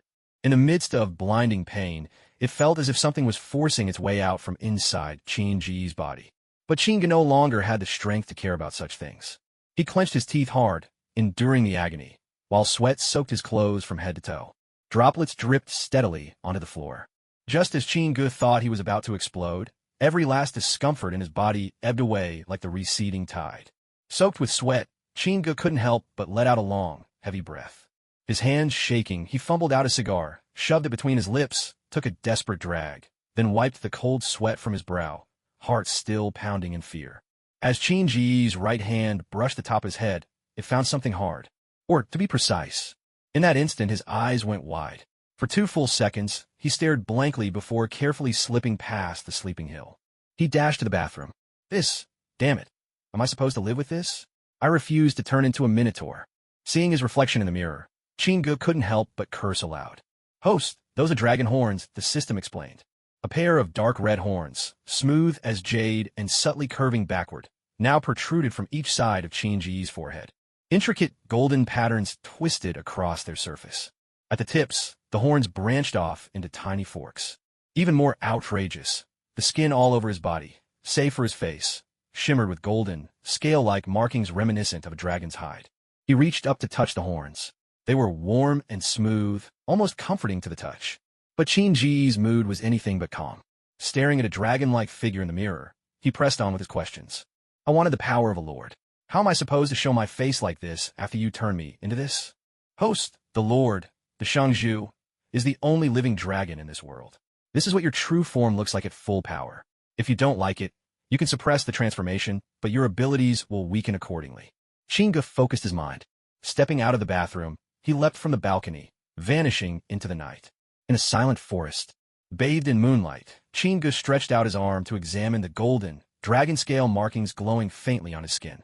He glanced at a massive tree nearby, one so thick it would take 2 people to encircle it. Suddenly, he clenched his right fist and, with a heavy thud, his slender arm plunged straight into the trunk, as if punching through paper. Withdrawing his arm, Qin-ji's eyes shone with uncontrollable delight. This strength and defense, they're incredible. No, they're beyond incredible.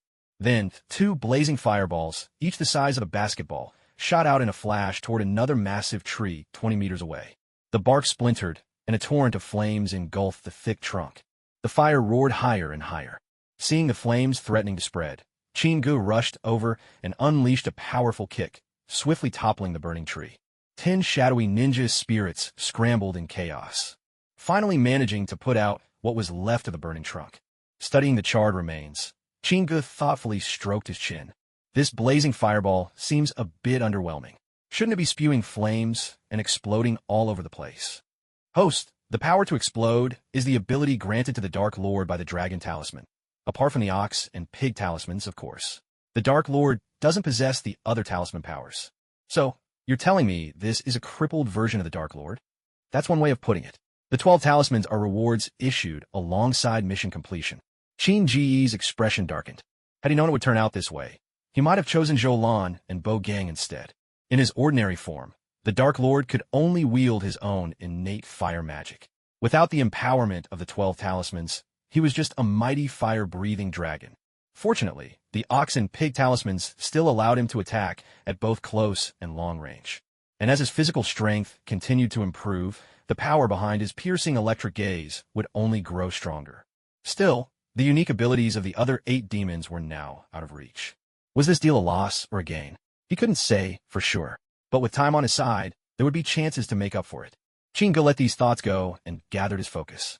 The horns atop his head slowly receded, and the golden patterns on his skin faded away until not a trace could be seen. In the next moment, he slipped quietly out of the forest. In America, back in 2002, if there were to be a poll for the most sensational news story of the year, the awakening of Captain Steve would undoubtedly take the crown. Turn on the TV, the radio, log onto the internet. Almost every channel and headline featured stories about Captain Steve. His giant posters lined the city streets, everywhere you looked. To Americans, he was the embodiment of national spirit. And within just half a month, Steve's popularity soared to its absolute peak. "Brother, how do I look?" While enjoying his breakfast in the villa, Chingu was called downstairs by Eilina from above. Eilina dashed down the stairs, dressed head to toe in a pink Captain Steve uniform, complete with a matching mask. "Not bad at all," Chingu commented with a smile. Eilina settled down at the table and sighed. "If only I could have Captain Steve's autograph. He's the idol of everyone in my class." Fresh from her workout, Hill strolled over with a laugh. "Eilina, if that's all you want, it shouldn't be a problem." Ever since meeting with Cersei, Chingu had kept Hill from returning to the company's affairs. The world was a dangerous place. It would be wiser for Hill to focus on her training. After all, beings like Thanos and mutants were not foes that money alone could sway. It was Sunday, a rare occasion when, except for the always busy Natasha, the entire family managed to gather together. "Alexei, come on. Let's go play some football." Eilina waved her lollipop at Alexei, beckoning him over. "All right, let's do it." With a hearty chuckle and a quick motion, Alexei stuffed a massive 1-pound steak in his mouth, got up, and hurried after her. Alexei comes by Qin-ji's place every day for free meals and drinks. Unbelievably, he and Elena have become good friends. Inside the villa, aside from Qin-gu himself, it's Elena whose word carries the most weight now. They had just finished breakfast. 2 cars arrived at Qin-ji's villa. Qin-gu, sitting in the living room, suddenly heard Elena's shriek. He quickly got up to see what was happening. Only then did he realize it was Fury, accompanied by Steve, Coulson, Barton, and Natasha, walking toward them. Now, everyone was gathered under one roof. "Are you Captain Steve?" Elena, unable to hide her excitement, stopped Steve and asked. Steve smiled and nodded. "Yes, and who might you be?" "I'm Elena, Qin-ji's sister." "Steve, could I get your autograph?" With that, Elena held out the football in her hands, eyes shining with anticipation. Steve chuckled, took out a pen, and with a few swift strokes, signed his name. As one of the most sought-after public figures now, Steve had already gotten used to moments like this. Hill busied herself, playing the gracious host to everyone. Meanwhile, Minerva sat to one side, utterly absorbed in watching Star Wars, paying no attention whatsoever to the rest of the living room. For Steve and Coulson, It was the first time seeing a Korean person. Their gazes kept drifting towards Minerva with curiosity and amazement. Fury, the Avengers are quite the formidable force these days, aren't they? Chinga lit a cigar and grinned as he spoke. Fury shot a glance at Alexei out on the lawn, who looked downright ferocious and terrifying. Chin, is there any chance this guy could? Before Fury could finish, Chinga cut him off with a firm refusal. Then, his eyes turned to Natasha. Natasha, have you gotten used to living outside on your own? Natasha picked up an apple from the table and took a crisp bite. Of course. I'm an adult now. I have to get used to changes like this. Chinga nodded, asking no more. After all, everyone has to walk their own path. Not long ago, Natasha officially turned 18. At her own request, she'd moved out of Chin Ji's villa. She bought herself an apartment and began living independently. Fury, let's get down to business. This situation is tricky. Every day we delay, more innocent lives could be at risk. Suddenly, Steve broke in. Chinga was briefly taken aback. He turned to Steve and asked, Steve, what's happened? Carlson took a thick stack of files out of his backpack and handed them to Chinga. The living room fell silent. Only the sound of shuffling pages and photographs could be heard. Chinga frowned, looking between Fury and Steve. Fury, where does S.H.I.E.L.D. think all this came from? Fury shook his head. No idea. Our initial assessment is that, like Steve, these things were frozen beneath the Arctic. We've consulted biologists, but none of them can identify this species. Just 3 of them. And the army can't handle it? Chingu asked in bewilderment. The atmosphere in the living room turned heavy. They failed. Alaska dispatched 1,000 troops equipped with heavy weaponry, but the monsters ambushed their camp. Over 200 soldiers were killed on the spot. It also proved that these creatures are impervious to assault rifle bullets, Fury said gravely. Steve turned his gaze to Chingu. Fury mentioned, you have the ability to foresee the future. After attacking the military camp, the monsters disappeared. No one knows where they're hiding now. This time, we came here hoping you could help us track them down. As for action, S.H.I.E.L.D. and the military will handle it, Steve continued. Chinga looked at the blurry monsters in the photos. He'd never seen anything like them. How was he supposed to find something so unfamiliar? He tossed the file onto the table and shook his head with a helpless expression. Steve, I'm sorry, but I'm afraid I can't help you. It seems I've lost my ability to foresee the future. Fury immediately sat up straight. Chin, we can meet any consulting fee you name. At the same time, he gave Natasha a quick look. Natasha was just about to stand up, but Chingu gestured for her to stay seated. Natasha, this isn't about money. Let me say it one last time. There's something wrong with my precognition ability, believe it or not. As for the monsters, planes, bombs, tanks, there's always something that can deal with them. If even those Chitauri aliens could be taken down, surely 3 elephant-sized monsters wouldn't bring the world to its knees. The Avengers may not have a full roster yet, but with Steve, a hero who practically has plot armor, dealing with beasts like these shouldn't be impossible. Just then, Fury's phone rang. What's going on? As he listened, Fury's brow furrowed deeper and deeper. Damn it, is it the end of the world or what? How are more monsters showing up? Fury muttered a curse under his breath. Let's go. I trust Chin's word. All we can do is wait until those creatures show themselves again. With a nod to Chingu, Captain Steve led the others out. Fury, what kind of monsters got you this worked up? Chingu called out, curious, as Fury pushed open the door to leave. Fury turned slightly and replied, a green monster, just like the one in your room. Anyway, Chin, I've got work to do. You can catch up on the news yourself. With that, they rushed out. Damn it, I'm blue. Are you colorblind? Minerva, watching TV, snapped. Chingu stroked his chin thoughtfully. A green monster? He picked up the remote and started switching channels, searching for something while Minerva watched him with a resentful look. Ladies and gentlemen, this bus was attacked by that very creature. The news report on the television caught Chin Ji's attention. A coach lay overturned by the roadside, its cabin torn open, and a gigantic, half-foot-deep fist mark, like that of a monstrous giant, was left on the side of the vehicle. Wow, seriously? Chingu slapped his forehead, suddenly connecting the dots. Fury had just mentioned a green monster. Wasn't that Dr. Banner, the Hulk? Banner was supposed to become the Hulk after an accident in the laboratory at Culver University 3 years from now. After injuring his girlfriend Betty and future father-in-law General Ross, he vanished into hiding. Was this the start of utter chaos? A new mission has been released. Host, please check your system. No sooner had the thought formed than the system's voice resonated in his mind. Marvel's sacrifice system. Host, Chingu. Lifespan, 148 years. Skills, Summon Niga Shadow Ninja, Troll Ninja. Ox Talisman, Pig Talisman, Dimensional Blade. Replica, Demon Sorcerer. Sacrificial items, none. System mission. Sacrifice the Hulk banner's blood. Incomplete. Temporary mission. Sacrifice the blood of abomination, Emil Blonsky. Incomplete. Staring at the lines on the panel, Chingu couldn't help but click his tongue. System, are you trying to raise a vampire or something? Why do both missions require collecting blood? What frustrated Chingu most about this task was the immense gap in time. From Banner's lab incident to Blonsky's transformation into abomination, he'd have to wait a solid 5 years. With a helpless shake of his head, Chingu tossed the remote to Minerva, then turned and headed upstairs. By the time the first rays of sunlight leapt above the sea, Chingu and Alexei were already standing on a deserted island, more than 200 kilometers from the Big Apple. The island stretched less than a kilometer from north to south, a barren spit of land with nothing to block their view. Only a few crabs skittered around their feet. Chin, what are we doing out here? Opposite him, Alexei's eyes gleamed with excitement. Chingu rubbed his wrist, a sly smile curving his lips. Alexei, today you're going to spar with me. No holding back. I want you to give it everything you've got. This was nothing complicated. Chingu just wanted to test his own strength against Alexei and get used to his combat style. In his transformed state, Chinji's abilities were nothing short of extraordinary. That's why he had chosen a remote, empty island for this duel. Is there a prize? Before he could answer, Alexei suddenly whipped out his long sword and shield, letting out a roar as he charged toward Chingu. His mighty strength sent white sand spraying backwards with every step. No warm-up, straight to the main course. Today, all Chingu wanted was to test out the powers of his demon sorcerer transformation. A tingling, almost itchy sensation crawled across the bone and skin of his forehead. At the same time, a subtle golden gleam flashed over the exposed skin of his wrists and neck. Alexei, who had already charged to within 5 meters, came to an abrupt stop, kicking up a sweeping cloud of sea sand.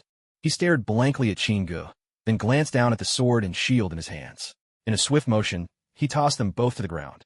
Chingu was momentarily stunned by this sudden move. Alexei's eyes widened. He gulped down hard, fear flickering in his gaze, and muttered in a low, trembling voice.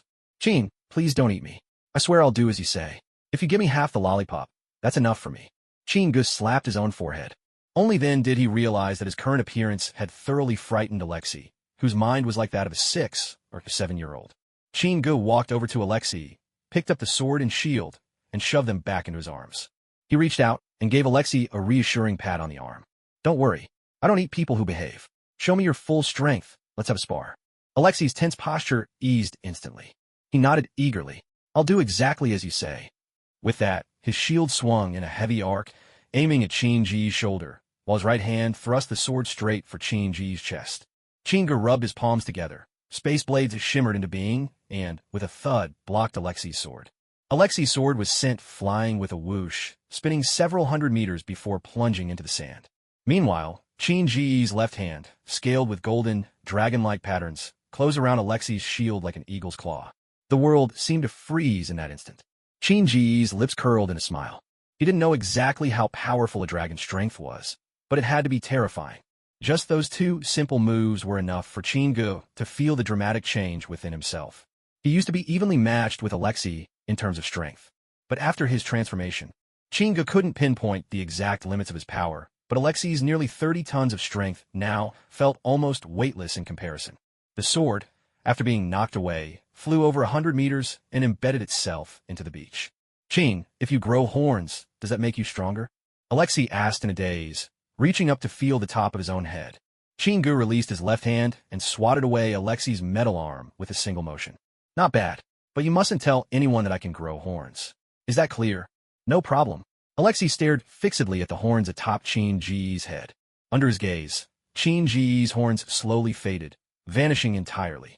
Everything went back to normal. Wow, could I have horns like that? It looks amazing. Alexei babbled incessantly at Chinji's side. Minerva landed the fighter jet on the deserted island. Chingu, fed up beyond measure, kicked Alexei squarely in the rear, sending him tumbling into the cockpit. With a thunderous roar, the fighter soared into the sky and disappeared from view. Just as Chingu was having his breakfast. Ha! I'm the strongest. No, I'm the strongest except for Chin. Chingu couldn't help but turn his head for a look, and then he stared, utterly dumbfounded. Alexei was clad in full armor, and atop his metal helmet, at some unknown point, 2 gigantic alloy horns had been welded on. They gleamed brilliantly, dazzling to the eyes. Ha ha, Chin, you were right. growing horns really does make you stronger. I swear, I feel a bit more powerful than yesterday. Alexei sat down beside Chingu and boomed with laughter. Minerva, sitting nearby, couldn't help but burst into laughter. Who did this for you? Chingu rolled his eyes helplessly. I did. Or rather, last night Alexei wouldn't stop pestering me to give him horns. In the end, I had no choice but to help him out. Look at him. He's absolutely delighted. Minerva, across the table, sounded just as resigned. All right, as long as you're happy, Chingu said, glancing once more at those gleaming horns before bending back over his bowl. Alexei, come with me. Those horns aren't quite right for you. I have a much better idea. Elena, standing nearby, tugged Alexei up the stairs. The shiny alloy horns were soon transformed, painted all over with intricate, colorful patterns. Amid the laughter of several women, Alexei twisted and preened enthusiastically in front of the mirror. Chingu just shook his head in silence. Alexei, now a multicolored, youthful bull. Later, Chingu was sitting quietly in the back seat of a taxi parked by the roadside, cigar in hand, waiting patiently. His destination, a soda factory. Chingu had come here in search of Dr. Banner. In the original timeline, Banner, pursued relentlessly by General Ross, had finally gone into hiding at a soda factory in Brazil. There, he worked days at the factory, while secretly searching for a way to cure himself of the serum inside him. Banner had also contacted Dr. Samuel Stearns, a cell biologist at Grayburn College in the United States, better known as Mr. Blue. But as events spiraled further and further out of control, Chingu could no longer be sure Banner would even show up in Brazil. He'd just come here to try his luck. But, disappointingly, this was already the last soda factory on his list. And still, there was no sign of Dr. Banner. There were only two possibilities now. Either Banner would never come to Brazil at all, or he was still somewhere on the road, trying to make his way here. Take me to the hotel, Chingu ordered the taxi driver, furrowing his brow in thought. It had already been 2 months. The monster that suddenly appeared in the Arctic Circle, and the Hulk, seemed to have vanished from the world without a trace. S.H.I.E.L.D.'s agents had searched everywhere, but no real clues had turned up. Back at the hotel, Chingu could only pack his things and prepare to return to America, just as Fury had advised. All that was left to do now was wait for their target to resurface. But just as Chingu was about to leave, his phone began to ring.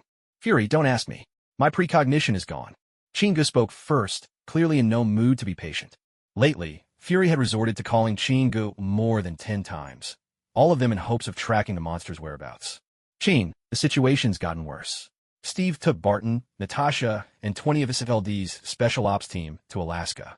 They're trapped out there in the Alaskan mountains. Even Barton and Natasha have been injured. We can't reach any of them right now.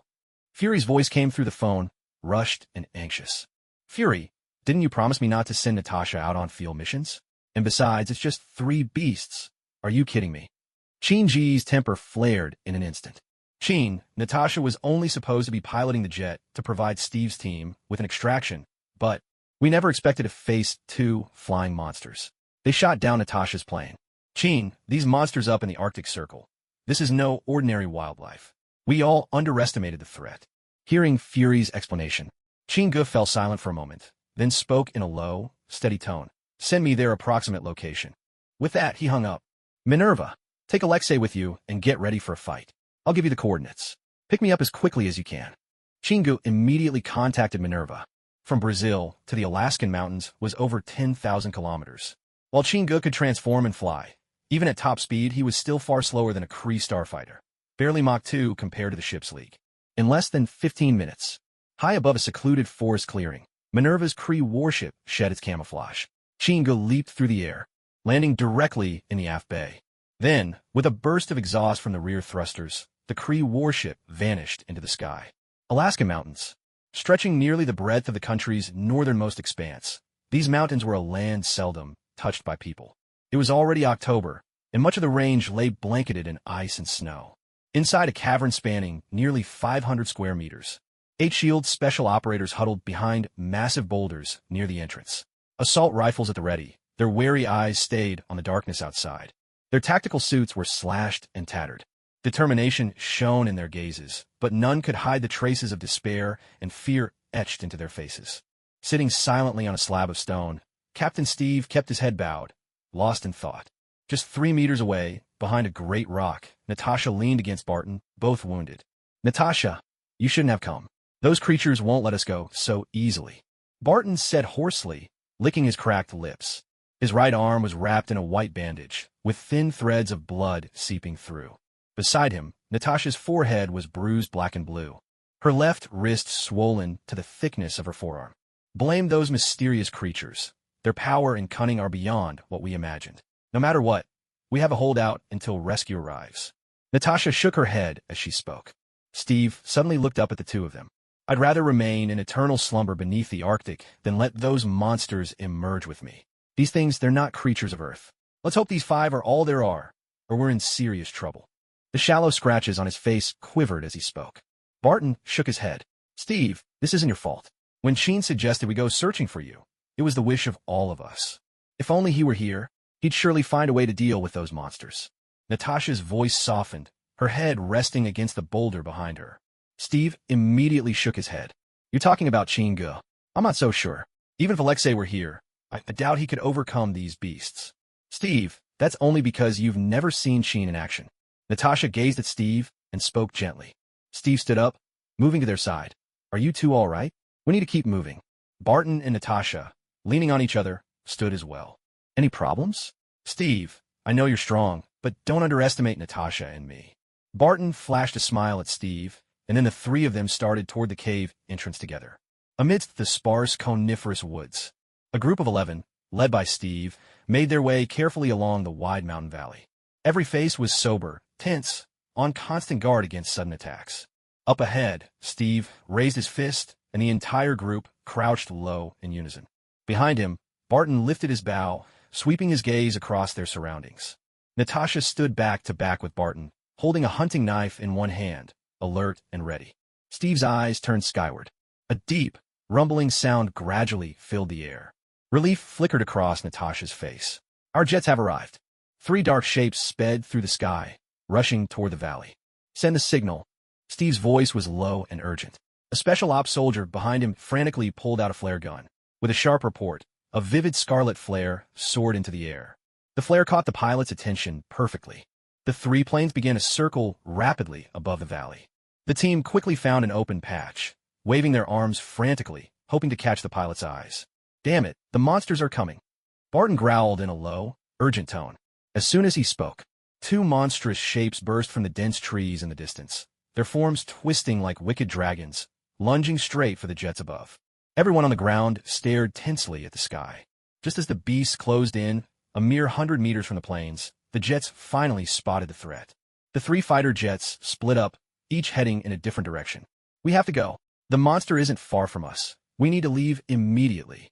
At that moment, Steve's urgent voice reminded everyone of the danger. The group of 11 pressed on, moving quickly toward the edge of the mountain range. This was not the first time they had encountered such an air battle. The 2 flying monsters had no fear of the weaponry mounted on the jets. The autocannons could barely harm the creatures. And with their incredible agility, the monsters easily outmaneuvered the missiles, darting away after just a few tricky turns, leaving the projectiles far behind. Adding Natasha's shield jet to the toll. A total of 4 aircraft had already been lost by the American forces. After running several hundred meters, the team could hear the renewed fighting above. In the sky, monsters and jets clashed. 30mm cannon shells streaked through the air like whips, ready to strike one of the beasts. But the monster twisted in a nearly vertical climb, dodging the hail of gunfire with unnatural grace. It swooped down at blinding speed, targeting a jet below. One side relied on razor-sharp fangs and claws, the other on state-of-the-art technology. Locked in fierce combat for nearly 2 minutes, neither side could gain the upper hand. On the ground, the SHIELD team seized the moment to hurry forward. The valley narrowed as they pushed on. Soon, the monsters and jets above were lost from sight. No one in the group spoke. All were focused on their desperate escape. Then, a deep rumble echoed from up ahead, reverberating through the gorge. Hey look, we're saved! A cry of hope rose from the group. Almost immediately, 5 fully armed helicopters swept into view, hovering just above the low ridge ahead. At the open doors of each Black Hawk, 2 imposing 6-barrel rotary cannons pointed to the ground, scanned by watchful gunners. Up front, Steve let out a long breath in relief. Barton and Natasha exchanged glances, their expressions easing at last. Clearly, the jets had transmitted their location to their own forces. Less than 10 minutes later, the rescue team arrived. A flare burst into the sky, and the group made their way to a relatively clear, open stretch of ground. 2 longbows circled overhead, ever vigilant. 3 Black Hawk helicopters descended and touched down softly on the earth. Move! Move! Move! With Steve's booming command, everyone broke into a sprint, racing toward the waiting Black Hawks. Steve, Barton, and Natasha kept to the rear, eyes sweeping the perimeter, standing guard. Not far off, 2 black shadows flashed between the trees. Barton narrowed his eyes and shouted, "Watch out! The monsters are coming!" Unfortunately, the roar of helicopter rotors drowned out his warning. Just then, a Black Hawk, loaded with 4 Special Ops soldiers, began to lift off. A sudden snap of branches echoed from the trees, and a colossal figure burst forth from the forest gloom. Its airborne silhouette was like that of a massive panther, except it was over 20 times the size of any panther on Earth. The creature's whole body bulged with dusky blue-black skin, wrapped in organ-like tendrils that coiled around it like rough hempen ropes. Several dozen whip-like appendages swayed in the air, moving with an unnatural, restless energy. Over a foot in length, its claws gleamed with a cold, eerie light. Its eyes, large as tennis balls and sickly green, radiated pure violets.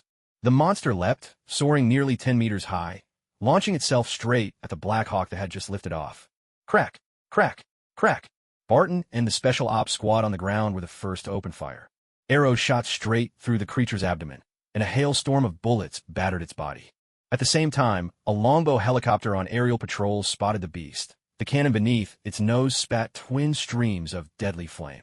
But the monster didn't try to dodge. It withstood every attack, meeting them head-on. From the cockpit, the pilot watched in utter terror. The creature's body slammed against the Black Hawk, its razor-sharp claw making a seemingly gentle swipe toward the cockpit. The entire cockpit burst apart. Blood sprayed.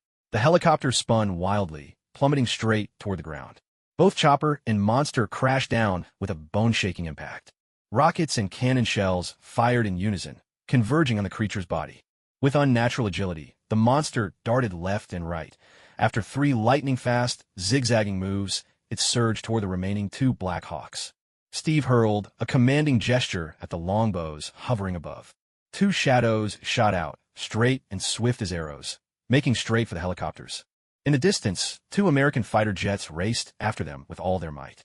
But no one dared to pull the trigger, afraid of hitting the choppers in the line of fire. The longbow pilots snapped into action. One banked sharply, hoping to evade the monsters, but underestimated their speed and cunning. The terrible wings unfurled, and the beast's enormous bulk twisted with terrifying precision. Both creatures slammed into their targets. Huge jaws, lined with foot-long fangs, crunched straight through the cockpits. The helicopters didn't even get a chance to fight back. The machines, along with their slain pilots, crashed to Earth with brutal force. With a thunderous explosion, both longbows erupted into twin fireballs. In less than 30 seconds, 3 helicopters were gone. On the ground, the survivors clustered behind the 2 remaining choppers, firing desperately at the advancing nightmare only a short distance away. Up in the sky, the 2 flying monsters, having disposed of the helicopters, swooped in a wide arc, leading the trailing fighter jets off toward the horizon. Watching this unfold, Steve, Barton, and Natasha exchanged tense glances. In each other's eyes, they could see the same heavy concern. These 3 creatures weren't just powerful. They were terrifyingly smart, able to set ambushes to lure rescuers into traps. That was deeply unsettling. And there was something even more worrying. They knew there were still 2 monsters out there, yet to reveal themselves. As the advancing beast closed in, Captain Steve braced himself and charged directly at the enemy. He knew all too well that he absolutely couldn't let the monster break into their ranks. If that happened, a bloody massacre would surely follow. Steve couldn't help but think of Alexei, the bear-like comrade. If only he were here, things might be a bit better, he thought. Steve hurled his shield with all his might. With a whoosh, the shield sliced through the air like a streak of light, striking the monster's foreleg. A spray of blood erupted, and the charging beast stumbled, losing its balance and tumbling forward. Seizing the moment, Steve leapt into the air, twisting mid-flight. He yanked his shield free from where it had embedded in the creature's forelimb. A deafening roar split the air as the monster bellowed in agony. Its head, massive and fierce as a tyrannosaurus, wheeled back, gaping jaws snapping towards Steve. With swift reflexes, Steve swung his shield as one might swat a fly, smashing the beast's head aside. The force of the creature's retaliation sent Steve staggering 2 steps back. He sprang forward again, and as the monster began to rise, he vaulted onto its head. Raising his shield high, he brought it down in a sharp blow. The edge bit into the monster's neck with a hiss, splattering Steve's face with turquoise blood. "Steve, watch out!" Natasha's urgent warning rang out. Just as Steve readied another strike, a massive shadow crashed toward him from the side. There was no time to dodge. Steve could only throw up a shield in defense as the creature's body barreled in him like a cannonball, launching him more than 20 meters through the air. Steve managed to stand, only then realizing he was now trapped. Two monsters, front and back, had him surrounded. Meanwhile, the first beast he'd faced charged after the rest of his team. With the two remaining monsters closing in, Steve had no way to break free. Everyone poured their bullets into the monsters in a desperate, frenzied hail. Hopelessness seeped into the air, spreading among them all. In a command center at a military base in Alaska, over 100 people watched the central screen with grave faces. A hard, almost frozen look set in the single eye of Fury, his gaze locked on the real-time footage from the helicopter overhead. On screen, a beast built like a gorilla, 5 meters tall, but sporting a bull's monstrous features, had joined a second monster, spider-like and just as towering, enclosing Steve in a deadly pincer. The spider creature's 6 needle-like legs hammered mercilessly at Steve. Dodging blow after blow, Steve failed to catch the stealthy attack from the other monster behind him. Its massive, club-like arm smashed into him, sending his body flying a dozen meters through the air. But without pause, Steve pushed himself up and hurled himself back at the two monsters. Fury knew full well Steve was no match for either of these monsters. He was only buying precious time. Around him, several female soldiers clamped their hands over their mouths, tears rolling silently down their cheeks. On screen, Steve charged forward again and again, risking his life in fierce combat with the two monsters. Each time, he was knocked down, and each time, he rose to his feet once more. His specially made combat suit was shredded, his body covered in wounds, but his eyes remained determined as ever. His movements were swift and decisive. Yet watching him fight, one couldn't help but feel a deep pang of sympathy. "Can't we use missiles?" Fury shot a glance at the military officer beside him. The officer shook his head. "The enemy moves too quickly, and they're too close together. We'd risk hitting our own." Fury slammed both hands on the railing in frustration. Suddenly, he whipped out his phone and dialed a number without hesitation. "Gene, if you don't get here soon, the only thing left will be funerals for the captain, Barton, and Natasha. Have your money ready. Don't make empty promises. And by the way, S.H.I.E.L.D. is just as blind as you are. It's time to call it quits." A busy signal rang out from the other end. The call had already been hung up. Still, a trace of relief crossed Fury's face. "Fury, did you find backup? Should we send 2 more jets for cover?" the officer next to him asked. "No need. We just need to sit and watch the show now," Fury replied softly. In the dense forests of Alaska, the battle with the monsters had reached its climax. Aboard the Black Hawk helicopter, both 6-barreled heavy machine guns ran dry. Grenades and assault rifles were spent. Even the pilot had drawn his own sidearm, firing desperately at the monsters. Everyone understood the gravity of their situation. Out here in the desolate mountains, there was no way out but to fight. Running would only mean a swifter death. As the monsters drew ever closer, Barton knocked his final arrow, his right arm trembling from exhaustion, the bandage soaked in blood. He tracked the monster's erratic movements with his bow, muscles taut and ready. With a final mighty cry, Barton loosed his last arrow, sending it flying straight into the monster's eye. A spurt of green blood sprayed forth. The monster unleashed a deafening howl that rang through the forest. Enraged, its single eye burned with wild fury, never wavering from Barton. Suddenly, it launched itself forward, all limbs tensed, sending dirt and rocks flying behind it. It barreled toward Barton in a blur. "Natasha, get back!" Barton shouted urgently as the giant shape closed in. In his hands, the longbow blurred and shifted, transforming into a longsword. In less than 3 seconds, the monster was upon him. Its teeth, sharp as straight blades, snapped towards Barton. Instead of retreating, Barton pressed forward, darting beneath the monster's belly and slicing with his blade bow, leaving a shallow wound on its underbelly. His bold maneuver was quick and graceful, but all it left was a light cut on the beast. Ready to rise, Barton failed to notice the monster's tail, nearly 2 meters long and as thick as a grown man's arm, swinging toward him. Natasha had just begun to call out in warning. Barton was struck directly by the monster's iron club-like tail and sent flying through the air. "Bart!" Natasha cried out in alarm, leaping twice to land by Barton's side. "Natasha, get back!" Barton called out desperately. The monster lunged forward. Natasha, gripping her half-meter-long hunting knife, brought it down in a slash as the creature's maw snapped at her head. She was knocked aside by the force of the monster's skull. Fortunately, she was wearing the vibranium suit given to her by Chingu. Thanks to vibranium's ability to disperse kinetic energy, Natasha suffered only minimal harm. Rolling to her feet, Natasha charged back at the monster. "Natasha, don't get away!" Barton, lying on the ground, struggled to his feet, shouting hoarsely. The instant Natasha raised her blade, whip-like appendages erupted from the monster's body, lashing out with a sudden hiss. They coiled tightly around Natasha's wrists and body, lifting her slowly into the air and dragging her toward the beast. The monster's mouth emitted a dense, droning sound, not unlike the frenzied flutter of dragonfly wings. To the side, Barton stabbed his longbow furiously toward the creature's neck with his left hand. But the monster gave Barton no chance. Its jaws split wide, and with a sickening rip, it tore Barton's left arm apart. With a violent jerk of its massive head, Barton was hurled a dozen meters away. "Barton!" Natasha's face flushed as the creature tightened its grip, making it harder and harder for her to breathe. The monster drew its face close to Natasha's. Hot, fetid breath from that gaping maw sent her hair swirling. Aside from Steve, who was locked in battle with two monsters, all of the survivors could do nothing but stare in shock at the scene before them. Many wanted to rush forward and save Natasha. Suddenly, the monster's jaws yawned wide open, lunging straight for Natasha's head. Despair flooding her, Natasha squeezed her eyes shut. But no one noticed the dark speck, hundreds of meters high in the sky, plummeting like a meteor toward the earth. In a life-or-death instant before the monster could bite down, a deep, resounding thud echoed through the air. The creature reared back, letting out a guttural, agonized howl.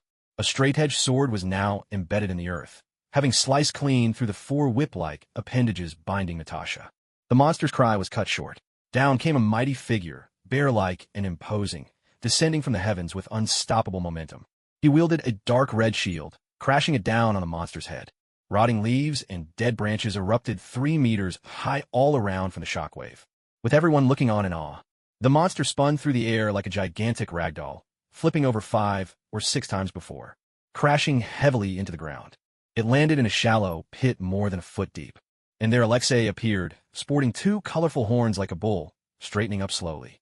He reached up and patted his head, then burst out laughing toward Natasha, not far away. "Natasha, do you think my horns look good?" Natasha tore the long whip from her body. "They look good. It would look even better if you'd shown up a little earlier." She ignored Alexei entirely. Natasha ran straight toward Barton. Alexei climbed out of the pit in big strides, reached for his straight blade, and started walking toward the monster a dozen meters away. "Be good and lie still so I can give you a chop. If not, I'll lose a whole bag of lollipops." Alexei broke into a run. He charged straight at the monster that had just rolled to its feet. Still dazed from Alexei's previous blow, the monster lunged back at him. With Alexei now on the scene, the remaining special ops soldiers hurried to help Natasha lift Barton onto the aircraft. But none of them dared take off just yet. "Natasha, I never thought this battle would be my last," Barton said, pale-faced, looking down at the bandaged stump of his shoulder. "Don't worry. Worst case, I'll borrow Alexei's arm for you. You can each have one." Natasha propped Barton up and, along with the others, watched the fight unfolding before them with tense anticipation. "Look, there's someone above us." A special ops soldier suddenly pointed skyward and shouted. Everyone looked up.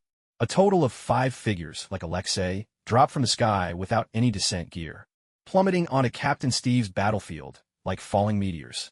At the head of the group, an enormous troll-like ninja came into view, landing squarely on the head of a spider-like monster with 6 long legs. The troll's massive body easily weighed over 1,000 pounds. The impact from dropping over 100 meters nearly slammed the creature's head, the only thing being held up by its spindly legs, straight into the ground. With a stumble, the monster's 6 legs splayed out wide, countering the troll's crushing force. But that was just the beginning. For more trolls slammed down, one after another, onto the monster's head. Finally, the creature could hold no longer. With an earth-shaking roar, its massive head was pounded into the soft earth by the relentless hammers of the 5 trolls. The sudden chaos forced Steve and another monster, locked in vicious combat, to pause, seeing their companion smashed into the ground by trolls. Another monster, this one hulking, horned like a bull, and as burly as a gorilla, let out a furious roar, wanting to tear the trolls apart. It had barely taken one step when Steve's shield swept in and struck at its ankle. 6 troll ninjas, with hands as wide as doors, grabbed all 6 of the monster's long legs at once. Trying to get up, the creature was slammed back into the ground again. A burst of fire flashed, drawing the gaze of everyone, monsters and humans alike.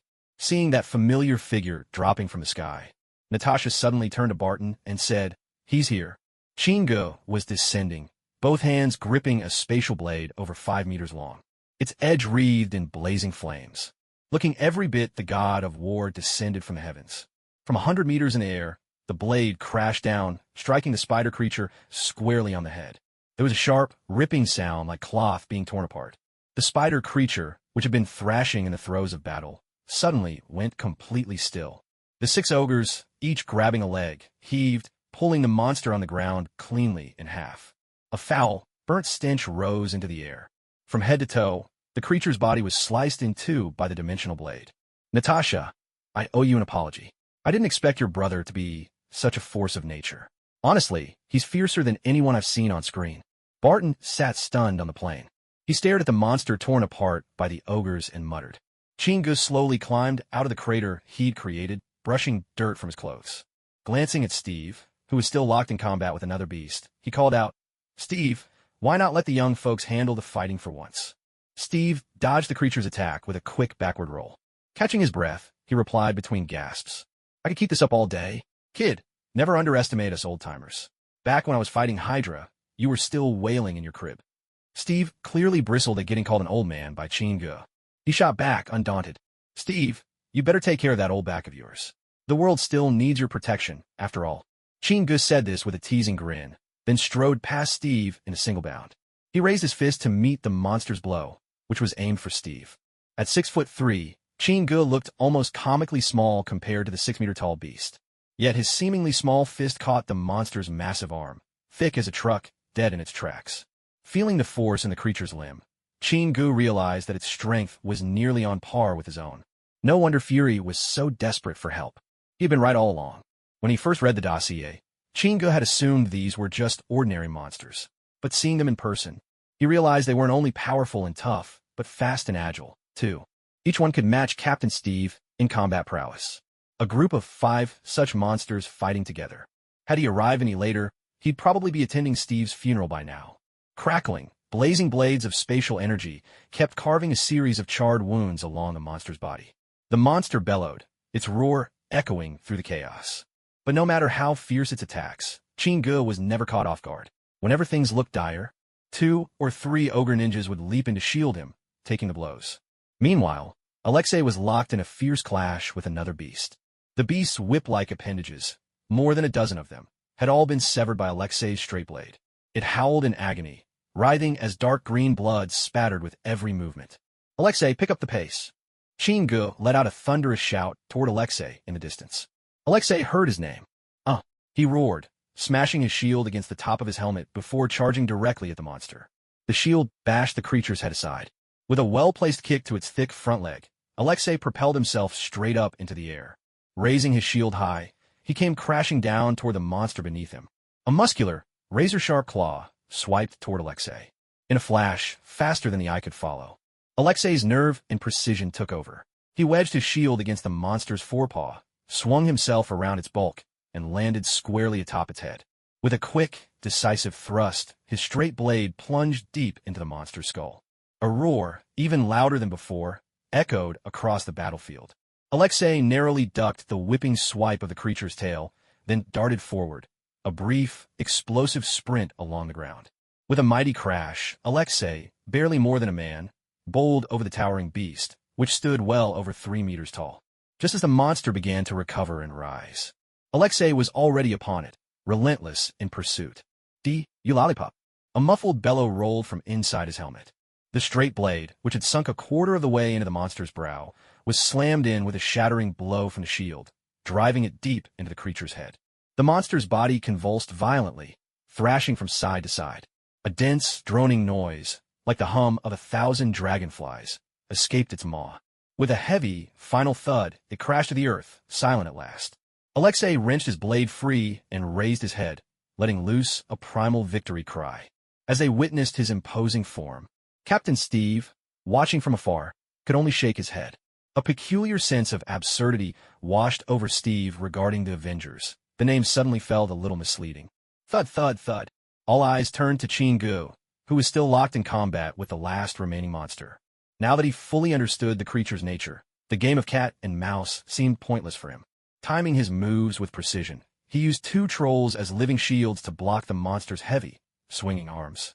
Then, in his right hand, a fireball the size of a wash basin blazed into existence.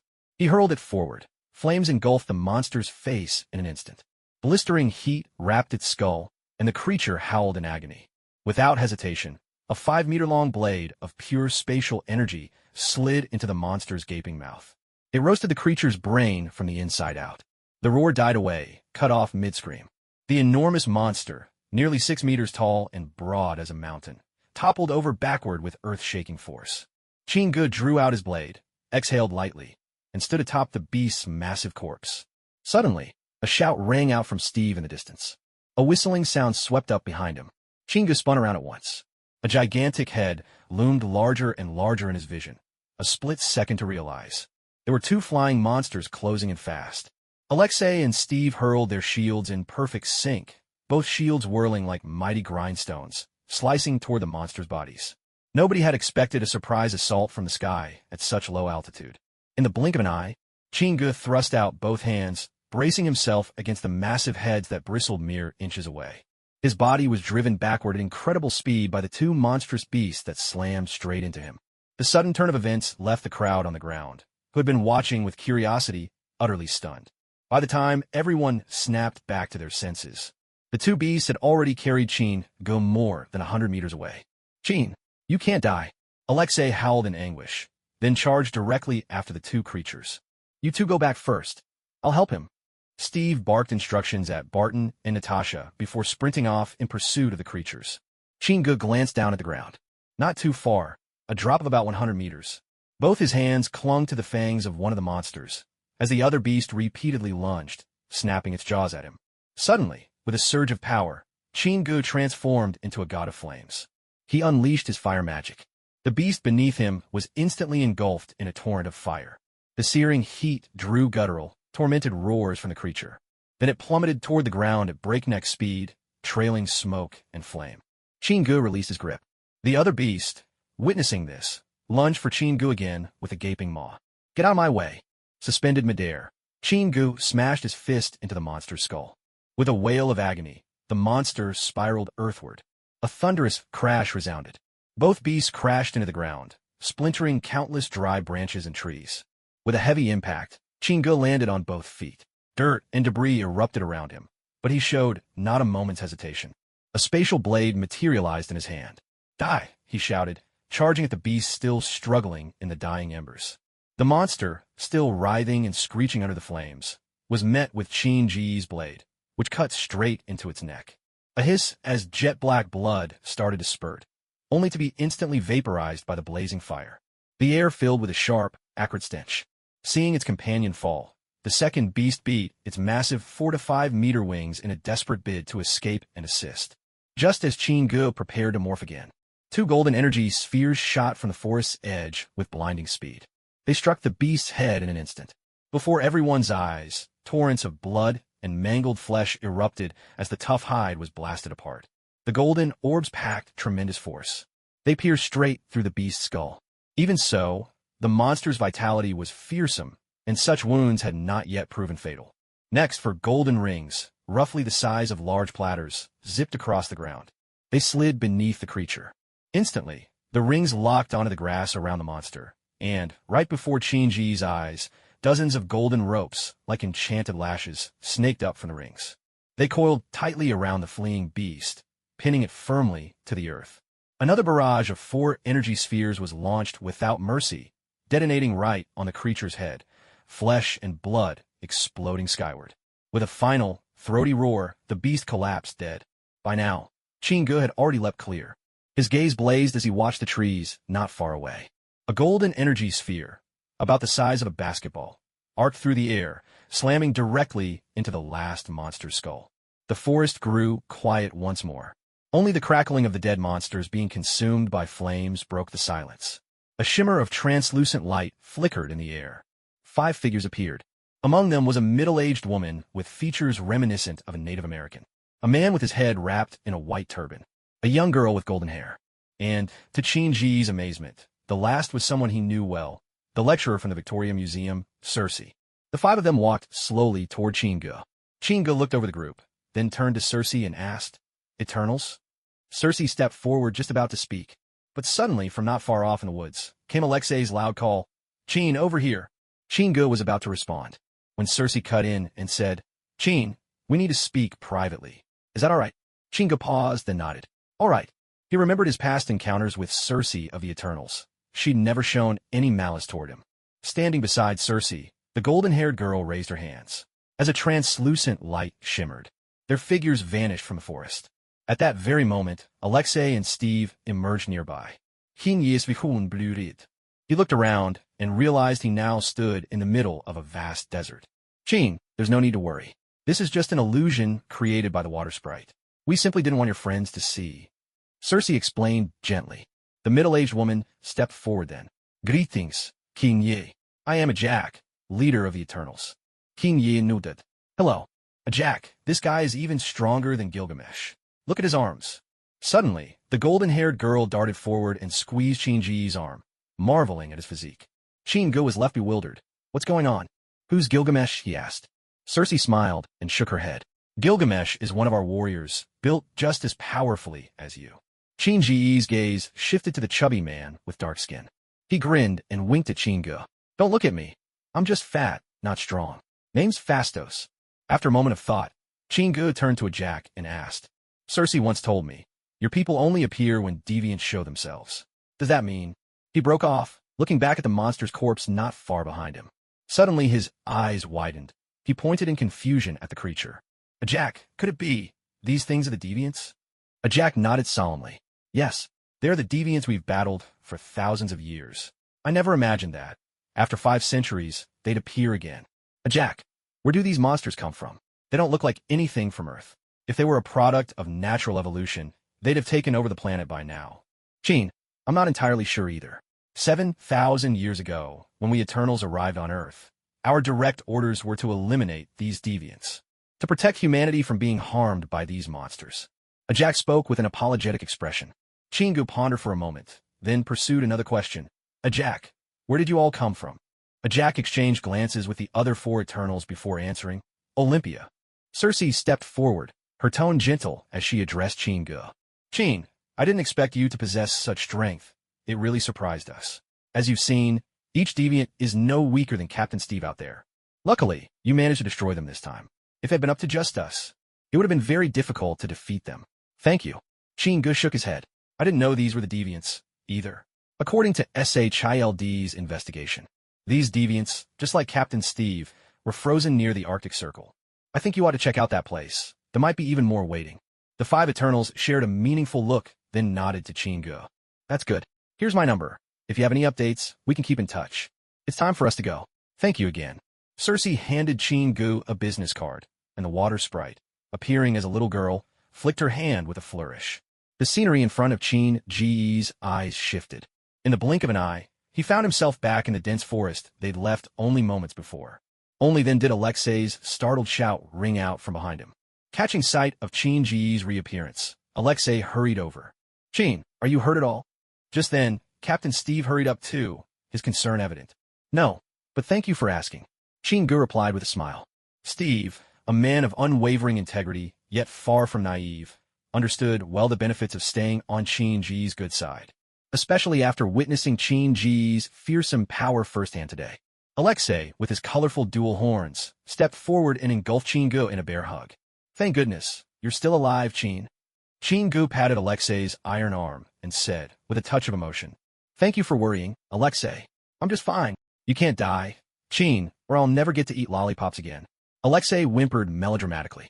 Chingu pushed Alexei aside, laughing. Get out of here. Suddenly, the heavy whir of rotor blades filled the air. 3 helicopters swooped in overhead, circling above the trio. One of them touched down on a nearby clearing. Fury, accompanied by Coulson, strode quickly over. Taking in the sight of the mound-like corpses of the deviants at their feet, Fury's eye twitched noticeably. Qin, thank you. The money's already been transferred to your account. Guaranteed. You'll be satisfied. Standing beside Chingu, Fury raised his voice gratefully. Qin Yi nodded. We're leaving. The rest is up to you. Unless there's something urgent, don't bother me again. Steve, goodbye. Goodbye. Steve watched Chingu with curiosity, uncertain how he planned to leave. As Chingu and Alexei's figures melted into the dense forest, Steve turned to Fury and said, "Chin is a very strange person." Fury could only roll his eye in resignation. "Steve, do you know what Chin told me his wish was when we first met? He wanted to be a recluse, a rich, stay-at-home recluse."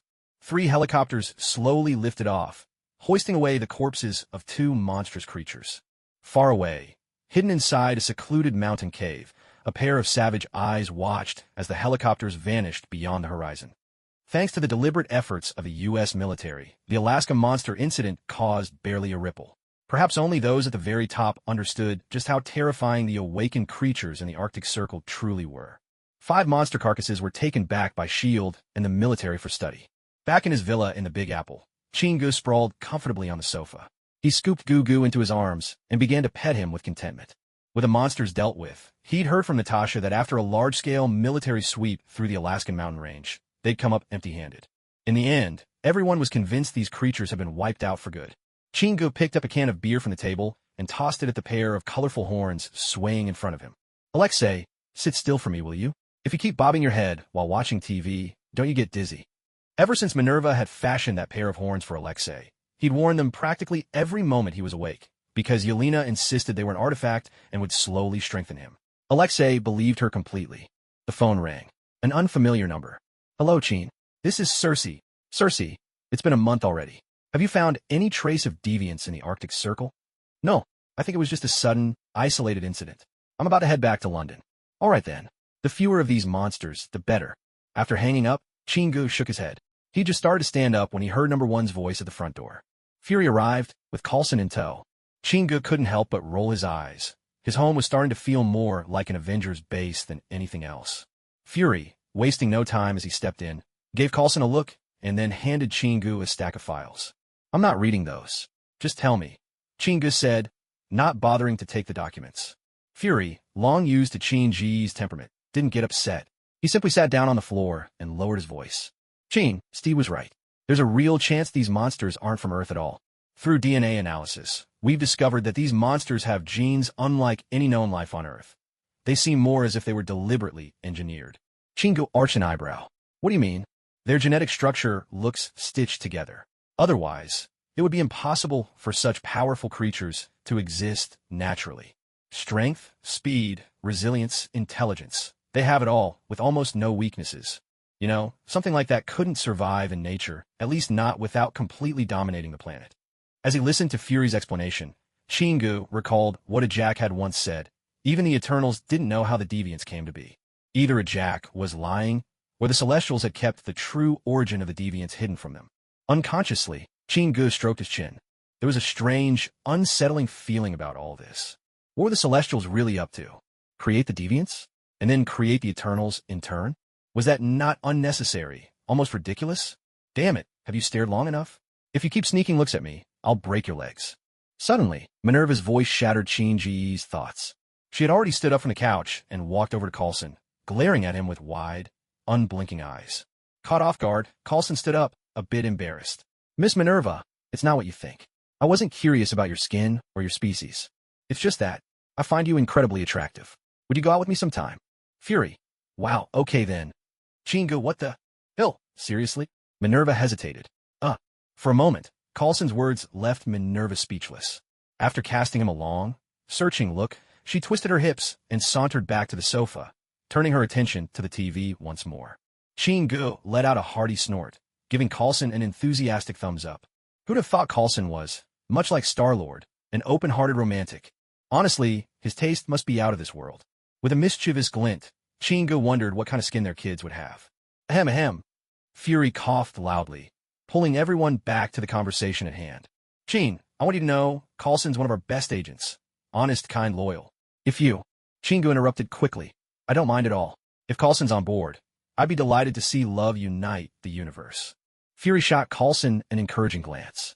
After a bit of further discussion with Chingu, Fury prepared to take his leave, just as he and Coulson were about to head out. "Wait, your name is Coulson, right?" Suddenly, Minerva stood up, stopping Coulson in his tracks. She walked over and slipped a piece of paper into his palm. "If you really want that date, you'd better be the one to call me. Oh, and I only go out on Halloween. Think about it carefully and don't even think about messing with me. I'll make you feel the wrath of the Kree Empire's star warriors. Minerva, with a proud and slightly haughty look, swayed her way up to the second floor. Coulson was left standing there, clutching the note with an excited expression. Gene, who would have thought Coulson would actually fall for Minerva? Hill said with a laugh, once Fury had left. Yeah, love knows no race, no color, no planet. Still, thank goodness she's not a Cronin. Otherwise, Coulson would be in quite a predicament, Chingu remarked wistfully. Cronin? Hill paused in confusion. They're a race of stone people, a remarkable species in the universe. Out on the streets, the crowds donned fancy attire and masks featuring bulls, demons, jesters, and pirates, reveling in music and dance.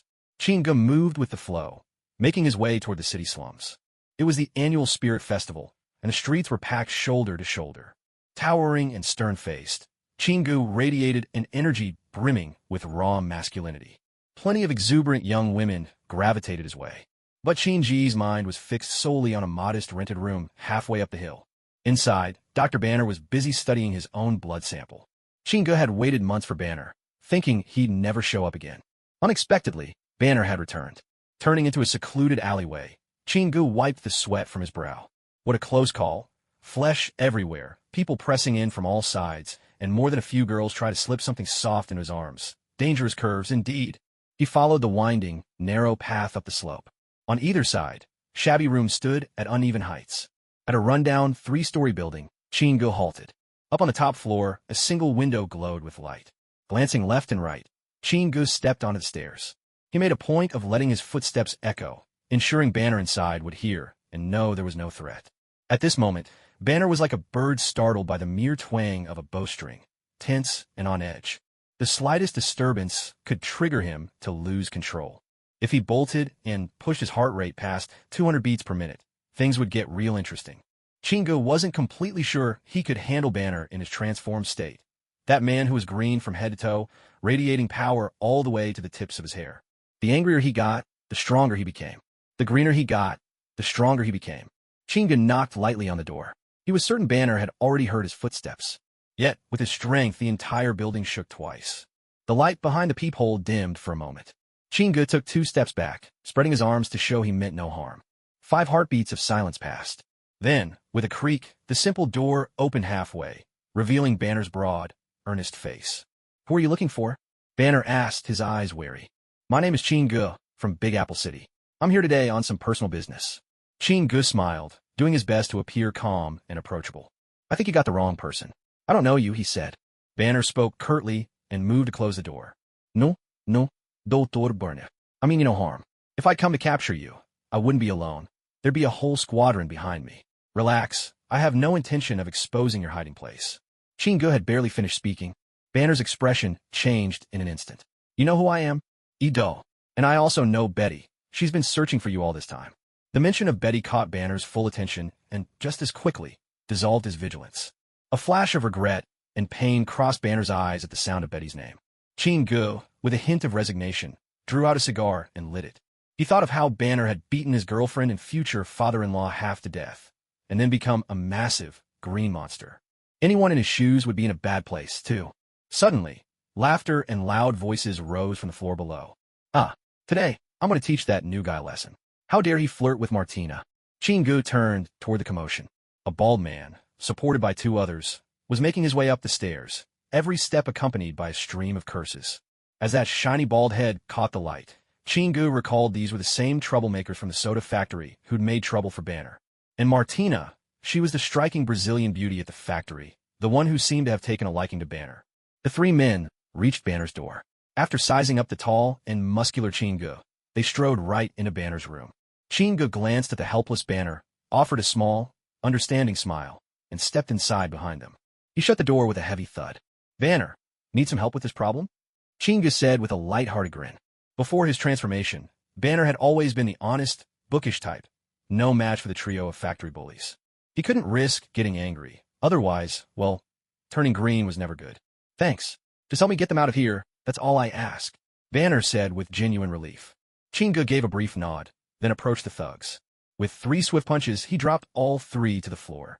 A powerful kick left their legs mangled. Shouts of agony filled the room, desperate and wild, like pigs being led to slaughter. Vongta, I only asked you to scare them off, not. Banner leapt back in horror. Paying no mind to Banner's protest, Chingu pulled open the door and tossed the 3 injured men out into the hallway. There, nice and quiet now. Chingu dusted off his hands with satisfaction. Banner, resigned, could only sit back down and look at Chingu. All right, Chin, what do you want from me? Give me a vial of your blood, Chingu said quietly. What? Banner sprang to his feet again, his eyes narrowing in sudden alarm. He instinctively took 2 steps back. Impossible, don't even think about it. You must have been sent by the military or some research institution just to take my blood and turn it into a weapon, right? After Banner rejected him with such righteous conviction, Chingu could only rub his forehead in exasperation. Banner's integrity was simply over the top. He would never allow his blood to become a tool for the military. Dr. Banner, I promise you, I won't conduct any research. Banner shook his head. Just go. I don't believe you. Seeing the steadfast resolve in Banner's eyes, Chingu was out of options. He spread his hands apologetically toward Banner. Then I'm sorry, Dr. Banner. In an instant, a shadow ninja appeared behind Banner and struck, knocking him out cold. With Banner lying unconscious before him, Chingu took out a syringe from within his coat. He drew out a whole vial of bright red blood. Gazing at the vial in his hand, Chingu breathed quietly. System, make the sacrifice. Host, you must use blood from the Hulk form. The smile vanished from Chin-Ji's face. Staring dumbfounded at the blood in his hand, he nearly flung the syringe across the room in frustration. This system is going to be the death of me. Chingu began to pace restlessly back and forth. 10 minutes later, after glancing up at the night sky outside, he made up his mind. 4 shadow ninjas appeared in the room. They lifted Banner with practiced ease and leapt out toward the balcony. In a secluded mountain valley, cold water was splashed over Banner, jolting him awake. Confused, he looked around before his gaze settled on Chingu, who was sitting calmly on a stone. Chin, what are you planning? Don't force my hand, Banner called out, getting to his feet. Suddenly, he seemed to notice something strange on his arm. Lifting it to check, his face changed. Looking for this, Banner? I told you, I wasn't going to do any research. Chingu finished speaking and handed Banner the tube of blood. Banner accepted it, still bewildered. He couldn't make sense of why someone would draw his blood just to give it right back. Dr. Banner, aren't you angry? Banner considered it honestly. I was just now, but I'm not anymore. Chingu could only give a wry, helpless smile. How could he get Banner to turn green? It seemed there was no other way. Today, he'd have to play the villain. At the thought, Chin-Ji's expression turned cold. 2 shadow ninjas sprang up behind Banner, pinning his arms in place. With a cold glint in his eye, Chingu strode up to him. Crack! He slapped Banner hard across the face. Are you angry now? Banner blinked, bewildered. Why did you hit me? Crack! Another slap landed. I'm just in a bad mood today, so I'm taking it out on you, you coward. Chingu spat with menace. Banner drew a deep breath, forcing himself to remain calm as he looked at Chingu. I'm not angry. Apparently, Banner truly had learned how to master his emotions from that Brazilian yoga master. Chingu was practically in tears. It's so hard to make someone Hulk out. Staring at Banner's simple and honest face, Chingu began to waver. He couldn't help but wonder, how could he get Banner's heart racing? Should he slip Banner some Viagra, then find him 10 stunning women? Make Banner turn green, all on his own? Then a certain someone came to Chin-Ji's mind. Back at Culver University, Banner transformed only after witnessing Betty being forcefully taken away by a soldier. With a heavy sigh, Chingu exhaled, then shifted his gaze to Banner. Chin, what are you up to? Banner sensed something was off, his tone edged with warning. Listen, don't push me. I can't always control myself. Chin-Ji's lips curled, a hint of mischief and coldness in his smile. Banner, I lied to you earlier. I really am an agent of America, but before I came looking for you, I saw Betty. I sought her out to get information on your whereabouts. Banner hesitated, blank-faced, before he asked, is she all right? Chingu burst into raucous laughter. Oh, she's just fine. You wouldn't believe it, when I knocked Betty unconscious. He clicked his tongue and grinned, putting on the ugly swagger of a true villain. That body of hers, absolutely incredible. I'll admit, I couldn't help myself. After all, I'm just a man. Chingu leered, miming a greedy grab with both hands. Banner's face turned to stone, ice spreading over his features as he locked eyes with Chingu, veins bulging on his neck. Why are you doing this? Why would you say that? Time to stoke the fire. Hinya-ligid mocking li. Banner, Betty is as pale as fresh snow, and you should have seen her beg and plead with me, crying and asking me to stop. But, that only got my blood pumping. In the end, she actually gave in and cooperated. Digging into memories of villainous grins from movies, Chingu strained to look every bit the irredeemable scoundrel. A harsh, grinding sound sliced the air. Right before Qin eyes, Banner began to turn visibly green and swell with rage. His clothes, shoes, and belt tore to shreds as muscles stretched and expanded beneath them. He let out a guttural roar, primal and wild. Pale green eyes glowered at Qin, alight with a fury that threatened to destroy everything. The ninja ghosts clinging to his arms were flung aside like ragdolls. "I will kill you," roared the Hulk, his voice deep and thunderous, barreling toward Qin. Qin watched the unfolding scene, astonished. Did I overdo it? He can actually talk. This was the ultimate angry Hulk. He even managed an extra word compared to his usual Hulk smash. The giant, standing over 3 meters tall, raised one massive foot and stomped toward Qin head with crushing force. Qin leaped out of the way, just in time. Bare, brutish toes slammed into the helpless flagstone, splintering it apart with a shattering blow. Now things were really out of hand. The pain of a stolen love. Hulk would never be appeased until he tore his enemy to pieces. The Hulk, Banner, reached out and seized a stone that had shot into the air. With a sharp motion, he hurled it at Qin, who was backing away. The stone whistled through the air, a vivid reminder of the enormous power behind it. Qin dodged at the last instant, tilting his head aside. Then, 10 troll ninjas suddenly appeared around the Hulk. His forward charge was instantly halted as all 10 trolls threw their arms around him, clinging tightly. Oh! Qin clicked his tongue at the scene. What a sight! Little Banner, as massive as he is, swinging to and fro right in front of Troll Ninja's face. No wonder Banner had to leave Betty. He's simply too dangerous. Even a herd of bulls wouldn't stand a chance against him. I remember in the movie, Betty looked at Banner with loving eyes and said, "It's okay, it's okay." Dr. Banner could truly send her soaring to the heavens. Roar! The Hulk let out an even more thunderous roar. 2 troll ninjas were sent flying with the sheer force of it. He raised fists the size of tires and brought them down hard onto the heads of 4 trolls clinging to his legs. They instantly burst apart in plumes of black smoke. Next, his huge hands shot out, one grabbing each of the trolls clinging to his waist. He slammed them to the ground, again and again, against the hard stone riverbed. In less than 5 seconds, all 10 troll ninjas had been utterly destroyed. With a springing leap, the Hulk soared over 4 meters high, his fists coming together and slamming down toward Qin head. Qin quickly conjured another group of 10 troll ninjas to shield himself. Yet, though these trolls were nearly as tall and strong as the Hulk, against his furious blows, not even one could withstand him. They exploded amidst a barrage of loud impacts.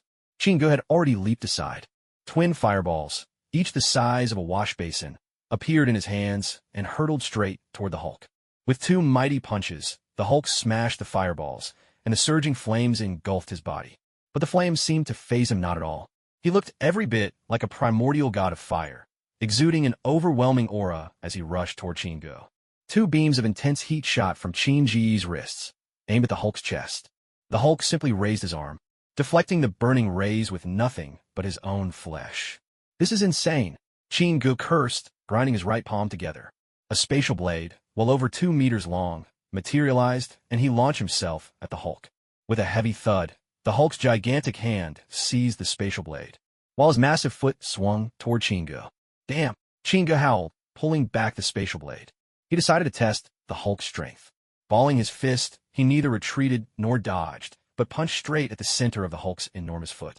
The next instant, Qin was sent flying by a single kick, landing in a nearby thicket, tousled and battered. Seeing how Qin was thrown about, the Hulk seemed only more agitated, eager for battle. The fire on his body gradually went out. Then, the colossal figure stomped directly toward Qin. Qin hastily jumped away. He was just about to escape the Hulk's attack, never expecting the next move. The Hulk yanked off a tree trunk as thick as a grown man's thigh, breaking it clean off. Bang! The blow struck Qin off guard, sending him flying into the distance. With labored breaths, the Hulk slowly started walking toward the woods where Qin had crashed. "Banner, you left me no choice," came a harsh, resolute voice from within the trees. Emerging from the shadows, Qin revealed himself, dark red horns atop his head and golden scales shimmering faintly across his skin.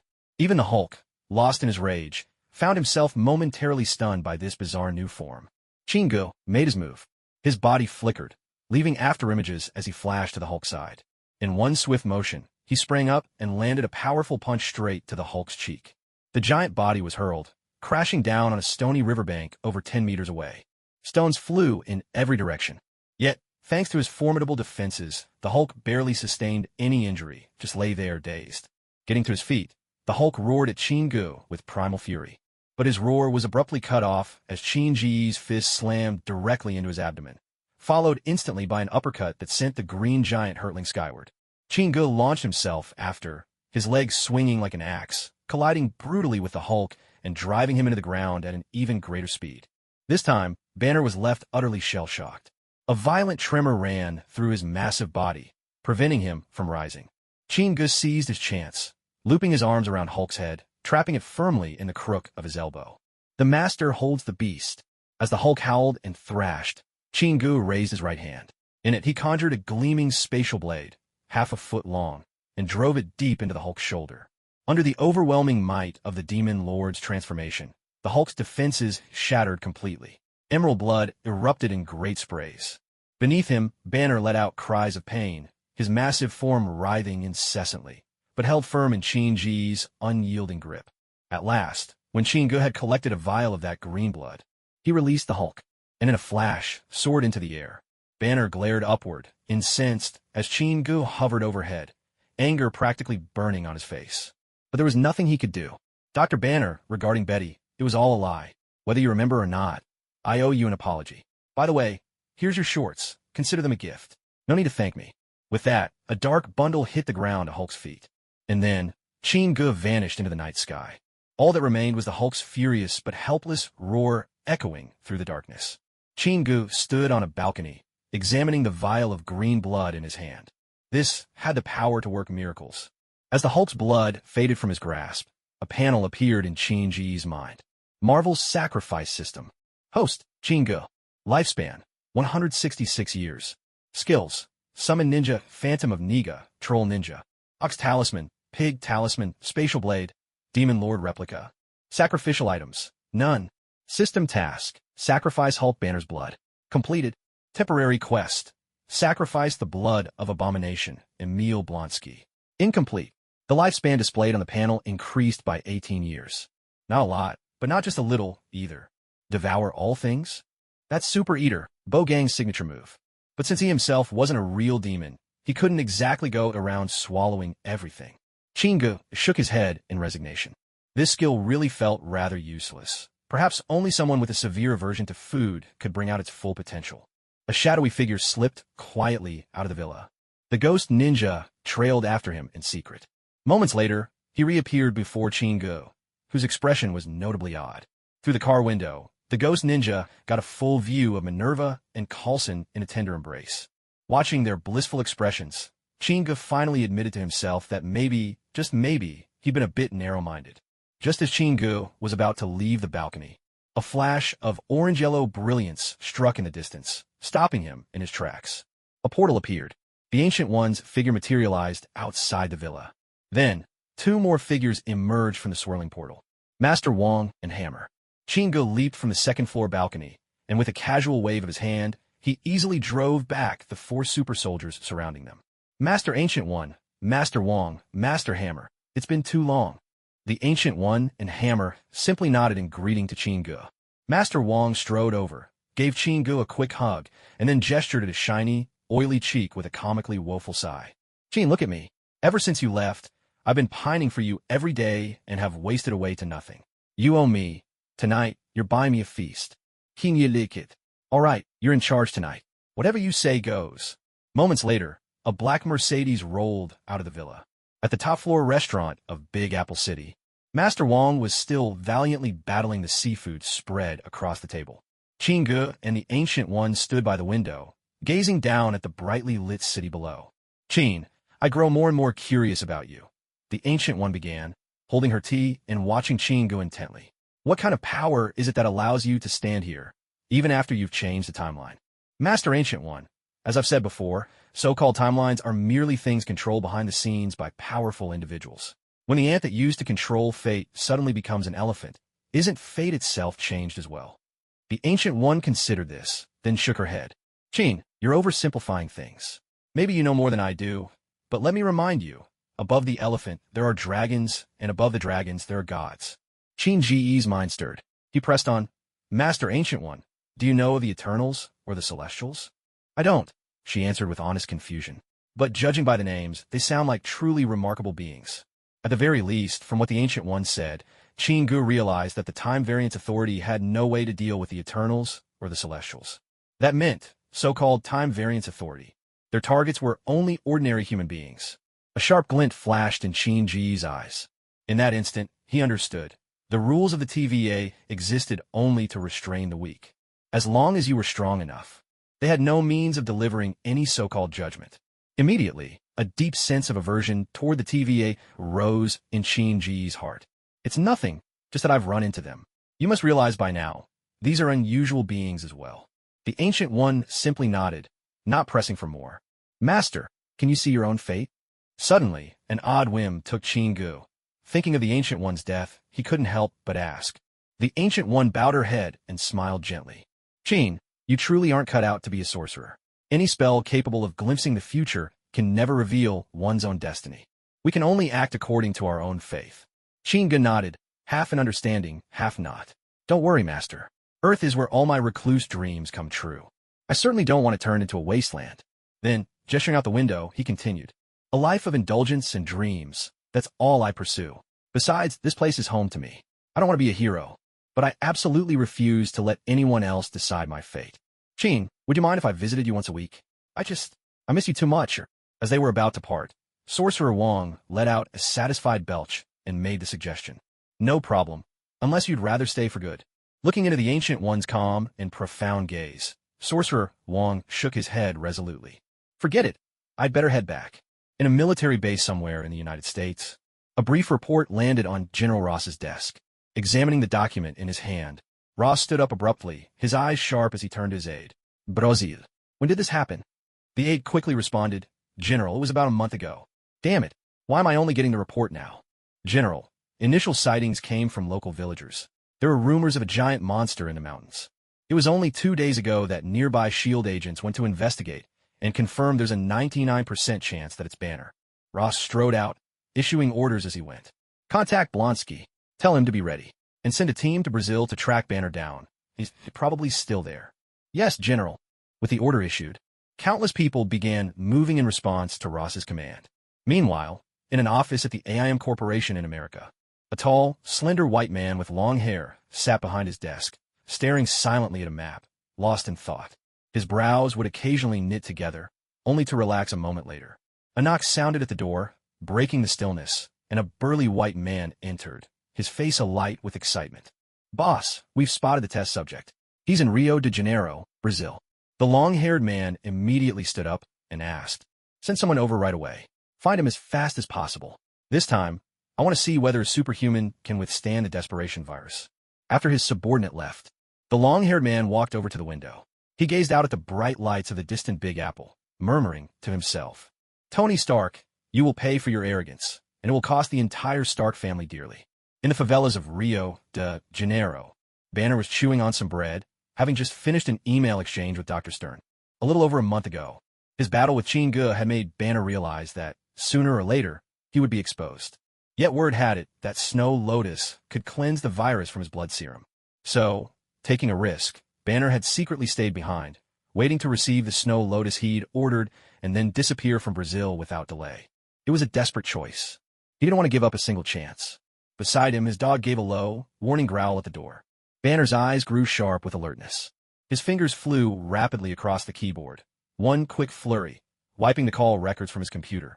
He snatched up his backpack and leapt out the window. He had barely hit the ground when the sound of the front door splintering echoed behind him. There he is. A fully armed American soldier on the rooftop spotted Banner and shouted, his voice echoing down the narrow alleyways. Banner cursed under his breath and dashed for the maze-like alleys. Fortunately, he knew these streets inside and out. The labyrinthine slums gave Banner a slim shot at escaping pursuit. But there were simply too many soldiers. Little by little, the area where Banner could zigzag his way to freedom was shrinking. At a corner, Banner took a deep breath, glanced at the heart rate monitor on his wrist, then gritted his teeth and sprinted toward the old soda factory. Banner, I know you're in there. Come out, we can talk this through. General Ross wants you alive. That's the order. So you don't need to be afraid. We're not here to hurt you. Inside the dim, cavernous soda factory, Banner found himself trapped. Blonsky, gun in hand, called into the stillness of the empty factory. Banner kept silent, using every scrap of his knowledge about the place to slip from one hiding spot to the next. But as he tried to switch hiding places for the third time, four figures burst from a dark corner, one of them tackling Banner to the ground with a shout.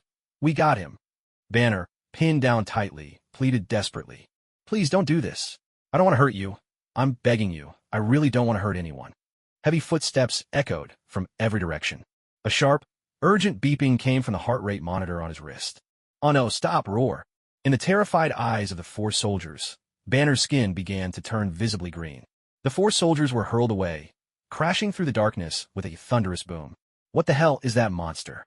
The guns rattled, but Banner had already become the Hulk, the unstoppable force of destruction in the darkness. Blonsky watched in disbelief as Banner transformed into the terrifying and powerful Hulk. The reality of the scene was overwhelming and surreal all at once. Inside the soda plant's machine room, the Hulk let out a furious roar, easily lifted an enormous 3 or 4-ton machine platform, and smashed it straight through the factory wall.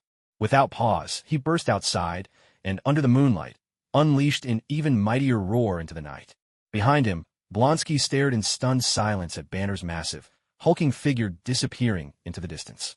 In Blonsky's gaze there was a strange glint, a flicker of awe, but even more a shadow of greed.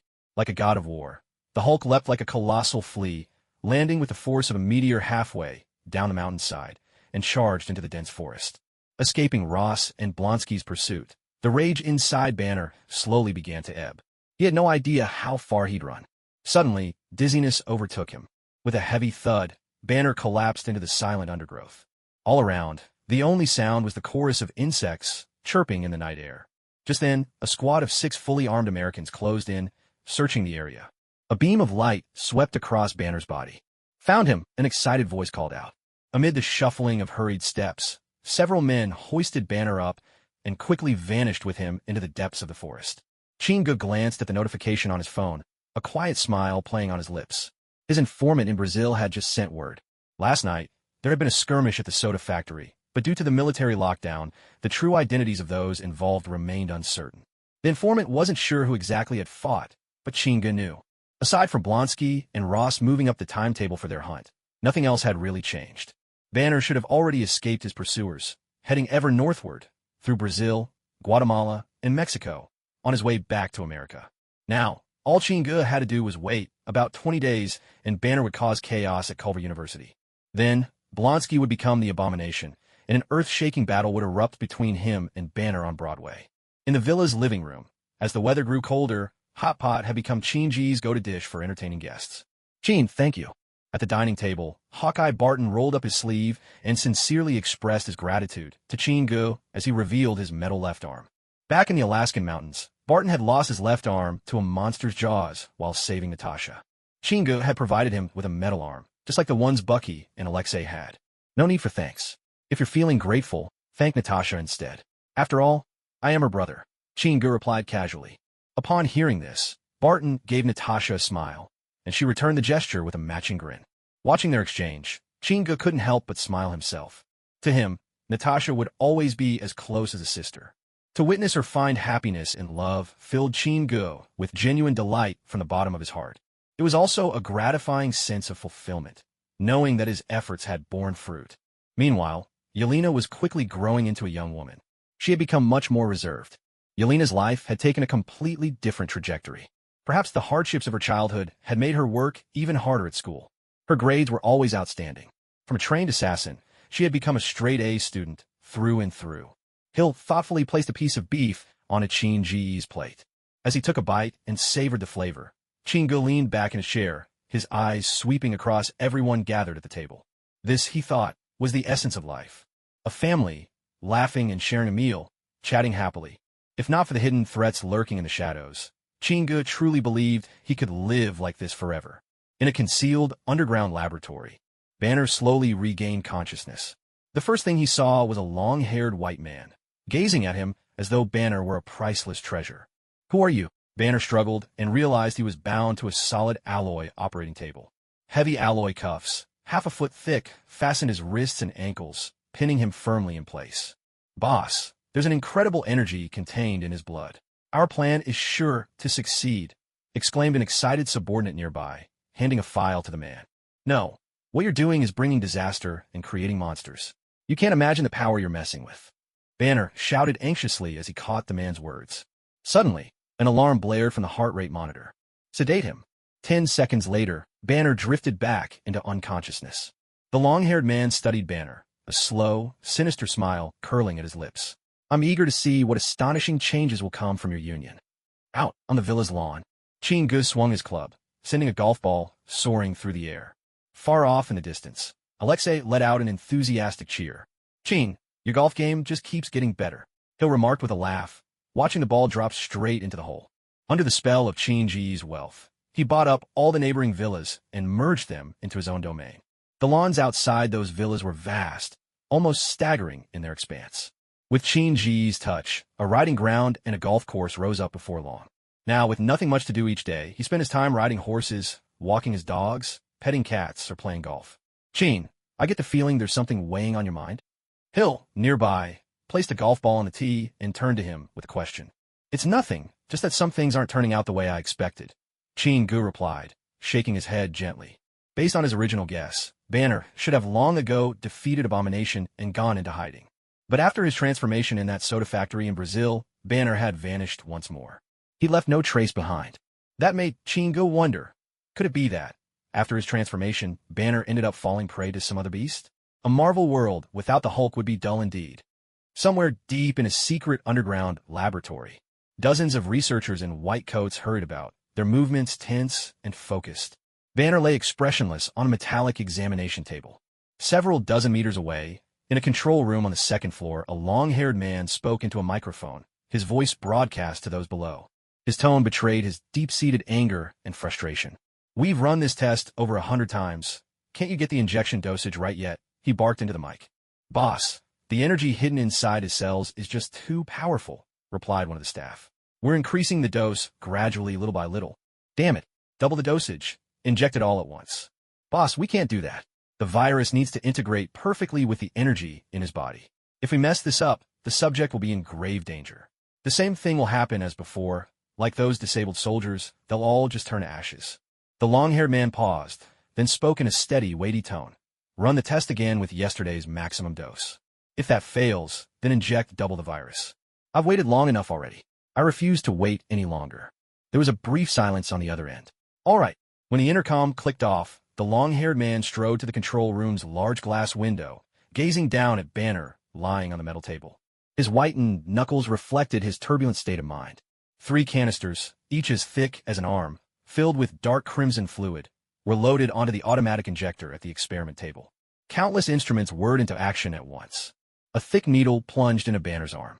But Banner was utterly indifferent. After all, he'd endured these kinds of experiments more times than he could count over the past 3 years. All feeling had left him. A mechanical chime rang out, signaling the start. One of the syringes slowly pressed down, sending the fluid racing into Banner's veins. In less than 3 seconds, Banner's body arched off the table. His brows knit tightly together, jaw clenched hard, as if he were enduring excruciating pain. In the control room, the long-haired man pressed both hands against the glass, his eyes fixed unblinkingly on Banner below. A thunderous roar echoed through the laboratory. Across the control console, Banner's body began to be visibly covered in a film of green skin. At the same time, his body rapidly expanded. The restraints shackling his 4 limbs creaked and groaned, straining against the growing force. Banner's face twisted in agony, his eyes locked fiercely onto the man in the second-floor control room. Amid the fearful tension of the surrounding staff, flashes of fire-red light surged beneath Banner's green skin. As he let out another defiant roar, Banner's eyes abruptly lost focus. The green receded from him like a tide withdrawing from a shore. With a dull thud, his entire body slumped back onto the testing table, gasping for breath. In the control room above, the long-haired man slammed his fist against the glass, frustrated, watching as the researchers below hurriedly sprang into action. Boss, it's failed again. The subject's internal energy has once more suppressed the virus's transformation. I suggest we try a more stable approach. That's the only way to ensure the most accurate results. If we stick to this path, we're bound to succeed. A voice came through the intercom. No, the long-haired man replied gravely. I don't know how much increase is enough, and neither do you. This time, double the dosage immediately. It might save us a lot of time. Go prepare. A soft chime sounded. Next to the test table, The remaining 2 tubes of red substance began to push slowly into the system. You'll regret this. All of you, you will regret it. Banner rasped, eyes never leaving the syringes as he growled in a low, broken voice. The restraints groaned under fresh strain. This time, Banner's body arched up high once more. Racked with unimaginable pain, his body jerked violently against the shackles. Beneath his skin, it looked as if molten lava was coursing, twisting, and flowing. Suddenly, wisps of smoke began to escape from his mouth and nose. "Boss, it looks like the subject cells and the virus are finally merging," came an excited report through the intercom. Eyes burning with anticipation, the long-haired man never looked away from Banner's monstrous transformation. Then, abruptly, the Hulk's maw glowed brightly. Before everyone's astonished gaze, a torrent of fire as thick as an arm roared forth. In an instant, a blazing inferno engulfed the entire lab, swallowing both the scientists and the Hulk in a towering sea of flames. The fire roared higher and higher. Electronic equipment throughout the lab couldn't withstand the searing heat, bursting one after another in a cascade of eruptions. "Damn it! What about the experiment data? Quick, go get it!" The long-haired man bellowed furiously, turning on his subordinates with a look of raw desperation. Next, the 5 subordinates cautiously approached the laboratory, now engulfed in flames. There was the sharp crackling sound of glass, tempered panes groaning and splintering, unable to withstand the searing heat. "Something's wrong. Fall back now." No sooner had the words left his mouth than a furious roar erupted, a thunderous bellow, and Hulk Banner burst from the fire, hauling a massive alloy lab table in his hands. Effortlessly, he hurled the table toward the control room on the second floor, as if it weighed nothing more than a toy. With a thunderous crash, the long-haired man leapt back just in time, and the alloy table slammed into the control room. "Boss, get out of here now." His last 2 trusted aides rushed up, dragging the long-haired man towards the exit. Suddenly, the sound of doors slamming open. Dozens of fully armed men stormed in. Rifles and pistols unleashed a barrage of bullets at the Hulk. The shots struck his body, clattering to the ground like hail on steel, leaving not a mark on his thick, green skin. With a mighty roar, Banner opened his mouth and unleashed a torrent of scorching fire, engulfing the 5 subordinates. Those who remained, startled and shaken, immediately turned and fled for their lives. Behind them, Banner began to tear the place apart, destruction in full force. Under Banner's furious assault, the entire laboratory was reduced to ruins in less than 10 minutes. A metal door tore free and shot out like a cannonball into the distance. The Hulk blasted through the last alloy gate. Far above, in the distant sky, the long-haired man was already escaping in a helicopter. And Banner, left alone, howled into the open sea, his voice echoing across the deserted island. On a highway overpass, Banner, soaked to the skin, looking utterly defeated, walked slowly along the roadside, occasionally sticking out his thumb as cars zipped past. Not a single one stopped. Just as disappointment weighed on him, a car finally eased to the curb. A tall woman stepped out and hurried after Banner. The 2 met in the rain-drenched night. From afar, every moment was silently watched by Chingu, sitting in a black SUV. Seeing Banner reappear at last, Chingu finally let out a long sigh of relief. It had been no easy feat. He had waited over 3 years for Banner, who had vanished without a trace, to finally return to Culver University and reunite with Betty. This time, no matter what, Chingu was determined to follow Banner closely, until he witnessed the legendary showdown between Banner and Blonsky. The black SUV started up again, shadowing the small sedan as it drove away. 20 minutes outside Culver University, in the outskirts, they arrived at Betty's home. Parked outside in his black Mercedes, Chingu slipped on a listening earpiece, eavesdropping on their conversation inside. "These are the experimental data from before. I managed to grab them just before the search. No, Betty, you have no idea what your father is trying to do. All he wants is my blood, so he can turn it into some kind of weapon. Could you stay, Banner?" "I can't. I can't stay. It's far too dangerous here." "All right, then. I'll take you to the station tomorrow. Good night, Banner." "Good night. Hey, Betty, have you ever seen an agent with yellow skin before?" Chingu, listening in from the car outside, froze for a moment. Even though Banner's memory after transforming was hazy, it seemed he still hadn't forgotten the day someone tricked him by telling him Betty had been insulted. "No, Banner. You don't believe me?" No, I'm just asking idly because there was this rather peculiar agent I saw before. Anyway, good night." A strange expression crossed Chingu's face. After thinking for a moment, he let out a quiet chuckle. Banner was gentle by nature, and although he believed this imposter agent, Chingu, had done something terrible to Betty, He still didn't want to bring it up in front of her. He didn't want Betty to relive those painful memories. This misunderstanding was getting way out of hand. Early the next morning at Culver University, Banner, because that psychiatrist had called the authorities, found himself trapped in one of the university's covered walkways. When he saw Betty get tackled by General Ross's men, with a furious roar, a ferocious battle erupted as Banner transformed into the Hulk right there on the campus lawn. In the distance, hidden in the woods, Natasha and Barton watched silently as the transformed Hulk tore through the Army's vehicles. Natasha, I heard Banner took the military's super soldier serum, but why isn't he the same as Steve? No idea.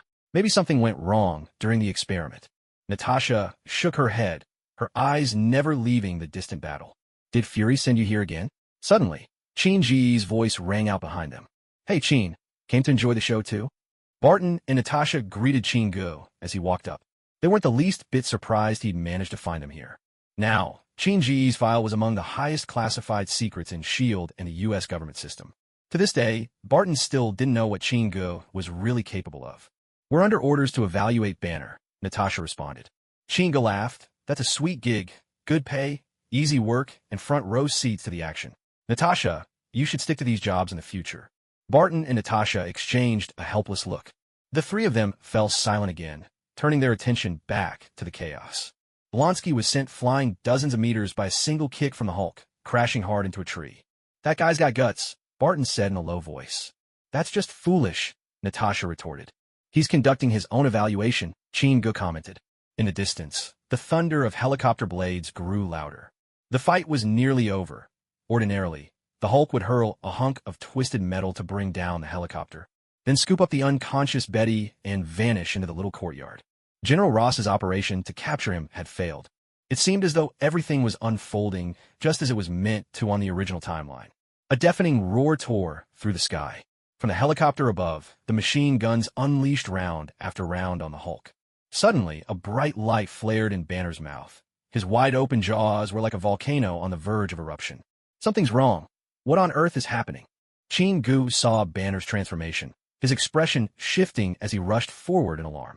In a rush of heat, a torrent of fire, thick as a grown man's arm, shot from the Hulk's mouth and swallowed the attacked chopper whole. Before the eyes of everyone present, the helicopter turned into a ball of fire mid-air, crashing straight toward the Hulk and Betty. Amidst the blazing flames, Banner emerged, holding Betty, who had fainted. With one powerful leap, he bounded dozens of meters away, vanishing without a trace. Chin Gu stared in stupor at the place Banner had disappeared, doubt flickering in his eyes. Since when had a purely physical, close combat fighter become capable of both physical and elemental attacks? What exactly had happened to Banner during those missing 3 years? Natasha and Barton shared the same look of confusion, while Chin Gu quickly dashed after Banner, heading toward the direction of his disappearance. Catching a glimpse of his own disheveled hair in the car's rearview mirror, Chin Gu cursed under his breath, "Damn repulsor." Betty and Banner had escaped from their remote mountain hideout and found refuge in a roadside motel. Trailing quietly behind, Chin Gu failed to hear anything of real value. Still, curiosity got the better of him, and he put on his earpiece once more. Not far off, inside the motel, Betty and Banner were resting. How do you usually cut your hair? Betty's voice came faintly through the earpiece. I always cut it myself. After a pause, she continued. Banner, how can you breathe fire now? Did you mutate again? Betty's question made Chin Gu sit bolt upright in the car. At last, she'd asked the question he'd been waiting for. Betty, 3 years ago in Brazil, your father came after me. After I transformed and escaped, I was captured and taken to a laboratory on a deserted island. For 3 years, they experimented on me, injecting a red serum into my body again and again. I never knew what it was, only that they called it the intellect virus. Not long ago, something changed inside me. That's when I discovered I could spit fire. After Banner finished speaking, there was a long silence in the earpiece. Finally, after a while, Betty's soft sobs broke the quiet. Banner, I'm so sorry. It's all my father's fault. You suffered so much because of him. Betty, it's all right. Dr. Stern from Grayburn College will definitely find a way to suppress what's in my blood. Tomorrow we'll see him. After that, let's find a place far from everyone, somewhere no one can find us, and live in peace. The headset fell silent. Then came the sound of heavy, labored breathing. Deserted island laboratory? Intelligent virus? Inside the car, Chin Gu lit a cigar deep in thought. In the entire Marvel movie universe, From what Chingu could recall, there weren't many substances that could be called viruses. Moreover, one labeled as intelligent and able to make someone breathe fire. Qin Ji's eyes narrowed. Someone and something sprang to mind. He became increasingly certain of his suspicion. In the original timeline, Killian was stood up by Tony, and then teamed up with Tony's old flame, Dr. Hansen, to develop the extremist virus. Using the AIM company as a front, they injected the extremist virus into wounded veterans, but the very first batch of test subjects all self-destructed. Killian must have noticed Banner for some reason. After capturing Banner, he injected the extremist virus into his body. Piecing it all together, everything that had happened to Banner suddenly made perfect sense. Two men, who'd had nothing in common, had somehow become entwined in each other's stories. Most unexpectedly, the extremist virus had made the Hulk even stronger. The only thing worth celebrating was that Banner had managed to pull through. He hadn't exploded. This also made Chingu even more curious about the impending showdown between Banner and Blonsky. Neither Blonsky nor Banner feared fire in the least. It just remained to be seen whether this minor power boost could tip the balance in the battle. On the road to Greyburn College, police cars and soldiers were everywhere, patrolling and stopping vehicles for inspection. Banner and Betty abandoned their car and set off on foot toward Greyburn. All this time, under Qin Ji's close watch, Banner finally met the mysterious Dr. Stearns. At the very same moment, their communications were being monitored by S.H.I.E.L.D. Countless military vehicles were streaming toward Greyburn College. From the rooftop of a building across the way, Chingu watched the three figures in the room through his binoculars, his excitement mounting. He was about to witness one of the most thrilling contests of muscle in the history of Marvel. Over his headset, the trio's conversation sounded clear in his ears. Incredible. This virus seems to possess a kind of consciousness. It can repair damaged cells and heal the body. Whoever managed to create such a virus must be an absolute genius. Dr. Stearns, standing beside the machine, stared at the map on his computer screen. In Qin Ji's earpiece came an over-the-top gasp of excitement. Doctor, will this virus harm Banner? Betty asked anxiously from his side. Clearly, her concerns lay elsewhere. Betty truly loved Banner. No. The virus's power is perfectly suppressed by the energy in Banner's cells. It poses no threat whatsoever.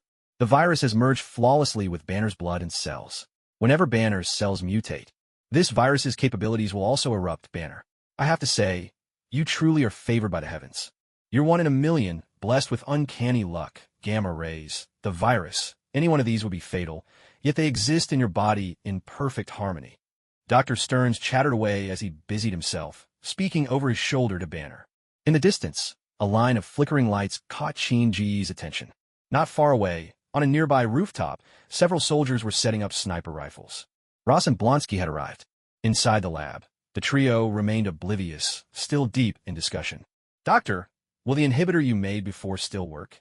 Banner, who was just about to climb onto the operating table, asked anxiously. Banner, the previous serum was designed to counteract the gamma radiation in your system. I can't be sure. Hearing this, Banner exchanged a worried glance with Betty. Outside, dozens of military vehicles pulled up in front of the laboratory building. Inside, Banner and the doctor continued their animated debate about the feasibility of the experiment. Well, perhaps we can wait a bit longer. I could draw some more of your blood and use it for preliminary tests. That way, we'll be safer. But of course that would mean... Wait, did you say test subjects? Banner interrupted him. Come on, let me show you something. With Chingu watching, the three of them headed for the blood storage room. Above, the deep thrum of helicopter blades began to echo from the sky. Inside the storage room, the trio argued about whether they should destroy Banner's blood samples. Qin Ji's eyes wandered over to a pair of snipers stationed on a nearby rooftop. Blonsky, meanwhile, had already led a team up the building. Up in the lab, at the top floor, Banner was standing with his back to the window when a tranquilizer dart struck him squarely between the shoulders. Under Qin Ji's watchful gaze, Banner slowly sank to his knees. It seemed things truly were as Dr. Stearns had described. Banner's original blood was suppressing the extremist virus. Only when he transformed could the power of extremists fully reveal itself. In his normal form, the virus remained dormant, playing the obedient sibling. Just then, Blonsky burst into the lab. As Betty cried out, he knocked Banner out cold with a single punch. Chingu lowered his binoculars and clicked his tongue in anticipation. Everything was set. Now only Abomination remained. Chingu no longer concerned himself with Banner and Betty.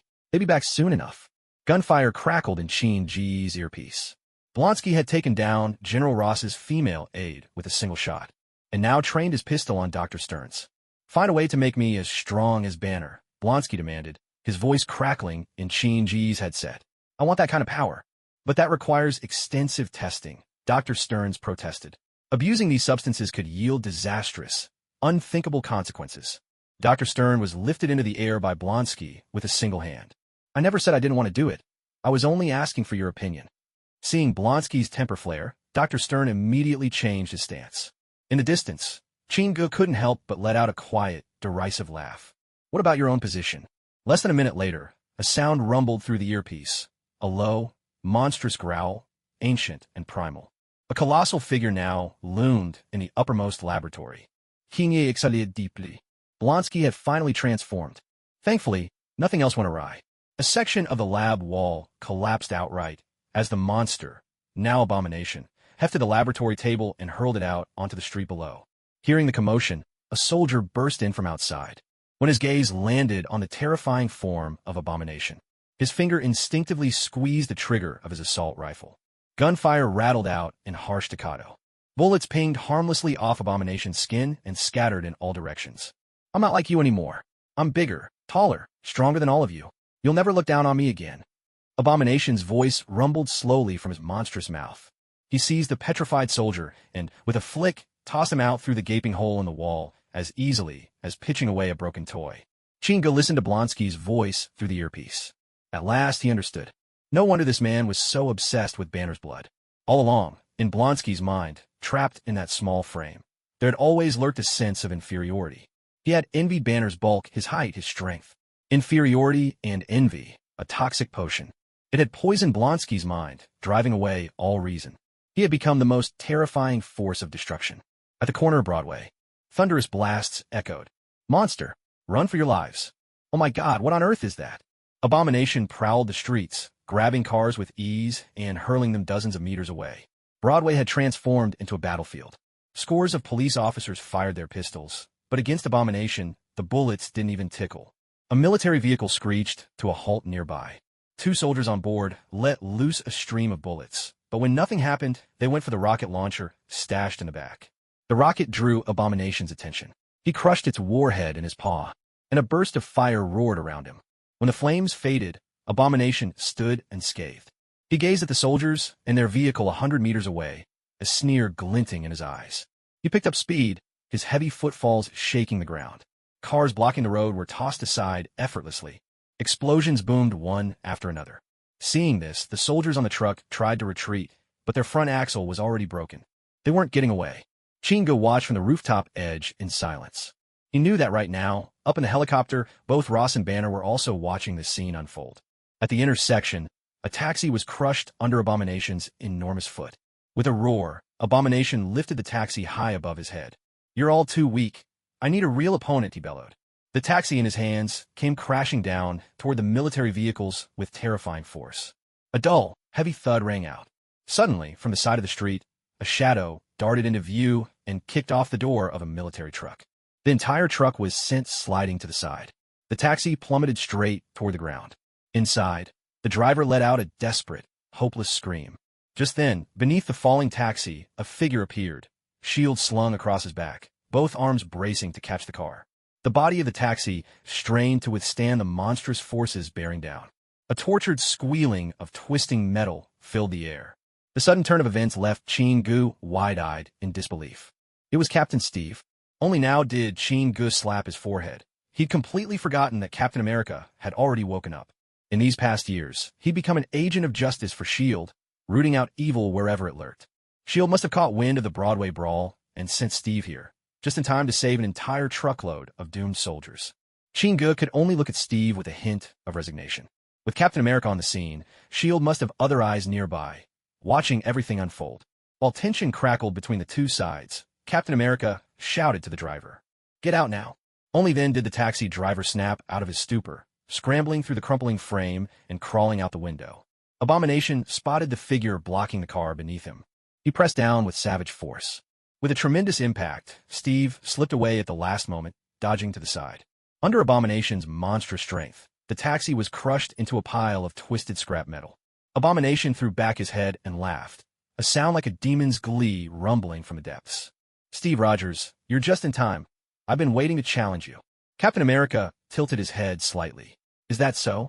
Then I consider it an honor. In a flash, his shield sliced toward Abomination's chest like a blade. A fierce clang, and Abomination caught the shield instantly in his grasp. I'll crush your shield to dust, he growled, voice bestial as both hands pressed the shield together. With a tightening of his massive grip, Abomination paused, taken aback. A guttural roar tore from his throat, but the shield remained perfectly intact in his hands. Seems you've overestimated yourself, Steve taunted from the sidelines. Choking on his empty boasts, Abomination's rage flared. He hurled the shield back at Steve with all his might. With a sharp metallic smash, the flying shield sheared clean through a nearby lamppost, slicing it off at the base. Captain America snatched his shield midair and lunged at Abomination. He sidestepped a thunderous fist and slipped behind his foe, shield swinging in a swift, vicious arc at the back of Abomination's knee. Abomination let out a pained, animalistic howl. Steve's attack landed this time. The shield parted Abomination's skin, slicing a palm-length wound into the grayish-yellow flesh. Backed by tens of tons of force, the shield cut open even Abomination's incredibly tough hide. However, that was the extent of its effectiveness. If anything, it only made Abomination even angrier. With a thrust of both hands, Abomination snatched up a pair of cars, one in each fist. He swung the cars down at Captain Steve with all his brutal strength. With a sharp movement, Steve managed to dodge the crushing blow as the car came crashing down. Before his transformation, Blonsky had also served in the Special Forces. His fighting skills were razor-sharp. The car aimed at Steve's head was just a feint. The other car was already sweeping toward him from the side. Captain Steve raised his shield in defense. With a resonant crash, Steve was sent flying like a battered ball, smashed right through the storefront beside him. Steve was clearly outmatched. Watching this scene unfold, Chinga couldn't help but clap his hands lightly in amusement. If Banner could breathe fire now, then if Captain Steve really got beaten to death here, the Marvel Universe would lose much of its charm. Even though, truth be told, Captain Steve was never the most exciting character. Yet, Chinga had to admit, while people might love Tony, what the world really needs is more folks like Captain Steve. The only pity, there'd be no chance now to witness a truly earth-shattering clash between the Hulk and Abomination. Just as Chinga prepared to leap from the rooftop, an arrow shot through the air, striking Abomination as he lumbered toward the shattered shop. Chinga paused, watching. In a burst of fire, Abomination was engulfed. It was Barton's explosive arrow. Unfortunately, it failed to pierce Abomination's skin. This level of explosion was nothing more than a fireworks display to him. Abomination strode out of the smoke, casting a cold glance at the distant rooftop. He completely ignored Barton's attack. Perhaps in his eyes, Barton was no different from any other insignificant soldier. Hey, Blonsky, hold up a second.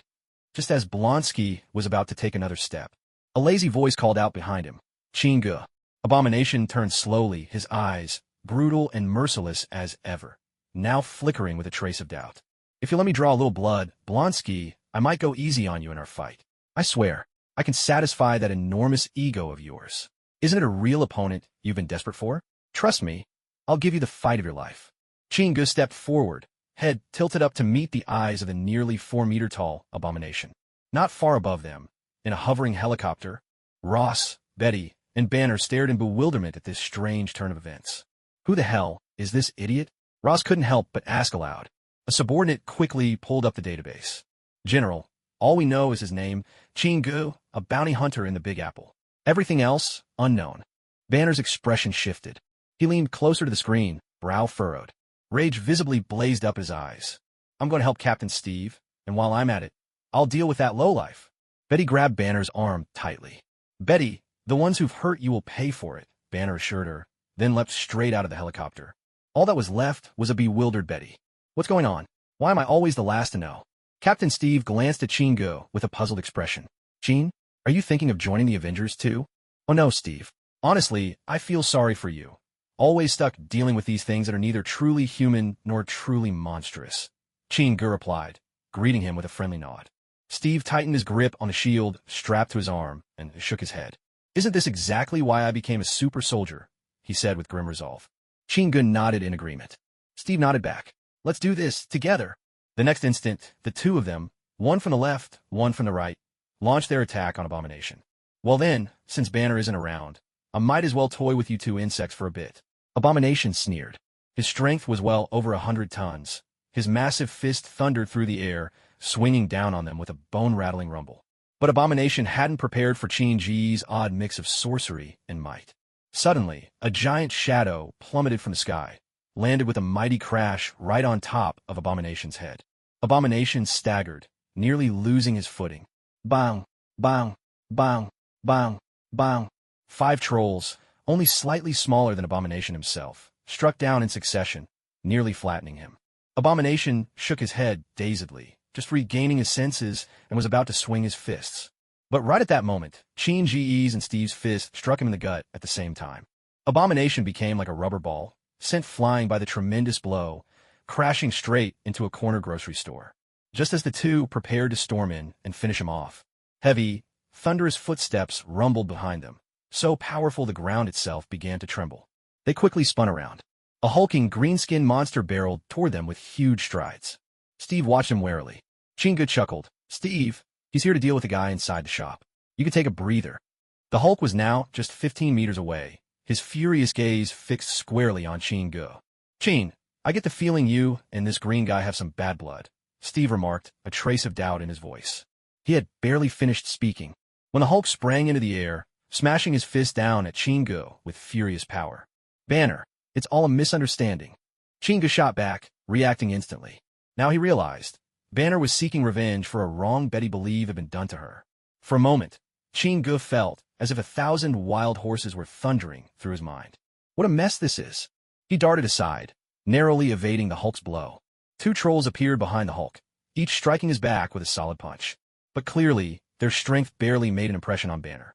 After charging forward just 2 steps, Banner spun around and tackled a troll ninja to the ground. He unleashed a relentless barrage of heavy punches to the ninja's head, and the troll's arms were no match for the furious Hulk. With a blast, the troll ninja dissolved into black mist. Chinga lunged, dragging Captain Steve a few meters away to safety. "Banner, you finally showed up." A thundering shout rang out.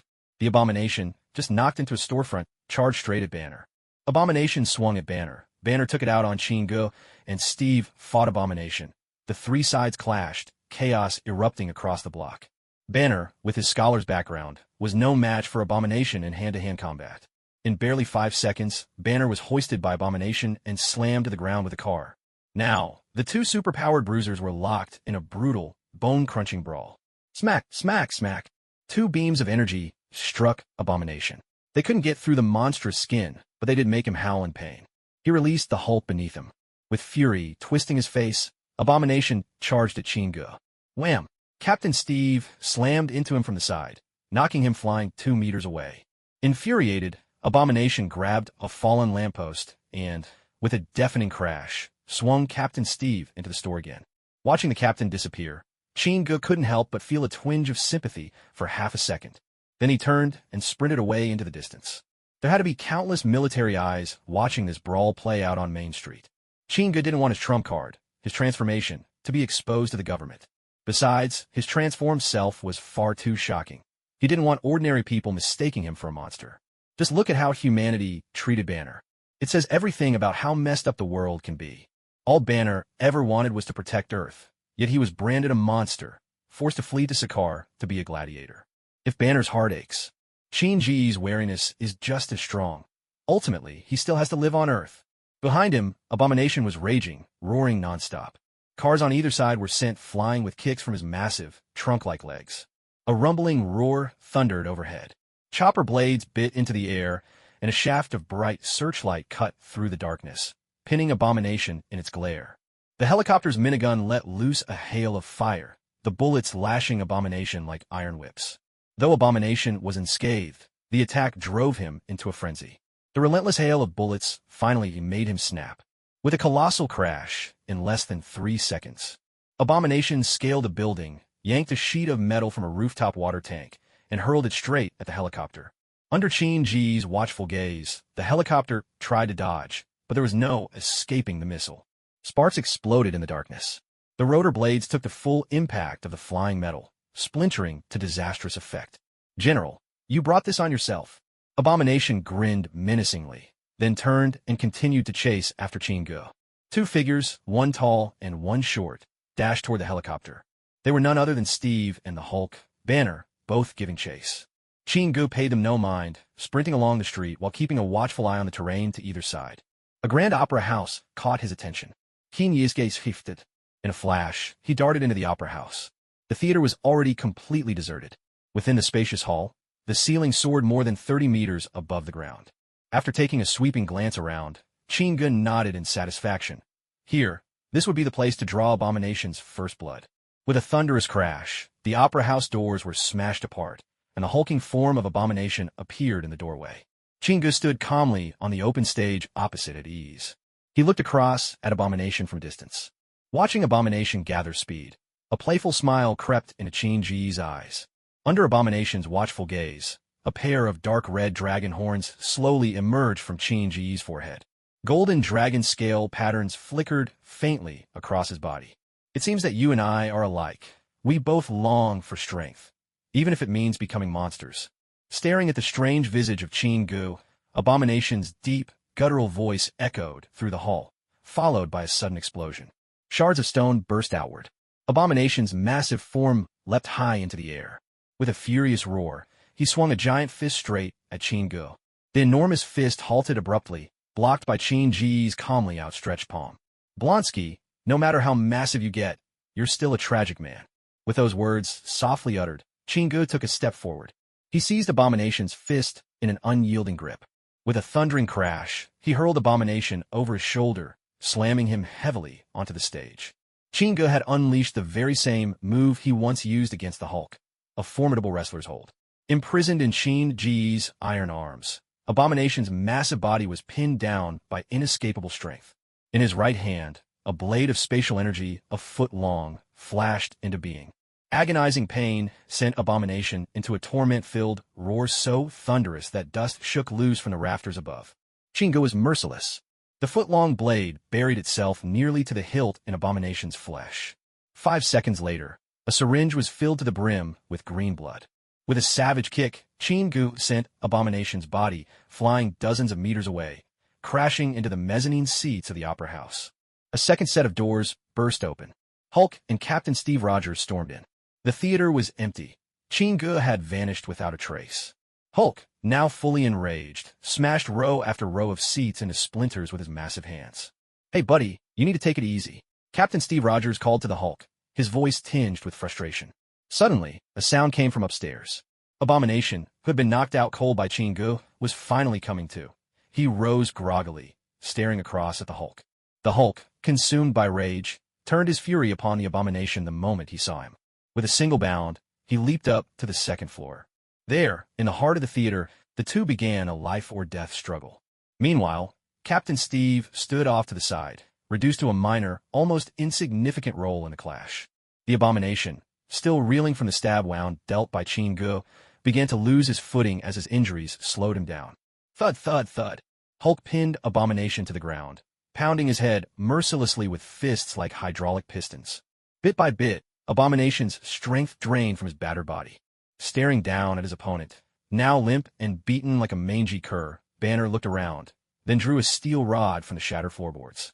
With one swift motion, he bent it straight with his bare hands.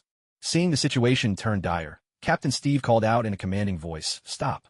At the same time, he hurled his shield toward the Hulk.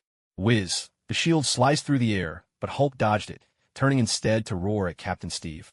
His glare heavy with threat, an unmistakable warning. "Stop!" Just as Hulk raised the steel rod high for another blow. Betty's voice echoed from the entrance. "Banner, don't do this." With tears streaming down her face, Betty slowly approached the halted Hulk. After what felt like 10 heartbeats frozen in time, Hulk let out a guttural snort and hurled the steel rod aside. "Betty." The words rumbled out from deep within his chest, and slowly, he reached out a massive finger to gently wipe the tears from Betty's cheek. More and more military police poured into the hall. Glancing back with a trace of reluctance in his eyes at the throng at the doorway, Hulk turned and dashed off in the other direction. With a single, explosive crash, he smashed through the main doors and vanished into the darkness of the night. Inside a black SUV, Chingu watched Hulk's massive frame fade away among the buildings. At last, he exhaled a long, heavy breath. A task that had seemed so simple had dragged on for nearly 4 years before coming to completion. Glancing down at the blood of the Abomination on his hands, Chingu pressed the accelerator and drove toward the villa. Hill, seated next to him, had drifted off into a deep sleep. Soon after, Chingu stepped out onto the balcony. Lighting a cigar, he brought out the vial of the abomination's blood. He smiled faintly, gazing down at the 20 looming shadows below the balcony, each nearly 2 meters tall. Suddenly, one of the shadows unfurled its wings and, swift and silent, glided up to the second-floor balcony. Who would have thought that an impromptu mission could yield a reward of 20 of these flying wraiths? Their wings spread nearly 3 meters wide. Atop their heads, tall ears, pointed and alert, stood up like those of a bat.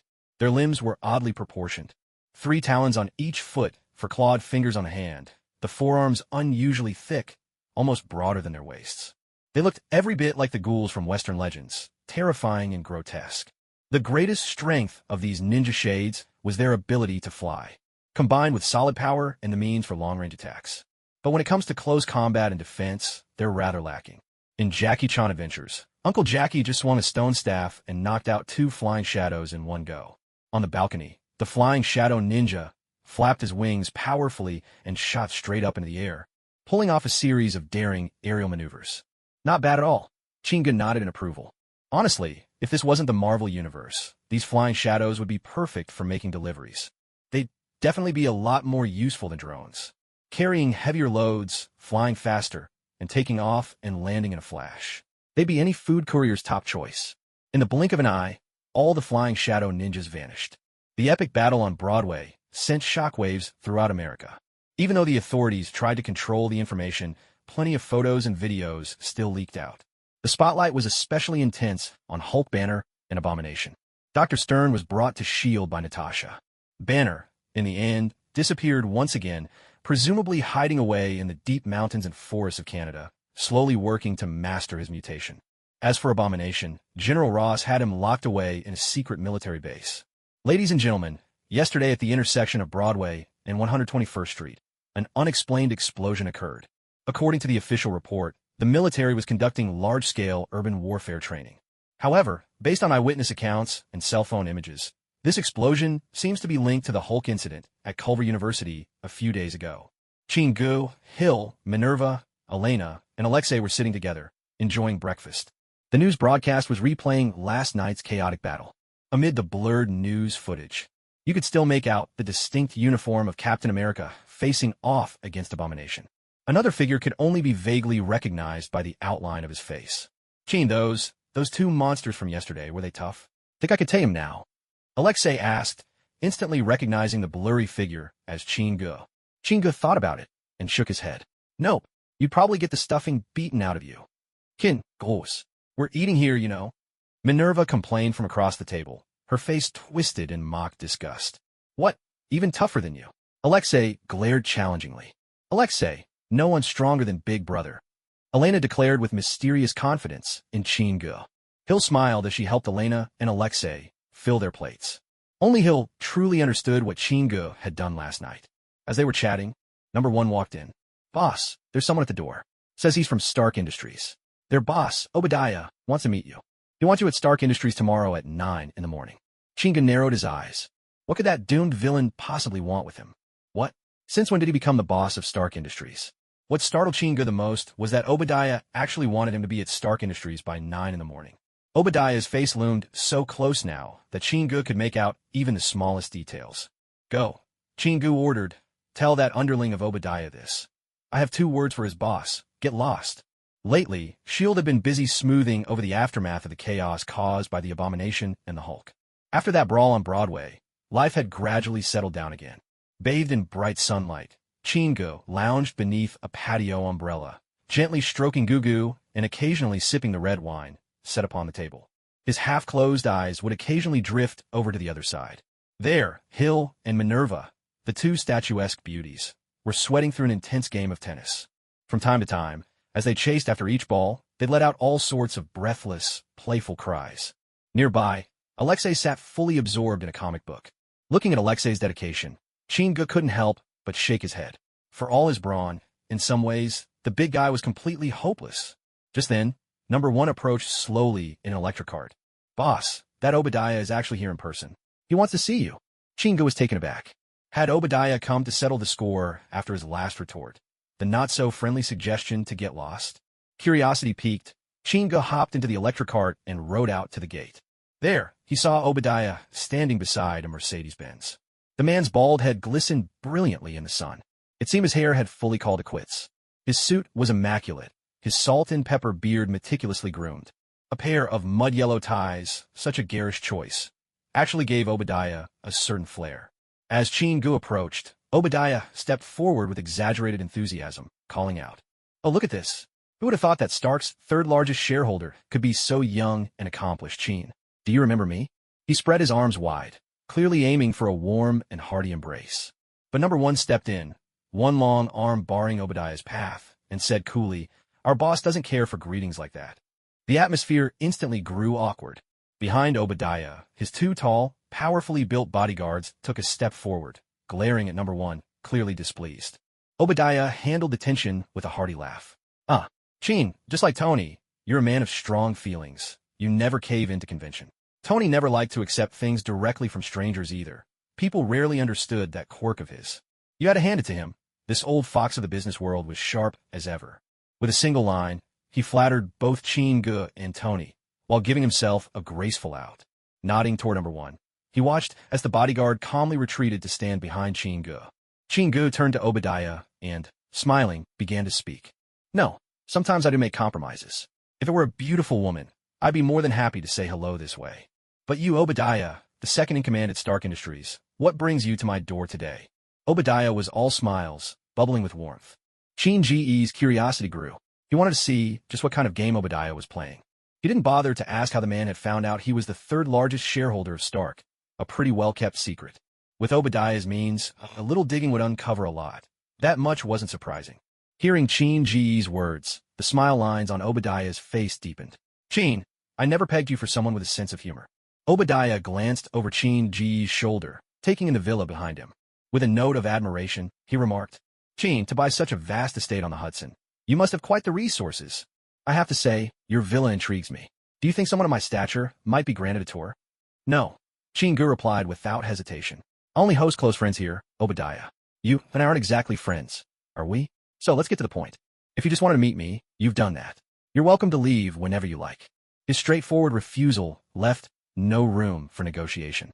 A flicker of anger flashed in Obadiah's eyes, but he quickly masked it with another polite smile. Chinga caught that split-second change, quick but not quick enough. "All right, Chin," Obadiah collected himself. "I'd like to invite you to dinner at Stark tomorrow evening. Would you grant this old man's request?" He looked at Chingu with a pleading expression, almost begging for sympathy. "Oh, dinner, King Yifruklid.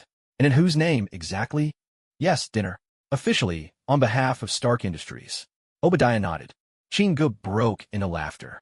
"And whose authority is that, exactly? Not long ago, your people claimed Obadiah Stane was inviting me as the boss of Stark.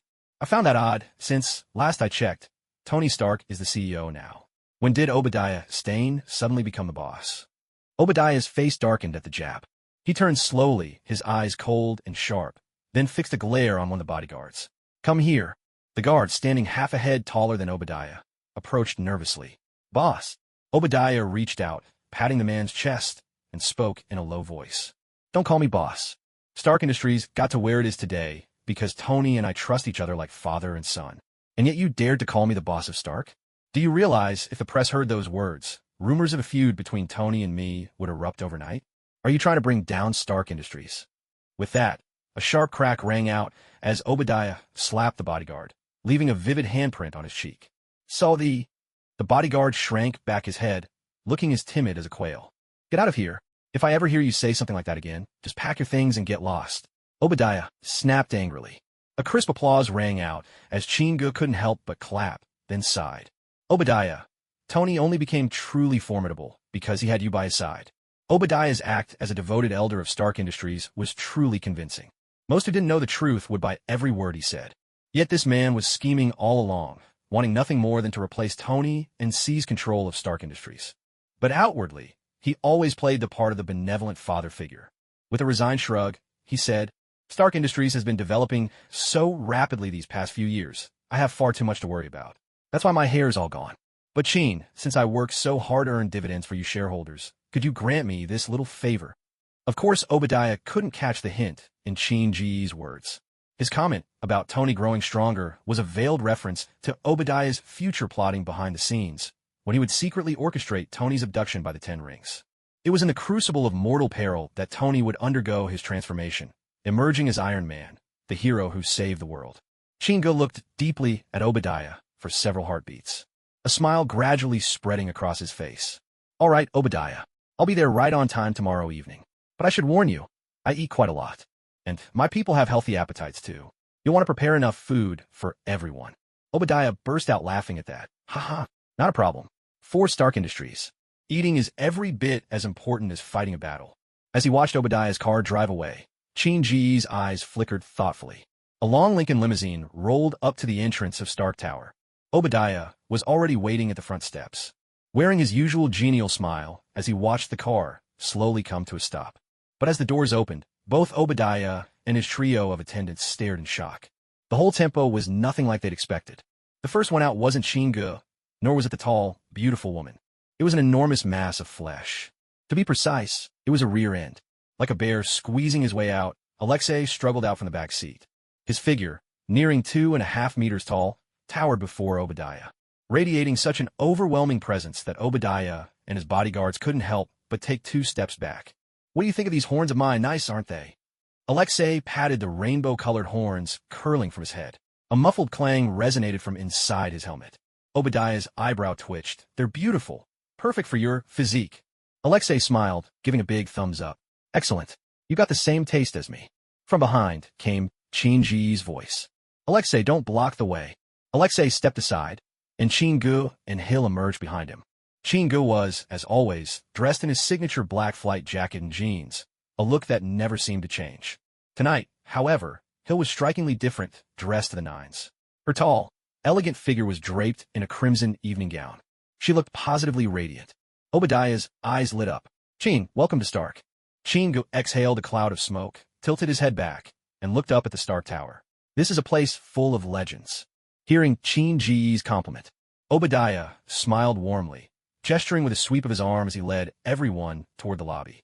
He said, yes, every time I see the Stark emblem atop this tower, I feel years younger. Obadiah, thinking himself witty, laughed at his own remark. Chin-gu simply nodded with a smile, offering no explanation.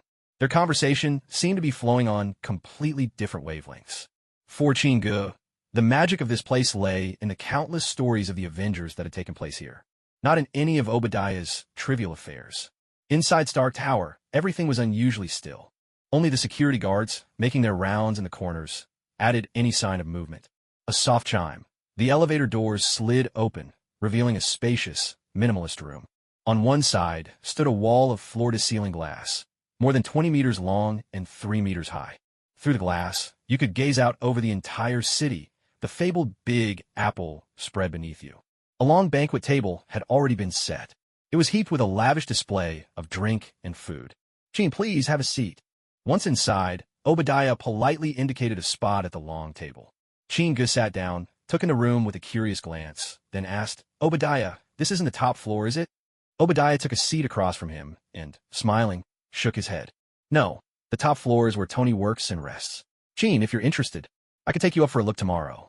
Sure, I'm sure there'll be an opportunity someday. Chin-gu replied, non-committal but polite. Let's bring out the food. Obadiah nodded toward the guard at the door. Immediately, the doors swung open. 3 people in full chef's attire wheeled in a tall serving cart. They set out tray after tray of exquisite dishes. Chin, I specially invited the most renowned Michelin chefs in the Big Apple. I hope you'll enjoy it. With a courteous wave, Obadiah gestured to the feast. Chin-gu didn't answer right away. Instead, he lit a cigar, leaned back in his chair, and watched Obadiah. After a few moments' pause, he spoke, his tone laced with an undeniable gravity. Obadiah, tell me what you want. His voice brooked no argument. Obadiah looked at Chin-gu, then stood and moved to his side, pouring him a glass of red wine. Chin, let's savor the night view as we talk. The two of them moved to stand before the towering windows. Back at the dining table, Alexei was already devouring the food, unconcerned about the gravity of the moment. Chin, Stark Industries was built from scratch by Howard and me over these past decades. I have always regarded Stark and Tony as my own children. Obadiah spoke with deep emotion, his gaze lingering on the nightscape outside the window. Yet, this heartfelt mood was promptly interrupted by Chin-gu. Chinga glanced at Obadiah, a smile on his lips, and said, I didn't come here for your stories. Just tell me what you want, or I'll be on my way. Obadiah froze for a moment. After studying Chinga, he spoke slowly. Chin, I'm willing to buy your Stark shares at twice the market price. Chinga couldn't help but let out a soft chuckle. Obadiah's offer was hardly a surprise to him. After all, there was no real connection between him and Obadiah. Barely even the faintest trace of a relationship. This sudden display of warmth could only mean one thing. The only thing that might possibly intrigue Obadiah was Chin-Ji's ownership of Stark shares. If Obadiah truly managed to buy them, he would become Stark's majority shareholder, and Tony would be forever trapped as a mere playboy. How could Chin-Gu possibly agree to something so boring? In truth, even Chin-Gu himself hadn't noticed how his thinking had subtly shifted. If the first mission was simply about survival, then now, with his growing strength and longevity, a new anticipation stirred within him. A yearning to encounter heroes from all walks of life. Among the first generation of heroes, Natasha, Barton, the Hulk, and Steve had all appeared one after another. And, thanks to Chin-Ji's presence, each of their fates had shifted, however slightly. Now Thor and Iron Man were about to make their entrance. How could Chin-Gu not look forward to meeting two such fascinating figures? I refuse. Chin-Gu answered directly, without the slightest hesitation. Obadiah was silent for a while. Chin, 3 times the price. That's a sum beyond imagination. At that, Chin-Gu burst out laughing, the sound ringing throughout the room. His laughter drew the attention of everyone present. With a heavy smack, Chin-Gu clapped Obadiah on the shoulder. Obadiah, if this were 20 years ago, maybe you could have swayed me with money. But trying to buy me off now? That's the most ridiculous idea you've ever had. Without waiting for a reply, Chin-Gu turned and strode toward the door. Hill flung a dining knife at Alexei's head to get his attention. Then both of them stood and hurried after Chin-Gu. Behind them, Obadiah's expression shifted from dark to bleak. Thump! Watching the three disappear through the doorway. His wine glass crashed to the floor with a heavy impact. The banks of the Hudson River felt chilly that night, especially along the road leading to the villas, where scarcely a person or a car could be seen. The wealthy had shut themselves away from the noise of the city, leaving only sparse stands of trees on either side of the highway. On the silent road, number 1 drove on, skillfully, the car gliding quietly through the night. Chin-Gu sat in the back seat, holding Hill close, while Alexei leaned his head to the side, doing his best not to bump into the roof of the car. But the colorful horns on his head kept poking the ceiling from time to time. That sight made Chin-Gu chuckle now and then. Triple the price, Chin. Obadiah is being awfully generous, Hill said softly from beside him. Obadiah just wants to seize control of Stark Industries. After Howard died, he spent decades as the man in the shadows. Now Tony Stark has become CEO and started to show real talent. Obadiah naturally won't tolerate being overshadowed by someone so young, Chin-Gu said, gently running his fingers through Hill's hair. Looks like Tony Stark's Playboy days are finally coming to an end, Hill said with a bright smile. Of course. Suddenly, blinding beams of light flashed through the window behind them. Boss, there are people up ahead too, came number 1's alert voice. Chin-Gu straightened up quickly, only then noticing it. 10 black SUVs had boxed in his stretch Lincoln, 5 in front and 5 behind, hemming them in on the lonely highway. Looking at the scene before him, Chin-Gu laughed lightly. Looks like it's time to give Obadiah a little surprise. 1. Stop the car. At Chin-Ji's command, the stretch Lincoln slowly rolled to a halt in the middle of the road. The 10 black SUVs flanked them, their headlights combining to turn the asphalt bright as day. Hill, stay in the car. I'll handle this garbage, Chin-Gu said, giving Hill a reassuring glance. Hill answered casually, all right, just hurry up, would you? I'm getting tired. To Hill, there was nothing left on Earth that could threaten Chin-Ji's safety. The Lincoln's door swung open. Chin-Gu and Alexei stepped out, silently sizing up their adversaries. 10 burly men piled out of the SUVs, each wielding an assault rifle, watching Chin-Gu with unfriendly eyes. Chin, can I just beat them all to a pulp? Alexei muttered. Alexei, don't be so violent. You ought to learn a bit of tolerance and mercy, Chin-Gu replied, pursing his lips. The 10 heavies fanned out around them. Leading them was a bodyguard Chin-Gu recognized as the one Obadiah had slapped across the face just the day before. Sign this transfer agreement, and you can go home safe, the bodyguard sneered, holding out a document. But if you don't, well, tomorrow, they'll be fishing your corpse out of the Hudson River. Chin-Gu didn't bother to look at the papers. He simply shredded them into confetti. Obadiah is so impatient? Or is this how Stark grows stronger under his watch? Chin-Gu laughed, tossing the tatters aside. Click! Assault rifles were leveled in a heartbeat, ready for violence. Seems you need a little pain before you sign. Huh? Bring the woman from the car, the bodyguard barked. The two men behind him moved slowly toward the Lincoln. You two are asking for trouble. Chin-gu sneered, snapping his fingers with a sharp, decisive gesture.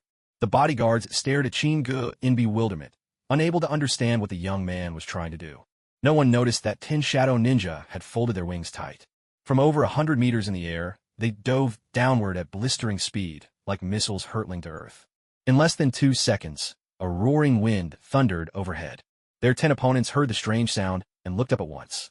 10 pairs of wings, each spanning over 4 meters, unfurled with a resounding rush that blocked out the sky above. Razor-sharp talons, thick as a grown man's arm, clamped down on each person's shoulders. Help! Somebody help! What kind of monsters are these? As cries of shock rang out in unison, there was a piercing rush of wind, and all 10 men vanished on the spot.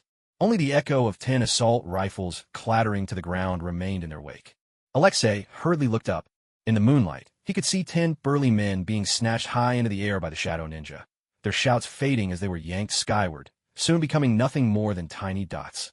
They flew in the direction of the Hudson River. In no time at all, the men vanished without a trace. Those who remained in the 10 vehicles were paralyzed with fear. All they saw were 10 monstrous, almost human-like figures descending from above. Then, in a single swirling blur, their companions vanished into the beam of headlights. The only thing left was the memory of those 10 pairs of blazing, demonic red eyes. No one dared to get out of the cars now. Bathed in the harsh light, Chin-gu had become, in their eyes, a flesh-and-blood demon escaped from the depths of hell. Someone finally snapped out of their daze, tires screeching desperately against the pavement. They were trying to flee, just as all 10 cars tried to spin around. With a succession of earth-shaking booms, 10 nearly 3-meter-tall ogre ninja appeared. Their hammer-like fists crashed down, smashing the windows of each driver's seat in a heartbeat. With a series of metallic crunches, 10 steering wheels were ripped away by the ogre's sheer brute force. The men in the cars fired wildly at the ogres, but their small-caliber assault rifles only enraged the hulking creatures. Thunderous blows rained down.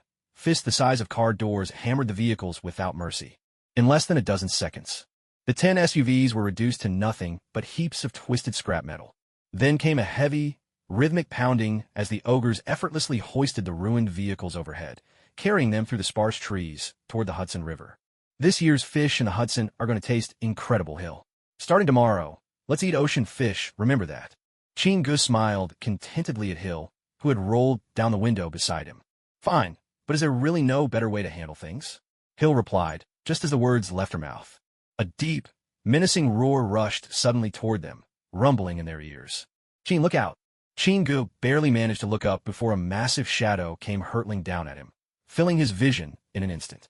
Alexei, who was at Chin-ji's side, had noticed the enemy a split second earlier, since he was facing them. He swung a heavy punch at the opponent. A low, beast-like growl rumbled through the air. Chin-gu heard it loud and clear, his eyes widening in shock. It was the Hulk Bruce Banner. Alexei was sent flying by a direct blow, crashing down onto the roof of the Lincoln with the force of cannonball. The 2 giant troll ninjas standing in front of Chin-gu were pulverized in an instant. With Alexei's immense weight and momentum, the entire back seat of the Lincoln was smashed flat. As Alexei let out a cry of pain, and the back seat fell ominously silent. Chin-ji's eyes nearly split with fury. He roared, "There's still someone in the back seat, Hill." Just as Chin-gu was about to rush over to check their condition, he heard heavy footsteps behind him. "Banner, get out of my way." Without hesitating, Chin-gu turned and threw a punch at his foe. In the heat of the moment, he forgot he hadn't transformed yet. The Hulk's power was far beyond that of an untransformed Chin-gu. In the blink of an eye, Chin-gu was hurled more than 20 meters through the air, rolling straight into the roadside bushes. He sprang to his feet. With eyes burning with hate, the Hulk charged toward Chin-gu again, each stride shaking the ground. Chin-gu could hardly believe it. Banner hadn't fled to the remote forests of Canada. Instead, he'd been lurking in the shadows, waiting for this very moment. It seemed the supposed harm done to Betty had become the deepest knot in his heart. The thought flashed through Chin-ji's mind. But Hill's fate was uncertain. He had no time to be tangled up with Banner a second longer. A pair of dark crimson dragon horns appeared on Chin-ji's head. His fists, glinting with golden scales, crashed down at a speed that caught even the Hulk off guard. Banner was sent flying even faster than before. With a swift movement, Chin-gu appeared at the front of the car.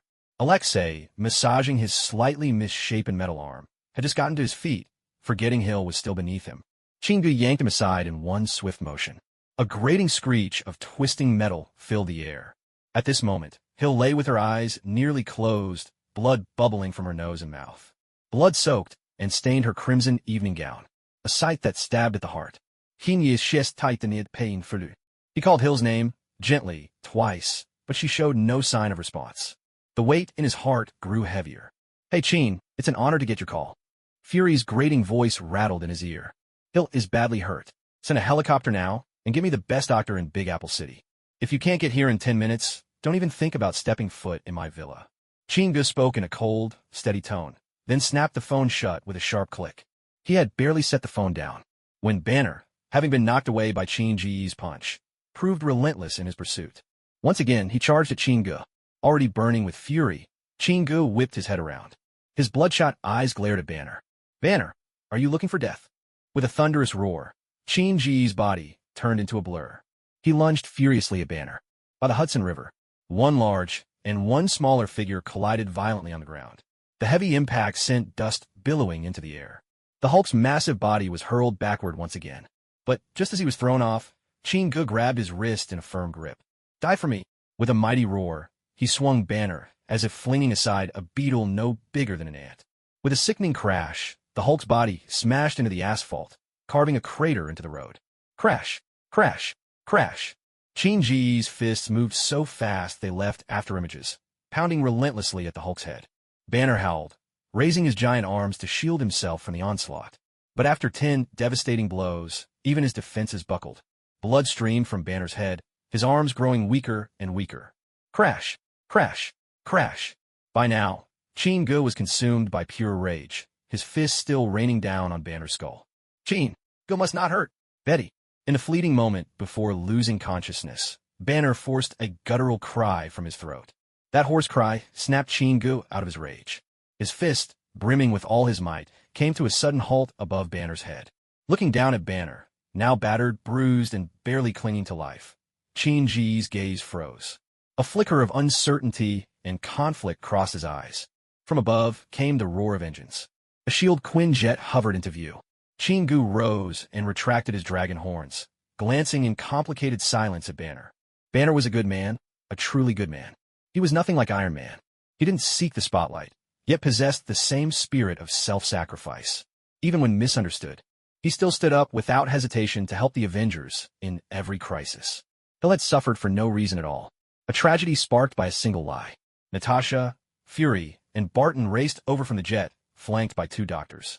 "Damn, isn't that Banner? What happened to him here?" Seeing Banner's mangled body on the ground, Fury urgently demanded answers. Chingu waved him off. He stepped over to Hill's side. "Banner can wait. Right now, get Hill to the best hospital with the best doctors." "Fury, you know I never ask for favors. Can you do this?" Natasha had already noticed the unconscious Hill and rushed forward to check on her. Noticing how grave Chingu looked, graver than ever, Fury nodded. "Chin, don't worry. I'll handle it." The S.H.I.E.L.D. doctors hurried forward to attend to Hill. "Director, it looks like she's suffered a spinal injury. She needs surgery right away." One of the doctors stepped forward, examined her for a minute, and spoke urgently. "Go, use the jet and get Hill straight to the hospital." With a single command from Fury, things sprang into motion. Hill was carefully lifted onto the jet. Space was tight inside the aircraft, so Hill had to leave first. With a blast from its engines, the Quinjet roared off toward the city center. Chingu slid behind the wheel of the black Mercedes that Number 2 had brought around. The 4 of them sped off toward the hospital. "It's me. Send people to Hudson River, Fortune Avenue, right now. Seal off the area, and hurry." Even in the car, Fury wasted no time giving orders. "Fury, send someone to find General Ross's daughter, Betty. I want her to meet with Banner." Chingu, driving, quickly issued instructions. Bam! He slammed his palm hard against the steering wheel, cursing under his breath. Damn it, this was all a misunderstanding. Natasha's eyes shone with unshed tears as she tried to comfort him. "Chin, don't worry. Hill might still pull through." Chingu nodded, struggling to contain his fury. But deep down, he was far from certain. Earlier that night, to attend Obadiah's banquet, Hill had chosen not to wear her vibranium armor. Under the crushing force of Alexei's massive frame, how could an ordinary person like Hill bear such a burden? Beep, beep, beep, beep. Chingu floored the accelerator, pushing the car to its very limits. The engine snarled like a wild beast. "Which hospital?" Langone Medical Center. They got the best surgeons in the country. Fury's voice was low and resolute from the back seat. Right. Chingu spat out the word, eyes fixed firmly on the road ahead. The black Mercedes darted through the Big Apple's night-lit streets like an arrow. The piercing wail of sirens followed. In less than 20 seconds, 3 police cruisers appeared behind them, closing in fast. But Chingu had no time for explanations. With a screech of brakes, the SUV skidded to a halt outside Langone Medical Center. And by then, no less than 10 squad cars had pulled up behind them. Hands up! Don't try anything! The moment the 4 climbed out, officers surrounded them, bullhorns blaring. Easy, we're federal agents on urgent business. Get your supervisor out here now. Fury flashed his badge and called out to the cluster of police. Chingu, Natasha, and Barton didn't pause a second longer. They dashed straight into the hospital. Where's the emergency patient? Miss Hill, who was just brought in? Natasha grabbed a doctor at the nurse's station and asked directly. In the second ER on the first floor. When the 3 hurried over, Hill had already been wheeled into the emergency operating room. Just then, a nurse stepped out from inside, and Chingu quickly blocked her path. How's Hill doing? The situation is not very good. They're doing everything they can. Don't worry, we have the best surgeons here. Chingu nodded, not asking any further. How long will it take? Natasha inquired from nearby. About 3 hours, the nurse replied after a moment's thought, then quietly left. Chingu let out a heavy sigh and sat down on the long bench outside the door. Don't worry, Hill will be fine. Barton stepped forward to comfort him. Chin, why did you run in a Banner? Was Hill hurt by Banner? Natasha asked, puzzled. No, it was just a misunderstanding. I'll explain later. Chingu wasn't in the mood for conversation and brushed off the question. 3 long hours crawled by as they waited. Then, all at once, the door of the operating room opened with a sharp click. A tall, thin doctor stepped out, removing his mask as he walked. He had a neat mustache, a prominent nose, and deep-set eyes under gently curling short hair. The moment Chingu saw the doctor's face, he was stunned. It was Dr. Strange, the future Sorcerer Supreme. At this point in time, Strange was already making his mark, the most famous surgeon in America. Doctor, how is Hill? Natasha's question pulled Chingu back to reality. Injury to the 6th and 7th vertebrae. In the best-case scenario, she'll be able to get by in a wheelchair. If things get worse, paralysis is possible.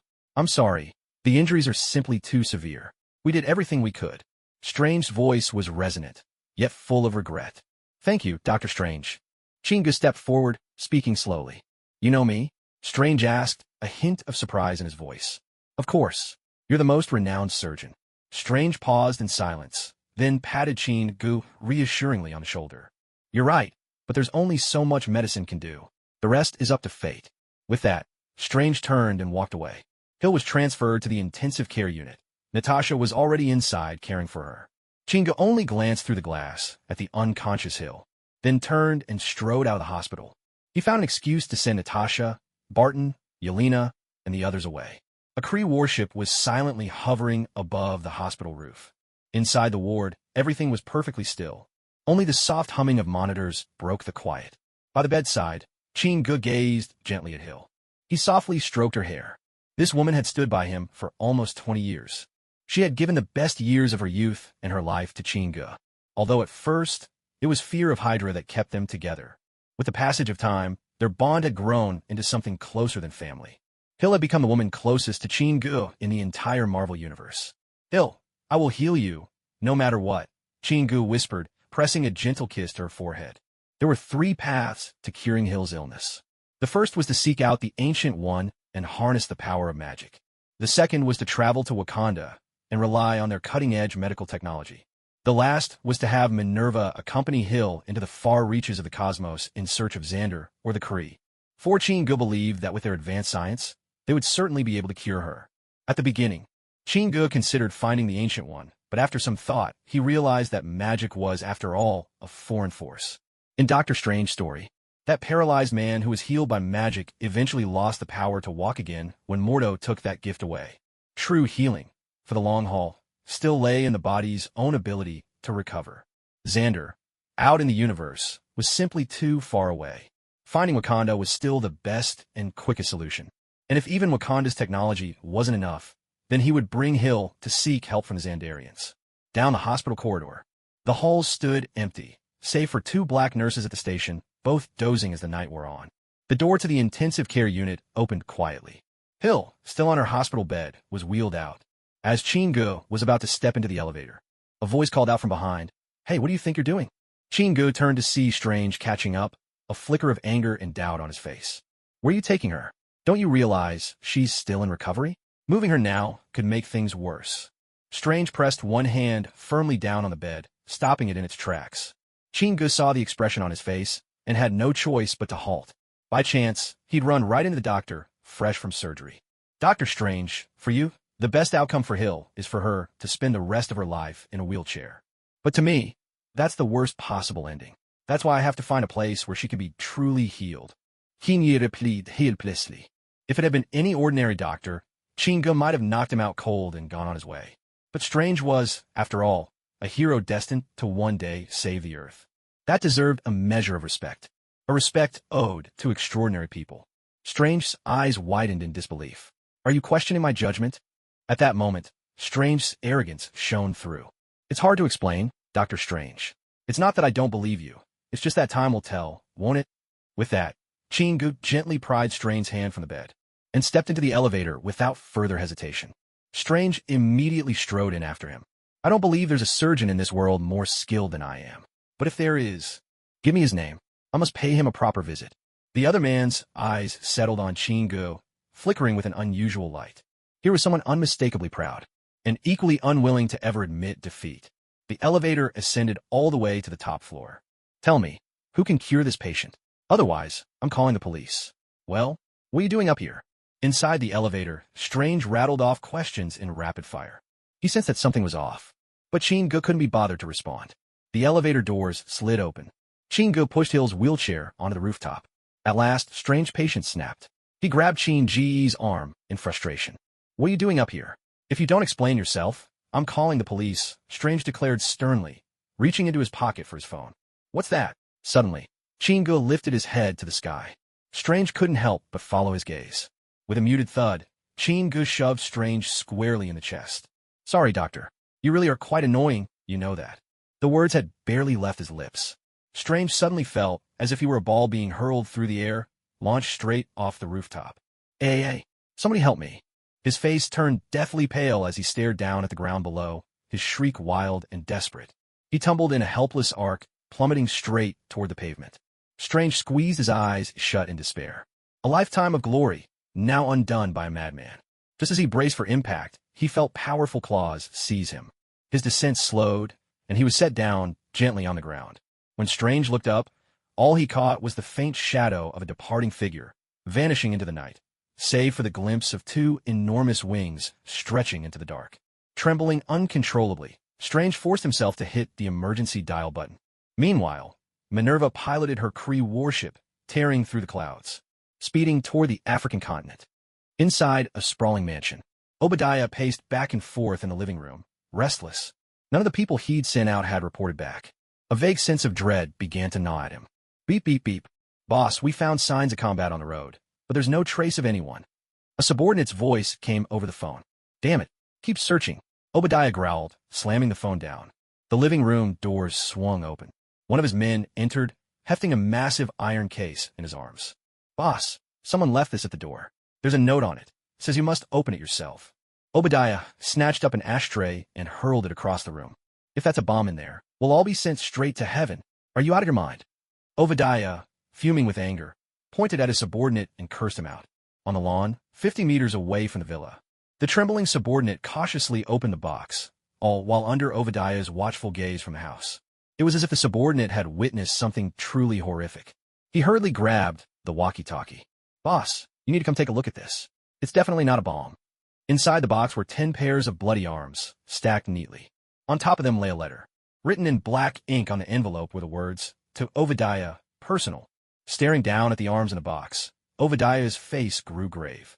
He understood then that the plan to threaten Chingu had completely failed. 20 mercenaries he had secretly fostered, all taken out by that young man. Clearly, his adversary had methods he could not begin to fathom. After a long, heavy silence, he slowly opened the envelope. On the paper was a single line. Obadiah, the fire will purge your soul. Hound! Gazing at that one line, Obadiah muttered it over and over under his breath. In Central Africa, the sky shone bright after a recent rain. Chingu stood at the nose of the warplane, scanning the lush, green land below. Big Apple City had already entered winter.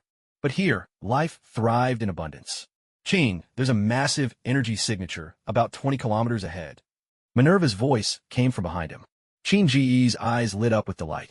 Wakandan technology was already cutting edge for Earth, but compared to Kree technology, it wasn't overwhelming. At last, the warplane's energy scanner had found the hidden Wakanda. Take us straight in. The Kree warplane tore through the air with a piercing howl, plunging directly toward a lush, green mountain. A golden ripple shimmered into view. Before his eyes, the scenery on the green hillside melted away and transformed. The warplane flew into a realm unknown. They entered a broad, tranquil river valley. Towering modern structures rose everywhere. People bustled on the ground, many looking up curiously at the unfamiliar craft. Some Wakandans, alarmed, scattered in panic. For thousands of years, the reclusive Wakandans had rarely seen strangers arriving at their gates. The warplane glided slowly along the river valley, heading for a cluster of golden buildings in the distance, the tallest, the densest. Chinga knew at a glance. That must be the palace of Wakanda. As they turned a corner, a massive Black Panther statue rose atop a low hill. The patron deity of Wakanda, a great mother panther. To think, there's a country this advanced still hidden on Earth.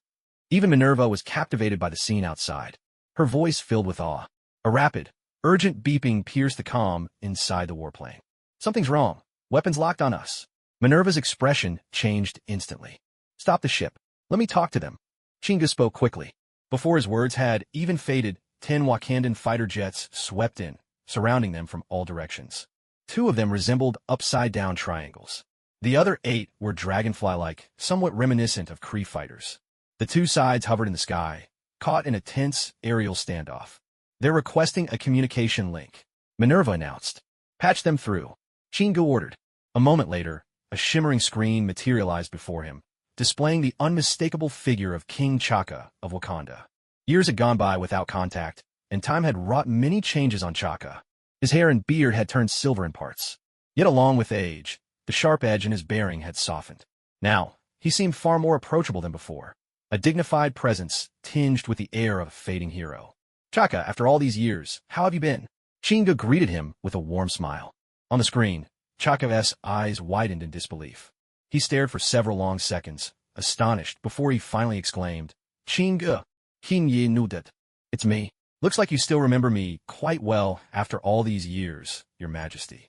I suppose our minds are somehow in sync. Truth be told, I've been missing you too. I came here especially to visit.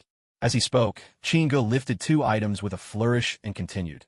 Your Majesty, I brought you 2 gifts, top-tier cigars from Cuba to lift your spirits, and Yangtze Lake's famed hairy crabs from the Dragon Kingdom to whet your appetite. I'm sure you'll love them both. Before Chaka could reply, Chinga sped ahead, words tumbling out in a cheerful rush. Behind him, Minerva quietly rolled her eyes, careful not to let him see. Yangtze Lake hairy crabs? Give me a break.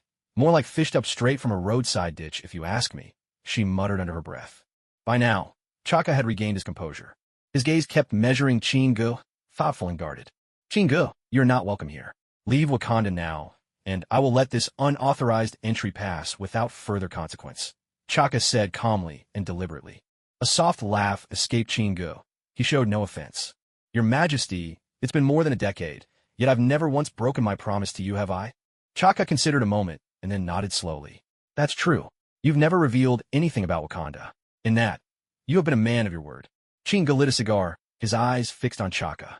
And Your Majesty is also a man who keeps his promises. In that, we're much the same. Once, there was a misunderstanding that drove a wedge between us, caused some unpleasantness. But they say time heals all wounds. As for me, I've already let go of whatever once stood between us. Look, today, I came to visit you specifically, and I came with sincerity. Is it possible that Your Majesty Chaka still holds a grudge against me? Chingu spoke rapidly, leaving Chaka with no room to retreat. That would make Chaka look petty. After all, even a young man can let go of the past. He lowered his pride and came to see you in person.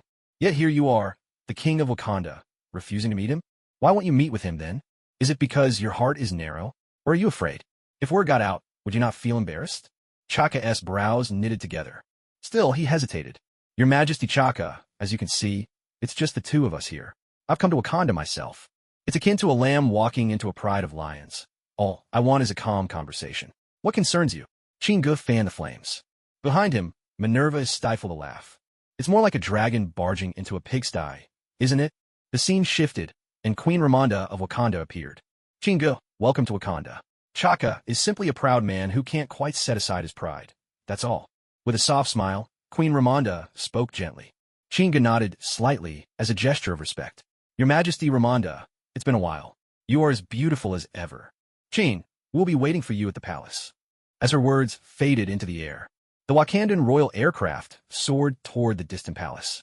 Minerva piloted their craft to follow. On the plaza before the palace, Chaka and Ramonda arrived with a retinue of royal, bald-headed female guards. The atmosphere hung uneasy, the relationships complex. Chaka did not show much enthusiasm. Behind him, a young man and woman watched Chingu with curious eyes. The future Black Panther, Prince Chala, and his sister, Princess Shuri. Chingu, what is it that you want? Though I'm getting older, I am not senile. Chaka said, calm and collected. Minerva guided Hill's hospital bed slowly down from the aircraft. The Wakandans looked on in surprise at the blue-skinned Minerva. Chingu approached Hill's side. He gazed at her tenderly, running his fingers gently through her hair. Then, in a low, solemn voice, he said, Your Majesty Chaka, I have come to ask a favor. This is my girlfriend, who has been with me for nearly 20 years. Last night, an accident befell her. Her spine was injured. The world's finest surgeons say she will spend the rest of her days in a wheelchair. I refuse to accept that. I know that if anyone can help her walk again, it's Wakanda. Chinji's gaze bore into Chaka. Your Majesty, if you heal her, I will owe you a great debt. In front of the palace plaza, at the end of Chinji's words, silence fell over the assembled crowd. Queen Ramonda approached Hill, examined her, and softly murmured to herself. She's a beautiful young woman. If she truly has to spend her life in a wheelchair, it would be quite a pity, Ramonda remarked, shifting her gaze to Chingu. But Chingu, considering Wakanda's strength, just how much do you think your favor is really worth? It's true that Wakanda can cure her, but if all we get in return is a promise from you to serve as a bodyguard, not much different from what Chaka once offered, then, to me, that's not much of a bargain. After all, we were once enemies. As Ramonda finished speaking, Minerva beside her was just about to interject, but Chingu gently held out a hand to silence her. Chinji's eyes swept across the Wakandans before finally settling on Chala. Queen Ramonda, this young man must be Prince Chala, yes? I've heard he's about to become Wakanda's next king. Upon hearing Chingu speak his name, Chaka, along with his curious younger sister, stepped forward. I'll prove myself to be a worthy king, Chaka declared, his face solemn. Chala, mind your words. You're not king yet, Queen Ramonda gently reminded him. A Wakandan king must face challenges from all the tribal warriors. Princess Shuri, Wakanda's prodigious scholar, came forward as well, her attention fixed on Hill. Everyone's eyes turned to Chingu, eager to see how this bold outsider would respond to Ramonda's pointed question. Ramonda's inquiry had been sharp and incisive, aimed at making Chingu demonstrate his own value. Despite her kind demeanor, Ramonda was, at her core, a seasoned stateswoman. Her calculating nature and ability to seize every opportunity had become second nature, refined to near perfection. Chingu pressed his lips together and fell silent for a moment, his gaze still on Chala. Chala, perhaps from your perspective, Wakanda has become so powerful that it needs no one's help. And, I admit, Wakanda is indeed formidable. As he spoke, Chingu gestured to Minerva and the Kree starfighter behind him. She's Kree, from a distant star system. That ship is one of the Kree Empire's most basic models. Even so, Kree technology is leaps and bounds beyond that of Wakanda. They mastered interstellar travel thousands of years ago. And then there are the Xandarians, the Asgardians, all these races from beyond our planet. In truth, if you take a broader view, Earth is just a remote, underdeveloped outpost in the universe. Chaka, if you hope to become a great king, your sights can't rest solely on the ground beneath your feet. Hearing this, Chaka's eyes glittered with newfound understanding. To the side, Princess Shuri's gaze shone even brighter. Chaka and Ramonda exchanged a long, thoughtful look. Chin, there's truth in what you say. The goddess Bast herself once warned us. Never forget the starlit sky above our heads. So, how do you prove your strength? Do you need to fight Chaka? Ramonda spoke slowly. It's clear he isn't in any condition for that right now. Chingu glanced around. In the distance, more than 200 meters away on the river, a yacht over 20 meters long was moored. Is anyone on that yacht? He asked. Chala shook his head with curiosity. No, it's empty. No sooner had he spoken than Chinji's eyes suddenly blazed like twin suns. Two searing beams of light sliced through the air and struck the center of the yacht over 200 meters away. In less than 2 seconds, the entire yacht exploded in a blast of wreckage. That was my birthday present, Chala cried out in protest. Sorry about that. If you ever visit America, I promise I'll give you a bigger and more luxurious one. Chingu replied with a casual glance at Ramanda. Your Majesty, this is only a small glimpse of what I can do. Tell me, do you think Chala deserves a friend like me? By now, Chingu could see quite plainly. In Wakanda, Chaka's word was only as firm as the queen allowed. Ramanda's opinion truly mattered. A gentle smile appeared on the queen's face. It's windy out here. Let's continue our conversation inside the palace. With a graceful motion, Ramanda gestured them forward. Chingu raised an eyebrow. Windy? Who is she kidding? This place hasn't felt a single breeze. Their group made its way to the palace's council hall. The decor was puzzling. Call it advanced, and everywhere you looked, there were tribal ornaments and everyday tools from a forgotten age. Call it outdated, yet unfamiliar electronics filled every corner.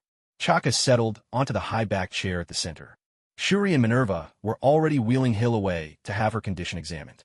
Chingu hadn't even sat down when Chalia's curiosity got the better of him. Chin, how old are you really? Why did you have a history with my father? Chin looked far too young. He even seemed younger than Chala himself. Though calm and capable, there was no way he came from Chaka's era.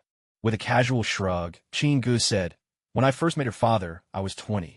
I'm in my 30s now. Chala gave Chingu a suspicious once-over. Chin, I too have always wondered about your age, Chaka remarked with a sigh.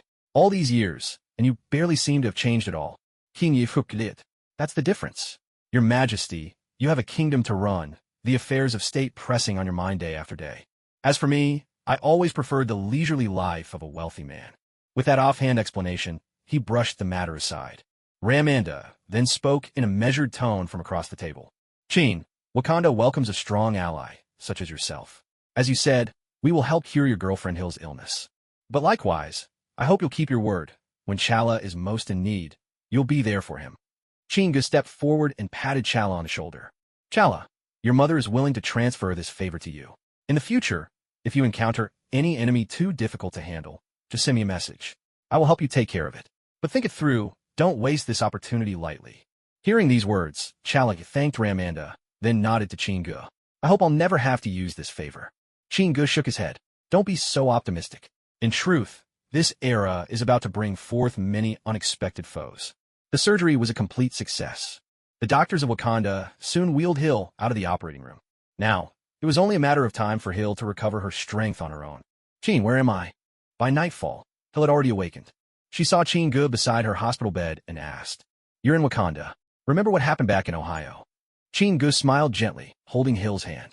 But, weren't you all enemies? Hill's eyes widened a little in surprise. It wasn't a blood feud or anything so dramatic. Honestly, it was just a matter of pride. Wakandans are far from foolish. I promised to help them solve a problem once. See? Enemies can become friends. With tender care, Chingu smoothed the hair on Hill's forehead. Chin, I am sorry. It must be hard for you to bow your head to the enemy, Hill said softly, her grip tightening around Chingu's hand. It's all right. If anything, I should apologize. I failed to keep you safe. Then Chingu noticed two faint lines forming at the corners of her eyes. Out on the villa's lawn, Alexis lit a firework. With a burst, dazzling sprays of color suddenly lit up the night sky. Happy New Year! Inside the villa, a sumptuous dinner was set and waiting. Chingu, Hill, Natasha, Yelena, Melina, and Minerva raised their glasses at once, celebrating the arrival of 2009. After more than a month of recovery, Hill was already able to walk again. Her injuries were healing well. Everyone in the house could finally relax and breathe easy. System task initiated. Host, please check for details. Just as Chingu took his first sip of wine, the system's voice echoed in his mind. Well, it seemed the system decided to join the festivities. After nibbling a few bites, Chingu took his glass and stepped outside the villa. Off in the distant city, an endless cascade of fireworks lit almost the entire skyline. Marvel's sacrifice system. Host, Chingu. Lifespan, 166 years. Skills, Summon Niga Shadow Ninja, Troll Ninja, Flying Shadow Ninja. Ox Talisman, Pig Talisman, Spatial Blade. Replicate Demon Lord Devour All. Items available for sacrifice. None. System task. Have Tony Stark design a custom Iron Man suit for you. Temporary task. None at the moment. Staring at the list of tasks flashing across the panel, Chingu fell deep into thought. The decade-long Marvel saga was about to begin, with Tony Stark at the center of it all. This was the age of high-octane heroics. Tony, for all his brilliance, was a man of incredible pride and unyielding stubbornness. Building an Iron Man suit wasn't simply a matter of money. It meant so much more. To have Tony willingly put his heart into forging a new suit for Chingu, that would not come easily. In all of Marvel's vast world, only his closest friends, like Rhodey and his wife Pepper, had ever enjoyed such a privilege. Clearly, this was not a mission that could be completed in a short time. As Chingu was still lying in bed, holding Hill close, his sleep was abruptly interrupted by the shrill ring of a phone call. Banner? Has he recovered? Chingu asked, addressing Fury on the other end. He took quite a beating this time. Needed almost half a month just to recover. I don't even know what happened. After Betty spoke with him, Dr. Banner insisted on coming to apologize to you in person. Chingu turned to Hill. So what do you think? Want to meet Banner? If it weren't for him, you wouldn't have gotten hurt so badly. If you'd rather not, I can always teach him another lesson. Hill shook her head. Let's see him. I want to hear what Dr. Banner has to say. An hour later, Fury arrived at the villa with Banner, Betty, and Coulson in tow. The moment Banner stepped through the door and saw Chingu and Hill, his face turned a deep shade of red. Clenching his fists nervously, he walked over to them. Hill, Betty's told me everything. I don't know why you felt you had to lie to me. But whatever the reasons, this whole mess was my doing. Thankfully, Hill's made a full recovery. If not, Banner stumbled over his words, at a loss for how to go on. Lifting his head, he looked at Chingu and Hill, abashed. Hill, when Banner transforms, he only recalls fragments, scraps of what happened. He truly means no harm. Betty spoke up, quietly pleading on Banner's behalf. Banner, remember, you owe me a huge favor. Chingu took pity, choosing not to push the situation any further. No problem, Chin. Whatever you need, just say the word and I'll give it my best. Banner quickly assured him, nodding enthusiastically. And with that, the misunderstanding between them came to an end. Seeing Betty and Banner seated close together, side by side, Chingu cast a questioning glance over at Fury. Ahem.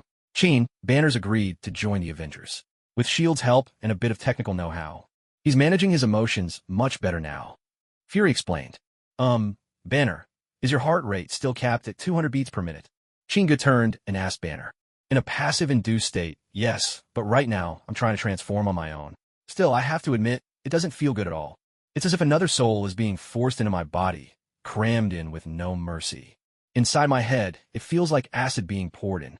Banner gave his explanation. The matter of transformation was something only Banner could resolve on his own. Betty looked at Banner with a face full of sympathy, both her hands holding his tightly. Betty, do you want to stay with Banner? Chingu suddenly asked. Yes, I want to stay by his side. He needs someone who can soothe his emotions. He knew that. There was no problem with that. Logically speaking, after Banner transforms, Betty is always the best at calming him down. No one is better suited for that role than her.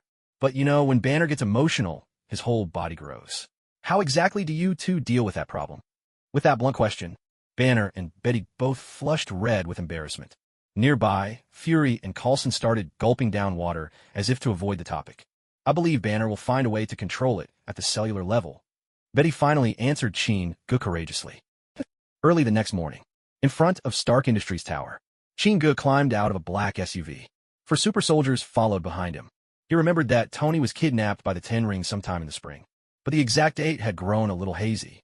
He had to show his face in front of Tony now, so he wouldn't seem so out of place or opportunistic during Tony's future rescue.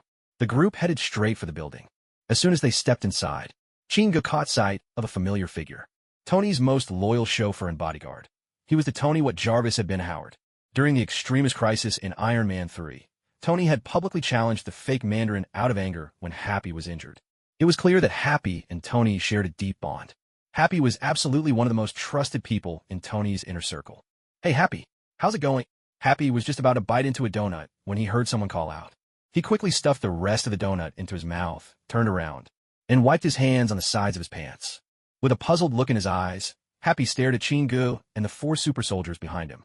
He tried to swallow his donut in a hurry, but went down wrong, leaving him red-faced as it got stuck in his throat. Seeing this, Chingu could only roll his eyes in resignation. He stepped forward and gave Happy a couple of firm pats on the back. Thud, thud. Finally catching his breath, Happy asked gratefully, "Oh, thank you. But how do you know me?" Chingu smiled, giving Happy a friendly pat on the back. "I might not visit Stark Industries often, but I still see you and Tony on TV all the time. They all say if you had to choose the two most loyal people by Tony's side, aside from Miss Pepper, the other one would definitely be Mr. Happy. Listening to Chin Ji's heartfelt words, Happy's face was alight with emotion as he gripped Chin Ji's right hand tightly. Brother, I never thought you'd be the one who understands me best. Next time you have free time, I'm buying you a drink. Huh. Happy, there will be plenty of chances for us to raise a glass. You know, I count as one of Stark Industries' own now. Happy's small eyes sparkled even brighter. You do? And you are? I'm Chin Gu, the third largest shareholder of Stark Industries. You can call me Chin or Gu. Happy was taken aback. Chin Gu hesitated for a second and then nodded with a smile. That's right. As far as Chin Gu was concerned, since Obadiah already knew he was the third largest shareholder, there was no point hiding it anymore. At that moment, Tony and Obadiah were both upstairs in the penthouse. After a quick phone call from Happy, he prepared to take Chin Gu to meet Tony. The elevator doors slid open. At the sight of Chin Gu, someone inside the elevator instinctively took a step back. Chin Ji's eyes narrowed at once. It turned out to be Obadiah. Noticing the trace of nervousness in Obadiah's expression, Chin Ji's lips curled into a faint smile. Obadiah, long time no see. Your beard's gotten even whiter since last we met, hasn't it? Chin Gu greeted him first. Obadiah shot Chin Gu a searching look, his emotions hard to read. He straightened his back. Chin, it's been a while. Are you here to see someone? Chin Gu pointed upward with his finger. Of course, I'm here to see Tony. Didn't you say last time you'd take me on a tour of Tony's penthouse suite? Obadiah's expression shifted, but he quickly regained his composure. Of course, as CEO of Stark Industries, Tony ought to meet his business partner. Chin Gu stepped confidently into the elevator. The elevator ascended straight to the top floor. As the doors opened, a spacious, open-plan penthouse came into view. The room was uncluttered, just a wine cabinet and a bar set off to one side. At the long stretch of sofas, a tall, blonde woman was engrossed in some papers. The soft chime of the elevator caught her attention. This was Tony Stark's partner at work and in life. Pepper looked up and, seeing the new arrivals, rose to greet them. Mr. Obadiah, is this gentleman Mr. Chin Gu, the third largest shareholder of Stark Industries? Pepper glanced at Chin Gu and addressed Obadiah, her smile polite and measured. Before Obadiah could reply, Chin Gu stepped forward. Miss Pepper, hello. Mr. Tony is fortunate to have a partner as capable as you. Pepper's smile brightened genuinely. Chin, you flatter me. I'm only doing what Tony asks of me, nothing more. If you want to win Tony over, you have to win over the people around him first. Thanks to Pepper's guidance, Chin Gu and Obadiah found their way to the couch and sat down. Pepper busied herself nearby, making coffee. Chin, what brings you to see Tony today? Obadiah, unable to sit still, leaned closer and asked quietly. Chin Gu smiled and patted him on the shoulder. Oh, it's nothing. I just came to meet Tony, the greatest genius of our time, and to thank him for all he's done for us shareholders. Under the guidance of you and Tony these past few years, Stark Industries has become the most profitable company in America. If I didn't thank Tony in person, I feel I wouldn't be able to sleep soundly. Obadiah leaned back, wearing a look that all but said, yeah, right, as if I believe you. Chin, there are plenty of things we could discuss in private. Obadiah whispered, even more quietly. Reading Obadiah's nervous expression, Chin Gu chuckled. This guy's just worried I'll bring up the acquisition of shares in front of everyone. Obadiah, today Tony and I are strictly talking friendship, not business. That only made Obadiah look even more puzzled. Just then, the metal staircase in the room echoed with the sound of footsteps. A figure appeared at the top, dressed in casual clothes, a trim, artfully styled beard on his chin, hair falling in soft, tousled waves, and an irrepressible air of mischief. It was Tony Stark. Without so much as a greeting, Tony flopped down on the sofa with a dramatic thud. His gaze shifted to Chin Gu, who was smiling faintly. I feel like I've seen you somewhere before. And Happy just called you Chin Gu, right? That name rings a bell. Tony remarked, a hint of curiosity in his voice. Of course, Tony. Remember at the Stark Expo, you said that Obadiah and I were the only ones who believed in you? That businessman from the Big Apple. You asked Obadiah to watch out for my business, remember? Chin Gu replied with an easy smile. Right. Now I remember. I never would have guessed you'd end up as Stark Industries' third largest shareholder. Tony's eyes lit up as if he'd suddenly snapped to life, straightening up on the couch. At that moment, Pepper approached, carrying coffee. Pepper, did you know when I first took over Stark Industries, hardly anyone thought I'd make it. Magazines and newspapers all predicted that Stark would crash and burn under the Playboy's watch. But this guy, no Chin, he was the only one who believed in me. Chin Gu lifted his coffee cup. Tony, what I saw in you was your talent. Who hasn't been young and reckless at some point? The skeptics always judge a person by unreliable past experience. Genius can never be measured by common sense. You're living proof, Tony Stark. Under your leadership, Stark Industries is stronger than ever. He spoke with deep emotion, his words striking a chord with everyone present. The entire room fell silent. Tony didn't say a word at first. Instead, he simply sat down beside Qin and, reaching out, put his arm around Qin shoulders. Qin, at Stark's most difficult moment, you were the one who stepped up. Honestly, what you just said has truly touched me. That was amazing. I've decided, Qin, from now on, you're my best friend and partner. Tony proclaimed loudly. Haha, Tony, don't forget about Obadiah. Qin replied with a light chuckle. Tony, completely swept up by Qin words, felt his spirits soar. He lifted his cup of coffee and clinked it against the ones held by Qin and Obadiah. Of course, you're both my friends. Qin, tonight, you and I are going to have a proper drink together. If you turn me down, no problem, Tony. Just hope you won't chicken out when the time comes. Qin agreed with a smile. As they were leaving the penthouse, Obadiah kept shooting complicated glances at Qin. He couldn't figure out what kind of game Qin was playing this time. The attempted assassination from the other night seemed to have vanished into thin air, as if it had never happened.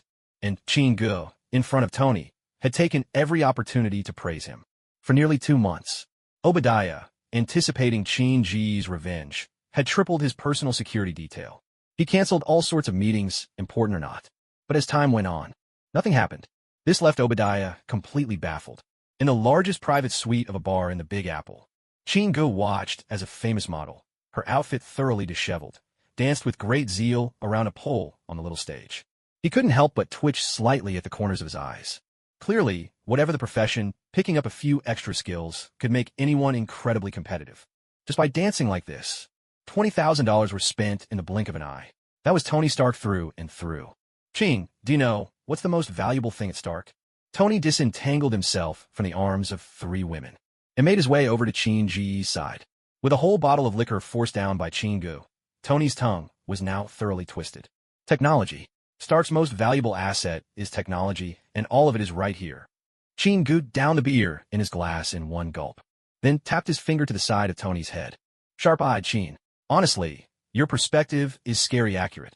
Rhodey could only wish he had your insight.